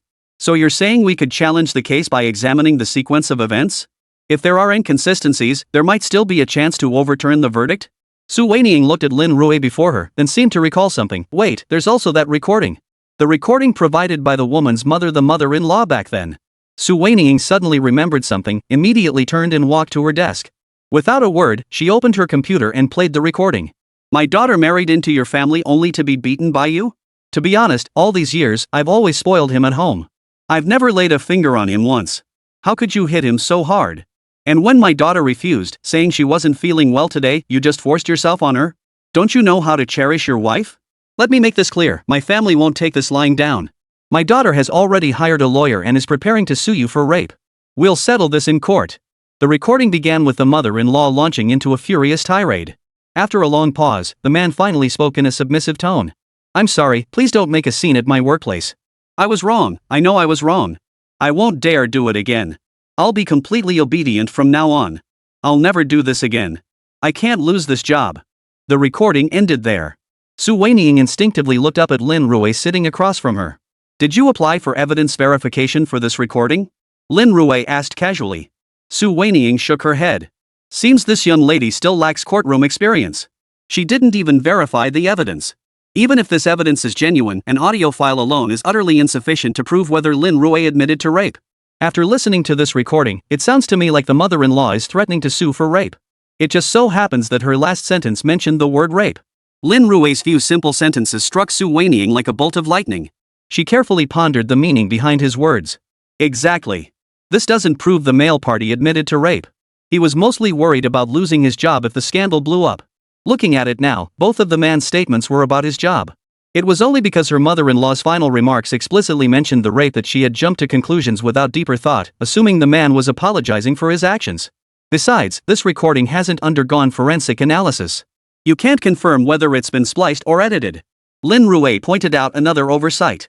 Su Weiniing helplessly tapped her forehead. She had overlooked all these crucial points. During her legal studies, they never mentioned evidence authentication.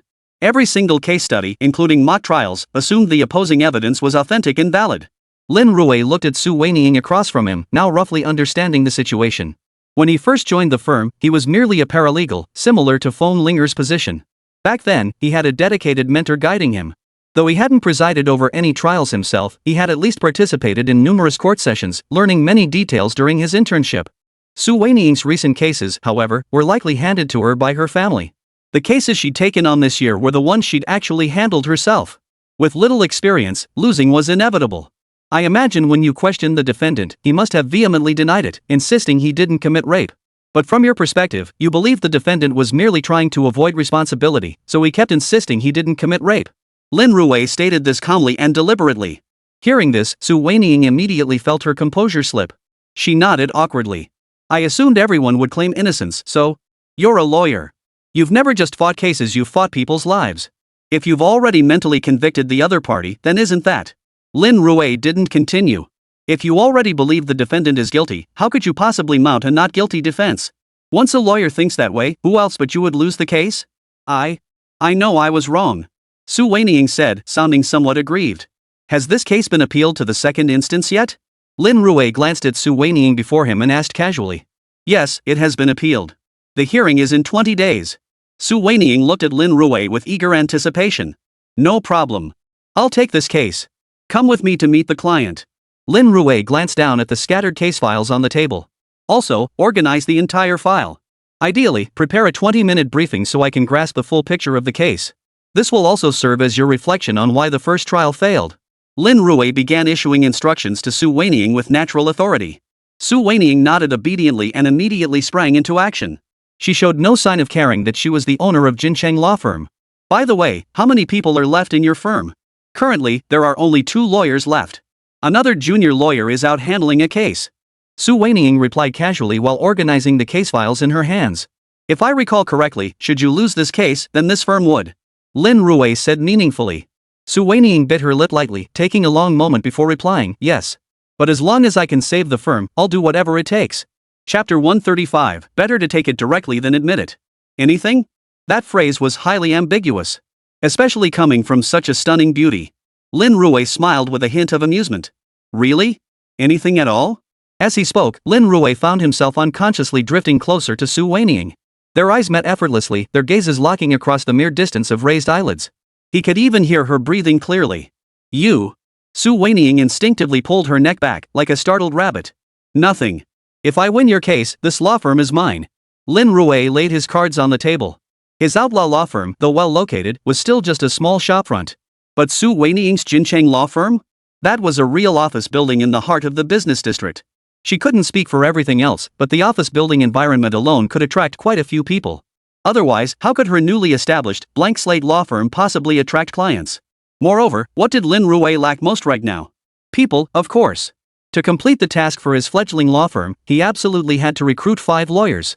Recruiting them all by his own efforts would be exhausting. It would be much quicker to simply take over an existing law firm. Once absorbed, wouldn't everyone become his own? No, absolutely not. Su Weiniang's refusal rang out crisply. This was the fruit of her labor, how could she just hand it over so easily? Seeing Su Weiniang's refusal, Lin Rui didn't press the issue. His tone remained calm as he said, of course, you could also choose another path, a partnership system. I currently have the traffic, while you hold significant legal resources. By joining forces, we can undoubtedly grow and strengthen our operation. Lin Rui laid out their respective strengths. I suppose that's not out of the question. Su Weiniang immediately shifted her stance. After all, many prestigious law firms operate under a partnership model. What surprised Lin Rui was how easily this young lady agreed. Seems I'm still too inexperienced. Typically, negotiators present an initial, hard-to-accept demand. After it's rejected, they slightly soften their stance and the other party usually agrees. That's just basic negotiation technique. But unexpectedly, it worked exceptionally well with Su Weiniang. Then it's settled. Let's go consult the parties involved first. Lin Rui didn't waste any more words and got straight to the point. All right. Su Weiniang swiftly grabbed her bag and stood up to leave. They took the elevator straight down to the basement level. Su Weiniang took out her key and pressed the button. Beep. A crisp sound rang out as Lin Rui watched the Ferrari 911 before him light up instantly. The scarlet sports car seemed like a blazing fireball. Let's go. Su Weiniang called out, swiftly sliding into the driver's seat. In his previous life, Lin Rui had been a top-tier red circle lawyer who earned a fortune. However, by the time he achieved success and fame, he was already quite old. Consequently, he had opted for business-oriented vehicles like Lincolns or Rolls-Royces. A Ferrari like this was a car for the young, something Lin Rui had never actually owned. After briefly recalling his past life, Lin Rui realized Su Weiniang was sitting in the passenger seat. She had left the driver's seat for him. Such small gestures genuinely made Lin Rui feel comfortable. After settling in, Lin Rui put the car in neutral and savored the roar of the engine. Vroom. Feeling the surge of air from the engine roaring past his ears, Lin Rui couldn't help but feel his heartbeat quicken. Sports cars truly were a man's ultimate passion. In your 40s or 50s, you might find two people crammed into a sports car uncomfortable, but 20 is the perfect age for riding in one. Then again, how many 20-year-olds could actually afford to drive one? Had he not been reborn, Lin Rui would never have experienced this extraordinary sensation. Su Weiniang said nothing, simply reaching out to press the convertible switch. The roof retracted smoothly. Lin Rui gripped the steering wheel tightly, shifted gears with his right hand, and gently pressed the accelerator to pull away. To Su Weiniang's surprise, Lin Rui didn't experience any of that exhilarating pushback sensation. Beyond the initial sensation of the airflow feeling a bit too light, Lin Rui drove with remarkable composure afterward. Even when encountering a straight stretch of highway with minimal traffic, Lin Rui didn't accelerate. Su Weiniang couldn't help but glance at Lin Rui again. The man before her was genuinely baffling. Judging by his age, he was only in his early 20s, just the age of a recent college graduate. He carried a hint of youthful exuberance, but more than that, he possessed a level of composure uncharacteristic of his age.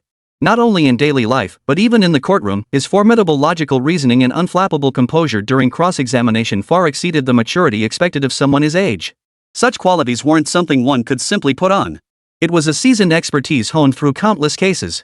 As a lawyer herself, Su Weiniang knew full well that most attorneys his age, no matter how prestigious their mentors, were still serving as legal assistants, learning the ropes under a seasoned veteran. Yet Lin Rui had already established his own law firm and was taking on cases. And he'd won every single one. Is there something on my face? Lin Rui, who was driving, suddenly uttered this question in a light tone. No, nothing. Su Weiniang murmured softly, feeling a bit embarrassed. Taking a deep breath, Su Weiniang looked at the map on her phone. Turn up ahead, and we'll be there. All right. Lin Rui steered the car slowly into the underground garage. After getting out, Lin Rui straightened his clothes and strode inside. Such details naturally caught Su Weiniang's eye, influencing her impression of Lin Rui. Arriving at the door, he pressed the doorbell. The door creaked open, revealing a rather disheveled middle-aged man. Upon recognizing Su Weiniang, he frowned slightly. What are you doing here?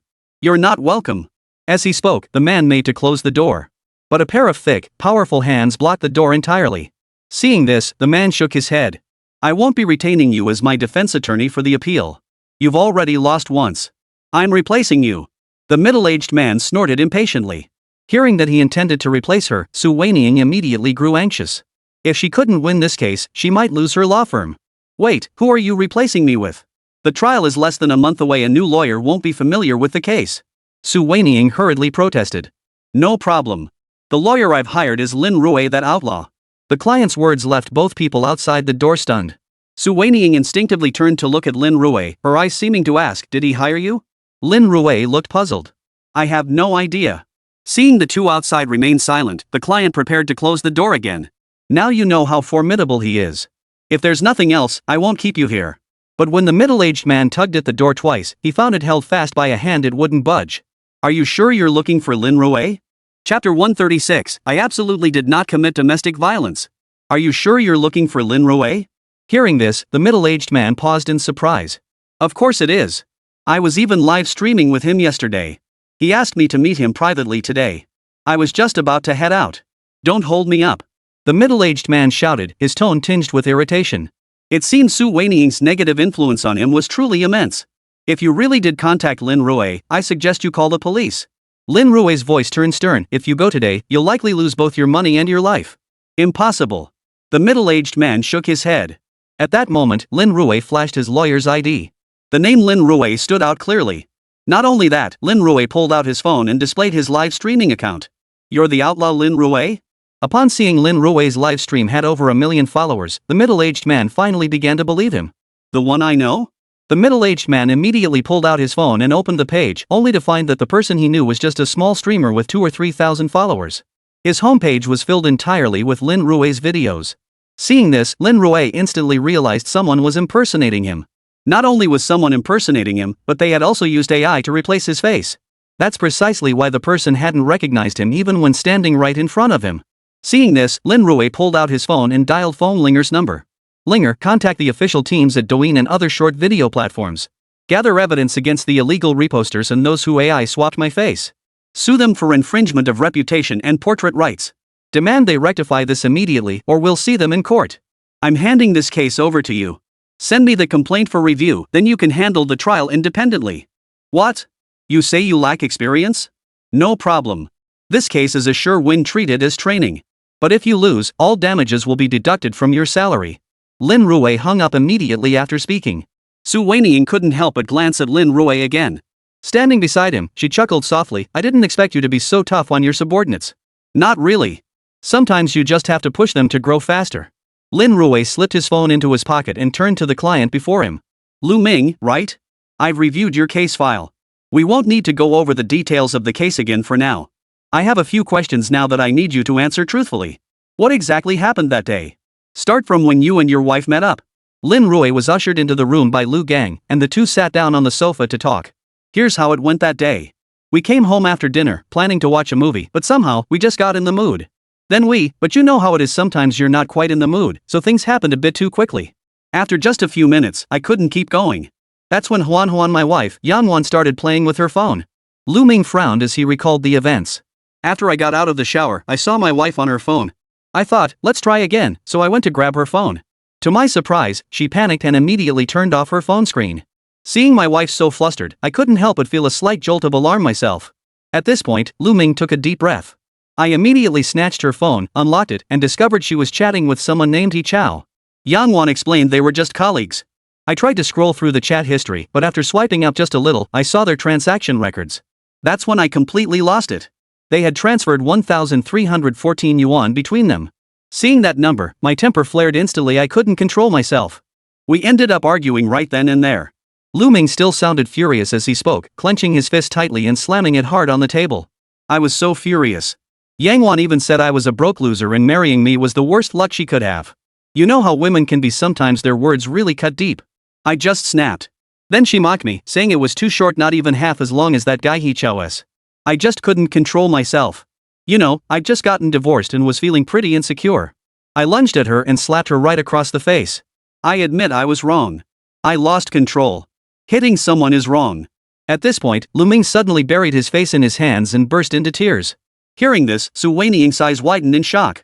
The entire sequence matched Lin Rui's speculation to a T. The sequence was completely different from Yang Wan's account.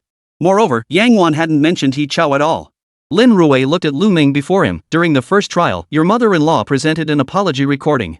Could you explain what happened at that time? I honestly don't remember. Lu Ming shook his head. All I remember is that after I hit Yan Wan, she ran back to her parents' house. Then 2 days later, my mother-in-law came looking for me. She accused me of domestic violence. But honestly, I only remember shoving her a few times toward the bed. I never imagined it would be that forceful. My mother-in-law claimed she got a medical examination, said it was minor injuries, and threatened to sue me in court. I panicked. Lu Ming said gravely, I'm just a country boy. It's been tough getting where I am now. I'm about to get promoted at work. I absolutely can't mess up at this critical moment. I'm getting older. If I don't get this promotion, my career is probably over for good. After all these years of fighting, I can't just give up now. So I thought, since it's a family matter, maybe we could talk it out. At this point, Lu Ming suddenly grabbed his hair again, his face twisted with regret. I shouldn't have hit him. I shouldn't have hit him. Watching Lu Ming state, Lin Rui narrowed his eyes. You said earlier it was just shoving, and only toward the bed? Lin Rui fixed his gaze on Lu Ming, his voice growing stern. Is that because you're afraid of taking responsibility, or is it genuinely what happened? I absolutely did not commit domestic violence. Lu Ming insisted firmly, I only shoved her a bit, but I knew my limits.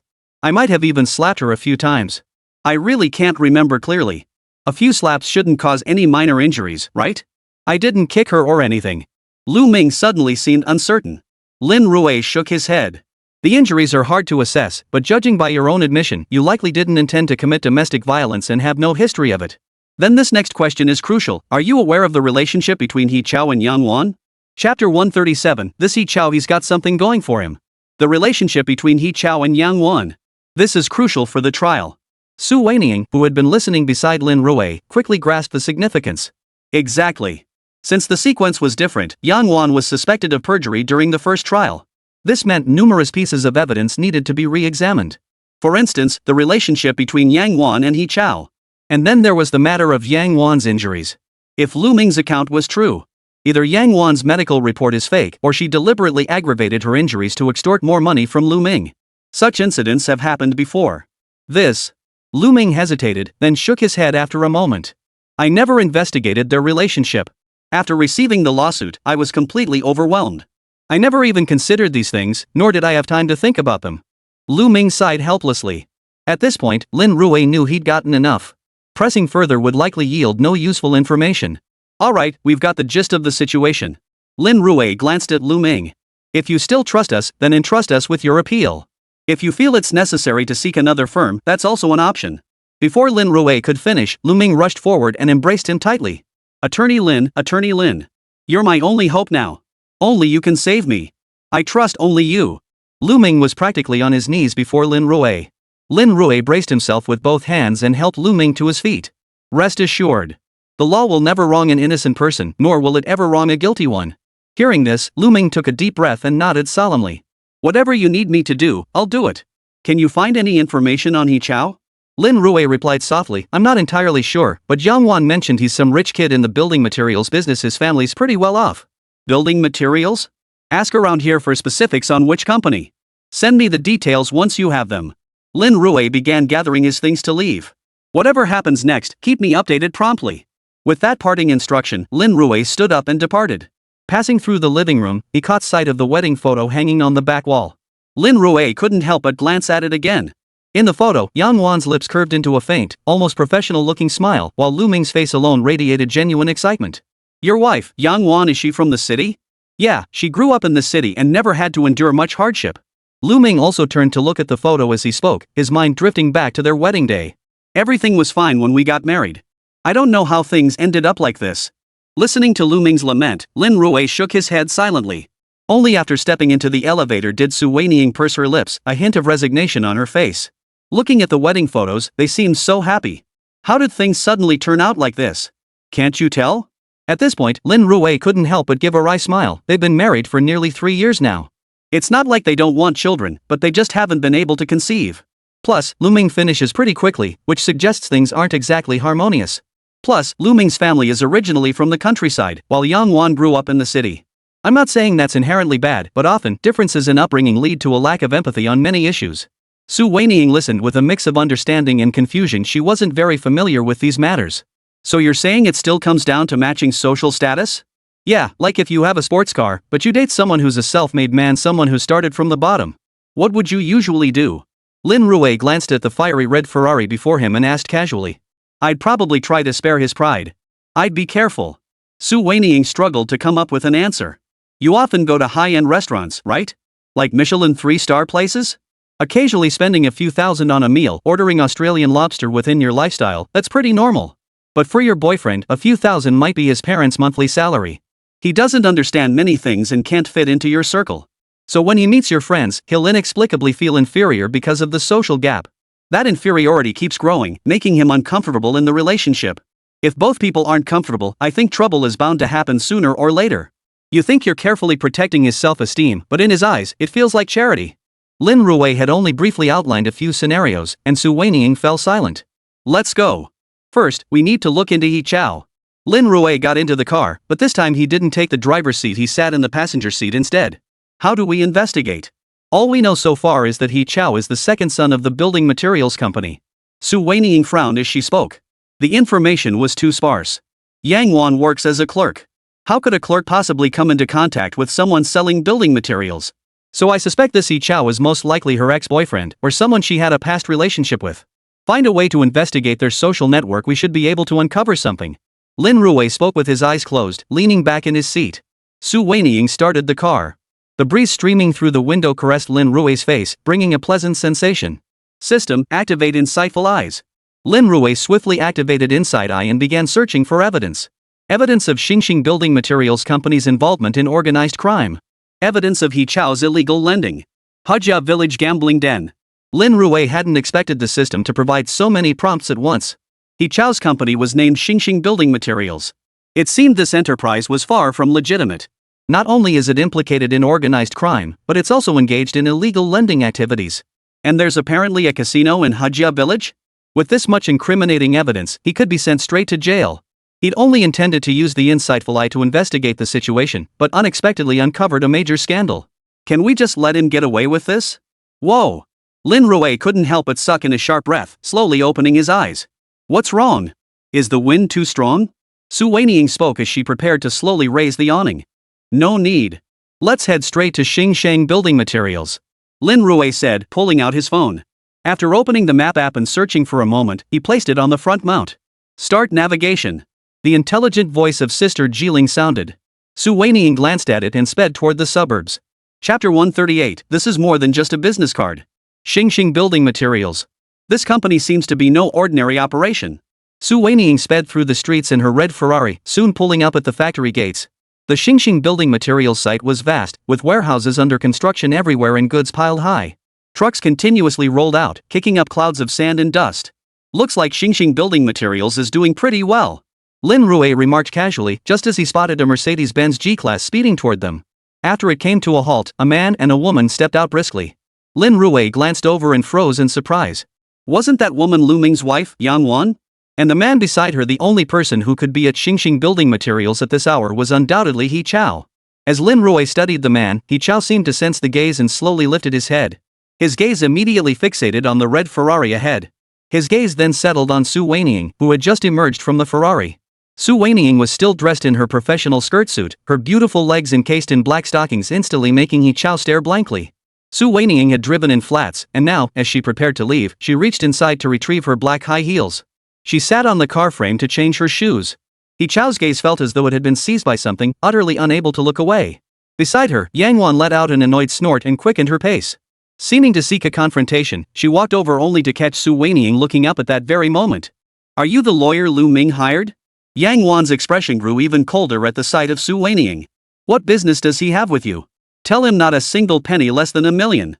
Yang Wan's tone was icy, but Su Weiniang responded with a faint smile. Ms. Yang, if I recall correctly, you and Lu Ming are still legally married, aren't you? The court has already granted our divorce. What marital relationship are you talking about? Yang Wan snorted coldly, reaching out to grab He Chao beside her. I have a boyfriend now. But as she reached out to grab He Chao's hand, he smoothly withdrew it without a trace of resistance. Attorney Su, right? Here's my contact information. To be honest, Xingxing Building Materials has been facing quite a few issues lately. I wonder if Attorney Su has any expertise in labor law? He Chao spoke as he handed over a business card. Su Weiniang politely extended her right hand and pushed the card back. I'm sorry, my expertise lies in matrimonial law. I'm not very familiar with commercial law matters and might not be able to assist you. No worries, Attorney Su. Perhaps you know someone familiar with business law? Feel free to recommend someone. Or let me know when you're free, I'd love to treat you to a meal. He Chao spoke with a smile, sounding quite eager. He paid no attention whatsoever to Yang Wan's expression. After all, Yang Wan was already in her mid-20s, and she was married. While she had a certain charm, how could she compare to Su Weiniang, whose aura was simply unmatched? Mr. He, don't you already have a girlfriend by your side? If you keep saying things like that, what if you upset her later? Su Weiniang shot Yang Wan a glance, instantly grasping the situation. She spoke with pointed implication. No, Attorney Su, you've misunderstood. She and I are just friends, very ordinary friends. He Chao immediately distanced himself from the situation. At this turn of events, a cold smile flashed across Su Weiniang's face. Yet, in He Chao's eyes, that cold smile held a peculiar allure. Just then, Lin Rui reached out and took the business card from He Chao's hand. I'm Attorney Su's partner. We'll inevitably cross paths often, especially since Xingxing Building Materials is one of the top construction companies in all of Hanong Province. We'd be delighted to collaborate with such a major enterprise and become loyal partners. He Chao's business card was tucked away by Lin Rui, and the smile on his face grew even broader. Lin Rui's earlier praised Xingxing Building Materials, one of the top building material companies in the entire province of Hanong. He found it quite flattering. Absolutely. I also hope we can establish more collaborations between our companies. He Chao smiled and gestured toward Xingxing Building Materials. Why don't we all go inside? I'll give you a detailed introduction to the situation. Not necessary for now. We're here to investigate Yang Wan's social connections. Su Weiniang's gaze turned icy as she fixed it on He Chao. When exactly did you two confirm your relationship? Oh, we were university classmates. After graduation, we unexpectedly found ourselves connected through business. So we stayed in touch and became friends. Her visit this time is also to evaluate Xingxing building materials. He Chao spoke casually, but Yang Wan's expression grew increasingly grim. Just moments ago, she had explicitly stated that He Chao was her boyfriend. But now, in He Chao's words, they were nothing more than ordinary friends. She was utterly humiliated. Oh, really? But just now, Yang Wan explicitly said she was your girlfriend. Besides, Yang Wan works in administration at the company. How could she possibly have any business dealings with you? Su Weiniang quickly zeroed in on the issue. He Chao paused slightly, seemingly considering his response. Oh, no need to rush at all. Take your time thinking. Su Weiniang turned and got into the car. Lin Rui stood beside He Chao and gave him a light pat on the shoulder. Mr. He, while I'm not exactly an expert in business matters, I know this much. If you want to pursue a girl, you should at least sort out your previous relationship first. Otherwise, when everything gets tangled up, it'll be a bit tricky. Lin Rui remarked meaningfully before opening the sports car's passenger door and sliding inside. Su Weiniang said nothing more, swiftly reversing the car. It traced a graceful arc across the ground before speeding away. Only He Chao and Yang Wan were left standing there, stunned. After driving for quite some time, Su Weiniang suddenly pulled over to the side of the road. She turned to look at Lin Rui in the passenger seat. Wait, Attorney Lin, why did you take He Chao's business card? Could it be you're interested in him, hoping to gradually cultivate him into a client? Or is our firm really that desperate for money? Su Weiniang grumbled with obvious displeasure. But Lin Rui merely smiled faintly. He extended his right hand, pinching the card between his thumb and forefinger. Sometimes, it's just a business card. But more often than not, it's an access card to get inside Xingxing Building Materials Group. Chapter 139, Divorce Lawyer, the husband must pay compensation. Access card? Su Weiniang looked at Lin Rui in front of her with a blank expression. I need your help. Lin Rui leaned close to Su Weiniang's ear and whispered his plan. No, absolutely not. Su Weiniang shook her head hastily, but Lin Rui's gaze held an undeniable, almost oppressive intensity. If you truly want to win this case, you'll do as I say. Lawyers don't just talk in court, they often have to go deep behind enemy lines to gather evidence. Every single case changes someone's life. You have to give it your all every single time. Lin Rui's few simple sentences made Su Weiniang bite her red lips slightly. After a full half-minute, she finally nodded. I'll do as you say. Good. Lin Rui replied casually before pulling out his phone and dialing phone Linger's number. Linger, come to Xingxing Building Materials. Yeah, come right now. After hanging up, Lin Rui pointed to the roadside. Drop me off here. I'll wait for phone Linger. Go prepare. Do exactly as I said. At that very moment, at Xingxing Building Materials Factory, Yang Wan walked into the office with a cold expression alongside He Chao. Mr. He, Yang Wan tried to explain, but He Chao waved her off. For the second trial, I'll connect you with attorney Zhou Jing. She specializes in divorce cases. Focus on discussing the case details with her during this period. Unless it's urgent, don't bother me. He Chao's tone was impatient. Just then, his phone rang. An unfamiliar number appeared on the screen. Hello? Oh. Attorney Su? How do you know about the building materials group? No problem. Where should we meet? He Chao walked straight out, leaving Yang Wan standing there. Watching He Chao walk away without a glance back, Yang Wan clenched her jaw and rubbed her stomach, as if making a decision. Shortly after Yang Wan left the office, Phone Linger appeared in the hallway. The office door isn't even locked? With a light tap of her foot, she glided inside like a ghostly apparition. After entering the office, she casually closed the door behind her. Half an hour later, a text message appeared on Lin Rui's phone. Boss, I checked his computer records and found large sums frequently transferred to a live streaming company. The legal representative of this live streaming company has no connection to He Chao, but I suspect it's likely a shell company. They're probably using it to process loans. Phone Linger had uncovered quite a bit of information. A live streaming company? Lin Rui pondered briefly. No wonder I couldn't find any financial companies under his name. He's been funneling money through the live streaming company. Looks like we need to thoroughly investigate this live streaming company. Lin Rui dialed Su Muqing's number as he spoke. Captain Su, would you be able to look into something for me? Yes, there's a live streaming company we suspect. After briefly explaining the situation, Lin Rui hung up. The next task was to organize the case files and prepare for the second trial. The second trial was the last chance to overturn the verdict. He had to find every piece of evidence against the other side. As Lin Rui scanned the files, one name caught his attention. Zhou Jing, the lawyer who had assisted Yang Wan's defense during the first trial. She specialized in divorce cases. In the cases she handled, the female party almost always won, and the male party was required to pay a large sum in compensation. Especially in a recent high-profile case involving a live streamer. The male streamer met a wealthy top-spending female fan in his live stream. Believing he'd found true love, he accepted her advances. She then demanded he undergo castration. She claimed, "If you love me so much, you shouldn't have feelings for other women. I'm making you castrate yourself to stabilize our relationship." The male streamer, completely swept up in infatuation, rushed headlong into it without hesitation and went to the hospital for castration. He relinquished his fundamental male rights. He even spent every penny he earned from streaming on his top-spending fan. But unexpectedly, the top spender used his money to lure other male streamers. Enraged, the male streamer finally realized this was a massive scam. He immediately filed a lawsuit, accusing her of coercing him into castration under the guise of love, stripping him of his manhood, and demanding compensation. But who could have predicted that the top fan had anticipated this outcome? Without hesitation, she produced recordings proving the man had voluntarily castrated himself to prove the purity of his love. In an instant, everything fell apart. Moreover, during their relationship, the male streamer had interacted with other women in his livestream, which was deemed emotional infidelity. Zhou Jing demanded over 5 million yuan in compensation for emotional distress. The male streamer felt like his world had collapsed. Are you kidding me? He got nothing out of it, yet he's being sued for over 5 million yuan. The problem was he'd already undergone a vasectomy, something that couldn't be reversed. Lin Rui examined the cases Zhou Jing had filed, narrowing his eyes. This was definitely a top-tier lawyer. Every man had been defeated outright in his presence. With that thought, Lin Rui pulled out his phone and dialed phone Linger's number. "Linger, I need your help with something." This time, the opposing defense attorney is Zhou Jing. She's currently live streaming on Douyin. Figure out a way to connect with her. Once you connect, figure out how to infiltrate her private fan group. Having said that, Lin Rui swiftly switched to a secondary account and opened the Douyin platform.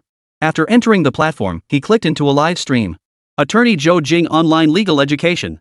Upon entering the live stream, he happened to catch someone joining the live chat.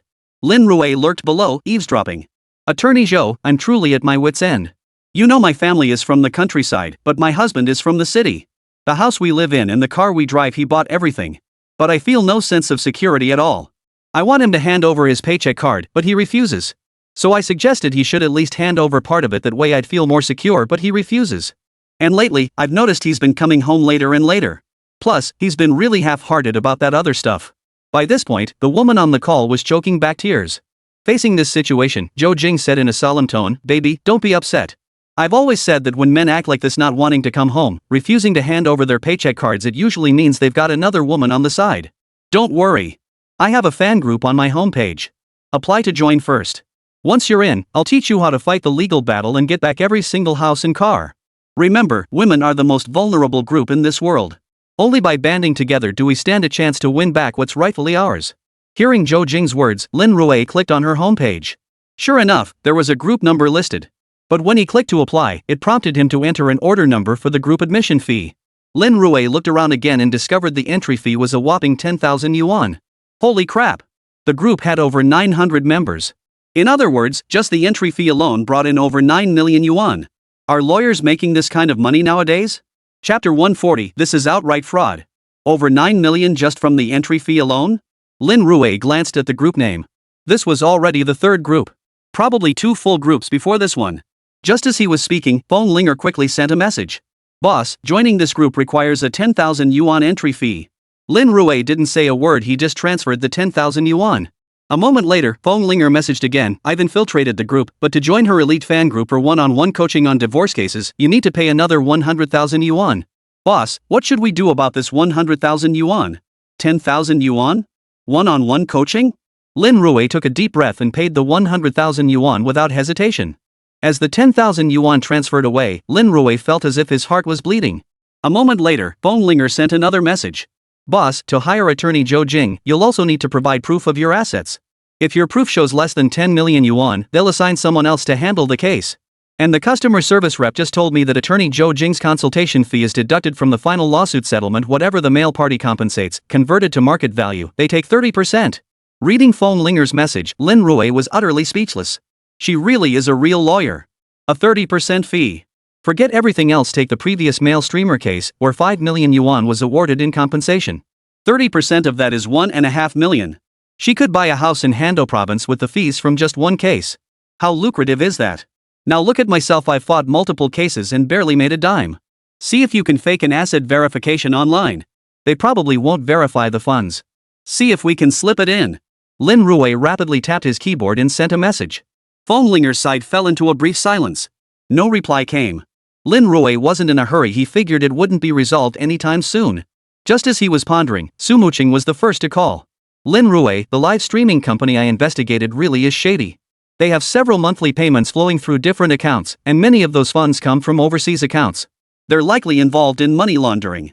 Bookmakers funnel funds into the platform through livestream tips, then the platform transfers the money to the streaming company via internal agreements. The streaming company then moves the funds out. Sumuching offered the most plausible theory based on her experience. No rush. Keep monitoring in real time and preserve all evidence. Any action on your end could alert them and scare them off. Lin Rui outlined a simple plan. Glancing at the clock, it was already midnight. Lin Rui decided to rest early. The night passed without incident. Early the next morning, Lin Rui stretched lazily and activated his insightful eye. This time, his target wasn't someone else, it was Yang Wan. Yang Wan was actually relatively straightforward. The chain of evidence related to this case was locked onto Yi Chao. Holy! Lin Rui stared at the evidence chain displayed by the system, his jaw dropping in disbelief. It seemed he had underestimated the complexity back then. Lin Rui pulled out his phone, where several new messages had arrived. They were from Phonglinger. Boss, I've infiltrated the group. This fan really has something. Zhou Jing brought up Yang Wan's case for discussion. I secretly recorded the video last night, you should take a look. Along with the message came a 20-minute video. It was a software similar to a web conference platform. Zhou Jing sat inside, a tablet in front of her, her written notes projected onto the screen. I presided over this first instance case, but I have to admit it was a complete failure. According to my logic, the man should have been left with nothing. But that didn't happen. The court only awarded over 1 million yuan in damages. What's 1 million yuan worth these days? Think about us women, we give our prime years, ages 25 to 28, entirely to men, and in the end, we only get compensated a little over 1 million? Honestly, I feel so sorry for Yang Wan. As Zhou Jing spoke, murmurs of agreement rippled through the conference room. I looked up his background. This Lu Ming is just some country bumpkin. Who knows what kind of luck he had to snag Yang Wan? Forget everything else, just think about it. Facing such a disgusting country bumpkin and his parents, imagine the psychological pressure Yang Wan must endure. I know plenty of rural folks who never bathe, they're downright filthy. I heard when Lu Ming's father visited, he saw the flush toilet and thought it was such a waste, he said they should scoop the water out to grow vegetables. Seriously, the thought of sleeping next to such a disgusting person every night and having to go along with his, well, it makes me feel sick just thinking about it. Many people voiced their opinions. Zhou Jing was thoroughly satisfied with these comments. You're absolutely right. We're expected to bear their children not because it's some fruit of love as they claim, but because they use social pressure to dominate us. Take childbirth, for instance. While it's said both partners contribute, the real power lies with men. We're completely passive. Let's be blunt, if they didn't force us, how could we possibly get pregnant and have children? Isn't that the truth? Carrying a child for 10 months is already incredibly difficult, and yet you're expected to hand over control of your own destiny to men. Zhou Jing grew increasingly indignant as she spoke, and many in the live meeting chat echoed her sentiments. Thank goodness Yan Wan kept her wits about her. If she'd actually gotten pregnant with Lu Ming's child, she'd have been utterly doomed. Sometimes, once we women have a child, our estrogen levels spike rapidly, making us prone to losing our heads over certain matters and doing things we'll regret. That's why we absolutely must reclaim our rights in this appeal. As for the methods I'll use, you'll just have to watch and see. Zhou Jing spoke with confidence, continuing, everyone, Yang Wan is definitely not an isolated case, but she is a real example. I hope anyone facing similar struggles will reach out to me proactively. Don't be afraid of the cost, because the money you spend will help you earn back much more. Besides, I have no reason to deceive you over such a small sum. You know full well that I routinely win hundreds of thousands in cases this pales in comparison. To put it plainly, I do this work solely to uphold the rights women deserve. As Zhou Jing finished speaking, several participants in the online meeting room nodded in agreement. Watching this short video, Lin Rui narrowed his eyes. Zhou Jing was essentially committing fraud. But judging by her demeanor, she seemed utterly confident about the appeal. The question was, if she failed, would these customers band together to report her? Chapter 141, I'm not suing after all. After watching the video, Lin Rui sent Phonglinger an emoji. Keep fighting. Phonglinger immediately replied with "and got it." After wrapping up here, Lin Rui began reviewing the case files. No sooner had he sat down than Su Weinian called to vent. Seriously, this Yi Chao is so disgusting, showing off in front of me. He even said running my little law firm must be exhausting. He's got money to burn and wants to buy my practice outright, turning it into their corporate legal department.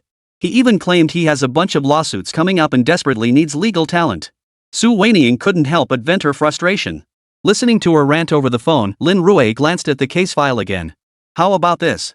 There's a coffee shop downstairs from Jincheng Law Firm. Let's meet there to talk. Lin Rui glanced at the time. It was just past 10 in the morning. He also had something to ask Su Weiniing to handle. The cafe downstairs at Jincheng. The cafe was filled with people, mostly white-collar workers in suits. As soon as Lin Rui pushed open the door, he saw Su Weiniing waving at him. I'll tell you, this He Chao is really... Su Weiniing was about to continue when Lin Rui waved her off. The economic crime investigation team uncovered something. He Chao's live streaming company might be involved in illegal money laundering. If you can leverage this opportunity to infiltrate, you might uncover compelling evidence. Of course, this is just my suggestion. You absolutely don't have to take any risks. Lin Rui pulled out a prepared sheet of paper, clearly marked with keywords related to the evidence. Ha! Su Weiniing stared at the evidence in her hand, momentarily stunned. After scrutinizing them for a few moments, a flash of anger erupted in Su Weiniing's eyes. It can't be that simple. During dinner yesterday, he asked me several questions about labor issues. So it's highly likely that these girls from the live streaming company borrowed money from her and then... If that's really the case, then Su Weiniing suddenly realized something. These days, many girls chase luxury too aggressively, racking up huge debts. Unable to repay, they're forced to turn to private lenders, using photos as collateral. If that were truly the case, Su Weiniing couldn't help but take a deep breath. I know. I'll keep investigating. Su Weiniing's eyes held unwavering resolve. Lin Rui glanced at her and immediately pulled out his phone. Here's the number for Su Muching from the Criminal Investigation Division. You should contact her first and report all your activities to her. This will maximize your safety. Remember, your safety matters more than anything. If certain evidence can't be obtained, it's okay to temporarily set it aside. Lin Rui emphasized. Su Weiniing nodded slightly. I know my limits. For now, He Chao seems to have feelings for you. While he's pursuing you, he won't harm you. Hand over all matters related to Lu Ming's trial to me. Lin Rui briefly outlined the responsibilities. The current evidence isn't sufficient to put He Chao behind bars. If you can uncover his money laundering and loan sharking activities, we might still have a chance. Lin Rui glanced at Su Weiniing. To be honest, there was no way around it now. He couldn't find a reason to dig deeper. Confronting He Chao directly could easily trigger his guard. Without decisive evidence, even if he knew He Chao was lending money, he couldn't press charges. Don't worry about it. Su Weiniing nodded in agreement, turning to face Lin Rui. Are you confident about the Lu Ming case? Pretty confident. It's not a complicated case. Lin Rui already had substantial evidence in hand, so securing this case shouldn't be too difficult. That lawyer, Zhou Jing, has some leverage, and she's a master at stirring up public opinion. Su Weiniing couldn't help but warn him. Just as she finished speaking, Lin Rui's phone suddenly lit up. A message quickly appeared. Marital rape case trends again on hot search. Is it fair for a woman to demand compensation after her husband emptied his savings to marry her? Who is enabling the woman, allowing her to act recklessly while the man silently bears the pressure? A flurry of messages flooded the screen, propelling the marital rape case to the top of trending topics. Almost every headline claimed the marital rape case was heading to a second trial. But upon closer inspection, nearly all the content is advocating for men's rights. Wait, are we men really this pitiful? Work stress is already overwhelming, and then we have to do housework when we get home. I think these women aren't marrying us, they're just here to raid our homes. Take my wife, for instance. She comes home and does nothing but collapse on the couch. Even washing dishes falls on me, and she has the nerve to say congratulations on your wealth. Anyway, these people will always find excuses to complain about this and that how painful childbirth is, how they get paid less for the same work. Reading these comments, Lin Rui couldn't help but shake his head. This Zhou Jing really has something going for her. I bet this is her hired troll army. In court, it's a battle of evidence, and we can only hope to earn over $1 million. But if combined with all this surrounding commentary, it'll definitely boost the case's value even further. Reading these headlines, Su Weiniing couldn't help but furrow her brow slightly. Posting from a male perspective will definitely resonate with a lot of men. Look at these posts below, all from male users. Once they amp up the buzz, it'll draw in plenty of feminist warriors to counterattack, sparking a full-blown online war. Paid commenters will keep driving traffic, while Zhou Jing capitalizes on the buzz to pressure the trial judge from an outsider's perspective. Su Weiniing couldn't help but admire. What a clever tactic. Let her gloat for a few more days. Lin Rui smiled faintly, lifting his coffee to take a sip only for Lu Ming to call unexpectedly. Attorney Lin, I've decided not to pursue the lawsuit. Hearing Lu Ming say this over the phone, Lin Rui nearly spit out the coffee in his mouth. Not pursuing the lawsuit? Did you receive some kind of threat? Lin Rui quickly recovered and asked urgently. Not only him, but Su Weiniing, sitting beside him, also heard the news that Lu Ming wasn't going to press charges. Her heart sank instantly. Yang Wan just called me. She said she's pregnant with my child. If I keep pressing charges, she'll go get an abortion. This is my child.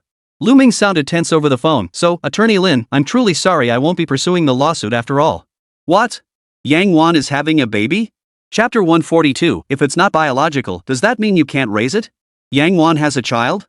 Su Weiniang froze in place. She instinctively looked up at Lin Rui, only to find his expression unchanged. Besides dropping the charges, did Yang Wan make any other demands? Lin Rui seemed utterly unfazed by the news. He maintained the professionalism expected of a lawyer. Well, she still wants a divorce and monthly child support payments. If I agree, she'll let me see the child once. Lu Ming glanced over, speaking with evident urgency. According to the customs back in my hometown, we absolutely cannot abort the child. After all, it's a human life. How much child support per month? Lin Rui immediately thought of something else and pressed further. 5,000 yuan, that's exactly 1/3 of my salary. Lu Ming stated the child support amount, then added, I feel I can afford it. What about the house? Lin Rui asked calmly. It should be under the child's name. After all, he's my son. I feel it would be truly pitiful if mother and child were left homeless and displaced. Lu Ming mumbled, Attorney Lin, I can accept all these terms. Hearing this, Lin Rui fell silent. Su Weiniang seemed about to speak, but Lin Rui waved her off. He had remained silent the entire time, seemingly gathering his thoughts. Wait, you're offering 5,000 a month in child support? How much do you plan to give, and until when? Su Weiniang was genuinely stunned by the other party's line of thinking. 5,000 a month, that's 60,000 a year. And that's just until 18 over a million yuan. Then the house goes to the other party. Plus over 1 million in compensation. Su Weiniang had appraised it the property Lu Ming held was worth at least 3 million on the market. No matter how you calculate it, that's a direct loss of 5 million. Not to mention child support. Given Lu Ming's current temperament, it absolutely won't be just child support. It's highly likely that in the future, the child's education expenses, living costs, and even the expenses for marriage and buying a house would be included. Have you considered how you'll cover all these expenses when the child grows up, schooling, marriage, and other financial needs? This child will grow up with their mother. Even if they occasionally see you, they won't be close to you. Su Weiniang tried to say more, but Lu Ming cut her off on the other end of the line. This is my child. What's wrong with spending my money on him? I see no problem with it. As a father, I must fulfill my responsibilities. Lu Ming had already steeled himself to accept Yang Wan's suggestion. Facing the situation before him, Lin Rui's voice drifted slowly into the room. Have you ever considered that this child might not be yours? Lin Rui's casual remark left even Su Weiniang, who was mid-sentence trying to persuade him further, speechless. Damn it! That was borderline personal attack. Not mine? Lu Ming froze suddenly, murmuring the words softly but not continuing. He seemed deep in thought too. Yang Wan only told you she's pregnant, but she hasn't done a DNA test yet. How do you know if the child is yours? If the child isn't yours, then all that money you're giving is just pure charity working for someone else. But if it is yours, you should definitely sue to regain custody. Think about it, if Yang Wan gets custody, and she ends up with He Chao later, do you think she'll treat the child well? Absolutely not. Lin Rui's words made Lu Ming's eyebrows twitch in surprise. He was absolutely right. What kind of person is He Chao? A rich kid. Someone like that would never be good to his own child. In that instant, Lu Ming felt as if a bolt of lightning had struck him, and everything suddenly clicked into place. Lin, you're absolutely right. I'm going to fight this in court and get custody of my child back. I absolutely cannot let the child fall into Yang Wan's hands. Hearing this, Su Weiniang instinctively exhaled in relief. She couldn't help but lift her head slightly, looking at Lin Rui before her. All her lengthy persuasion earlier hadn't been nearly as effective as Lin Rui's few words. It seemed she still had a lot to learn. Her gaze toward Lin Rui now held a hint of admiration. After making up his mind, Lu Ming hung up the phone immediately. Lin Rui stared at the darkened phone and shook his head. Looks like I underestimated Zhou Jing. She's got more tricks up her sleeve than I thought. You mean that earlier was also Zhou Jing's doing? Yes. That child absolutely isn't Lu Ming's. Lin Rui stated with conviction. Why? Su Weiniang seemed to be grasping the situation, but in the blink of an eye, it all clicked into place. Right. How could she have forgotten that? If this child were Lu Ming's, and Lu Ming hadn't actually committed domestic violence. If Yang Wan still harbored any feelings for Lu Ming, she wouldn't have chosen divorce. After all, no one wants their child to be deprived of a father's love from the moment they're born. Whether it was Lu Ming's child was uncertain, but it was definitely Yang Wan's child.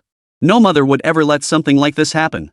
So you think Zhou Jing advised Yang Wan to exploit Lu Ming's traditional family values as an opportunity to extort money?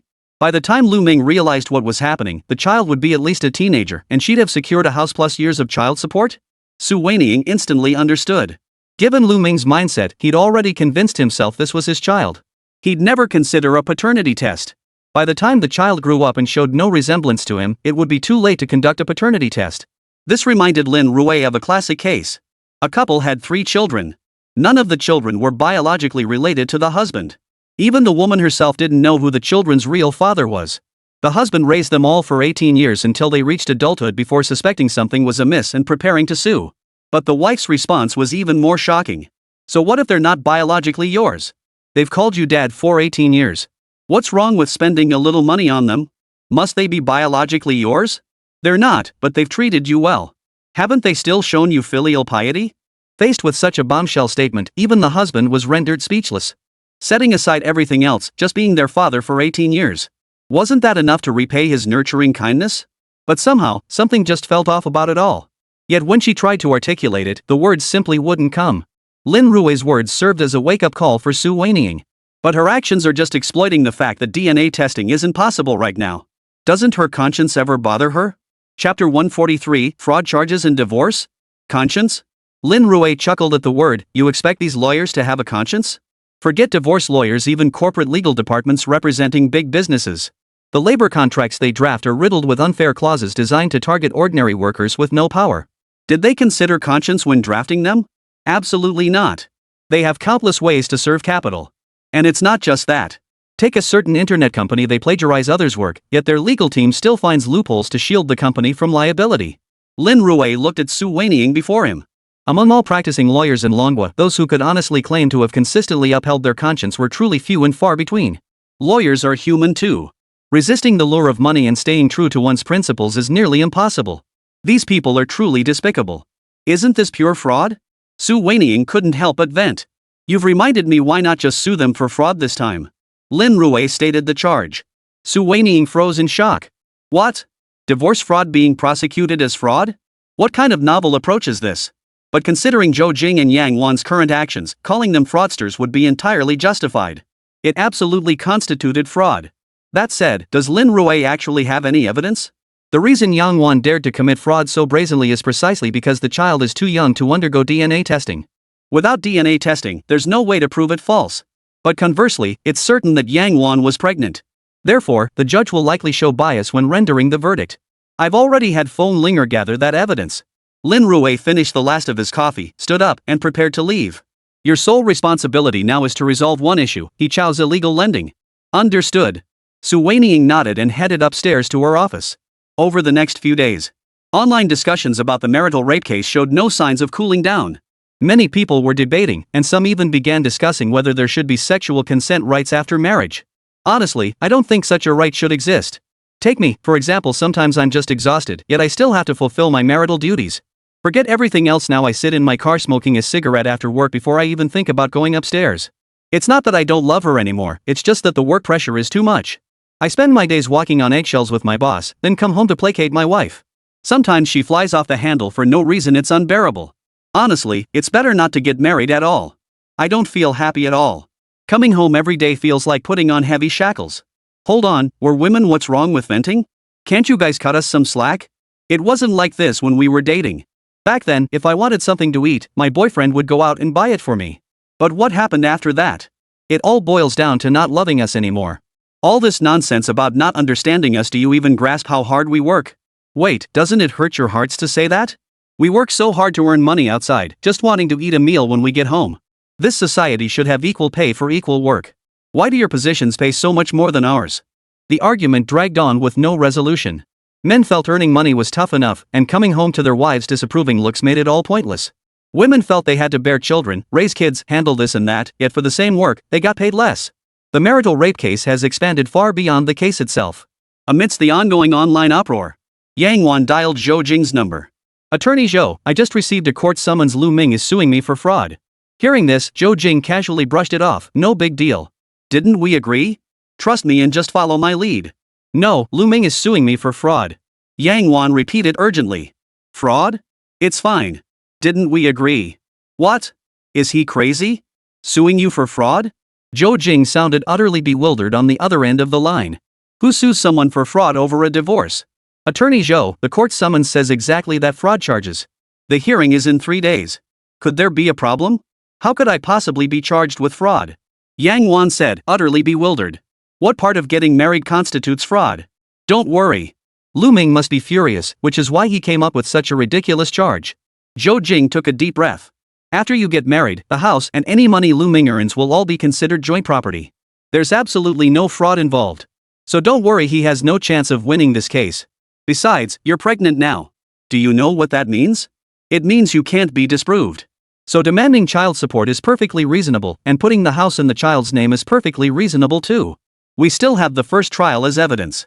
If Lu Ming can't find sufficient evidence to overturn the first trial's verdict, then his lawsuit is useless, Zhou Jing stated with considerable certainty. Hearing this, Yang Wan relaxed a little, her panicked expression gradually fading. By the way, who's the lawyer Lu Ming hired this time? It should be listed on the summons. Zhou Jing suddenly remembered something. Su Weiniang, who handled the initial trial, would never have come up with such a far-fetched idea using fraud charges for the lawsuit. That left only one possibility: Lu Ming had switched lawyers. Let me check. It seems to be someone named Lin Rui. Yang Wan checked and said solemnly, Lin Rui seems to be pretty famous lately. I've seen a lot of short videos about him. He's just seeking attention. Don't worry, since he took your money, he won't screw up, Zhou Jing said with considerable certainty. Alright, Attorney Zhou, with your assurance, I feel much better. Yang Wan hung up the phone. Zhou Jing turned to her assistant beside her. I want all of Lin Rui's case files. If I recall correctly, all his cases were open trials. Analyze his modus operandi for me. Also, have the PR team draft some articles. We only have 3 days. We need to stir up public opinion immediately. Divorce proceedings based on fraud charges? Absolutely preposterous. Zhou Jing snorted coldly, glancing at her subordinates who were still standing idle. What are you all standing around for? This is a major case. If we fail, you'll all be facing pay cuts. If we succeed and take down Lin Rui, our reputation soars. Everyone gets a 30% bump in year-end bonuses. A carrot and a stick. Lured by the prospect of a 30% bonus increase, all employees immediately sprang into action. Chapter 144, Marriage Law? You can't control it.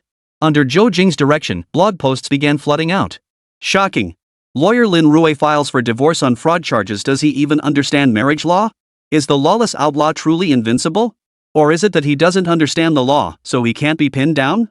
Internet famous lawyer Lin Rui keeps setting new lows for the legal profession. Zhou Jing went a step further, publishing an article that publicly condemned him. The courtroom is a solemn place. It's not a game of make-believe, nor is it a publicity stunt for you to exploit. Lawyers specialize in many fields. Criminal lawyers can't handle corporate law, let alone divorce cases. The courtroom isn't child's play. Divorce cases run too deep for you to handle. Zhou Jing's short post immediately caused a huge stir. Numerous netizens commented below. Among them were many die-hard fans of Lin Rui. Isn't Lin Rui supposed to be all-knowing? Can't he handle any case? That's why they call him the outlaw lawyer. Outlaws are reckless precisely because they don't understand the law. Lin Rui is just an intern lawyer. I bet he has powerful backers. Just an intern lawyer, yet he's taken on several high-profile cases one after another. Someone like that must have powerful backing. Even Luo Xiang, the legal education champion, only focuses on criminal cases. He couldn't possibly handle everything. Suing for divorce on fraud charges is utterly absurd. If all money becomes marital property afterward, suing for fraud is like suing myself. Thanks for the invite.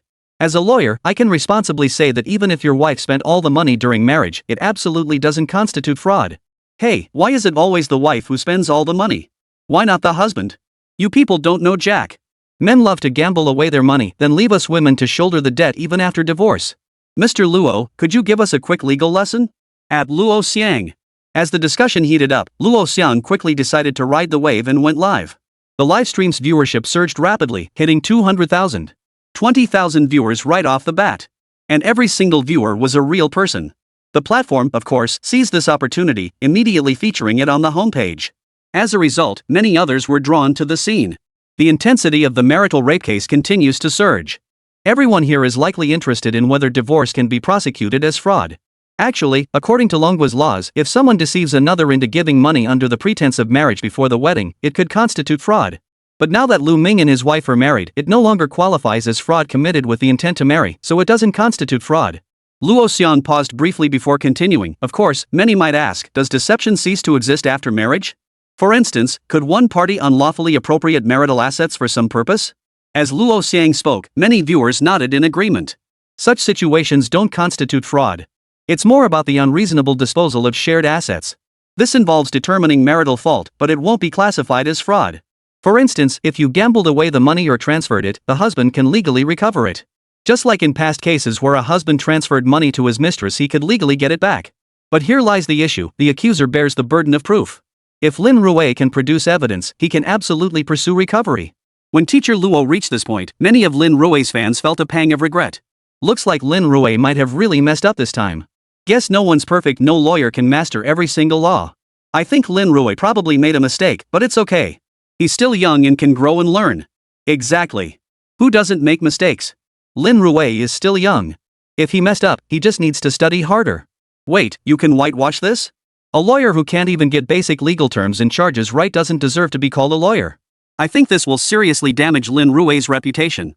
If he can't even get the names of legal provisions right, who would want to hire him for a case? Lin Rui excels in criminal law. He's pulled off cases even Professor Luo deemed impossible. But in matrimonial law, he's up against Zhou Jing, who's been practicing for years and has tons of experience. This time, Lin Rui is bound to lose. There's no way around it, he's young and lacks experience. Many sighed in regret. They could only hope this rising star wouldn't be completely crushed by this setback. Seeing these comments around her, Yang Wan gradually calmed down. Hearing that the lawyer was Lin Rui had still made her panic a bit. After all, everyone knew attorney Lin had an almost unblemished record. On multiple occasions, cases that teacher Luo deemed impossible were turned around by Lin Rui, who found the flaws and pulled off stunning comebacks. It was impossible not to feel anxious. But after listening to teacher Luo's livestream today, Yang Wan, as the party involved, had gone through all the events since her marriage. She simply couldn't find anything that could constitute fraud. After the marriage, although she managed all the finances, she never spent recklessly. Even when she met Yi Chao, she spent his money, so no matter how she calculated it, she wouldn't have any issues. The only possible issue might be her request for child support. But that was an impossible proposition. The child hasn't even been born yet, and I don't even know whose it is. The court wouldn't know either. When the time came, she could argue that she believed the child was Lu Ming's, making her request for child support perfectly reasonable and beyond reproach. Thinking this through, Yang Wan felt her position was unassailable. Everything was beyond her control. And besides, she had the best defense attorney, Zhou Jing, on her side. Zhou Jing had never lost a divorce case. As attorney Zhou had said, Lin Rui would first need to overturn the first instance court's testimony to prove her fraud. Overturning the first trial? The court wouldn't humiliate itself like that. After reviewing all the circumstances, Yang Wan finally felt at ease. During the days leading up to the trial, Yang Wan gradually stopped panicking. Facing the public's doubts and inquiries, Lin Rui made no public response whatsoever. Not only Lin Rui, but even Lu Ming had completely shut down his phone, declining all interviews. To netizens, this silence screamed fear. Lin Rui must have realized his mistake, leaving him with no way to explain himself. The days passed quickly. Amidst intense public scrutiny, the trial for the marital rape case officially commenced. Before the proceedings began, numerous reporters had already gathered at the entrance. Zhou Jing, accompanied by her entire legal team and client Yang Wan, strode confidently toward the courthouse entrance. Numerous reporters held out microphones, bombarding them with questions. Attorney Zhou, before the trial begins, is there anything you'd like to say to Lin Rui? When one reporter posed this question, Zhou Jing's stride faltered slightly. Attorney Lin, you're still young. I suggest you focus on criminal law. Family law is far too complex for someone who hasn't even been married yet. Chapter 145, is this an attempt to overturn the verdict? Family law, you can't handle it. A hint of arrogance tinged Zhou Jing's words. She had been practicing matrimonial law for nearly a decade. Who could possibly know marriage law better than her? No one. Absolutely no one. Otherwise, she wouldn't dare teach classes. She specialized in helping wealthy business owners maintain their private vehicles and assisting socialites in winning divorce cases. How could she possibly lose to a greenhorn like Lin Rui who'd never handled a divorce case?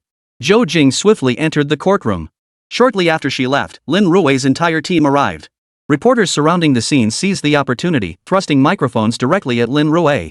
Mr. Lin, we'd like to ask, how did you come up with the idea of filing for divorce under fraud charges?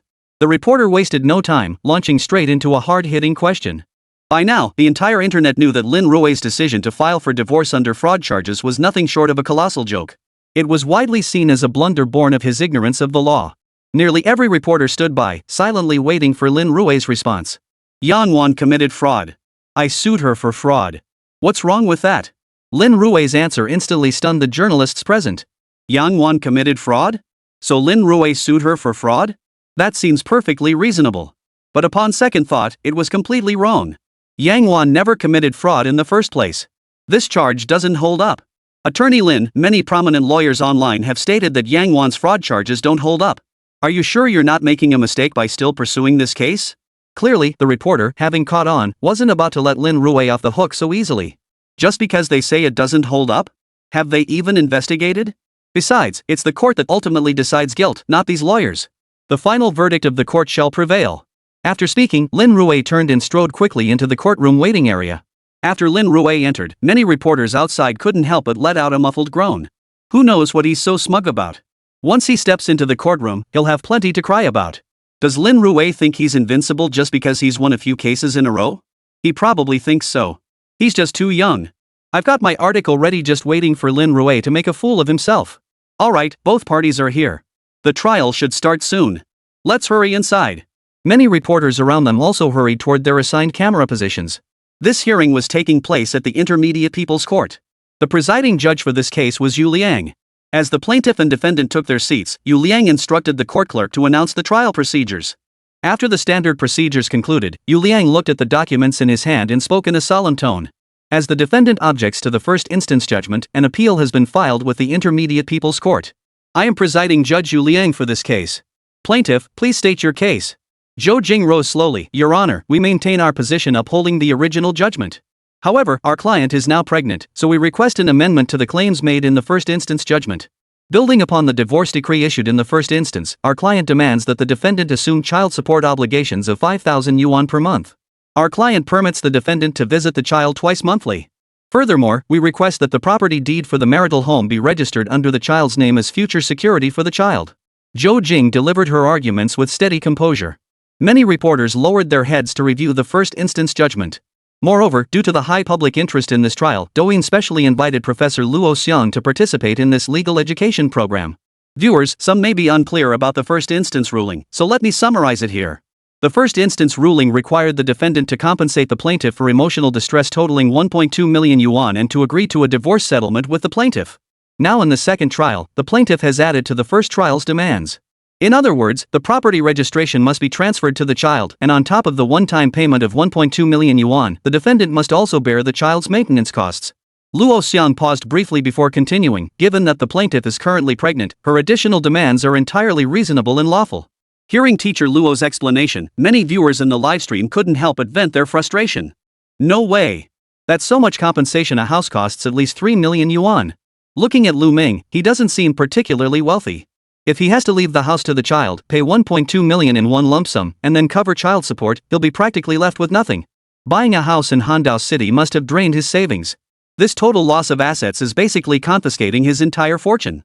Wait, how can you think that? Isn't this child Lu Ming's? After it's born, don't you plan to take care of it? Damn it, you guys are such jerks. Do you have any idea how hard it is for a woman to raise a child alone? You couldn't possibly understand. So that's your justification for looting the house? The property in over 1 million yuan, that must be all of Lu Ming's savings, right? If you had any guts, you wouldn't have resorted to domestic violence. You think you're in the right? Do you even know the extent of the physical and psychological damage domestic violence inflicts? Online, many immediately began lashing out. But just as the online battle raged, Lin Rui slowly rose to his feet. The trial proceeded to the defendant's statement phase. Our side believes that in the matter of child custody, the guardianship of the child should be entrusted to us. As soon as Lin Rui finished speaking, attorney Zhou Jing snatched the microphone and interrupted. The defendant is to assume custody of the child? Your Honor, based on the findings of the initial trial, the defendant exhibits severe tendencies toward domestic violence. Therefore, we contend that the defendant is incapable of providing a harmonious and safe environment for the child's upbringing. We do not believe the defendant possesses the capacity to raise the child. To prevent the child from enduring domestic violence in the future, I request the court to dismiss the defendant's petition. Zhou Jing's words cut Lin Rui off abruptly. Hearing this, many viewers in the livestream chat expressed strong agreement. Lu Ming has a history of domestic violence. Once it happens, it's bound to happen again. Placing a child under his care is definitely problematic. A newborn needs to be breastfed. How could Lu Ming, a man, possibly raise a child? I think the court should reject it. Lu Ming has already committed domestic violence once and divorced. He's likely to transfer that resentment onto the child, causing the child immense suffering. This is Lin Rui's fault for taking on every case. A violent man with clear domestic abuse tendencies should face severe punishment from the court. Why defend someone like that? Amidst the heated debate, Lin Rui spoke calmly. If our client did not rape Yang Wan, then all charges in the first trial will be dismissed. Chapter 146, All Indirect Evidence. How was the verdict reached? If Lu Ming did not commit marital rape, then the first instance verdict would be completely overturned. But is that possible? The evidence in the first trial was solid. How could it be overturned outright? Lin Rui, are you so busy you've lost your mind? The first trial's evidence was solid. You think it can just be overturned? Zhou Jing looked at Lin Rui before her, a hint of amusement playing on her face. Overturning the first instance verdict was utterly impossible. In the history of appeals in manhwa, there are precedents where first instance verdicts were overturned and retried. This demonstrates that the first instance verdict may contain errors due to issues like the chain of evidence. Precisely for this reason, our side has the right to challenge the verdict of the first trial. Lin Rui looked up at Judge Yu Liang seated above. Yu Liang tilted his head slightly, listened to the opinions of the other judges beside him, and finally nodded. The defendant's challenge is granted. Please state the evidence in question. During the first instance trial, the plaintiff's evidence primarily focused on bodily fluids, injury assessments, and testimonies from neighbors who heard the incident. Does the plaintiff have any supplementary evidence regarding this? Lin Rui looked up at Zhou Jing before him and began questioning the evidence. No further additions. Zhou Jing replied casually. The evidence for the first trial had already been submitted. What else could be in question? Very well. First, the evidence from the initial trial clearly shows that bodily fluids belonging to Lu Ming were extracted from Yang Wan's body. This directly proves that a sexual relationship did occur between the two. Lin Rui produced a medical examination report, which clearly stated the findings. Seeing such a report, Zhou Jing and the others were even more baffled. They had no idea what it meant. However, the second report concerns Yang Wan's injury assessment. Lin Rui said as he produced another report, his voice growing solemn. This report wasn't conducted by examiners at the scene. The injury assessment began 3 hours after the incident occurred. A lot can happen in 3 hours, so this injury assessment doesn't reflect what actually occurred at the time. As for the neighbor's statement, it confirms the two did argue, but the neighbor clearly stated they weren't sure about the specifics. However, from the vague fragments they heard, it seemed to involve words like affair. Lin Rui laid out the 3 pieces of evidence submitted during the first trial. Zhou Jing frowned slightly as she examined the 3 pieces of evidence before her. Not being a criminal defense attorney, she wasn't particularly familiar with these matters. She also didn't know what Lin Rui meant by bringing them out. When you presented your evidence earlier, you stated that Lu Ming attempted to rape Yang Wan. During the struggle, Yang Wan fought back fiercely, which led to the argument that the neighbor overheard.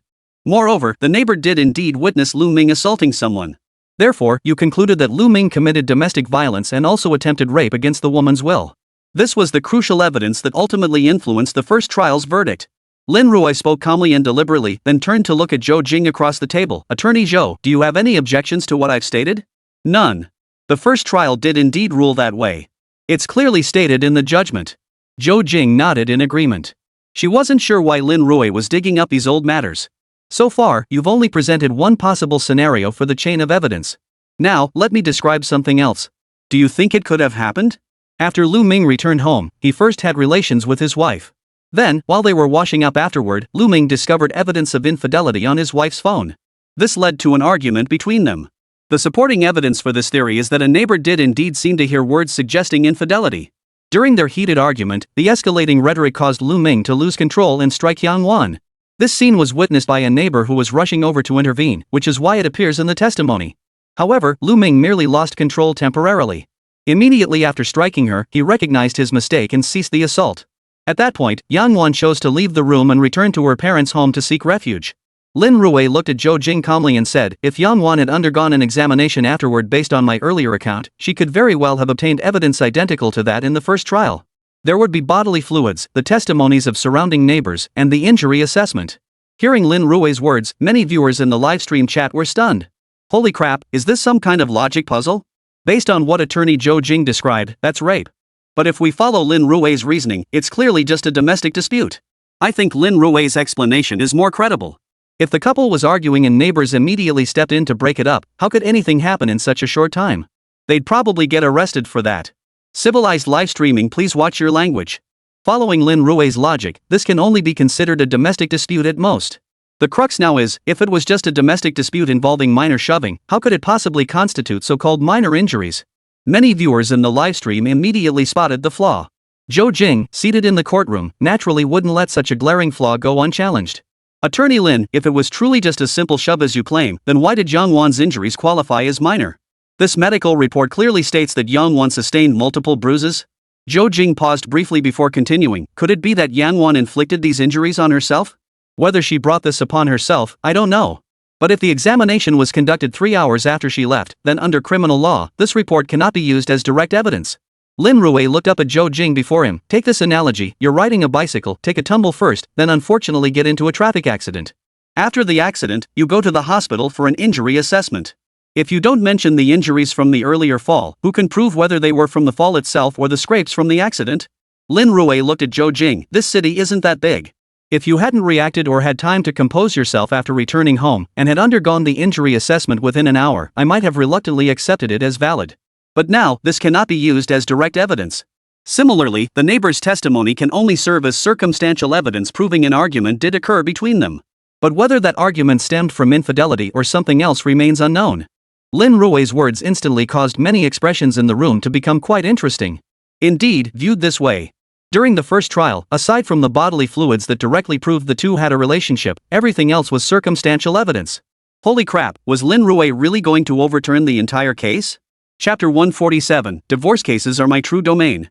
Inside the livestream chat, numerous netizens were engaged in heated discussions. Damn, there's definitely something wrong with the first trial. Such obvious flaws, all circumstantial evidence, how could they have ruled it marital rape back then? I still don't get it. Wasn't there an injury assessment? Plus eyewitnesses, shouldn't that count as evidence of domestic violence? Simply put, Lu Ming did get physical, but domestic violence has degrees. For example, if a couple gets into a heated argument and shoves each other a few times, that doesn't necessarily qualify as domestic violence.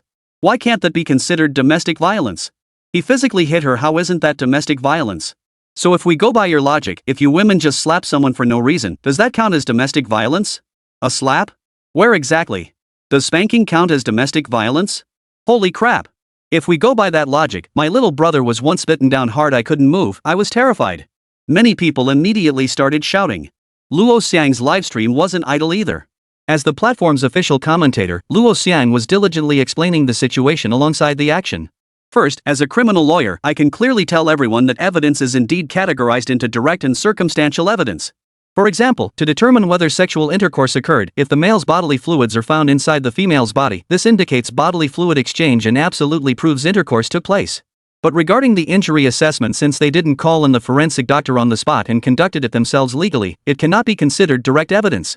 Hearing Lin Rui explain it now, it seems most of the evidence in the first trial was circumstantial, making it difficult to conclusively prove whether a sexual relationship occurred between them.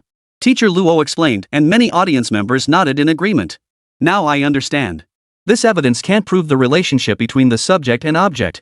At best, it shows some suspected chain of evidence between them, which is why. Hey, you upstairs, just go take the bar exam already. Why throw around all these legal jargon? Plainly speaking, this evidence only suggests the possibility of Lu Ming committing rape, but it doesn't prove he actually did it. Therefore, the so-called marital rape never happened. Damn, after this analysis, I finally get it. But here's the question, with so many flaws in the evidence, how did it pass the first trial? Creepy when you think about it. Could the first instance judge have been bribed? That'd explain it. If that's the case, wouldn't Lin Rui have to send the original judge to jail? Netizens were buzzing with speculation.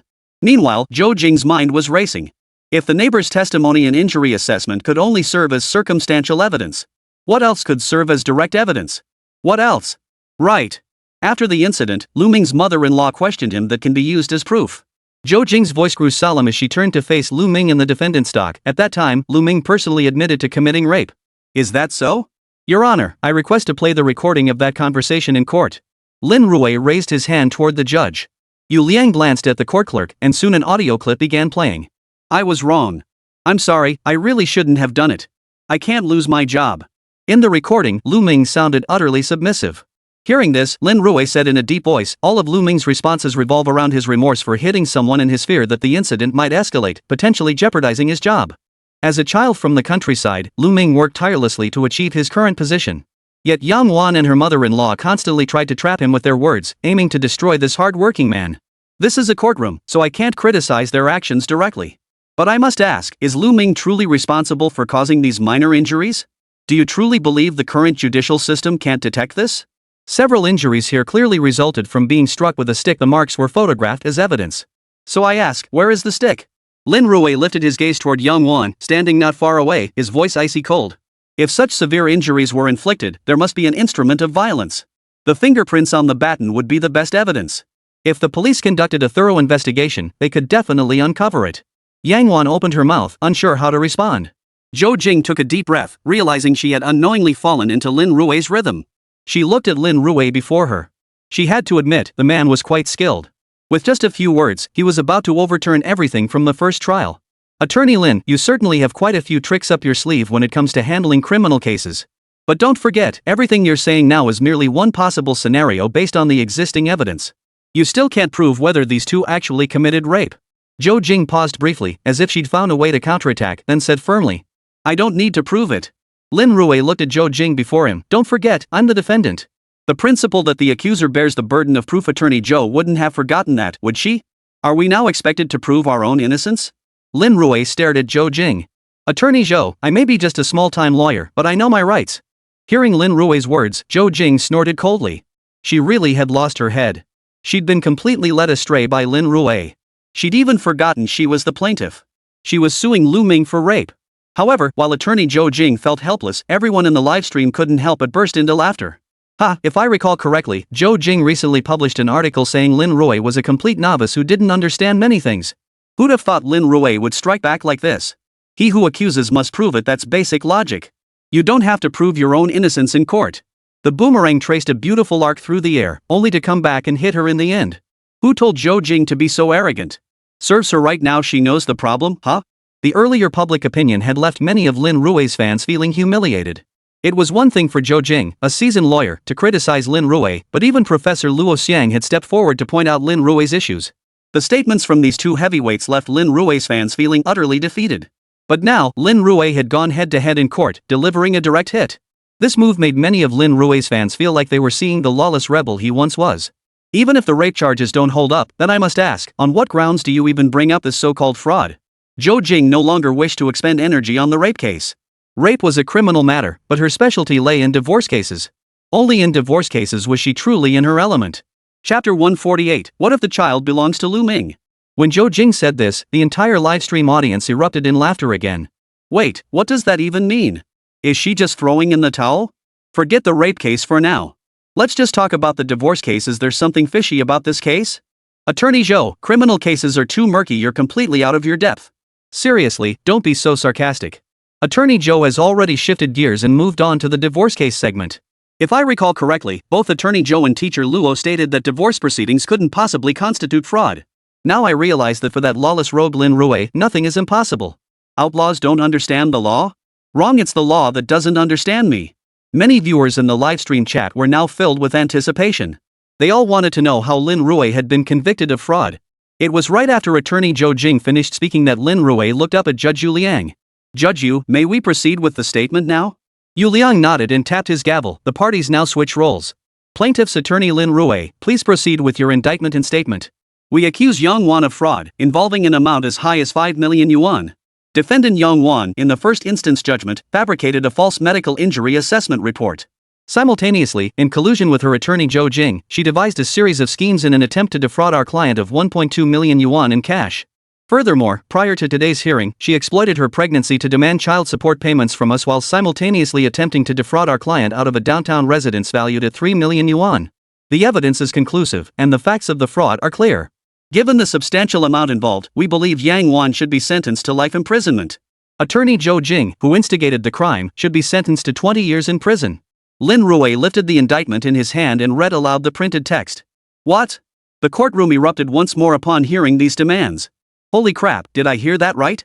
Yang Wan is carrying Lu Ming's child, yet Lu Ming not only refuses to pay a single penny but also wants to send Yang Wan straight to prison? 5 million yuan in fraud that includes 18 years of child support, plus the property and the 1.2 million yuan from the first trial, right? By that math, Lu Ming's the real villain here. Sisters, see this? This is what men are like when trouble hits, they run as far as they can. Unwilling to take responsibility, he'd rather send his own wife to prison and aim for life imprisonment at that? He's ruthless. Looks like Lin Rui isn't exactly a saint either. Faced with these accusations, Zhou Jing hesitated only briefly before quickly regaining her composure. Lin Rui's logic was that Yang Wan had faked her pregnancy to defraud Lu Ming. But the reality was, Yang Wan was genuinely pregnant. This doesn't constitute fraud at all. Attorney Lin, isn't there a flaw in your reasoning? Now that the topic had shifted to the divorce case, Zhou Jing regained her usual confidence. She casually pulled a report from the file folder beside her. This is the pregnancy certificate issued by Handao Provincial People's Hospital, proving that our client is indeed pregnant. And our client is already 3 months pregnant. Zhou Jing handed the evidence to the clerk beside her and added in a firm tone, 3 months ago, the marital relationship between the two parties was still intact. Moreover, as you just mentioned, they had sexual relations at the time the incident occurred. Therefore, our client expects Lu Ming to fulfill his responsibilities as the father and pay child support on time. How can this possibly be considered fraud? Or does attorney Lin believe that bearing and raising children is something women should simply endure, rendering child support payments unnecessary? Attorney Lin, can you truly live with yourself conducting litigation this way? Zhou Jing fired back with a direct challenge. Hearing these words, many of Zhou Jing's fans in the livestream chat began flooding the screen with comments. This is outrageous. Absolutely outrageous. Lu Ming wants to dodge all responsibility and get away with it like this? I told you so. Men are all scum, not a single one can be trusted. They turn their backs on their responsibilities the moment they pull up their pants. It happens every single day. He's a total scumbag. Lin Rui isn't much better either. I say these irresponsible men should be physically castrated to stop them from harming others. You men will never understand the hardship a woman endures raising a child alone. We have to guard against sexual harassment at work, and even when we work our asses off, we still get paid way less than you men. Especially with a child in tow, finding a partner later becomes nearly impossible. Is this Lin Rui even a real man? In an instant, the entire livestream chat was flooded with furious messages from Zhou Jing's fans. It was at this very moment that Lin Rui slowly raised his right hand. Your Honor, the defense attorney has personally insulted me. I strongly demand an apology. Lin Rui raised his hand to signal. Yu Liang merely glanced at him before tapping his gavel. Defense counsel, you are hereby warned. Any further violation will result in your removal from the courtroom in accordance with courtroom procedures. Hearing Yu Liang's words, Zhou Jing silently nodded and replied in a solemn tone. I apologize, Your Honor. I did not intend to make a personal attack. It's just that the other party's behavior is truly infuriating. As a woman, I cannot treat such irresponsible conduct with kindness. As Zhou Jing finished speaking, many female reporters below the bench nodded in agreement. In the online livestream, numerous netizens spoke up directly.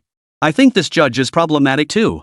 He completely ignored Lin Rui when he was speaking, but now that Zhou Jing is speaking, he starts issuing warnings. This is clearly favoring Lin Rui. Is it just because he's a man? The judge is being unfair. How can someone like this possibly adjudicate impartially?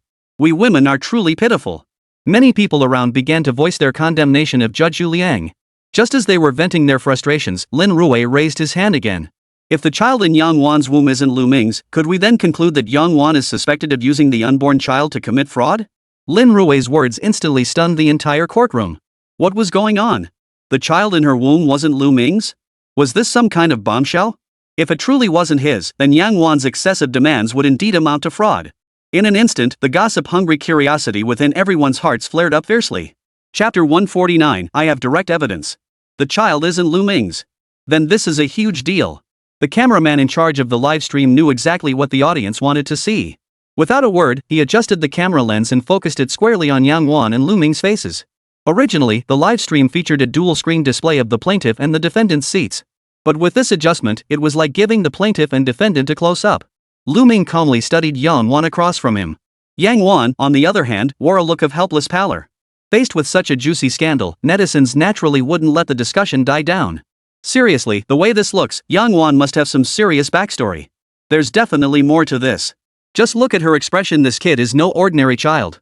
If it were me, and I was absolutely certain it was Lu Ming's child, I'd have started yelling right there in court. Bet Yang Wan isn't so sure anymore. Look at her face, probably Lu Ming's already a distant memory. Why aren't those people saying anything now? Didn't you keep calling Lu Ming a faithless bastard? Now the kid isn't even his. Many of the men around them quickly snapped out of it and started trading barbs. Hearing Lin Rui's accusation, Zhou Jing froze for a moment. What was going on? What did he mean the child wasn't Lu Ming's? What kind of joke is this? Zhou Jing adjusted the microphone in her hand and looked at the judge before her. Your Honor, I believe the plaintiff's attorney is making baseless accusations. Yang Wan and Lu Ming were married. How could the child not be his? Or does the plaintiff's attorney have any evidence to prove the child isn't Lu Ming's? Zhou Jing posed a question with no easy answer. To prove the child isn't Lu Ming's, a hospital certificate is required. But to obtain such proof, a DNA test is required. But to conduct a DNA test, one must wait until the child is born. Currently residing in Yang Wan's womb, there absolutely cannot be any direct evidence. Anything Lin Rui presented could only serve as circumstantial evidence. Indirect evidence can only serve as corroborating evidence, a point Lin Rui himself made. Plaintiff's counsel, present your evidence. Judge Yu Liang turned to Lin Rui, demanding he present evidence to substantiate the allegations. The marital rape case we previously filed occurred 3 months ago. Yet the defense attorney just stated that the defendant, Yang Wan, is 3 months pregnant. May I ask where this 3-month pregnancy estimate comes from? At Lin Rui's inquiry, Zhou Jing snorted coldly and immediately produced the hospital certificate. I told you, this is the diagnostic report from the People's Hospital of Handong Province, a top-tier hospital. It clearly states here that she's about 3 months pregnant. Zhou Jing was quite certain. Attorney Zhou, you majored in liberal arts, didn't you?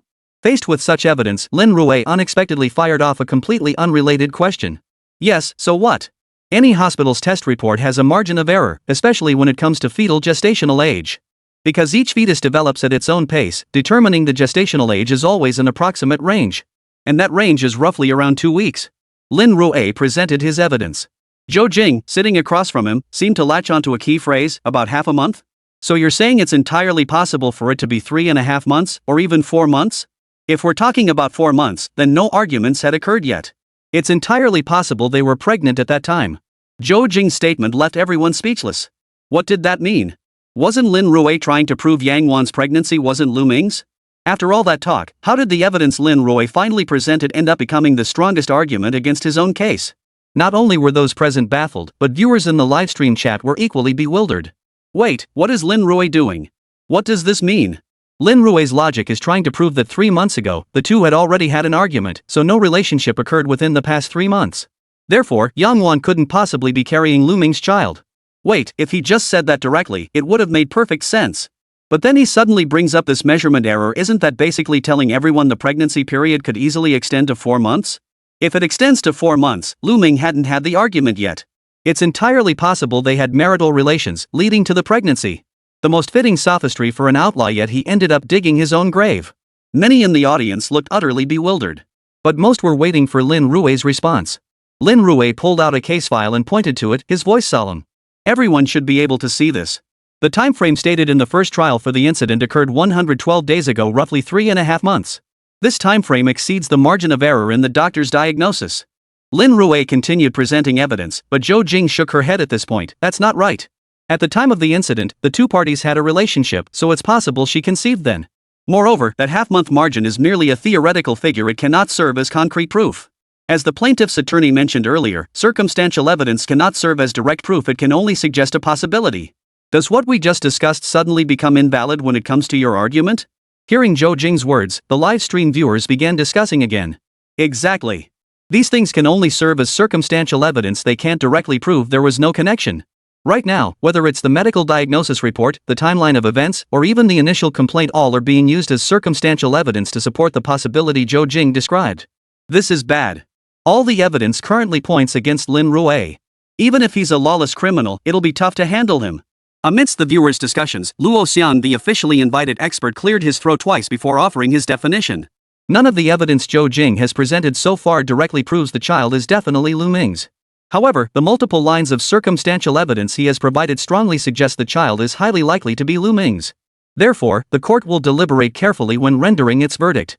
It will also include a clause stipulating that if, after the child's birth, DNA testing confirms the child is Lu Ming's biological offspring, Lu Ming shall be responsible for child support and transfer the property title to the child's name.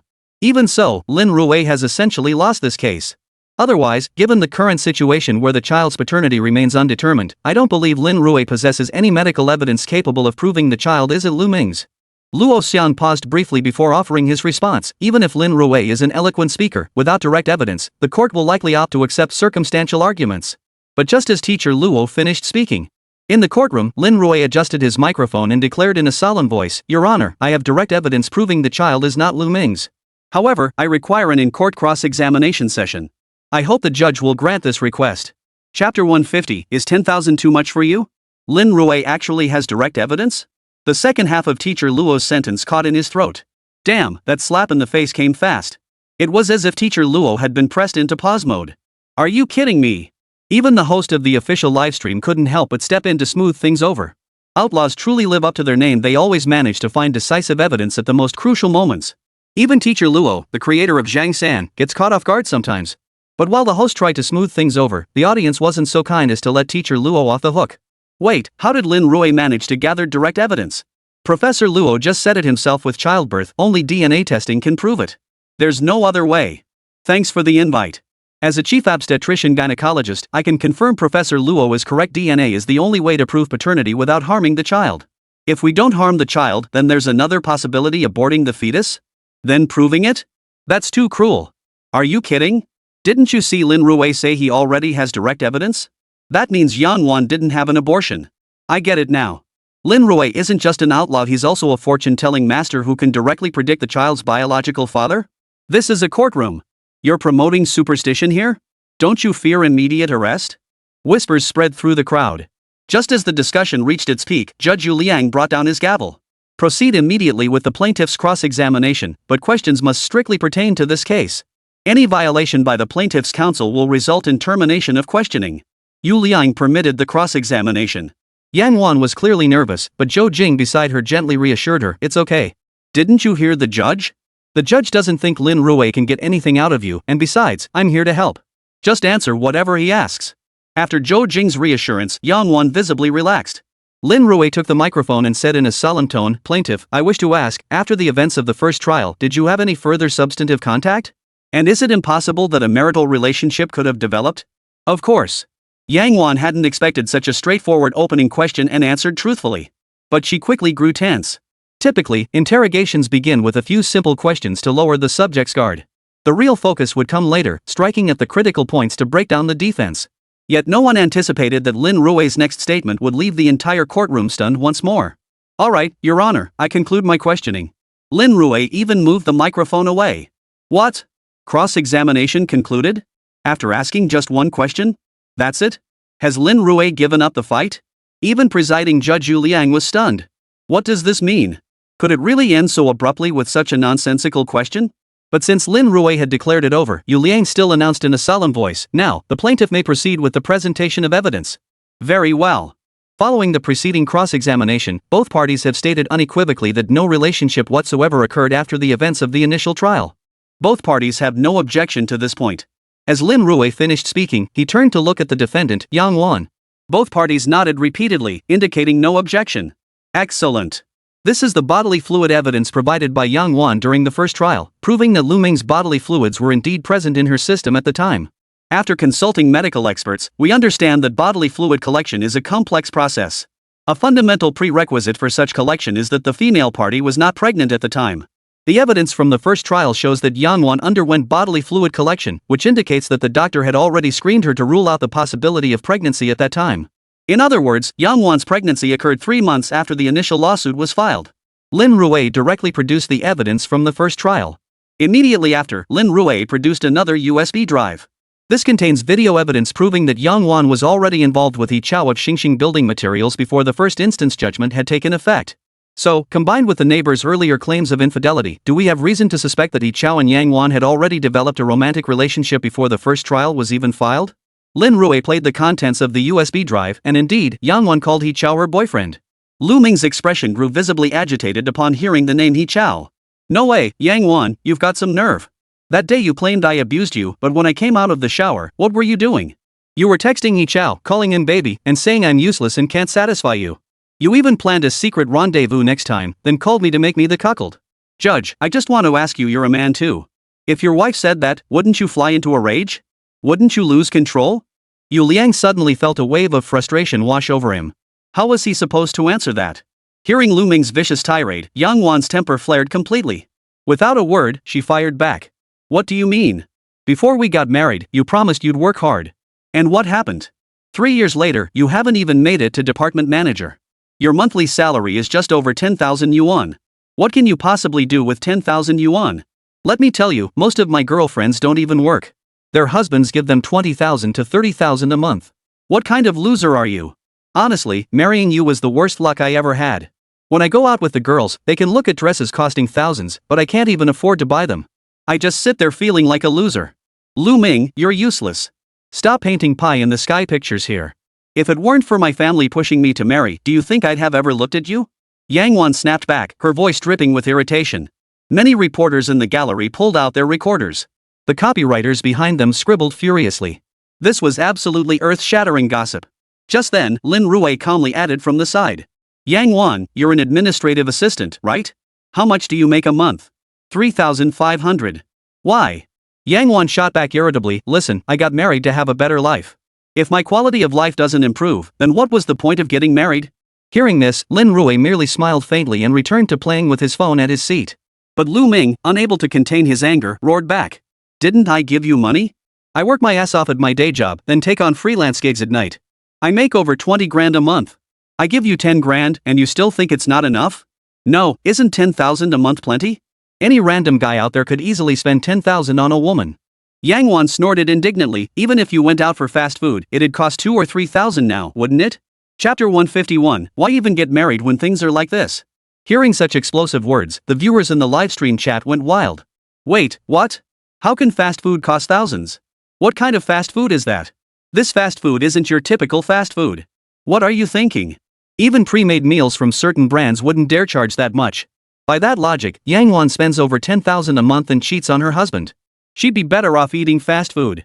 Hey, where do you eat fast food? Give me the address, I'll report them, and we'll split the reward money. It's time for a crackdown. Who knows who spoiled these women? If she weren't married, Yang Wan's 3,500 yuan salary wouldn't even cover what she wants. But if they didn't marry, without the mortgage burden, that means Lu Ming would have over 10,000 yuan in pocket money, 120,000 yuan a month. 120,000 a month means 360,000 in 3 years. Wouldn't it be great to pay off the mortgage early? 12,000 a year, set aside 2 or 3,000 to support his parents. They could brag about it in the village forever. Watching Yang Wan's trial, many online spectators suddenly felt like their meridians had been unblocked. Why live in such misery? If you don't get married, you'd have over 10,000 yuan in spare cash each month. Where wouldn't I be free to enjoy life? Not to mention, the pressure wouldn't be so intense. The 996 work schedule for programmers is already incredibly draining. And don't even get me started on Lu Ming having to take on extra gigs just to support his family, squeezing what little rest time he had left. The livestream was a noisy mess, and the courtroom was no quieter. Yang Wan's words were downright infuriating. Even some camera operators couldn't resist the urge to get physical. If it weren't for the cameras being too heavy and too valuable, they would have already dropped them and jumped into the fray. Seeing the courtroom descend into such chaos, Yu Liang slammed his gavel several times. Silence! Silence! After 2 consecutive shouts, the courtroom finally quieted down slightly. Your Honor, I have concluded my presentation of evidence. Based on the chain of evidence, the child Yang Wan is carrying is not Lu Ming's. Moreover, during the earlier argument, Yang Wan herself admitted that the child is indeed not Lu Ming's. At this point, Lin Rui pulled out his phone and suddenly blurted out a sentence. Lu Ming, let me tell you this, the child isn't yours. It's He Chao's. You think you deserve to have my child? Look at your receding hairline, look at your greasy belly. I'll be honest, every time I lie in bed with you, it makes me sick. You think I'd want to have your child? Do you even have what it takes? And let me tell you this, I went for prenatal checkups, and I'm perfectly healthy. I suggest you get yourself checked. Maybe you're the one who's infertile? Every word Yang Wan uttered that day was recorded by Lin Rui. Hearing this, Yang Wan and Zhou Jing, who had finally caught up with the situation, turned pale instantly. Your Honor, these were all spoken in the heat of the moment when Yang Wan lost her mind. They can't be considered valid. Zhou Jing immediately tried to backtrack, but Lin Rui cleared his throat twice to interrupt. Not admissible? Don't forget, this is a courtroom. You have the right to remain silent, but anything you say can and will be used against you in court. Is this courtroom a place where you can spout nonsense? Lin Rui's sharp retort left Zhou Jing speechless. Not only do I have medical diagnostic evidence, but her earlier statements clearly indicate Yang Wan's subjective reluctance to have a relationship with Lu Ming. Therefore, we can conclusively determine this child is absolutely not Lu Ming's. Yang Wan merely hopes to use this child to commit fraud by leveraging the court's authority. Lin Rui reiterated his stance. Faced with this situation, Yu Liang turned to the defense attorney, Zhou Jing. Does the defense have any further evidence? None. We maintain that prior to the child's birth, it was impossible to know whether Lu Ming was the father. Therefore, our client, acting in ignorance, could not have made an informed decision. Consequently, the claims made do not constitute fraud. It must be said that as a lawyer with years of experience in matrimonial cases, Zhou Jing's professional competence was undeniable. In short, Yang Wan was unaware. Not everyone is like Lin Rui, privy to all these details. Truly unaware? Immediately after Zhou Jing finished speaking, Lin Rui produced another piece of evidence. We contacted the testing agency and retrieved the informed consent form Yang Wan signed at the time. The appraisal department repeatedly warned Yang Wan that once she became pregnant, the appraisal procedure could no longer be performed. Fortunately, the testing department is quite professional. Before the procedure, they performed an abdominal ultrasound on Yang Wan and found no signs of a fetus. Therefore, we maintain that after their last sexual encounter, the female party was fully aware she was not pregnant. She knew exactly whose child it was. Lin Rui presented the evidence with unwavering certainty, fixing his gaze on Yang Wan before him. Additionally, regarding this fraud case, we are willing to adjourn proceedings. We will await the birth of Yang Wan's child, conduct DNA testing to confirm direct evidence, and then proceed with sentencing. However, I must reiterate, we absolutely refuse to accept transferring the property to the child, paying child support, or honoring the first instance judgment of 1.2 million yuan. Lin Rui stated firmly. Furthermore, we will not abandon the prosecution of Yang Wan for fraud. Such actions cannot be tolerated under any circumstances, or they will create an extremely detrimental social impact. I ask all my fellow men, who would dare to marry? Who would even want to marry? Lin Rui's words prompted many men present to nod in quiet agreement. Exactly. Working your ass off month after month, grinding to make a living. Yet in our wives' eyes, this is all expected and we're still not as good as their girlfriends. Where did this spirit of comparison come from? Your Honor, we contend that the plaintiff's counsel has deliberately exaggerated the social impact of this entire case.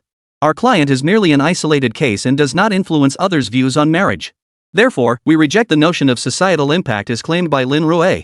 He's deliberately stirring up trouble, aiming only to disrupt the court's normal proceedings by leveraging public opinion. As Zhou Jing spoke these words, Lin Rui suddenly smiled. The smile was distinctly sinister. Then may I ask, Attorney Zhou, isn't relying on public opinion to disrupt the court's normal proceedings precisely to seek a harsher sentence?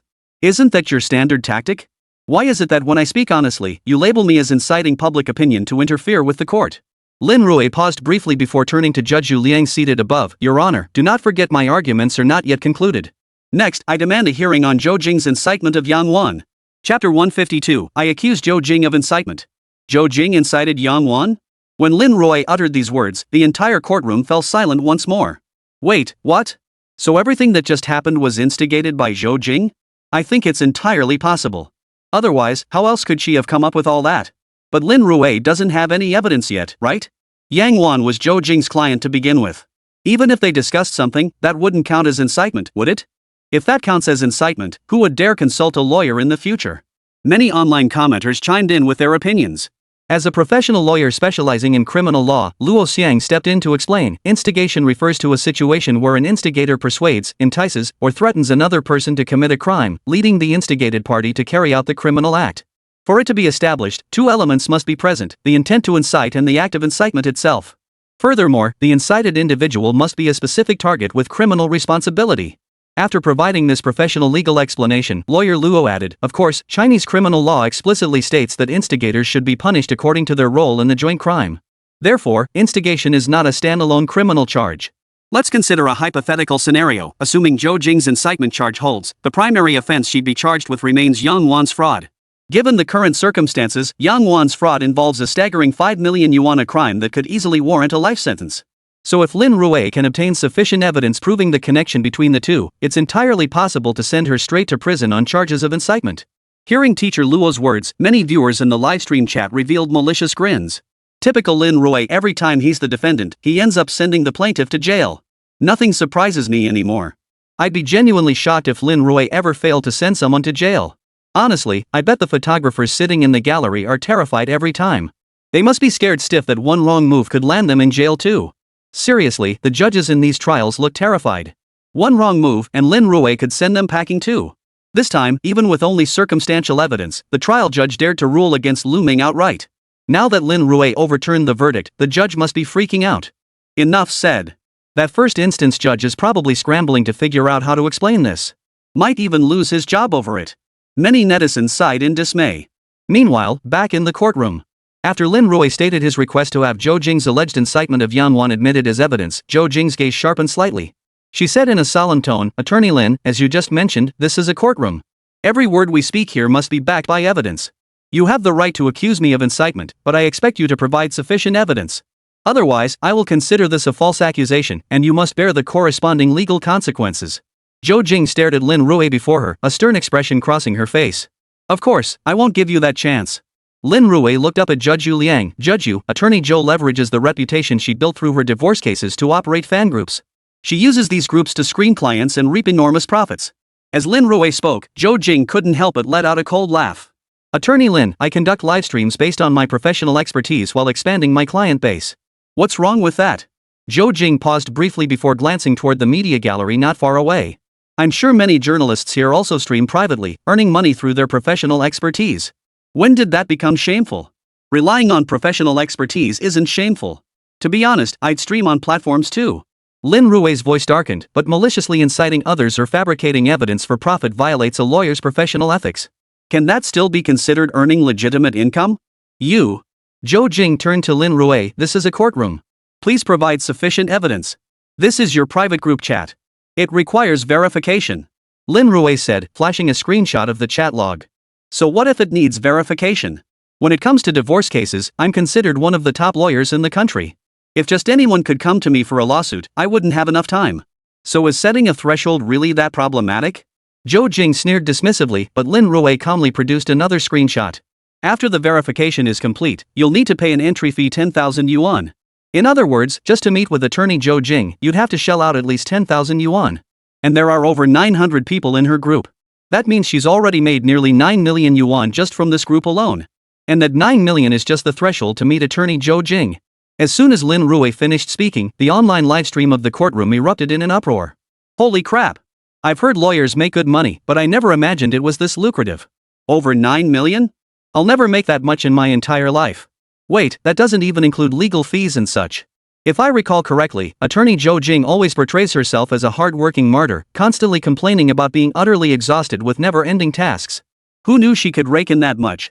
Many around her couldn't help but sigh in astonishment. Zhou Jing felt a slight jolt of surprise. She hadn't expected Lin Rui to pass the capital verification and advance to the next stage.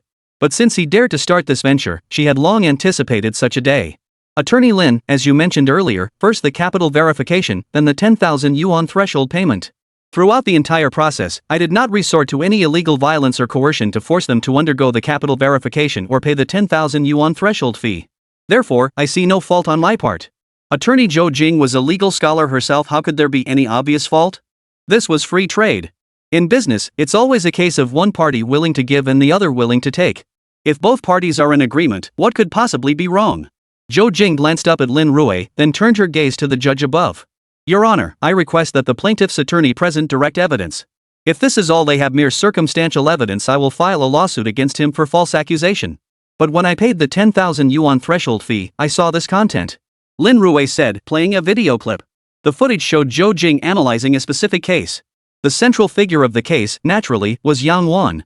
Look, the evidence for this case was compiled by my assistant back then, which is why the final compensation was only 1.2 million yuan. But think about it, after living with such a disgusting domestic abuser for all these years, how could it possibly be limited to just 1.2 million yuan? Who should we seek compensation from for the youth we lost? Chapter 153. This is organized fraud. It wasn't just Zhou Jing. After Zhou Jing finished speaking, many in the conference room voiced their agreement. Every single person supported Yang Wan, demanding more money. Watching the video evidence Lin Rui released, viewers in the trial livestream exploded. Wait, what? So Zhou Jing's so-called divorce case was just a scheme to milk the husband's family for cash? What's this all about? First, she demands the wife play the victim in court, then she finds ways to pin faults on the husband, and finally demands divorce compensation. It's a complete package deal. Forget everything else. Who could possibly withstand this full-on combo attack? She's inhuman. She handled my ex-wife's divorce case. Not only did she help her seize my property, but she also made me pay out every last penny of my savings.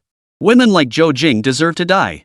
She preaches about not objectifying women, but listen to her analysis: compensation for lost youth, miscellaneous expenses. Didn't these two marry for love? Honestly, I felt a bit sorry for Yang Wan at first. But now I think she deserves no pity. If she never liked Lu Ming, why marry him? Taking the dowry without any feelings, that's blatant fraud. You men don't understand a thing. You just spout nonsense. Do you have any idea how much social pressure a woman faces when she's approaching 30 and still hasn't dated? How people around her will look at her. Hold on, social pressure? What others think? Do you really believe we've never seen rural life? If you're unmarried at 30 but successful in your career, with hundreds of thousands in assets, do you think people would look down on you? You're absolutely right.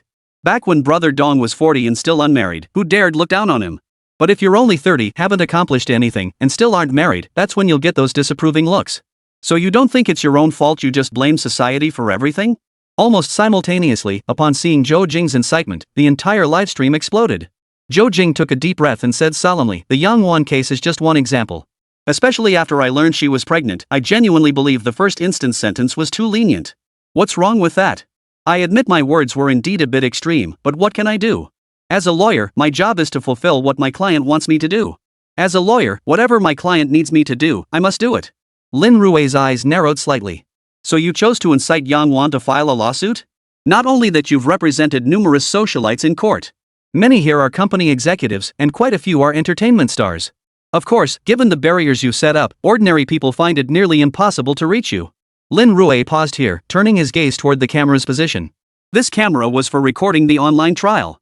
Lin Rui took a few steps forward, positioning himself directly in front of the camera. To all clients who have litigated with attorney Zhou Jing, you may have been extorted. I'm launching a campaign across the entire internet. Anyone who suspects they've been extorted can scan their court judgment and email it to me. We are men, not ATMs for these socialites or gold diggers. To everyone out there who's been emotionally blackmailed, let's unite. Lin Rui stared at the camera on the screen and clenched his fists tightly. He even added at the end, if you come to me for legal representation, no financial verification is required, and there are absolutely no barriers. Your court judgments are the best threshold. This world teaches men how to please women, but I want to tell you all, men must learn to love themselves first before they can love others. As Lin Rui finished speaking, the courtroom livestream chat exploded with comments. He's absolutely right. Why should we become slaves after marriage? We demand equality. Whoever cooks, the other must wash the dishes and clean up. We're human too, we need love and care. These women nowadays are crazy.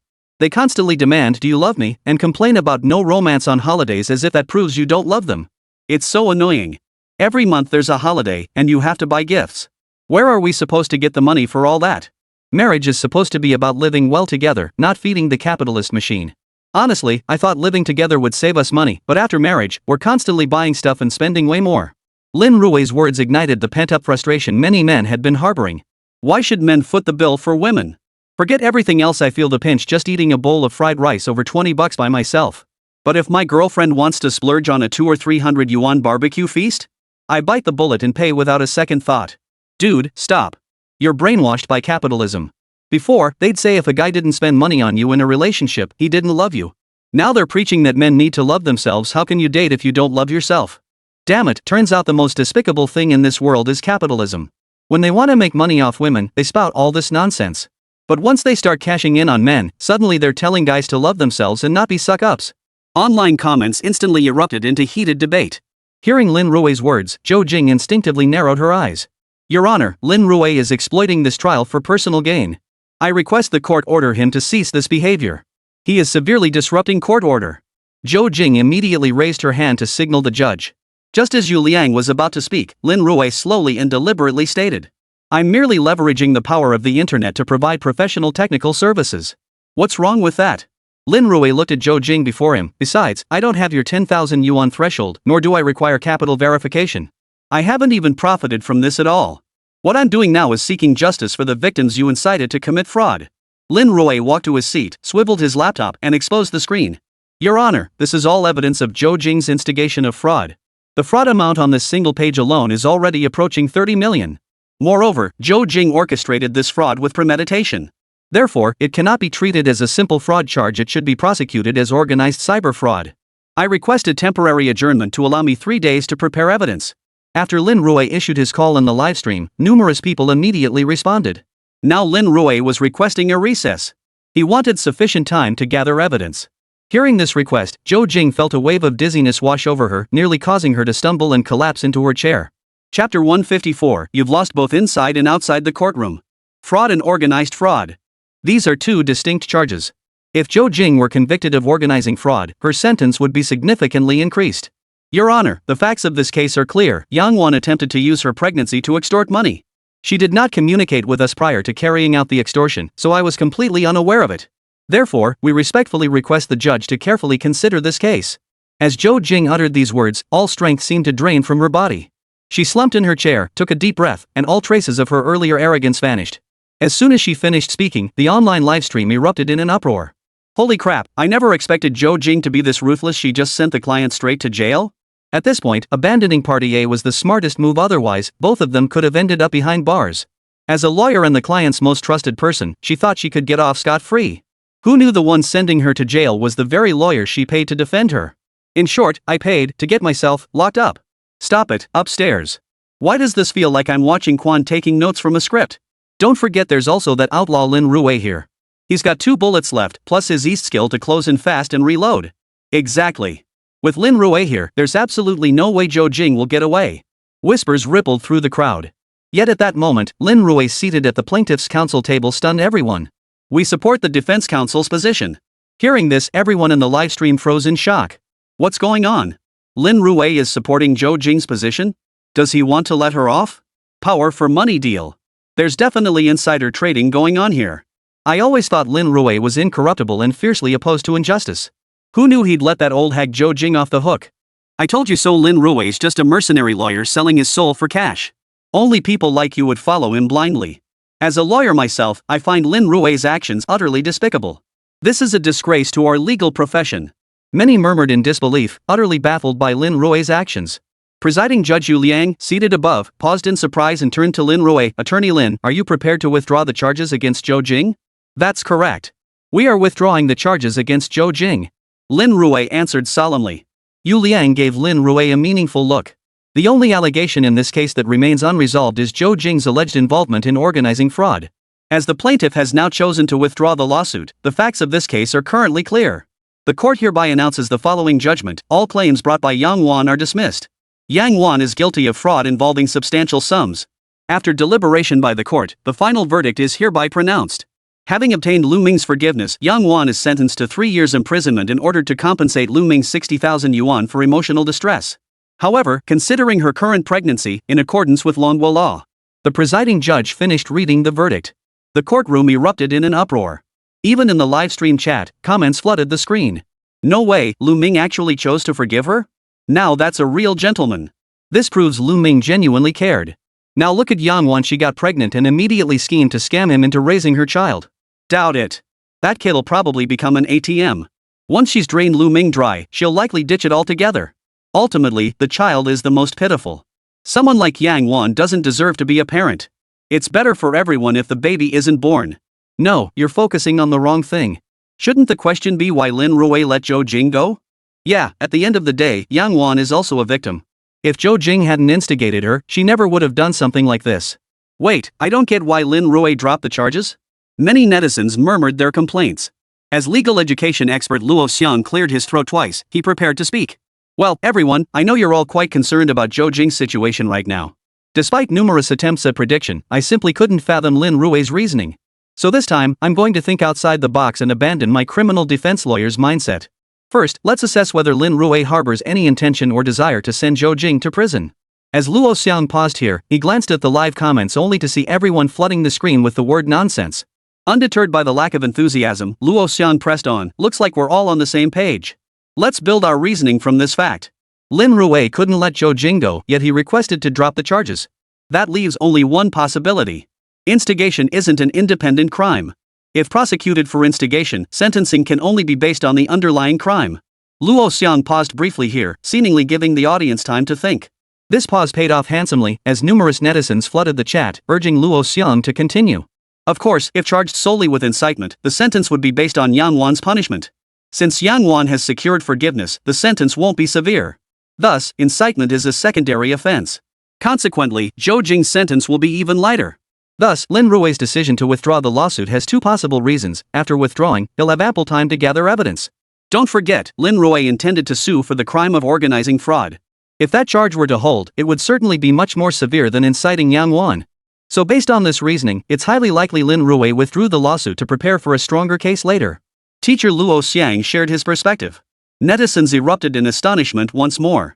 Who knew Lin Rui was thinking so far ahead? Looks like I misjudged him. Trolls, apologize. You all misunderstood Lin Rui.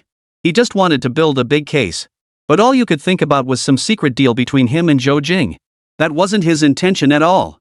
Seriously, why do you people love groveling over everything? Did Lin Rui actually do that? Not at all. Right now, it's all just Teacher Luo's speculation, and his guesses might not even hold up in the end. I'll only believe Lin Rui is serious when he actually sues Zhou Jing. On the livestream platform, many viewers had already started ranting. But just as the debate raged, several urgent updates flooded the feed. Check the local TV broadcast. Zhou Jing has been summoned. Holy, Lin Rui is seriously badass. He actually went all in.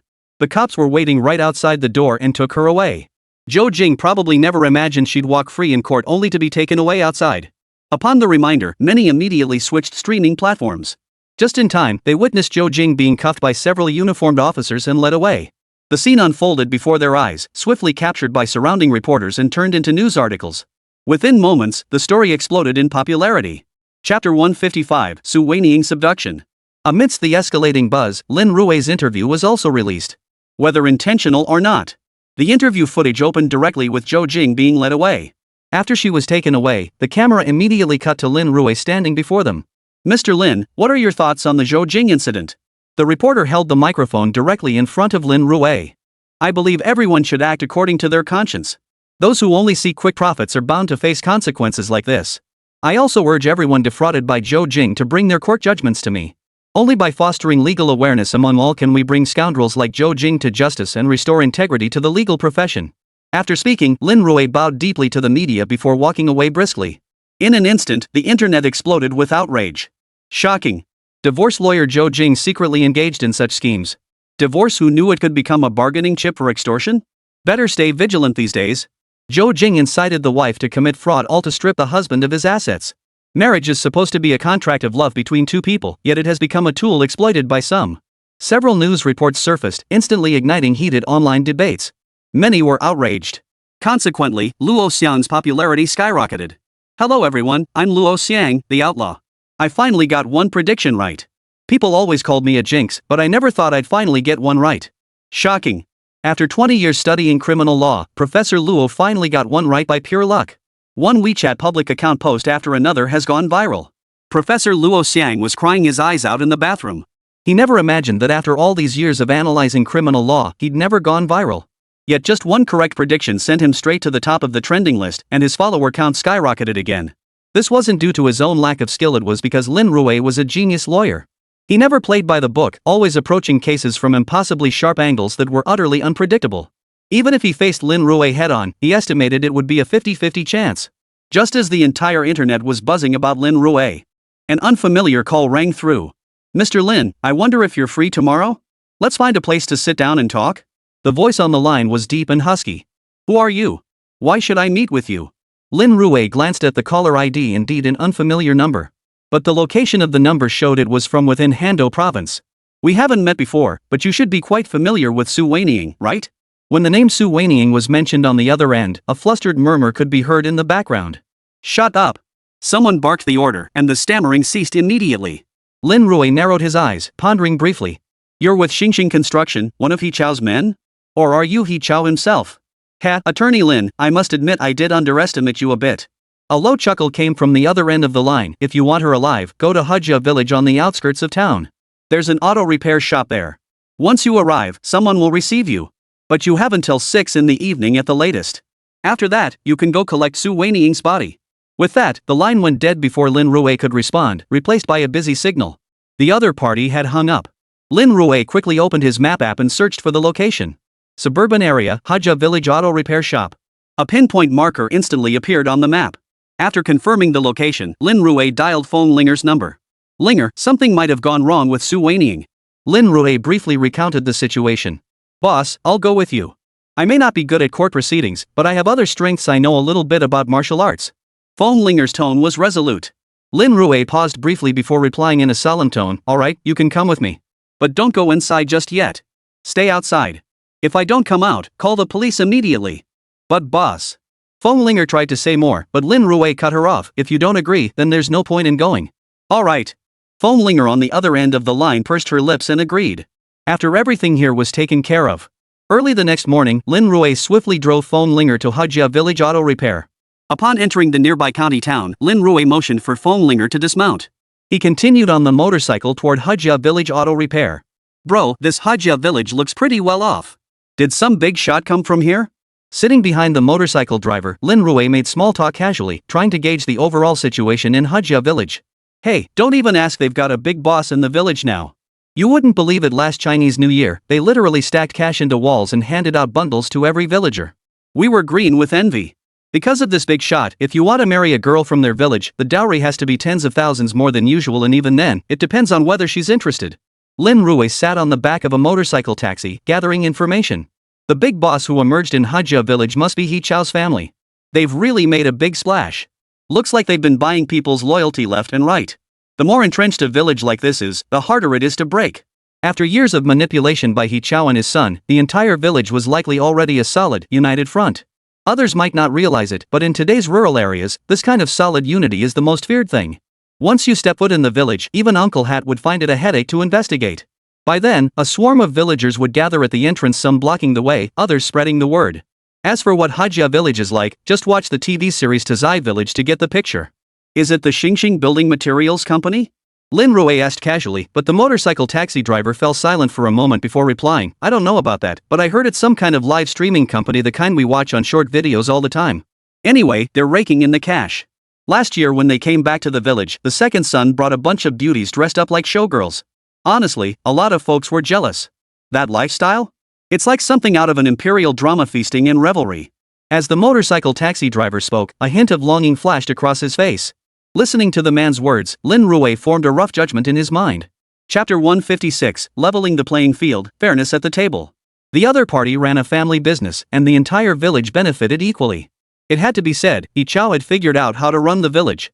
Fortunately, he hadn't brought Feng Linger along. Otherwise, with the village's intelligence network, word would have spread throughout the entire village the moment he arrived at the gate.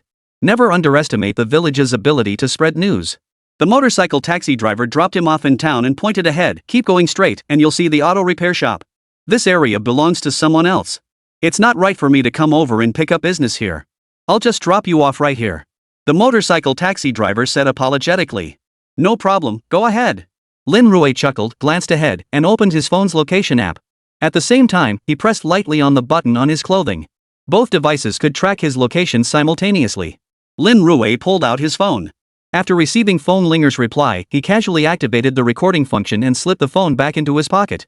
After walking straight ahead for a short while, Lin Rui arrived in front of the auto repair shop. Several tattooed young men were busy inside. One of them spotted Lin Rui approaching and immediately nodded toward the middle-aged man seated at the far end. Lin Rui instinctively turned his gaze toward the rear of the auto repair workshop. A middle-aged man dressed in traditional Chinese attire emerged, fingering a string of beads. Upon seeing Lin Rui, he frowned slightly. Uncle. The young men working on repairs outside bowed deeply to the middle-aged man with respectful expressions. Young man, bring Mr. Lin inside. Hearing Uncle's words, the young man in front of him set down the wrench in his hand and hurried over to Lin Rui. Mr. Lin, this way, please? Lin Rui nodded slightly and followed the young man to the back. The middle-aged man in traditional Chinese attire led the way. After exiting through the back door of the auto repair shop, they entered the territory of Hajia village. They walked past a stretch of field ridges, covering a distance of about 200 to 300 meters. Here stood rows of small houses. They appeared to be warehouses for storing goods. At the warehouse entrance stood several young thugs, their arms covered in tattoos and heads dyed bright yellow. Uncle. Upon seeing the man in the traditional Chinese attire, they immediately stood at attention. One of them even flicked his half-smoked cigarette butt onto the ground and crushed it underfoot. Cut back on the smoking. Tell Chow inside I brought the guy. Take it easy. The man in the traditional Chinese suit muttered, patting the other's shoulder as he gave his instructions. Lin Rui stood behind them, sizing up the man in the traditional Chinese suit. For some reason, he couldn't shake the feeling that this guy had a distinct gangster vibe about him. It was hard to believe that in this day and age, such old-school gangsters still existed. After exchanging greetings, the man in the tang suit turned and walked away. The two thugs at the door visibly slumped their shoulders. Go on in. Our boss has been waiting for you for ages. The warehouse door swung open, beckoning Lin Rui inside. He Chao, I'm here. Are you still too scared to show your face? The warehouse wasn't large, designed with the most basic factory layout, featuring only this one exit. Once you stepped inside, getting out would be difficult. Ha, Lin Rui, you're already at the doorstep and you're afraid to come in? Who would have thought the outlaw everyone talks about is such a coward? He Chao's voice echoed from inside, but immediately afterward, a series of dull thuds reverberated directly from within the warehouse. Bang bang. Hearing the sounds, the few yellow-haired youths standing at the entrance all wore faint smiles. Mr. Lin, I advise you to hurry inside. If you delay any longer, who knows what might happen? The blonde-haired youth at the entrance snorted lightly, gesturing toward the interior. If you don't go in, don't blame us. Lin Rui hesitated for a moment before stepping inside. The moment he entered the warehouse, two men behind him slammed the door shut. Not only that, but the sound of an iron bolt locking the door echoed from outside. The door was locked. Lin Rui surveyed the interior of the warehouse. The entire warehouse was nearly 100 square meters. At the far end stood a chair. Su Weiniang sat slumped over, bound to it. Lin Rui's gaze shifted slightly to the right, where a massive iron cage sat beside Su Weiniang. Inside the cage was a person. Their hair hung in tangled strands, and scattered around the cage were food scraps and excrement. Thump! Thump! As if sensing Lin Rui's gaze, the imprisoned figure suddenly began pounding on the bars in front of them, emitting a series of beast-like roars. "Yichao, I'm here now. Where are you?" Lin Rui growled under his breath as he slowly moved toward Su Weiniang's position. But before he could take a few steps, the lights in the entire warehouse suddenly flickered on. Only then did Lin Rui notice a massive iron block suspended directly above Su Weiniang's head. The block was suspended by cables, its signal lights flickering. Should Yichao press a button anywhere, Su Weiniang would be crushed to death instantly. Clap! Clap! Clap! As soon as the lights came on, applause erupted. Lin Rui looked up at the second floor and saw Yichao holding a remote control, standing on the protruding corridor of the second floor. "Well done, Attorney Lin. Playing the hero to save the damsel in distress? Now I'll give you two choices. The button on the left side of this remote, press it, and the stone above her head will drop straight down. Then, pop. Brain matter will splatter everywhere. But if I press the button on the right, the iron gate in front of you will swing open. The madman locked inside will burst out and tear you both to shreds." Yichao wore a smile on his face. "Attorney Lin, don't assume I'm ignorant of the law. If a mentally ill person commits murder while in a state of illness, they won't be executed. They'll only be sent to a local mental hospital for treatment. And this so-called treatment is nothing more than finding a place to lock them up. Surely the conditions in a mental hospital are better than this iron cage we're in now?" Yichao toyed with the remote control in his hand, speaking slowly and deliberately. "So, how things unfold depends entirely on your choice. Yichao, what exactly are you trying to do?" "Nothing much, Attorney Lin.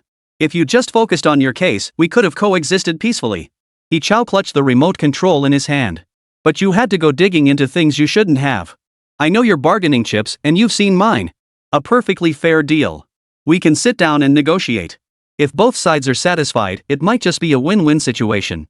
Lin Rui looked at Yichao across from him, somewhat unclear about the other man's meaning. "What are we discussing? Are you referring to Yang Wan's case?" Lin Rui asked tentatively. But the moment the words left his mouth, the stone hanging over Su Weiniang's head suddenly dropped several centimeters. "Attorney Lin, if you continue to play dumb here, it's simply pointless." Yichao pointed at the rope dangling above Su Weiniang's head. "If it drops any further, she'll die for sure. I don't have the patience to beat around the bush with you either." Chapter 157, A Plan Takes Shape. He glanced at the stone hanging above Su Weiniang's head. Lin Rui gradually regained the composure he displayed during the trial. "Are you referring to the live streaming company we uncovered, or the money laundering issues at Xingxing Group?" In that brief moment, countless possibilities had already flashed through Lin Rui's mind. Yichao, standing before him, suspected Su Weiniang had already sent the evidence to him. The fact that he had orchestrated such a massive operation, even resorting to murder, sufficiently demonstrated that Su Weiniang had obtained evidence capable of destroying him.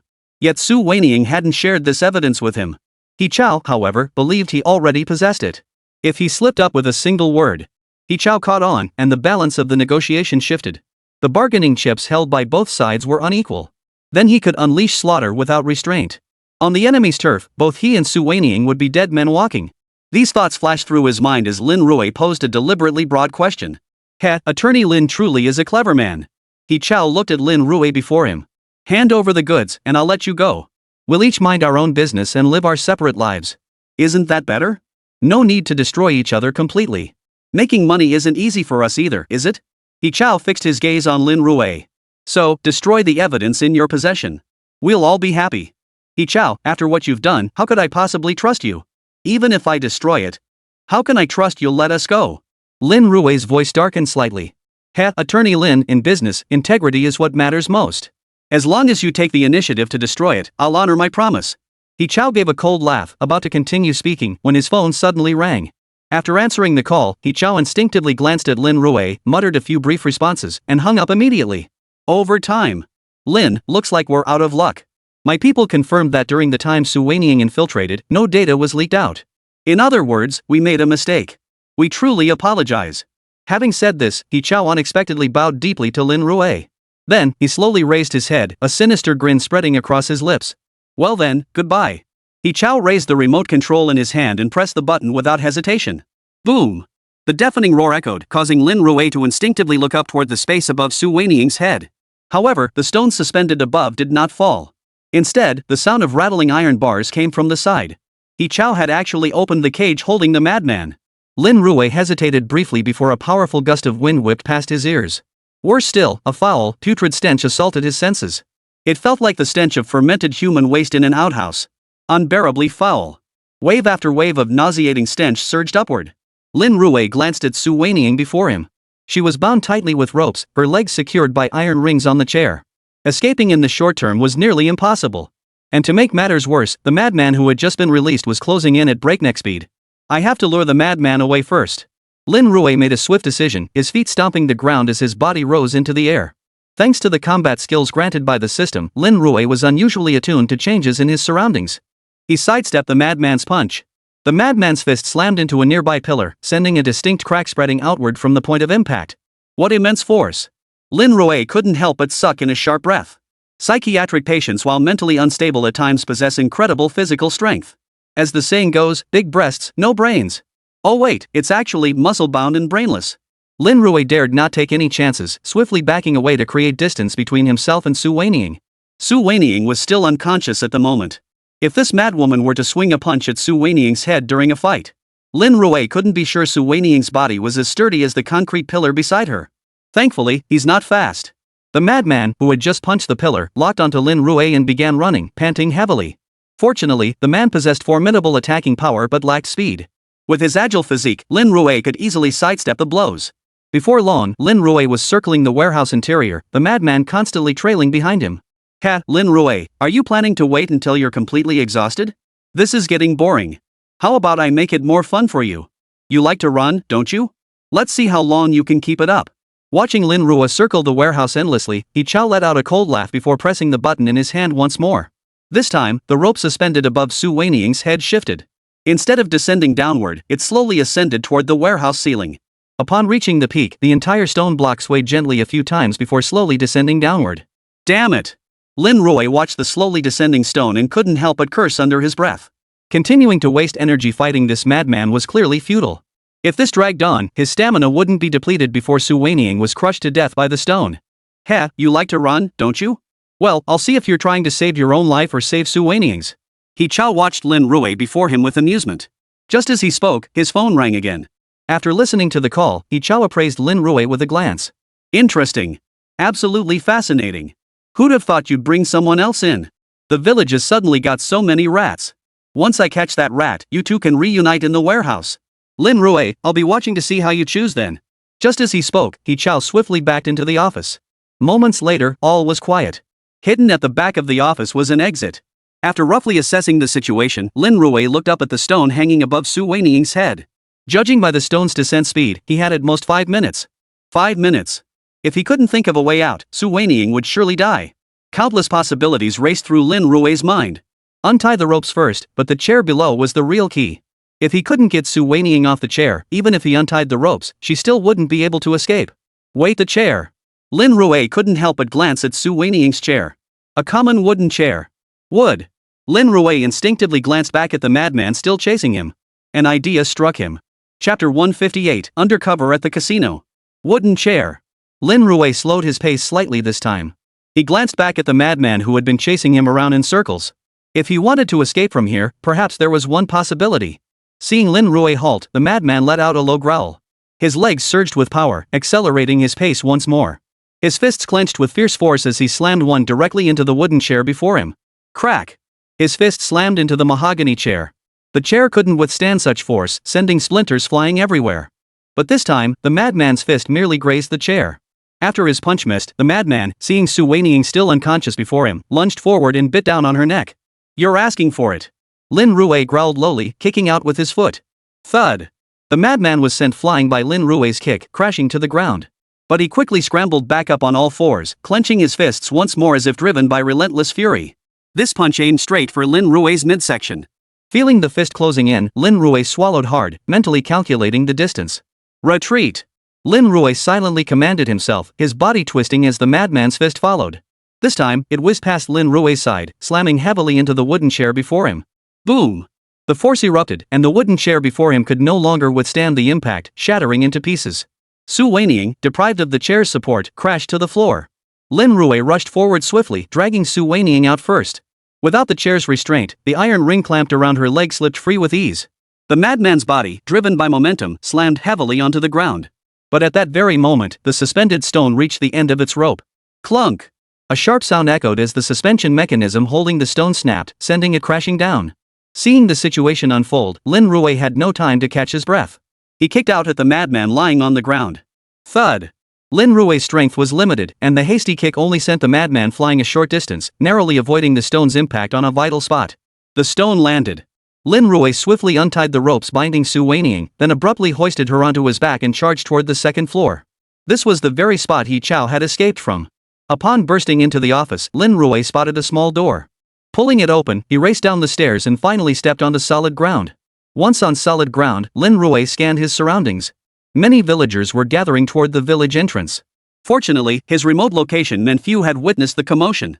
Run toward the village entrance? Lin Rui knew full well that the commotion at the entrance might very well be caused by Fenglinger. If he rushed over now, the two sides would inevitably clash. But could he even make it there carrying Su Weiniang? If he encountered a few thugs along the way who seized him, that would only make things more dangerous. At that thought, Lin Rui instinctively turned to look at the mountain behind him. Perhaps this was the safest route after all. Lin Rui immediately dashed into the mountains.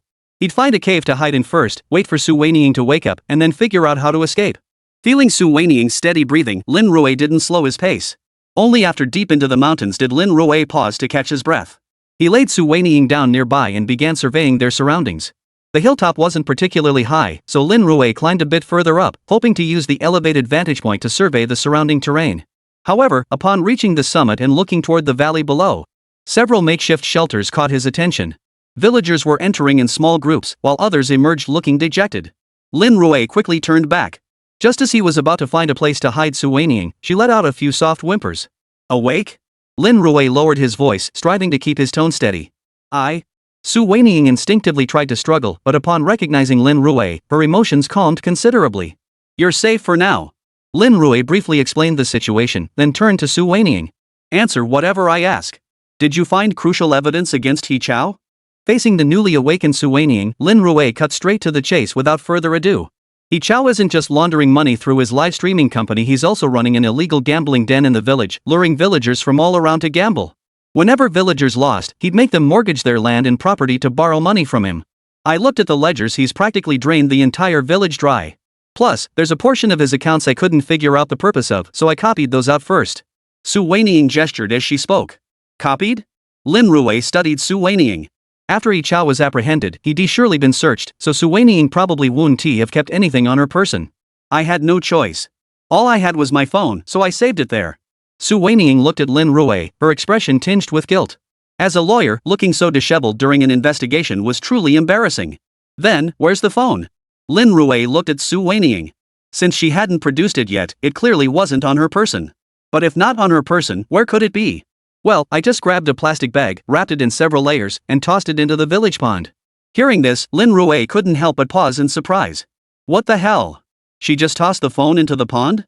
After being soaked in water like that, what could possibly be salvageable? Probably only good for data recovery at this point? But now clearly wasn't the time to dwell on that, he had to figure out how to escape. Wait, you mean He Biao set up a gambling den in the village? Do you know the exact location of the gambling den? Lin Rui suddenly remembered something and looked at Su Weiniang in front of him. I don't know.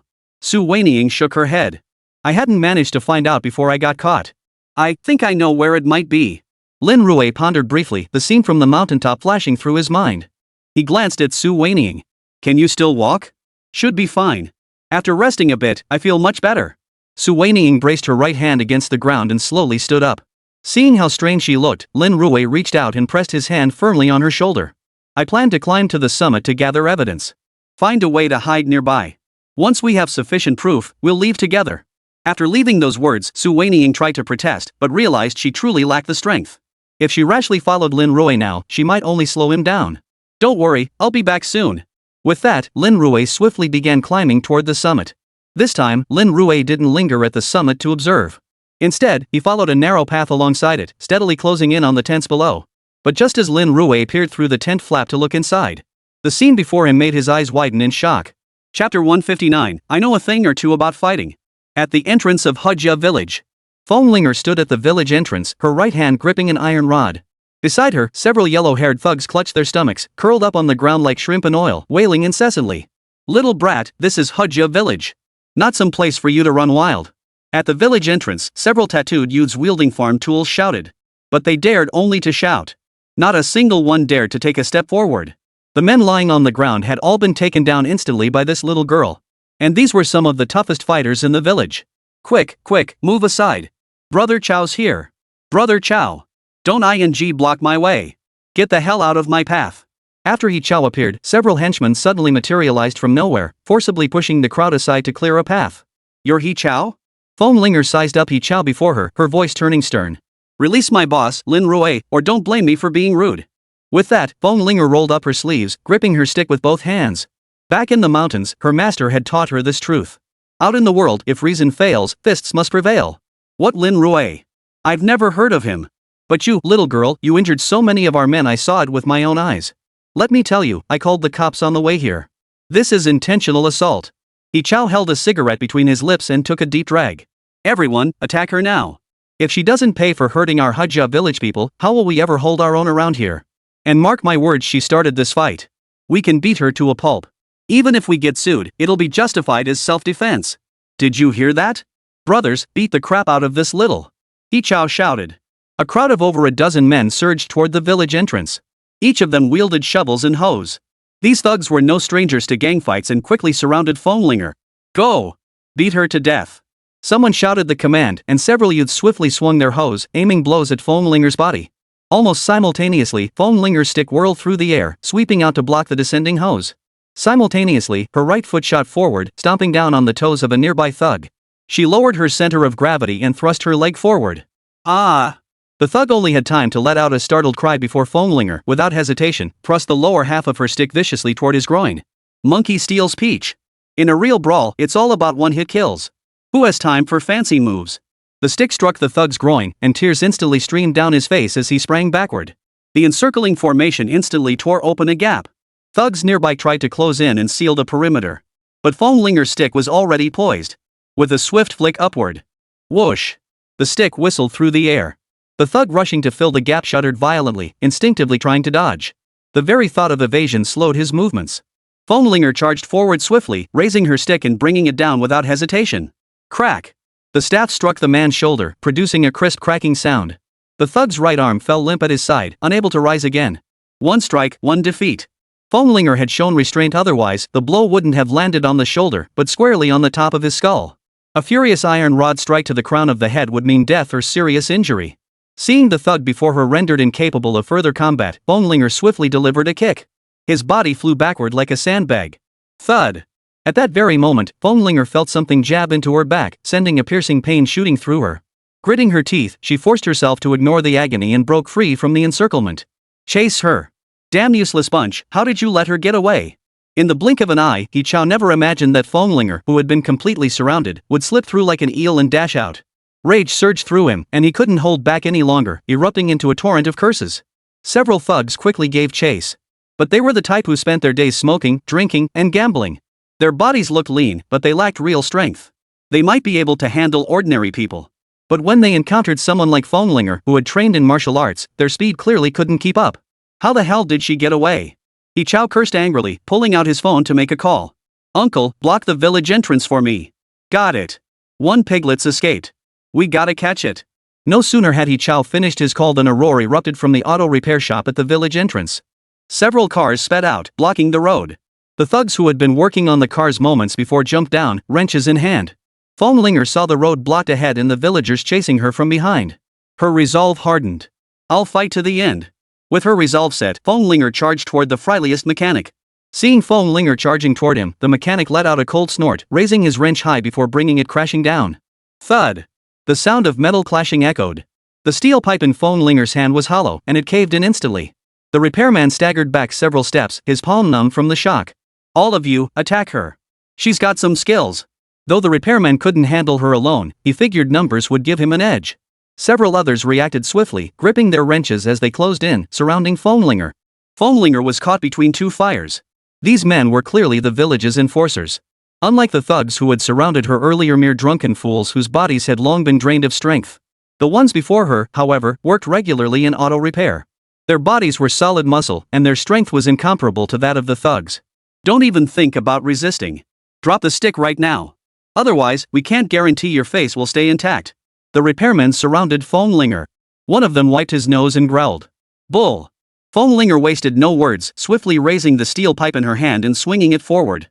But the moment she made her move, the repairmen surrounding her instantly shifted their formation. Almost instantly, one of them darted behind Linger. His footwork was swift as he swung the wrench in his hand toward her. At that moment, the shortcomings of Linger's pipe became apparent. Just as she turned to counterattack, the thug in front of her brought his wrench down with a heavy blow. One end of her stick was forced downward. The other end bent upward, yanking Linger's body along with it. Her feet stumbled slightly, but Linger managed to steady herself just in time. All she could do was watch as the wrench in the repairman's hand grew larger and larger before her eyes. If that hit her head, she'd be dead or crippled. Chapter 160, Holy, my balls are shattered. Her gaze followed the motion. Linger clearly saw the wrench swinging toward her head. Ha! She let out a low growl, swiftly tossing aside the steel pipe in her hands as her body darted to the side. Sacrifice the pawn to save the king. Thud. The repairman before her possessed brute strength, but his technique left much to be desired. Unable to control his momentum, he slammed heavily into the steel pipe. The immense force slammed into one end of the pipe, causing the other end to spring upward. The thug who had intended to pin Linger down planted his foot on the pipe. But unexpectedly, his partner applied force from the opposite end, causing the pipe to slice right through his foot. Damn it! He only had time to yell before the pipe slid right under his crotch. Just then, the repairman who had been preparing to attack Linger struck the other end of the pipe. See-saw effect. Watching helplessly, the steel pipe lodged in his groin shot straight upward. Listen the sound of shattered balls. Ouch. 9910, a rare thing. The thug who'd tried to restrain Linger earlier felt like he'd just heard a eunuch's words of wisdom ringing in his ears. He clutched his groin and collapsed straight to the ground. Linger hadn't expected such a thing to happen.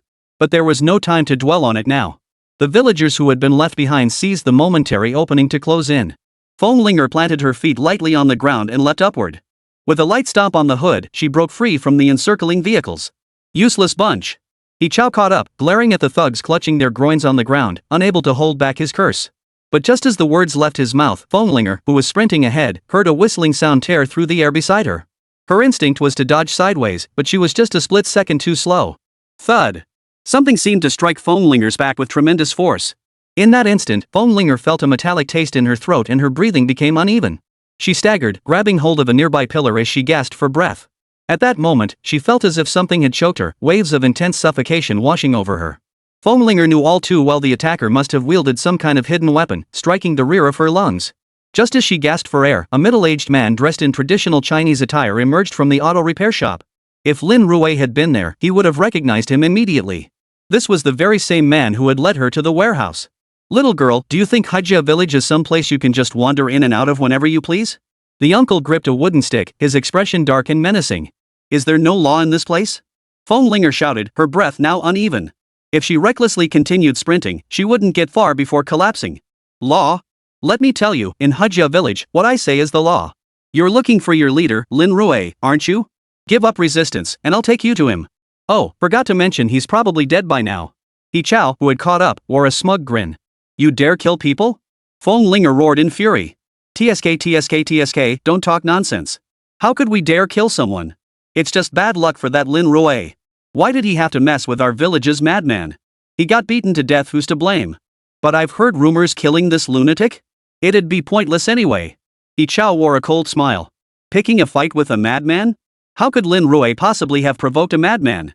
Most likely, this lunatic was just a tool used by He Chow and his crew to commit murder. Not only capable of murder, but also shielded from legal consequences by the protection of insanity. Killing him would be pointless. You. Linger was about to say more when the man in traditional Chinese attire suddenly moved. The stick in his hand darted like a coiling dragon, swiftly thrusting toward Linger's face. Linger instinctively tried to dodge, but at that very moment, the man in the traditional Chinese attire shifted his stance, and the stick instantly extended. Holding the staff with one hand, the man swiftly transformed his fist into a palm strike the instant the staff touched Linger's chest. He unleashed a sudden burst of force, driving the staff violently into the center of Linger's chest. This blow struck her lungs squarely. A suffocating pressure overwhelmed her, instantly draining all strength from Linger's body as she collapsed limply to the ground. Instantaneous force. This middle-aged man in traditional Chinese attire possessed profound mastery of staff techniques. A stick for a month, a sword for a year. This man in traditional Chinese attire must have cultivated his staff techniques for countless years. Smack! Smack! Smack! Watching Feng Linger collapse to the ground, He Chao clapped his hands with smug satisfaction. Uncle, you're still as formidable as ever. If it weren't for Uncle stepping in, these useless guys wouldn't have stood a chance against this little brat. A Chao flattered him with a compliment, then turned his gaze to the auto repair shop mechanics standing nearby. What are you all standing around for? Are you waiting for me to take her down? At this reprimand, the mechanics sprang into action, several of them rushing toward Feng Linger. Feng Linger tried to struggle, but her entire body had lost all strength, leaving her utterly immobilized. She could only watch helplessly as they closed in. Thud! Just as the mechanics were about to reach her, a muffled gunshot echoed through the entire alleyway. Nearby shopkeepers and villagers all instinctively flinched. The uncle in traditional Chinese attire narrowed his eyes and coldly ordered, "Shiyu, you'll have to clean up the mess you made yourself. You good-for-nothings, what are you standing around for? Get over here and fix the car." The man in traditional Chinese attire barked the order, and the repairmen who had been about to rush forward to grab Feng Linger all flooded back into the auto repair shop. As for the young man whose testicles had just been crushed, he was being supported by others, ready to call 120 for emergency medical help. Judging by his deathly pale complexion, he likely wouldn't make it. Soon after, several police cars sped up. Su Muqing leaped out of the lead vehicle. She glanced at Feng Linger lying on the ground, then shifted her gaze to the private car behind He Chao that had been used to block the road. Behind He Chao stood a crowd of thugs wielding hose. "Take them all away." Su Muqing signaled the officers behind her to advance. Facing this scene, He Chao showed no sign of panic. He took a few steps backward, positioning himself just behind a row of private cars used to block the road, separating him from Su Muqing. The distance between them was roughly 2 to 3 meters wide. "Officer, you've got the wrong guy. Arresting people like this? Watch out, I'll report you later." He Chao casually raised both hands above his head, wearing a smug, thuggish grin. "You're involved in a mass brawl and suspected of disturbing public order. I have the authority to arrest you." Su Muqing flashed her badge, her voice icy. "Oh, Officer Su, huh?" He Chao glanced at Su Muqing's badge. "But you seem to have it backwards. She was the one who came in first and started beating our villagers. Several people from our village are lying on the ground right now. Forget the rest. Did you see the guy by the auto shop? His balls are shattered. You're the police, right? But we still know the law." He Chao chuckled. "That little girl injured 3 of us, and one guy's balls are shattered. If we get medical evaluations, that's at least minor injuries. I'll have my lawyer file charges. She's guilty of intentional assault. And you seem pretty familiar with her. Could it be you're trying to set her up?" Chapter 161, Want to search the village? Where's the warrant? Feng Linger charged with intentional assault? Setting a trap? Su Muqing glanced back at the mechanic lying on the shop floor, moaning incessantly. Blood kept gushing from his groin. This was definitely not an act. If that were the case, it might actually qualify as minor injuries. In that case, you're coming with us. You'll need to cooperate with the investigation. And all these villagers here, everyone come with me to give statements. Facing the situation before her, Feng Linger momentarily lost her composure. Her tone softened considerably. "Ah, that's more like it. I told you before, a beautiful woman who's always so fierce and unfriendly won't win anyone over. Seriously, you cops are here to serve the people. We're taxpayers, the ones paying your salaries. So, I'm your sugar daddy. If you want me to cooperate with the investigation, just call me sugar daddy a few times first and I'll cooperate." He Chao looked at Su Muqing with a playful expression. "If you say it nicely, I wouldn't mind chatting with you all night. Talk about whatever you want." Sounds pretty good, doesn't it?" As He Chao spoke, the thugs around him grinned. "You're the real deal, bossy, even daring to flirt with a female cop. You just don't get it. This is the allure of uniforms. Tell me, when we sing at KTV and make them wear police uniforms, is that the same as the real thing? TSK, TSK, TSK. Honestly, with Brother Chao being so handsome, if a female cop called him daddy and had a figure like hers, who could resist? Didn't you hear Brother Chao say we're here for a night of fun?" The thugs cracked dirty jokes beside them, making Su Muqing's expression grow even darker. "All of you, cooperating with an investigation is a civic duty." Hearing their captain humiliated like this, several colleagues nearby couldn't sit still. One officer charged forward, shouting, "Whoa, did I hear that right? Did he just say duty? If it's a duty, then we can choose not to cooperate. After all, there's no law forcing us to cooperate with you, right?" He Chao stared at the officer before him with a sneer, sneering, "But I'll remember you. Yelling so loudly in front of me, is this how you treat us taxpayers, your sugar daddies?" As He Chao finished speaking, the thugs beside him joined in the commotion. "Get down on your knees. What's with the attitude? You barely make a pittance each month. If it weren't for us paying your salaries, you'd be out on the street. You know who the biggest taxpayer in Handong province is? It's my brother Chao. Know what his status is? You're just trash like you. Get down on your knees and apologize. You think you can point fingers at Brother Chao? Let me tell you, if he drops a word in the underworld, you won't walk at night for the rest of your life. A crowd of thugs joined in the taunts, leaving the officer who spoken earlier red-faced with rage. This was outrageous, utterly outrageous. The officer drew his baton and barked coldly, "Everyone stand at attention." But who would have guessed that this angry roar would look like nothing more than a clownish performance to He Chao and his crew? Ooh, look at him, he's getting worked up. See that? Face all red, teeth bared, and he still dares threaten us here? Did you all record it? Is there no law in this world? A cop using excessive force, threatening us with his baton. TSK. Post this online and expose him. How can someone like this be a police officer? I honestly don't know how ordinary people can trust you with such a crucial responsibility as public safety. You're nothing but a corrupt cop, you guys. I've looked into him, his family paid to get him in. Not only did they pay, but after becoming a cop, he turned into a local bully, eating without paying, extorting protection money at every turn. He Chao's gang of thugs had nothing better to do, and spreading rumors was their specialty. They practically spewed it out the moment they opened their mouths. Each of them had a Douyin account.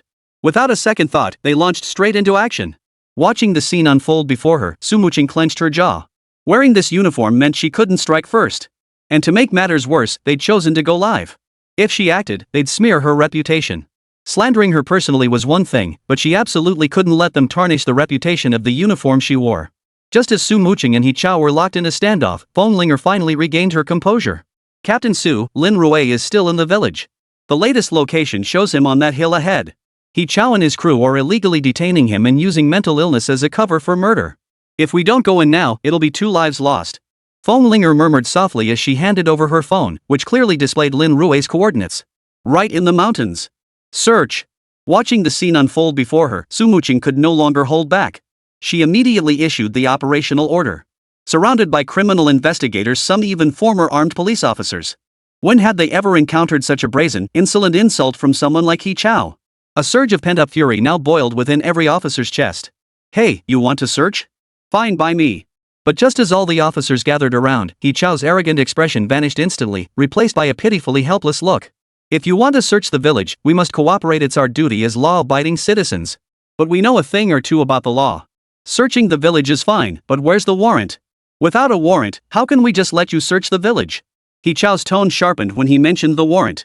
Several small-time thugs live-streaming nearby wasted no time, immediately zooming in for a close-up shot. Throughout the entire video recording, He Chao was not someone resisting law enforcement at all, he was an oppressed and wronged villager. Search warrant. Sumuching clenched her teeth, her fists tightening involuntarily. She had received a call from Linger reporting illegal detention within the village.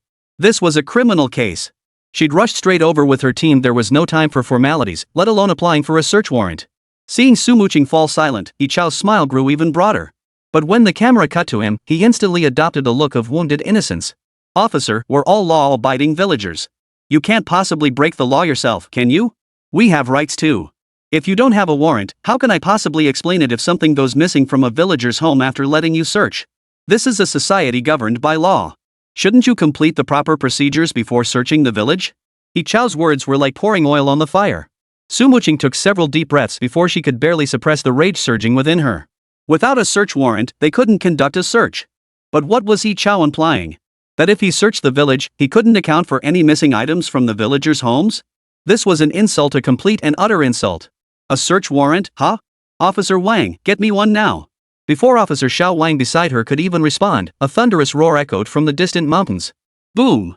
The violent roar echoed like thunder. Sumuching instinctively glanced at her phone.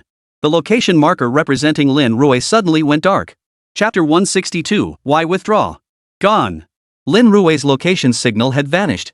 Not only that, but after a deafening roar, a cloud of black smoke actually rose from the mountaintop. It's an explosion. An officer immediately assessed the situation and shouted. An explosion? Isn't that normal? Our village has a quarry. They blast mountains for stone. What's so surprising about using explosives? Do you have a search warrant? If not, we're going back to work. They've started mining again on the back mountain. We gotta make money while we can. He Chao muttered under his breath, giving a quick order to a few thugs nearby before turning and walking away briskly. Watching his hurried figure disappear. After all these years as a detective, if Sumuching couldn't figure this out, she might as well just quit. He Chao, as a rich kid. Even if every villager went back to mine, he wouldn't be among them. Something must have happened in the mountains. Staring at the extinguished coordinate signal for Lin Rui on her phone screen, Sumuching suddenly felt a surge of irritation. Moments later, her phone rang. It was her immediate superior, Chief Lee. Director Lee, I request a full-scale search of Hajia village. An explosion just occurred there. Something is definitely wrong. Wait, why isn't this being approved? They're being so obvious and we still won't approve it? I heard it myself in their village.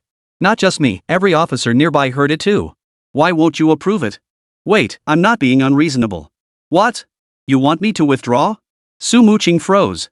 She hadn't expected Bureau Chief Lee not only to deny the search warrant but to order her to withdraw immediately. With criminals acting so brazenly right before her eyes, she was supposed to abandon everything and withdraw? What kind of logic was this?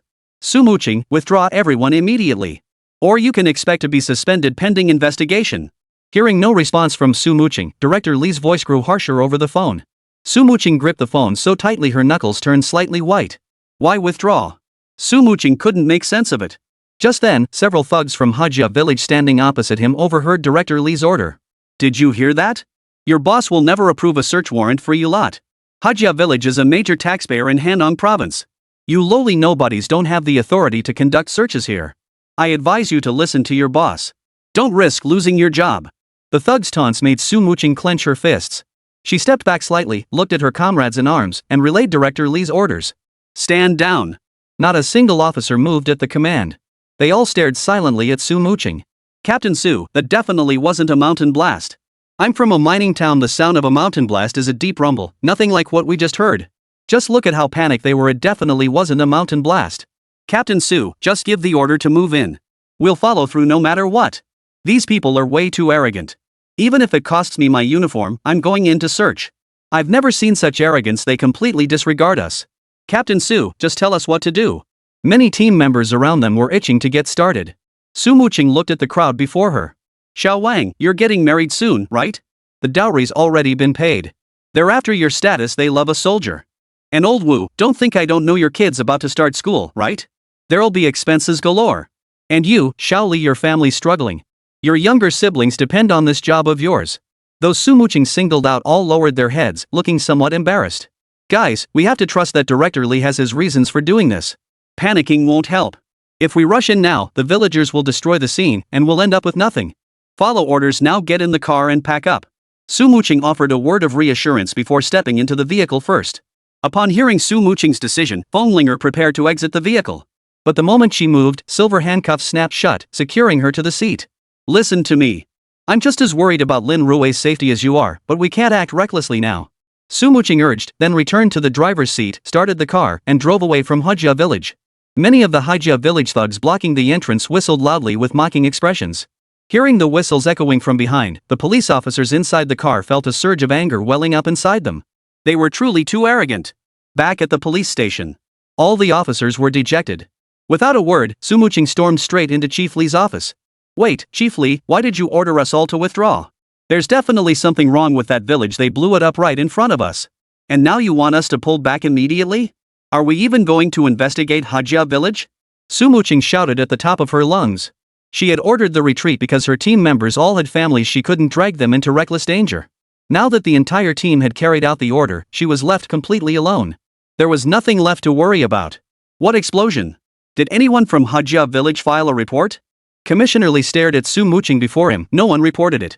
What grounds do we have to issue you a search warrant? Don't you know the regulations better than I do? I'm asking you, what exactly is Hajia village involved in that requires a search warrant? Just tell me now, and I'll issue the warrant immediately. You can take it and search right away. Lee's words made Su Muqing cross her arms, take a few deep breaths, and finally crack a smile despite herself. Wait, Chief Lee, what do you mean? Are you counting on the villagers of Hajia village to report it? Is that even possible? They're all in cahoots now. Even if an explosion really happened, would they report it?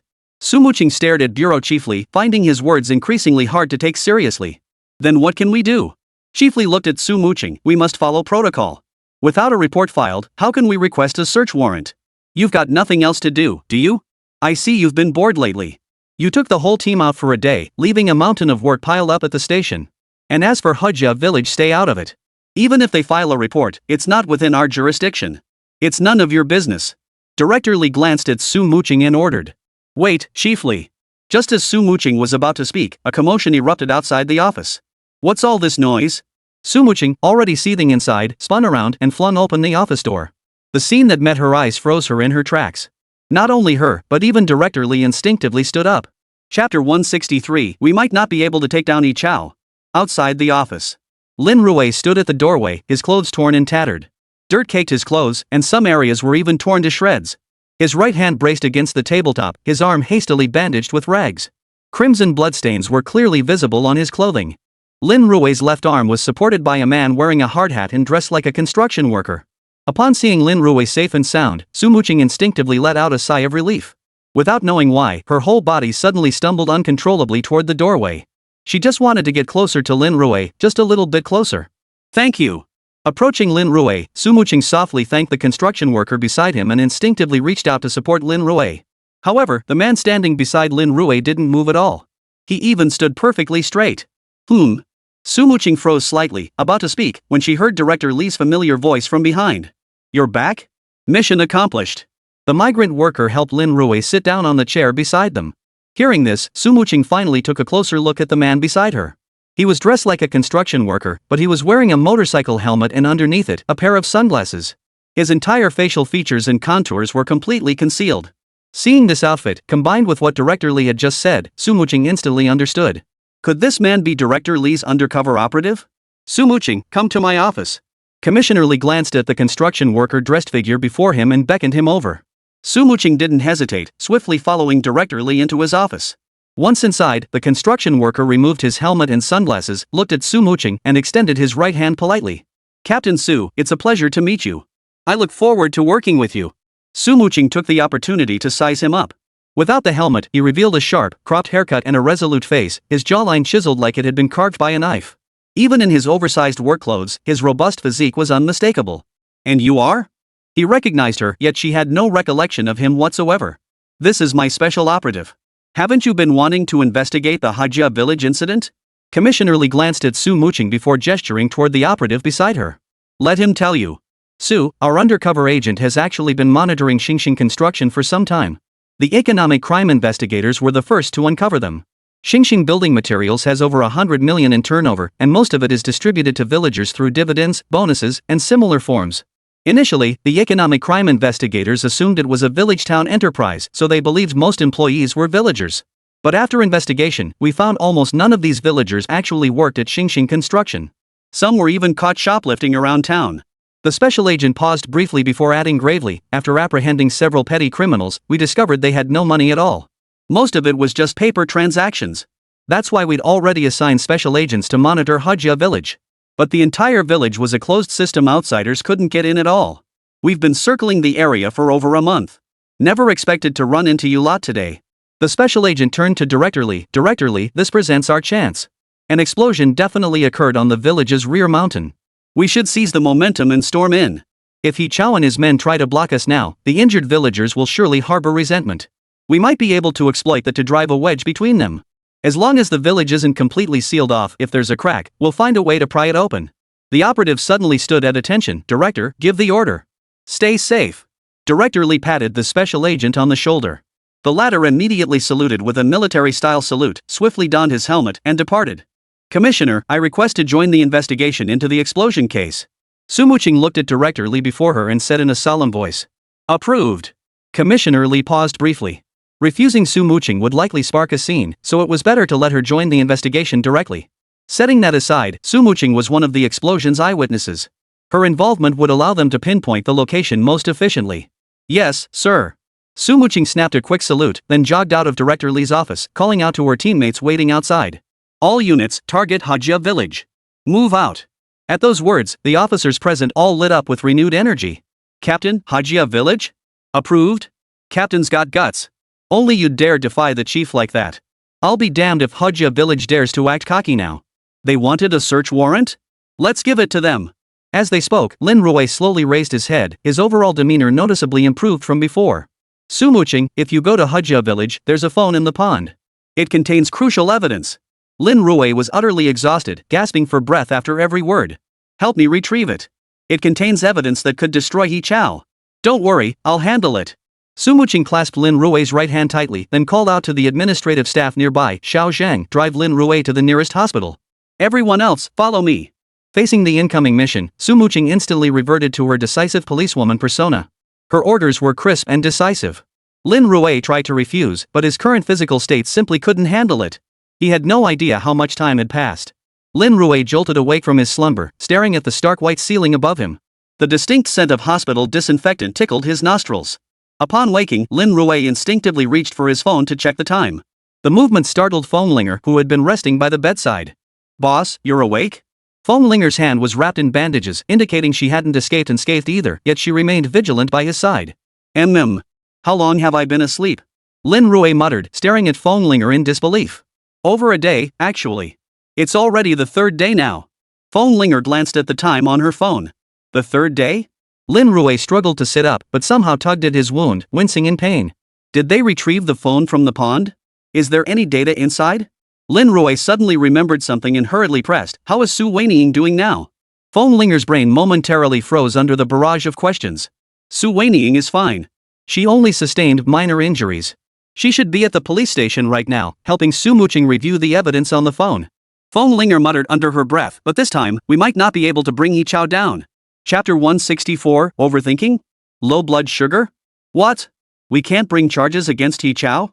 Lin Rui narrowed his eyes as a sharp pain suddenly shot through his temples. He instinctively raised both hands to massage his temples as he asked in a low voice. "What the hell is going on?" Linger shrugged. "Boss, the doctor advised you to rest. While you have no external injuries, the blast's shockwave caused a mild concussion. You mustn't overexert your brain, it could even cause a drop in IQ." Linger muttered under her breath, then instinctively tried to push Lin Rui back down as he sat up slightly. But Lin Rui waved her off, his voice firm. "First, tell me why we can't take them down. They're running a gambling den in the village and caused an explosion this massive."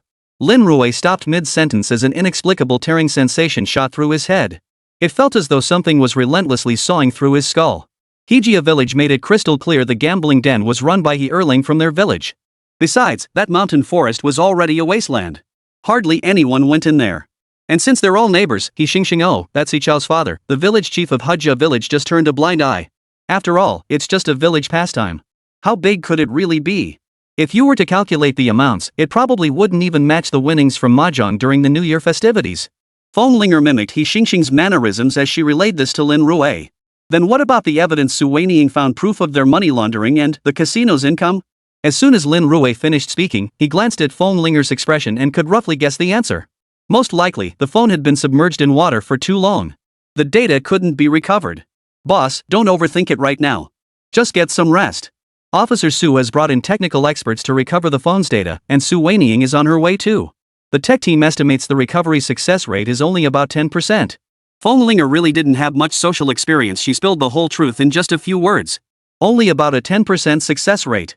That was practically no hope at all. Without evidence, He Chao and his crew would only grow more arrogant. As Lin Rui pondered this, a wave of exhaustion suddenly washed over him and his eyes slowly closed. Linger looked at Lin Rui, who had already fallen asleep, then glanced at the 4-drip hanging above him. She murmured softly, "The anesthetic really kicks in fast. Boss, please don't blame me. If we don't use medication to control it, you'll definitely keep thinking about it. In your current state, you can't overwork your brain anymore. If you really end up losing your mind, what am I supposed to do?" Linger sat up straight and resumed reading the criminal case files. It was shortly after Lin Rui had fallen into a deep sleep. Lin Rui felt lightheaded, as if he'd been in a long dream. "System?" He called out softly, and the system responded. "Here. Use incite to scan the contents of the phone Su Weiniing threw into the pond." Lin Rui realized the system was operational and immediately activated the insightful eye. Before his eyes, the phone's contents flashed by like a slideshow. So that's how it was? If this evidence could be recovered, it would be enough to send both he and his son to prison. It's just such a pity. Lin Rui scrutinized the restored content. But the ghostly slides floating before his eyes suddenly began to tremble slightly. It resembled the flickering snowflakes that appeared on an old television when the signal was disrupted. Even the image before him began to stutter and shift out of place. "System, what the?" Lin Rui muttered under his breath. Before the system could respond, the surroundings plunged into complete darkness. Nothing could be seen or heard. Only pitch blackness surrounded him, a silence so thick it was terrifying. Yet, the very instant Lin Rui plunged into darkness, the instruments strapped to his body began to sound an alarm. Beep! Beep! Beep! The piercing beep echoed through the room, and several doctors in white coats rushed in immediately. "Quick, prepare the epinephrine. Heart rate is dropping, blood oxygen saturation is low. Prepare for CPR. What just happened to the patient? The attending physician immediately began emergency procedures while questioning Linger about the patient's condition. I don't know either. She just woke up briefly and asked about the case. Seems like she fell asleep due to the sleeping pills, then ended up like this. Linger dared not take any chances and quickly reviewed the recent events. Questioned about the case? Didn't I tell you? His concussion is severe. Under no circumstances should he exert his brain. The chief physician added, Pharmacist, what dosage of sleeping pills? Standard dosage. Even if he regained consciousness, it wouldn't have lasted more than 20 minutes. The pharmacist immediately added the details. Just then, the CPR device arrived, and the chief physician began resuscitation efforts. The attending physician also busied himself attaching the blood pressure cuff and pulse oximeter. Linger stepped back to clear the space. Lin Rui was only conscious for a short while, just over 10 minutes. And I followed your advice not to let him overthink things. Watching the doctor's frantic expressions, Linger felt tears welling up in her eyes. Doctor, the patient's blood sugar is dropping. Could this be hypoglycemia? Switch to glucose. Bring 2 bottles, immediately administer it orally via syringe. The attending physician dared not take any chances. Sometimes, high blood sugar isn't the main concern, it's hypoglycemia we fear. Hearing the order for glucose, Linger dashed out and returned in the blink of an eye, carrying 2 bottles from the pharmacy. The doctor immediately attached 1 bottle to the 4 drip and swiftly administered the other bottle orally to Lin Rui. As the glucose levels rapidly dropped, Lin Rui's vital signs gradually began to stabilize. Hypoglycemia? The doctor looked at the pharmacist beside him in astonishment. You didn't prepare glucose for the patient? How could that be possible, Director? The pharmacist pointed to his ID badge. I'm a senior licensed pharmacist. If I'd forgotten to supplement the patient with glucose, he'd have been unconscious for over a day. How could he possibly have the strength to speak now? Hearing this, the chief physician paused in surprise. He instinctively turned to look at Linger beside him. Linger nodded slightly. I was just talking to him a moment ago. We barely exchanged a few words before he passed out. Damn it! The chief physician frowned. That shouldn't happen. He doesn't have diabetes and hasn't received any insulin injections. How could he possibly have hypoglycemia? Not only the chief physician, but even the pharmacist looked utterly bewildered. This was truly a once-in-a-lifetime occurrence. Just as the two stood there puzzled, a voice spoke up. Doctor, do you think Lin Rui might have overworked his brain and caused the hypoglycemia? Chapter 165, Live Streaming. I specialize in scamming cuties. Big brother. Overthinking? Low blood sugar? Are you kidding me? Who could possibly overwork their brain and get hypoglycemia in such a short time? Recommend a brain CT scan, along with an EEG. As soon as Lin Rui's vital signs stabilized, a doctor immediately made the recommendation. Without a moment's hesitation, Lin Rui was wheeled downstairs for testing. The technician in the lab stared at the readings in his hands and shuddered violently. Every single indicator was off the charts. Especially brain activity nearly 10 times higher than normal. Nearly 10 times? Staring at the data in his hands, the lab technician instinctively swallowed hard.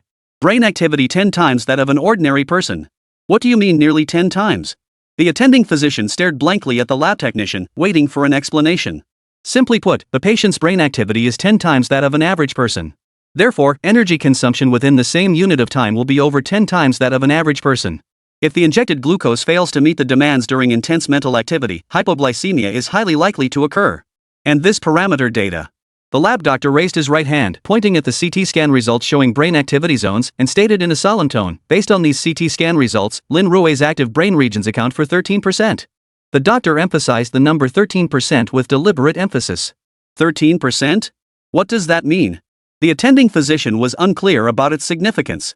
In normal individuals, the active area of the brain typically occupies no more than 10%. That's why there's a popular saying that humans only utilize 10% of their brain's potential. In other words, Lin Rui's brain development far exceeds that of others. Far greater than others? The attending physician suddenly recalled something and looked up in surprise at the person before him. If I recall correctly, the person with the highest IQ in the world should be Einstein. Yes, Einstein is indeed the person with the highest level of brain development. However, due to the lack of measurements on living subjects, current estimates suggest it's at most around 15%. But Einstein's brain capacity was far larger than average. Yet this patient before us possesses brain cell activity that far exceeds the norm. In other words, to use a computer analogy, on a circuit board of the same size, Lin Rui is using the most advanced i7 CPU, while the average person is probably only at an i5 level at best. The lab doctor gestured with his hands. The chief physician seemed to grasp the concept. After a moment's thought, he sighed with resignation. What a pity. Lin Rui is perfectly healthy now. If he ever faced a serious illness, I genuinely want to dissect his brain. Hearing the attending physician's words, the lab technician couldn't help but smile wryly. Is this a common affliction among medical professionals? Seeing someone in good condition makes us all want to get our hands on them. The group murmured quietly among themselves. Meanwhile, at the police station, Su Muqing and Su Weiniing stood surrounding the technician, waiting for him to recover the data. When a large error message popped up on the computer screen, everyone present shook their heads helplessly. We did our best, but the phone was submerged too long. When it hit the water, the battery short-circuited first, burning out the adjacent SD card. Honestly, wrapping it in all those plastic bags probably did more harm than good. If you'd just tossed it in, the water might have extinguished the fire when the short circuit happened. Hearing this, Su Weiniing instinctively bit her lip, her expression tinged with regret. It's all my fault. I should have taken out the SD card first. It's not your fault. Su Muqing glanced at Su Weiniing and shook her head. Modern smartphones have fully integrated circuitry. Even if you tried to disassemble it, how would you even locate the SD card? Since the evidence in our hands is useless now, we'll have to find another way. Su Muqing took a deep breath and looked at Su Weiniing. Do you still remember the contents of the data you copied onto it? No matter how much there is, everything you can recall, write it all down. Hearing this, Su Weiniing began to recall, jotting down fragments of the content on a scrap of paper. While the specific details within the files had become hazy, the only thing Su Weiniing could recall clearly were the table headers. After obtaining this evidence, Su Muqing pondered briefly before striding directly into the interrogation room. He Chao was being held in the interrogation room. Officer Su, I've told you before, I genuinely know nothing about that gambling den. You should have investigated. My family owns a major construction materials company, and I run a live streaming business. The internet is such a lucrative market. Why would I take unnecessary risks to make a few pennies off villagers? He Chao sat in his seat. This time, Su Muqing had a search warrant in hand, compounded by the casino explosion. With all these matters piled up against him, he had become considerably more cooperative. You claim internet media is highly profitable? Su Muqing looked at He Chao across the table. Tell me, just how lucrative is it? Of course it's lucrative. You know how it is now with beauty filters and makeup tech, there's no such thing as being ugly. Even if someone is ugly, they can use AI-assisted beautification. He Chao paused briefly before chuckling. A stunning beauty like you probably doesn't realize how many people in this society feel incredibly stifled. In their daily lives, they don't have the courage to approach beautiful women. So when they have a little money, they come to live streaming platforms to spend it. With the female streamers I manage, as long as you tip even just 10 or 80 bucks, they'll give you all the emotional value you could ask for. He Chao smiled faintly as he continued. So these guys come in, spend a few hundred or 1,000, and suddenly think they're big shots. A streamer can earn a few hundred to 1,000 yuan per person. Normally, we encounter 2 or 3 such big shots every day, bringing in 2 to 3,000 yuan daily. After these big shots spend, they all want to chat with the streamers. We have dedicated customer service to handle that. And you know what? These big shots are always looking for something more. We have specific scripts to keep them spending. They're just like those little cuties. We had several big shots who seemed loaded, but it turned out they were either embezzling company funds or taking out loans. He Chao sneered with obvious contempt before turning to Su Muqing. With 2 or 30 guys under me bringing in 30 to 40,000 daily, why would I bother with casinos? That's just hard work for no reward. Chapter 166, Lin Rui isn't here, don't look for him. He Chao smiled warmly at Su Muqing. Are you certain the village casino has nothing to do with you? Su Muqing glanced at He Chao and pulled out a technical document from her hand. If you're truly uninvolved, then why does the casino remit funds to you every quarter? Do you really think we have no evidence? And is your live streaming company profitable? It doesn't seem very profitable to me. Su Muqing looked up, her gaze fixed on He Chao. Several big bosses who frequently spend in your livestream have business dealings with your Xingxing construction company. If I'm not mistaken, they're using your livestream to launder money. Whoa! At the mention of money laundering, He Chao's body jerked violently, as if startled. Don't go around saying things like that. Money laundering? We operate completely legally. He Chao immediately shook his head in denial. As for why these business owners are connected to us, it's simple, we're all friends. Sometimes when we go out for meals or karaoke, I have my streamers accompany us. Over time, they got familiar with each other. When they're free, they come support their favorite streamers. What's wrong with that? He Chao shrugged, smiling lightly as he looked at Su Muqing across from him. If you think there's a problem, then produce the evidence. Earlier you mentioned that the village casino transfers money to us every quarter. Can you provide proof? No evidence at all. Are you planning to set up a sting operation here? He Chao sized up Su Muqing before him, his tone tinged with disdain. Clearly, he had her cornered. Oh, I almost forgot to mention you've been holding me here for nearly 24 hours. According to Longwa's laws, if there's no direct evidence, you must release me after 24 hours. Officer Su, are you starting to get anxious? He Chao suddenly leaned forward deliberately, a playful smile on his face. Getting anxious won't help. If you have the time, you'd be better off gathering more evidence. Your fishing expedition tactics here are downright shady. As he spoke, He Chao glanced down at the floor. Time's almost up. You should release me now. Su Muqing glanced at her watch. Exactly 24 hours had passed. Captain Su. The officer beside her glanced at Su Muqing, seemingly seeking her approval. Let them go. Su Muqing sighed helplessly. As a police officer, she had to follow protocol in everything she did. This was the procedural justice she had to uphold as a police officer. Before long, He Chao was released. He stretched lazily, then strode past Su Muqing's office door. Through the glass window, he waved at her. Officer Su, next time make sure you have solid evidence before making an arrest. Also, stop frowning so much. A beauty like you will get wrinkles between your eyebrows if you keep that up, might even age faster. With that playful remark, He Chao briskly rose and left the police station. As soon as he reached the entrance, a black Bentley pulled up. A man in a suit hurried over and opened a parasol for him. No need. I'd been cooped up in the detention center all day. A little sun will help chase away the gloom. He Chao snorted impatiently, swatting the parasol away with one hand while casually slipping the other into his pocket. Oh, and Lu, file a lawsuit against Lin Rui for malicious trespassing. Also, send a letter to the provincial department's inspector. Tell them Su Muqing conducted entrapment tactics, preparing to coerce a confession in the interrogation room. This severely tarnishes the police force's reputation. Have the inspector thoroughly investigate. I don't want to see either of them for the foreseeable future. With that, He Chao spat lightly on the ground and strode briskly into the Bentley. The Bentley sped away. Several officers stood behind Su Muqing, watching the departing Bentley through the second-floor window.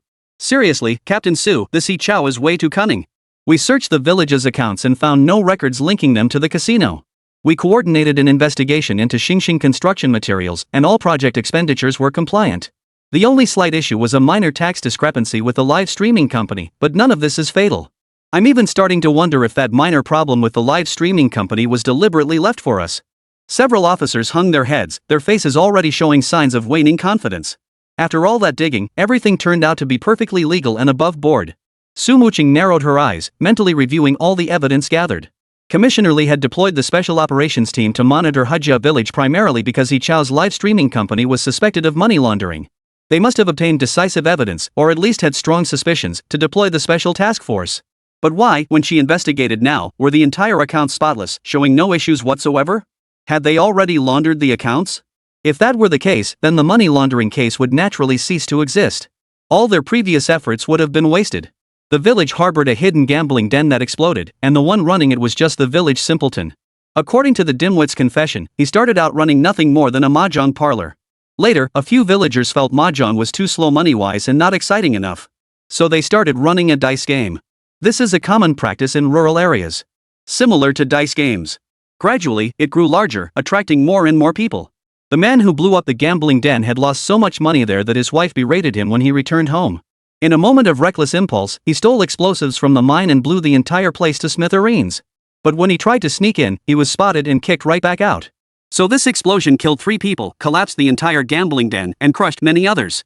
They've all been sent to nearby hospitals for treatment. Su Muqing studied the report, massaging her temples. She had a strong hunch that the gambling den, the live streaming company, and Xingxing construction materials must be connected somehow. But she couldn't make sense of it yet, nor did she know exactly what was going on. Should we ask Lin Rui? For some reason, whenever her thoughts became jumbled, she instinctively thought of consulting Lin Rui. Instinctively pulling out her phone, Su Muqing dialed Lin Rui's number. Are you there? I have something I want to ask you. But before she could finish, Phone Linger's cool voice came through the line. Sorry, Lin Rui isn't here. Don't come looking for him for a while.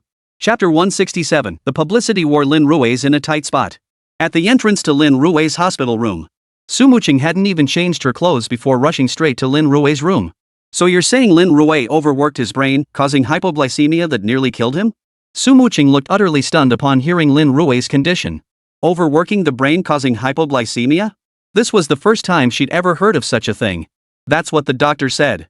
Make sure he gets plenty of rest for now. Fomlinger sat beside Lin Rui, shooting Su Muqing a disapproving look. Guess that's the only option. Su Muqing pressed her lips together, hesitation flickering in her eyes. This feeling now was like being on the verge of clearing a game, having gathered all the clues, yet still missing that final step. The final kick. Seeing the hesitation on Su Muqing's face, Fomlinger couldn't help but snort coldly. Officer Su, you're the head of the Criminal Investigation Unit and a professional police academy graduate. Are you telling me that without Lin Rui, you can't solve a case?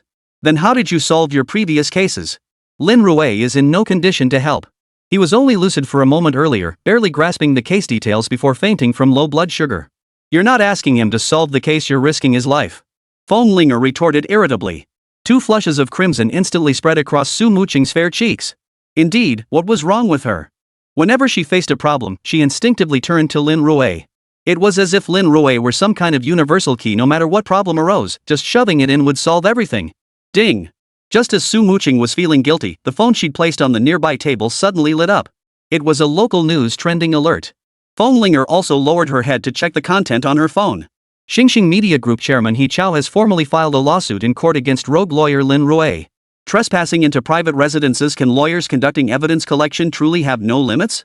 Shocking. An outlaw lawyer resorted to such actions for evidence collection. Is procedural justice still intact? A barrage of posts erupted. Feng clenched her fists tightly and snorted indignantly. This is outrageous. Taking advantage of Lin Rui's injury to smear him like this? No, He Chao's goal isn't to smear Lin Rui, it's to harness public opinion to pin a crime on him. Su Muqing furrowed her brows slightly, staring at the article posted on her phone. Ha! Feng paused, then quickly grasped the implication. So you mean we could have sued He Chao for illegal detention?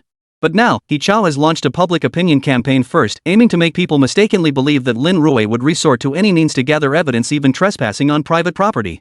As for He Chao, he was merely acting in self-defense. Feng instantly grasped the situation. No matter how much she despised He Chao, she had to admit his tactics were masterful. Lin Rui and Su Weining had been illegally confined in that room, that was undeniable. Many villagers had witnessed it. Who knows if someone might covet the He family's profits and go report them? So He Chao had played a preemptive move. Didn't you see Lin Rui come into my room? But Lin Rui broke into my home to gather evidence. Then I subdued him and gave him a thorough beating purely in self-defense. The facts remain the same, but by changing the narrative, everything shifts. This must have been his team they started preparing while He Chao was locked up. Su Muqing swiped through the comments section and found numerous netizens had already weighed in. Outlaw Lin Rui breaking into private residences to gather evidence? Is there any procedural justice left in this world? If Lin Rui can just barge into people's homes to investigate and collect evidence, does that mean next time he can set up sting operations? This kind of thing absolutely must be stopped. Procedural justice exists precisely to prevent situations like this. Lin Rui completely disregards the rules. Isn't he an outlaw? What rules? As long as he wins the case, anything goes. This is terrifying. We must seriously investigate Lin Rui's actions. We absolutely cannot let this kind of misconduct spread. Let's be honest, Lin Rui won his previous cases by exploiting information gaps created through evidence. He likely has no real skill, he just happened to get his hands on crucial evidence. And that evidence might have been obtained illegally. I suggest reporting Lin Rui to the Bar Association. If he keeps this up, they should revoke his license outright. Comment after comment, all negative news about Lin Rui. Watching this unfold, Su Muqing's brows furrowed deeply. The opposition had already launched a public opinion campaign, yet her side had no idea how to respond. To make matters worse, Lin Rui remained unconscious. They couldn't even mount a counterattack. Think of a way. Should we intervene directly and release the evidence? Su Muqing's mind felt like a tangled mess. She kept slapping her forehead, as if trying to force a solution out of her brain. She even considered releasing the investigation findings outright. But all cases remained confidential until formal charges were filed. The entire investigative process was confidential. If she really did that, she'd probably have to resign. He Chao, however, had calculated this timing gap and deliberately launched a media campaign. His intentions were sinister. Just as she was pondering this, Su Muqing's phone suddenly rang. It was Director Li calling. Director Li, I'm visiting Lin Rui. Su Muqing answered the call and reported her whereabouts. Hello, Captain Su Muqing. This is the Internal Affairs Unit. We've received a report alleging you used illegal interrogation methods during questioning, coercing the subject into confessing to events that never occurred to fabricate false evidence. We are currently securing evidence at the police station. Please return to cooperate with the investigation. If you persist in refusing, we may have to employ more stringent measures. The person who answered the call wasn't Chief Li, but a member of the inspection team. Someone reported me? Su Muqing burst out laughing in anger. The only person she had interrogated recently was He Chao. No need to guess, the anonymous tip had to be his doing. I'll return to the station immediately, but I'd like to ask, what methods do you intend to use against me? Su Muqing glanced at the time and turned to leave the hospital room. During this investigation period, we intend to suspend you from your duties as Criminal Investigation Team Captain. We will also arrange fixed accommodations for your residence until the investigation concludes. The inspector on the phone phrased it somewhat diplomatically. We hope Captain Su will cooperate fully. Suspension of duties, assigned residence. Wasn't this essentially being placed under double regulation? But with Lin Rui still in a coma, if she were to be detained, wouldn't that just let He Chao run wild spreading rumors outside? With their public relations prowess, it wouldn't take long for them to twist white into black. At this thought, Su Muqing suddenly conceived a daring plan. What if she didn't return to the police station now? Chapter 168, One Light, One Shadow. Inside the police station. Captain Su, here is the investigation notice. Please sign it. Two inspectors presented the notice and placed it before Su Muqing. Su Muqing lowered her head and chose to sign. After signing, she handed over her police badge and service weapon as requested by the inspectors. Captain Su, thank you for your cooperation. The inspectors glanced at Su Muqing and gestured for her to step aside. I still have some matters to address. Would it be okay if I discuss them in front of you? Su Muqing glanced at the inspector before her and made her request. Of course. You're merely assisting our investigation, you're not a suspect. The inspector gave a faint smile. Su Muqing turned to Su Weining, seated in her office, continue investigating that lunatic at He Chao's residence. Leaving only that statement, Su Muqing turned to the inspectors before her. I'll go with you. The inspectors exchanged a glance, then flanked Su Muqing on either side and led her away. Su Weining watched Su Muqing's retreating figure in silence. Gathering her composure, she hurried to the hospital. In the hospital ward, Lin Rui had regained consciousness. Attorney Lin, hurry and save Su Muqing. They've taken her away. Su Weining burst into the room, her face etched with urgency as she saw Lin Rui sitting up in bed. Don't worry. Taking Su Muqing away was my arrangement. Compared to the situation outside, being placed under double regulation is actually the best protection for Su Muqing. Lin Rui sat up from the bed. I just got a brief update from Fenglinger. He Chao is suing us for trespassing. They've already gained the upper hand legally. But that's their only card left. Lin Rui casually grabbed an apple from nearby and said in a deep voice, you two continue the investigation. We absolutely must uncover the truth about that madman under He Chao's command. This might be our breakthrough. Su Weining took a deep breath. Hearing Lin Rui speak like this, her entire body instantly relaxed considerably. For some reason, no matter what happened, whenever Lin Rui was around, his deliberate pace of speech and the commanding presence he exuded while analyzing cases always gave her an inexplicable sense of reassurance. It felt as though with Lin Rui around, there was nothing to worry about. So you mean He Chao erased all the evidence, and that madman enforcer is likely the breakthrough? Once Su Weining regained her composure, her thoughts returned to clarity. Edmund Rocca once said that all human actions leave traces. Lin Rui looked at Su Weining before him. Why don't we investigate that madman's recent movements? But wouldn't it be faster to ask Su Muqing about his recent movements? Fenglinger sat across from them, her face filled with confusion. Su Muqing was a detective, she had the authority to access information about that madman. But now, Lin Rui had let her in. It was as if all the police leads had been severed. No, that's not it. Su Weining instantly understood. No wonder Su Muqing said that to me right in front of me when she was taken away by the inspector. Keep investigating that madman from the He family. She wasn't actually speaking to me, she was addressing her subordinates. Su Weining immediately caught on and looked up at Lin Rui. If she gave that order to her subordinates, it would look like deliberate retaliation. But I'm not part of the system, and I'm also a lawyer. By saying it where all the officers could hear, she avoided raising the inspector's suspicions. Su Weining had now sorted out all the details. Su Weining, Fenglinger, you two are familiar with the police station. Coordinate with them to investigate that madwoman from the He family. Lin Rui assigned the tasks. Fenglinger still shot Lin Rui a worried glance. Don't worry about me. I'll stay at the hospital. Even if He Chao and his people find out, they'll just assume I'm still recovering. It won't cause much of a stir. Lin Rui understood clearly that operating both openly and covertly was the safest way to investigate the case. Oh, and Su, the criminal gang we're dealing with this time isn't stupid.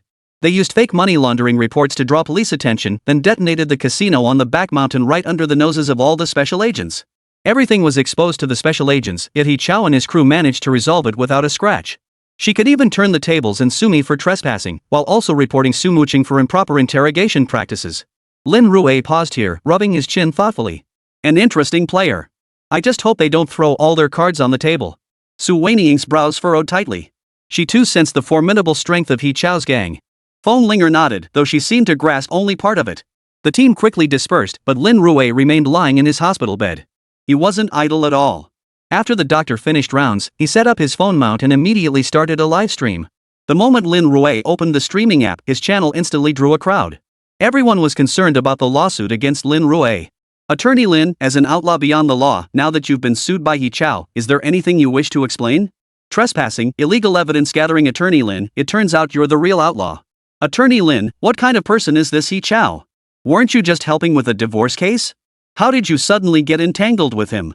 Many of Lin Rui's fans sat in the livestream room, completely bewildered, waiting to see how this would unfold. Regarding Yi Chao, I'll just say this: if you want to make false accusations, you can find 100 reasons. But the law is the law. It has its own standards of judgment, it doesn't bend to your whims. Since Yi Chao has chosen to sue, I will naturally appear in court to defend myself. I just hope you'll have sufficient evidence to present then.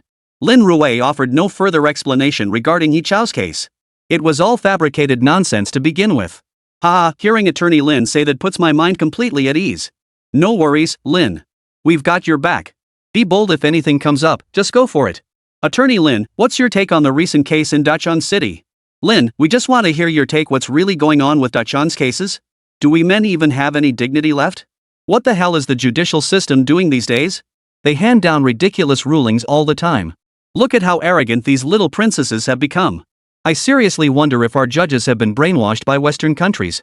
Lin, honestly, I'm too scared to date now. Guys have no power, it's impossible to live like this. Many netizens were discussing the Dachang case. Lin Rui searched on another phone and got the gist of what happened. As a lawyer, my personal view is that this court ruling is biased. Chapter 169, the other party withdrew one consent. The law is biased. Some netizens who weren't fully informed immediately started searching for Dachang City's trending topics. Soon, they uncovered the entire case's timeline. A couple met and then went out to engage in illicit relations.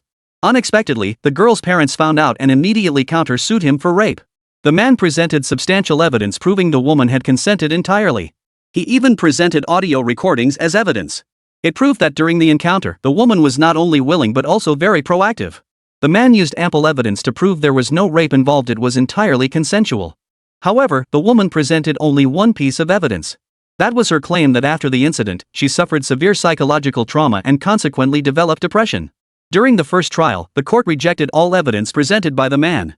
It ruled that the audio recording and video footage captured at the hotel front desk and hallway could not directly prove the woman's consent inside the room. As for the room recording, the court ruled it invalid due to the man's illegal acquisition of the evidence. The judge adopted the defense attorney's argument that the woman developed depression after the incident, indicating the man had exerted coercion and intimidation during their time at the hotel. The first instance verdict convicted the man of rape and sentenced him to 3 months imprisonment. The man naturally appealed. After all, their dinner and movie outing had been entirely consensual. How could she suddenly change her mind? Upon receiving the verdict, he immediately chose to appeal. Unexpectedly, the second trial upheld the evidence from the first trial. The young man was sentenced to 3 years, suspended for 3 years. After hearing the whole story, the live stream viewers immediately erupted. Seriously? This is acceptable? Is that woman mentally ill? I think the parents are also at fault. The girl ended up with depression. Could it be because you put too much pressure on her? And this whole thing went against her will. Depression is a mental illness. Doctors have a high degree of subjective judgment in these cases. Their opinions shouldn't be used as evidence. There were no specialized mental health professionals conducting evaluations in court. Besides, I think the girl's depression could very well have been caused by her parents' pressure. It might not have been the guy's fault at all. How are we supposed to date like this? If you get even slightly rough with your girlfriend, you'll get charged with abuse. And if you have consensual sex, but she's unhappy afterward, she can just throw you in jail. My advice? If you really want to do that thing, start recording immediately, then set 3 ground rules and sign an agreement. Holy, so now we have to bring a digital contract and an umbrella on every date. Did you forget what case Lin Lu just handled? Marital rape exists. If not for Lin Lu stepping in, Lu Ming would probably be celebrating becoming a dad while getting convicted of rape. This is absolutely terrifying. Have we guys become this pathetic? So basically, women can just demand stuff from us without a second thought? And if they're unhappy, they'll instantly accuse us of abuse. Many viewers in the livestream couldn't help but start complaining. We're all guys. How should we handle situations like this in the future? You can't disobey your girlfriend when dating, and you can't disobey your wife after marriage. If society really works like this, then what's the point of getting married at all? Is marriage just a tool to shackle men? Lin Rui scanned the scrolling comments before him. Some female voices were mixed in, but they were completely drowned out. This is absolutely infuriating. First off, the Dachang City Court's ruling that the man's recording constitutes improper evidence collection is clearly wrong. That legal provision targets judicial personnel to prevent entrapment tactics. For audio evidence provided by the male party involved, there's absolutely no basis for claiming illegal evidence collection. Moreover, both trials accepted evidence that the woman suffers from depression caused by the man's coercion. This whole premise is fundamentally flawed. Lin Rui glanced at the live stream before him, his voice pausing slightly. First, we all know depression stems from multiple factors. Assuming the man's coercion was one contributing factor to her depression, it's not the only one. As you mentioned, it's entirely possible the girl became depressed because she loved this boy, but the family's interference and overwhelming social pressure pushed her over the edge. Or perhaps it stemmed from her parents' suffocating, forced affection, which ultimately triggered her depression. From the points I just outlined, any of these could potentially trigger depression. Therefore, whether or not the man coerced her can only be considered one contributing factor. There is no such thing as a direct causal relationship. Lin Rui offered this brief analysis before continuing. There's another critical issue with the Dachang City Court's ruling. Currently, there's only one piece of evidence available, the depression diagnosis report. Lin Rui paused briefly before continuing. As the sole evidence for the entire case, there remains only one depression assessment report. Yet surprisingly, the court did not order a judicial appraisal of this report during the trial. Even the husband's lawyer failed to request it, which genuinely astonished me. Depression is a psychological disorder. Judicial assessments not only utilize questionnaires but also employ behavioral evaluations to verify the diagnosis with the highest degree of certainty.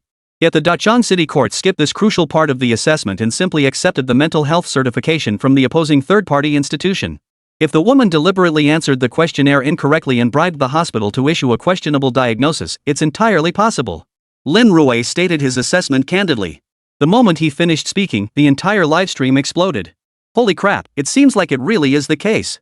Mainly, the guy's lawyer is just ridiculous, not even bothering to conduct an assessment. This is what ordinary people go through. Not everyone gets to cross paths with the legal maverick Lin Rui. That's exactly why I tune in to Attorney Lin's livestream every day. If nothing else, it broadens my horizons. Who knows when I might get into trouble myself. If my lawyer turns out useless, at least I'll know how to handle it myself. 3 years suspended sentence? That guy's life is ruined. No future for him now. This is nothing short of treating human life like grass. The court's ruling is utterly irresponsible.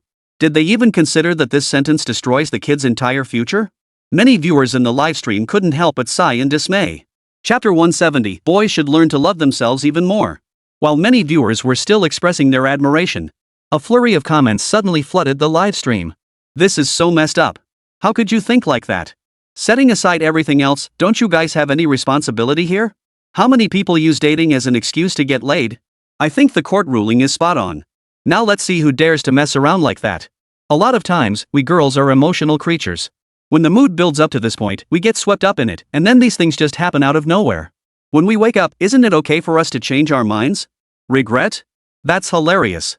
Does that mean we guys can just back out too? Forget everything else after 25, our bodies just aren't what they used to be. Why should you force us to keep performing? You guys are so pathetic.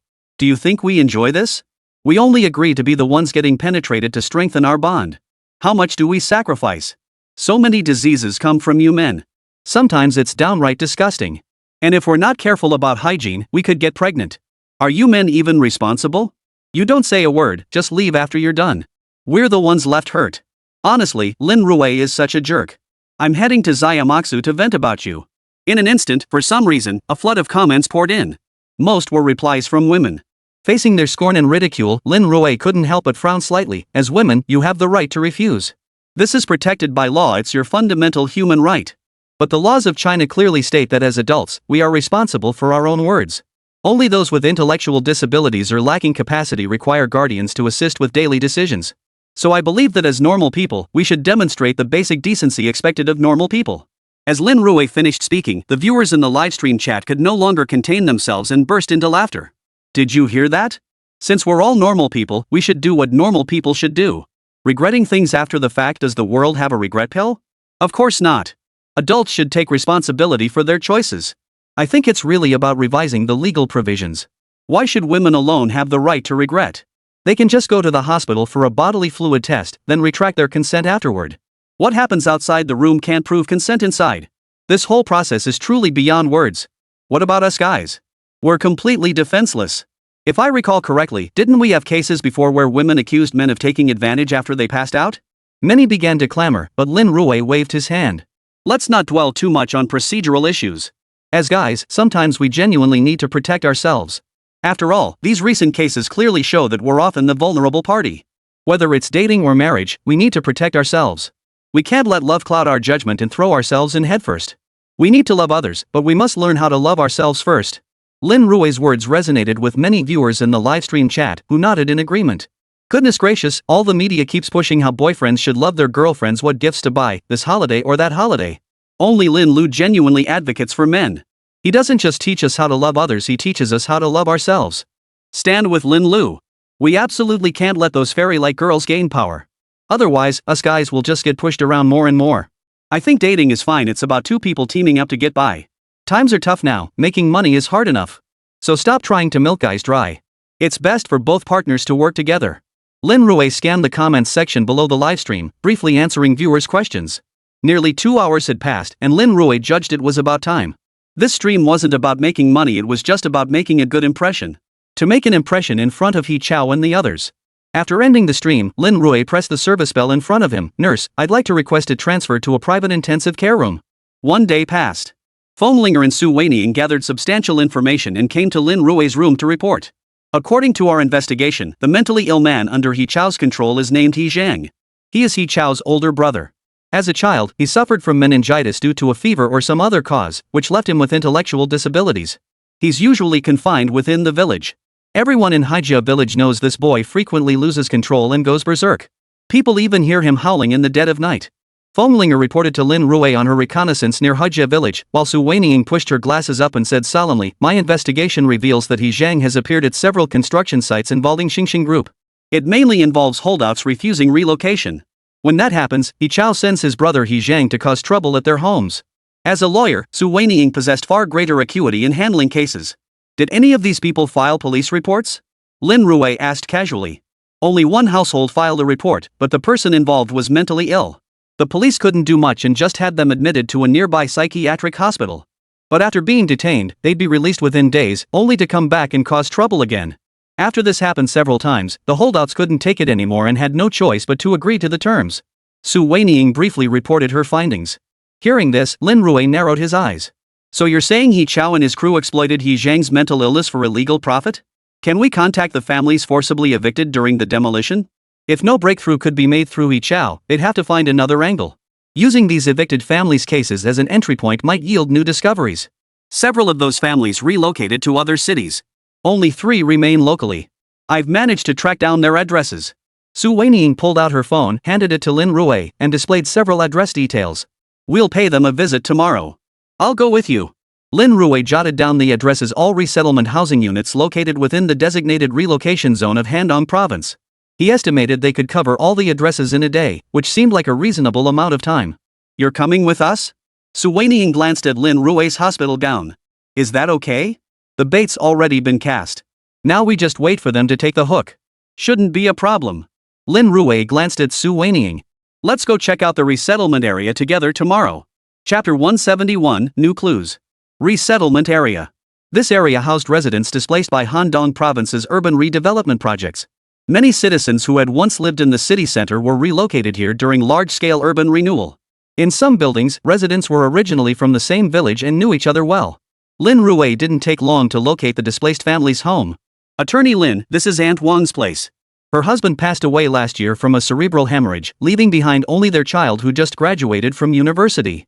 They'd hoped to get more compensation during the demolition to cover her husband's medical treatment. But after that lunatic He Zhang caused trouble several times, they didn't get the original compensation.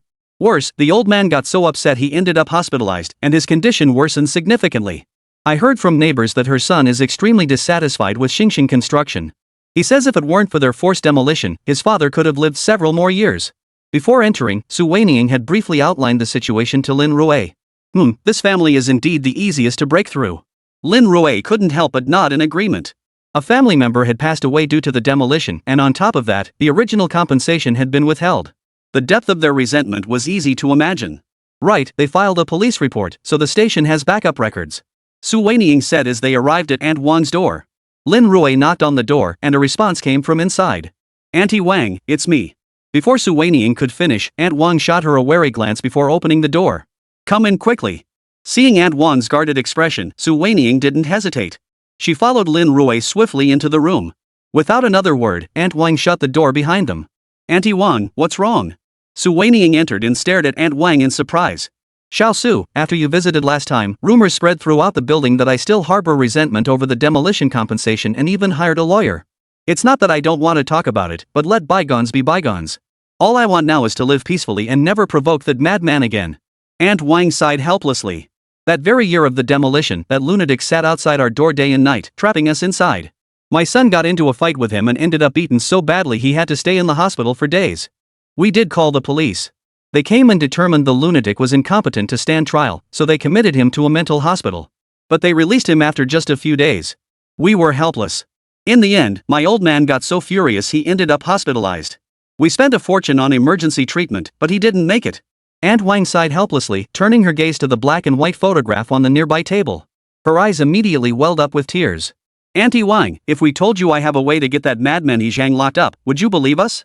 At this suggestion, Aunt Wang gave Lin Rui a long, thoughtful look before sighing. Forget it. Our life is fine now. We don't have any other plans, and the kids are grown up. Honestly, us ordinary folks shouldn't try to fight these officials. We can't win, and it's not worth wasting our time. Aunt Wang had finally seen through it all. Su Weiniing tried to say something, but Lin Rui silenced her with a single look. Well, in that case, we won't bother you any longer. Lin Rui stood up, pulling Su Weiniing toward the exit. Su Weiniing looked utterly bewildered. I won't see you out then. Honestly, there's nothing I can do. The people in this building just can't keep their mouths shut. We just want to live a quiet life for a few days. We really don't want to cause any trouble. The aunt said with a guilty look, but Lin Rui waved it off. It's nothing. I'm the one who's caused you trouble. With that, Lin Rui opened the door and led Su Weiniing out. After descending the stairs, Su Weiniing pulled out her phone again, ready to check the address for the next place. Lin, should we look for the next place? At this suggestion, Lin Rui shook his head. No, it's unnecessary. Most likely, the other families are in a similar situation. After everything they've been through, all they want now is to live in peace. As Lin Rui spoke, the door on the first floor slowly slid open. Though this was a resettlement area, the first floor featured a small, protruding courtyard. Lin Rui had been standing right at the entrance to someone's courtyard while chatting. Excuse me, are you lawyers? Hearing the voice, both Lin Rui and Su Weiniing turned quickly. A middle-aged man, around 40 with a few strands of gray hair, peered out. We are. Before Lin Rui could finish, the man waved him in, gesturing for him to hurry inside. Lin Rui immediately understood and followed Su Weiniing inside. Is there something you'd like to discuss? After entering, Lin Rui looked up at the middle-aged man before him and asked tentatively. Are you lawyers? After ushering Lin Rui into the room, the middle-aged man seemed somewhat flustered, urging them to sit down. I know you sought out Aunt Wang upstairs. Their family had an unpleasant experience during the demolition of their home before. At this point, the man rubbed his hands together and looked at Lin Rui. Do you have any way to help them overturn the case? I'm not sure. Currently, Aunt Wang isn't very cooperative. Without sufficient evidence, overturning the case will be very difficult. Lin Rui didn't answer directly, instead sizing up the man before him. What are your thoughts? Truthfully, the only reason we signed so readily back then was because we had no other choice. At this point, the middle-aged man stood up and retrieved a document from a nearby cabinet. Back then, the village was quite poor. We thought about partnering with these developers to build an eco-farm. Agritourism was booming at the time, and we figured, since everyone in the village needed to eat anyway, running an agritourism business could actually make money. It was during that time that we collectively discussed and ultimately chose New City Real Estate as our partner. At this point, Su Weiniing pulled out the documents she was holding and flipped to a specific page. This New City Real Estate, isn't that the very real estate company responsible for relocating all of you? So they were involved with you from the very beginning? Su Weiniing's eyes suddenly lit up. This trip wasn't in vain. It seemed she could uncover quite a few secrets. Yes, it was precisely our partnership with this developer that marked the beginning of our village's nightmare. As he spoke, the middle-aged man pulled a pack of cigarettes from his pocket, about to light one for himself. But upon seeing Su Weiniing, he instinctively glanced at her for permission. Su Weiniing shook her head, signaling she didn't mind. Only then did he open his lighter and take a drag. Let me introduce myself first. My surname is Ma, and my name is Ma Liang. Ma Liang took another drag, exhaling a smoke ring. Actually, the farm stay idea? I was the one who first proposed it. Chapter 172, black and white on paper, and they dared to renege? The farm stay project was actually Ma Liang's idea? Su Weiniing looked at Ma Liang across from her. The farmhouse project was just renovating existing rural structures at most. It was a makeover. Even if it flopped, at least the renovations were tangible. So at worst, everyone would only suffer a minor loss. Su Weiniing looked at Ma Liang with some confusion. If only it were that simple. Ma Liang looked at Su Weiniing and placed a contract on the table. That's what we thought too, but Xinqing Real Estate said it's for the overall structural aesthetics. They plan to invest a sum to renovate the entire village, especially repairing the dirt roads at the entrance. Some areas growing fruit will need specialized design planners to reimagine the layout. This will help identify unique selling points for agritourism while rapidly expanding market reach. At this point, Ma Liang looked up at Su Weiniang. Our thoughts back then were similar to yours, let them invest, and at worst, we just treat it as a renovation. But then they had us sign a contract. It said each household would get 50,000 yuan for renovating and remodeling their homes. But after the renovations, we'd have to give Xinqing Real Estate a year's usage rights. We thought it was fine after all, they were spending the money. Plus, a year would be just enough time to see if agritourism was a good fit. So we signed that clause. Little did we know there was an addendum at the very end. At this point, Ma Liang flipped directly to the middle of the contract, pointed at one clause, and said in a solemn voice, "None of us noticed this supplementary note. It stated that during the lease period, we would be considered employees. If we were found to be negligent or they have the right to reclaim all their investment funds and demand 10 times that amount in compensation. We might have only invested 6 or 70,000 yuan, but simply multiplied by 10, we'd have to pay 6 or 70,000 yuan in compensation." By the time Ma Liang finished speaking, his entire body seemed to tremble slightly from sheer anger. Negligence? Su Weiniang picked up the contract the other party had placed on the table, scrutinizing its contents with a slight frown. The contract doesn't clearly define the concept of negligence. How did Xinqing Real Estate determine that you were negligent? At this question, Ma Liang instantly grew agitated. How could they judge that? When the farmhouse restaurant opened, there was hardly anyone around. Some villagers were just out sunbathing. Sometimes people were playing mahjong, and when customers arrived, someone would go call them over to cook or serve. That's perfectly normal in the village. Ma Liang continued, "We had no idea they'd send someone to inspect. We were just operating as usual. Sometimes farm work gets busy, and we don't pay attention. There's hardly anyone at home, but if guests arrive then, we're labeled negligent." Ma Liang said with a hint of resignation. "They're doing this on purpose." Su Weiniang retorted angrily, "They're utterly shameless. There's nothing we can do. Every single one of us has to compensate them 600,000 to 700,000 yuan. How could we possibly come up with that kind of money? So they're planning to seize our land as collateral, just 5,000 yuan per mu. They'll take all our land outright." But just after they finished collecting it, within a few months, they announced plans to build a subway station and start demolition. Our land had already been absorbed into the new city development, so none of us got any compensation. As for those who caused trouble, they were the ones living in the more remote parts of the village. They never signed contracts to run farmhouse inns in the first place. So their houses were spared, and they got proper compensation for demolition. I heard Aunt Wang's family was originally supposed to get 500,000 to 600,000 yuan. It's all my fault for being so greedy back then. Running that farmhouse business, I didn't get a single penny and ended up with hundreds of thousands in debt. Ma Liang's face was etched with regret. "Why didn't you guys protest?" After hearing Ma Liang's explanation, Su Weiniang said with a hint of frustration. "What do you mean? We did protest. They made it sound so simple, either we pay compensation or swap the land. The contract was signed in black and white." Ma Liang sighed helplessly. "We country folk don't understand all these legalities. Back then, we thought the contract was like an agreement in a video game. The village chief signed first, so I didn't read it carefully either, I just signed right after him. Back then, everyone in the village trusted us and signed without hesitation." At this point, Ma Liang couldn't hold back any longer. He raised his hand and slapped himself across the face. Smack! "I deserve to die." Ma Liang's face was etched with regret. "What are your demands?" Lin Rui looked at Ma Liang before him, his voice steady. "Is there any way to sue Xinqing Real Estate and get the other villagers compensated with demolition fees? I know you, Attorney Lin. I know you've won many cases that seemed impossible to win. I'm truly at my wit's end now. You're my only hope, perhaps only you can save us." Hearing this, Lin Rui gave Ma Liang a deep look. "I can take the contract back to review it, but whether I take the case depends on how many of you are appealing. If it's just 1 or 2 people, it won't make much difference. This case is unwinnable." Lin Rui looked up at Ma Liang, his words carrying a hint of implication. I understand." Ma Liang's voice dropped slightly. "No problem. I'll definitely find people. It's not just your village. Several other villages affected by Xinqing Real Estate's demolition projects are likely in similar situations. You must mobilize them all, only then will I agree to take this case." Lin Rui laid out his demands. Ma Liang hesitated for a moment, his expression betraying some difficulty, but he finally gritted his teeth. "No problem. I'll definitely find a way to contact people in the surrounding villages." "Good. I'll be waiting for your good news." Lin Rui placed the documents into his briefcase, left his contact information, and then stood up to leave. Once they were out of the resettlement housing complex, Su Weiniang finally voiced her thoughts. "Attorney Lin, why did you take this case? It's clearly unwinnable." "Is that so?" Lin Rui slipped his right hand into his pocket and looked at Su Weiniang. "What do you think? What else could it be? No matter how they got them to sign the contract, as long as it's signed and in black and white, there's no chance of overturning it. Su Weiniang spoke, her mind racing through every possible solution. Unless there's a way to prove they were coerced into signing it. See? There is a way.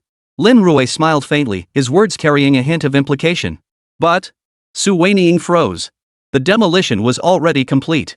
How could they prove coercion now? Was that even possible? Besides, Xinqing Real Estate had handled situations like this countless times before. How could they not have footage? Once the footage was produced, it would prove everything was voluntary. What then? Chapter 173. Do you really want her to die with regrets? New City Real Estate Headquarters Building. He Chao, what kind of job are you doing? Wang Xinqing, CEO of New City Real Estate, snapped angrily. Lin Rui has already traced it back to the relocation housing. What were you doing back then? Mr. Wang, if Lin Rui investigates, everything was handled properly during the original resettlement. Unless those troublemakers are suicidal. Otherwise, Lin Rui won't be able to stir up much trouble. He Chao practically pounded his chest over the phone to assure him. I don't care what methods you use. I have only one rule, the past must never be dug up. Otherwise, neither of us will get off scot-free. Wang Xinqing's voice darkened as he coldly warned, I don't want any complications. Rest assured, you'll see results within days. He Chao gave one final reminder before hanging up. After the call ended, He Chao glanced at his subordinates standing before him. What are you standing around for? Get moving. At his command, the subordinates immediately withdrew. Resettlement Housing District. And Wang came out to buy groceries as usual. While browsing the market stalls, a sudden, crisp jingle of bells pierced the air. The sound sent a chill down her spine. It felt as though something utterly terrifying was slowly creeping up on her. Memories from the past seemed to stir deep within her consciousness. Aunt Wang instinctively glanced toward the market entrance. A figure staggered toward her. The moment she saw that figure, Aunt Wang's legs began to tremble uncontrollably. An inexplicable fear surged through her. Almost simultaneously, she swiftly tossed aside the vegetable basket in her hands and dashed forward at full speed. Hey, wait! What's wrong with you? You're just leaving your groceries behind? Are you mentally unstable or something? I think she must be mentally unstable. Look at her, she just abandoned her stuff and ran off. Forget it, let's just ignore her. The middle-aged women shopping nearby exchanged glances before returning to selecting their own items. But Aunt Wang, who had bolted out the door, ran a considerable distance before the jingling sound behind her seemed to fade away. Only then did she start gasping for breath. Ding ding ding. Just as she caught her breath, the relentless jingling of bells sounded behind her once more. Almost simultaneously, Aunt Wang turned around. That terrifying figure materialized. Without a second thought, Aunt Wang resumed her frantic dash forward. After covering a considerable distance, she suddenly felt her breath catch. Darkness flooded her vision, and she collapsed to the ground. Thud! Aunt Wang lay sprawled on the ground, her face pale and her body trembling uncontrollably. Unfortunately, this was a desolate area. Few people passed by. Aunt Wang stretched out her right hand, trying to call for help, but there wasn't a single soul in sight. Slowly, Aunt Wang's face turned purple. She struggled a few times, then fell silent. 1 hour later. The resettlement area police station received a report of a female body found by the roadside. Identified by residents as Auntie Wang, aged 53, the coroner's preliminary investigation concluded sudden cardiac arrest, ruling out the possibility of homicide or other criminal activity. It was during this investigation that Lin Rui, staying in the hospital ward, received a call from Ma Liang. Attorney Lin, I'm dropping the charges. It's terrifying. Auntie Wang upstairs died of a heart attack. She died after meeting with you guys. I won't press charges. I still want to live properly. Ma Liang's voice trembled over the phone as if he'd seen a ghost. Dead? Aunt Wang is dead? Hearing Ma Liang's words, Lin Rui clenched his teeth. Aunt Wang hadn't agreed to be a witness, yet they still killed her. Lawless. They didn't give a damn about the law. After hanging up the phone, Su Weiniang, who had just entered the room, froze in place. Aunt Wang was dead. If only I hadn't gone looking for her back then, perhaps she could have lived out her life in peace. It was all because of me. It was all her fault. Su Weiniang never imagined that simply visiting a witness would bring such a deadly consequence. Lin Lu, Su Weiniang's eyes welled up with tears. As the company's heiress, she had never experienced anything like this. Previous lawsuits had mostly been commercial disputes, never involving human lives. At worst, one party might lose, refuse to accept the verdict, and appeal, resulting in nothing more than verbal insults. But this time, it was entirely different. She wanted to file a lawsuit, but the moment she found a witness, they vanished without a trace. Crying won't help. Instead of wasting time here, come with me to Aunt Wang's place. Lin Rui glanced at the time. It was already past 10 o'clock at night. By this hour, those who came to pay their respects had all finished, leaving only immediate family members keeping vigil. Lin Rui drove to the resettlement community. Upon entering, the sound of mournful music drifted from the stairwell. It was late at night, and the property management in these resettlement complexes was notoriously poor. Lights were out on several floors of the stairwell. Lin Rui and the others had no choice but to pull out their flashlights and feel their way up in the darkness. Su Weiniang unconsciously quickened her pace, staying close behind Lin Rui. A flicker of panic crossed her pretty face. The pitch-black stairwell, combined with the chilling funeral music drifting through the air, created an atmosphere thick with dread. Su Weiniang swallowed hard. Lin Rui slowly halted his steps. Su, we're here to help Aunt Wang seek justice. If we truly encounter Aunt Wang's spirit, she will surely bless us from above. Let's hurry and find the evidence to bring her peace.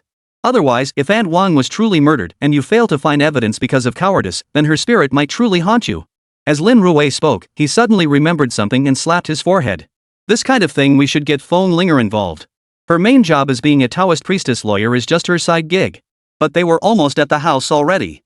Calling Feng Linger at the last minute wasn't practical. They might as well just grit their teeth and push forward. Soon, they arrived at Aunt Wang's doorstep. The door stood wide open, with 2 burning candles placed at the entrance. Aunt Wang's ice-covered coffin lay quietly in the entrance hall. As Lin Rui stood at the doorway, the family members kneeling by the coffin to keep vigil looked up toward him. Upon seeing him, one of the younger men immediately scrambled to his feet. You should leave. You're not welcome here, the young man said, waving his hand as if to shoo them away. Seeing the situation unfold, Lin Rui straightened up and swiftly reached out with his right hand, grabbing the young man's wrist. Aunt Wang is your mother, right? She was murdered. Are you really prepared to let her die with unresolved grievances? Lin Rui's words instantly weakened the young man's grip. Unable to rest in peace? As he observed the young man's expression soften slightly, Lin Rui's voice grew solemn. I imagine you've already guessed who was responsible for this, haven't you? Who did it? The young man pursed his lips. Do you really have a way? Chapter 174, The Peculiar Aunt Wang. All I know is, if you don't pursue this, it's completely over. Once the body is cremated, all evidence will be lost. Lin Rui stared at the young man before him. So, do you want your mother to die unjustly, or fight for her once? It's entirely up to you. If I recall correctly, your father also. As Lin Rui spoke, the young man before him suddenly clenched his fists and turned to look at the black and white photograph resting on the cabinet. In the photo, a middle-aged man in his 40s wore a kind smile. The young man couldn't help but lower his gaze toward the ice coffin. Before the ice coffin lay his mother's gentle smile. Seeing these 2 photographs, the young man's emotions completely shattered. Mom and Dad. After screaming this heart-wrenching cry, the young man knelt on the ground and banged his head against the ice coffin several times. Thud. Thud. Thud. Witnessing this scene, Lin Rui stood quietly by. Once the young man had calmed down slightly, he rose and ushered Lin Rui into the adjacent room. Attorney Lin, I'm truly sorry for earlier. Once they entered the adjacent room, the young man apologized first, wiping away tears as he introduced himself. Let me introduce myself. My name is Ma Wenqi. The entire building here was relocated from Ma Village during the demolition. My mom mentioned recently that you guys had come looking for her, asking if she wanted to pursue a lawsuit. Honestly, back then, I tried to talk my mom out of it, saying it's better to avoid trouble. I didn't think much of it at the time, but who knew? Ma Wenqi paused, glancing toward the ice-covered coffin outside the door. They still won't let us go. These people will never let us go. Lin Rui looked at Ma Wenqi before him. In their eyes, you're nothing but ants they can crush any time. Even if we hadn't found you this time, if some other entity hired lawyers and faced forced demolition, they'd still come after you. As long as Xinqing Group exists, it's like a knife hanging over all your head, silent but ever present. The day you pose any threat to them, they'll eliminate you without mercy. Hearing this, Ma Wenqi nodded slightly. Deep down, he knew this incident had little to do with Lin Rui. It was bound to happen sooner or later. Now then, tell me what exactly happened back then. Once Ma Wenqi had stabilized, Lin Rui cut straight to the point. From what we understand, Ma Liang organized that farm-stay venture and ended up tricking most of the entire village into participating. At the mention of the agritourism venture, Ma Wenqi glanced up at Lin Rui. I didn't expect you guys to have investigated even that. That's right. Our family's land was on the outskirts of the village. The farmhouse renovation never reached our area, so we never signed a contract with them. We dodged a bullet back then. But I never imagined that what we thought would help us secure more compensation would end up. At this point, Ma Wenqi's eyes began to redden. The rest of the story is common knowledge. Ma Wenqi's father died of a heart attack. Years later, Ma Wenqi's mother also passed away from a heart attack. Have you ever considered suing He Chao? How could we sue? Ma Wenqi glanced at Aunt Wan lying in the ice-covered coffin outside. The police ruled my mother's death as sudden cardiac arrest. Homicide has been ruled out. So how could we sue He Chao? First, file a police report. Tell them about the incident between your father and He Chao back then, and express suspicion that Aunt Wan was also killed by some means employed by him. Request they open an investigation. If I recall correctly, your father also suffered a heart attack due to hypertension back then. Lin Rui looked at Ma Wenqi and voiced his thoughts. Will that even work? Ma Wenqi looked at Lin Rui with confusion. When my father died of a heart attack, He Zhang was causing trouble near our house day and night. Even then, the police couldn't establish a strong link between He Zhang and my father's heart attack. And this time, there's no trace of He Zhang in the surrounding surveillance footage. What good would it do to press charges? Back then, He Zhang sat outside Ma Wenqi's door day and night. He wouldn't let their family members go out to buy groceries. Even that couldn't be linked to the heart attack. Trying to sue now is pure fantasy. For now, the evidence for a lawsuit is clearly insufficient. Lin Rui looked at Ma Wenqi before him, but our goal isn't to get him arrested by reporting it to the police. It's to use the case filing as an opportunity for me, as his attorney, to access the entire case file. We might even uncover the files from the forced demolition of Ma village back then. Lin Rui offered his suggestion. Currently, he had access to too little information. Even with the aid of his insightful eyes, he couldn't uncover anything useful. Only by accessing the complete case files could he fully utilize the insightful eye. Well, that shouldn't be a problem. Ma Wenqi glanced at the time. Then I'll go file a report right now. Shortly thereafter, accompanied by Lin Rui, Ma Wenqi filed a report at the local police station. Police immediately dispatched officers, securing the ice coffin containing Aunt Wan's body to prepare for a detailed autopsy. As for Lin Rui, acting as the proxy lawyer, he retrieved surveillance footage from the vegetable market all the way to the final crime scene. Part of the crime scene fell within surveillance blind spots, so they could only rely on surrounding cameras and a few scattered feeds, unable to obtain complete footage. Anything useful? Su Weiniang brewed a cup of coffee for Lin Rui and brought it in. Take a look at this footage from the market. Just as Su Weiniang entered, Lin Rui pointed to the very beginning of the footage. Since it was a market, the surveillance system was quite comprehensive, and the footage was relatively clear. In the video, Aunt Wang kept turning her head, her expression filled with terror. As if she had witnessed something utterly terrifying. Lin Rui switched through several camera angles but found no suspicious individuals. Much less He Zhang. So you're saying He Zhang never even went to the crime scene? Su Weiniang sat beside him, rubbing her slightly sore eyes as she said in a low voice, if He Zhang never went to the scene, and it really was He Chao and the others plotting, then He Zhang would definitely have a solid alibi. Su Weiniang had hit the nail on the head. How could you prove someone with a solid alibi was the murderer? It was completely unsolvable. No, don't you think Aunt Wan's behavior has been strange all along? It's as if something is chasing her. Lin Rui suddenly interjected, then massaged his temples as he activated his inside eye. Chapter 175, Murder Doesn't Require Presence. The Eye of Insight. Lin Rui activated his inside eyes and focused on the surveillance footage before him. As he watched the footage, several prompts suddenly popped up before his eyes. Content of Aunt Wang's fear. The truth behind the escape. Only 2 prompts appeared before him. Lin Rui stared at them, lost in thought. The prompt Aunt Wang's fear might reveal the secret buried in Aunt Wang's heart, allowing him to deduce what truly happened. But the other prompt, the truth behind the escape, was directly tied to this case. Choosing it would reveal the killer's identity with certainty. Yet if this killer wasn't He Zhang, then he would effectively sever all leads. What if he tried again tomorrow? Lin Rui hadn't tested whether using the inside eye the next day, after already knowing one option, would refresh different content. After all, the inside eye provides hints based on the information you possess. After pondering for a moment, Lin Rui ultimately chose the entry what Aunt Wang fears. Compared to uncovering the truth behind the escape, Lin Rui desperately needed to know what Aunt Wang was truly afraid of. A ringing sound emanating from the depths of the soul, utterly terrifying. Sometimes, psychological effects can be deadly. If exploited by evil people, it would be utterly silent. Lin Rui narrowed his eyes slightly as he read the prompt within the entry. A bell. It must be connected to this bell. Could it be that this bell sound was what truly made Aunt Wang flee? But how could the ringtone have reached Aunt Wang's hands? Without anyone around her noticing? Could it be? Almost simultaneously, Lin Rui thought of a solution. A player. If someone placed a player near Aunt Wang, using Bluetooth or similar devices, they could control the sounds emitted from the player. But Lin Rui suddenly remembered something and sprang to his feet. Su Weiniang, have the evidence text search Aunt Wang's clothes for any signs of a player being attached or affixed. A playback device? Su Weiniang looked puzzled, but seeing how serious Lin Rui was, she complied. The evidence lab wasn't far from where Lin Rui was reviewing the surveillance footage, just a few steps outside the door. Lin Rui didn't idle either. While Su Weiniang searched the evidence records, he strode quickly to the adjacent break room. Ma Wenqi was seated there. Seeing Lin Rui enter, he immediately stood up and inquired. Attorney Lin, did you find anything useful? Nothing useful, no. Lin Rui sat down across from Ma Wenqi and paused briefly. But do you know what Aunt Wang fears hearing the most? What do you mean? Ma Wenqi pondered briefly before replying in a solemn tone, my mother fears nothing more than sharp, piercing sounds. Like what? Bells? Lin Rui casually suggested a sound. Ma Wenqi's eyes widened.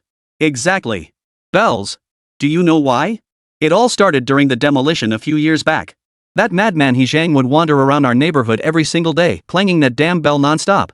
Back then, our family grew terrified of that bell sound. We even had a wind chime hanging by the door, but my mom threw it away immediately. She said hearing that bell made her feel restless. Ma Wenqi recalled the details of those days. After we moved into our new home, there weren't any noisy objects in the house. Sometimes when I'm at home, if I set my phone alarm too loud in the morning, I get scolded for it. My mom just can't stand those sharp sounds. The moment she hears them, she can't help but get angry. It's completely out of her control. It takes her a long time to calm down. Hearing this, Lin Rui narrowed his eyes, deep in thought. In other words, whenever Aunt Wang hears a sharp sound, she tends to lose control of her emotions? Lin Rui repeated the description, looking back at Ma Wenqi for confirmation. Yeah, even if a door slams a little too hard at home, it sends her over the edge. Ma Wenqi added, that's why after we moved into our new home, we made sure to maintain the doors and hinges with special care. Lin, what's wrong? Could this sound be connected to my mother's death? After answering for so long, Ma Wenqi finally caught on. Sound killing people? Could such a thing truly be possible? Lin Rui chose to remain non-committal, maintaining silence. Before the case was fully investigated, confidentiality was the proper course of action. Just then, Su Weiniang hurried over. Attorney Lin, I spoke with the forensic evidence team about Aunt Wang's. Su Weiniang trailed off abruptly, her gaze darting toward Ma Wenqi seated across from Lin Rui. You didn't find it, did you? Lin Rui observed Su Weiniang's expression and spoke calmly. Yeah, not only did we not find it. Su Weiniang lowered her voice slightly. Even the possibility of anything on her person has been ruled out. I wonder if someone took it from her during the rescue operation. The player wasn't found. If they were capable of using a ringtone to kill, they probably wouldn't leave such a glaring clue as the player behind. Given that, only one wildly improbable possibility remains. And it's the only possibility. Prepare the case materials. We're charging He Zhang with intentional homicide. Lin Rui glanced at Su Weiniang, his voice growing slightly heavier. Prosecute for murder? Prosecute who? Su Weiniang froze, doubting she'd heard correctly. Lin Rui actually wanted to sue He Zhang? Or sue him for intentional homicide? What kind of joke was this? He Zhang hadn't even been at the scene of the crime. How could he possibly have committed murder? That's right, you heard correctly. Lin Rui looked at Su Weiniang before him and repeated once more, the person I intend to sue is He Zhang. This was an impossible crime to begin with. Lin Rui stared at Su Weiniang with unwavering conviction. Su Weiniang turned to look at Ma Wenqi beside her. After a moment's hesitation, Ma Wenqi's expression suddenly hardened with conviction. I believe Attorney Lin. We'll sue He Zhang. With the parties involved having spoken, Su Weiniang instantly felt her brain struggling to keep up. Are you kidding me? Was this world going mad, or was I? He Zhang absolutely wasn't at the crime scene. Could he possibly kill someone from afar? Would a judge even believe that? But why was Lin Rui so utterly certain? Could he have uncovered some crucial evidence? Su Weiniang was utterly perplexed. She couldn't make sense of it. She simply couldn't. Lin Rui spoke slowly. Sometimes, murder doesn't require being present at the scene. Chapter 176, a case doomed to fail. Killing without being present? Had Lin Rui been reading too many cultivation novels? How could something like sword-writing assassinations possibly exist in the real world? Absolutely impossible. Just as Su Weiniang was about to ask Lin Rui for clarification, he had already left the office. Ma Wenqi happened to pass by Su Weiniang and was immediately stopped. Hey, what exactly did you say to Lin Rui? I didn't say anything. I just answered his questions. Then what the hell happened? He Zhang never even showed up at the scene. How was the person killed? This lawsuit is clearly going to lose. We might even get countersued for false accusation. How are we supposed to handle that? Su Weiniang's face was etched with worry. She had never handled a case like this before. She felt completely uncertain. What kind of strategy is this? Most lawyers, especially criminal defense attorneys, would refuse to take a case they believed was unwinnable. After all, winning rates matter greatly to lawyers. But here was Lin Rui, taking on a case others would avoid like the plague, and he was actually filing a lawsuit. Could it be that Lin Rui felt his recent win rate was too high, fearing some kind of system penalty, and was deliberately trying to lower his success rate? What else can I do now? Ma Wenqi looked at Su Weiniang before him. Besides trusting Lin Rui, what other choice do I have? Is there any other way besides trusting Lin Rui? Su Weiniang couldn't help but pause in surprise. Indeed, according to the police's findings, Aunt Wang had died of a heart attack and natural death.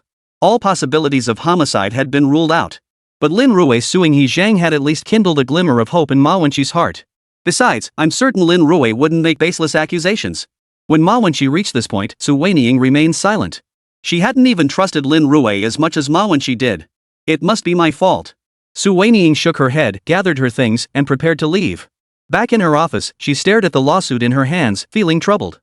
How should she draft this kind of complaint?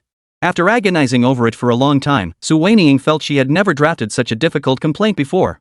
2 hours later, she finally dialed Lin Rui's number. Attorney Lin, I've finished drafting the complaint against He Zhang, but something still feels off. Could you take a look? Su Weiniang called with some trepidation, only to receive an extremely perfunctory response. Oh, that complaint. Lin Rui paused briefly before replying dismissively, honestly, it doesn't matter how well written it is. As long as we file the lawsuit, that's all that counts. Besides, you know there's no video evidence of He Zhang being there at all. This case is bound to lose. Just jot something down casually for now. Let Feng Linger handle the follow-up to gain some experience. Lin Rui said with apparent indifference. Just write it casually? Then have Feng Linger gain some experience? Su Weiniang couldn't help but furrow her brows slightly, a flash of anger crossing her face. Lin Rui, if you knew this case was a sure loss, why did you suggest Ma Wenqi file the lawsuit? Do you realize how much hope you gave him with that statement? And what do you mean by let Feng Linger get some practice? You instigated a case you knew was unwinnable, then expect her to shoulder the consequences of losing? This is utterly irresponsible. Su Weiniang's pent-up fury finally erupted. Faced with Lin Rui's dismissive words, she lost all restraint and exploded. On the other end of the line, Lin Rui remained silent for a full moment before finally speaking. Attorney Su, I called to ask for your help drafting the complaint. If you object, I can have Feng Linger handle it. Suing He Zhang is non-negotiable. As for the reasons, I owe you no explanation. With that, Lin Rui hung up the phone. Su Weiniang listened to Lin Rui's words, clenched her teeth, and let out a cold snort. I'll be damned if I don't see how you plan to fight this lawsuit. The complaint was drafted swiftly. Ma Wenqi wasted no time, promptly submitting it to the local court. The court announced acceptance of the case. No sooner had the court announced its acceptance than He Chao's legal team issued a statement online. Our team has received the court summons. Ma Wenqi has retained Lin Rui's legal team to sue He Chao's older brother, He Zhang, for suspected premeditated murder. As is widely known, He Zhang suffers from mental instability due to childhood trauma and frequently cannot control his actions. We question why Lin Rui bypassed law enforcement to file this lawsuit against us directly. Our legal team is responding to the lawsuit and can provide ample evidence proving that at the time of the incident, He Chao remained in Hujia village and did not go to the crime scene. Following the legal team's official statement, He Chao wasted no time capitalizing on the attention, immediately posting on Weibo. I have no idea what lawyer Lin Rui is thinking. He first trespassed into my Hujia village to conduct illegal evidence collection, blatantly disregarding the law. Now he's bypassing the police altogether to accuse my brother He Zhang of premeditated murder. This is utter nonsense. The police have already determined Wang Xiulan's death was sudden cardiac arrest. Homicide has been ruled out. I really don't know what Lin Rui is thinking, making false accusations against us without evidence. So this is what internet-famous lawyers are like nowadays, starting to stir up trouble without any real skills? He Chao even registered a live streaming account to directly vent his frustration about Lin Rui. Lin Rui's popularity was skyrocketing at the moment. As soon as He Chao announced his Douyin account, his follower count instantly surpassed 100,000. Yet no matter how fiercely he attacked Lin Rui online, the latter remained utterly silent. No one knew where Lin Rui had vanished to. Numerous media reporters even gathered outside the entrance of Lin Rui's outlaw law firm. Faced with this situation, Lin Rui immediately called Feng Linger and instructed her to shut the doors completely. Unable to find Lin Rui, many reporters headed straight to Jincheng law firm and began besieging Su Weiniang. Su Weiniang never imagined she'd become an overnight sensation because of Lin Rui. Faced with the swarming journalists, Su Weiniang was thoroughly flustered. After days of stalemate, the court finally convened for the trial. On the day of the hearing, numerous reporters were already waiting outside the entrance. The first to emerge was attorney He Chao's team. He Chao led the way, followed closely by Su Zhang from elite law firm. Su Zhang's resume was impressive. He earned a professional doctorate in law from the United States and joined a top-tier law firm immediately upon returning. In just 5 short years, he had racked up an unbroken streak of 100 consecutive victories. He was a rising star in the legal world. He is now a partner at the prestigious law firm. He Chao's appearance instantly drew all the reporters toward him, their cameras and microphones immediately trained on him. Attorney Su, could you tell us about the details of this case? Chapter 177, I demand Lin Rui be removed from the courtroom. Su Zhang faced the camera lenses before him with complete familiarity. He adjusted his tie and declared in a solemn tone, in my view, this case is truly child's play. The police investigation has concluded that Wang Xiulan's death was due to a heart attack, a natural cause. The possibility of homicide has been ruled out. I see no justification for prosecuting such a case.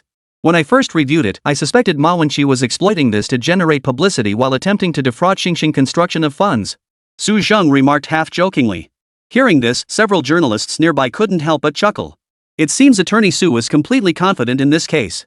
But Attorney Su, you're facing the lawless rogue Lin Rui, a man who's never lost a case. Are you truly confident you can win? Attorney Lin never plays by the rules, and sometimes his unconventional tactics yield surprising results. With such complacency, have you considered the possibility of failure? Many of the reporters present were Lin Rui's supporters. Facing such questions, Su Zheng smiled faintly. Attorney Lin does indeed enjoy immense popularity. However, I've reviewed most of the cases he's handled, and they're largely known for sophistry. So whether he possesses genuine skill remains debatable. In this case, we have solid alibis, and the police have provided compelling evidence proving Wang Xiulan is not a suspect in any homicide. I believe the law is fair and a place where reason prevails. It absolutely cannot be won by relying on sophistry. Of course, as a fellow practitioner, I'm also eager to see if Lin Rui can demonstrate his true abilities, not just engage in empty rhetoric here. Su Zheng's face was etched with mockery, his contempt evident. Just as he spoke, someone shouted out, "Lin Rui is here." Almost simultaneously, the reporters gathered around Su Zheng all retreated. In the blink of an eye, Su Zheng stood completely alone. Seeing the scene before him, Su Zheng clenched his fists. This Lin Rui really knows how to steal the spotlight. Attorney Su, if we win this case, it'll be Attorney Lin's first defeat. Then his undefeated legend will be shattered once and for all, and his fame will eventually fade from everyone's memory. Then, people will only remember that there once was a man who was brought down by Attorney Su himself. He Chao stood beside him, smiling as he spoke. The two exchanged a glance and entered the courtroom first. At that moment, Lin Rui was already surrounded by a swarm of reporters. Attorney Lin, the evidence in this case is irrefutable. Why are you taking on a case you're bound to lose? Attorney Lin, there are numerous rumors online suggesting you took this case purely for publicity. What are your thoughts on that? Attorney Lin, we'd really appreciate it if you could explain. Though many blocked his path, Lin Rui continued steadily up the courthouse stairs. Everyone, if you truly care about the trial proceedings, I suggest you report accurately on what happens inside the courtroom. But let me ask you this, if you block me here and delay my attendance at the trial, who will take responsibility for that? Lin Rui paused slightly, a cold glint flashing in his eyes. Several reporters met his gaze and instinctively took a few steps back. Lin Rui quickened his pace up the stone steps leading to the courtroom and swiftly entered the chamber. Upon entering, he immediately spotted an old acquaintance, Su Tiancheng. Unexpectedly, Judge Su was presiding over the entire case again. Had all of Lin Rui's cases not been publicly broadcast online, merely seeing his name on the attendance list would have raised suspicions of insider trading. Su Tiancheng glanced at his watch and announced in a deep voice, "All rise. Court is now in session." The court clerk began announcing the court rules. The plaintiff may now present their case. Su Tiancheng turned his gaze toward the plaintiff's bench. Lin Rui adjusted the microphone in his hand and said in a solemn voice, "Thank you, Your Honor. I will present the statement on behalf of our client, Ma Wenqi. Our client's mother, Wang Xiulan, suffered a sudden death on a highway last week." After detailing the entire case, Lin Rui looked up at Su Tiancheng before him. "Our primary demands are as follows. First, He Zheng committed intentional homicide with extreme cruelty. Under the criminal law of Manhwa, he should be sentenced to death. Simultaneously, Xingxing Building Materials Group and Xingxing Real Estate instigated He Zheng, exploiting his status as a psychiatric patient to forcibly demolish properties. He Chao is guilty of instigation under aggravated circumstances and should be sentenced to death. Xingxing Real Estate, through fraudulent contracts, forcibly seized rural land to reap windfall profits without investment. Therefore, I demand a thorough investigation into Xingxing Real Estate's business operations, asset freeze for its legal representative, and criminal prosecution." Lin Rui slowly stated his demands. The entire courtroom fell silent. What's going on?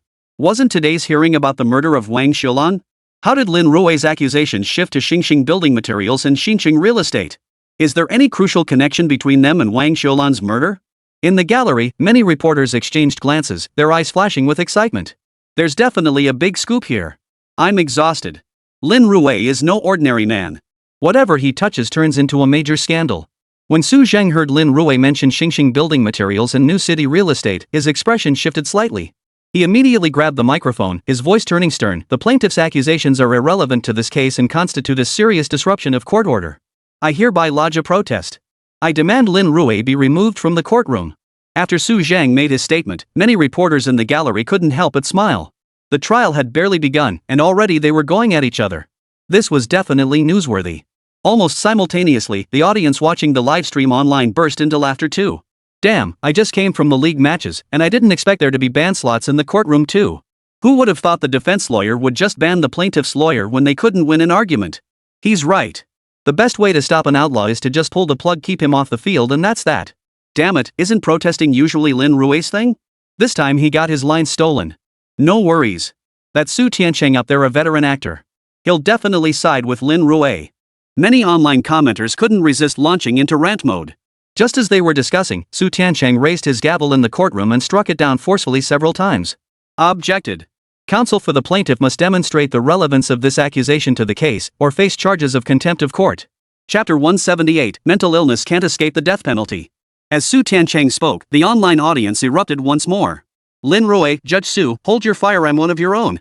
Lin Rui, old Su, you're being unfair. What did you say before the trial? How can you side with outsiders? Lin Rui, you're screwed. Su's turned on us this time. I feel like I'm done for. Ha, you guys crack me up. Don't forget the internet has a memory. Saying stuff like this, aren't you afraid Judge Su Tiancheng will sue you later? That's pretty bold. By that logic, does that mean I'll get sent to jail just for watching a livestream? Pass this along. Mom asked why I was kneeling in front of the computer. Because if I didn't kneel, I'd get thrown in jail. Many netizens around were just enjoying the spectacle, not caring how big the mess got. In the courtroom, Su Tiancheng demanded Lin Rui explain his connection to the case.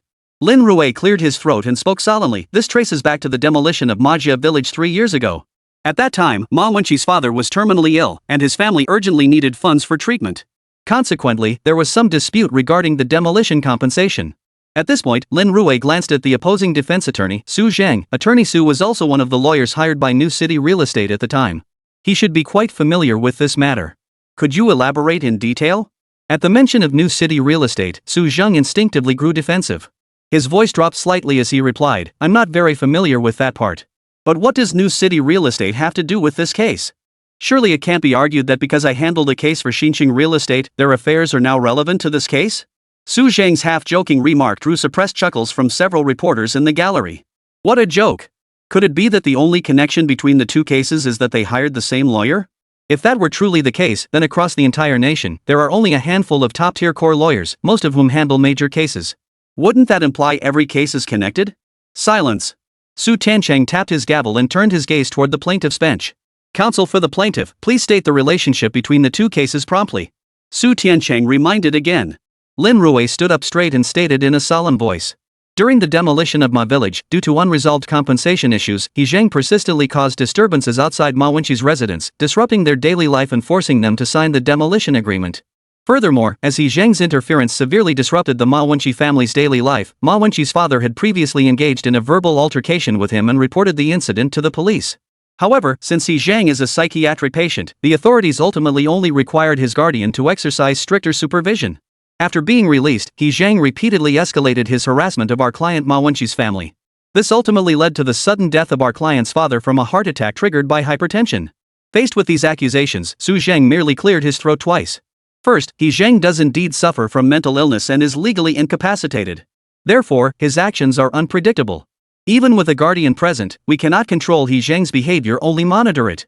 Su Zhang looked up at Lin Rui before him, so why He Zhang appeared at Ma Wenqi's doorstep we simply have no way of knowing. After Su Zhang finished, He Chao, seated beside him, added, regarding this matter, we were indeed investigated by the police. However, He Zhang was merely sitting outside Ma Wenqi's residence playing, not restricting their personal freedom as the opposing counsel claims. We have every reason to believe the plaintiff is fabricating this. As for the statements and evidence from that time, the investigating officers should have records. This requires time to investigate. However, I have prepared a medical certificate here that fully demonstrates my brother He Zhang does indeed have certain mental health issues.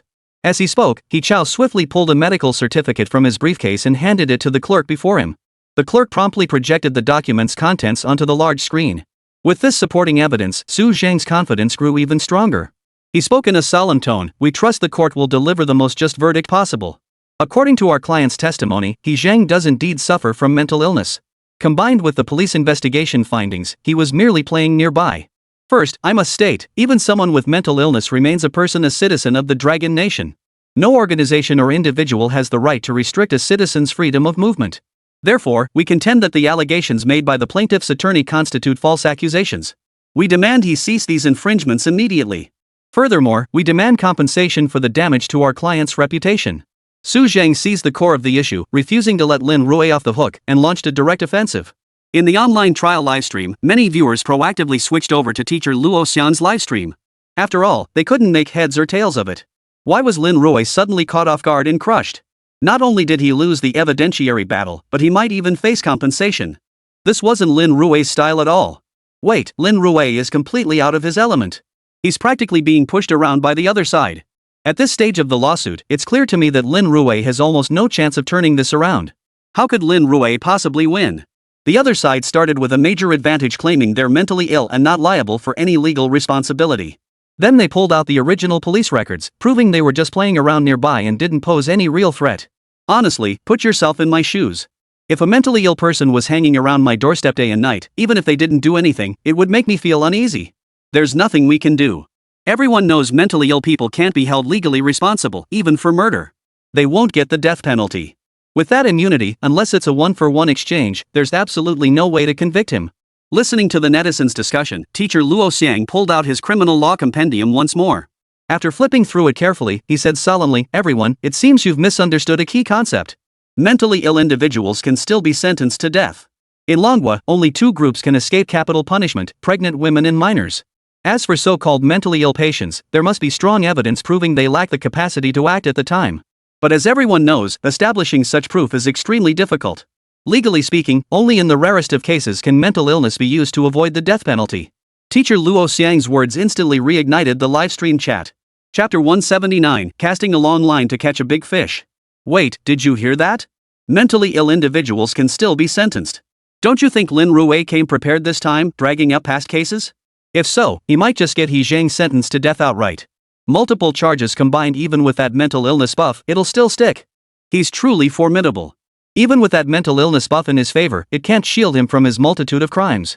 As they debated, Luo Xiang cleared his throat and spoke in a solemn tone.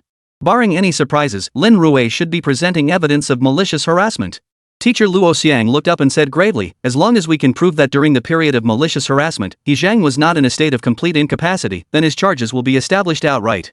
This is the only way we stand a chance of winning the case." Teacher Luo Xiang presented the only viable solution. However, at that very moment, in the courtroom, Lin Rui looked at Su Zhang, the defendant's attorney. "Attorney Su, doesn't your conscience bother you when you say things like that? Regarding your earlier explanation that He Zhang was merely playing near Majia village and happened to be near Ma Wenqi's home, then let me ask you this: Ma village is a full 5 or 6 kilometers away from He village, where He Zhang lived. How far could He Zhang have run to play that far away? And if I recall correctly, for He Zhang to enter Ma village, he would have had to pass through the town near your residence. There are many villagers from He village there, not a single one of them reported that He Zhang was missing? If that's truly the case, I'd say you folks in Hajia village really don't have your act together." Lin Rui snorted lightly. In a village as big as Hajia village, they produced a little cutie. A little cutie. He ventured out of the village all by himself, and not a single soul fought to stop him. That can only mean He Chao and the others are really struggling. After all, Hajia village wasn't just any village, nearly everyone there shared the same surname. They're all neighbors and fellow villagers, don't they look out for each other? Su Zhang looked up at Lin Rui before him. "There's no need for you to stir up trouble here. Village matters will naturally be handled by those responsible. He Zhang is mentally ill. Sometimes he wanders off, and we get really worried. If you believe he's harmless, produce concrete evidence. There's no need to waste breath here." Su Zhang once again steered the courtroom debate back into his own territory. "Of course there's evidence."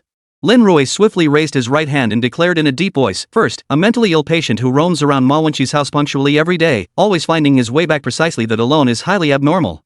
Furthermore, our investigation reveals that whenever Jincheng real estate faced demolition disputes involving holdouts like Ma Wenqi, He Zhang was invariably present.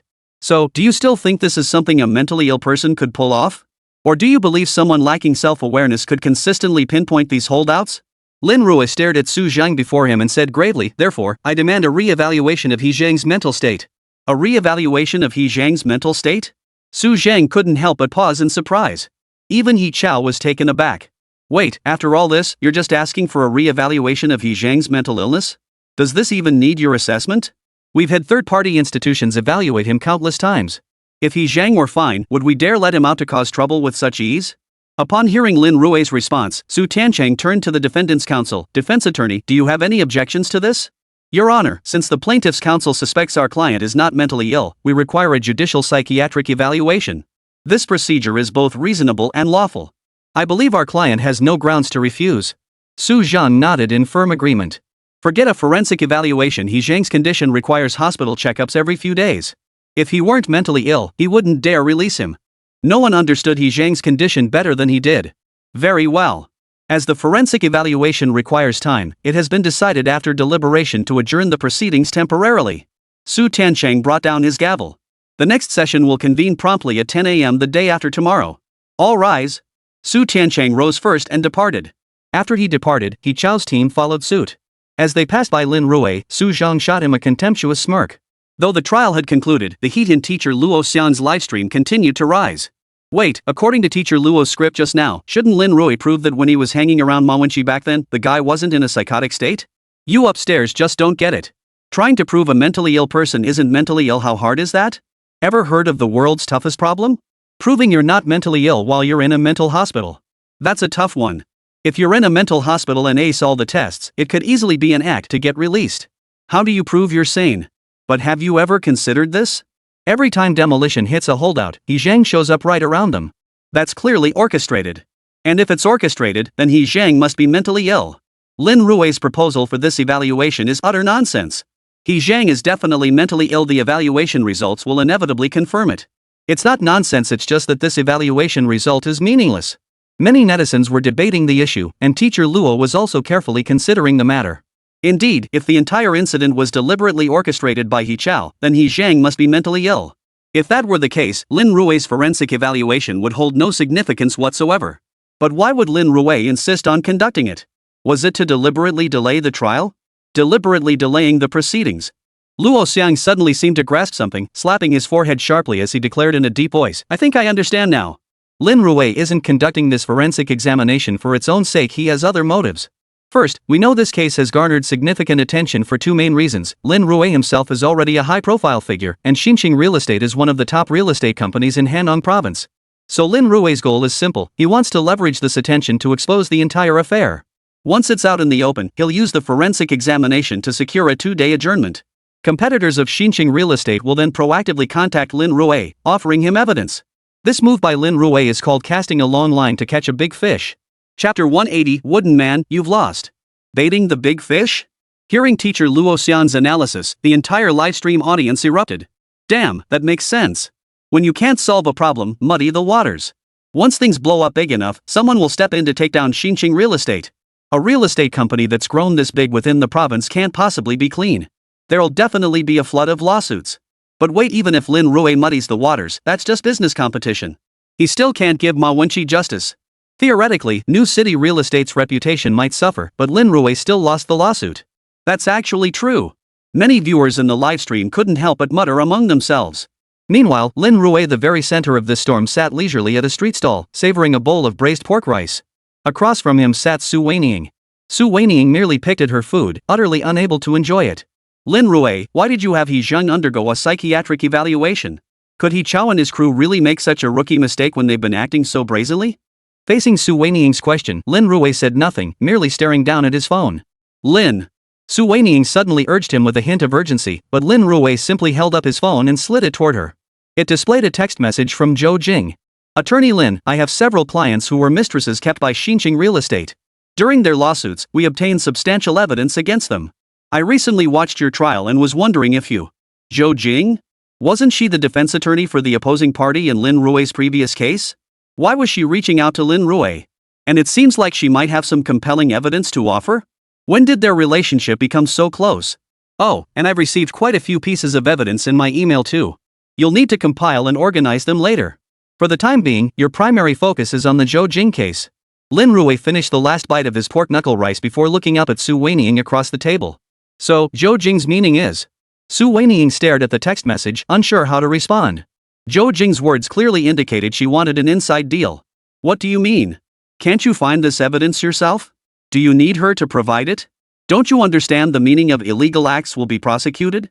Lin Rui looked at Su Weining across from him, his tone utterly unapologetic. Then I'll refuse her. No, I'll agree. Have her provide sufficient evidence, then you can file the lawsuit. Lin Rui looked at Su Weining before him. What I agree to has nothing to do with you. Su Weining froze, finally snapping back to reality. Damn it. It seemed she was right. What does what Lin Rui agreed to have anything to do with me, Su Weiniang? So does that mean I'm free to do as I please? Su Weiniang glanced at Lin Rui, seeking his opinion. Yeah, I'll handle He Chao's side. You focus on organizing the materials and target Zhou Jing. Lin Rui stood up to settle the bill. Su Weiniang stared at the mountain of fried rice noodles before her and swallowed hard. Owner, can I get this pack to go? Lin Rui had noticed Su Weiniang's little thought. She hadn't felt like eating earlier. Now that her mood had lifted, she wanted to eat, but she felt a bit self-conscious about asking. Hearing Lin Rui request a takeout box, Su Weiniang looked up gratefully and immediately began helping the owner pack her fried rice noodles. Watching Su Weiniang tidying up beside him, Lin Rui couldn't help but pause in surprise. He hadn't expected the young lady to even think about taking leftovers. This took Lin Rui somewhat by surprise. After everything was tidied up, Lin Rui and Su Weiniang finally got up to leave. Back at the law firm, Lin Rui unfolded his cot, lay down for a brief rest. He took the opportunity to check the system interface. Ding! Host has completed the main quest, marital rape case. Triggering side quest, new city real estate case. Host, do you choose to proceed? Completing the side quest will increase the main quest's completion rate. The higher the completion rate, the richer the rewards. Host may also choose to abandon the side quest and claim only the main quest reward. Lin Rui stared at the prompt on the panel. He wondered why no new tasks appeared after finishing the main quest. Turns out it was stuck here. Continue the side quest. Having investigated this far, he might as well complete the new city real estate case side quest too. Over the years, New City Real Estate has relentlessly seized surrounding lands through illegal means, amassing exorbitant profits. Host, investigate the truth and restore justice to the world. This side quest is part of a series with diverse content. After completing a specific side quest, the host may choose to terminate or continue. A flurry of prompts left Lin Rui feeling overwhelmed. After sorting out the situation here, Lin Rui prepared to go live, hoping to see if any rivals of New City Real Estate wanted to send him some evidence. Crash! Just as he was about to move, the sound of shattering glass echoed from outside the door. Glancing left and right, Lin Rui swiftly grabbed the mop handle lying nearby and clutched it in his hand. Ding-a-ling! Following the shattering glass, a chilling, almost deathly ringing sound echoed through the air. What? Lin Rui tapped the computer desk urgently, trying to activate the surveillance camera by the door to check the situation outside. But when he opened the surveillance feed, all he saw was a screen filled with static. The surveillance had been sabotaged. Lin Rui gripped the stick in his hand tightly. He was currently in the innermost bedroom of the office. Leaning against the bedroom door, Lin Rui could hear the occasional jingle of bells drifting in from outside. Ding-ling-ling. The sound of the bells was reminiscent of the rhythmic ringing heard in movies during corpse-carrying rituals. Very rhythmic. Thud. Occasionally, muffled thuds echoed, as if someone was banging on something outside. After a few more disturbances, the sounds gradually faded away. The people outside seemed to have left. Lin Rui leaned against the bedroom door, holding his breath and focusing intently, letting his breathing grow quieter and quieter. After a long while, silence fell outside. Click. Lin Rui gently turned the doorknob and peered out. It was now 11 p.m. The glass at the entrance had been shattered by something, shards scattered across the floor. The hall was dimly lit, with only moonlight filtering in from outside. Lin Rui felt along the wall, trying to turn on the chandelier. But after several presses, only the clicking sound of the switch came back. Someone had cut the power. Lin Rui wanted to go out and investigate, but as soon as he took a few steps, he felt a gaze fixed on his back. The hairs on his body instantly stood on end, and he instinctively lunged forward a few steps. Just then, a cold, mocking laugh echoed from behind him. Hee wooden man, you lose. Chapter 181, the shop got trashed again. Wooden man, you lose. And since you lost, you'll stay here forever and play with me. He. A slightly shrill voice rang out from behind Lin Rui. Without turning around, the jingling of a bell followed. Clink clink. Lin Rui sensed a dark shadow lunging toward him. Without hesitation, he sidestepped to evade the attack. Simultaneously, he spun his body, relying on his physical strength to swiftly deliver a punch toward the dark figure before him. Thud. Lin Rui felt as though his fist had struck a small mountain. He staggered several steps backward, his body involuntarily retreating. But the shadow, now regaining its composure, swung its fist toward Lin Rui. Lin Rui dodged sideways and charged toward the door. But just then, the shadow crouched low, grabbing Lin Rui's legs. His center of gravity shifted violently, sending him crashing to the floor with a thud. Once on the ground, Lin Rui kicked out with all his might. He wriggled free and swiftly darted out the door of the law firm. Once outside, he immediately lowered the rolling gate. The door descended slowly. It was now deep into the night, and the surrounding streets were deserted. Lin Rui instinctively reached for his pocket, only to realize he hadn't brought his phone with him. This was bad. He couldn't even call the police. Lin Rui lowered the gate and locked it securely before hurrying away. In today's world, without a phone, you're stuck. No one carries cash anymore. But reporters had been camped outside the door these past few days. Lin Rui had sent Fong Linger away, arranging for her to rest at a nearby hotel. Now, if he wanted to report the incident, he'd have to go to the hotel to find Fong Linger. By the time Lin Rui rushed over from the hotel with Fong Linger, the rolling door of the law firm had a gaping hole in it. The lock at the bottom had vanished without a trace. Damn it, these people are getting way too bold. Fong Linger snapped irritably. In broad daylight, and now they dare to cause trouble at night? Mid-sentence, Fong Linger realized it was nighttime. It's fine. Looks like we hit them where it hurts. Lin Rui muttered under his breath as he entered the house and retrieved his phone. The moment he grabbed it, Su Weiniang's call came through. Lin, I saw Zhou Jing today. Ha! I have to say, the evidence she provided is absolutely explosive. Su Weiniang's voice trembled with excitement as she spoke. Where are you? Should I come over and brief you? Oh, it's fine. I'm at Outlaw Law Firm. My shop got vandalized again. Lin Rui replied casually, looking at the shattered glass scattered across the floor with genuine helplessness. What? Su Weiniang's voice betrayed shock over the phone, but she quickly added, I'll be right over. Before long, a red Ferrari sped toward the location. Su Weiniang stepped out of the sports car and sighed at the mess before her. Why don't you just move into my place? The office rent is a bit pricey, but at least the security downstairs is reliable.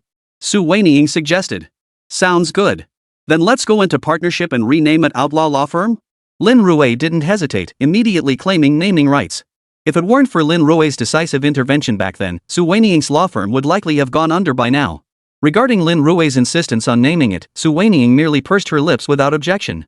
Truth be told, Lin Rui was far more capable. There's not much left in my shop. Fong Linger, just take down that plaque from the living room and bring it with you. All the furniture and such has been packed up and given to the next tenant. Lin Rui had already begun making arrangements for the move. Fong Linger stood nearby, jotting down each detail. For some reason, Su Weiniang suddenly felt like she'd been set up. She shouldn't have made that call in the first place. One phone call, and the law firms merged. After everything was settled, Lin Rui finally turned to Su Weiniang. By the way, what evidence did Zhou Jing provide you? He glanced around. This was the middle of the street. Did people really plot conspiracies out loud in the middle of the street? Noticing Su Weiniang's uneasy expression, Lin Rui quickly gestured toward the room. Let's go inside and talk. The most severely damaged part of the entire law firm was the outer living room. The bedroom where Lin had been staying remained untouched. Su Weiniang hurried inside, and only then did Lin Rui notice that aside from a desk, the bedroom contained nothing but a bed. Never mind. Go ahead and tell me. Lin Rui casually pulled over the folding cot beside him and unfolded it. Su Weiniang hesitated slightly, considering sitting on a stool, but that would have placed her significantly higher than Lin Rui. Especially since Lin Rui, sitting on the cot, would have his head right above her knees. That position was undeniably a bit suggestive. Su Weiniang glanced down briefly before deciding to sit beside Lin Rui instead. The two of them sat directly on the camp cot. Zhou Jing has several socialites connected to executives at New City Real Estate. According to the intel we got from her, Xinqing Real Estate owns several construction material companies specifically tasked with maintaining their enforcers. Xingshang Group, where He Chao works, is one of their construction material companies. Zhou Jing shared the intelligence she'd obtained with Lin Rui. Keeping thugs on retainer? Lin Rui couldn't help but furrow his brow slightly. If what you're saying is true, then He Zhang must be the enforcer sent out by the He family village. No, perhaps the entire village of Haijia could be filled with thugs hired by Xingxing Construction. Lin Rui knew full well that while a village might lack money and supplies, it certainly didn't lack people. If there were too many unemployed people in the village, it wouldn't be impossible for them to become hired thugs for Xingxing building materials.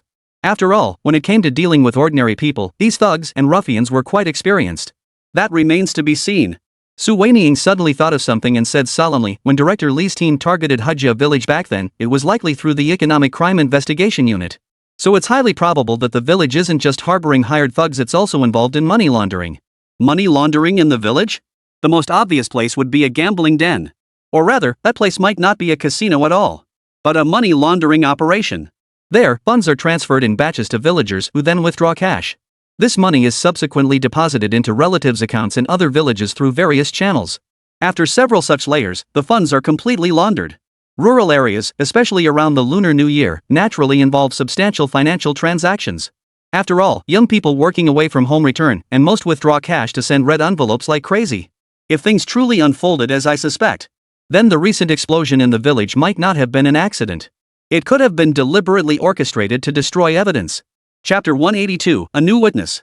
Everything suddenly clicked into place. What was most lacking now was evidence. Lin Rui looked at Su Weiniang before him. What evidence do you have? Currently, I only have 3 recordings, all from executive statements. One was obtained while they were drunk, through leading questions. If we go to trial, the likelihood of that evidence being retracted is extremely high. Beyond that, there's almost no other usable evidence. Su Weiniang shook her head. The evidence Zhou Jing had provided couldn't be used as direct proof to pin the charges. If only I'd managed to bring out the financial statements back then. Facing the current situation, Su Weiniang couldn't help but sigh. Had she obtained the data back then, she wouldn't be in such a passive position now. Let's not dwell on the past. Lin Rui waved his hand dismissively, his voice firm. At least we know now that the explosion in Hajia village is likely connected to the money laundering case. As for the details, we'll investigate them step by step. Right. I'll keep organizing the materials and win this case against Zhou Jing. Su Weiniang stretched lazily. Actually, Zhou Jing's case isn't urgent. She has quite a few socialites on her side. This is the perfect opportunity to leverage them.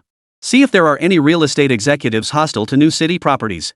Lin Rui looked up at Su Weiniang. Of course, you can make it clear to her that the indirect evidence from these recordings alone is nowhere near enough to get us to drop the case. Tell her to prepare herself and show some real sincerity. Once we've leveraged her sufficiently, we'll show her what it means to face the consequences of breaking the law. Hearing Lin Rui's words, Su Weiniang opened her mouth, finally grasping the full meaning. Lawyers don't just casually recite legal statutes. Nor were they merely debating loudly in an academic setting. Lawyers must be equally adept at navigating high-level negotiations and connecting with the common people. I've learned something. Su Weiniang looked at Lin Rui before her, a hint of admiration flickering in her eyes. When Lin Rui first proposed becoming her partner, Su Weiniang had dismissed it as youthful arrogance. Young and famous. Arrogance was bound to follow. But the Lin Rui before her now handled matters with seasoned expertise and steady composure. He was absolutely no less capable than any seasoned lawyer she had encountered. Yet Lin Rui was barely in his early 20s. At that age, I'd still be gloating over cases handed down by my uncles and elders. Lin Rui has already independently won several seemingly impossible cases. That's the gap. Lin Rui glanced at Su Weiniang and chose not to dwell on the matter further. It was getting late, and he planned to head home for some rest. The trial for He Zhang was about to resume. But who could have predicted that the moment he stepped out of the law firm, Ma Wenqi's call came through immediately. Attorney Lin, I've located a witness who wishes to speak with you in person. Are you available?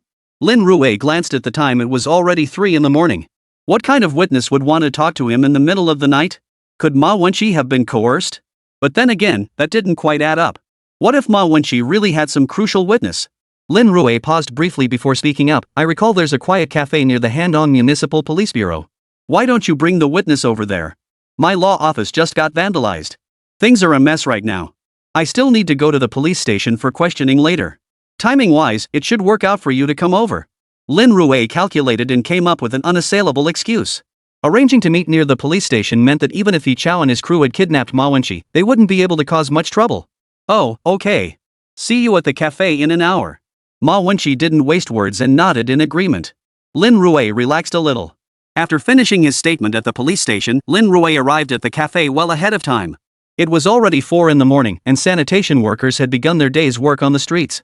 Lin Rui ordered a cup of Blue Mountain coffee and sipped it slowly. This time, he deliberately chose a seat near the back to avoid passers-by seeing him through the cafe's floor-to-ceiling windows. The screen behind him also allowed him to discreetly check on Ma Wenqi. After all, when you're in the game, you're bound by circumstances. Before long, Ma Wenqi sent a message saying they were about to arrive at the cafe entrance. Lin Rui replied. No rush. We're just leaving the police station. If you're already there, order something to drink. I'll cover the bill. After sending the message, Lin Rui adjusted his position so he could see the entrance through the screen. About 10 minutes passed. Ma Wenqi walked in with another person. Upon entering, Ma Wenqi scanned the room, seemingly searching for a seat. The man behind him cautiously glanced outside before lowering his head and following closely behind Ma Wenqi. The two found seats and sat down. Lin Rui peered outside through the glass window. The entire street was eerily quiet. It seemed unlikely anyone else was around. I'm here. Ma Wenqi sent a message. I'm at the very back. Lin Rui quickly typed a reply. Ma Wenqi immediately looked up, saw Lin Rui waving at him, and then approached with the others behind him. Ma Wenqi sat down across from Lin Rui. Attorney Lin, let me introduce you. This is He Fong, formerly a villager of Hajia village. Due to some conflicts back then, he moved out. He heard about our lawsuit against Hajia village through online livestreams and relatives back home, so he came looking for me. Ma Wenqi briefly outlined He Fong's background. Lin Rui nodded slightly, his gaze appraising He Fong. Fong appeared to be in his 40s or older, his face deeply lined, the very picture of a farmer. May I ask what kind of conflict you had back then? After all, they were villagers from Hojia village. Hijayakan's situation was somewhat unique. The entire village was essentially one extended family. Given their familial ties, Lin Rui found it hard to believe the other party would step forward to testify unless a major conflict erupted. If they recanted in court later, it would be a huge embarrassment. Fong's voice was slightly hoarse. Just as he was about to speak, Lin Rui raised a hand to stop him. You don't mind, do you? Lin Rui pulled out a voice recorder and placed it on the table in front of him. No problem. Fong hesitated only briefly before nodding decisively in agreement.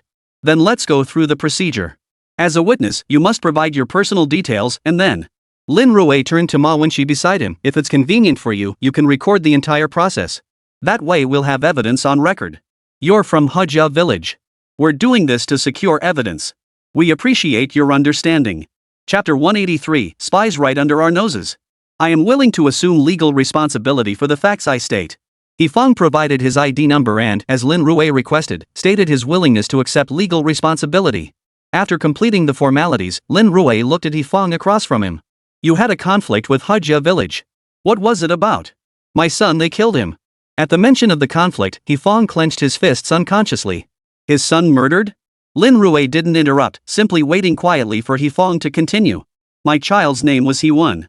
We chose that name hoping he'd study hard and make something of himself someday. But honestly, we weren't well educated ourselves, and we didn't give him much guidance. Back then, I had a short temper. Whenever things didn't go my way, I'd lash out at him with beatings and scolding. I never imagined he'd become so rebellious. Instead of getting straight to the point, Fong began reminiscing, slipping into casual conversation. Lin Rui kept his gaze fixed on the man. Fong's eyes drifted to the left, lost in memory. It was around when he was 16 or 17. He started hanging out with some other kids his age from the village, skipping school every single day. I was working away from home during that period, and my wife couldn't control him. He even threatened her. So I remained completely unaware. It wasn't until September, I think. I was working on a construction site when I got a call from home saying my son was gone. Fong paused here, his eyes reddening, his voice thick with emotion. I bought a hard-seat train ticket and rushed home. When I got to the county hospital, I saw my son's head had been sliced off halfway, and his limbs were twisted and broken in grotesque ways. My family said he'd gotten into a fight outside and been taken revenge on. I grabbed the family's carrying pole and was about to go seek revenge. He was my only son, brutally tortured to death. Tell me, what father could bear that? Fong paused again at this point. Ma Wenqi pushed a glass of lemonade toward Fong, gesturing for him to calm down.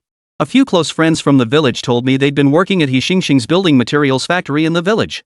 So I went to confront He Xingxing, demanding to know what happened to my son. How could a factory worker go and make such powerful enemies? But before I could even leave the village, He Chao and his men stopped me. At this point, Fong pulled out a bank card and placed it on the table. He Chao shoved this bank card into my hands, saying there was 200,000 yuan inside. He told me not to make a fuss about this incident and not to seek revenge against the other party. He said this 200,000 yuan was compensation for the work injury and some relocation expenses.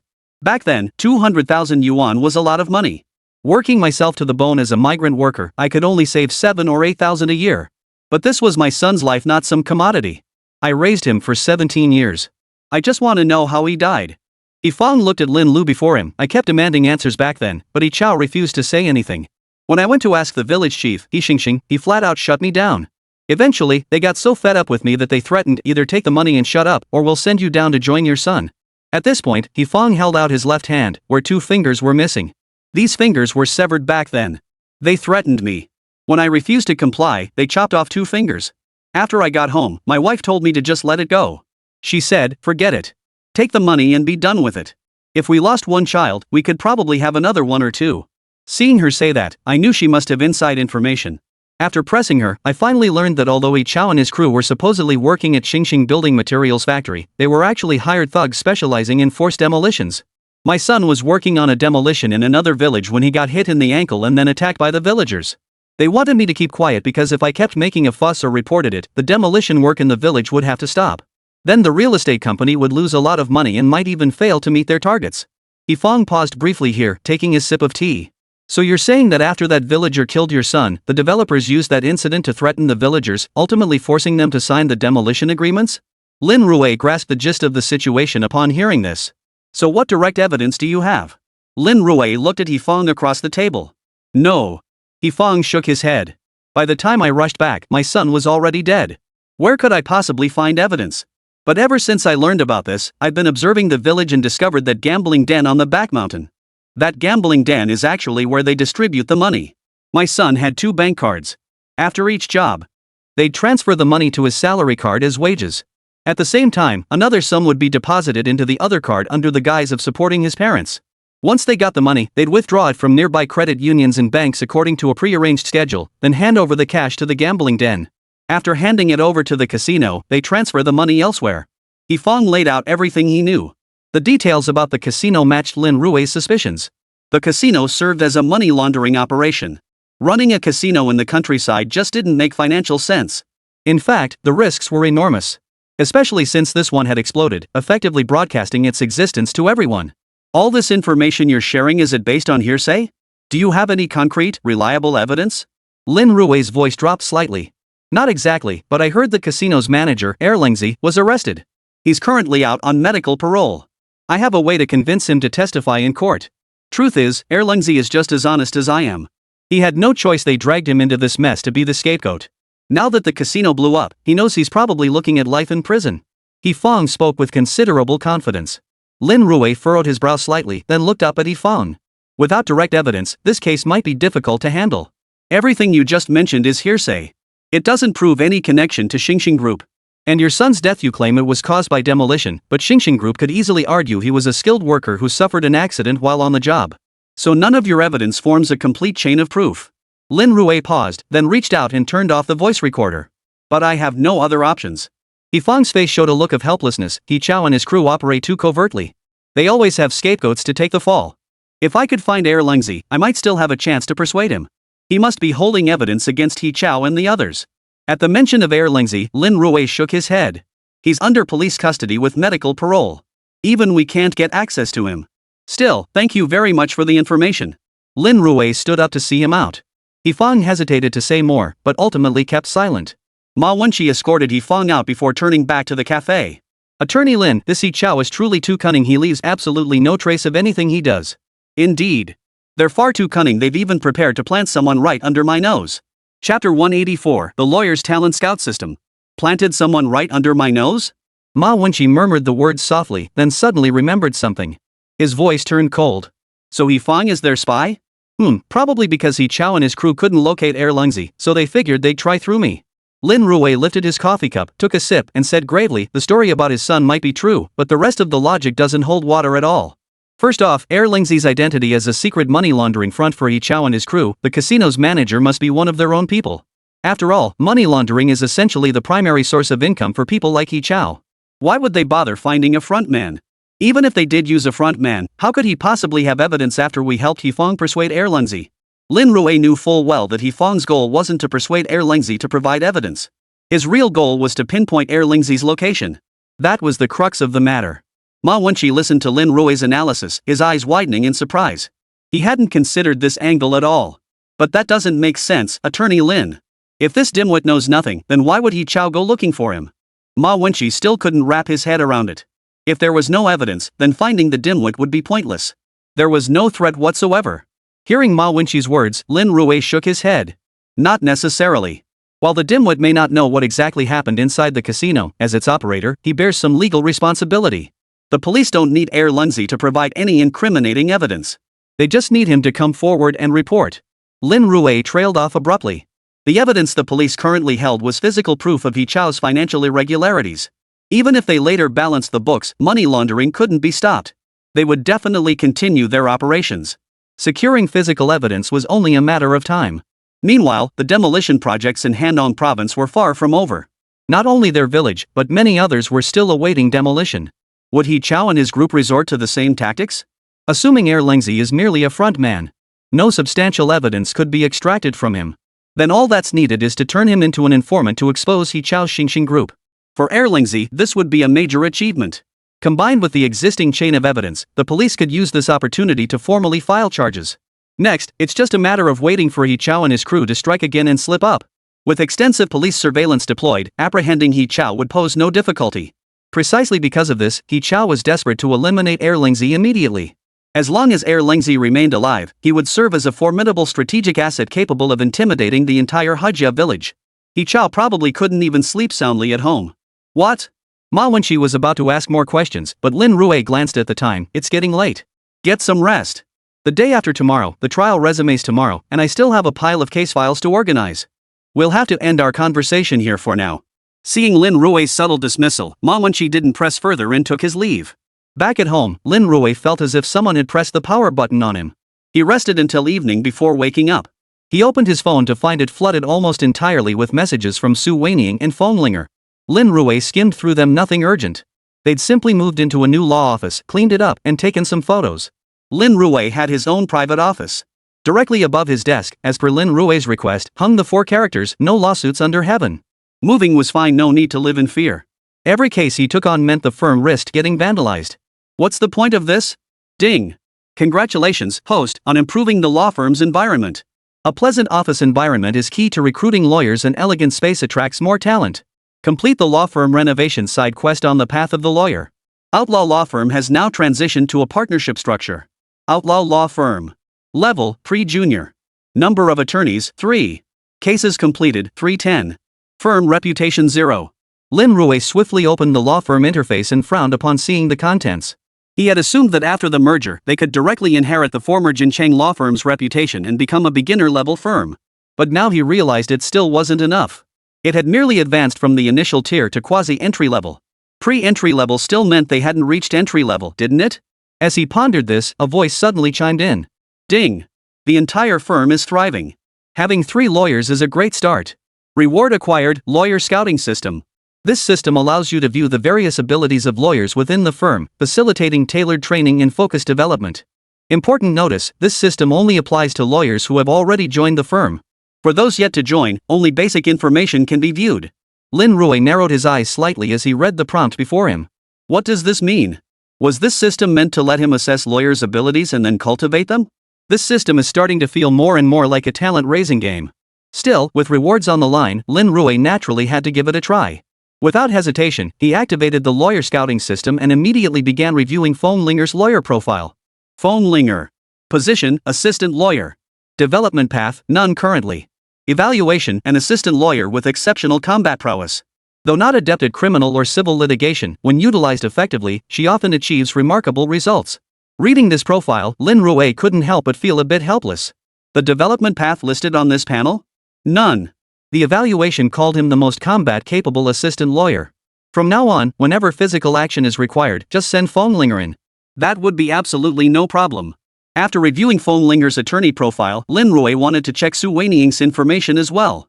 As the attorney who helped him obtain his junior lawyer certification and who also established a law firm, surely he couldn't assign a junior lawyer with such high charm points? A thought struck Lin Rui, and he immediately checked Su Weining's details. Su Weining. Position, junior lawyer law firm partner. Specialization civil litigation. Evaluation, Su Weining possesses exceptional charisma. When handling civil litigation cases, she quickly establishes empathy with opposing parties. Having grown up in diverse social circles from corporate executives and socialites to ordinary citizens, she adeptly navigates interactions across all levels. She is an outstanding civil litigation attorney. Lin Rui nodded in agreement upon reading this assessment. It seemed his judgment was sound. Assigning her to handle Zhou Jing was the most fitting choice.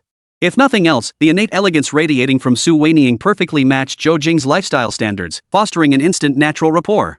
Being women themselves, they would likely connect more easily. As for criminal cases, Su Weining was simply too kind-hearted and not ruthless enough to handle them effectively. Going forward, it was clear they needed to leverage each other's strengths to ensure the firm ran more effectively. As Lin Rui pondered this, a message popped up on his computer screen. Boss, He Chao's team released the forensic results. He Zhang is indeed mentally ill. There are a lot of self-media accounts attacking you online now. They've probably hired trolls and are preparing to use extrajudicial means. Chapter 185. Is Lin Rui about to lose the case? 100 votes for an extra chapter. Reading the message from Fenglinger, Lin Rui couldn't help but smile. He had just checked through the talent scout system and found Fenglinger wasn't suited for lawyer training. But when it comes to digging up gossip, she's an absolute pro. Not to mention, Fenglinger was the first to uncover several instances of online rumors and information. Lin Rui skimmed through the links Fenglinger had sent. They were all bashing He Chao. He Jin already had mental health issues. Now that the evidence is irrefutable, even an outlaw like Lin Rui couldn't do anything about it. I think Lin Rui is just stalling. As Luo Xiang analyzed, he's using this adjournment to gather more evidence. Reporting in, I'm from Handong Province. Passing by outlaw law firm on my way to work the other day, I saw police tape outside. Asked some passers-by, apparently attorney Lin's office got vandalized again. Damn it. It was vandalized last time, and now it's happened again? Being a lawyer really is a high-risk profession. The trial starts tomorrow at 9 a.m. He Chao's advantages are fully stacked now. How will Lin Rui prove anything? Then we'll use outlaws' proof strategy. Since you're mentally ill, I'll prove you weren't experiencing an episode during the crime. Damn it, how can that be proven? Can you even prove you're not mentally unstable right now? Many netizens posted comments under these Weibo posts. Comment after comment flashed by. The Lin Rui case was gaining momentum. Some of Lin Rui's die-hard fans were eager to see how he could pull off an upset in such dire circumstances. But the vast majority were spectators, eager to witness Lin Rui's downfall and see how He Chao would shatter his undefeated legend. All eyes are fixed on tomorrow's courtroom proceedings. Netizens debated the case all night long. Finally, dawn broke at 8 o'clock the next morning. Less than an hour remained before Lin Rui's trial commenced. Teacher Luo Xiang had already started his livestream early, chatting with his viewers.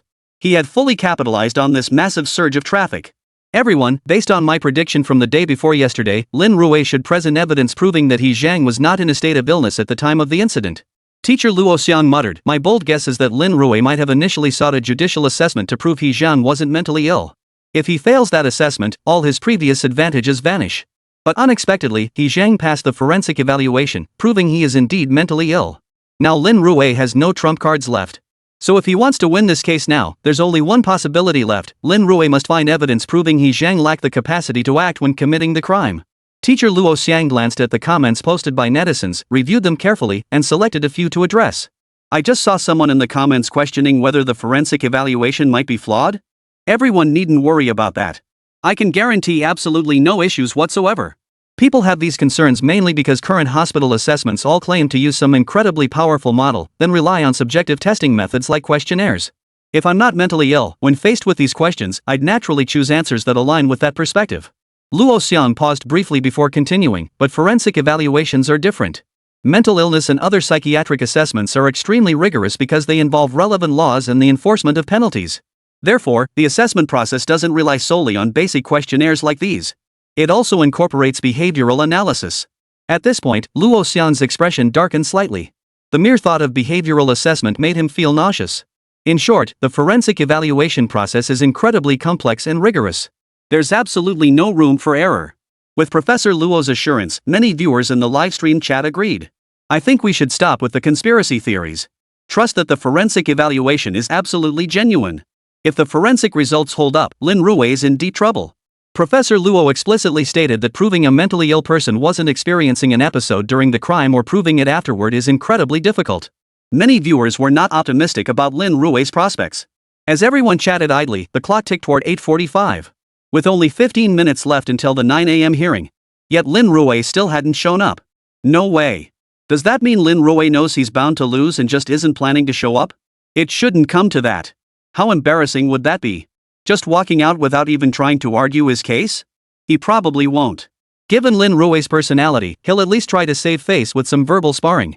Is Lin Rui going from outlaw to king of trash talk? Holy crap, this is like the gunner turning into a big mouth. Many netizens were enthusiastically running with the meme. It wasn't until 8:55 that Lin Rui finally showed up, looking like he just rolled out of bed. He even arrived yawning, clearly having slept poorly the night before. Seeing Lin Rui in this state, He Chao couldn't help but snort coldly. What a useless piece of trash. Su Zhang, seated beside him, unconsciously sat up straighter. Today was the day to finally bring the outlaw to justice. If he won this case, all the attention would flood his way. Then, he could spend his days fighting cases and building his resume at work, and at night, he could simply go live and casually earn some gifts. He could easily make tens of thousands a month. With ease. Seeing Su Zhang dressed so formally, sitting perfectly upright. Many reporters and photographers instinctively aimed their cameras directly at Su Zhang. Meanwhile, numerous self-media accounts edited and published content featuring him. Su Zhang looked quite dashing in his suit. Lin Rui, on the other hand, looked slightly scruffy. If not for his handsome looks, reporters wouldn't have even considered using the word rough and tumble. Su Tiancheng strode in promptly, and all judges and court clerks took their seats. All rise. After completing all formalities, Su Tiancheng struck the gavel and announced the resumption of proceedings. Without hesitation, Su Zhang produced the forensic psychiatric evaluation. Ladies and gentlemen, at the request of the plaintiff's attorney, we applied for a judicial psychiatric assessment of He Zhang. The final forensic conclusion confirms that our client, He Zhang, does indeed suffer from moderate schizophrenia. Therefore, we can conclude that all of He Zhang's prior actions were unconscious and that he lacks the capacity for autonomous behavior. Your Honor, I contend that Lin Rui's accusations against our client are invalid. Chapter 186, Killing Two Birds with One Stone. The charges are unfounded? Lin Rui sued He Zhang for intentional homicide. But now that He Zhang is mentally ill, the charges are dismissed? Su Tiancheng turned to face the plaintiff's attorney, Lin Rui, and asked in a deep voice, Plaintiff's counsel, do you have any additional evidence to present? Before Lin Rui could respond, Ma Wenqi, seated beside him, slammed his hand on the table. Wait, what do you mean? Yes, He Zhang is mentally ill, but he came to our village to cause trouble. As his guardians, don't you bear any responsibility at all? Hajia village is at least 5 kilometers from our Majia village. Even by bus, it takes nearly half an hour. He Zhang traveled this far, where were you guardians? Ma Wenqi could no longer contain his emotions. His father had been driven to his death by anger, and his mother had died under mysterious circumstances. Most of this was undoubtedly He Zhang's doing. But now, he had absolutely no evidence. Was he supposed to just stand by and watch the murderer continue to evade justice? Facing Ma Wenqi's accusations, He Chao offered a faint smile. It's truly regrettable. We guardians do bear responsibility, but we can't lock him up every single moment. If he tried to run off somewhere and we caught him, we'd take him back immediately. But when he sneaks out to go play at your place, there's nothing we can do. Besides, my brother He Zhang's mental capacity is only about that of a 7-year-old. Why don't you ask yourself why He Zhang doesn't go play near other people's homes, but always chooses yours? He Chao's face twisted into a sneer. Why not other homes, only ours? He should think about it himself? Wasn't this like the thief crying thief? Let me think carefully. Hajia village and Majia village have existed for nearly a century, right? And He Zhang is approaching 30, isn't he? Why did he never come to play in our Ma village before? The moment our village faces demolition, he suddenly shows up? What kind of logic is that? Are you saying He Zhang never wandered around before? Ma Wenqi pointed at He Chao in front of him. I think you deliberately arranged this. He Chao, you people are so desperate for money you've lost all sense of shame. How dare you say that? Didn't you orchestrate He Zhang's troublemaking in our village? May you all die miserable deaths. I curse your children to be born without skin or hair. Ma Wenqi grew increasingly agitated as he spoke, yet throughout his tirade, He Chao wore an expression of utter indifference, even a faint, contemptuous smirk played at the corners of his mouth. That look of contempt stabbed him like a knife. It was as if he were saying, serves you right. Even if your entire family were wiped out, what business is it of mine? Your Honor, the plaintiff has verbally abused our party and disregarded courtroom decorum. I strongly demand the judge impose sanctions on the plaintiff to uphold the dignity of this court. After Ma Wenqi finished speaking, He Chao didn't even stand up. Instead, the assistant attorney beside him, Su Zhang, immediately lodged a protest, objecting to Ma Wenqi's violation of court rules. Protest sustained. One warning. Su Tiancheng wasted no words, tapping his gavel. Ma Wenqi tried to argue further, but Lin Rui reached out to stop him. Our client is indeed a bit emotional, but he spoke the truth. Ma village is indeed only 5 kilometers from He village, but why didn't He Zhang come to cause trouble in Ma village before? Why did he specifically come to Ma Wenqi's house, the holdout in Ma village, to cause trouble after the demolition? Lin Rui looked at Judge Su Tiancheng before him. Your Honor, I accept the forensic evaluation's conclusion He Zhang does indeed suffer from mental illness. But how could someone lacking legal capacity pinpoint the holdout so precisely? Does the holdout hold some attraction for him? Lin Rui's voice grew solemn, or was he instigated by someone else? At these words, He Chao's expression shifted slightly, but Su Zhang beside him remained composed, replying in a measured tone, all you've presented are isolated pieces of evidence. The plaintiff's counsel must present sufficient evidence to substantiate these allegations. Facing this demand, Lin Rui calmly produced his evidence. According to our field investigations, 5 plots of land involved in Xinqing Real Estate's demolition projects all encountered holdouts. These so-called holdouts are residents dissatisfied with the compensation offered by New City Real Estate, refusing to relocate. And all these displaced residents have been harassed by He Zhang. I have some police reports here. Su Tiancheng signaled the court clerk to bring forward the supplementary evidence submitted by Lin Rui. I'd like to ask the defense attorney, with 5 plots of land involving 13 holdout households, how did He Zhang locate them? Or to be precise, how did He Zhang manage to pinpoint these holdouts among roughly 1,000 households across 5 plots? Lin Rui posed the question. A brief silence fell over the defendant's bench. Not only them, but even the online trial livestream audience was stunned by Lin Rui's question. Exactly. Among thousands of households, how did He Zhang locate them? It must have been He Chao. He must have directly arranged for someone to plant He Zhang right outside the holdout's door. Damn impressive. Now I suddenly understand why Lin Rui went straight for the forensic examination. Is the guy above a riddle master? Why exactly do we need a forensic examination? Spit it out. Many were shouting in the comments. Teacher Luo Xiang adjusted his glasses and smiled meaningfully. Truth is, I was fooled by Lin Rui's tactics at first, just like everyone else. He Zhang is mentally ill, no doubt. When Lin Rui requested the forensic evaluation, I thought he wanted to prove He Zhang was faking it. But in reality, Lin Rui's request for a forensic evaluation serves two purposes. Luo Xiang paused briefly before continuing. First, the forensic evaluation will yield only two possible outcomes, yes or no. Let's consider the no scenario. If the assessment concludes He Zhang isn't mentally ill, then everyone wins. Lin Rui secures a direct victory. But if the result is positive, meaning He Zhang is indeed mentally ill, then Lin Rui's reasoning is, how could someone lacking legal capacity precisely target holdouts? This clearly indicates instigation. The only possible instigator is He Chao, as his company, Xingxing Building Materials, has significant vested interests with Xingxing Real Estate. Moreover, He Chao is He Zhang's younger brother. He knows his brother's condition intimately, possesses ample opportunity, and has convenient access to the crime scene. By the time Luo Xiang finished his analysis, not only the viewers in the live stream chat but even he himself couldn't help but gasp in astonishment. Killing two birds with one stone. Lin Rui really is too awesome. Chapter 187, you want proof? I've got it. Killing two birds with one stone. Regardless of the psychiatric evaluation's outcome, Lin Rui would remain unassailable. If the psychiatric evaluation concluded He Zhang was not mentally ill, Lin Rui would win the case outright. Conversely, if he is found mentally ill, lacking legal capacity, then someone must have instigated him. And who else could that instigator be? The one with the most to gain, of course. At present, the only suspect is He Chao. Su Zheng frowned slightly at the situation unfolding before him. Lin Rui actually possessed evidence of He Zhang's presence at every demolition site. While this evidence couldn't be directly admitted in court, don't forget the trial was being broadcast live. Do some things even require proof? Absolutely not. He Zhang, a mentally ill patient deemed incapable of legal action, had nonetheless appeared precisely at the sites slated for demolition, even standing directly at the doorsteps of the households facing eviction. Even if the court deemed the chain of evidence incomplete, this alone was sufficient. The mere existence of such public scrutiny would inflict immense damage on Xingxing Group and its parent company, Xingxing Real Estate. Xingxing Group itself isn't worried, but its parent company, Xingxing Real Estate, could face severe negative public backlash from this trial, potentially triggering a chain of unnecessary consequences. That would spell complete ruin for him. At this thought, Su Zheng abruptly looked up at Lin Rui before him. Everything you just mentioned is only circumstantial evidence. Do you have any direct evidence, like on-site video footage? Facing Su Zheng's question, Lin Rui offered a faint smile. Of course there's no on-site video. But does that really matter? Does it matter? Those simple words genuinely startled Su Zheng. But he quickly snapped back to reality. Lin Rui couldn't care less about this trial. What he truly sought was to bring down the entire New City real estate empire. For a major corporation, one that ranked among the top in the entire province, evidence wasn't even necessary. Public opinion alone could crush it completely. No business would willingly partner with a company tarnished by negative public perception. Su Zheng couldn't help but stare in surprise at Lin Rui before him. Could it be that from the very beginning, the other party had never intended to win the case? Was the trial broadcast merely a means to rapidly amplify the case online, achieving public opinion leverage? Upon closer reflection, Lin Rui seemed to have executed precisely that strategy. Right from the start, Lin Rui had dragged Xingxing Real Estate into the case, then brought He Zhang into the mix by linking him to various construction projects and contracts. Then, with a sudden, dramatic turn, he demanded a judicial assessment of He Zhang's mental state.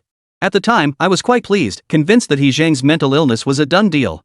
Even if Lin Rui requested a forensic evaluation, it wouldn't uncover anything untoward. But unexpectedly, Lin Rui never intended to pursue the evaluation at all. What he truly wanted was to gauge how much the case would ferment online. And he really did manage to stall for a significant amount of time.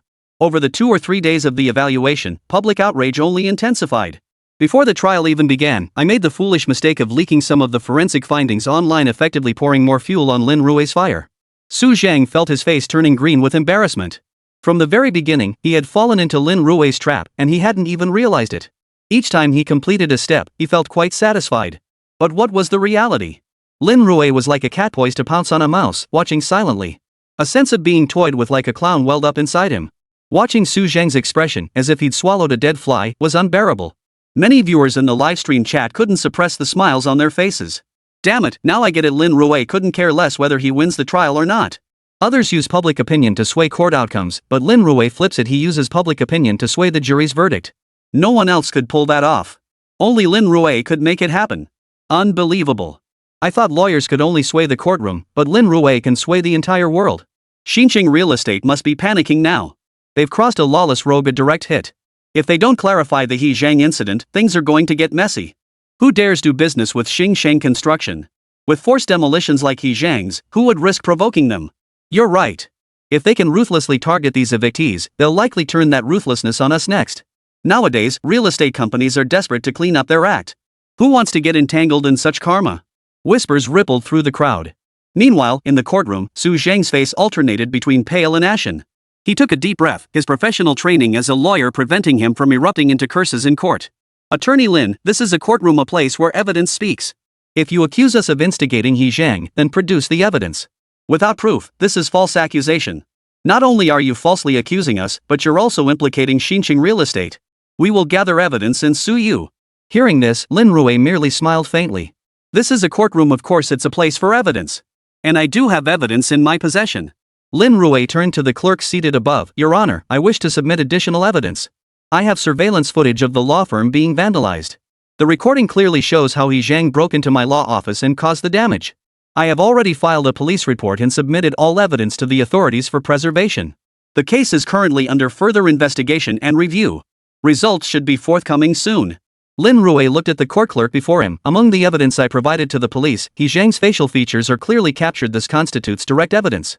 Additionally, following this trial, I will submit the psychiatric evaluation evidence from the forensic examination to the police. For a mentally ill individual to precisely locate my office and commit burglary and assault against me, I find it implausible that this occurred without instigation.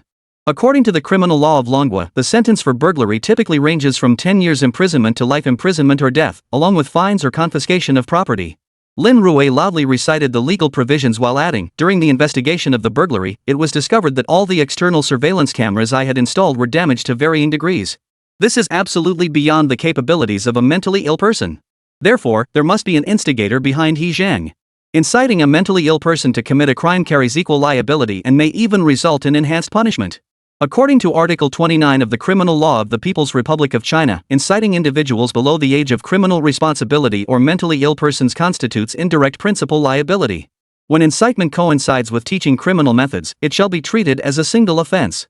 Lin Rui paused briefly before continuing. Therefore, I move for an adjournment. We should await the conclusion of the police investigation and the presentation of conclusive evidence before rendering a verdict on He Zhang. Chapter 188. So you really have the nerve to deceive anyone. Facing Lin Rui's motion for adjournment. After consulting with the two judges beside him, Su Tiancheng declared in a solemn tone. Given the strong causal relationship between the plaintiff's counsel's newly supplemented evidence and the primary litigation evidence in this case, a compelling causal connection exists. Therefore, this court grants the plaintiff's counsel's request for adjournment. The court is now adjourned. The specific date for the next hearing will be announced at a later time. Su Tiancheng brought down his gavel. Adjournment declared. Su Zheng collapsed onto the floor in a heap. Su Tiancheng's declaration of adjournment effectively hit the pause button on the entire case. But deep down, he knew better than anyone else. This wasn't a pause button at all, it was a death sentence. What would happen after the adjournment? Public opinion would continue to ferment, and even Xinjiang Real Estate would be implicated. Su Tiancheng and many other judges rose to leave, but Su Zheng's face showed no trace of a smile. In the live stream chat, many viewers couldn't help but sigh. If I recall correctly, Lin Rui's law firm was vandalized just a few days ago, right? Not a few days ago, just the day before yesterday. Who knew that during the recess, He Zhang not only got a forensic evaluation but also raided Lin Rui's law firm at night? If that's really the case, He Zhang absolutely deserves it. Seems like this He Chao really has some nerve. Is there no one who can rein him in? He probably thinks he can run rushot over Handao province, but little did he know he'd run into the lawless rogue Lin Rui. Did you see that? Just now in court, Lin Rui stated that many surveillance cameras in his law firm were smashed. It seems He Chao did this deliberately. If burglary is proven, He Zhang is as good as dead.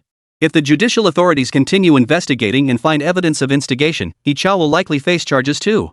Netizens were buzzing with heated discussions, yet teacher Luo Xiang remained silent in the face of these comments. Only after the fervor had subsided did teacher Luo speak up.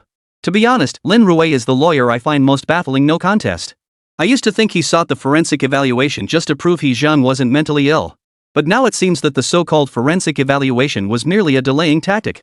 At this point, Luo Xiang paused unconsciously before adding in a solemn tone, in all my years as a judge, this is the first time I've encountered someone using a trial-based assessment as a delaying tactic. That said, I must admit Lin Rui has played a masterstroke here.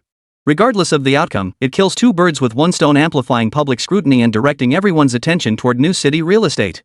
But then again, let's apply the principle of hypothetical reasoning. Suppose, and I stress suppose, that He Chao did indeed instigate He Zhang to carry out the forced demolition. Xinxing real estate could easily feign ignorance and distance itself from any connection to He Chao.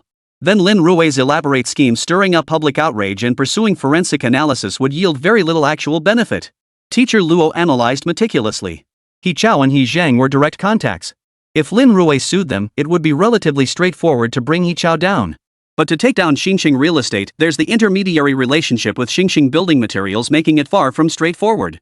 Hearing Teacher Luo's analysis, many netizens clearly weren't buying it. Professor Luo, you said it yourself, you don't understand Lin Rui at all.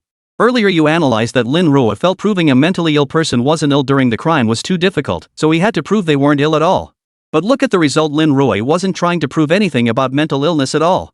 I think Teacher Luo's theory is plausible, but the actual situation might be the opposite of his analysis. If Bureau Chief is the head of the War Deception Bureau, then Teacher Luo must be the director of the Criminal Law Deception Bureau. Lin Rui is a lawless rogue. If you could predict his next move, that'd be a miracle. Many viewers clearly didn't buy Professor Luo's analysis. Seeing the comments calling him a con artist, he fumed with frustration, yet there was nothing he could do. How did he become the head of the Deception Bureau? Compared to Professor Luo enduring the barrage of online criticism, Lin Rui was much more relaxed. After leaving the courthouse, Lin Rui bid farewell to Ma Wenqi and boarded the red Ferrari driven by Su Weiniang, heading toward his new office. On the way, Su Weiniang voiced her confusion. Lin Rui, if I recall correctly, all the video evidence from your law firm should have been. He remembered clearly that all the surveillance cameras and such had been destroyed. Lin Rui had only ventured out because he was inside the room and couldn't see the situation outside. Sometimes, when I say it exists, it just does. Lin Rui didn't directly answer Su Weiniang's question. Instead, he gave a faint, wry smile and uttered this cryptic remark. Su Weiniang didn't quite understand. Lin Rui suddenly seemed to think of something and said in a low voice, Weiniang, let's go to the police station first. Oh, okay. Su Weiniang promptly turned the car around and sped toward the police station. As they turned the corner, Lin Rui lifted his head slightly and glanced at the rearview mirror inside the car. Through the mirror, he could see a black sedan following behind, rounding the corner in pursuit. Even a Ferrari couldn't go very fast on the town roads at such high speeds. The black sedan behind them maintained a steady, unhurried pace. Noticing Lin Rui repeatedly glancing at the rearview mirror, Su Weiniang couldn't help but take a few extra looks herself. Lin Rui, are we being followed? Meisham, just some flies. Lin Rui shrugged indifferently. If they want to follow, let them follow. He'd been worried about how to convince them he had evidence on He Zhang. Little did he expect they'd follow him directly. It saved me a lot of unnecessary trouble. Moments later, Su Weiniang executed a flawless drift in her red Ferrari, slotting it perfectly into the parking space ahead. Through his side mirror, Lin Rui clearly saw the black sedan that had been tailing him suddenly accelerate and speed away from a nearby spot. Almost done. The fly's gone.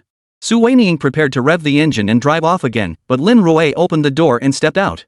The fly's gone. Time to get down to business. Lin Rui glanced up at the police station and strode inside. Business? Lin Rui came to the police station for serious business? You pulled a scam on He Chao and the others in court, but are you seriously planning to scam the judge here too? Holy crap, what the hell is Lin Rui thinking? Chapter 189, have you investigated Xinxing building materials? After entering the police station, Lin Rui made his way confidently to the service counter. Hello, I'd like to inquire about the investigation into the vandalism at my law firm a few days ago. Have you reached any conclusions? No sooner had Lin Rui finished speaking than the female officer on duty looked up. Recognizing him, she immediately flipped through the logbook. Attorney Lin, please take a seat in the lounge area over there. I'll contact the officer who handled the initial report right away. All right. Lin Rui nodded and headed to the nearby lounge area. Before long, the door to the lounge swung open from the outside. Just as Lin Rui was about to ask, a familiar figure swept in. Lin Rui instinctively took a half step back. Su Muqing came to a stop before him, hands clasped behind her back, and bowed naturally. What's this? After so long apart, have we grown so distant? Su Muqing flashed a charming smile. Her form-fitting uniform accentuated her perfect curves as she bent over. Even Lin Rui couldn't help but linger his gaze a moment longer. When were you released? The words slipped out almost instinctively. But the moment the words left his lips, he regretted them. I'm used to it. Su Muqing snorted impatiently. What do you mean, just released? The investigation cleared me. I was never really implicated, so of course I got out. What I didn't expect though, was that the moment I got out, I heard someone's law firm got smashed to bits and they haven't even found the suspect yet. Su Muqing teased with a hint of annoyance. Is that so? That's exactly why I came looking for the great detective, Captain Su. Lin Rui wore a faint smile, seemingly unfazed by Su Muqing's teasing. Captain Su won't let me down. As a lawful citizen of Longhua, discovering my property isn't protected is genuinely unsettling. Not only that, but they deliberately chose to smash and loot near the Hando province court. I have to say, these criminals are truly brazen. Lin Rui muttered softly to himself before turning his gaze to Su Muqing. Su Muqing found herself momentarily speechless. She had seen this case after coming out. It was practically an unsolved case. There were no surveillance cameras installed at the courthouse entrance. Furthermore, the route Lin Rui took happened to be in the blind spot of the highway surveillance cameras. And it had happened at night, under dim lighting. Not a single soul was on the road. After receiving the report, the team immediately mobilized, reviewing footage from all surrounding cameras only to find nothing. Captain Su, you won't let me down, will you? Lin Rui leaned in close to Su Muqing, his voice dripping with mischief. Su Muqing instinctively tried to stand up straight, but as soon as she straightened her chest, she realized she seemed to be standing a bit too close to Lin Rui. As she spoke, Lin Rui slowly leaned in closer. Feeling the faint scent emanating from Lin Rui, Su Muqing felt a strange flutter of unease in her heart. Just take this case and pretend to investigate it. Lin Rui muttered under his breath, taking a few steps back. Pretend to investigate? Su Muqing froze, looking at Lin Rui before her with utter confusion. Why pretend to investigate? The person who ambushed me that night was actually He Chao's older brother, He Zhang. Just proceed with the investigation normally, then strategically leak some information like suggesting human hair residue was found in my law firm, or similar evidence. Our goal isn't to solve the case, but to keep leaking information. As for the specifics of the case investigation, only you will know. Lin Rui paused, then looked up at Su Muqing. Do you understand what I mean? I understand. Su Muqing nodded slightly, indicating her understanding. Good. Next, we'll focus our attention on the explosion at Hujia village. Lin Rui paused, then suddenly looked up at Su Muqing. You're not going to tell me you weren't involved in this case at all, are you? Not exactly. Su Muqing gave a faint smile. I started looking into this case as soon as I got out. The tricky part about this case is that the entire scene was practically blown to smithereens. All the gambling equipment was destroyed, leaving no useful clues to investigate. Su Muqing shook her head. What's even stranger is that the entire Hujia village doesn't even know how many people went missing. Based on DNA analysis from post-explosion residues, we confirmed 13 fatalities at the blast site. 13 distinct DNA samples were detected. But only 6 people were reported missing from Hujia village. In other words, the remaining 7, nearly half the total, don't match up. Listening to Su Muqing explain the investigation's progress. Since Lin Rui was a criminal investigation expert consultant hired by the Hanong Provincial Police Bureau, Su Muqing sharing the case details with him did not constitute a breach of confidentiality. So you're saying only 6 people were reported missing? But 13 samples were detected at the scene? Lin Rui paused briefly before speaking slowly. Could it be that the DNA testing technology used at the scene malfunctioned? What I mean is, for example, if I had been in this room, some of my hair might have been left behind and happened to be collected by you. Su Muqing shook her head at this suggestion. Impossible. The blast's shockwave practically leveled the entire casino site. Under such an intense blast, any DNA evidence left at the epicenter couldn't possibly be hair that's passive contamination. Su Muqing looked at Lin Rui before her. What our forensic team could detect would most likely be bloodstains. Moreover, our comparison with the village's DNA database revealed that the profiles of these 7 individuals are not in Hujia village's database. We are currently applying to the provincial authorities to expand the database comparison further. But with the nation's vast population, conducting individual comparisons and screenings is still quite time-consuming. Su Muqing looked up at Lin Rui. As an expert hired by the police department, shouldn't you also contribute your expertise? Lin Rui hadn't expected the conversation to shift so abruptly and land squarely on him. Wait, I just came to ask about the investigation. How did I get dragged into this? Just as he pondered this, the DAM system notification sounded again. Ding! Host has acquired sufficient information on the bombing cases. The Hujia village explosion side quest is now active. Host, do you choose to accept? The Hujia village explosion case is part of the New City Real Estate case side quest. Completing it will increase the completion rate of the New City Real Estate case. Please choose accordingly. Reading this prompt, Lin Rui couldn't help but let out a bitter laugh. This is a subquest for the New City Real Estate case? No need to think twice. Let's get to work. Just as he was thinking this, a sudden clue flashed through Lin Rui's mind. Have you checked the employment records of all staff at Xingsheng Building Materials? Chapter 190, at least the goal was achieved. A wild thought suddenly flashed through Lin Rui's mind. Not long ago, Yifeng had come to see him. His son had been killed outright during the demolition in a brawl involving a mob. Perhaps it was because Yifeng was originally from Hujia village. After the fatal brawl, Xingxing had to compensate the other villagers to calm their anger. He had no choice but to pay compensation. But what about the others? What about migrant workers who came from elsewhere hoping to find work at Xingxing Building Materials, only to unwittingly join the money laundering operation? In that case, the remaining 7 bodies would naturally have no matching individuals within Hajia village. Investigate Xingxing Building Materials? Su Muqing seemed puzzled. Are you suggesting the people in the casino might very well be workers from Xingxing Building Materials? That's not entirely impossible. Su Muqing stroked her chin thoughtfully and nodded. Alright, go apply for a search warrant. Lin Rui looked at Su Muqing before him. Then I'll accompany you to Xingxing Building Materials to investigate their operations. It seemed a visit to Xingxing Construction was indeed necessary. Without hesitation, Su Muqing turned to report to Director Li, preparing to request authorization to visit Xingxing Building Materials. At that very moment, Xingxing Building Materials, President's Office. He Chao picked up the phone in his hand. He Chao, I've given you numerous chances. I never imagined Lin Rui would still be alive. Not only is he alive, but he's stirred up such a huge public outcry in court. You're really putting me in a difficult position. If you can't even handle matters like this, I'll have to question whether you're truly capable of continuing as our service provider. Hearing this, He Chao's expression shifted slightly. The other party had begun issuing an expulsion order. He Chao found himself unable to respond. Clenching his fists tightly, his voice suddenly grew deep and firm. Rest assured, I can handle this. It's still within my control. Then resolve it promptly. I don't have the time to waste on your delays. After hanging up, He Chao fell into deep thought. Lin Rui. No sooner had he muttered the name than the desk phone rang a call from the front desk. Mr. He, Officer Su Muqing from the police station is requesting to search our company. The receptionist reported the current situation. Hearing the name Su Muqing, He Chao furrowed his brow slightly. Officer Su? Shouldn't they have a search warrant? Of course. The receptionist replied with certainty. Then let them come up. Notify my secretary to have them wait in the reception area. I'll be right there. He Chao hung up the phone, a sneer involuntarily curling his lips.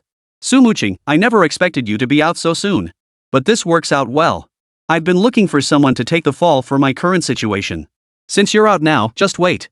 Su Muqing and Lin Rui waited briefly in the reception area. He Chao arrived shortly with his secretary.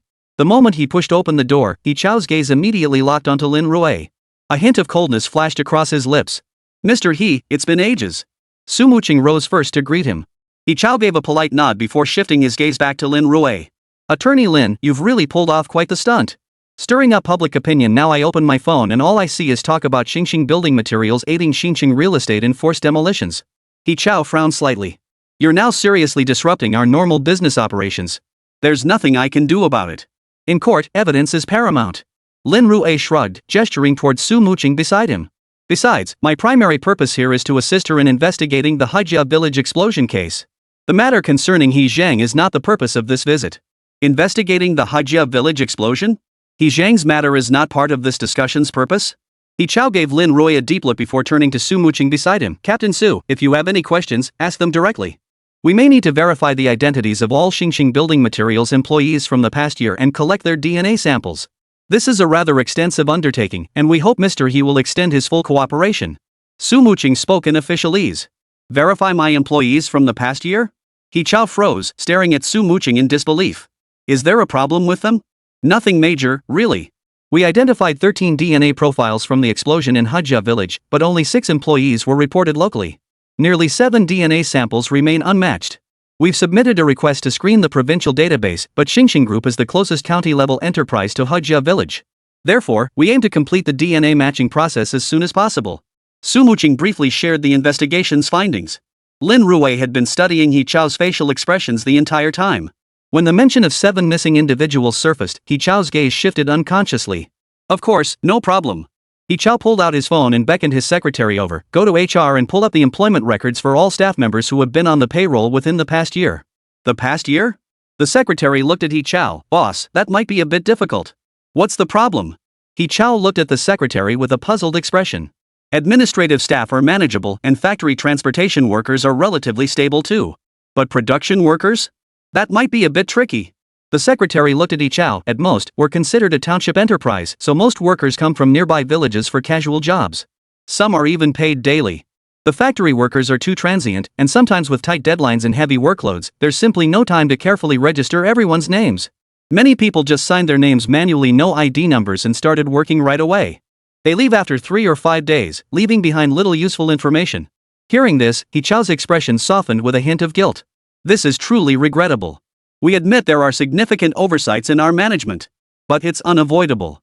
Much of the work in our factory involves simple, skilled labor like the porters unloading cargo at the gate.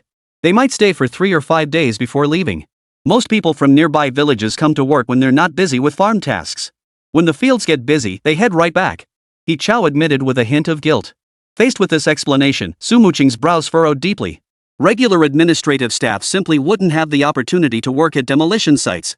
Collecting their data was meaningless. As for these highly transient positions, incomplete registration records made verification unnecessary. Even if they suddenly stopped showing up for work one day, no one would notice. Well, it seems there's nothing we can do but wait for the provincial comparison results. Su Muqing sighed with genuine resignation. No problem. We'll cooperate with the investigation anytime if needed. He Chao rose to see her out. After exchanging a few polite farewells, Su Muqing turned and left Xingxing Building Materials. Once outside, Su Muqing huffed irritably that He Chao is just too cunning. Not really. At least we achieved our goal with today's meeting. In contrast to Su Muqing's anger, a faint, almost imperceptible smile played on Lin Rui's face. Chapter 191, The Law Never Yields to Lawlessness. Achieved his goal? What goal? Su Muqing was utterly baffled. Hadn't she just been shut out the door? What purpose had been achieved?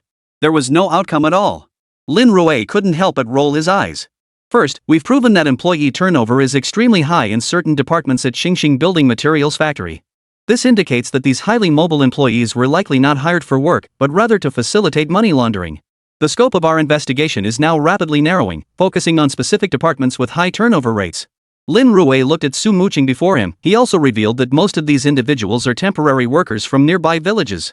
So all you need to do is obtain this list, conduct door-to-door investigations in the surrounding villages, verify each name, and perform DNA testing on families temporarily unreachable or working away from home. That will narrow our scope to fewer than 100 people. It might even narrow down to just 20 or 30 people, drastically reducing our workload. Lin Rui's concise analysis instantly cleared Su Muqing's confusion. That makes perfect sense. Anyone who showed up for work on time couldn't possibly be one of the 7 victims of this explosion. For those unable to report on time, investigate whether they're still alive. If they're temporarily away, collect DNA samples from their parents directly. Compared to investigating the entire Xingxing Building Materials Factory, the workload was drastically reduced. You're absolutely brilliant. Su Muqing couldn't hold back any longer. She rushed forward, wrapped her arms around Lin Rui, and planted a kiss on his lips. Only after doing so did Su Muqing realize something felt off, her cheeks flushing slightly. Of course, there's another reason I came with you this time. News of my appearance at Xingxing Group will inevitably spread through multiple channels. When that happens, He Chao's life is going to get pretty miserable.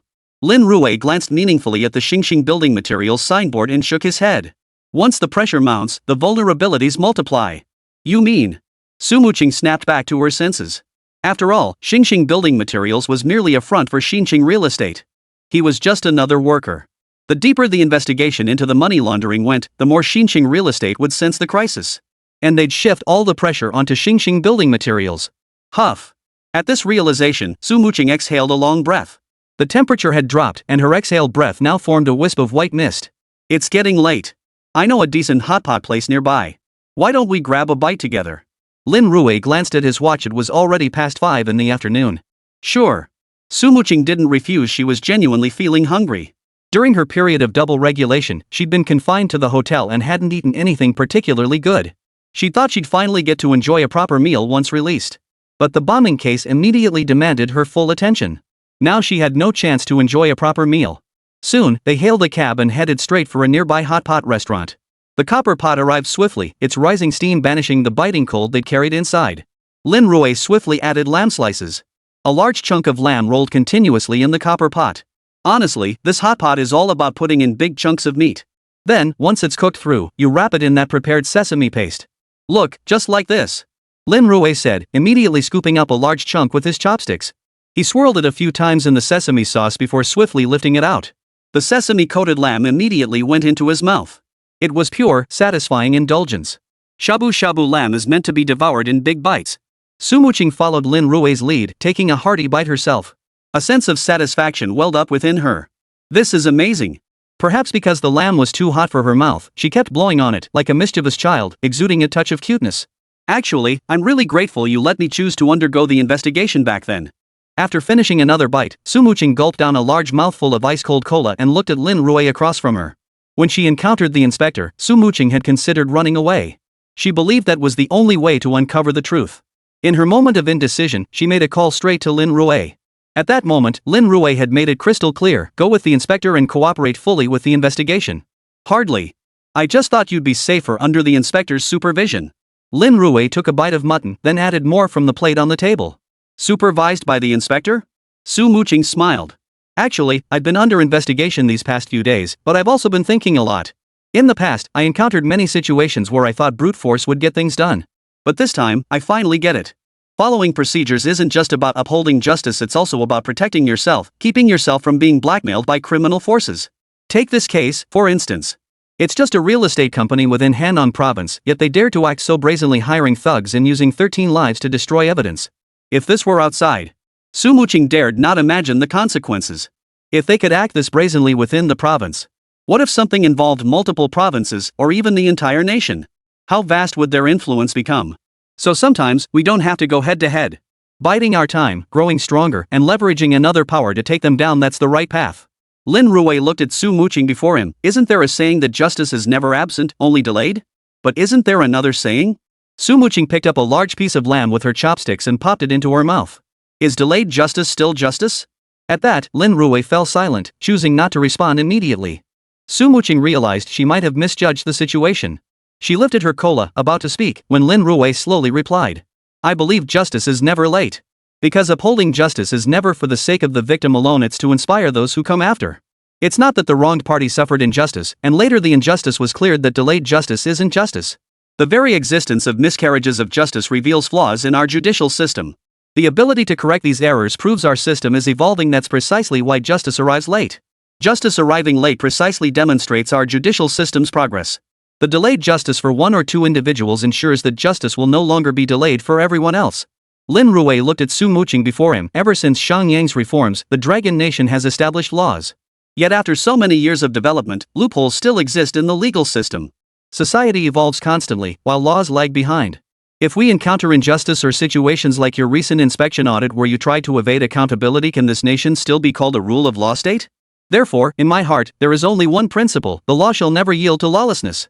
Chapter 192, need me to help you recall? The law must never yield to lawlessness.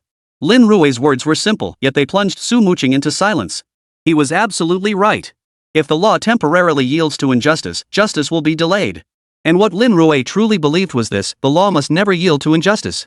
Only by continuously refining the legal system and adapting to the times could Lin Rui's vision truly be realized. A world without lawsuits. To your ideals, cheers. Sumuching heard such profound words for the first time. And yet these words came not from someone past middle age. The speaker was younger than she was. Cheers. Lin Rui gently clinked glasses. The white mist from the copper pot of hot pot meat swirled continuously before his eyes. He couldn't help but recall his past life. Back then, to win lawsuits, he often played by unconventional rules. Too rigid and easily broken, he won the courtroom battle but lost the war outside the court.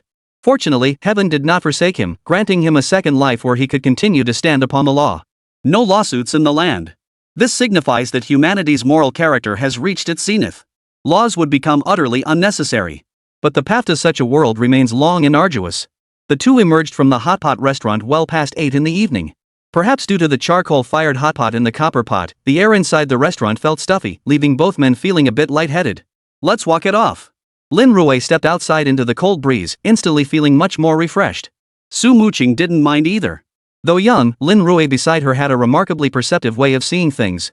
He always carried a certain charm that set him apart. It gave her an indescribable feeling. Lin Rui, are you hiding something from me? After walking a short distance, they entered a narrow alleyway. Sumuching's footsteps slowed as she turned to face Lin Rui. I have this feeling you know more about the Haija village explosion case than I do. I'm the lead detective on this case. If you uncover any new information, shouldn't you report it to me? Sumuching now carried none of the authority expected of a detective squad leader. Instead, she sounded like a doting girlfriend, her tone tinged with a hint of petulance. It's not exactly definitive evidence. Lin Rui paused briefly before speaking slowly. Actually, the gambling den in Haija village was likely their money laundering operation. This explosion wasn't just a simple blast, it was probably meant to cover up the evidence of their money laundering. As for the 13 dead, I suspect they're casualties from Mi Chao's construction site disturbances over the past year. These bodies couldn't be taken to the crematorium because their deaths lacked proper documentation. Nor could they be buried on Hajia village's rear mountain. That land is almost entirely occupied by the village's ancestors. With the bodies left unattended for so long, they had no choice but to use explosives to blow them up directly. The reason they chose the casino this time was so the explosion could simultaneously destroy the money laundering evidence. Lin Rui voiced all his speculations. These were merely his speculations. No concrete confirmation could be obtained. So you want me to track down the transient workers at Xingxing Construction? Su Muqing wasn't stupid. She hadn't understood at first because of the information gap. She hadn't kept up with Lin Rui's train of thought. Lin Rui gave a soft hum in response. But as he glanced around, his heart suddenly tightened. He and Su Muqing had been chatting the whole time, and before they knew it, they'd wandered deep into the alley. It wasn't even a particularly secluded alley. It was a shortcut from the mutton restaurant to the main road. It was usually quite busy, but why was there not a single soul in sight this time? Seeing the look of alertness on Lin Rui's face, Su Muqing quickly realized something was wrong too. After taking a few more steps forward, several figures suddenly appeared at the alley entrance. Lin Rui whipped his head around. From the far end of the alley, several voices slowly materialized. Each of them held equipment like baseball bats in their hands. As the group advanced toward them, Su Muqing flashed her police ID and declared in a stern voice. "I'm Su Muqing, captain of the criminal investigation team for Handong province. This is assaulting an officer." Facing Su Muqing's identification, the approaching men showed no concern whatsoever, waving their baseball bats. "Sorry, I can't read." The words barely left his mouth before the thugs in front charged forward, swinging their bats without hesitation, aiming straight for Su Muqing's head. Lin Rui stepped forward first, locking horns with the thug in front of him. Su Muqing's reaction was nothing short of swift. She took a step back while simultaneously spinning around to meet the enemy charging in behind Lin Rui. Back to back, they fought relentlessly. As a criminal investigator and police academy graduate, Su Muqing had undergone rigorous training drills within the unit during this period. She'd undergone rigorous training drills with her unit recently, so her combat skills were far from rusty. Within a few punches, she completely subdued her opponent. Lin Rui, on the other hand, though bolstered by his system's combat techniques, was slightly disadvantaged physically. When facing He Zhang, it was one-on-one combat. But once caught in a multi-person brawl, Lin Rui inevitably found himself struggling. Su Muqing swiftly dealt with her own opponents and turned to assist Lin Rui. Working together, they brought down the once arrogant thugs, who now lay sprawled on the ground, wailing in defeat. Su Muqing immediately summoned nearby police officers for backup, and they were all taken into custody. 12 thugs in total were taken away by the officers. After a brief interrogation, they learned the leader was the heavily tattooed man with large floral designs on his arms. His name was Yang Jun. In his 40s, he was unemployed. According to his confession, he and his buddies had been drinking at a nearby barbecue stall when they spotted a young couple walking into the alley. They initially assumed the couple was about to do something illicit. But after a while, they realized the couple was just chatting. So, fueled by alcohol, they decided to take advantage of their numbers and have some fun with the couple. Little did they know the couple turned out to be cops. Reading this confession, Lin Rui sneered dismissively. "I'll handle the interrogation," Lin Rui declared, turning to open the interrogation room door. Relying on Su Muqing's influence, the local officers didn't interfere. Lin Rui sat directly across from Yang Jun. "Spill it. Tell me honestly, what's your connection to Hajia village?" When Lin Rui mentioned the name Hajia village, Yang Jun's expression flickered slightly, but he quickly regained his composure. "Well, we don't know what Hajia village is." "You don't know?" Lin Rui's eyes, sharp as a hawk's, fixed on Yang Jun. "Then let me spell it out for you. You're an outsider. Why did you come to Handong province?" "To find work, of course." "What's wrong? Is Handong province some kind of place that doesn't allow outsiders to work?" At this point, Lin Rui looked directly at Yang Jun. "Then where were you working half a month ago?" "Need me to jog your memory?" Chapter 193, He Chao wants you to run an errand 200 bonus. Half a month ago. Yang Jun froze in place. He knew perfectly well that half a month ago, he had been at Xingsheng Building Materials.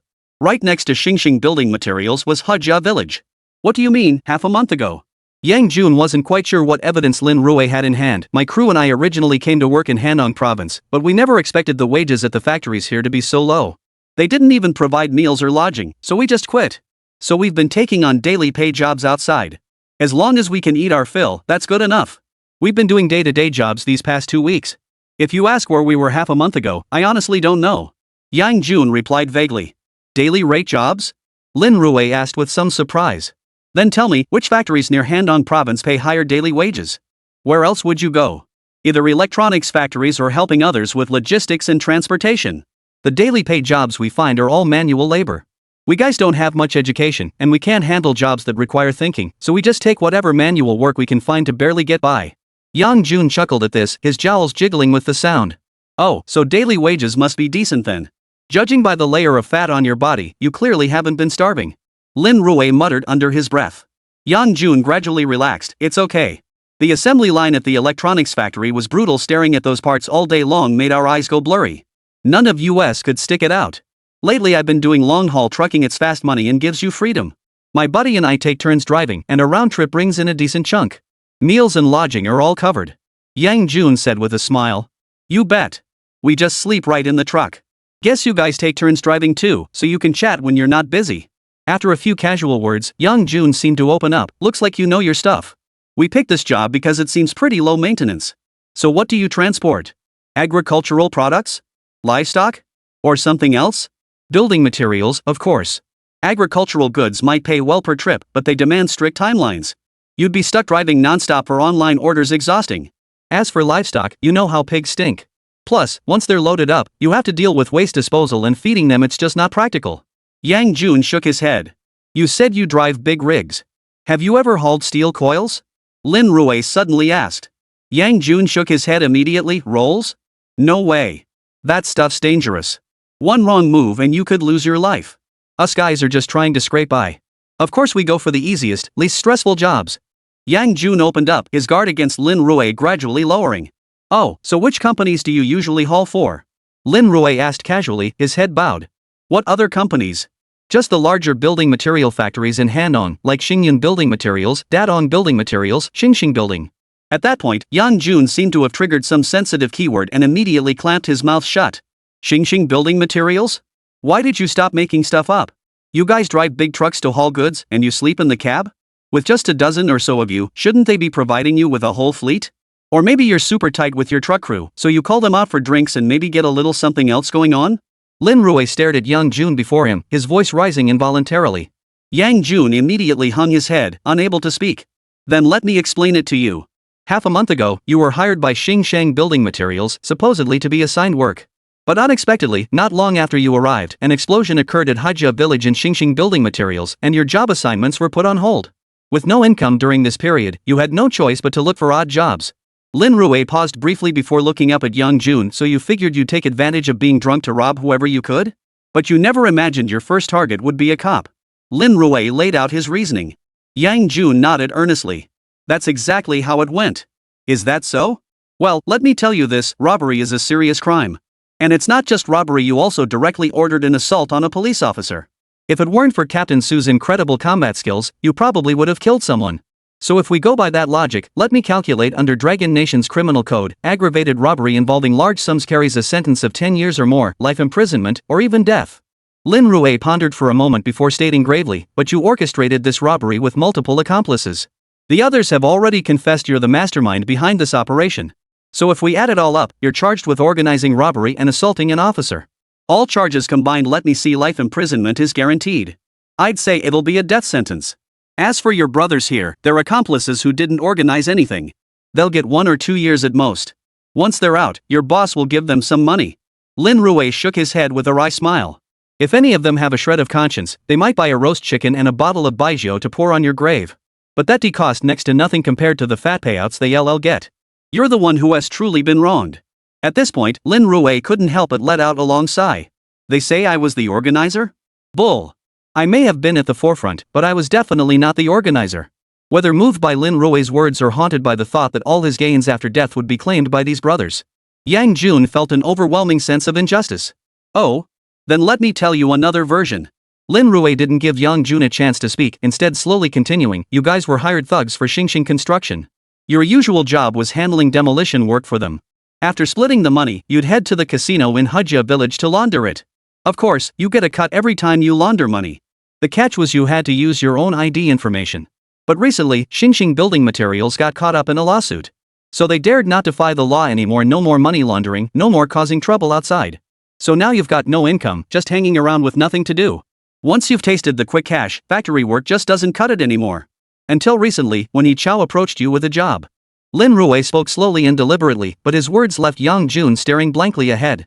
Needless to say, just by observing Yang Jun's expression, Lin Rui knew he'd hit the nail on the head.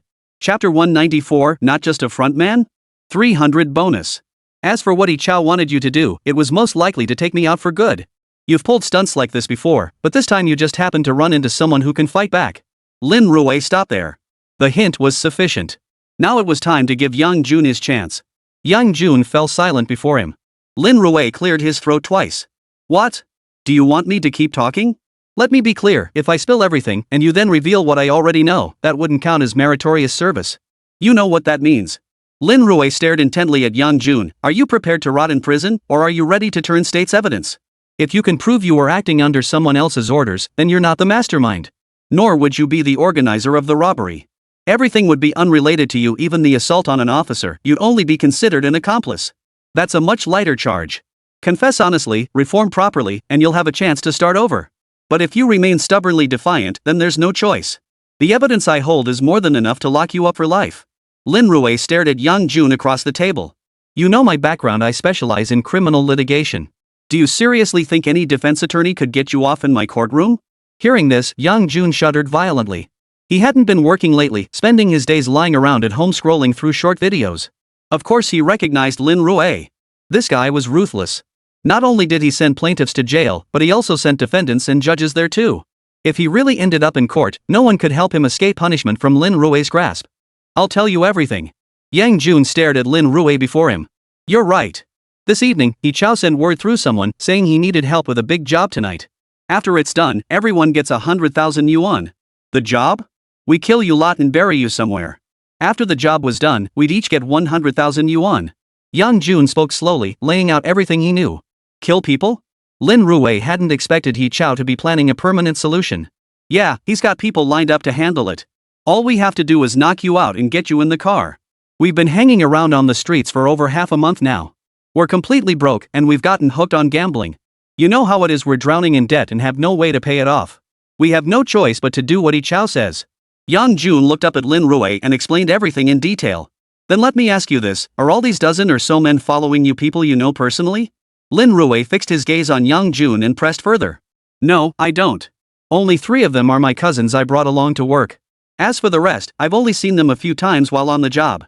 Lin Rui shook his head at Yang Jun's explanation. First off, He Chao didn't contact you directly, he sent word through someone else. So you have no direct evidence proving you were acting under someone's orders. Given that, you still can't absolve yourself of the charges. Moreover, most of what you've described is information we already possess. Merely providing minor details doesn't constitute meritorious conduct. Lin Rui's words were firm and direct in their refusal. The current situation certainly didn't qualify as meritorious conduct. Then what should we do? Yang Jun suddenly panicked. He wasn't even close to all of these dozen or so people. Was he supposed to take the fall for them? I wouldn't know about that. See if you can still come up with any decisive evidence against Xingxing building materials. Lin Rui said casually, then shook his head. You're just a low-level lackey. I doubt you have any evidence. Well, that's too bad. Well, I do know something. As if prompted by Lin Rui's words, Yang Jun before him spoke solemnly. The casino in Hejia village is a money laundering operation. Everything we laundered passed through Hejia village's dimwit. He keeps a detailed ledger recording every single transaction we make. Hearing this, Lin Rui's sharp eyes studied Yang Jun before him. Isn't Hejia Erlingzi just a marginal figure? Lin Rui looked up at Yang Jun. Of course not. Yang Jun seemed to have grasped a lifeline, quickly interjecting, he's absolutely not some front man. Second Fool is a key figure. Many of us were brought in by Second Fool in the first place, and when it came time to collect our pay, it was Second Fool who handed it out. So he's definitely not a peripheral figure. Yang Jun's emphatic response caused Lin Rui's gaze to narrow slightly. This line of reasoning felt off. He had heard from Yifang that Erlingzi was merely a frontman. But from Yang Jun's account, Erlingzi seemed to be a core figure. Even if not a core member, he must be a mid-level operative with access to the inner circle. Thinking it through, He Chao's sacrifice of Yifang back then wasn't just about locating Erlingzi, but more to rescue Erlingzi? Or perhaps to silence him permanently? If that's truly the case, then perhaps this angle could be put to good use. Can you stand by what you've said? Lin Rui looked up at Yang Jun before him. If our investigation reveals deception in your statements, then I'm afraid I'll have no choice but to charge you directly with robbery and assaulting an officer. And that includes perjury. Lin Rui laid out the charges directly. Facing this, Yang Jun's gaze didn't waver. He stated with conviction that Dimwit definitely knows a lot of inside information. Fine. Lin Rui looked at Yang Jun before him and closed his notebook. His assistant began organizing the transcript, preparing for Yang Jun to sign. Just as the transcript was handed over, Lin Rui suddenly blurted out, "Did you dispose of the bodies of those who died during the demolition in this explosion to destroy evidence?" Hearing this, Yang Jun's right hand paused slightly as he looked up at Lin Rui. His eyes widened, and he remained speechless for a long moment. Seeing that expression, Lin Rui knew immediately. He hadn't been wrong. But without presenting concrete evidence directly, they would never admit to such a thing. But it didn't matter. Judging by the pace of the evidence he currently held, it wasn't him who should be anxious, it was Yi Chao. He actually dared to send his own men to commit a public robbery. With both eyewitnesses and physical evidence secured, Yi Chao probably wouldn't get a wink of sleep tonight. Lin Rui strode out of the interrogation room and headed for Su Muqing's office. "Muqing, I think it's time to start interrogating that fool." Chapter 195, Reflect on Your Actions 400 plus bonus. Inside Xingxing Building Materials office. Smack! He Xingxing raised the cane in his hand and struck Yi Chao hard. "Didn't I tell you to keep a low profile lately? Look at what you've done." The cane in Yi Xingxing's hand didn't stop, lashing out again. "Hiring someone to take out Lin Rui? How could you even think of such a thing? Do you really think those cops out there are just sitting around doing nothing? Don't you think they'll figure it out? All eyes are on us now. Listen to me carefully." At this point, Yi Xingxing leaned on his cane, standing to the side, and looked up at the butler standing opposite him. The butler immediately produced a document from his hand. "Since the case was filed, 5 companies have already terminated their contracts with us. Nearly 3 more have expressed their intention to suspend contracts. Our direct economic losses have reached 30 million yuan. Based on the current situation, it's highly likely that within the next month, all our current contract partners will terminate their agreements with us and sue us for breach of contract, demanding compensation. But it won't even take a month." The butler flipped through a few pages of the documents in his hand as he continued. "Based on projections from our financial experts, the funds in our current accounts will only last us 1 week. Additionally, due to the legal disputes we've incurred, the bank has downgraded our credit rating, making it impossible for us to secure further loans." The steward's analysis was starkly simple. Xingxing Group was now teetering on the brink of collapse. Once the week passed, Xingxing Group would declare total collapse due to a broken capital chain. "No way." Yi Chao stared at Yi Xingxing in disbelief. "New City Real Estate told me that as long as I can resolve the Lin Rui issue, they'll continue increasing their capital injections. We can keep helping them launder money." "New City Real Estate?" Yi Xingxing glanced up at the butler beside him. The butler sighed helplessly. "New City Real Estate was the first to terminate our contract. And because Xingxing Real Estate initiated the termination, many surrounding construction companies followed suit and also terminated their contracts with us. So Xingxing Real Estate couldn't possibly." Hearing this, Yi Chao slumped back into his chair. "Impossible. Absolutely impossible. We've got so much dirt on Xingxing Real Estate, their money laundering schemes are all in our hands. Don't you think they'd be terrified that if we completely sever ties, we'd expose all this evidence?" Yi Chao muttered under his breath, but his words drew a cold snort from Yi Xingxing. Without another word, he raised the cane in his hand and struck Yi Chao hard. "Release it?" Yi Xingxing gasped for breath. "You've completely lost your mind. Do you really think making this public would benefit us? All these years, how many dirty deeds have we done for Xingxing Real Estate? Forget the rest, take that explosion that happened not long ago. Others may not know what really happened, but don't you have a clue? How many people died in that blast? What about those 13 bodies? How many young men from our He family village lie buried in our ancestral graves?" Yi Xingxing stared at Yi Chao before him, tapping his cane lightly on the ground as he spoke in a deep voice. "We used to have power and influence. They took our money and kept things quiet. But once Xingxing Group is completely bankrupt, once we have no power and no money, do you know what we'll face? New City Real Estate won't even need to lift a finger. Just the people of Haijia Village alone will be enough to tear us apart with their accusations." Yi Xingxing stared at Yi Chao before him, his expression filled with disappointment at his son's failure to live up to expectations. "If only you hadn't back then." Yi Xingxing abruptly fell silent, unable to continue. "Old man, are you blaming me now? 10 years ago, if it weren't for me hooking up with young Master Wang from New City Real Estate, our Xingxing construction would have gone to hell and back long ago. How else would we have had these 10 years of good times? Don't give me that crap. Don't try to play innocent here. You spent every penny we made these past 10 years, didn't you? And you sure enjoyed yourself, didn't you? Not to mention, I even let you indulge in being village chief for a while. And now you're blaming me?" Yi Chao stood up, glaring at Yi Xingxing before him. "Let me be blunt, this Xingxing Building Materials ship is going down sooner or later. Lin Rui and his team have already started investigating the casino behind the village. You have no idea, every time I see those bodies in the freezer, I can't stop having nightmares. Do you have any idea how agonizing that is? That's why I had it transported away and blew up the casino along with it." A savage expression flashed across Yi Chao's face. I've known since childhood that this world never belongs to honest men, it always belongs to the bold. That's why I had to do it. Once this is over, our entire Xingxing construction, even the entire He family, will be able to embark on a new path. I can guarantee that from then on, every penny earned by the entire He family will be clean and above board. He Chao roared hysterically. Look at these top tycoons today, when was their first fortune ever clean? Our first fortune isn't clean either, but once the demolition begins, everything will start anew. He Chao looked at He Xingxing before him. Old man, you'll thank me later. Every decision I make now will keep our He family on the right path. You're out of your mind. He Xingxing stared at He Chao, his voice deepening involuntarily. There's no other way. In this world, if you don't go mad. He Chao paused here, lifting his head to look at his father. If you don't go mad, you'll end up like you did back then, torn apart by others. So I'm not wrong. You're the one who's wrong, you can't keep up with my era. Watching his son, who was nearly beside himself with rage, He Xingxing sighed helplessly. All this talk is useless. Without Xingxing real estate as our backing, our company has no income.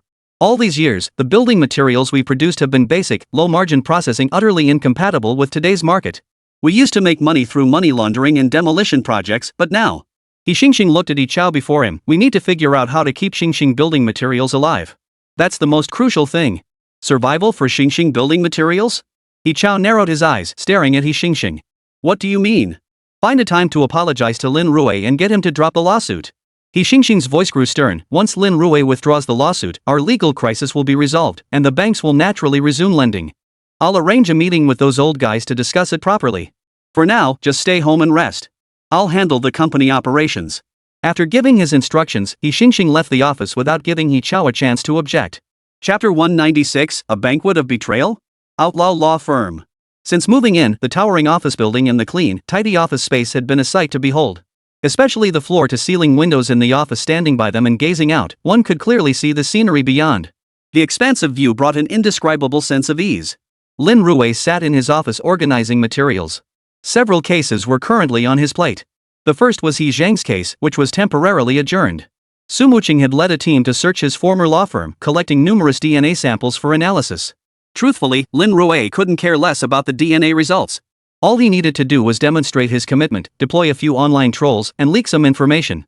That alone was enough to keep He Chao and his crew on edge. He Chao and his crew were now like startled birds. All he needed to do was pluck the bowstring occasionally to keep them trembling with fear. Under that fear, He Chao would panic, revealing more and more flaws. He could simply lie back and wait for He Chao to deliver the evidence himself. Just as he was thinking this, a man in a black suit and sunglasses suddenly appeared outside the door. Judging by his appearance, he seemed to be a bodyguard or similar professional. After knocking, Feng Linger rose to greet him and promptly led him to Lin Rui's office door. Mr. Lin, my boss would like to invite you to a simple meal. The man in the suit and sunglasses stood before Lin Rui and said with utmost seriousness. A casual meal? Lin Rui narrowed his eyes slightly. Who is your boss? Xingxing Building Materials. The guy in sunglasses remained as tight-lipped as ever. He Chao wants to see me? Lin Rui couldn't help but feel puzzled. He and He Chao were sworn enemies. Why would the other guy come looking for him out of the blue? And he wanted to treat him to a meal? Wasn't this an obvious trap? He wasn't stupid. Why would he just sit there and wait to be taken down? No, it's my boss, He Xingxing. The guy in sunglasses finally opened up. He Chao was removed from his position as president for acting on his own authority.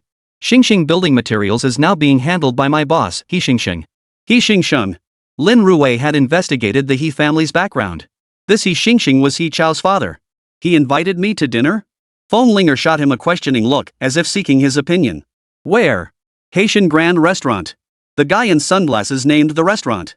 The Haitian Grand Restaurant was considered one of the high-end establishments in the entire province of Handong. The entire Haitian restaurant spanned 5 floors, and even the most basic dining area on the lowest level cost around 1,000 yuan. Moving up from there, the prices essentially skyrocketed. Simply put, if you have the money, you can eat anything you desire at Haitian Grand Restaurant.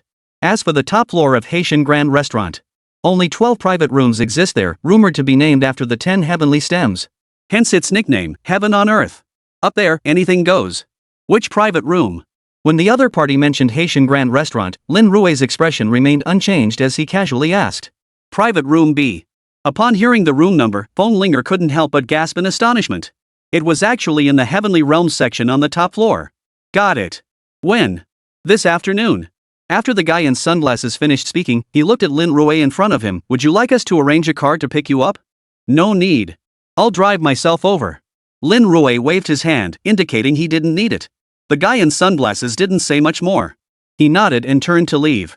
After he exited, Linger could barely contain her excitement. She dashed into Lin Rui's room, grabbed a throw pillow from the sofa, and buried her entire head into it. Compared to Linger's excitement, Su Weiniing remained remarkably composed. As the eldest daughter of the Su family, she had certainly been to places like Tianhai Grand Hotel before. Weiniing, lend me your sports car later. Lin Rui casually remarked to Su Weiniing standing by the doorway. No problem, take it.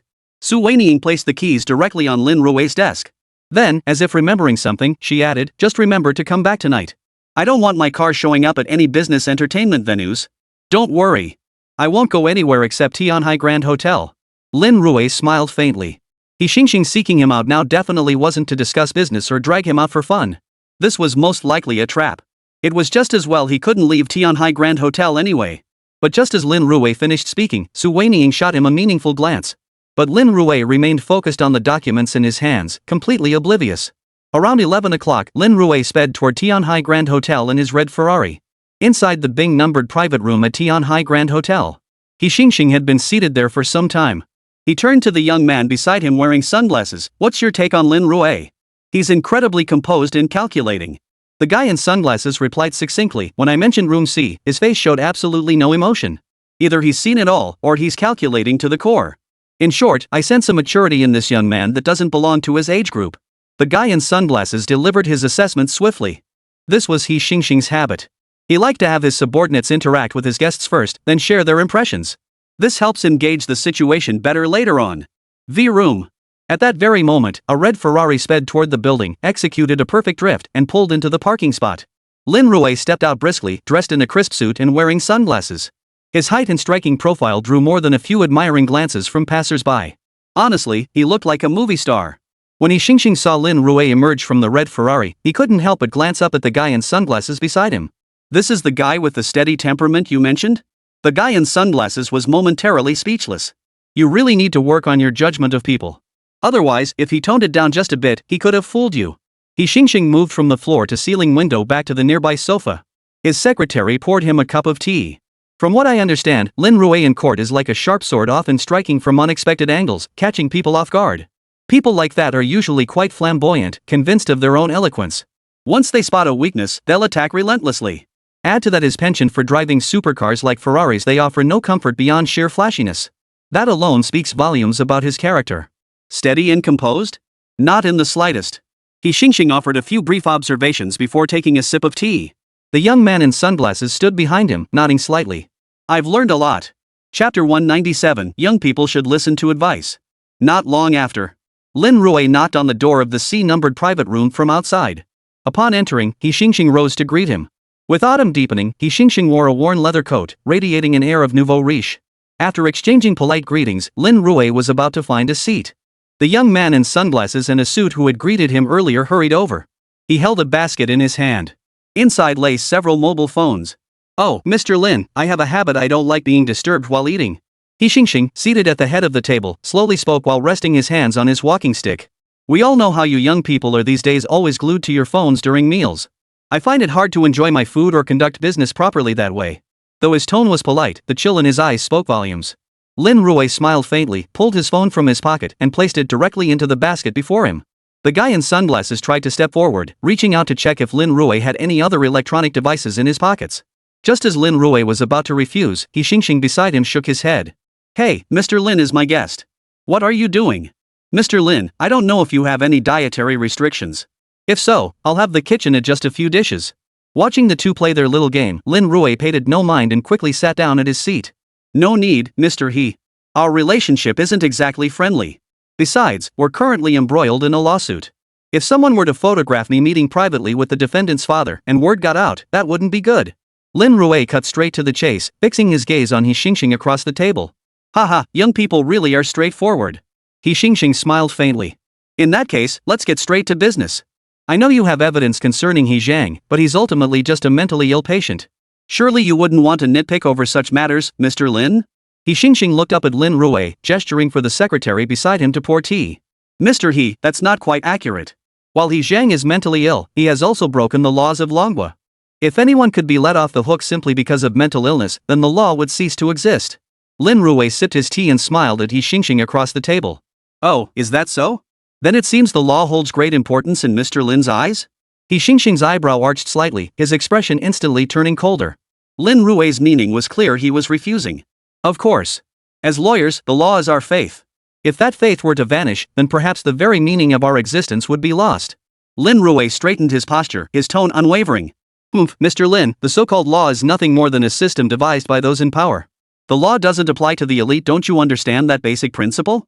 To regard the rules they use to govern the lower classes as a faith, I must say, Mr. Lin, that seems rather rash. He Xingxing lifted the tea before him and sneered dismissively. Lin, after graduating college, you were a penniless young man who couldn't even afford rent. You only gained some recognition by luckily getting involved in the hand-on university library case. But right now, you're still just an unlicensed lawyer who hasn't even passed the junior bar exam. Honestly, I've seen plenty of lawyers like you. But it's only after you become an intermediate lawyer that you realize the true rules governing this world aren't laws at all, they're human connections and social conventions. Legal statutes exist to serve capital. I doubt many would dare cross that line.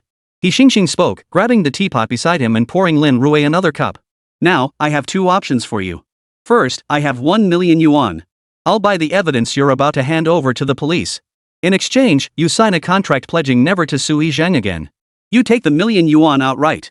As for the second option, you could choose to uphold your so-called principles. But everyone knows that standing by your beliefs often comes at a price. Stand by your beliefs, pay the price. The threat in those words was unmistakable. And that price? It certainly wasn't money. It was likely to be life itself. So it seems Mr. He is determined to protect He Zhang this time? Lin Rui didn't rush to make a decision. Instead, he looked up at He Xingxing. Mr. He, perhaps I'm still young and don't fully grasp all the twists and turns here. You have two sons, He Chao and He Zhang. He Zhang is mentally ill. Logically speaking, he might not even be able to take care of himself in the future. With this scandal escalating so dramatically, why abandon a useless son instead of seeking me out? Lin Rui looked at He Xingxing before him. As a businessman, shouldn't your primary concern be maximizing profits? Looking at He Xingxing, Lin Rui couldn't quite grasp what he was after. The case had already generated massive public scrutiny. Even if Lin Rui chose to drop the charges, He Zhang would appear to be off the hook, at worst confined to a local psychiatric hospital. At the very least, his life would be spared. But how would the public perceive it? If Lin Rui dropped the charges, it would inevitably be seen as him being bought off.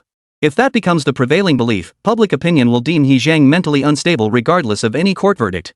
Otherwise, why would He Xingxing go to the trouble of bribing anyone? Therefore, in Lin Rui's eyes, He Xingxing sitting here today to discuss this matter was utterly pointless. What can I do? Both my sons are disappointments. He Xingxing sighed helplessly. But they're still my own flesh and blood. I can't abandon either of them. As he spoke these words, a peculiar expression flickered in He Xingxing's eyes. In that case, I'm afraid we can't proceed with this discussion. Lin Rui rose slowly. He Zhang is indeed suspected of murder. If I accept your money today and let He Zhang off this time, I could never face the Ma Wenqi family again, nor could I continue standing in a courtroom. I may not be the most elite lawyer, but I believe I still have a long life ahead. This million won't buy me peace for the rest of my days. Lin Rui headed for the door, but before he could take a few steps, the young man in sunglasses reached out to stop him. Young man, I suggest you don't act too impulsively. He Xingxing looked up at Lin Rui before him, tapping his cane. All these years, what storms haven't I weathered? Young men like you who refuse to heed advice, well, their endings haven't been pretty. As he spoke, He Xingxing reached under the table and gestured a few times. The implication was clear. The grass on the graves of those who ignored warnings now stands 3 feet tall. Chapter 198, Uncle, I won't let you down. Their graves are overgrown with 3-foot-tall grass.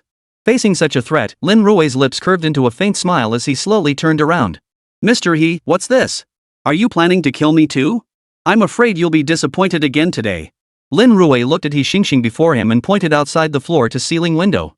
See that red Ferrari? That's the sports car belonging to Su Weining, the daughter of the Su family from Handong province. She knows I came here today. If I were to disappear, do you think she'd report it to the police? Lin Rui fixed his gaze on He Xingxing. Since you're such an open-minded man, Mr. He, I won't beat around the bush.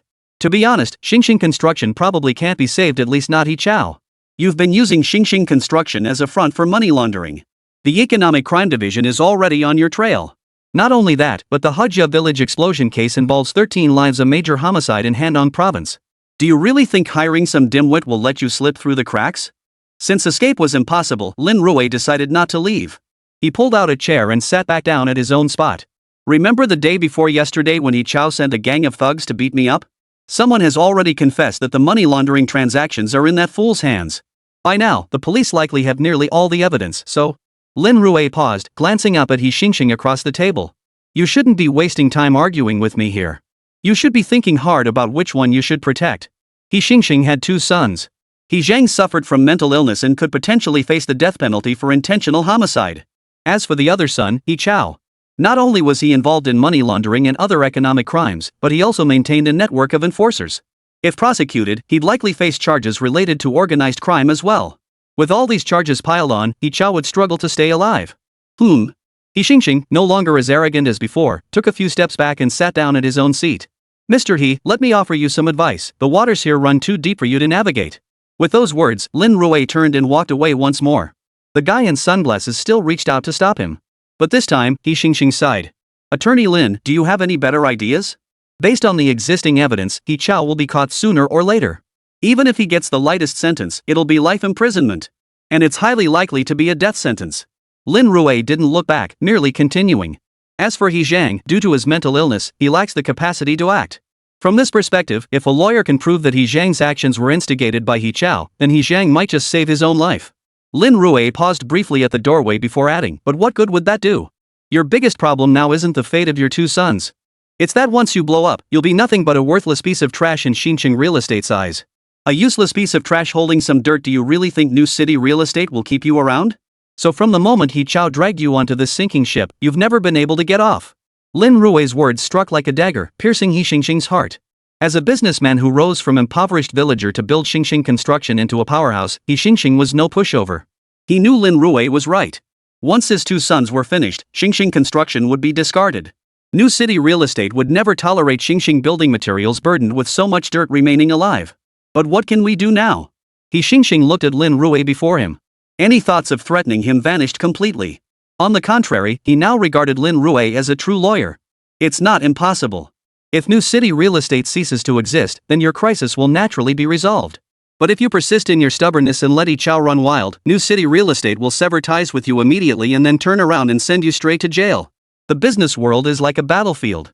You wouldn't want a ticking time bomb lurking beside you at all times, would you? Lin Rui's words silenced He Xingxing. Turn against New City real estate? Not impossible. He was finished either way. Might as well seize this chance to cut off the rotten limb. If he could sever ties cleanly, perhaps Xingxing building materials could still be saved. With this thought, He Xingxing lifted his head to look at Lin Rui before him. Attorney Lin, I know you're a smooth talker, but you want me to turn against my own company. I need to see solid proof. He Xingxing declared firmly, without absolute proof, I won't defect. No problem. Lin Rui said, pouring the tea from his cup directly back into the teapot. The tea returning to the pot signified the deal was sealed. Attorney Lin, I'll await your news. He Xingxing didn't waste words, immediately nodding his agreement. The meeting concluded on a positive note. Lin Rui strode out of the Haitian Grand Restaurant, climbed into his Ferrari, and sped away. Standing at the floor-to-ceiling window of private room C, He Xingxing watched Lin Rui's departing silhouette in silence for a long while. Uncle, are we really going to partner with Lin Rui? Only the guy in sunglasses and He Xingxing remained in the room. It's about having more options. He Xingxing narrowed his eyes. But Lin Rui made a good point. If we let He Chao run wild, the ship really will sink. When you head back, mention Lingzi's situation to He Chao. See what he can do. He Chao is already a sacrificial pawn. Let's use him to offer up his last shred of usefulness. At this point, He Xingxing turned to the young man in sunglasses following behind him. You've been with me all these years. Though you're my nephew by blood, I've always raised you as my own son. I taught you how to judge character, how to conduct yourself. I'm getting old now, and He Chao is essentially useless. But under his leadership, Xingxing Construction did achieve rapid growth. I can't control what happens next, but at least there's still a young man who can step up. With that, He Xingxing gave the young man in sunglasses a meaningful pat on the shoulder. Among the younger generation, you're the only one with both vision and capability. Hearing this, the young man in sunglasses trembled involuntarily. Beneath his sunglasses, his eyes flashed with a sudden brilliance. Do you know why I've kept you around for so long? Compared to He Chao, you lack the boldness needed. That wasn't ideal for Xingxing building materials when we were urgently expanding. He Xingxing spoke slowly, but now, Xingxing building materials is growing too fast. What it needs now isn't expansion, it's consolidation. You are far more valuable than He Chao at this moment. Hearing his uncle's words, the young man in sunglasses clasped his hands together and bowed deeply. Uncle, I won't let you down. Chapter 199, Dodging the Crucial Point. Late at night. Handong Provincial First People's Hospital Intensive Care Unit. Beep. The monitoring equipment emitted a steady, faint beeping sound. He-Jia's dimwit lay motionless in bed, his entire head encased in bandages. Click! A faint sound came from the ward door as a doctor in a white coat swiftly entered. He strode to the bedside, verified the patient's identity. Suddenly, a syringe appeared in his hand. The doctor walked straight to the bed, reaching out to find the patient's arm for an IV injection. But just as he reached for Lingzi's arm, the patient lying in the bed suddenly opened his eyes. You! The doctor's gaze sharpened slightly as he prepared to insert the syringe in his hand. But the dimwit on the hospital bed suddenly sprang up like a carp leaping out of water, standing swiftly on his feet. He suddenly grabbed the doctor's wrist, pulling him toward himself. Simultaneously, he bent his knees slightly and delivered a vicious kick straight to the doctor's abdomen. The doctor couldn't dodge in time and slammed into the wall behind him. Thud! A dull thud echoed. Without a word, the dimwit on the bed swiftly knocked the syringe from the doctor's hand. Simultaneously, he tried to turn and restrain the doctor. But just then, the doctor, who had been leaning against the wall as if in pain and seemingly unconscious, suddenly sprang up and lunged forward. Thud! Completely caught off guard, the dimwit on the hospital bed stumbled backward 2 steps, crashing into the bed. After shoving him aside, the doctor sprinted toward the door. Just as he reached the doorway, a figure silently reappeared. Su Muqing, who had been waiting by the door, delivered a flying kick straight to the doctor's cheek. His head jerked violently, slamming hard against the adjacent wall. He instantly lost consciousness. Someone, take him away. After knocking the man down, Su Muqing called out to several people nearby. Several detectives immediately rushed forward and restrained the doctor. At the same time, the real second fool was also brought forward. Upon recognizing the doctor's face, Lingzi's body jerked violently, trembling uncontrollably. He recognized the man before him. Seeing the panic spread across Lingzi's face, Su Muqing patted his shoulder. Got it now? In Yi Chao's eyes, you're nothing but a disposable pawn. They could kill you anytime they want. If we hadn't made our move early today, you'd be a cold corpse right now. Su Muqing's words came at just the right moment, shattering the last line of defense in Lingzi's heart. I'll talk. I'll tell you everything. Lingzi nodded towards Su Muqing. He was immediately taken away. Only after everyone had left did Lin Rui emerge from the other side of the ward. Looks like Yi Chao really is desperate. Su Muqing watched the assassin and the doctor's white coat being carried away. Resorting to such despicable tactics, they must be running out of options. Pretty much. But Lingzi can't be taken back to headquarters for interrogation. Yi Chao never knew Lingzi's ward location. He even sent people to try and get it from me. At this point, Lin Rui paused briefly. He didn't finish his sentence, but Su Muqing, standing before him, couldn't help but gasp in shock. There's a mole. Yes. I hinted to Yi Xingxing that Lingzi had confessed quite a bit. Lin Rui frowned as he carefully pieced together the timeline, but you only interrogated Lingzi once, you didn't extract any specific details. That alone was enough to make them believe Lingzi had confessed. Therefore, the mole probably isn't in your team. As Lin Rui spoke, Su Muqing before him exhaled a long breath of relief, her entire body relaxing. Her greatest fear had been that the mole was within her own team. She had led this team for over a year, and they had long since developed a bond. If she ever had to carry out a purge, she wasn't sure she could bring herself to do it. But this mole, while unaware of Lingzi's specific details, knows his exact location. So most likely, they're also someone from the bureau. Lin Rui assessed the situation, then turned to Su Muqing before him. I have a plan. Su Muqing's eyes lit up slightly. Inside the interrogation room, Lingzi was brought in. The officer in front of him locked the chair in place and immediately stepped back out. Spill it. What exactly do you know? Lin Rui, serving as the criminal investigation consultant, sat beside Su Muqing, having both a detective captain and an outlaw interrogator present. Lingzi's status was now fully established. All this time, I've been helping Yi Chao and the others launder money. After surviving the assassination attempt, Lingzi didn't mince words, he started spilling everything straight away. And then? After speaking, Lingzi noticed Su Muqing's expressionless face and realized the police had already uncovered most of this information. The truth is, Xingshang Group is essentially a criminal syndicate. They employ numerous enforcers whose sole purpose is to swiftly resolve stubborn holdouts during demolition projects. When there's no other work, they help with money laundering. The company sends cash to them, they withdraw it from the bank, then bring it back to the village to hand over to the casino. After receiving the bills, we'd bundle them up and give them to Yi Chao. He'd use them to buy antique paintings and calligraphy worth hundreds of dollars. These antiques and paintings go through pawnshops for resale. We pay the pawnshop owners in cash, and after the exchange, the money enters their hands completely above board. As for what happens afterward, I have absolutely no idea. After all that, Lingzi's story only covered the money laundering part. Su Muqing pressed further, handing him a blank sheet of paper. Write down every pawnshop you know. We'll handle the verification. No problem. Lingzi quickly grabbed paper and pen, scribbling down addresses at lightning speed. Su Muqing scanned the list. Most were small, informal pawnshops. Since they didn't involve large, legitimate pawnshops, the impact wouldn't be significant. With antiques and calligraphy, whatever price you name is the price. It all comes down to personal taste. Even if you cornered them and took the items for appraisal, they'd just claim they made a mistake or got tricked by the shop. The shop wouldn't be held responsible. Mistakes like that were common in the antiques trade. Once sold, it was final. They made their money off amateurs like that. After explaining all this, Su Muqing remained seated. A brief silence fell over the interrogation room. No one spoke. After a moment, Su Muqing lifted her head to look at the dimwit sitting across from her. What? Dodging the important points? Don't you want to explain the rest? Chapter 200, Interrogation is an art. Dodging the crucial points? Hearing this, Lengzi's shoulders twitched involuntarily. He looked utterly bewildered as he asked, Officer, what do you mean by that? What do you mean? Do I need to spell it out for you? Su Muqing fixed her gaze on Lengzi. You were in charge of the casino in Hajia village, weren't you? I was just a lookout, helping out around the place. Lengzi tried to gloss over it, but Su Muqing cut him off. But reports indicate you weren't just an assistant. On the contrary, you were a core member of the operation.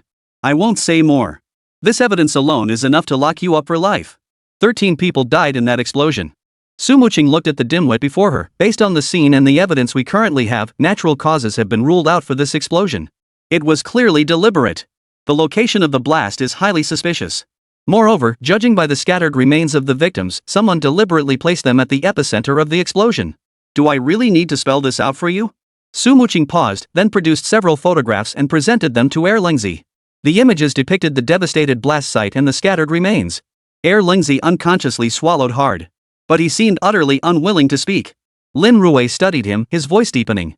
It doesn't matter if you don't speak. Based on our current investigation, you orchestrated this entire bombing. These 13 people were likely villagers from outside the area who were beaten to death during the demolition by He Chao and his crew. You exploited their lack of support in this city and blew them up indiscriminately. You have committed the crime of desecrating corpses. Furthermore, according to testimony from the casino's subordinates, you are the leader of these organizers. In other words, you are the so-called Black Society boss. You are guilty of organizing a criminal organization. Since you're their boss, you're likely involved in these deaths too. Lin Rui spoke as he walked over to Lengzi. By that calculation, you're probably not getting out at the very least. It's death with a 2-year reprieve. Death sentence with a 2-year reprieve. Hearing those 2 words, Lengzi froze, shaking his head instinctively. No, it wasn't me. Then who is it? It's He Chao. Yes, everything was ordered by He Chao. Lengzi roared in anger, but all he got in return was a cold snort from Lin Rui. You're still trying to shift the blame at this point? You say He Chao and his crew did it? Well, let me tell you this, whether it's your thugs here or anyone else, they all say you're the mastermind behind it all. Do you really think we cops are pushovers? That we can't tell right from wrong? Or are you suggesting they all coordinated their stories to frame you? Lin Rui spoke at breakneck speed, leaving Lengzi no time to react. He could only shake his head frantically. No, it's not like that. He Chao ordered me to do it. Good. Very good. Seems you still won't admit it, huh? Lin Rui snorted coldly, snatched a statement from Su Muqing, and slammed it down in front of the dimwit. Here. Take a look. You recognize this person, right? What does his statement say? That you're a core member of the gambling ring, and all their money goes through you. And they also said they have evidence of money laundering transactions in your possession. See that? It's right here in black and white. Want to see the interrogation footage? I've got it too, I can provide it for you. All the evidence points to you now. You're completely screwed. Lin Rui snarled, I advise you to confess early. You might still get credit for cooperating. If you cooperate well, you might get a suspended death sentence. You might even get to see your old lady at home. Tell me the truth, does your old lady back home know what a bastard you are out there? If you just bite the bullet and get it over with, have you thought about what happens to your old lady back home? Lin Rui barked, and the dimwit fell silent. He fell instantly silent. Lin Rui didn't press him further at that moment. Su Muqing observed Lin Rui beside her, silently giving him a mental thumbs up. This fast-paced interrogation technique was something she'd learned in her criminal law class. But when it came to execution, no one matched Lin Rui's skill. Every word Lin Rui spoke was deliberately aimed at the psychological defenses of his interrogation subject. No one could tolerate being falsely accused. Especially when the consequence was losing one's life. So Lin Rui opened with a death sentence with a 2-year reprieve, making it crystal clear the death was inevitable. Then he immediately followed up with the ultimate blow. He made it clear that the current situation had arisen precisely because everyone around believed you were the mastermind. Lin Rui appeared to be reciting legal statutes, but every word he spoke was actually explaining the true reason behind your death sentence with a 2-year reprieve. And nearly every one of those charges is a frame-up. What organized crime charges? What desecration of a corpse? What murder charges? These charges were probably the last things on Lingzi's mind. He never imagined he'd be implicated in such crimes. But when you hear that every single charge is false, your first instinct is to prove your innocence. That very thought had already led him into Lin Rui's trap. What Lin Rui wanted to know was, who exactly were these 13 people? And whether the entire casino had any connection to Yi Chao. These things can't be proven by mere words. Sufficient evidence must be presented. Take Lingzi, for instance. He keeps insisting he's innocent and that Yi Chao is the mastermind behind it all. But was that useful? Of course not. What I need is proof. Confessions like these can't be taken as solid proof. So they're completely useless. After repeated hints, Lingzi finally understood that his word alone was worthless. It was utterly meaningless. Almost simultaneously, Lin Rui played his final trump card to shatter psychological defenses. He directly presented the confessions of his subordinates as proof, plus some photos from the police investigation into the explosion.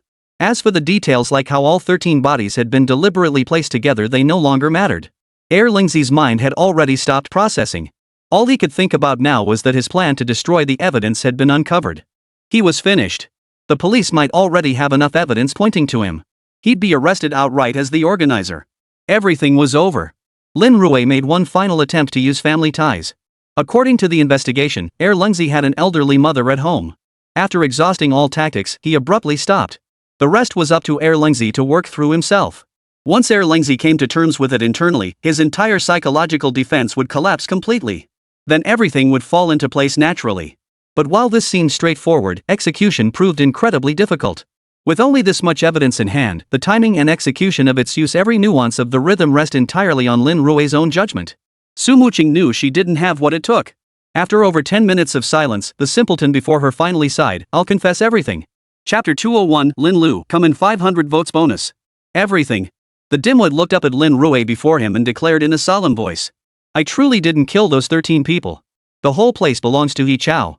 That day, he suddenly called me and told me to clear the place and not open for business. Then, unexpectedly, he drove up several trucks and they were all loaded with corpses." Lingzi tried to continue, but Lin Rui waved him off. "Sorry, I'm not interested in this stuff. I need concrete evidence. If you don't have any, then I'm afraid I can't waste any more time on you." Lin Rui's words were blunt and direct. Hearing this, Lingzi's throat moved. "I was terrified back then.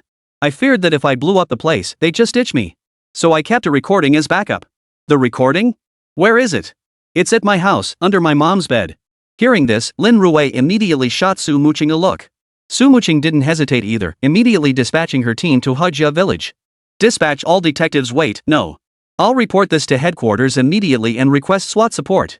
The terrain in Hujia village is complex. Everyone carry firearms.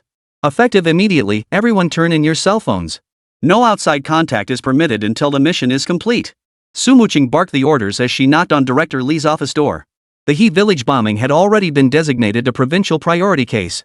Upon hearing about this crucial lead, Director Li wasted no time and immediately initiated action. The SWAT unit was immediately deployed as reinforcements.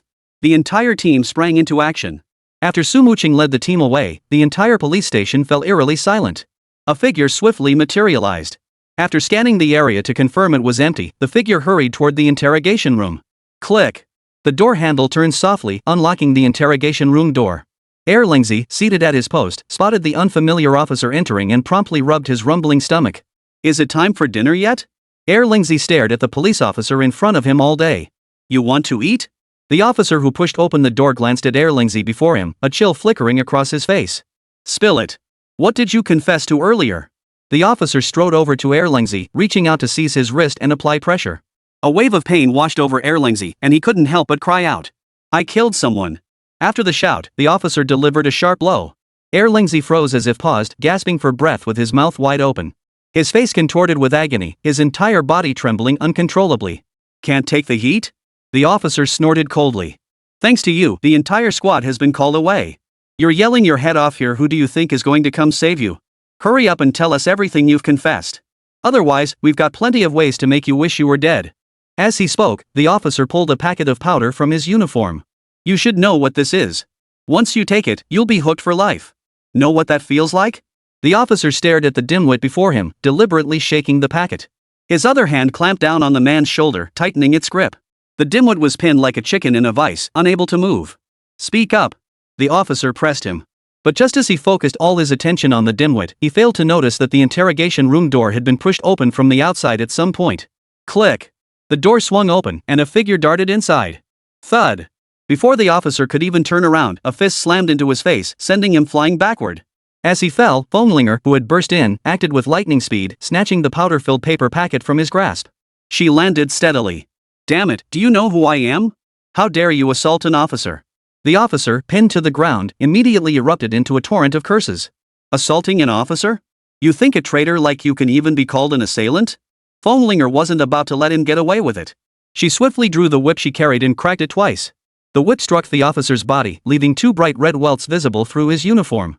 "No way, such delicate skin, like a woman." Fenglinger shook her head in disbelief at the sight of blood seeping through the officer's uniform after just 2 lashes. The officer lying on the ground nearly passed out from the shock. Holy crap, even the toughest guy couldn't take 2 whips that fast, right? What a wimp. Without another word, Fenglinger grabbed the officer and tied him to the corner of a nearby desk. Seeing Fenglinger move with such lightning speed, the dimwit shrank back, his neck tightening. He dared not utter another word. He certainly didn't want to endure another pair of lashes. Hajia village. Sumuching led a large contingent of people, charging straight inside. With a search warrant in hand, no one dared to stop them. Anyone who dared to make a move, did they really think the guns of these surrounding SWAT officers were for show? Especially this time the bombing had caused such heavy casualties that it had directly alerted the provincial bureau, prompting them to deploy armed police for backup. Sumuching's request for deployment, citing discovery of crucial evidence, prompted Director Li to immediately authorize the armed police's involvement without hesitation. In their eyes, there was only the order. They executed orders without question. As village chief, He Xingxing had initially intended to inquire about the situation. But Sumuching's first order was for the armed police to cordon off his home and ensure he couldn't leave under any circumstances. Not even phone calls were permitted. The entire family was gathered in the living room. 2 armed police officers stood guard, keeping a close watch. Sumuching quickly led her team into Lingzi's room. Finally, under her mother's bed, they found a voice recorder. Technical personnel immediately examined it. After confirming the audio inside, Sumuching slipped it into her pocket. Simultaneously, several armed police officers nearby stepped forward, clearing the way with their guns drawn. Armed escort procedure. Anyone who dared to approach would face immediate action, no warning shots fired. As the team slowly retreated, the vigilance toward He Xingxing gradually eased. Only after everyone had withdrawn did He Xingxing dare to peek out. To his surprise, as soon as he stepped from the living room into the courtyard, he came face to face with a familiar figure. Lin Rui stepped inside from outside, his face beaming with a smile. "Mr. He, long time no see." Lin Rui's face remained cheerful throughout. "It's you?" He Xingxing's eyes widened in shock as he stared at Lin Rui entering from outside, his voice trembling with disbelief. "Now, shouldn't we have a chance to sit down and talk?" Lin Rui stood at the doorway, a faint smile playing at the corners of his mouth. Seeing Lin Rui's demeanor, He Xingxing wasn't exactly a pushover either. His mouth twitched involuntarily before he stepped aside to welcome Lin Rui inside. "Come in, Attorney Lin." Chapter 202, I have new evidence to add. After Hajia village was sealed off, it quickly trended on social media. Especially the recent explosion case in Hajia village, which many seized upon for relentless coverage. Amidst the storm, who could have imagined Hajia village would do such a thing? Multiple companies have announced they will reconsider their partnerships with Hajia village. Shocking. According to insider sources, He Chao, the young president of Xingxing Building Materials, may be implicated in organized crime. News reports poured out one after another, propelling the name Hajia village straight to the top of the trending topics. As the heat surrounding the incident continued to rise, Xingxing Building Materials found itself in increasingly dire straits. Faced with widespread contract cancellations, its capital chain was gradually straining and nearing collapse. It was at this critical juncture that Lin Rui submitted evidence as scheduled, prompting Hanong Province to announce the continuation of the trial. All parties were present, with numerous media reporters already waiting. This was undoubtedly the biggest news story in recent memory. What began as intentional harassment by He Zhang now directly implicated He Chao. Recently, Xingxing Construction had even directly removed He Chao from his position as president. Not only that, but just last night, the police arrived with SWAT teams and used military vehicles for the escort. It was practically the highest level of security. The entire incident has been completely sealed off, with surrounding media outlets not leaking a single hint. The tighter the lid, the louder the rumbling beneath. Nearly all media outlets have turned their attention to today's court hearing. All are waiting for both sides to present their evidence. The trial commenced as scheduled. Judge Su Tiancheng presided once more. Su Tiancheng shot a meaningful glance at plaintiff's attorney Lin Rui. Lately, Lin Rui had been stirring up trouble. The court is now in session. Su Tiancheng announced the opening, and Lin Rui spoke first. After gathering evidence over this period, the defendant He Chao is guilty of the following 3 charges. First, incitement to commit a crime. He Chao instigated He Zheng to deliberately target residents facing demolition in order to gain benefits from the demolition process. Second, committing organized crime by using Haijia village as a front to harbor criminal gangs for demolition assistance, resulting in at least 13 deaths. Third, He Chao exploited the recruitment and employment channels of Haijia village and Xingxing building materials to carry out massive illegal money laundering operations. Lin Rui meticulously enumerated the shocking evidence of He Chao's crimes. Many journalists paused their pens, their faces etched with disbelief. Originally hoping to use this opportunity to probe He Chao's situation, they never imagined holy cow they'd hit the jackpot. The prepared drafts were completely useless. After a brief pause, Lin Rui looked up at He Chao. I request the court to sentence He Chao to death, to be carried out immediately. Immediate execution. As Lin Rui finished speaking, beads of sweat the size of beans instantly formed on Su Zheng's forehead. How could he possibly defend this? He now regretted taking on He Chao's case in the first place. This would become the biggest stain on his career. Su Zheng glanced at He Chao beside him and lowered his voice slightly. Did you do all these things? Like hell I did. He Chao stood up, pointing at Lin Rui in front of him. Where's the evidence? Evidence? Lin Rui looked at He Chao, his voice growing slightly colder. You wanted evidence, didn't you? Then I'll give you proof. Your Honor, I move to subpoena witness He Fong for questioning regarding organized crime charges. Su Tiancheng nodded in approval. Shortly thereafter, He Fong was brought directly into the courtroom. The plaintiff's counsel may now question the witness. Lin Rui looked up at He Fong before him. Please explain how your son died. My son joined Xingxing Building Materials as a transport driver. But unexpectedly, while I was working away from home, I received news that my son had suffered a severe blow to the head. He Fong recounted his ordeal. Hearing this account, He Chao couldn't help but snort coldly. He Fong, didn't I explain your son's case clearly to you back then?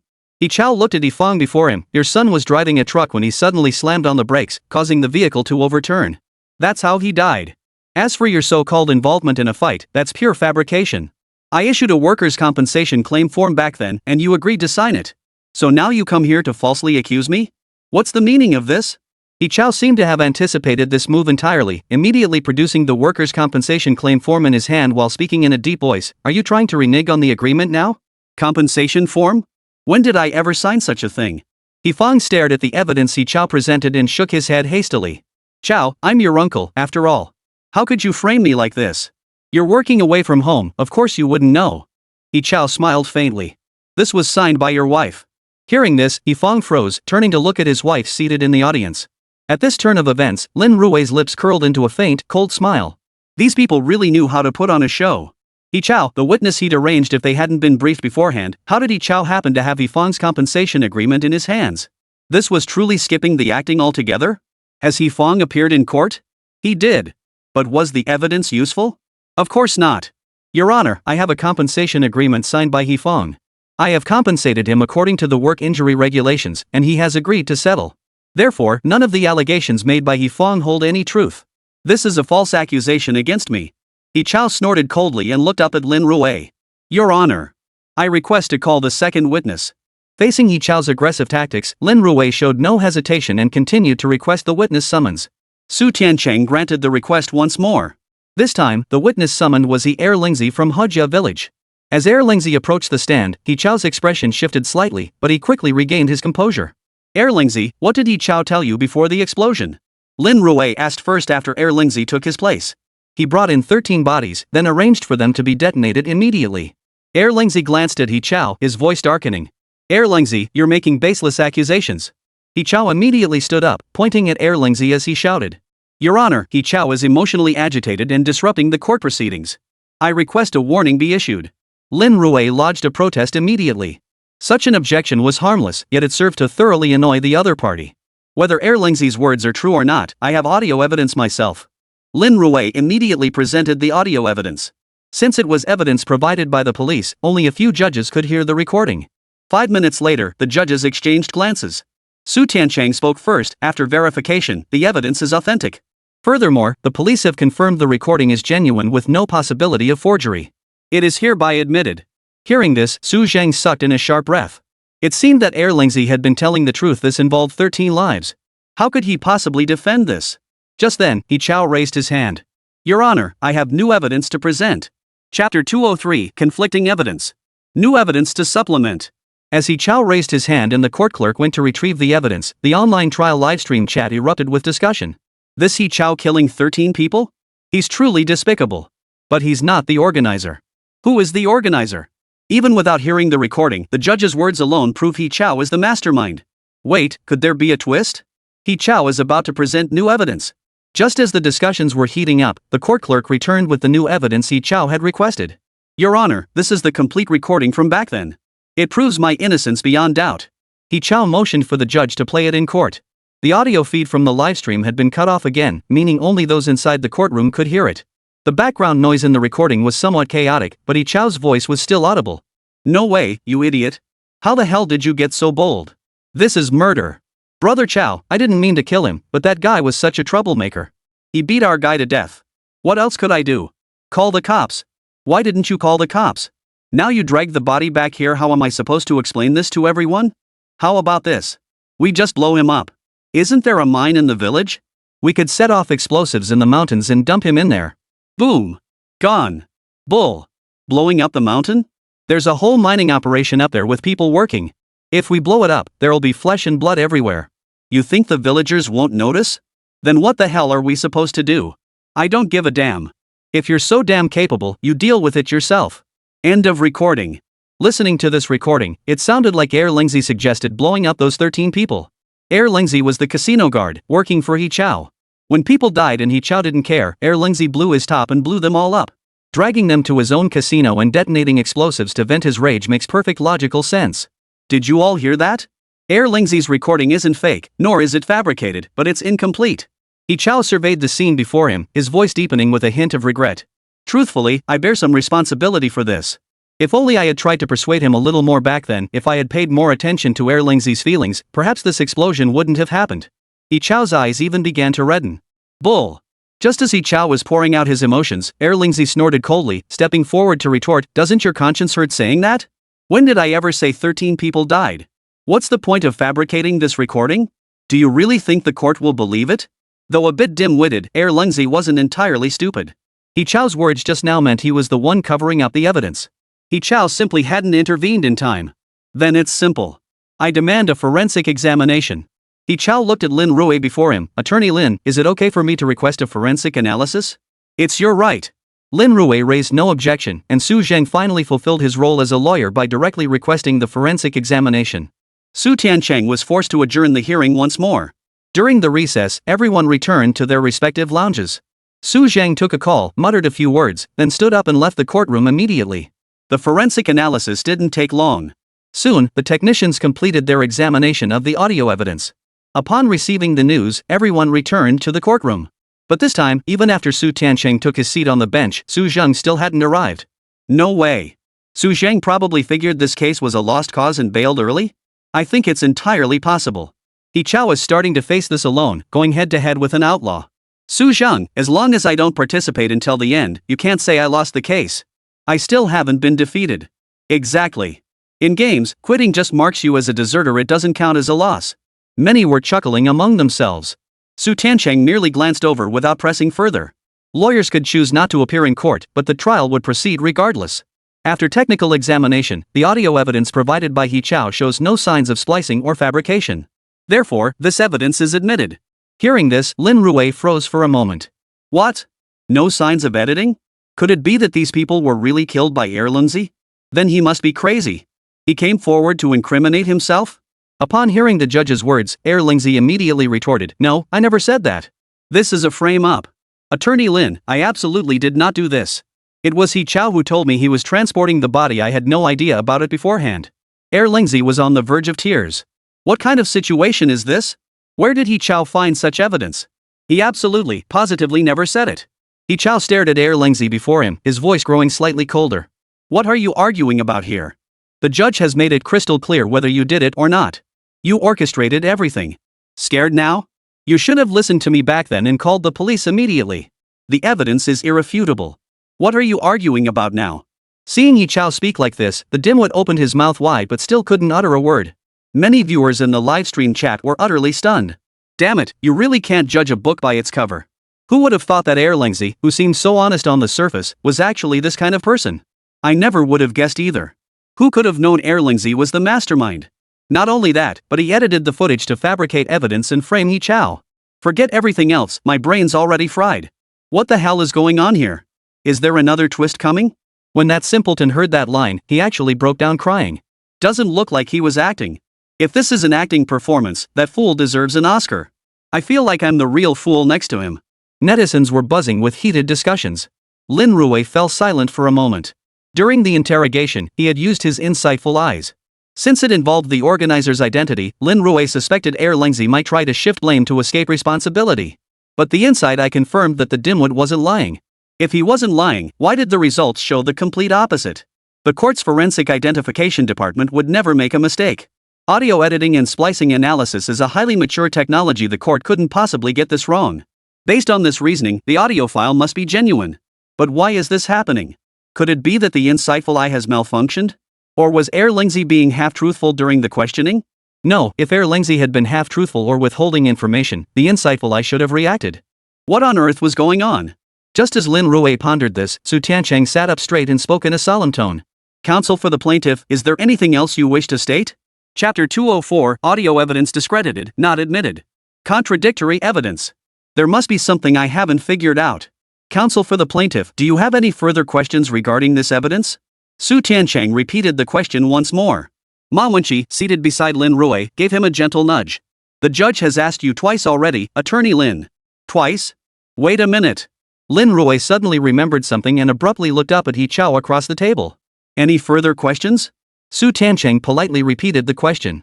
Regardless of anything else, this was the first time Su Tiancheng had ever seen Lin Rui staring blankly in court. No, I certainly have questions. Lin Rui seemed to snap back to reality, fixing his gaze on He Chao before him, because the audio evidence you provided is completely fabricated. Fake? At this accusation, He Chao narrowed his eyes and let out a cold snort. You just say it's forged, and it's forged? Do you think my skills are so advanced that I could deceive judicial forensic analysis? I don't think I'm that skilled, and forensic audio analysis is already highly developed. Who could possibly pull something like that off? As He Chao spoke, many journalists in the gallery nodded in agreement. The technology is already highly advanced, it's impossible to deceive it. Exactly. Precisely because it's so advanced, you never even tried to deceive anyone. Lin Rui looked at He Chao across the table, because you had someone record it. As for Lingzi's voice and speaking habits, simulating those isn't difficult at all. With current AI technology, it's entirely achievable. And the background noise in your recording? That was likely added to mask issues with the AI synthesis playback. Lin Rui turned to the judge before him. I hereby request an AI synthesis analysis of Lingzi's voice and the audio evidence provided by He Chao. Hearing this request, Su Tiancheng also furrowed his brow slightly. He hadn't considered this angle. But Lin Rui's suggestion wasn't entirely implausible. Granted. Su Tiancheng brought down his gavel, and the technical department sprang into action again, preparing for the technical analysis. During the technical appraisal, the entire livestream audience was left utterly bewildered. Wait, I don't get it. Didn't the tech department just verify it? There's no editing in this recording. Is Lin Rui talking about something other than editing? What does he mean by background noise and recording? I'm totally lost here, Teacher Luo. Stop lurking and explain this ASAP. Under everyone's admentions, Teacher Luo slowly surfaced. Everyone, with the advancement of technology, evidence has become diverse. We cannot overlook the impact of technological breakthroughs on verifying the authenticity of evidence. Take the AI face swapping technology that went viral recently. It means what we see in videos may not necessarily be real. Therefore, when video evidence is presented in court, we must conduct technical analysis, even examining whether AI synthesis techniques were employed. And I believe that the current capabilities of judicial forensics have certainly already examined whether the recording provided by He Chao contains any traces of AI synthesis. Professor Luo paused dramatically at this point, leaving the audience hanging. You're probably wondering, wasn't the AI already verified? Why does Lin Rui still believe AI synthesis is present? Professor Luo finally addressed the question on everyone's mind. Lin Rui claims that He Chao first used AI technology to synthesize and forge Lingzi's voice, then played it back through a device to record the audio. So purely from the audio file perspective, this doesn't involve any editing or synthesis, it's entirely seamless. From the initial forensic perspective, their conclusion would inevitably deem it genuine. After Luo explained this, many netizens instantly understood. The audio wasn't synthesized. But it wasn't Lingzi who spoke during the recording. We all know that when two devices are placed close together, especially microphone equipment, there's bound to be some degree of noise interference. Precisely because of this, the background noise in the audio provided by He Chao is extremely chaotic. This could also be due to electromagnetic interference, but this portion of the content is extremely difficult to detect and verify. You can't prove whether the background murmur stems from broadcasting equipment nearby or simply because the recorder was in someone's pocket during recording. Professor Luo analyzed the situation from a technical perspective before continuing. Therefore, what Lin Rui proposed isn't to verify the background noise, but to employ the latest technological methods specifically to determine whether Erlingzi's voice was AI synthesized. It's like when gamers use voice changers. Some guys sitting behind their computers can mimic deep, mature voices or high-pitched, lowly tones. Human ears can't tell the difference. But computers can easily tell the difference. When humans speak, they need to breathe and pant, and that's unique to each person. Computer-generated recordings may perfectly match tone and volume, but they can't replicate human breathing patterns with the same precision. That's why they can still be detected. So I advise everyone, attempting to forge audio files using AI-synthesized voices won't work. As technology advances, such detection will become increasingly common. When Professor Luo said this, the entire live stream room erupted in a chorus of "Oh. That's seriously impressive." I always thought Teacher Luo was a humanities major in law, but I never expected him to mention loudness and timbre. Hearing those terms felt like being transported back to high school physics. Bull. High school physics doesn't cover this, it's clearly middle school physics. Fake nerd. Oops, I just got called out. Fine, I admit I only scored 9 points on my college entrance exam physics. While the online crowd was chatting, someone submitted the authentication results to the court. Su Tiancheng glanced at the report and declared in a solemn voice, according to AI-synthesized audio analysis, the voice attributed to He Chao in the audio file provided by Erlingzi is authentic human speech. However, the audio file submitted by He Chao himself is determined to be AI-generated. Therefore, the audio file provided by He Chao is deemed perjury and shall not be admitted as evidence. Su Tiancheng directly announced the trial verdict. He Chao's audio file was rejected. This essentially meant He Chao had something to hide. If he had nothing to hide, why would he fabricate audio files to prove his innocence? Erlingzi also breathed a sigh of relief, glancing gratefully at Lin Rui beside him. After receiving the document, Lin Rui turned to He Chao. He Chao, do you have any additional evidence? Chapter 205, Are you betraying your own kind for the greater good? No. He Chao stared at Lin Rui, gritted his teeth, and stopped arguing. The facts were now crystal clear. Very well. Next, we will proceed with the trial for money laundering and other economic crimes.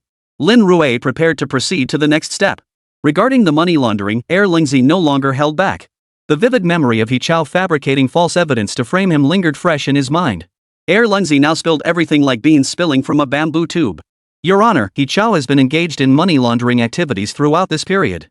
The primary method involved disguising funds as payroll payments, and then Erlingzi repeated everything he had previously confessed to Lin Rui. Listening to Erlingzi's words, many in the live stream room stared wide-eyed. Holy crap! So that's how it works, paying wages into bank cards, then immediately handing them over. Take a village, for instance.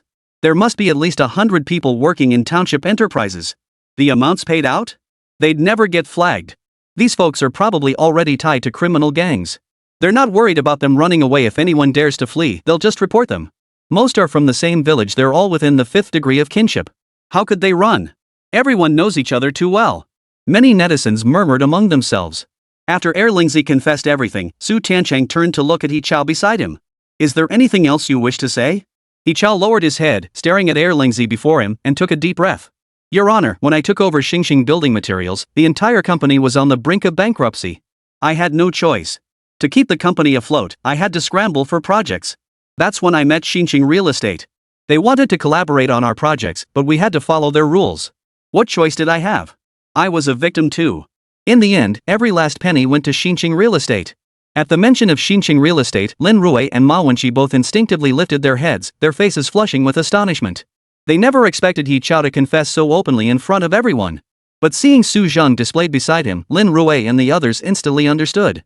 He had been abandoned by New City Real Estate. Since he'd been discarded anyway, he might as well go all out and expose them publicly. What a masterstroke! The moment he heard those words, Lin Rui knew he had it. Play by their rules? Lin Rui looked at He Chao before him. As an adult, He Chao possesses his own judgment. New City Real Estate may have pressured him into money laundering activities. But the final decision rests solely with He Chao himself.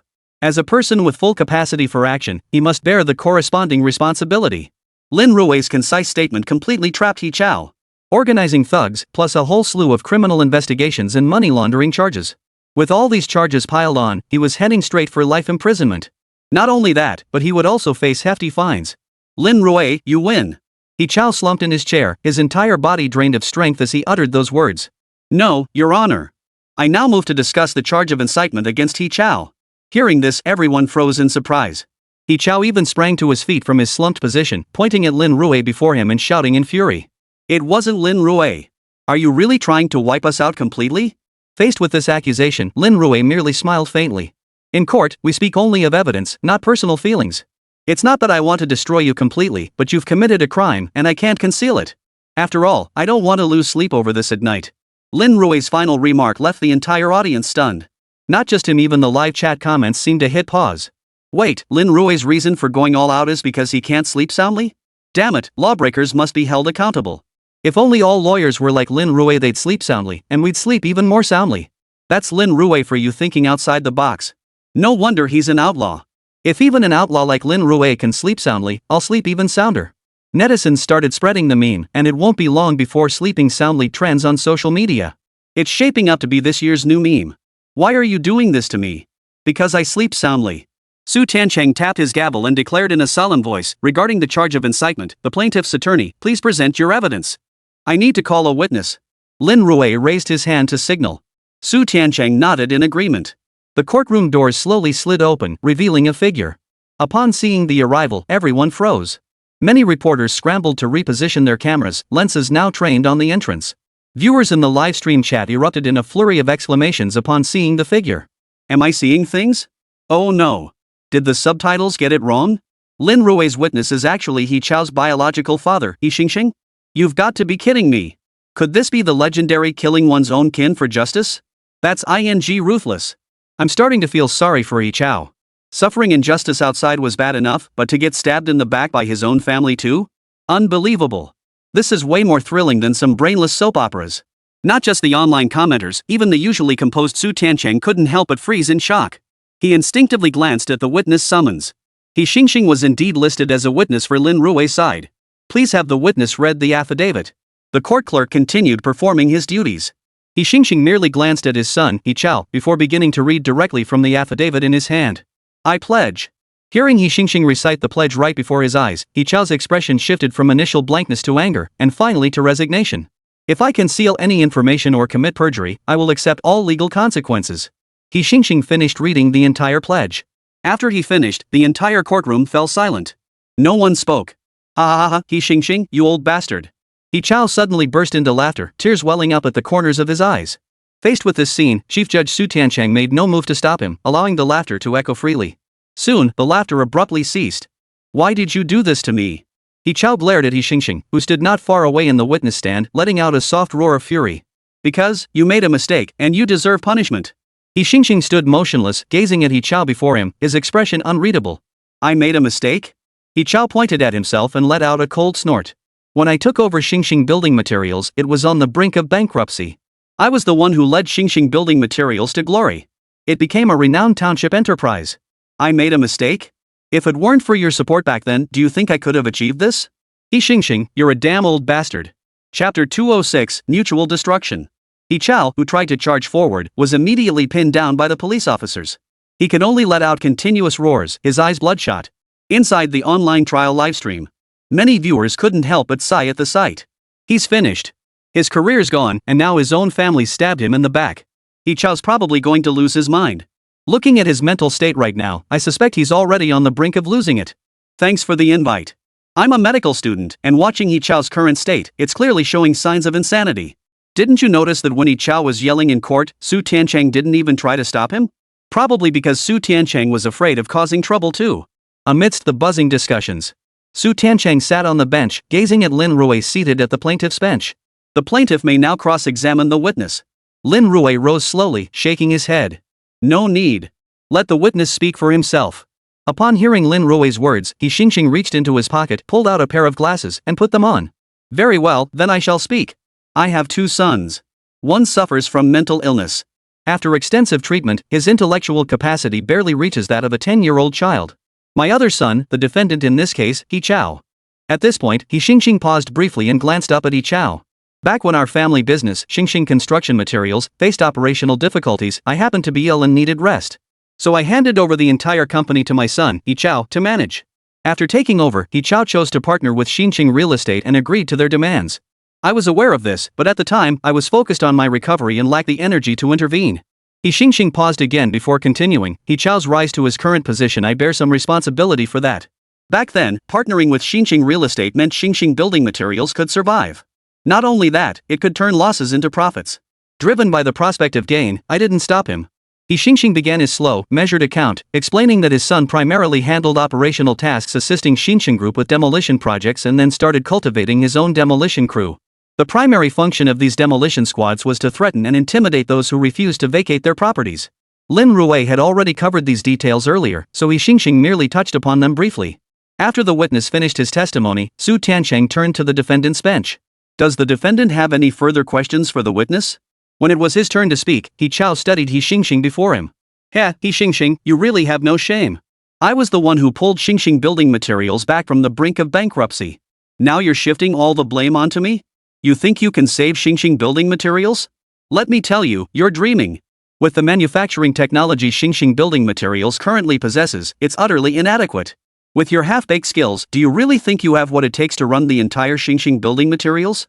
He Chao pointed at his father on the witness stand and couldn't help but erupt in a tirade. True, my thinking is a bit rigid, nothing like you young folks. But our vast Hajia village isn't just home to one young person. Finding someone to replace you won't be difficult at all. He Xinqing's voice grew solemn. He Chao narrowed his eyes, scrutinizing He Xinqing before him. Suddenly, he understood. The fact that He Xinqing dared to stand here proved he had already found someone to replace He Chao. Find a replacement for He Chao? He Chao fixed a deep, lingering gaze upon He Xinqing before abruptly turning to face the judge. Your Honor, I have no further questions. Proceed with the verdict. Hearing those words, especially after witnessing He Chao's meaningful gaze moments before, the entire livestream exploded with reactions. I used to think He Chao was arrogant and overbearing, but now it seems he's just a pitiable figure, a discarded pawn himself.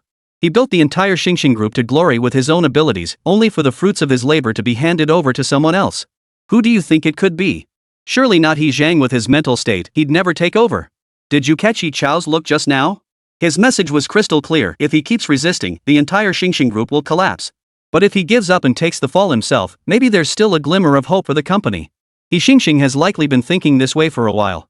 Standing here now, he pretends to be sacrificing family for the greater good, but in his eyes, he's here to sever ties. The viewers in the livestream chat understood. Su Tiancheng didn't adjourn the session this time.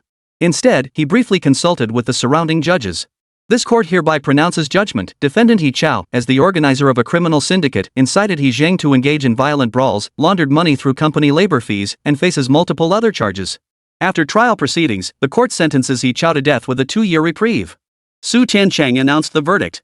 Upon hearing the news, Ma Tianqi stood frozen in place, speechless for a long moment.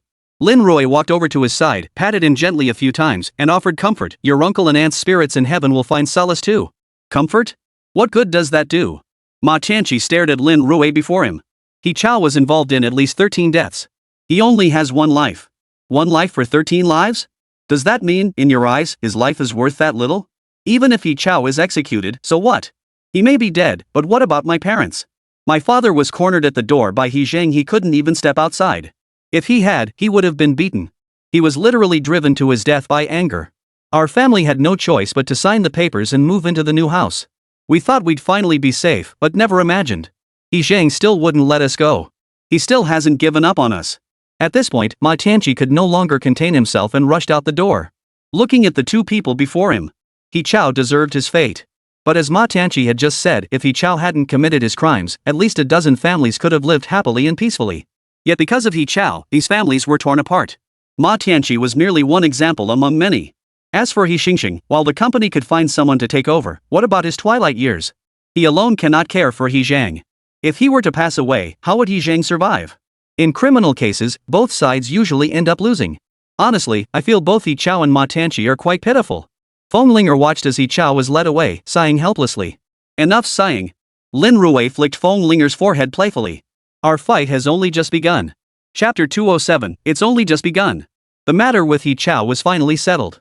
But the matter was far from over. After the court adjourned, He Xinqing strode toward Lin Rui. Mr. Lin, I've done what you asked. Now, shouldn't you show some sincerity? He Xinqing fixed his gaze on Lin Rui, his voice growing slightly heavier.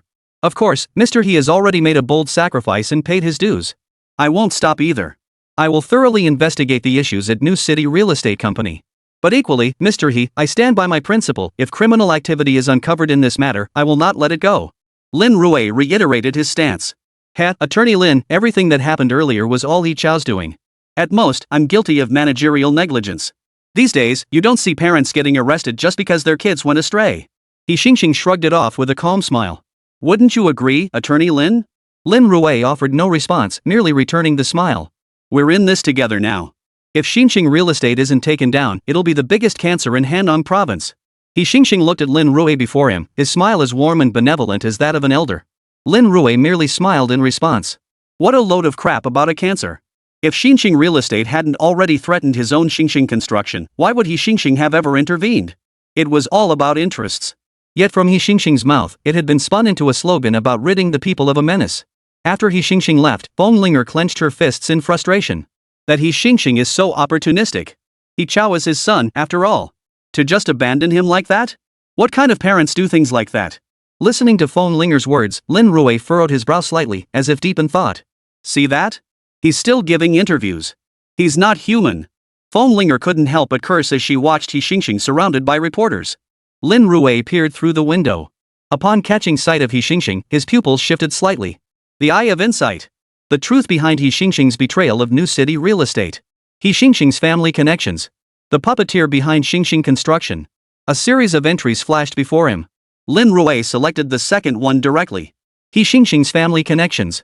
As the details gradually surfaced, Lin Rui's lips curled into an involuntary smirk upon reviewing this family tree. No wonder it's a township enterprise. Leaving that remark, Lin Rui patted Linger beside him. Alright, stop looking. He won't be jumping around for much longer. Let's go meet the person involved, Ma Liang. Lin Rui tugged Linger toward the exit. Upon hearing the name Ma Liang, Linger's eyes lit up. Ma Liang. Lin Rui, are you planning to take action against New City Real Estate? We should have moved against them long ago. New City Real Estate used fraudulent means to swindle farmers out of their land. People like that are truly despicable. They've made a killing, while the farmers not only lost their land but are now saddled with debt double-crossing them. Linger clenched her fists involuntarily. Lin Rui glanced at Linger and stretched lazily. You're going to be disappointed. New City Real Estate isn't that easy to take down. It's fine. These big real estate companies are deeply entrenched. As long as we can chip away at them, I'll consider it a victory. Linger didn't seem to mind. Shortly after, Lin Rui arrived at Ma Liang's home. Attorney Lin, I saw the news today Xingxing Group has completely collapsed. Ma Liang took a deep breath. Honestly, over the years, it's not like we haven't had lawyers fight our cases. Faced with Xingxing building materials, they all pulled out psychiatric evaluations and got shut down. Many lawyers even claimed that with that psychiatric evaluation, He Zhang was invincible, there was no way to bring him down. But you did it, Attorney Lin. Tell me, how can I help you? Ma Liang rubbed his hands together, eager to get started. All these years, the villagers had never forgiven him. If he hadn't started that agritourism venture back then, the village wouldn't have lost money. He hadn't forgiven himself either. But with his abilities, going head-to-head against New City Real Estate was nothing short of a pipe dream. He'd probably need a mysterious car accident before even reaching the courthouse door. We don't need you to do anything. Just let us make a copy of those original documents and submit them to the court. What about the person you were supposed to find last time? Lin Rui looked at Ma Liang across from him. Well. Ma Liang instantly wore a troubled expression. After a brief pause, he continued, I contacted several nearby villages undergoing demolition, but they all said they wouldn't testify in court. Providing some paper documents might be possible. Unwilling to testify in court? Lin Rui had anticipated this outcome. These were ordinary villagers. Asking them to antagonize New City Real Estate was practically impossible.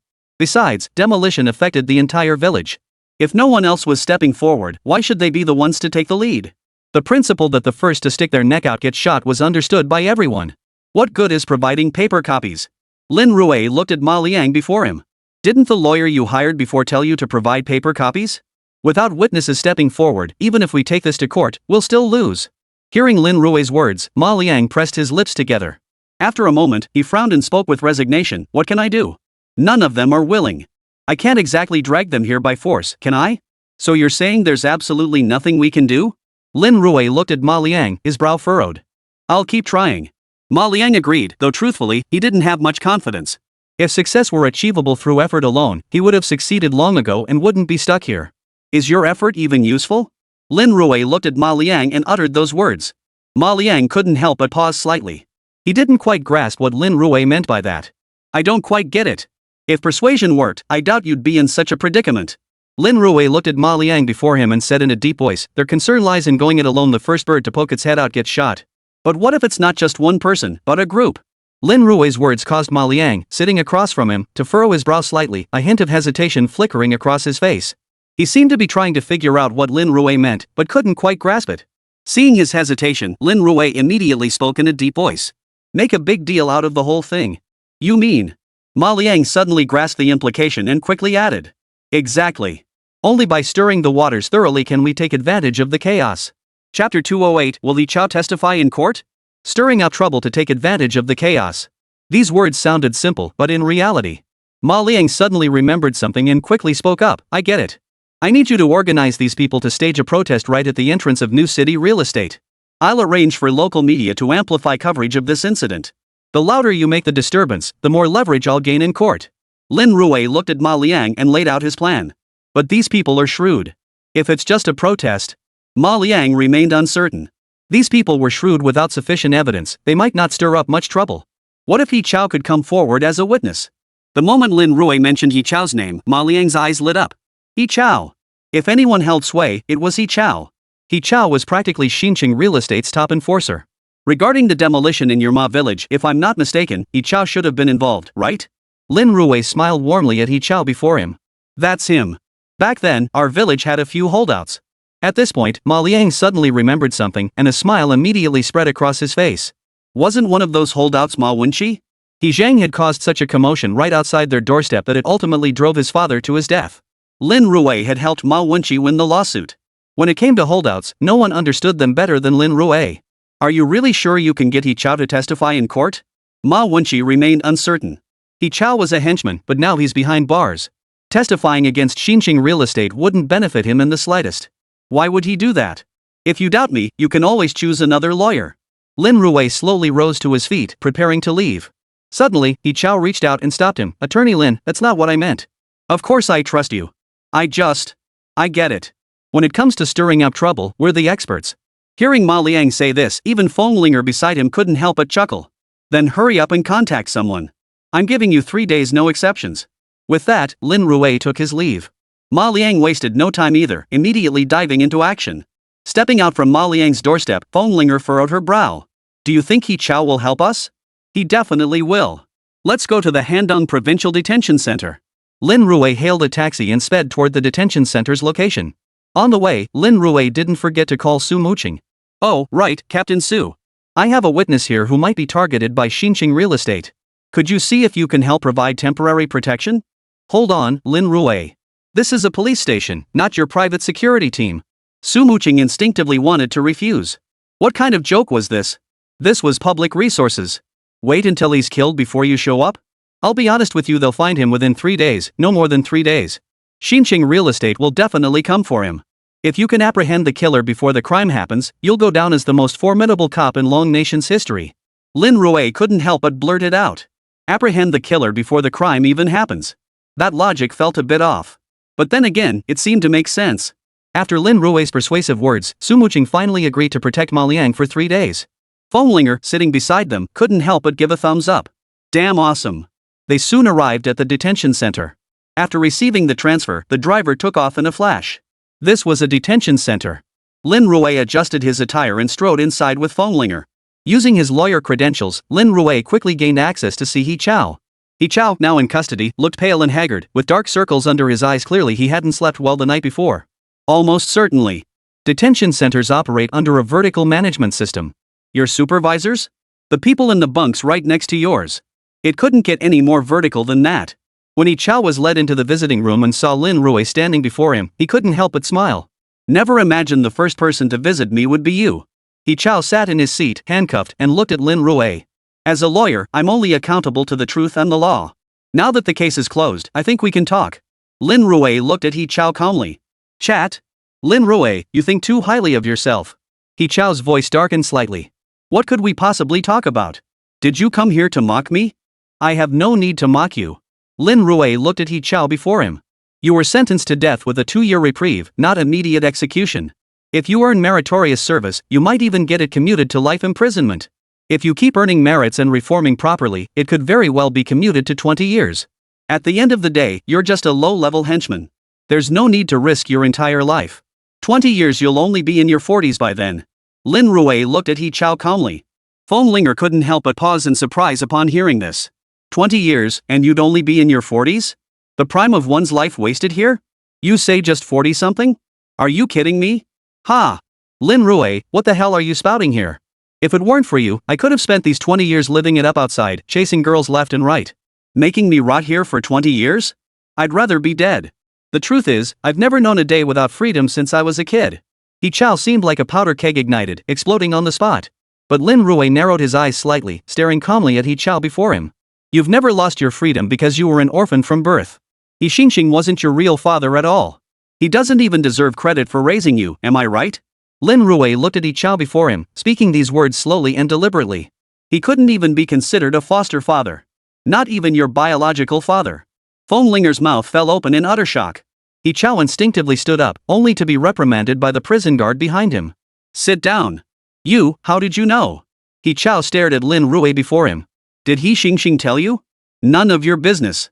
Lin Rui shook his head, fixing his gaze on He Chao. All you need to know is that you're nothing but a discarded pawn. And Xingxing Construction already has a new president. That guy in the sunglasses and black suit who's always been by He Xingxing's side. Lin Rui's words struck He Chao like a bolt from the blue, exploding directly in his heart. Chapter 209, He Chao's Past. What? He Chao abruptly stood up, his eyes widening as he stared at Lin Rui. How could it be him? He Chao muttered a few words before slumping back into his seat. Nothing is impossible. For He Xingxing, who becomes president doesn't matter at all. He just wants someone obedient. If you can get things done for him and turn Xingxing building materials around, he'll promote you. As for this new guy, he's probably been his bodyguard for so long that he's just been promoted to be a puppet. Lin Rui looked at He Chao before him and said calmly, so, at the end of the day, you're just a pawn in He Xingxing's game. There's no need to keep fighting this. He Chao tried to say something more, but the words caught in his throat and ultimately remained unsaid. You're right. I am just a pawn. He Chao looked at Lin Rui before him. I'm not He Xingxing's biological son. By family hierarchy, He Xingxing should be my second uncle. My family wasn't well off. The only thing I could boast about was getting into a decent university through my own hard work, where I studied financial management. But then, not long after starting university, my family suddenly faced a crisis. That's when He Xingxing found me and sponsored my education. I thought I'd met my benefactor in life. He Chao began recalling the scene from back then, letting out a deep sigh. You're right, the new city real estate deal was indeed arranged by He Xingxing. He knew about the money laundering too, that sly fox. He Chao couldn't help but chuckle. Everything he'd been through lately felt like a dream. Now the dream was over, and nothing could ever be the same again. He Xingxing wanted you to be his front man. From the moment he introduced you to new city real estate, he probably already planned to discard you. Lin Rui looked at He Chao before him and added, I suspect the Xingxing real estate deal was planned long ago. Exactly. The partnership with new city real estate moved far too quickly. Back then, I thought I was an absolute genius born for business. But looking back now, it seems everything back then was just He Xingxing's scheme. He Chao sighed helplessly. In his dreams, he'd never imagined any of this. These past few days locked up in the detention center had given him time to sort things out. He Zhang must be He Xingxing's biological son. Lin Rui looked at He Chao before him. So it's no wonder. A man who could be so ruthless toward his own flesh and blood, He Xingxing is definitely a cunning old fox. In his eyes, only the family's interests matter. Anyone who can serve those interests is fair game to exploit. He Chao looked up at Lin Rui. On this point, I feel like I can't see through him. Every time Xingxing Construction made money, he'd distribute it to the elders in the family. Some of them, already in their 70s or 80s, would receive 7,000 or 8,000 yuan a month, even more than their pensions. He Chao muttered under his breath, it's just a tactic to buy people's loyalty. But to keep doing it for over a decade? I have to admit, that's pretty impressive. Lin Rui nodded slightly, his gaze fixed on He Chao. So what did Xingxing Real Estate do to make He Xingxing decide to turn against them? Lin Rui fixed his gaze on He Chao. Lin Rui knew that He Xingxing's decision to testify in court hadn't been swayed by a mere word or two from him. For He Xingxing, everything came down to a clear ledger of interests. New city real estate must have touched upon something that caused He Xingxing to decide to defect. Money laundering. He Chao lifted his head to meet Lin Rui's gaze. The explosion was merely the beginning. What Xingxing Real Estate needs is to completely whitewash its image. For them, every dark chapter of their past must be erased. We've done so much for them, so they must eliminate us. Lin Rui narrowed his eyes at He Chao. By eliminate, you mean a takeover? Exactly. New City Real Estate has been infiltrating our partners, and recently, they suddenly announced contract terminations. This has pushed Xingxing Building Materials to the brink of financial collapse. Their next move is to acquire us at rock-bottom prices just like during the demolition days, forcing you to sell at a fire sale price. He Chao stared at Lin Rui. These are their standard tactics. The implication was crystal clear. Xingxing could care less about anything else, but he had to protect Xingxing Building Materials. But now, Xingxing Real Estate was scheming to swallow Xingxing Building Materials whole. Only by swallowing it whole could they guarantee their absolute security. Only then could they hold absolute sway over Xingxing Building Materials. At this thought, Lin Rui's eyes narrowed slightly. Perhaps this could be a case of turning the tables. He Chao, if I can bring down New City Real Estate, would you be willing to step forward as a witness? Lin Rui abruptly shifted his tone, fixing his gaze on He Chao before him. You mean destroy Xingxing Building Materials? He Chao let out a cold laugh. What's in it for me? For the sake of vindication. Lin Rui blurted out this unexpected line, and He Chao fell silent. For the sake of a single breath. Xingxing Building Materials was built from the ground up under his own hands. Now he was being forced to hand over the entire company. He Chao remained silent. After a moment, he suddenly chuckled. Come talk to me when you've got the guts to take down New City Real Estate. Having heard this far, Lin Rui understood He Chao's stance. He didn't linger any longer and turned to leave. Feng Linger had been sitting beside them the whole time, but she was completely lost in the conversation, utterly confused by what was happening. Shortly after leaving the detention center, Lin Rui's phone rang. It was Ma Liang calling. Lin, I'm all set on my end. Alright, let's start tomorrow then. Lin Rui glanced at the time before replying to Ma Liang. After hanging up, Lin Rui turned to Feng Linger beside him. Call all the major newspapers and media outlets in the province right now. Tell them you have a major scoop to reveal. Have them all stake out the entrance of New City Real Estate tomorrow. Once Ma Liang's situation erupts tomorrow, you'll start leaking what you know to the media. But remember, don't spill everything at once. Drip feed it to get more payouts. How much you make depends entirely on you. Feng Linger's face lit up with excitement at the prospect of profiting from the scoop. Boss, what about this money? Consider it your personal earnings. No need to turn it over to the law firm. Lin Rui guessed Feng Linger's thoughts and gave her a definitive answer. Boss, I love you so much. Feng Linger leapt up and threw her arms around Lin Rui without another word. Chapter 210, Troubles Here. Outside New City Real Estate. A crowd had already gathered here, with banners unfurled one after another.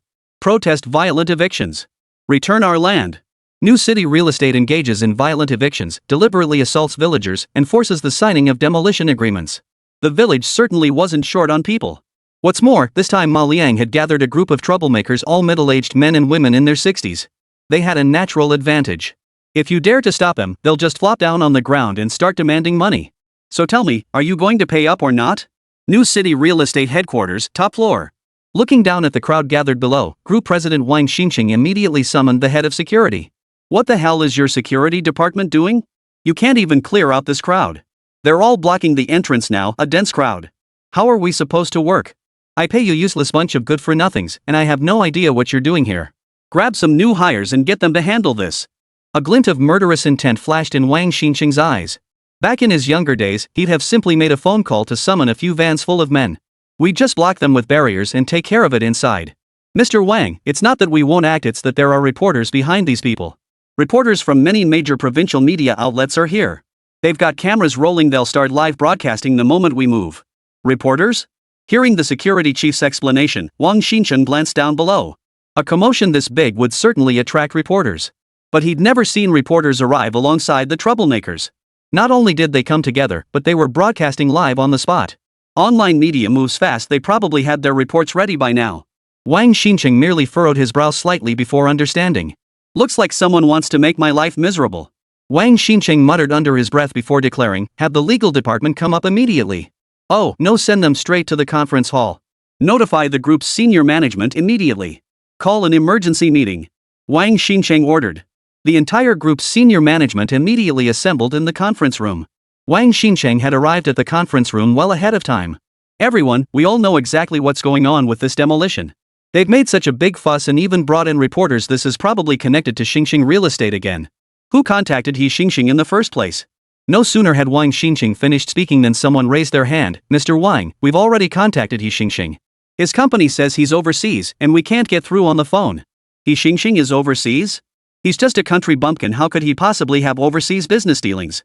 Most likely, he just blew things out of proportion and now doesn't want to deal with it. What about the PR department? Wang Xinqing turned to look at the PR department beside him. The violent demolition by New City Real Estate has already trended locally. It'll likely hit national trending within 3 hours at most. Multiple media outlets have already published related reports, and many netizens are demanding a thorough investigation into Xinqing Real Estate's demolition practices. We've reached out to the relevant rankings platforms to request de-emphasizing the topic, but based on the feedback so far, it's proving difficult. As he spoke, the PR department projected the latest online intelligence onto the large screen. Isn't Xinqing Real Estate the largest developer in Handong Province? They've demolished countless plots in recent years. They're definitely a shady company. It's about time someone exposed them. Push my post up the rankings. I can't speak for everything, but this company is absolutely problematic. I'll elaborate in follow-up comments. Our neighboring village was demolished by Xinqing Real Estate. I thought they were going to make it big, but instead they started some farmhouse resort and then just vanished. People were commenting like crazy. Many of them were residents from the neighboring village. As Wang Xinqing read these messages, his expression darkened. PR department spend whatever it takes to keep this trending topic confined to provincial search results.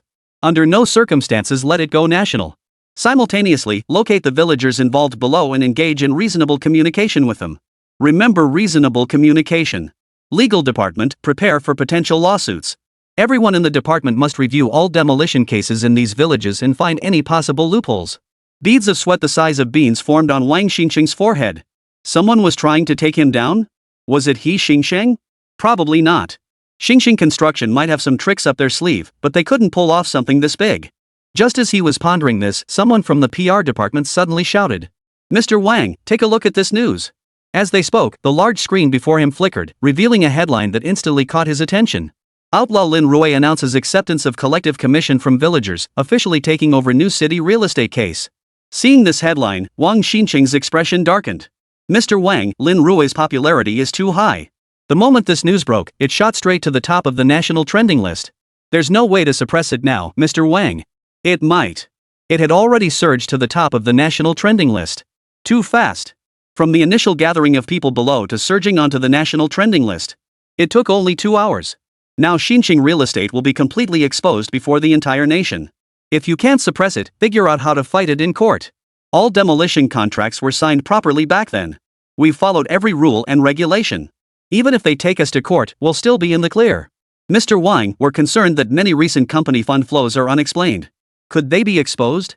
Mr. Wang, several mid-level managers were recently exposed for maintaining mistresses outside the company. There's a risk this scandal could resurface. The head of public relations, who had anticipated this, immediately responded. What do you mean? Why are you bringing these risks to my attention now?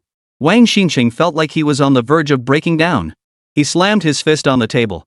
Everything always falls on me to fix. What good are you useless departments to me? What are you all standing around for? Waiting for Lin Rui to handle it? Wang Xinqing slammed his fist on the table in fury. He hadn't felt this way in a long time. It felt like being sucked into a massive whirlpool, utterly unable to struggle free. Yet, just as Wang Xinqing was at his wit's end, Feng Linger wore a smile. She had been releasing the news bit by bit. Each release earned her money from 20 different outlets. As for some larger newspapers, they demanded exclusive coverage, so the payouts were even higher. She was practically rolling in money, utterly delighted. But right at that moment, Lin Rui's phone rang. Damn, Lin Rui, you're a psychic. Ma Liang really got cornered in that alley today. Thank goodness I had plainclothes officers nearby who rushed over in time, otherwise, you probably wouldn't have seen him alive. Su Muqing's voice came through the phone, and Lin Rui's lips curved into a slight smile. Excellent. Proceed with the assault charges and lock Ma Liang up immediately. Chapter 211, Out-of-Court Settlement, Negotiations. The New City Real Estate scandal continued to unfold. As online sentiment continued to ferment, the entire internet buzzed with discussions about New City Real Estate. Wang Xinqing, the president of Xinqing Real Estate, convened several emergency meetings in quick succession. President Wang, our investigation confirms Ma Liang from Ma Village organized this gathering, but he's currently detained for assault. Our people have also been detained. The news coverage keeps escalating, and it's extremely unfavorable for Xinqing Real Estate. Security team, please refrain from taking unauthorized actions. This makes our PR department's job incredibly difficult. The PR department head suddenly clutched his head, his face contorted with distress. Recently, the PR department approached a celebrity to leak some gossip, hoping to dampen the heat a bit. Unexpectedly, security personnel stepped in and assaulted Ma Liang. Now, with a mass brawl erupting, the situation has reignited controversy, drawing all eyes back to New City Real Estate. Security department head, we had no choice. We just located Ma Liang.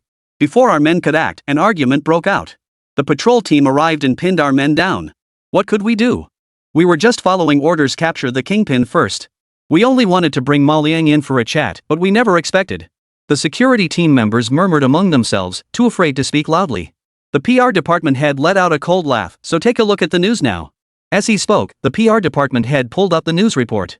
It has been reported that New City Real Estate hired thugs to stage a vicious brawl in order to silence villagers fighting for their rights and attempt to kill them to cover up the truth. Stay tuned for our reporter's in-depth investigation. Villager A, this is just standard practice for New City Real Estate.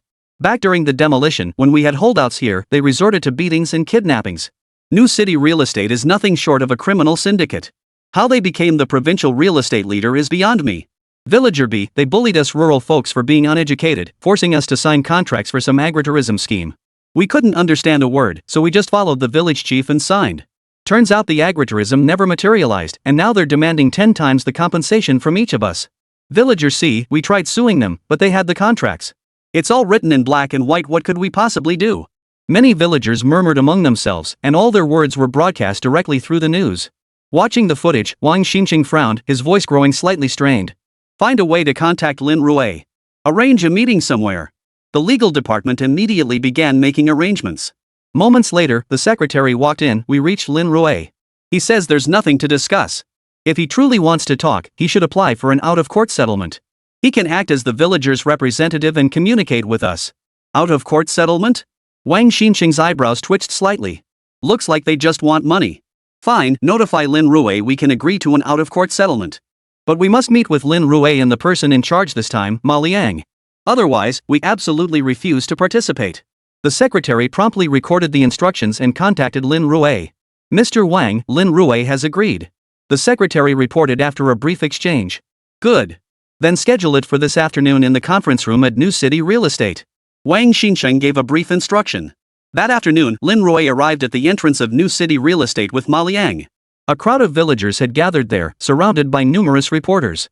As Lin Rui emerged, reporters swarmed toward him, microphones raised, ready to begin interviews. Attorney Lin, you mentioned pursuing an out-of-court settlement. What is your proposed settlement plan? The reporter immediately fired off the most pressing question. Based on my investigation, New City Real Estate has, in recent years, used fraudulent and illegal means to forcibly seize farmers' land. This has resulted in massive embezzlement of relocation compensation funds.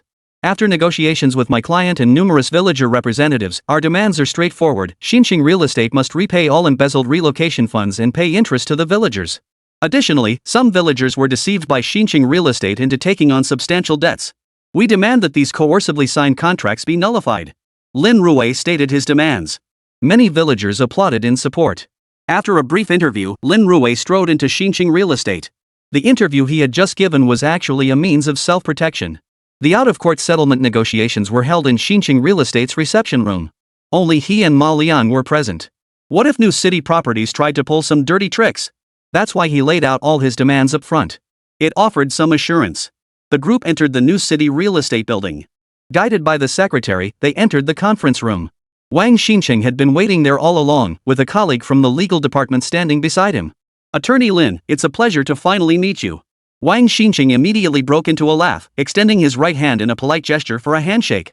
Lin Rui merely returned the courtesy but kept both hands on his briefcase, showing no intention of shaking hands. This was the conference room of New City Real Estate. If Lin Rui shook hands with Wang Xinqing, the other party might snap a photo and leak it. Who could say what would happen then? Wang Xinqing gave an awkward smile, withdrew his right hand, and slipped it into his pocket. Mr. Wang, I'm here representing the displaced villagers to pursue an out-of-court settlement. Let me outline our demands first. The compensation involves 5 villages, with preliminary estimates totaling 300 million yuan. Additionally, calculated at standard bank interest rates assuming a 10% annual rate, the total compensation owed amounts to 450 million yuan. Lin Rui sat down, opened his briefcase, and pulled out a document he had prepared. 450 million yuan? Wang Xinqing was momentarily taken aback, narrowing his eyes. Attorney Lin, there must be an error in your calculations, right? If I recall correctly, my village was demolished 5 years ago. The compensation issued back then was only around 60 million yuan. I also provided resettlement housing, allowing villagers to convert their compensation based on square footage. Shouldn't that portion be included in the total compensation? Lin Rui shook his head at Wang Xinqing's words. Sorry, but the demolition compensation was based on prices back then. I calculated this using this year's property values. What? Wang Xinqing's expression turned icy. Are you saying we should calculate compensation for houses demolished years ago based on today's prices? I absolutely cannot agree to that. There's never been such a precedent. It must be calculated based on the property values from that year. Hearing this, Lin Rui closed the documents in his hand. Then, Mr. Wang, what evidence do you have to prove the property prices back then? Chapter 212, Yin-Yang Contracts. What evidence could possibly prove the property prices back then? Wang Xinqing narrowed his eyes slightly and said in a deep voice, back when the demolition happened, there were contracts for the property valuation estimates. At this point, Su Zhang, the legal counsel who had been seated at the back, quickly interrupted. Attorney Lin, the specifics of the calculation standards should be part of your evidence presentation. Since you claim our compensation payments were incorrect, the burden of proof lies with the party making the assertion. What do you mean by that? Are you suggesting we prove our own innocence? Su Zhang's words served as a stark reminder to Wang Xinqing. Wang Xinqing's entire body shuddered. He couldn't help but suck in a sharp breath. That was dangerously close. If he had gone along with it just now, he would have had to produce the original contract. But back then, for the demolition, the contract he showed the villagers and the one he obtained from the provincial government were completely different versions. If he had produced it as proof just like that, he would have been finished. At that thought, Wang Xinqing couldn't help but glance at Su Zhang again. The legal department might be full of useless people, but there were still some who could stand up. That's right, but Mr. Wang has already stated he possesses evidence proving the exact amount and calculation method of the original demolition compensation. Lin Rui gestured toward the microphone pinned to his bow tie. But I have a habit. I like to record everything I do. I've been doing live streams lately, so I just uploaded it directly. Everyone followed proper procedures. I doubt Mr. Wang has anything to hide, right? At Lin Rui's words, Wang Xinqing's gaze instantly sharpened. He turned to his secretary beside him. The secretary glanced down at her phone, then nodded solemnly. It really had gone live across the entire internet. Wang Xinqing's mind began racing. If he asked Lin Rui to cut the camera feed now, combined with his earlier remark, everyone watching would assume he had something to hide. If that happened, it would be tantamount to directly admitting that New City real estate had problems. Wouldn't that just give the higher-ups a reason to investigate him? With that thought, Wang Xinqing smiled broadly and said, of course, our negotiations this time are entirely open. There's no problem with going online. I just hope certain individuals won't take things out of context. If the content of this courtroom negotiation is maliciously edited, I might have to ask Attorney Lin to step in and help me deal with those spreading malicious rumors and slander. Wang Xinqing said with a smile, even inviting Lin Rui to lend a hand. No problem at all. Lin Rui agreed without hesitation. After speaking, he opened the document folder in front of him and pulled out a file. Mr. Wang, I have here the demolition agreement you signed with the village chief back when the demolition took place. It contains the basis and standards for the property valuation at that time. Furthermore, at the end of the document, there is the official seal of your Xinqing real estate, along with your fingerprint. Lin Rui looked up at Wang Xinqing across the table. This contract was made in triplicate. You should have a copy, right, Mr. Wang? Seeing the demolition agreement, Wang Xinqing's heart skipped a beat. The figures listed in this demolition agreement were significantly undervalued. This practice was practically an unspoken rule in the real estate industry. The demolition compensation allocated from above was one price, but how much one could negotiate below that was entirely up to one's own skill. The higher-ups turned a blind eye to this practice. As long as the project was completed and the demolition task fulfilled, that was sufficient. Of course, they aimed to profit otherwise. Why would those on the ground go to such lengths? Of course we signed it. The file in Lin Rui's hand bore his own fingerprint and signature, along with the official seal of New City Real Estate. There was no way to deny it. Moreover, Lin Rui was still live streaming, so many eyes were watching. As long as you admit it, there's no problem. Lin Rui flipped to the pricing section. Our investigation shows the demolition compensation you offered was a mere 1/3 of the market rate at the time. Here are the demolition price data from other developers for villages near Manhwa village. Mr. Wang, while geographical advantages may cause some variation between villages, isn't cutting the price to 1/3 outright exploitation? As Lin Rui posed this question, beads of sweat the size of beans instantly formed on Wang Xinqing's forehead. Not only that, but many viewers gathered in Lin Rui's livestream were furious. Damn it, taking 1/3 off outright. Lin Rui's market price estimate is based on offers from other nearby developers. They've definitely skimmed their own cut before quoting those figures. This New City real estate is downright crooked. They take a cut from the government, then rip off 2/3 of the villagers' compensation. They're heartless profiteers. No wonder so many people refused to sign the demolition agreements. Wait, why did these villagers choose to sign? The compensation is clearly so much lower they could have petitioned the government. There must be more to it. Didn't the news report a few days ago that New City Real Estate used some agritourism renovation project as a scam? What's really going on here? Inside the meeting room, Wang Xinqing stared at the price, his mind racing as he tried to figure out how to explain it. But just then, Su Zhang cleared his throat twice and spoke up first.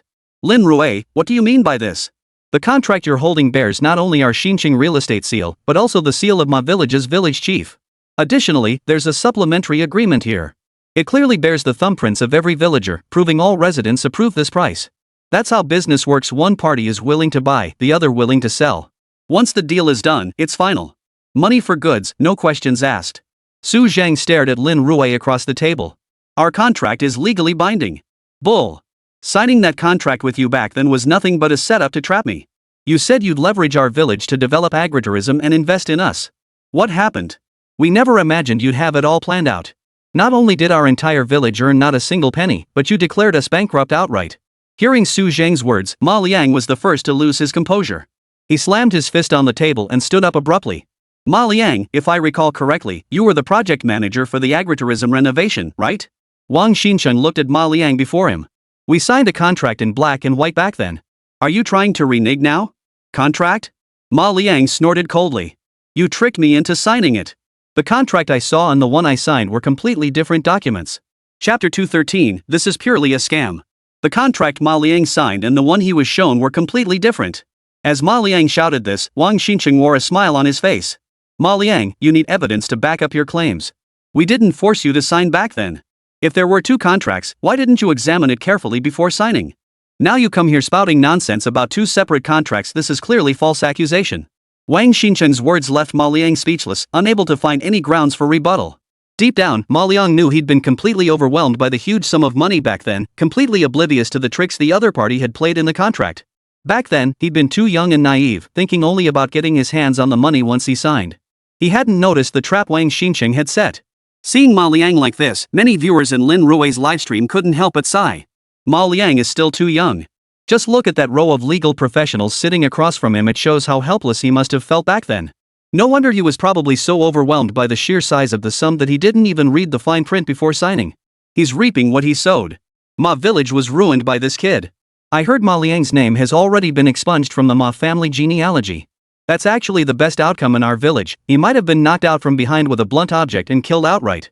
Many viewers in the livestream felt a wave of pity for Ma Liang. Su Zhang pulled out a contract and pointed to one clause in front of Ma Liang. Read this carefully. It spelled out clearly, after we pay the cooperation funds, the villagers are obligated to cooperate with us in developing the farmhouse tourism project. But what exactly are your villagers doing? Our staff visited multiple times and found them either sleeping or chatting idly. Even when guests arrived, we had to specifically call out to them before anyone would show up. Is this the service attitude expected for a farm stay? We've repeatedly reminded the villagers, but they refuse to change. We've finally reached our limit and decided to enforce the contract. Su Zhang turned to Ma Liang, his voice growing slightly stern. We've given you numerous chances. It's you who refuse to change. Attorney Lin, we're acting according to the contract and within the law. Surely there's no issue with that? Su Zhang spoke, glancing at Lin Rui with a hint of smug satisfaction. In the previous case involving He Chao, Su Zhang had suffered a crushing defeat, even earning the label of a runaway lawyer. But now, in this round, he had won one back. Of course, you're following the contract. There's no issue with that. Surprisingly, Lin Rui didn't choose to argue. Instead, he supported He Chao's position. Precisely because of that, according to the farmstay contract, the villagers of Manhwa village must compensate us 10 times the amount of our compensation. They don't have that kind of money, so they're using their own relocation compensation to make up the difference. That's why the demolition compensation was set so low in the contract from the start. Su Zhang looked at Lin Rui before him. In just a few words, he had helped Wang Xinqing explain the situation. He simultaneously asserted that all actions were taken in strict accordance with the law, entirely reasonable and compliant. Offset with demolition compensation? Ma Liang looked up at Su Zhang, but none of us received a single penny after the demolition was completed. You can't calculate it that way. When we built the resettlement housing for you back then, we also invested capital. This allowed you to move into new homes by paying only a small amount. Isn't that fair and reasonable? Therefore, we converted the entire compensation you were originally entitled to into this arrangement. Su Zhang produced another contract, this one for the new housing resettlement.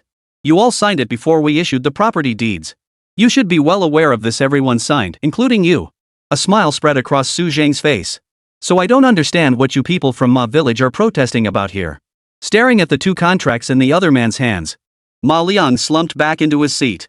During demolition, compensation for one house was 3,000 yuan. But when purchasing the new homes, the market price was 20,000. In other words, everyone had to cover the difference out of their own pockets when buying a new home. Otherwise, they wouldn't have a place to live. 3,000 yuan. Even if a rural family built their own house as tall as possible, it would only cover about 200 square meters. That works out to just 600,000 yuan. What kind of house could you possibly buy in Handao province with 600,000 yuan? You're basically getting something for nothing. Ma Liang snorted indignantly. In other demolition cases, people get a replacement apartment first, then receive compensation. Yet you expect us to buy your resettlement housing at market prices? Is this demolition?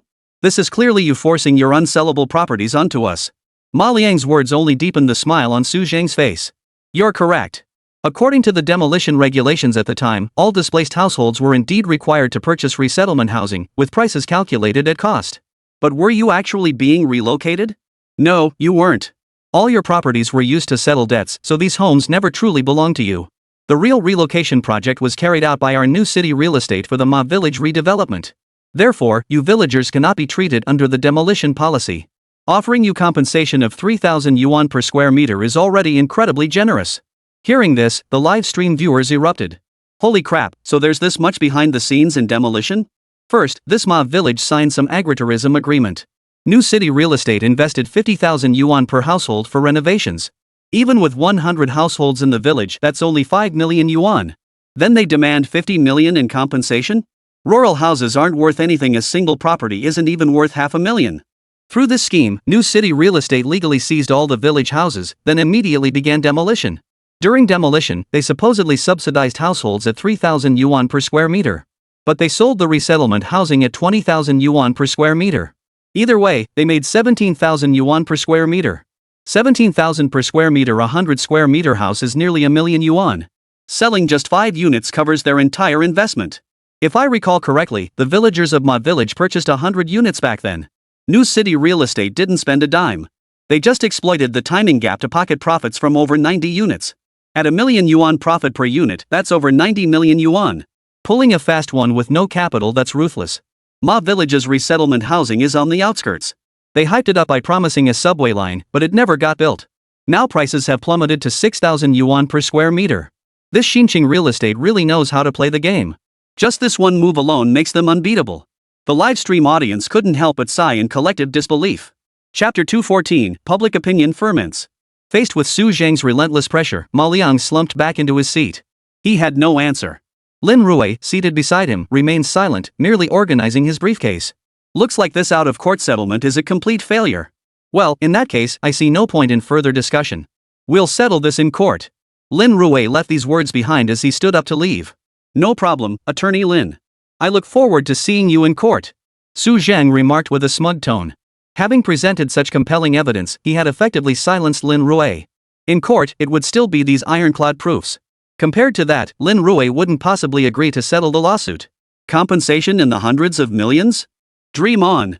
We won't pay a single penny in compensation. Not only that, but you're also guilty of false accusation. We will file a countersuit demanding compensation from Majiakan village for damages to our reputation. And their gathering outside our company to cause disturbances has severely disrupted normal operations. Ma village must bear all these operational losses. After Lin Rui left, Wang Xincheng shot Su Zhang a meaningful look. At the very beginning, when he was sweating buckets under questioning, it was Su Zhang who spoke up first, rescuing him from a tight spot.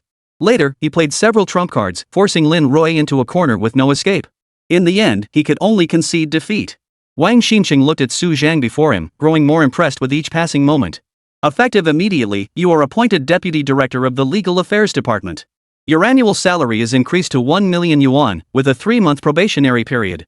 If you can win the lawsuit against Lin Rui outright, you'll be promoted directly to Deputy Director. Wang Xincheng promoted him publicly. Su Zhang couldn't suppress the smile spreading across his face. This was the position of Deputy Director, though the title carried the prefix Deputy. Removing it was only a matter of time. Not to mention, with the president's favor, even the department head wouldn't dare micromanage him in his daily work. I will work tirelessly and ensure Xinjiang real estate suffers no losses. Su Zhang stood tall, vowing solemnly. Good, young man. Keep up the good work. Wang Xincheng patted Su Zhang on the shoulder, then turned to the other members of the legal department seated there. I assigned the same tasks to all of you.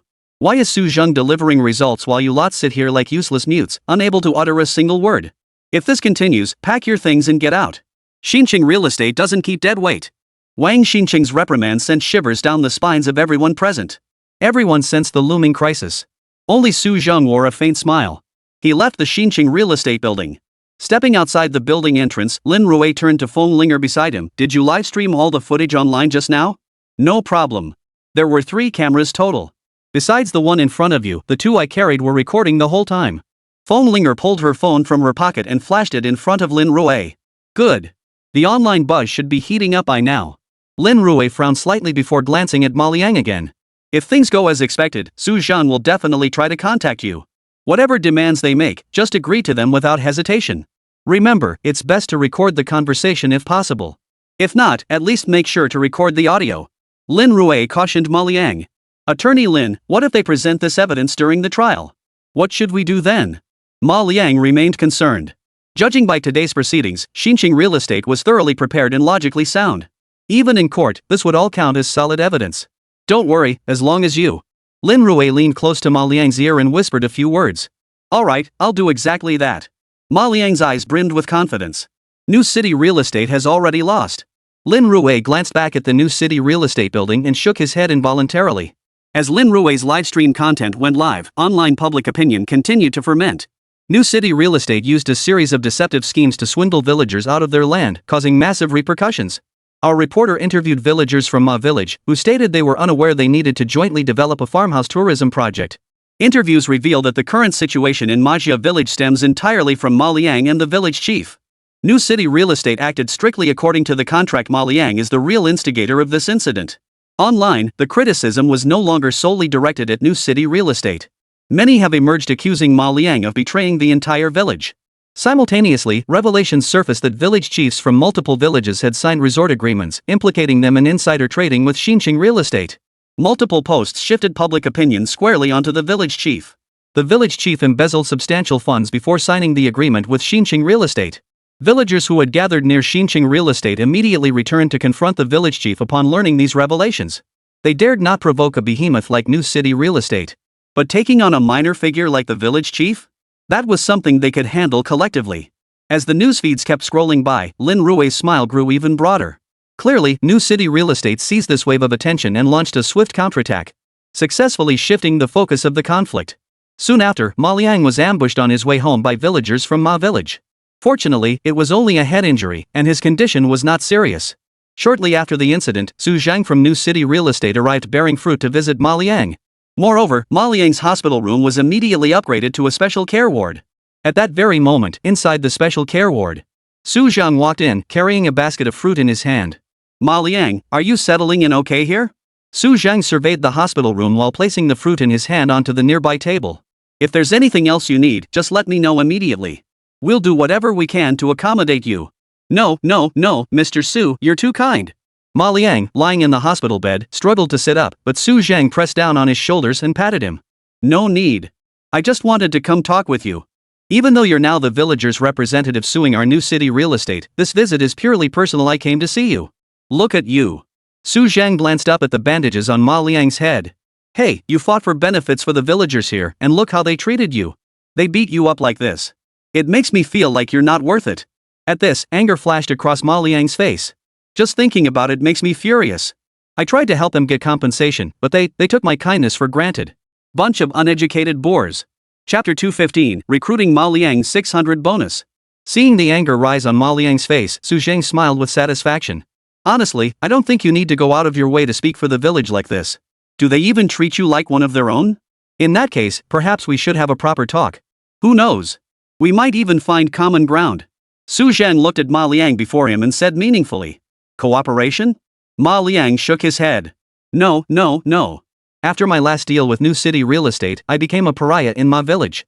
How could I possibly dare to partner with you now? This is different. We guarantee there won't be any problems this time. Su Zhang paused, then gave a subtle nod to the bodyguards beside him. 2 bodyguards immediately stepped out and took up positions at the door. Su Zhang turned his gaze back to Ma Liang. When we developed the agritourism project, it was you who negotiated and signed the contract with New City Real Estate. Did you inform every single villager about that contract? In other words, did you read the contract aloud in public? Su Zhang posed the question, and Ma Liang frowned deeply. No. Most of the villagers are illiterate, they're mostly elderly folks. They wouldn't understand legal clauses, so reading it aloud wouldn't have made a difference. But they trust the village chief. So when the chief signed, they just followed suit. Hearing Ma Liang's explanation, Su Zhang sighed. Ah, that's precisely where you went wrong. Now these villagers are causing trouble, claiming they never even read the contract and signed it under duress from you and the village chief. Therefore, the entire contract is invalid, and you and the village chief should bear full responsibility. After Su Zhang finished speaking, Ma Liang's eyes widened in disbelief as he stared at the lawyer before him. What? How could they do this? When we were setting up the farmhouse tourism project, I may have been the one who signed the contract, but it was discussed and approved at the village committee meeting. Everyone agreed to it. How can they now pin all the responsibility on me? Ma Liang exclaimed angrily. Su Zhang patted his shoulder. Don't get so worked up. I found it strange too, how could the village not discuss something this big? So that's how it is. Now these villagers say they did agree to the farmhouse project, but they never agreed to cooperate. You never made the cooperation part clear. They believe the tens of thousands of yuan were merely compensation for repairing their homes. They just want to live and run their businesses as usual. Now they insist they never agreed to any partnership. Since you proposed it, you should bear the full responsibility for the subsequent compensation totaling 50 million yuan. Su Zhang paused here before blurting out a figure. 50 million? They've lost their minds. Where am I supposed to find 50 million? Ma Liang felt a wave of panic wash over him. Su Zhang sighed helplessly. It's not just 50 million. Because of your intervention, they haven't received their compensation payments. Each household should have gotten over 300,000 yuan, and there are nearly 100 households. That money is also on your head. 300,000 per household, over 100 households. That adds up to over 30 million. That comes down to 100 million yuan. Wait, hold on, you're the lawyer. Do you think we can win this? Hearing the figure of 100 million yuan in compensation, Ma Liang's expression immediately turned panicked as he urgently sought Su Zhang's professional opinion. Under Longwa's laws, if someone signs a contract without understanding its terms, under someone else's instruction or coercion, and not of their own free will, the contract isn't legally binding.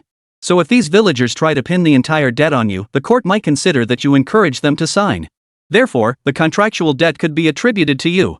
But if you're lucky, the court might consider your financial situation and allow you to repay only a portion. Hearing Su Zhang say this, Ma Liang felt as if the sky had fallen. How much would I have to pay? Probably around 60 or 70 million yuan. Su Zhang muttered under his breath, and the word struck Ma Liang like a sledgehammer to the heart. 60 or 70 million. Where on earth could he possibly earn that much money? Seeing Ma Liang slumped in his chair, Su Zhang sat down calmly. Well, I happen to have a way to get you off the hook. What method? Ma Liang shot upright instantly. It's simple.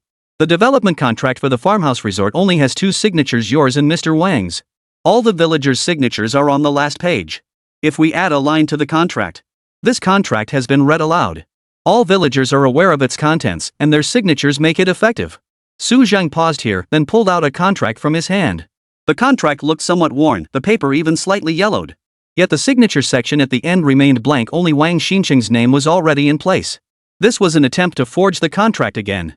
Ma Liang understood clearly, adding just one sentence would completely change the meaning of the villagers' signatures. Previously, they had only agreed to renovate the farmhouse for agritourism. But now, on top of that agreement, an additional layer of meaning was being added. The contents of the contract had been read aloud and understood. This meant they could no longer use excuses like being coerced into signing due to illiteracy to evade responsibility. Ma Liang stared at the contract before him. Signing it would wipe away tens of millions in debt. But equally, he would become the ultimate scapegoat of Ma Village. You'd better think this through. Sign your name and press your fingerprint, and you'll essentially earn tens of millions. Nothing makes money faster than this. Of course, you can pretend I never said anything. But think carefully, how have the people of Manhwa village treated you all these years? They're all your uncles and elders. When they made money from the farmhouse tourism venture, they greeted you with smiles. But now? They'd skin you alive if they could. Su Zhang's words struck like a sledgehammer, shattering Ma Liang's illusions completely. Damn it! What kind of relatives are these, demanding tens of millions in compensation from me? Get lost. When it comes to money, family ties? Bull. Ma Liang snarled, snatching the pen and paper from Su Zhang's hand and signing swiftly. After signing, Su Zhang even thoughtfully produced an ink pad for Ma Liang to press his fingerprint. With everything settled, Su Zhang looked at Ma Liang across the table. Pleasure doing business with you. Oh, I almost forgot to mention, once the lawsuit is settled and we win, New City Real Estate will give you 3 million. That should be enough to get you away from these broke relatives and start fresh somewhere else. At New City Real Estate, we always treat friends with sincerity. Of course, when it comes to enemies, we show no mercy either. Chapter 216, is Lin Rui trying to send the plaintiff to jail? As public opinion continued to ferment, the new city real estate case finally commenced under intense public scrutiny. Presiding Judge Su Tianchang once again led the proceedings. Seated in the defendant's dock was Wang Xinchen, the owner of New City Real Estate. His defense attorney was Su Zheng, a lawyer who had only recently been promoted. In the plaintiff's seat sat Lin Rui and Ma Liang. Court is now in session. Su Tianchang declared the court open. The court clerk stood up and read out the courtroom instructions. After the announcement concluded, Su Tianchang tapped his gavel. All parties, please proceed with the plaintiff's opening statement. Lin Rui rose slowly. We demand the defendant repay the illegally obtained demolition compensation funds totaling 500 million yuan. Defense attorney Su Zhang rose slowly. The plaintiff's claims are utterly baseless. During prior out-of-court mediation, we explicitly stated that the origin of these demolition funds involved no so-called illegal fraud or other unlawful means. Therefore, we contend that the plaintiff's counsel's accusations against us constitute false accusations and must bear corresponding legal responsibility. Su Zhang spoke slowly and deliberately. In response to these statements, Lin Rui produced a contract. According to my investigation, most residents of Manhwa village are illiterate. When it comes to something as significant as signing a contract, they tend to follow the crowd. In a village setting, if the village chief signs first, others will follow suit without scrutinizing the contract's contents. Thus, we can conclude that the signing of this contract involved a degree of deception. Therefore, the original contract cannot be considered valid. I recommend declaring it null and void in its entirety. Lin Rui looked at Su Zhang before him, his tone unwavering. In the livestream chat, many viewers reacted with visible shock upon hearing Lin Rui's words. Wait, how is that deception? Does saying I didn't understand it but signed anyway mean the contract is invalid? If that's the case, then wouldn't a lot of people be able to nullify their contracts? Is that even possible? Teacher Luo, could you explain this? Whispers rippled through the crowd. Teacher Luo cleared his throat and said solemnly, legally speaking, that absolutely cannot be done. But the reality is, these villagers from Manhwa village might genuinely have signed without reading the documents out of excessive trust in Ma Liang. But you seem to be overlooking one crucial point. Ma Liang is Lin Rui's client. By doing this, wouldn't all responsibility be shifted onto Ma Liang? Hearing Teacher Luo's words, the entire livestream audience erupted in another wave of sighs. Sure enough, it had to be that lawless rogue Lin Rui. Only he would pull off something like this. Exactly. Has this outlaw Lin Rui completely lost his mind? Now he's even sending his own client straight to jail? It's not impossible. Lin Rui has sent judges, defendants, and defense attorneys to jail before he's just never sent a plaintiff. By saying this, he's essentially shifting all responsibility onto the plaintiff. Not only the viewers in the trial livestream, but even many reporters in the courtroom pointed their cameras directly at Lin Rui, waiting for him to speak. Attorney Lin, what exactly are you implying? Don't forget, this document bears Ma Liang's signature. In other words, Su Zhang flipped the document to its final page. If these villagers were unaware of the contents and signed under Ma Liang's coercion, then when we pursue accountability, it should fall squarely on Ma Liang. Are you preparing to send your own client straight to jail? Facing Su Zhang's accusation, Lin Rui remained silent, only lifting his gaze to the presiding judge. Your Honor, for me, the collective interests of the entire village take precedence over everything else. We must abide by the objective facts. Hearing Lin Rui's words, many villagers in the gallery instinctively rose to their feet. What a good man. Attorney Lin is truly a good man. We never actually read the contract back then. The village chief said we could make money, so we just signed along. Who knew there was such a huge trap hidden inside? It's all Ma Liang's fault. If he hadn't pressured us, we would never have signed that contract. The villagers' words were also recorded by the surrounding media reporters. Lin Rui, you wanted the truth, didn't you? Su Zhang looked at Lin Rui standing before him and held up the contract in his hand. Then I'll show you the truth. When this agreement was signed, our legal department fully anticipated that villagers might not understand the specifics. That's why we specifically added a clause requiring Ma Liang to publicly read the entire agreement aloud during the signing. Therefore, their signatures not only signify agreement with the terms but also constitute a commitment that they fully understand the contents of the agreement. So you've been deceived, Lin Rui. These villagers simply don't want to take responsibility, so they're shifting the blame onto Ma Liang, your very own client. Su Zhang finished speaking and handed the documents in his hand to the clerk before him. The clerk passed the documents to the technical inspector beside him, initiating the verification process for all the data. About 10 minutes later, the verification personnel hurried back in. After careful comparison, this contract is authentic. Hearing this, a smug smile spread across Su Zhang's face as he turned to face Lin Rui. Lin Rui, as a defense attorney, you should prioritize your client's interests. If you, as a lawyer, cannot defend your client but instead seek to presume their guilt, you are utterly unworthy of being called a lawyer. Simply put, with your attitude, who would dare hire you for a case in the future? Su Zhang stood with his hands behind his back, pointing at Lin Rui as he criticized him. His words immediately drew agreement from many viewers in the livestream chat. He's absolutely right. We were just treating it as a joke earlier, but if it were a real case involving us, and we hired Lin Rui to represent us only for him to disregard our interests, how could we possibly proceed? Looks like outlaw Lin Rui is finally done for. Have you considered that the villagers will try to shift all blame away from themselves? They'll come up with every excuse possible. Thinking about it that way, it really is true. Looks like Lin Rui didn't investigate thoroughly enough. How could he miss something this big? After today, his reputation as an outlaw lawyer will be completely ruined. He didn't even figure out the truth of the matter and sent the plaintiff straight to jail. Just these two incidents alone will make Lin Rui's future legal career very difficult. Yet, even now, facing the accusations of so many present, Lin Rui remained calm. According to Article 305 of the Criminal Law of the People's Republic of China, perjury refers to the act of a witness, expert witness, recorder, or translator in a criminal proceeding intentionally providing false testimony, expert opinion, records, or translations concerning circumstances crucial to the case, with the intent to frame another person or conceal evidence of a crime. Such acts shall be punished by fixed-term imprisonment of not more than 3 years or criminal detention where the circumstances are serious. The punishment shall be fixed-term imprisonment of not less than 3 years but not more than 7 years. Lin Rui recited the legal provision unhurriedly. Chapter 217, You commit perjury and incite others. Perjury? What does that mean? Why did Lin Rui suddenly start reciting legal provisions? Everyone present froze in surprise. Many viewers in the livestream chat were utterly baffled. In the spectators section, several villagers stood up. We may be illiterate, but we're not stupid. When we signed, Ma Liang never read the entire contract aloud. If the contract had explicitly stated we'd be working for Xinqing Real Estate, who would ever sign such a thing? This is perjury, absolute perjury. Either Ma Liang never read it aloud, or this contract is invalid. Exactly. These rural homes are our ancestral dwellings. If we had to give them up to work for you, or else pay 10 times the value in compensation, how could we possibly sign such a contract? Many villagers stood up in protest. Viewers in the livestream chat were equally bewildered. What do you mean? Wasn't this contract verified by court technicians as authentic?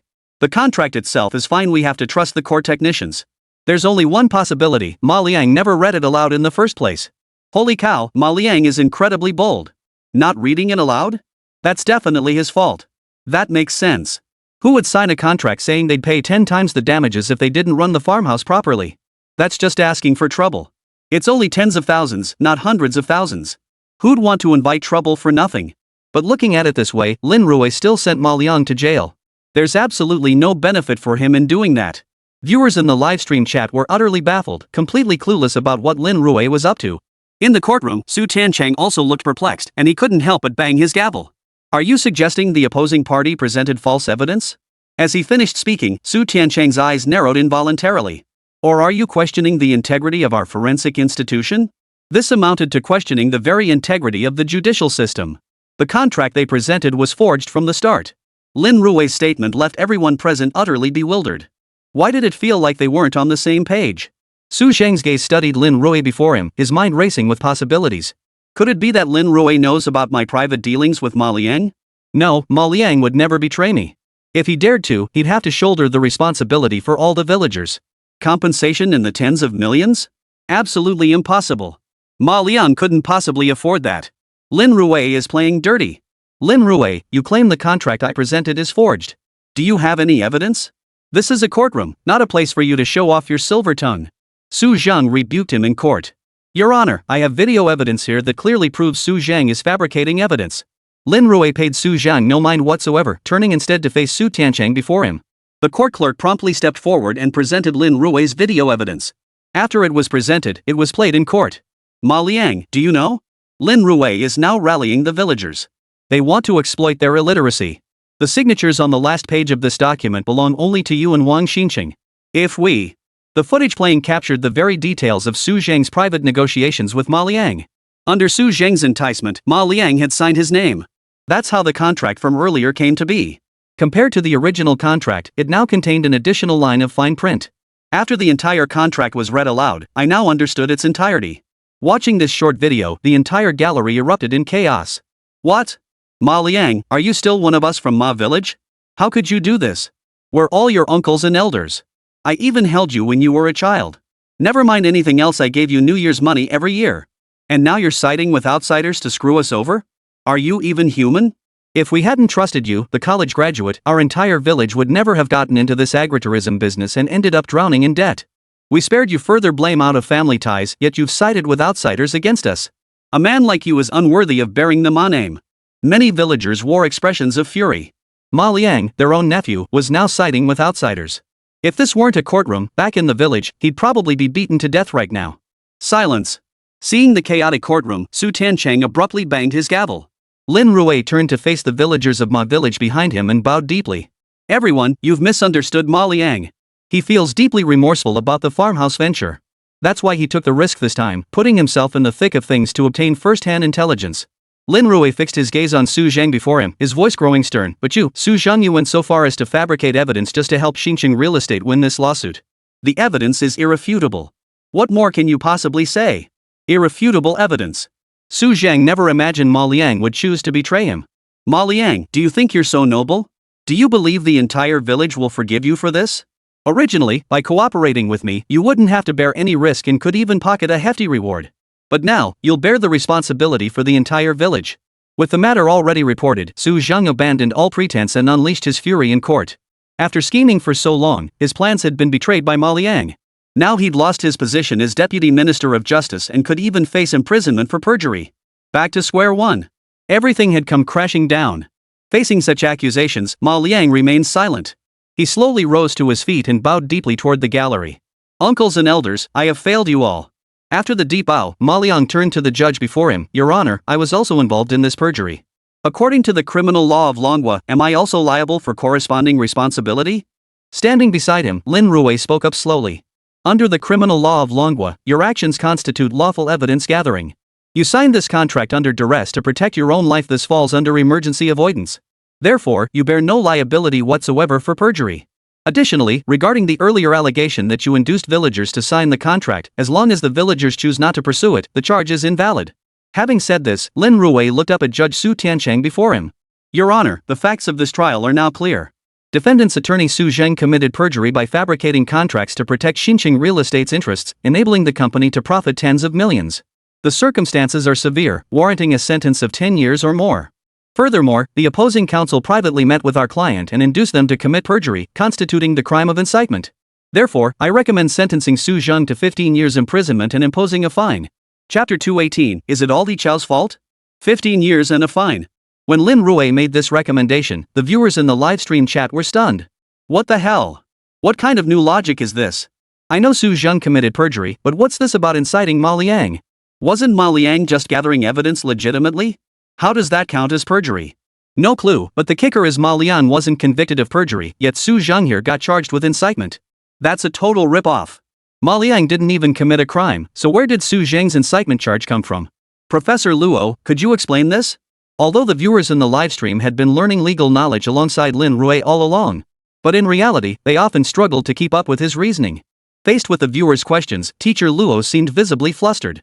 After a long pause, he finally began to explain. Legally, determining criminal charges primarily involves two aspects. First, the motive behind the act. Second, the factual basis. First, regarding the perjury charge, Su Zheng did indeed commit perjury. That's an objective fact. However, this perjury could not have been accomplished by Su Zheng alone. It required Ma Liang's participation. Therefore, from the perspective of self-interest, Su Zheng possessed the motive to instigate this act. Simultaneously, the video clearly shows Su Zheng offering monetary inducement to persuade Ma Liang to sign the entire contract. Professor Luo paused briefly at this point. Therefore, regarding the charge of instigation, Su Zheng possesses both objective motive and factual basis. Thus, this charge stands. This simple statement immediately drew nods of agreement from many viewers in the livestream chat. That's enlightening. It's like someone persuades you to invest, and you do invest, but you don't make any money. Just because you didn't profit doesn't mean the act of tricking you into investing didn't happen. Highlight this, it might just become an exam question, maybe even next year's bar exam. Holy cow! Thank goodness I listen to Teacher Luo's show every day while eating, otherwise I might have totally missed this crucial point. Many viewers in the livestream muttered to themselves. Faced with these accusations, Su Zheng slumped in his seat. The evidence was irrefutable, leaving no room for defense. Plaintiff's counsel, any further charges? With Su Zheng's fabrication of evidence concluded, Su Tiancheng looked up at Lin Rui and asked. Certainly. This case involves the demolition of 5 villages. Beyond using dual contracts to deceive villagers out of their land, New City Real Estate also employed violent means for demolition. The primary focus here is the case involving Hajia village. Lin Rui addressed the judge before him. I request that witness He Xingxing be called to testify. Witness He Xingxing. Upon hearing this name, Wang Xingxing, the CEO of New City Real Estate, couldn't help but raise his eyebrows slightly. He had been searching for this He Xingxing for quite some time. But he had always claimed to be abroad. Recalling Lin Rui's accusations, Wang Xian Chang glanced at Su Zhang, who was slumped in his seat beside him. Attorney Su, the trial isn't over yet. Even if you end up behind bars, you still have parents and family waiting for you outside. If you help me win this case, I will honor my promise and pay you as agreed. At Wang Xingxing's words, Su Zhang sat up straight again. That's right, he hadn't lost yet. Although Lin Rui had sent him to jail, his client, Wang Xingxing, was still out there. He hadn't been sent inside. As these thoughts swirled, He Xingxing, escorted by court staff, stepped onto the witness stand. The plaintiff's counsel may now proceed with cross-examination. Su Tiancheng began the proceedings. Mr. He, could you elaborate on the relationship between Xingxing Construction Materials and New City Real Estate? Once the questioning phase commenced, Lin Rui took the lead in posing his first question. Originally, Xingxing Building Materials only handled construction material supply projects for Xingxing Real Estate. However, after Yi Chao took over, there were operational matters involving money laundering and organized crime. Regarding this portion, everything has already been thoroughly documented during the recent trial proceedings with clear evidence. There is no need to elaborate further in this case. He Xingxing stepped forward and immediately distanced Xingxing Building Materials from Yi Chao. All prior matters were solely attributable to Yi Chao. Then may I ask, is it an objective fact that Xingxing Real Estate hired the criminal gang from Xingxing Building Materials? Lin Rui posed his question. I must correct that. This matter stems entirely from an internal agreement between Xingxing Real Estate and Yi Chao. Yi Chao orchestrated it under the guise of Xingxing Building Materials. This aspect pertains solely to Yi Chao himself and has nothing to do with Xingxing Building Materials. He Xingxing's words were completely watertight. All actions were solely Yi Chao's personal conduct and had nothing to do with Xingxing Building Materials. Due to Yi Chao's serious violations of laws and regulations, Xingxing Building Materials has already replaced its president. We are willing to bear partial legal responsibility for the losses caused by Yi Chao, but Yi Chao must bear primary responsibility. He Xingxing deflected all blame squarely onto Yi Chao's shoulders. His almost robotic statement drew looks of contempt from many viewers in the livestream chat. That old bastard. During the trial, Yi Chao explicitly stated that He Xingxing tacitly approved all his actions. Now suddenly it's all Yi Chao's personal responsibility. From a business perspective, I can understand He Xingxing's actions. But as a father, he's completely unworthy of the title. Wait, Teacher Luo, can you really just brush this off? Are you saying Xingxing Construction is completely blameless? More viewers started tagging Teacher Luo Xiang in the livestream chat. Luo Xiang cleared his throat twice and continued his explanation. I'm a criminal defense lawyer and not deeply familiar with corporate law, but I know that the corporate entity itself doesn't bear any liability. The primary responsibility rests with the legal representative of the company. According to the information I just reviewed, in the second year after Yi Chao took over, the legal representative of Xingxing Building Materials was changed from He Xingxing to Yi Chao. Therefore, ultimately, it was Yi Chao who took over and assumed responsibility. The corporate entity itself bears no legal liability. The one truly responsible is the company's representative, the legal representative. After Teacher Luo's brief explanation, many viewers in the livestream chat suddenly understood. Now I get it. It's like the relationship between a kitchen knife and a person. You can't blame the knife for murder and make it take full responsibility. The responsibility lies entirely with the person wielding the knife. Therefore, Xingxing Building Materials bears no fault. The legal representative, Yi Chao, is the one truly accountable. The livestream chat buzzed with eager discussion. Meanwhile, in the courtroom, Lin Rui raised his hand again. Your Honor, I wish to call another witness Yi Chao to the stand. Chapter 219, The Remorseful Villagers of Ma Village. Call Yi Chao to the stand. He Xingxing, seated in the witness box, instantly looked uneasy. He looked at Lin Rui with confusion. His eyes seemed to say, you didn't tell me Yi Chao would be called to testify. Permission granted. Su Tiancheng tapped the gavel before him and announced, since Yi Chao is currently detained in custody, this court appearance will be conducted via online trial. After Lin Rui submitted his request, Yi Chao was connected to the trial livestream channel, meaning he witnessed the entire process of He Xingxing presenting evidence. Su Tiancheng glanced at the application's timestamp and offered a brief explanation. What? Upon hearing this, He Xingxing immediately raised his hand. I object to this procedure. Witness He Xingxing, what is the nature of your objection? Su Tiancheng looked down at He Xingxing. Without my consent, the entire recording of my testimony was played to Yi Chao. This violates my privacy rights. He Xingxing stated calmly. Objection overruled. Su Tiancheng shook his head and signaled to the court clerk. This is a public hearing. All witnesses appearing in court have signed a pledge explicitly authorizing public disclosure. We have your witness appearance agreement on file, so you should be aware of the principle of open proceedings. Su Tiancheng instructed the clerk to display this section bearing He Xingxing's signature. At this, He Xingxing curled his lips in a slight sneer but offered no further resistance. But his reaction caused the villagers from Ma village seated behind him to involuntarily crack a smile. Who knew He Xingxing hadn't even read the document? Serves him right. He tricked us into signing that development agreement back then. Well, what goes around comes around. Always scheming to screw others over, it'll come back to bite him sooner or later. Hearing the insults behind him, He Xingxing didn't turn around. Instead, he fixed his gaze on the screen ahead. He Chao's figure gradually appeared on the screen. Witness He Chao, the previous witness, He Xingxing, stated that all actions were your personal conduct and have nothing to do with Xingxing construction materials. Regarding this part, do you have anything to state? Lin Rui pressed on with his questions. He Chao suddenly chuckled. He Xingxing, have you forgotten who signed the cooperation agreement when New City Group partnered with us? And when we chose to build the casino on the back mountain for money laundering, you, as the village chief, knew absolutely nothing about it? If you truly knew nothing about any of this, then shouldn't you be legally obligated to repay the profits generated from the money laundering? He Chao paused, gazing at He Xingxing before him. You intended to sacrifice me as a pawn to resolve Xingxing Construction's crisis that was acceptable. But now that you seek to throw me under the bus, don't blame me for abandoning past loyalties.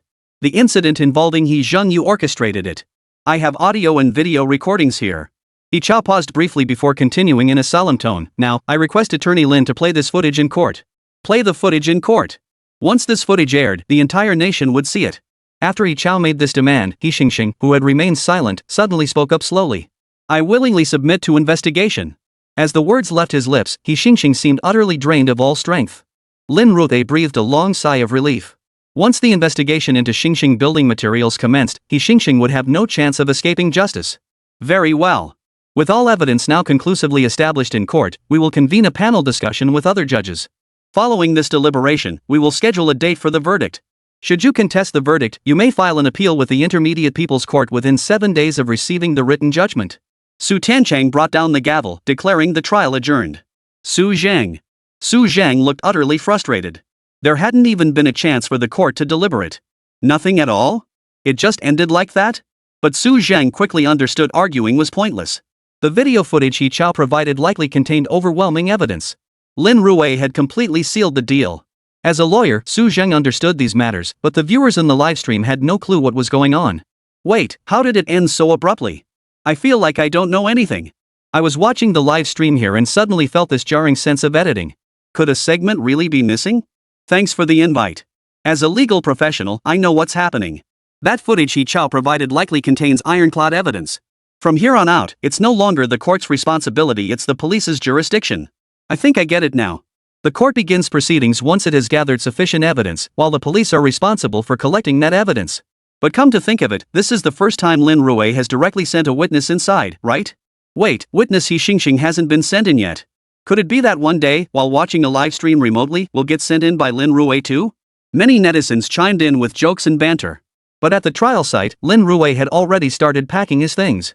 Just as he was about to leave, a crowd of villagers from Manhwa village immediately gathered around him. Attorney Lin, you're truly a good person. We've hired so many lawyers before, but you're the first one who's been so dedicated and responsible. We were so impulsive back then we signed without even looking, and now we're saddled with hundreds of thousands in debt. If it weren't for you, we'd have no hope of ever getting back on our feet. Many villagers crowded around Lin Rui.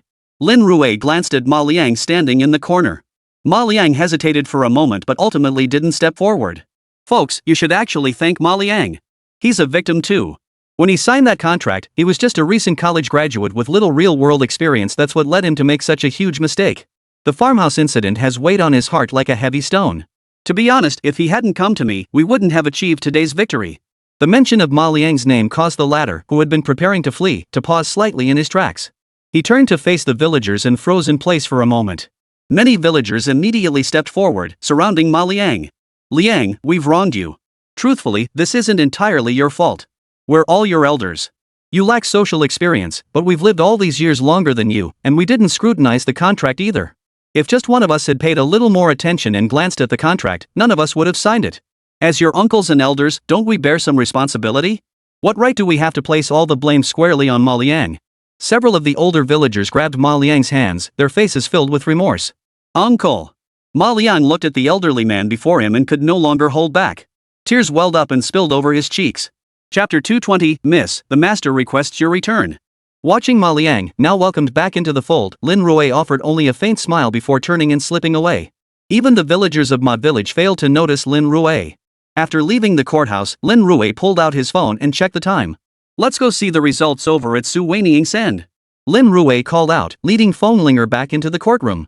This time, they slipped in through the back door and took seats in the very last row of the gallery.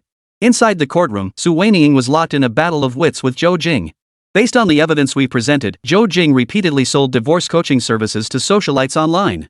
She instructed these women to gather incriminating evidence against their husbands, then use this leverage to extort them for substantial profits. Not only that, Zhou Jing illegally gathered these socialite groups through online courses and offline salons, charging exorbitant coaching fees. She packaged these women, deceiving their target audience by fabricating fake credentials. Investigations reveal this scheme involved fraud totaling 500 million yuan, with 138 victims. In light of this, we proposed to the court. Su Weiniing now stood at the plaintiff's counsel table, radiating confidence and vigor. Where was the meekness Lin Rui had seen when he first met her? Her composure had swiftly returned. Bang! The judge before them brought down the gavel. Lin Rui couldn't help but startle, instinctively rising along with everyone else. The judge immediately announced the verdict. Zhou Jing lost the case, sentenced to 5 years in prison and fined 30 million yuan. This sentence effectively forced her to pay back every last penny of her previous fraud. These days, why bother doing anything else when you can just break the law? Quick money might be easier to come by, but don't get caught. After the judge declared the trial adjourned, everyone began gathering their belongings to leave. Su Weiniing swiftly gathered her materials too, only to look up and spot Lin Rui sitting in the gallery. Lin Rui? Su Weiniing's expression betrayed her excitement as she hurried over and, without a word, threw her arms around him in a bear hug. It must be said, Su Weiniing had an excellent figure. Today in court, she wore a tailored blazer paired with a black pencil skirt. Even with the suit's tailored fit, Lin Rui could distinctly feel a soft impact against his chest. Now, we're still in court. Lin Rui politely patted Su Weiniing's back and took a few steps back. Lin Rui, I'm just so excited. This is the first case I've handled completely on my own. In all those previous cases, there was no sense of debate at all. As long as I presented the evidence, the defendants would basically plead guilty right away.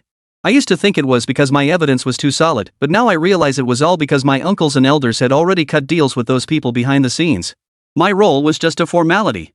But today, I finally understand why courtroom debate matters so much. Su Weiniing's fair face flushed slightly as her voice trembled with emotion. Oh? So tell me, why is courtroom debate so important? Lin Rui's face softened into a faint smile as he looked at Su Weiniing calmly. At first, I directly accused the other party of fraud, but Zhou Jing presented evidence claiming she was merely conducting regular classes. She argued that motivational lectures, similar to success-oriented chicken soup courses, don't constitute fraud. She claimed she disclosed her primary business to consumers before any transactions occurred, so she was merely earning income through knowledge-based services. Without this debate, I wouldn't have thought about it this deeply. I might have wrongly accused an innocent person. Su Weiniing spoke at length, while Lin Rui sat quietly listening without interrupting. When you encounter criminal cases, you must be even more meticulous. More often than not, it's not just about presenting evidence, you also have to consider the circumstances of the parties involved. Fenglinger spoke up first to interrupt. I recall during a self-defense trial attorney Lin participated in, the opposing side pointed out that our client stabbed the other person 9 times, arguing there was no such thing as self-defense. But Lin Rui argued that in such a chaotic situation, a human being acting in self-defense wouldn't be calculating how many stabs they needed to deliver. Because you're facing a human being, not a machine. Fenglinger stated this, and Su Weiniing nodded slightly in agreement. I actually reviewed that case too. If Lin Rui hadn't introduced this perspective factoring in human nature. If judged by previous standards, the victim would have lost the ability to resist after the first stab, making the subsequent stabs excessive defense. Precisely because of this, Lin Rui pushed for amendments to the criminal code, proposing the concept of unlimited self-defense rights. Su Weiniing nodded in agreement beside her. Seems I still have a lot to learn. Actually, there's no need to feel that way. Some people are suited for criminal cases, while others excel in civil litigation. No lawyer can handle everything. For you, it's enough to keep developing within your area of expertise. Lin Rui looked at Su Weiniing across from him. Wow. The system has already indicated that you're suited for civil litigation. Are you really going to defy the system's recommendation? True enough. Su Weiniing didn't mind at all. She was already more skilled in civil law and knew nothing about criminal law. Besides, as a woman, the thought of dealing with corpses day in and day out was nauseating and terrifying enough, let alone having to extract evidence from them and defend cases in court. Well, today's been pretty good. Since that's the case, I'll treat you to dinner. How about we go for hot pot? Su Weiniing extended the invitation. Hearing about good food and someone else picking up the tab, Foamlinger wasn't about to pass up the chance. Lin Rui glanced outside at the weather. Winter had indeed arrived. Shabu shabu lamb was undoubtedly the most delicious thing, no contest. Lin Rui didn't refuse, and the group quickly hailed a taxi to a nearby hot pot restaurant. The restaurant was filled with steaming heat. After feasting heartily and sipping a bit of wine, everyone was feeling pleasantly tipsy. Su Weiniing especially, she was genuinely overjoyed today and had drunk the most. When they left, Foamlinger had to literally prop her up, as Su Weiniing was staggering as she walked. Not long after stepping outside, a black sedan pulled up directly in front of Su Weiniing. A black stretch Lincoln. "Miss, the master requests your presence at home." After the limousine stopped, a man dressed in a black suit, who looked like a butler, stepped out of the car. He swiftly opened the rear door and bowed respectfully. Su Weiniing stared at the vehicle before her, her posture straightening instantly. Even her intoxication seemed to dissipate somewhat. Chapter 221, Interested in joining my legal department? The Su family car. Upon recognizing the vehicle, Su Weiniing visibly startled. But soon, the rear window slowly rolled down, revealing the face of a mature middle-aged man. The moment she recognized that familiar face, Su Weiniing felt every ounce of alcohol leave her system. "Dad!" Su Weiniing called out, startling both Lin Rui and Foamlinger. The man before them was none other than Su Jianjun, the head of Su Real Estate and Su Weiniing's father. Lin Rui studied the business titan from Handao province. "Help the lady into the car," Su Jianjun ordered, then turned his gaze toward Lin Rui standing nearby. Their eyes met, but neither spoke. After Su Weiniing was assisted into the Lincoln sedan, the windows rolled up slowly, and the car swiftly drove away. Foamlinger watched the Lincoln sedan drive away, muttering irritably, "Seriously, what's so great about them? They didn't even say hello. What's there to say? Sooner or later, we'll surpass them. Only then will he truly respect you." Lin Rui couldn't care less. In his previous life, he'd climbed relentlessly upward, enduring countless cold shoulders. He'd even groveled to climb higher, no choice. For a lawyer, landing a big corporation as a client meant a steady stream of cases, essentially securing the entire firm's livelihood. But this time around, Lin Rui had no intention of doing that. He would build his client base through his own reputation, with integrity and dignity. "Wait, aren't we at least Su Weiniing's friends? We've looked after her for so long. Shouldn't he at least say thank you?" Foamlinger's face flushed slightly, likely fueled by alcohol, as she muttered irritably, "Isn't that how it's supposed to play out in short dramas? The Su family just throws a huge sum of money at you and tells you to stay away from my daughter. Or just toss a blank check at you." Foamlinger stumbled, but Lin Rui was standing beside her and caught her arm to steady her. But they didn't have to just drive off like that. Hearing Foamlinger's words, Lin Rui couldn't help but chuckle. This little girl loved watching short videos in her spare time, but where in real life did such things happen? Casually dating someone and then handing you a blank check to fill in? Even if the Su family was one of the wealthiest clans in all of Hanong province, their liquid assets wouldn't exceed a few tens of millions. They could easily funnel that money into their companies to keep the cash flow going. Short dramas are just that, short dramas. Lin Rui supported Foamlinger as he hailed a cab. "Get some rest tonight. We have to write the case report tomorrow." Lin Rui helped Foamlinger into the car before immediately beginning to arrange tomorrow's tasks. The next day, Lin Rui arrived early at Outlaw Law Firm. After yesterday's case involving Zhou Jing and New City Real Estate, Outlaw Law Firm had become the talk of the town. On his way to work, Lin Rui glanced at the news. Almost all of it was about him. The names Outlaw and Outlaw Law Firm had truly made a name for themselves. It's already 10 in the morning. Why hasn't Su Weiniing shown up for work yet? Lin Rui checked the time.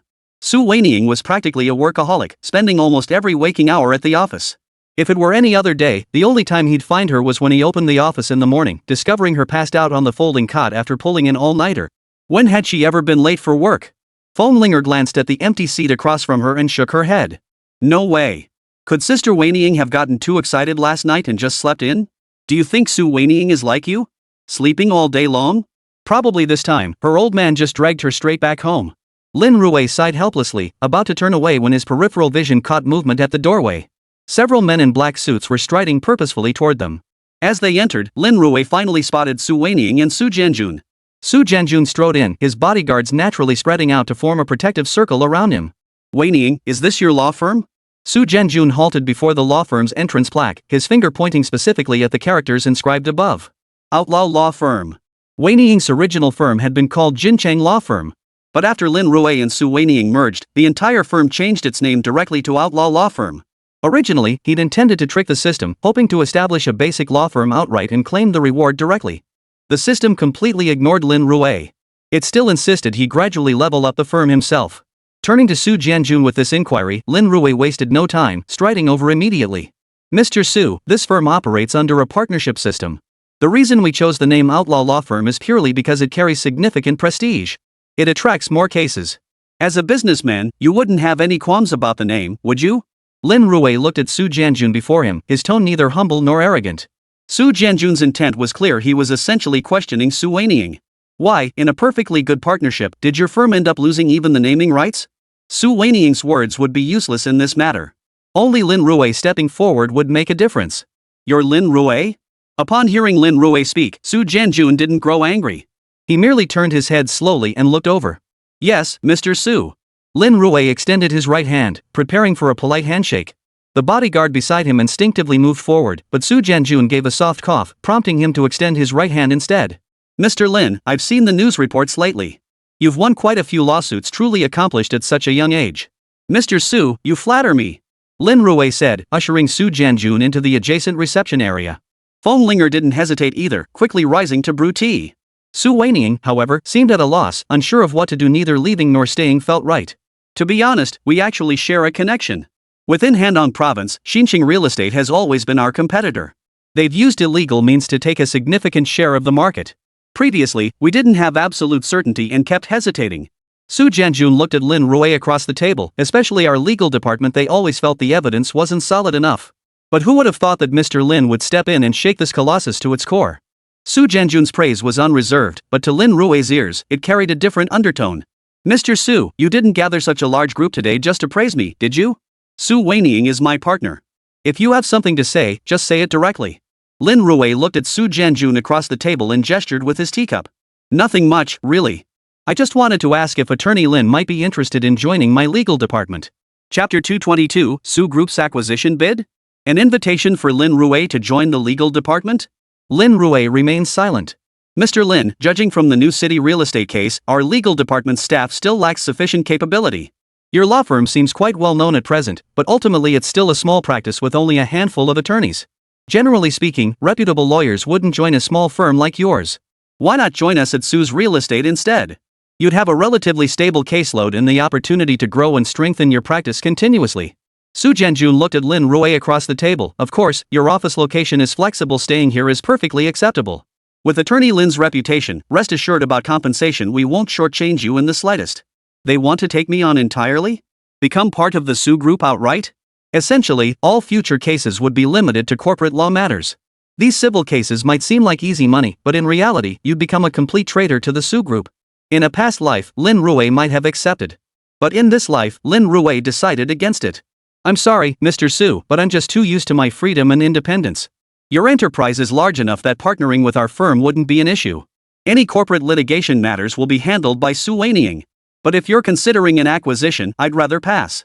I specialize in criminal cases. Corporate litigation isn't really my forte. Lin Rui's meaning was crystal clear. A flat refusal. Attorney Lin, you young people tend to be too impulsive in your actions. This firm isn't large. Annual profits from litigation likely don't exceed 1 million. How much could you possibly receive as a partner? Su Jianjun paused briefly before looking up at Lin Rui. If you join us, we'll offer you 1 million yuan annual salary. 1 million yuan a year. That would indeed be more than he could earn running his own firm. For a recent graduate like Lin Rui, landing a 6-figure annual salary outright is practically a once-in-a-lifetime opportunity. No recent graduate would turn down such an offer. $1 million annual salary. Especially since Lin Rui was only an undergraduate. Sorry, Mr. Su, I'm just not interested in money. I only want to do what I love. Lin Rui looked at Su Jianjun before him and declined once more. Oomph. Su Jianjun couldn't help but snort coldly, abruptly standing up. Well, if that's the case, there's nothing more to discuss. With that, Su Jianjun turned and walked out. Su Weiniang glanced at Lin Rui, as if she wanted to say something, but it was too late. She turned and quickly followed him out. Lin Rui made no move to stop them. Su Weiniang quickly caught up to the elevator. Dad, Lin Rui didn't mean it that way. Please don't be angry. Su Weiniang rushed in and immediately stood beside him to explain. I'm not angry. Su Jianjun looked at Su Weiniang before him. To be honest, if he had agreed to my demands today, I'd actually suspect he only approached you to get close to our Su Group. Just look at the cases he's handling. Forget the initial ones, he's now going head-to-head with New City Real Estate. Frankly, many of the senior lawyers in my legal department come from the Red Circle. Their verdict is clear, the timing isn't right yet. Su Jianjun paused briefly, his expression thoughtful. Perhaps it's just Lin Rui being a reckless young bull. Either way, he's stirred up this mess. It's not just us, even the old guard in many parts of Handong province are starting to stir. Especially this time, with the news blowing up so big, investigators and judicial authorities are gradually getting involved. Even if we can't take down new city real estate, we can at least cripple them. To stir up such a storm relying solely on Lin Rui, his capabilities are truly formidable. Su Jianjun couldn't help but sigh in admiration. Hearing Su Jianjun's words, Su Weiniang furrowed her brows slightly before seeming to realize something. So when you walked in earlier, you were actually testing the waters? Su Weiniang felt uncertain. Su Jianjun smiled faintly, that you could discern that layer shows you've made significant progress. When I stood at the door earlier, talking about the plaque, I was actually testing whether Lin Rui truly regarded you as a partner. Of course, it's entirely possible he was just paying lip service under my intimidating presence, or perhaps trying to curry favor with the Su family. Su Jianjun paused here, smiling broadly as he held up 2 fingers. So I deployed my second move. I told him outright I wanted to acquire the company. His response was a flat refusal. Instead, he proposed a collaboration. All corporate law cases would be handed over to you. This clearly signaled his stance. He'll focus solely on criminal cases moving forward, while all corporate law matters will fall under your purview. A good team requires clear division of labor. Lin Rui will likely never touch civil law again because that's your domain. Su Jianjun maintained a faint smile throughout. Honestly, if I didn't know Lin Rui's age, I'd never guess such depth of calculation from a recent graduate. $1 million annual salary can buy loyalty from many people, but it can't buy someone with vision. So, Weiniang, you'll stay here and work closely with Lin Rui. Su Jianjun turned to his daughter. If you feel ready to venture out on your own, you can always return to the company and take over the legal department. As for now, we can collaborate with your law firm to take on some legal cases. And we'll keep an eye on Lin Rui to see if he's all talk and no action. Hearing this, Su Weiniang's eyes lit up instantly. The implication was crystal clear. Dad, you support me? Su Weiniang stared at Su Jianjun in disbelief. When I wanted you to come back earlier, it was to prevent you from wasting time taking scattered cases outside. It's better to place you directly in the company's legal department. Not only can you handle cases there, but it also paves the way for you to eventually take over the family business. Su Jianjun sighed helplessly. But back then, you were so ambitious. If I forced you into the legal department, you would resisted. We would only drifted further apart. So I hoped you could make a name for yourself out there. Sending your brother that good for nothing to stir up trouble last time was also meant to coax you back home. But now, I think Lin Rui is a good mentor. At least, I haven't figured him out yet. Su Jianjun looked at his daughter across the table. You need to learn not just Lin Rui's litigation style, but his approach to handling matters. Sometimes, decisiveness is better than hesitation. Chapter 223, The Dinner Incident. Outlaw Law Firm. Lin Rui remained seated at his desk, engrossed in his work. Feng Linger glanced downstairs before hurrying into Lin Rui's office. Lin Rui, Su Weiniang was just taken away. Should we? No need. She's just seeing off President Su. She'll be back up shortly. Lin Rui waved his hand dismissively, signaling it wasn't necessary.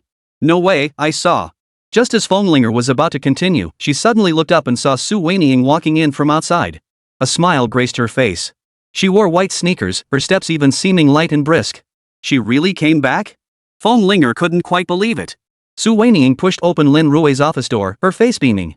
Lin Rui returned a faint smile. Everything at home settled? Yes.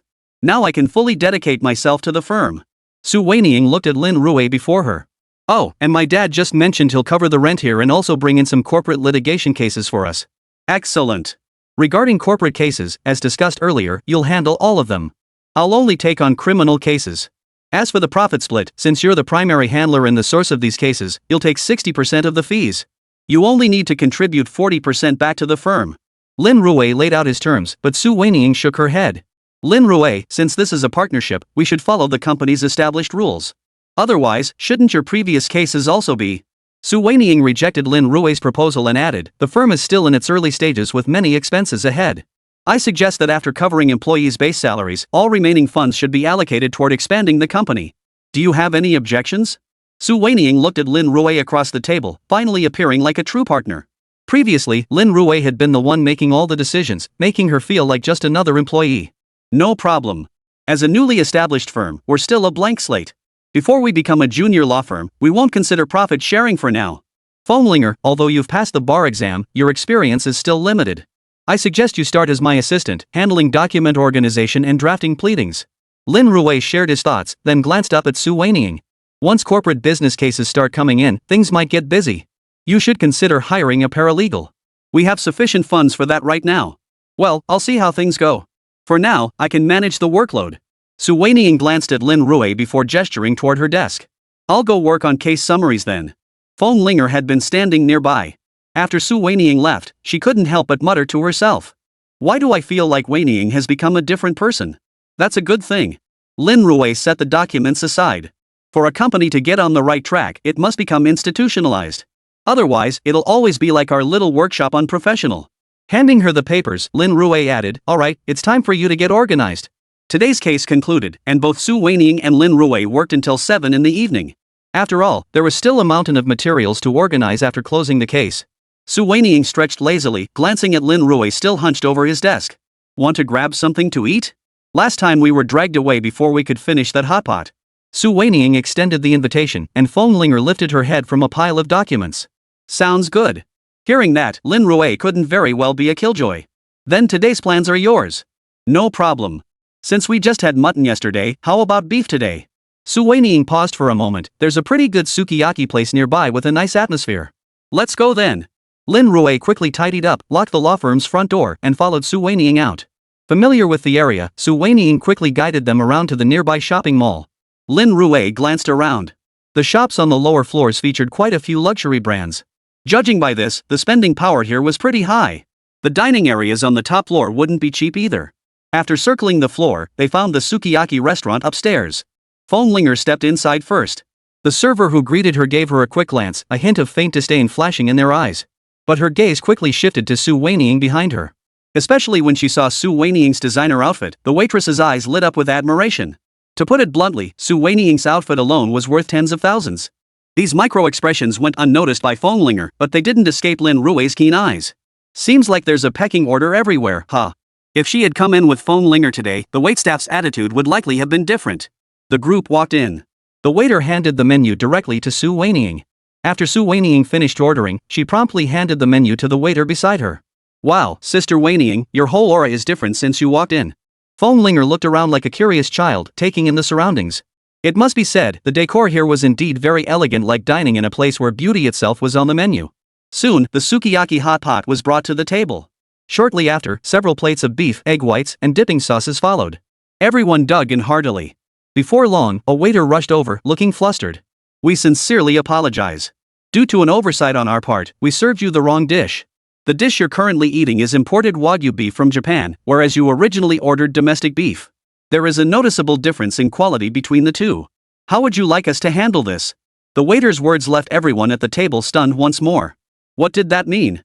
Feng Linger immediately put down her chopsticks. What do you mean? You served the wrong dish, and now you expect us to bear the loss? Shouldn't the mistake be your responsibility? Hearing Feng Linger's retort, the server's face twisted into a look of genuine distress. This imported Wagyu beef costs over 10,000 yuan per serving, while the regular beef you ordered is only a little over 1,000 yuan, so we can't afford this loss. My monthly salary is only 6 or 7,000 yuan.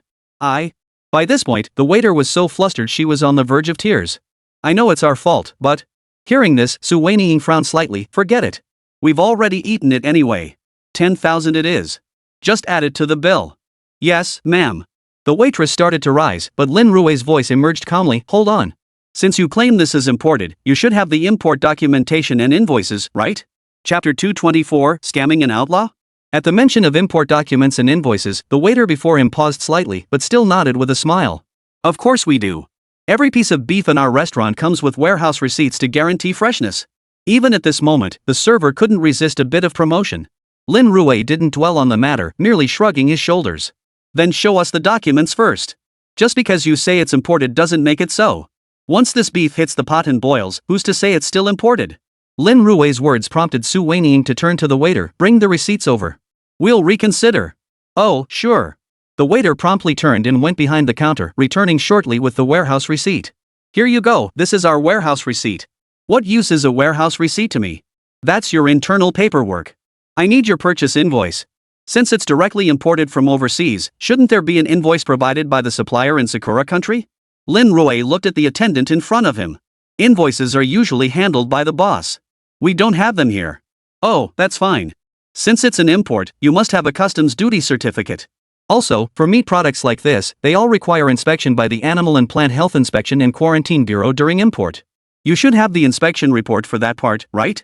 Lin Rui looked at the waitstaff, demanding they provide the Animal and Plant Health Inspection Service inspection report. At this request, the servers exchanged glances and shook their heads helplessly. Of course, they didn't have any inspection reports either. Seeing their denial, a hint of amusement flashed across Lin Rui's face. So, does that mean your beef is smuggled in? Or perhaps this isn't imported beef at all? You just think we're easy to fool, so you're pulling a scam here? Hearing this, the waiter's body jerked violently. No, it's not smuggled. Oh, not smuggled? Then it's fraud? Lin Rui calmly looked at the waiter, fraudulently overcharging us for the beef that qualifies as fraud involving substantial sums. We can absolutely sue you. You're looking at a minimum of 3 to 5 years in prison. At the mention of jail time, the waitstaff exchanged horrified glances. Just then, the manager, who had been in the kitchen the entire time, poked his head out and hurried over. Sir, the documents you require are all with the owner. If you need them, we can request them from the owner and present the relevant materials. We guarantee all our beef is imported. So, please prepare to pay. As the manager spoke, several male waiters nearby took a few steps back, guarding the entrance. Seeing this, Feng Linger wasted no words. Her right hand slammed down hard on the table. What's this? You want to fight? She pulled her right foot back sharply, glaring fiercely at the men before her. Lin Rui couldn't help but hold his forehead. She truly was the toughest lawyer around. Linger! Lin Rui called out, simultaneously turning to the store manager. I want to speak with your boss. The manager crossed his arms over his chest and coldly replied, talking to our boss won't help. Either you pay up today, or you're not leaving here. Is that so? I still insist on seeing the manager. Lin Rui couldn't help but sneer coldly. If you let me see the manager now, it'll still be 10,000 yuan. But if you keep stalling here, it won't stop at 10,000. I'll have every single one of you locked up. Hearing this, several diners nearby pulled out their phones. Wait, isn't this guy Lin Rui, the outlaw? He kinda looks like him. There are short videos of him online. Holy crap, it really is him. We're screwed. When Lin Rui says he'll send someone to jail, he definitely has the power to make it happen.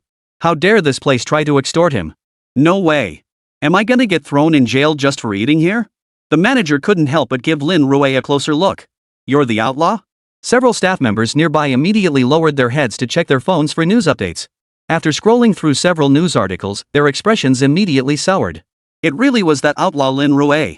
Oh no, we've really hit a brick wall this time. Mr. Lin, could we step aside for a moment? The store manager suddenly grew flustered. He looked up at Lin Rui before him, his voice unconsciously deepening. No need.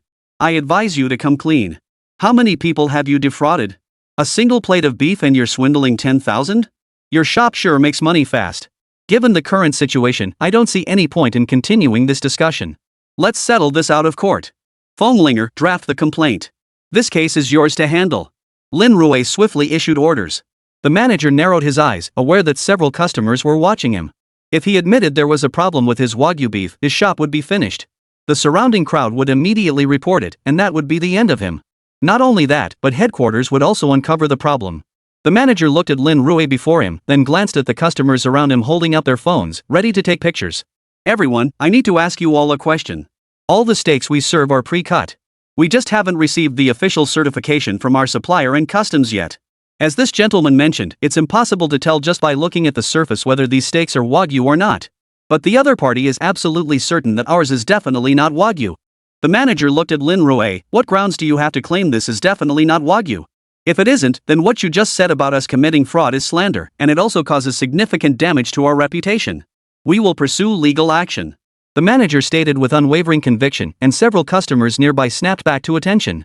He's absolutely right. Earlier, Lin Rui demanded the other party provide an invoice as proof. How come he just outright calls it fake now? We all trusted that outlaw Lin Rui too much. Could it be he's trying to extort us with words because he doesn't want to pay? Isn't that Lin Rui's usual tactic?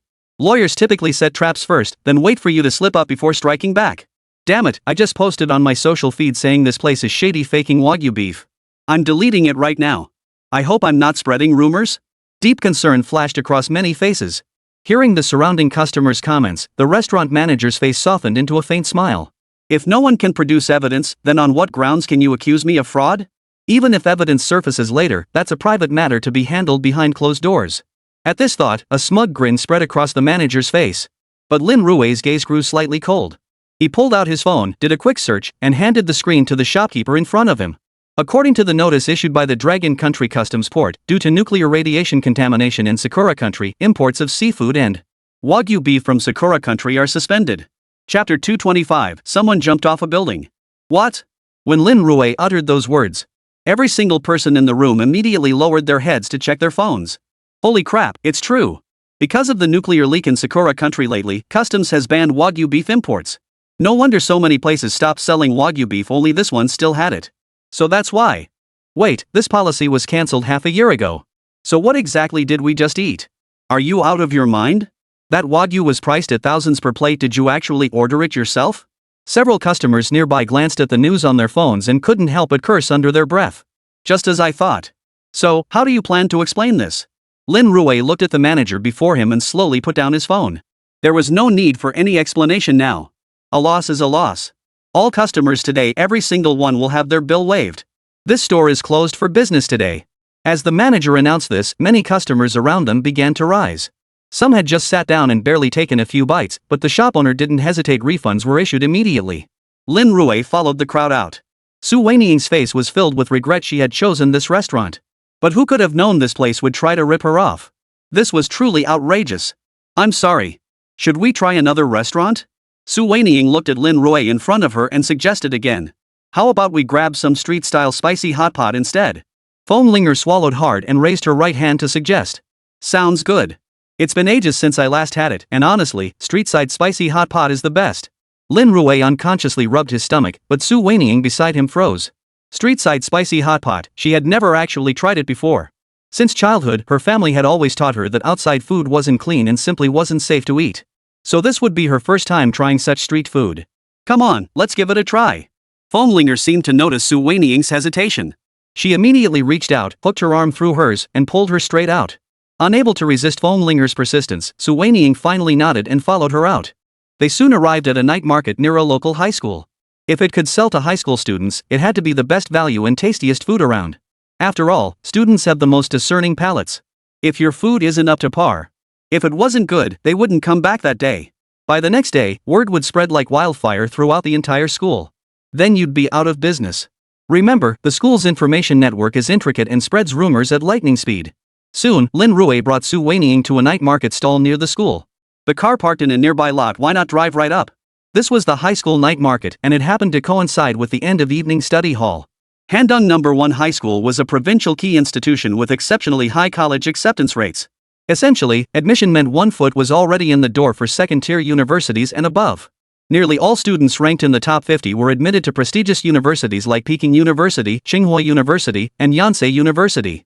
The school gates were already crowded with parents arriving to pick up their children. How did you do on your test today? Wang Shanshan from next door got a perfect 138 on her math monthly exam. The teacher even announced it in the group chat. Can you just focus on your studies? Is Chinese that difficult? You're a citizen of this country. How can you not master your own language?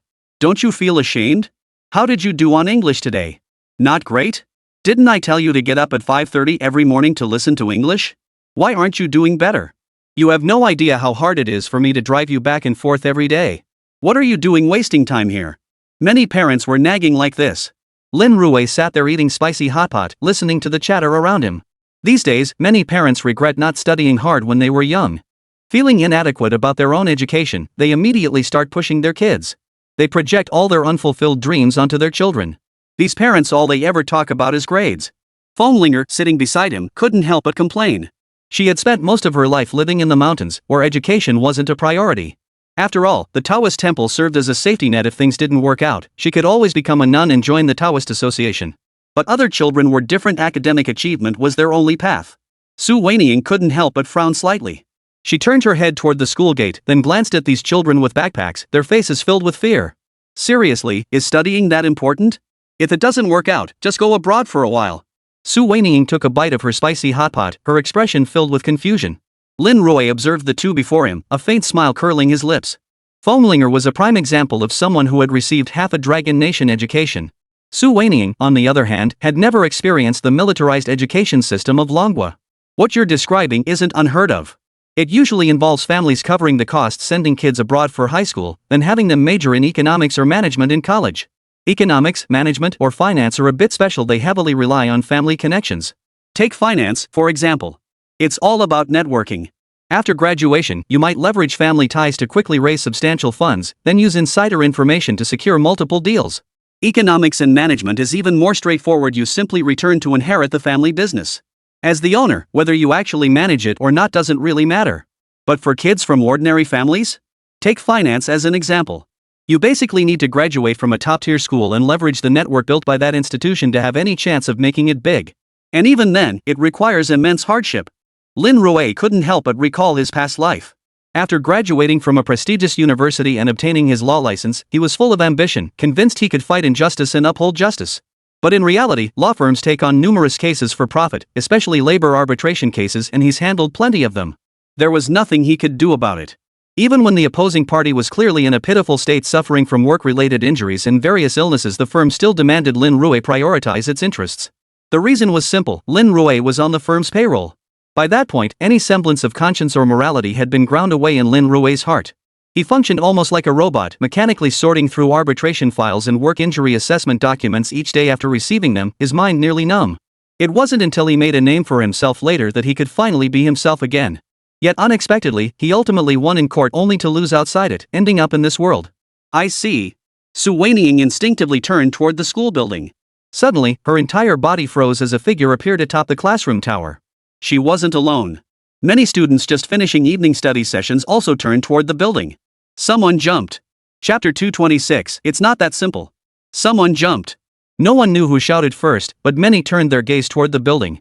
Some parents even grabbed their children by the arm and covered their eyes with their palms. Lin Rui turned his gaze toward the rooftop.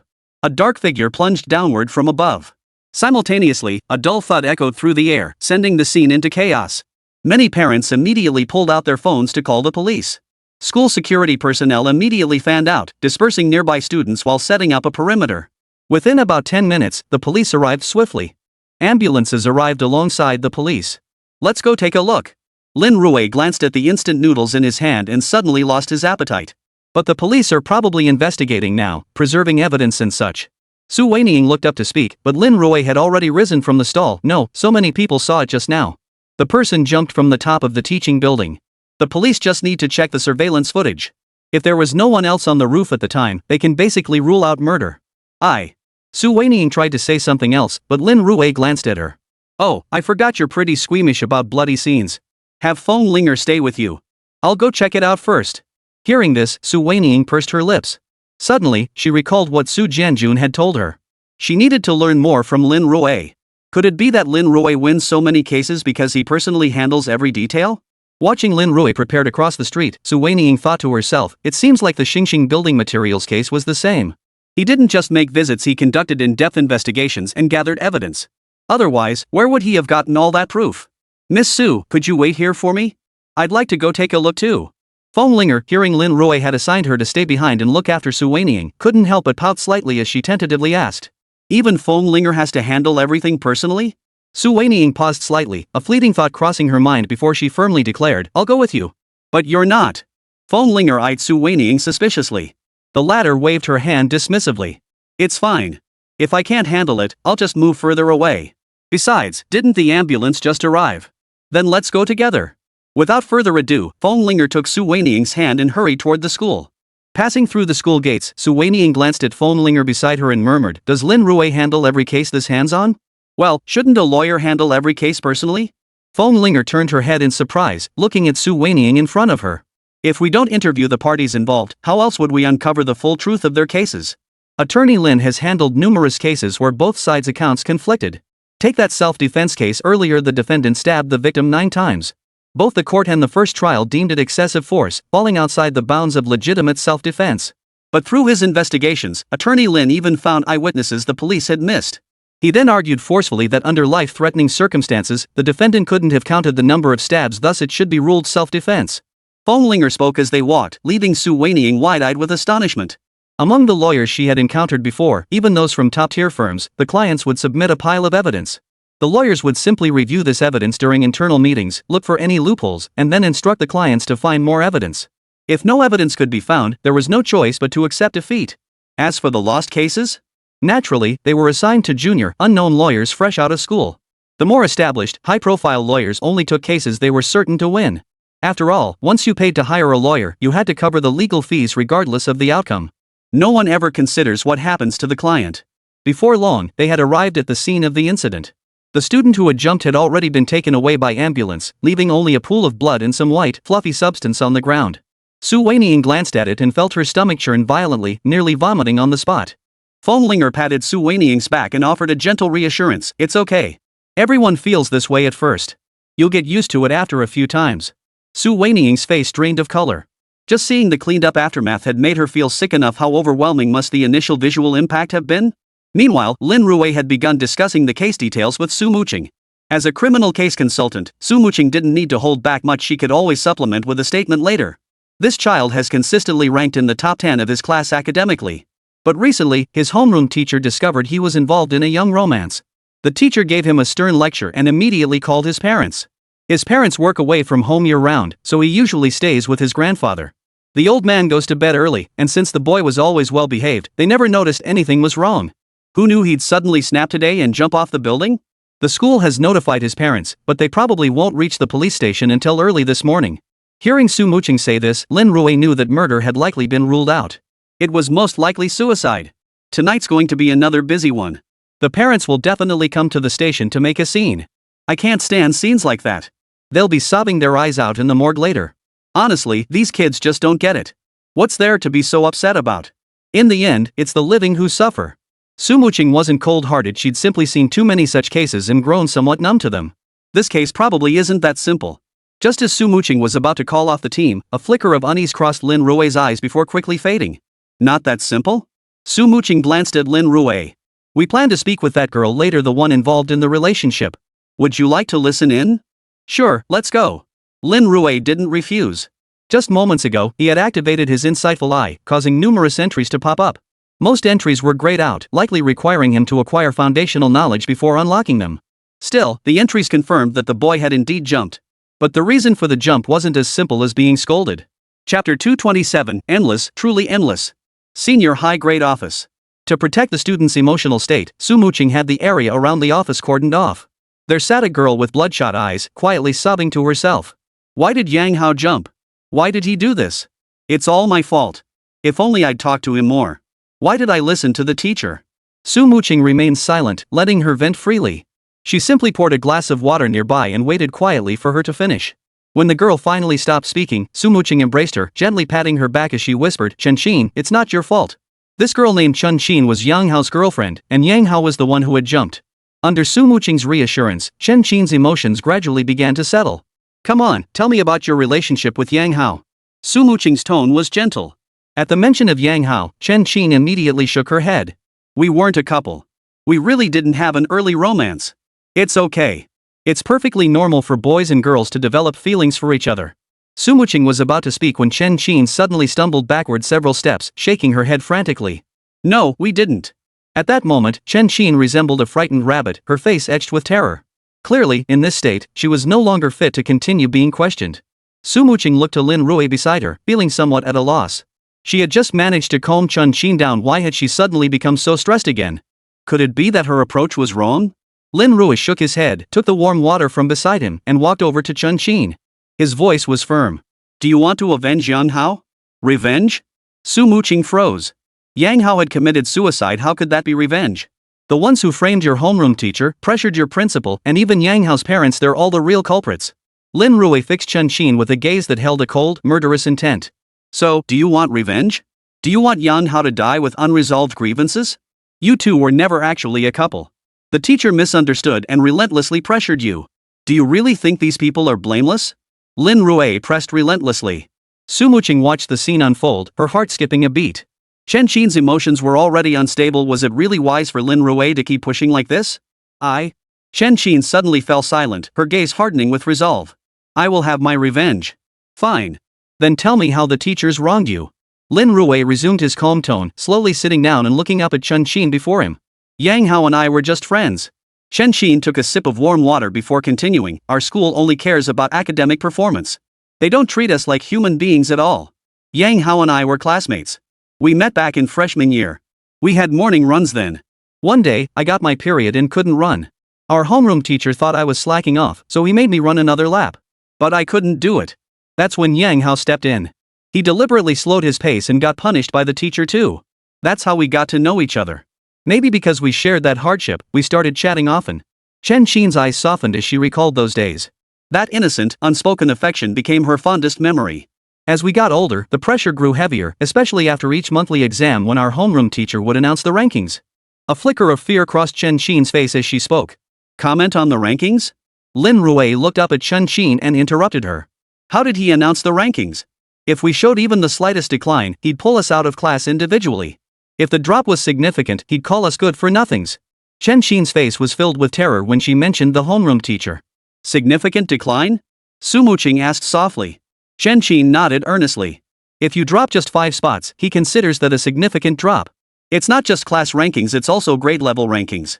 For example, in our rocket class, the top student sometimes fluctuates within the top 10 in the entire grade. Even if you're first in class for 2 consecutive monthly exams, if your grade ranking drops, the teacher will still call you out for a scolding. Hearing Chen Qin's words, Su Muqing instinctively turned to look at Lin Rui beside her. This was utterly suffocating. Handong No. 1 High School was already a provincial key high school. Those who could get in were the cream of the crop from the entire province. Their innate abilities were already formidable. Scoring first in class or ranking within the top 10 in the grade would easily secure them a spot at prestigious universities like Peking, Tsinghua, or Yonsei. But everyone knew that exams were heavily influenced by performance state. A good day versus a bad day could make all the difference. This is especially true among the top tier. A minor slip-up costing points, allowing others to overtake them, it was inevitable. But Lin Rui quickly realized something. For students, securing a spot in the top 10 guarantees admission to China's most prestigious universities. But for teachers, it's an entirely different story. If you produce the top student this year but failed to do so next year, the homeroom teacher would feel they'd lost face. And this was Hando First High School, a provincial key institution. Their top student had every chance of excelling in the college entrance exams and becoming the provincial champion. For a teacher, that honor would be something to boast about for a lifetime. After all, Handong No. 1 High School has produced 6 or 7 provincial top scorers over the past decade. Producing another one this year isn't impossible. So what's the deal with you two dating? Seeing that Chen Qin seemed fine, Lin Rui asked directly. We're not dating. Chen Qin immediately denied it, then took a deep breath and explained slowly, I didn't do well on my last monthly exam, mainly because my math score was weak. Our homeroom teacher happens to be the math teacher, so he gave me extra practice at night. I already had a ton of homework that day, and then he gave me 3 extra practice sheets, really tough ones. I couldn't solve most of the problems. Despair tinged Chen Qin's voice. I remember staying up late working in the dorm that night. Then I just collapsed face first on the desk and fell asleep. I probably caught a chill that night. The next day we had morning exercises, and when I woke up, I felt awful dizzy and disoriented. I was in terrible shape. My homeroom teacher noticed during morning runs and gave me another scolding. Chen Qin's eyes filled with fear as she recalled the incident. What did the teacher say to you? He called me useless, saying my recent poor attitude and condition were why my grades were slipping. Chen Qin shuddered at this point, her voice breaking. But it's clearly his fault for assigning me so much work. I couldn't possibly finish it all, not a single bit. Chapter 228, You'll avenge Yang Hao, right? Unfinished exams, listless during morning exercises the next day. When the homeroom teacher noticed, he immediately declared her out of sorts. What a neat little closed loop logic. Bottom line, it's all your fault. As for me? Not a single problem. Did you tell the teacher it was because he assigned too much homework? Hearing this, Chen Qin immediately shook her head. A hint of hesitation crept into Chen Qin's voice. Lin Rui picked up the voice recorder beside him and said in a solemn tone, You must tell me everything you know now. Only then can I help you, only then can you avenge Yang Hao. Don't worry. We're lawyers. Our goal is to uncover the truth. Lin Rui urged gently. Chen Qin stared at the recorder, sniffed, then said firmly, After morning exercises that day, the homeroom teacher asked me to hand in yesterday's homework. But I'd only finished 2.5 sheets, half a sheet remained blank, and even the completed sheets had some empty spaces. Chen Qin trailed off. Did the teacher scold you again? Lin Rui didn't need to guess what happened next. Yeah. Chen Qin nodded. He said my attitude towards studying is poor. Then he started grading papers, but I was already exhausted after finishing my homework. Having to do the papers too, Chen Qin complained. Lin Rui nodded. So you made a lot of mistakes? Yeah, even a lot of basic problems. Chen Qin sighed. Then he kept pressing me about what was wrong with my recent performance, if something was distracting me. I said no, it's just that yesterday's homework was too much, I didn't have time to finish it. He said not having time to finish was my fault? If I just worked faster, would these few papers really be that hard? He gave me college entrance exam practice papers. We haven't even finished the first round of review yet. I still don't remember some of the concepts well. Besides, a college entrance exam paper takes at least 2 hours to complete. But he gave me 3. By the time I finished my homework, it was midnight. I honestly don't know where I'm supposed to find the time to do them. Chen Qin's voice cracked with frustration. The pressure in senior year was immense. Everyone was caught up in a tense atmosphere and mood, like an invisible powder keg ready to explode at any moment. That's outrageous. Sumuching couldn't help but curse aloud. Finishing homework was already midnight, and then she had to write 3 test papers. On top of that, she had to get up at 6 in the morning for morning exercises. Where was there time to sleep? Without time to rest, how could they possibly study properly? This is nothing short of a vicious cycle. The problem is, the very instigator of this vicious cycle stands on the moral high ground, directly accusing Chen Qin of incompetence and engaging in PUA. For the homeroom teacher, grades are the only thing that matters. If grades slip or tasks go undone, it's automatically deemed poor study habits. If her study habits are poor, then the cause must be investigated. What did you do afterward? Lin Rui looked at Chen Qin in front of him. I broke down then. I said I didn't have it, that I was trying my hardest. But the homeroom teacher didn't believe me. Then another teacher walked in and I just ran out crying. It was PE class then. I ran out to the playground crying and Yang Hao saw me. He came over to stay with me. I really didn't mean to. If only I hadn't gone to him back then, It's all my fault. Hearing this, even Lin Rui couldn't help but sigh. So that's why the teacher said you two were dating? Sumuching looked at Chen Qin in front of her. I never expected it. I didn't even know there were cameras there, and the teacher checked the footage. Chen Qin was on the verge of breaking down. She shook her head. Right after PE class ended, Yang Hao and I were called to the office.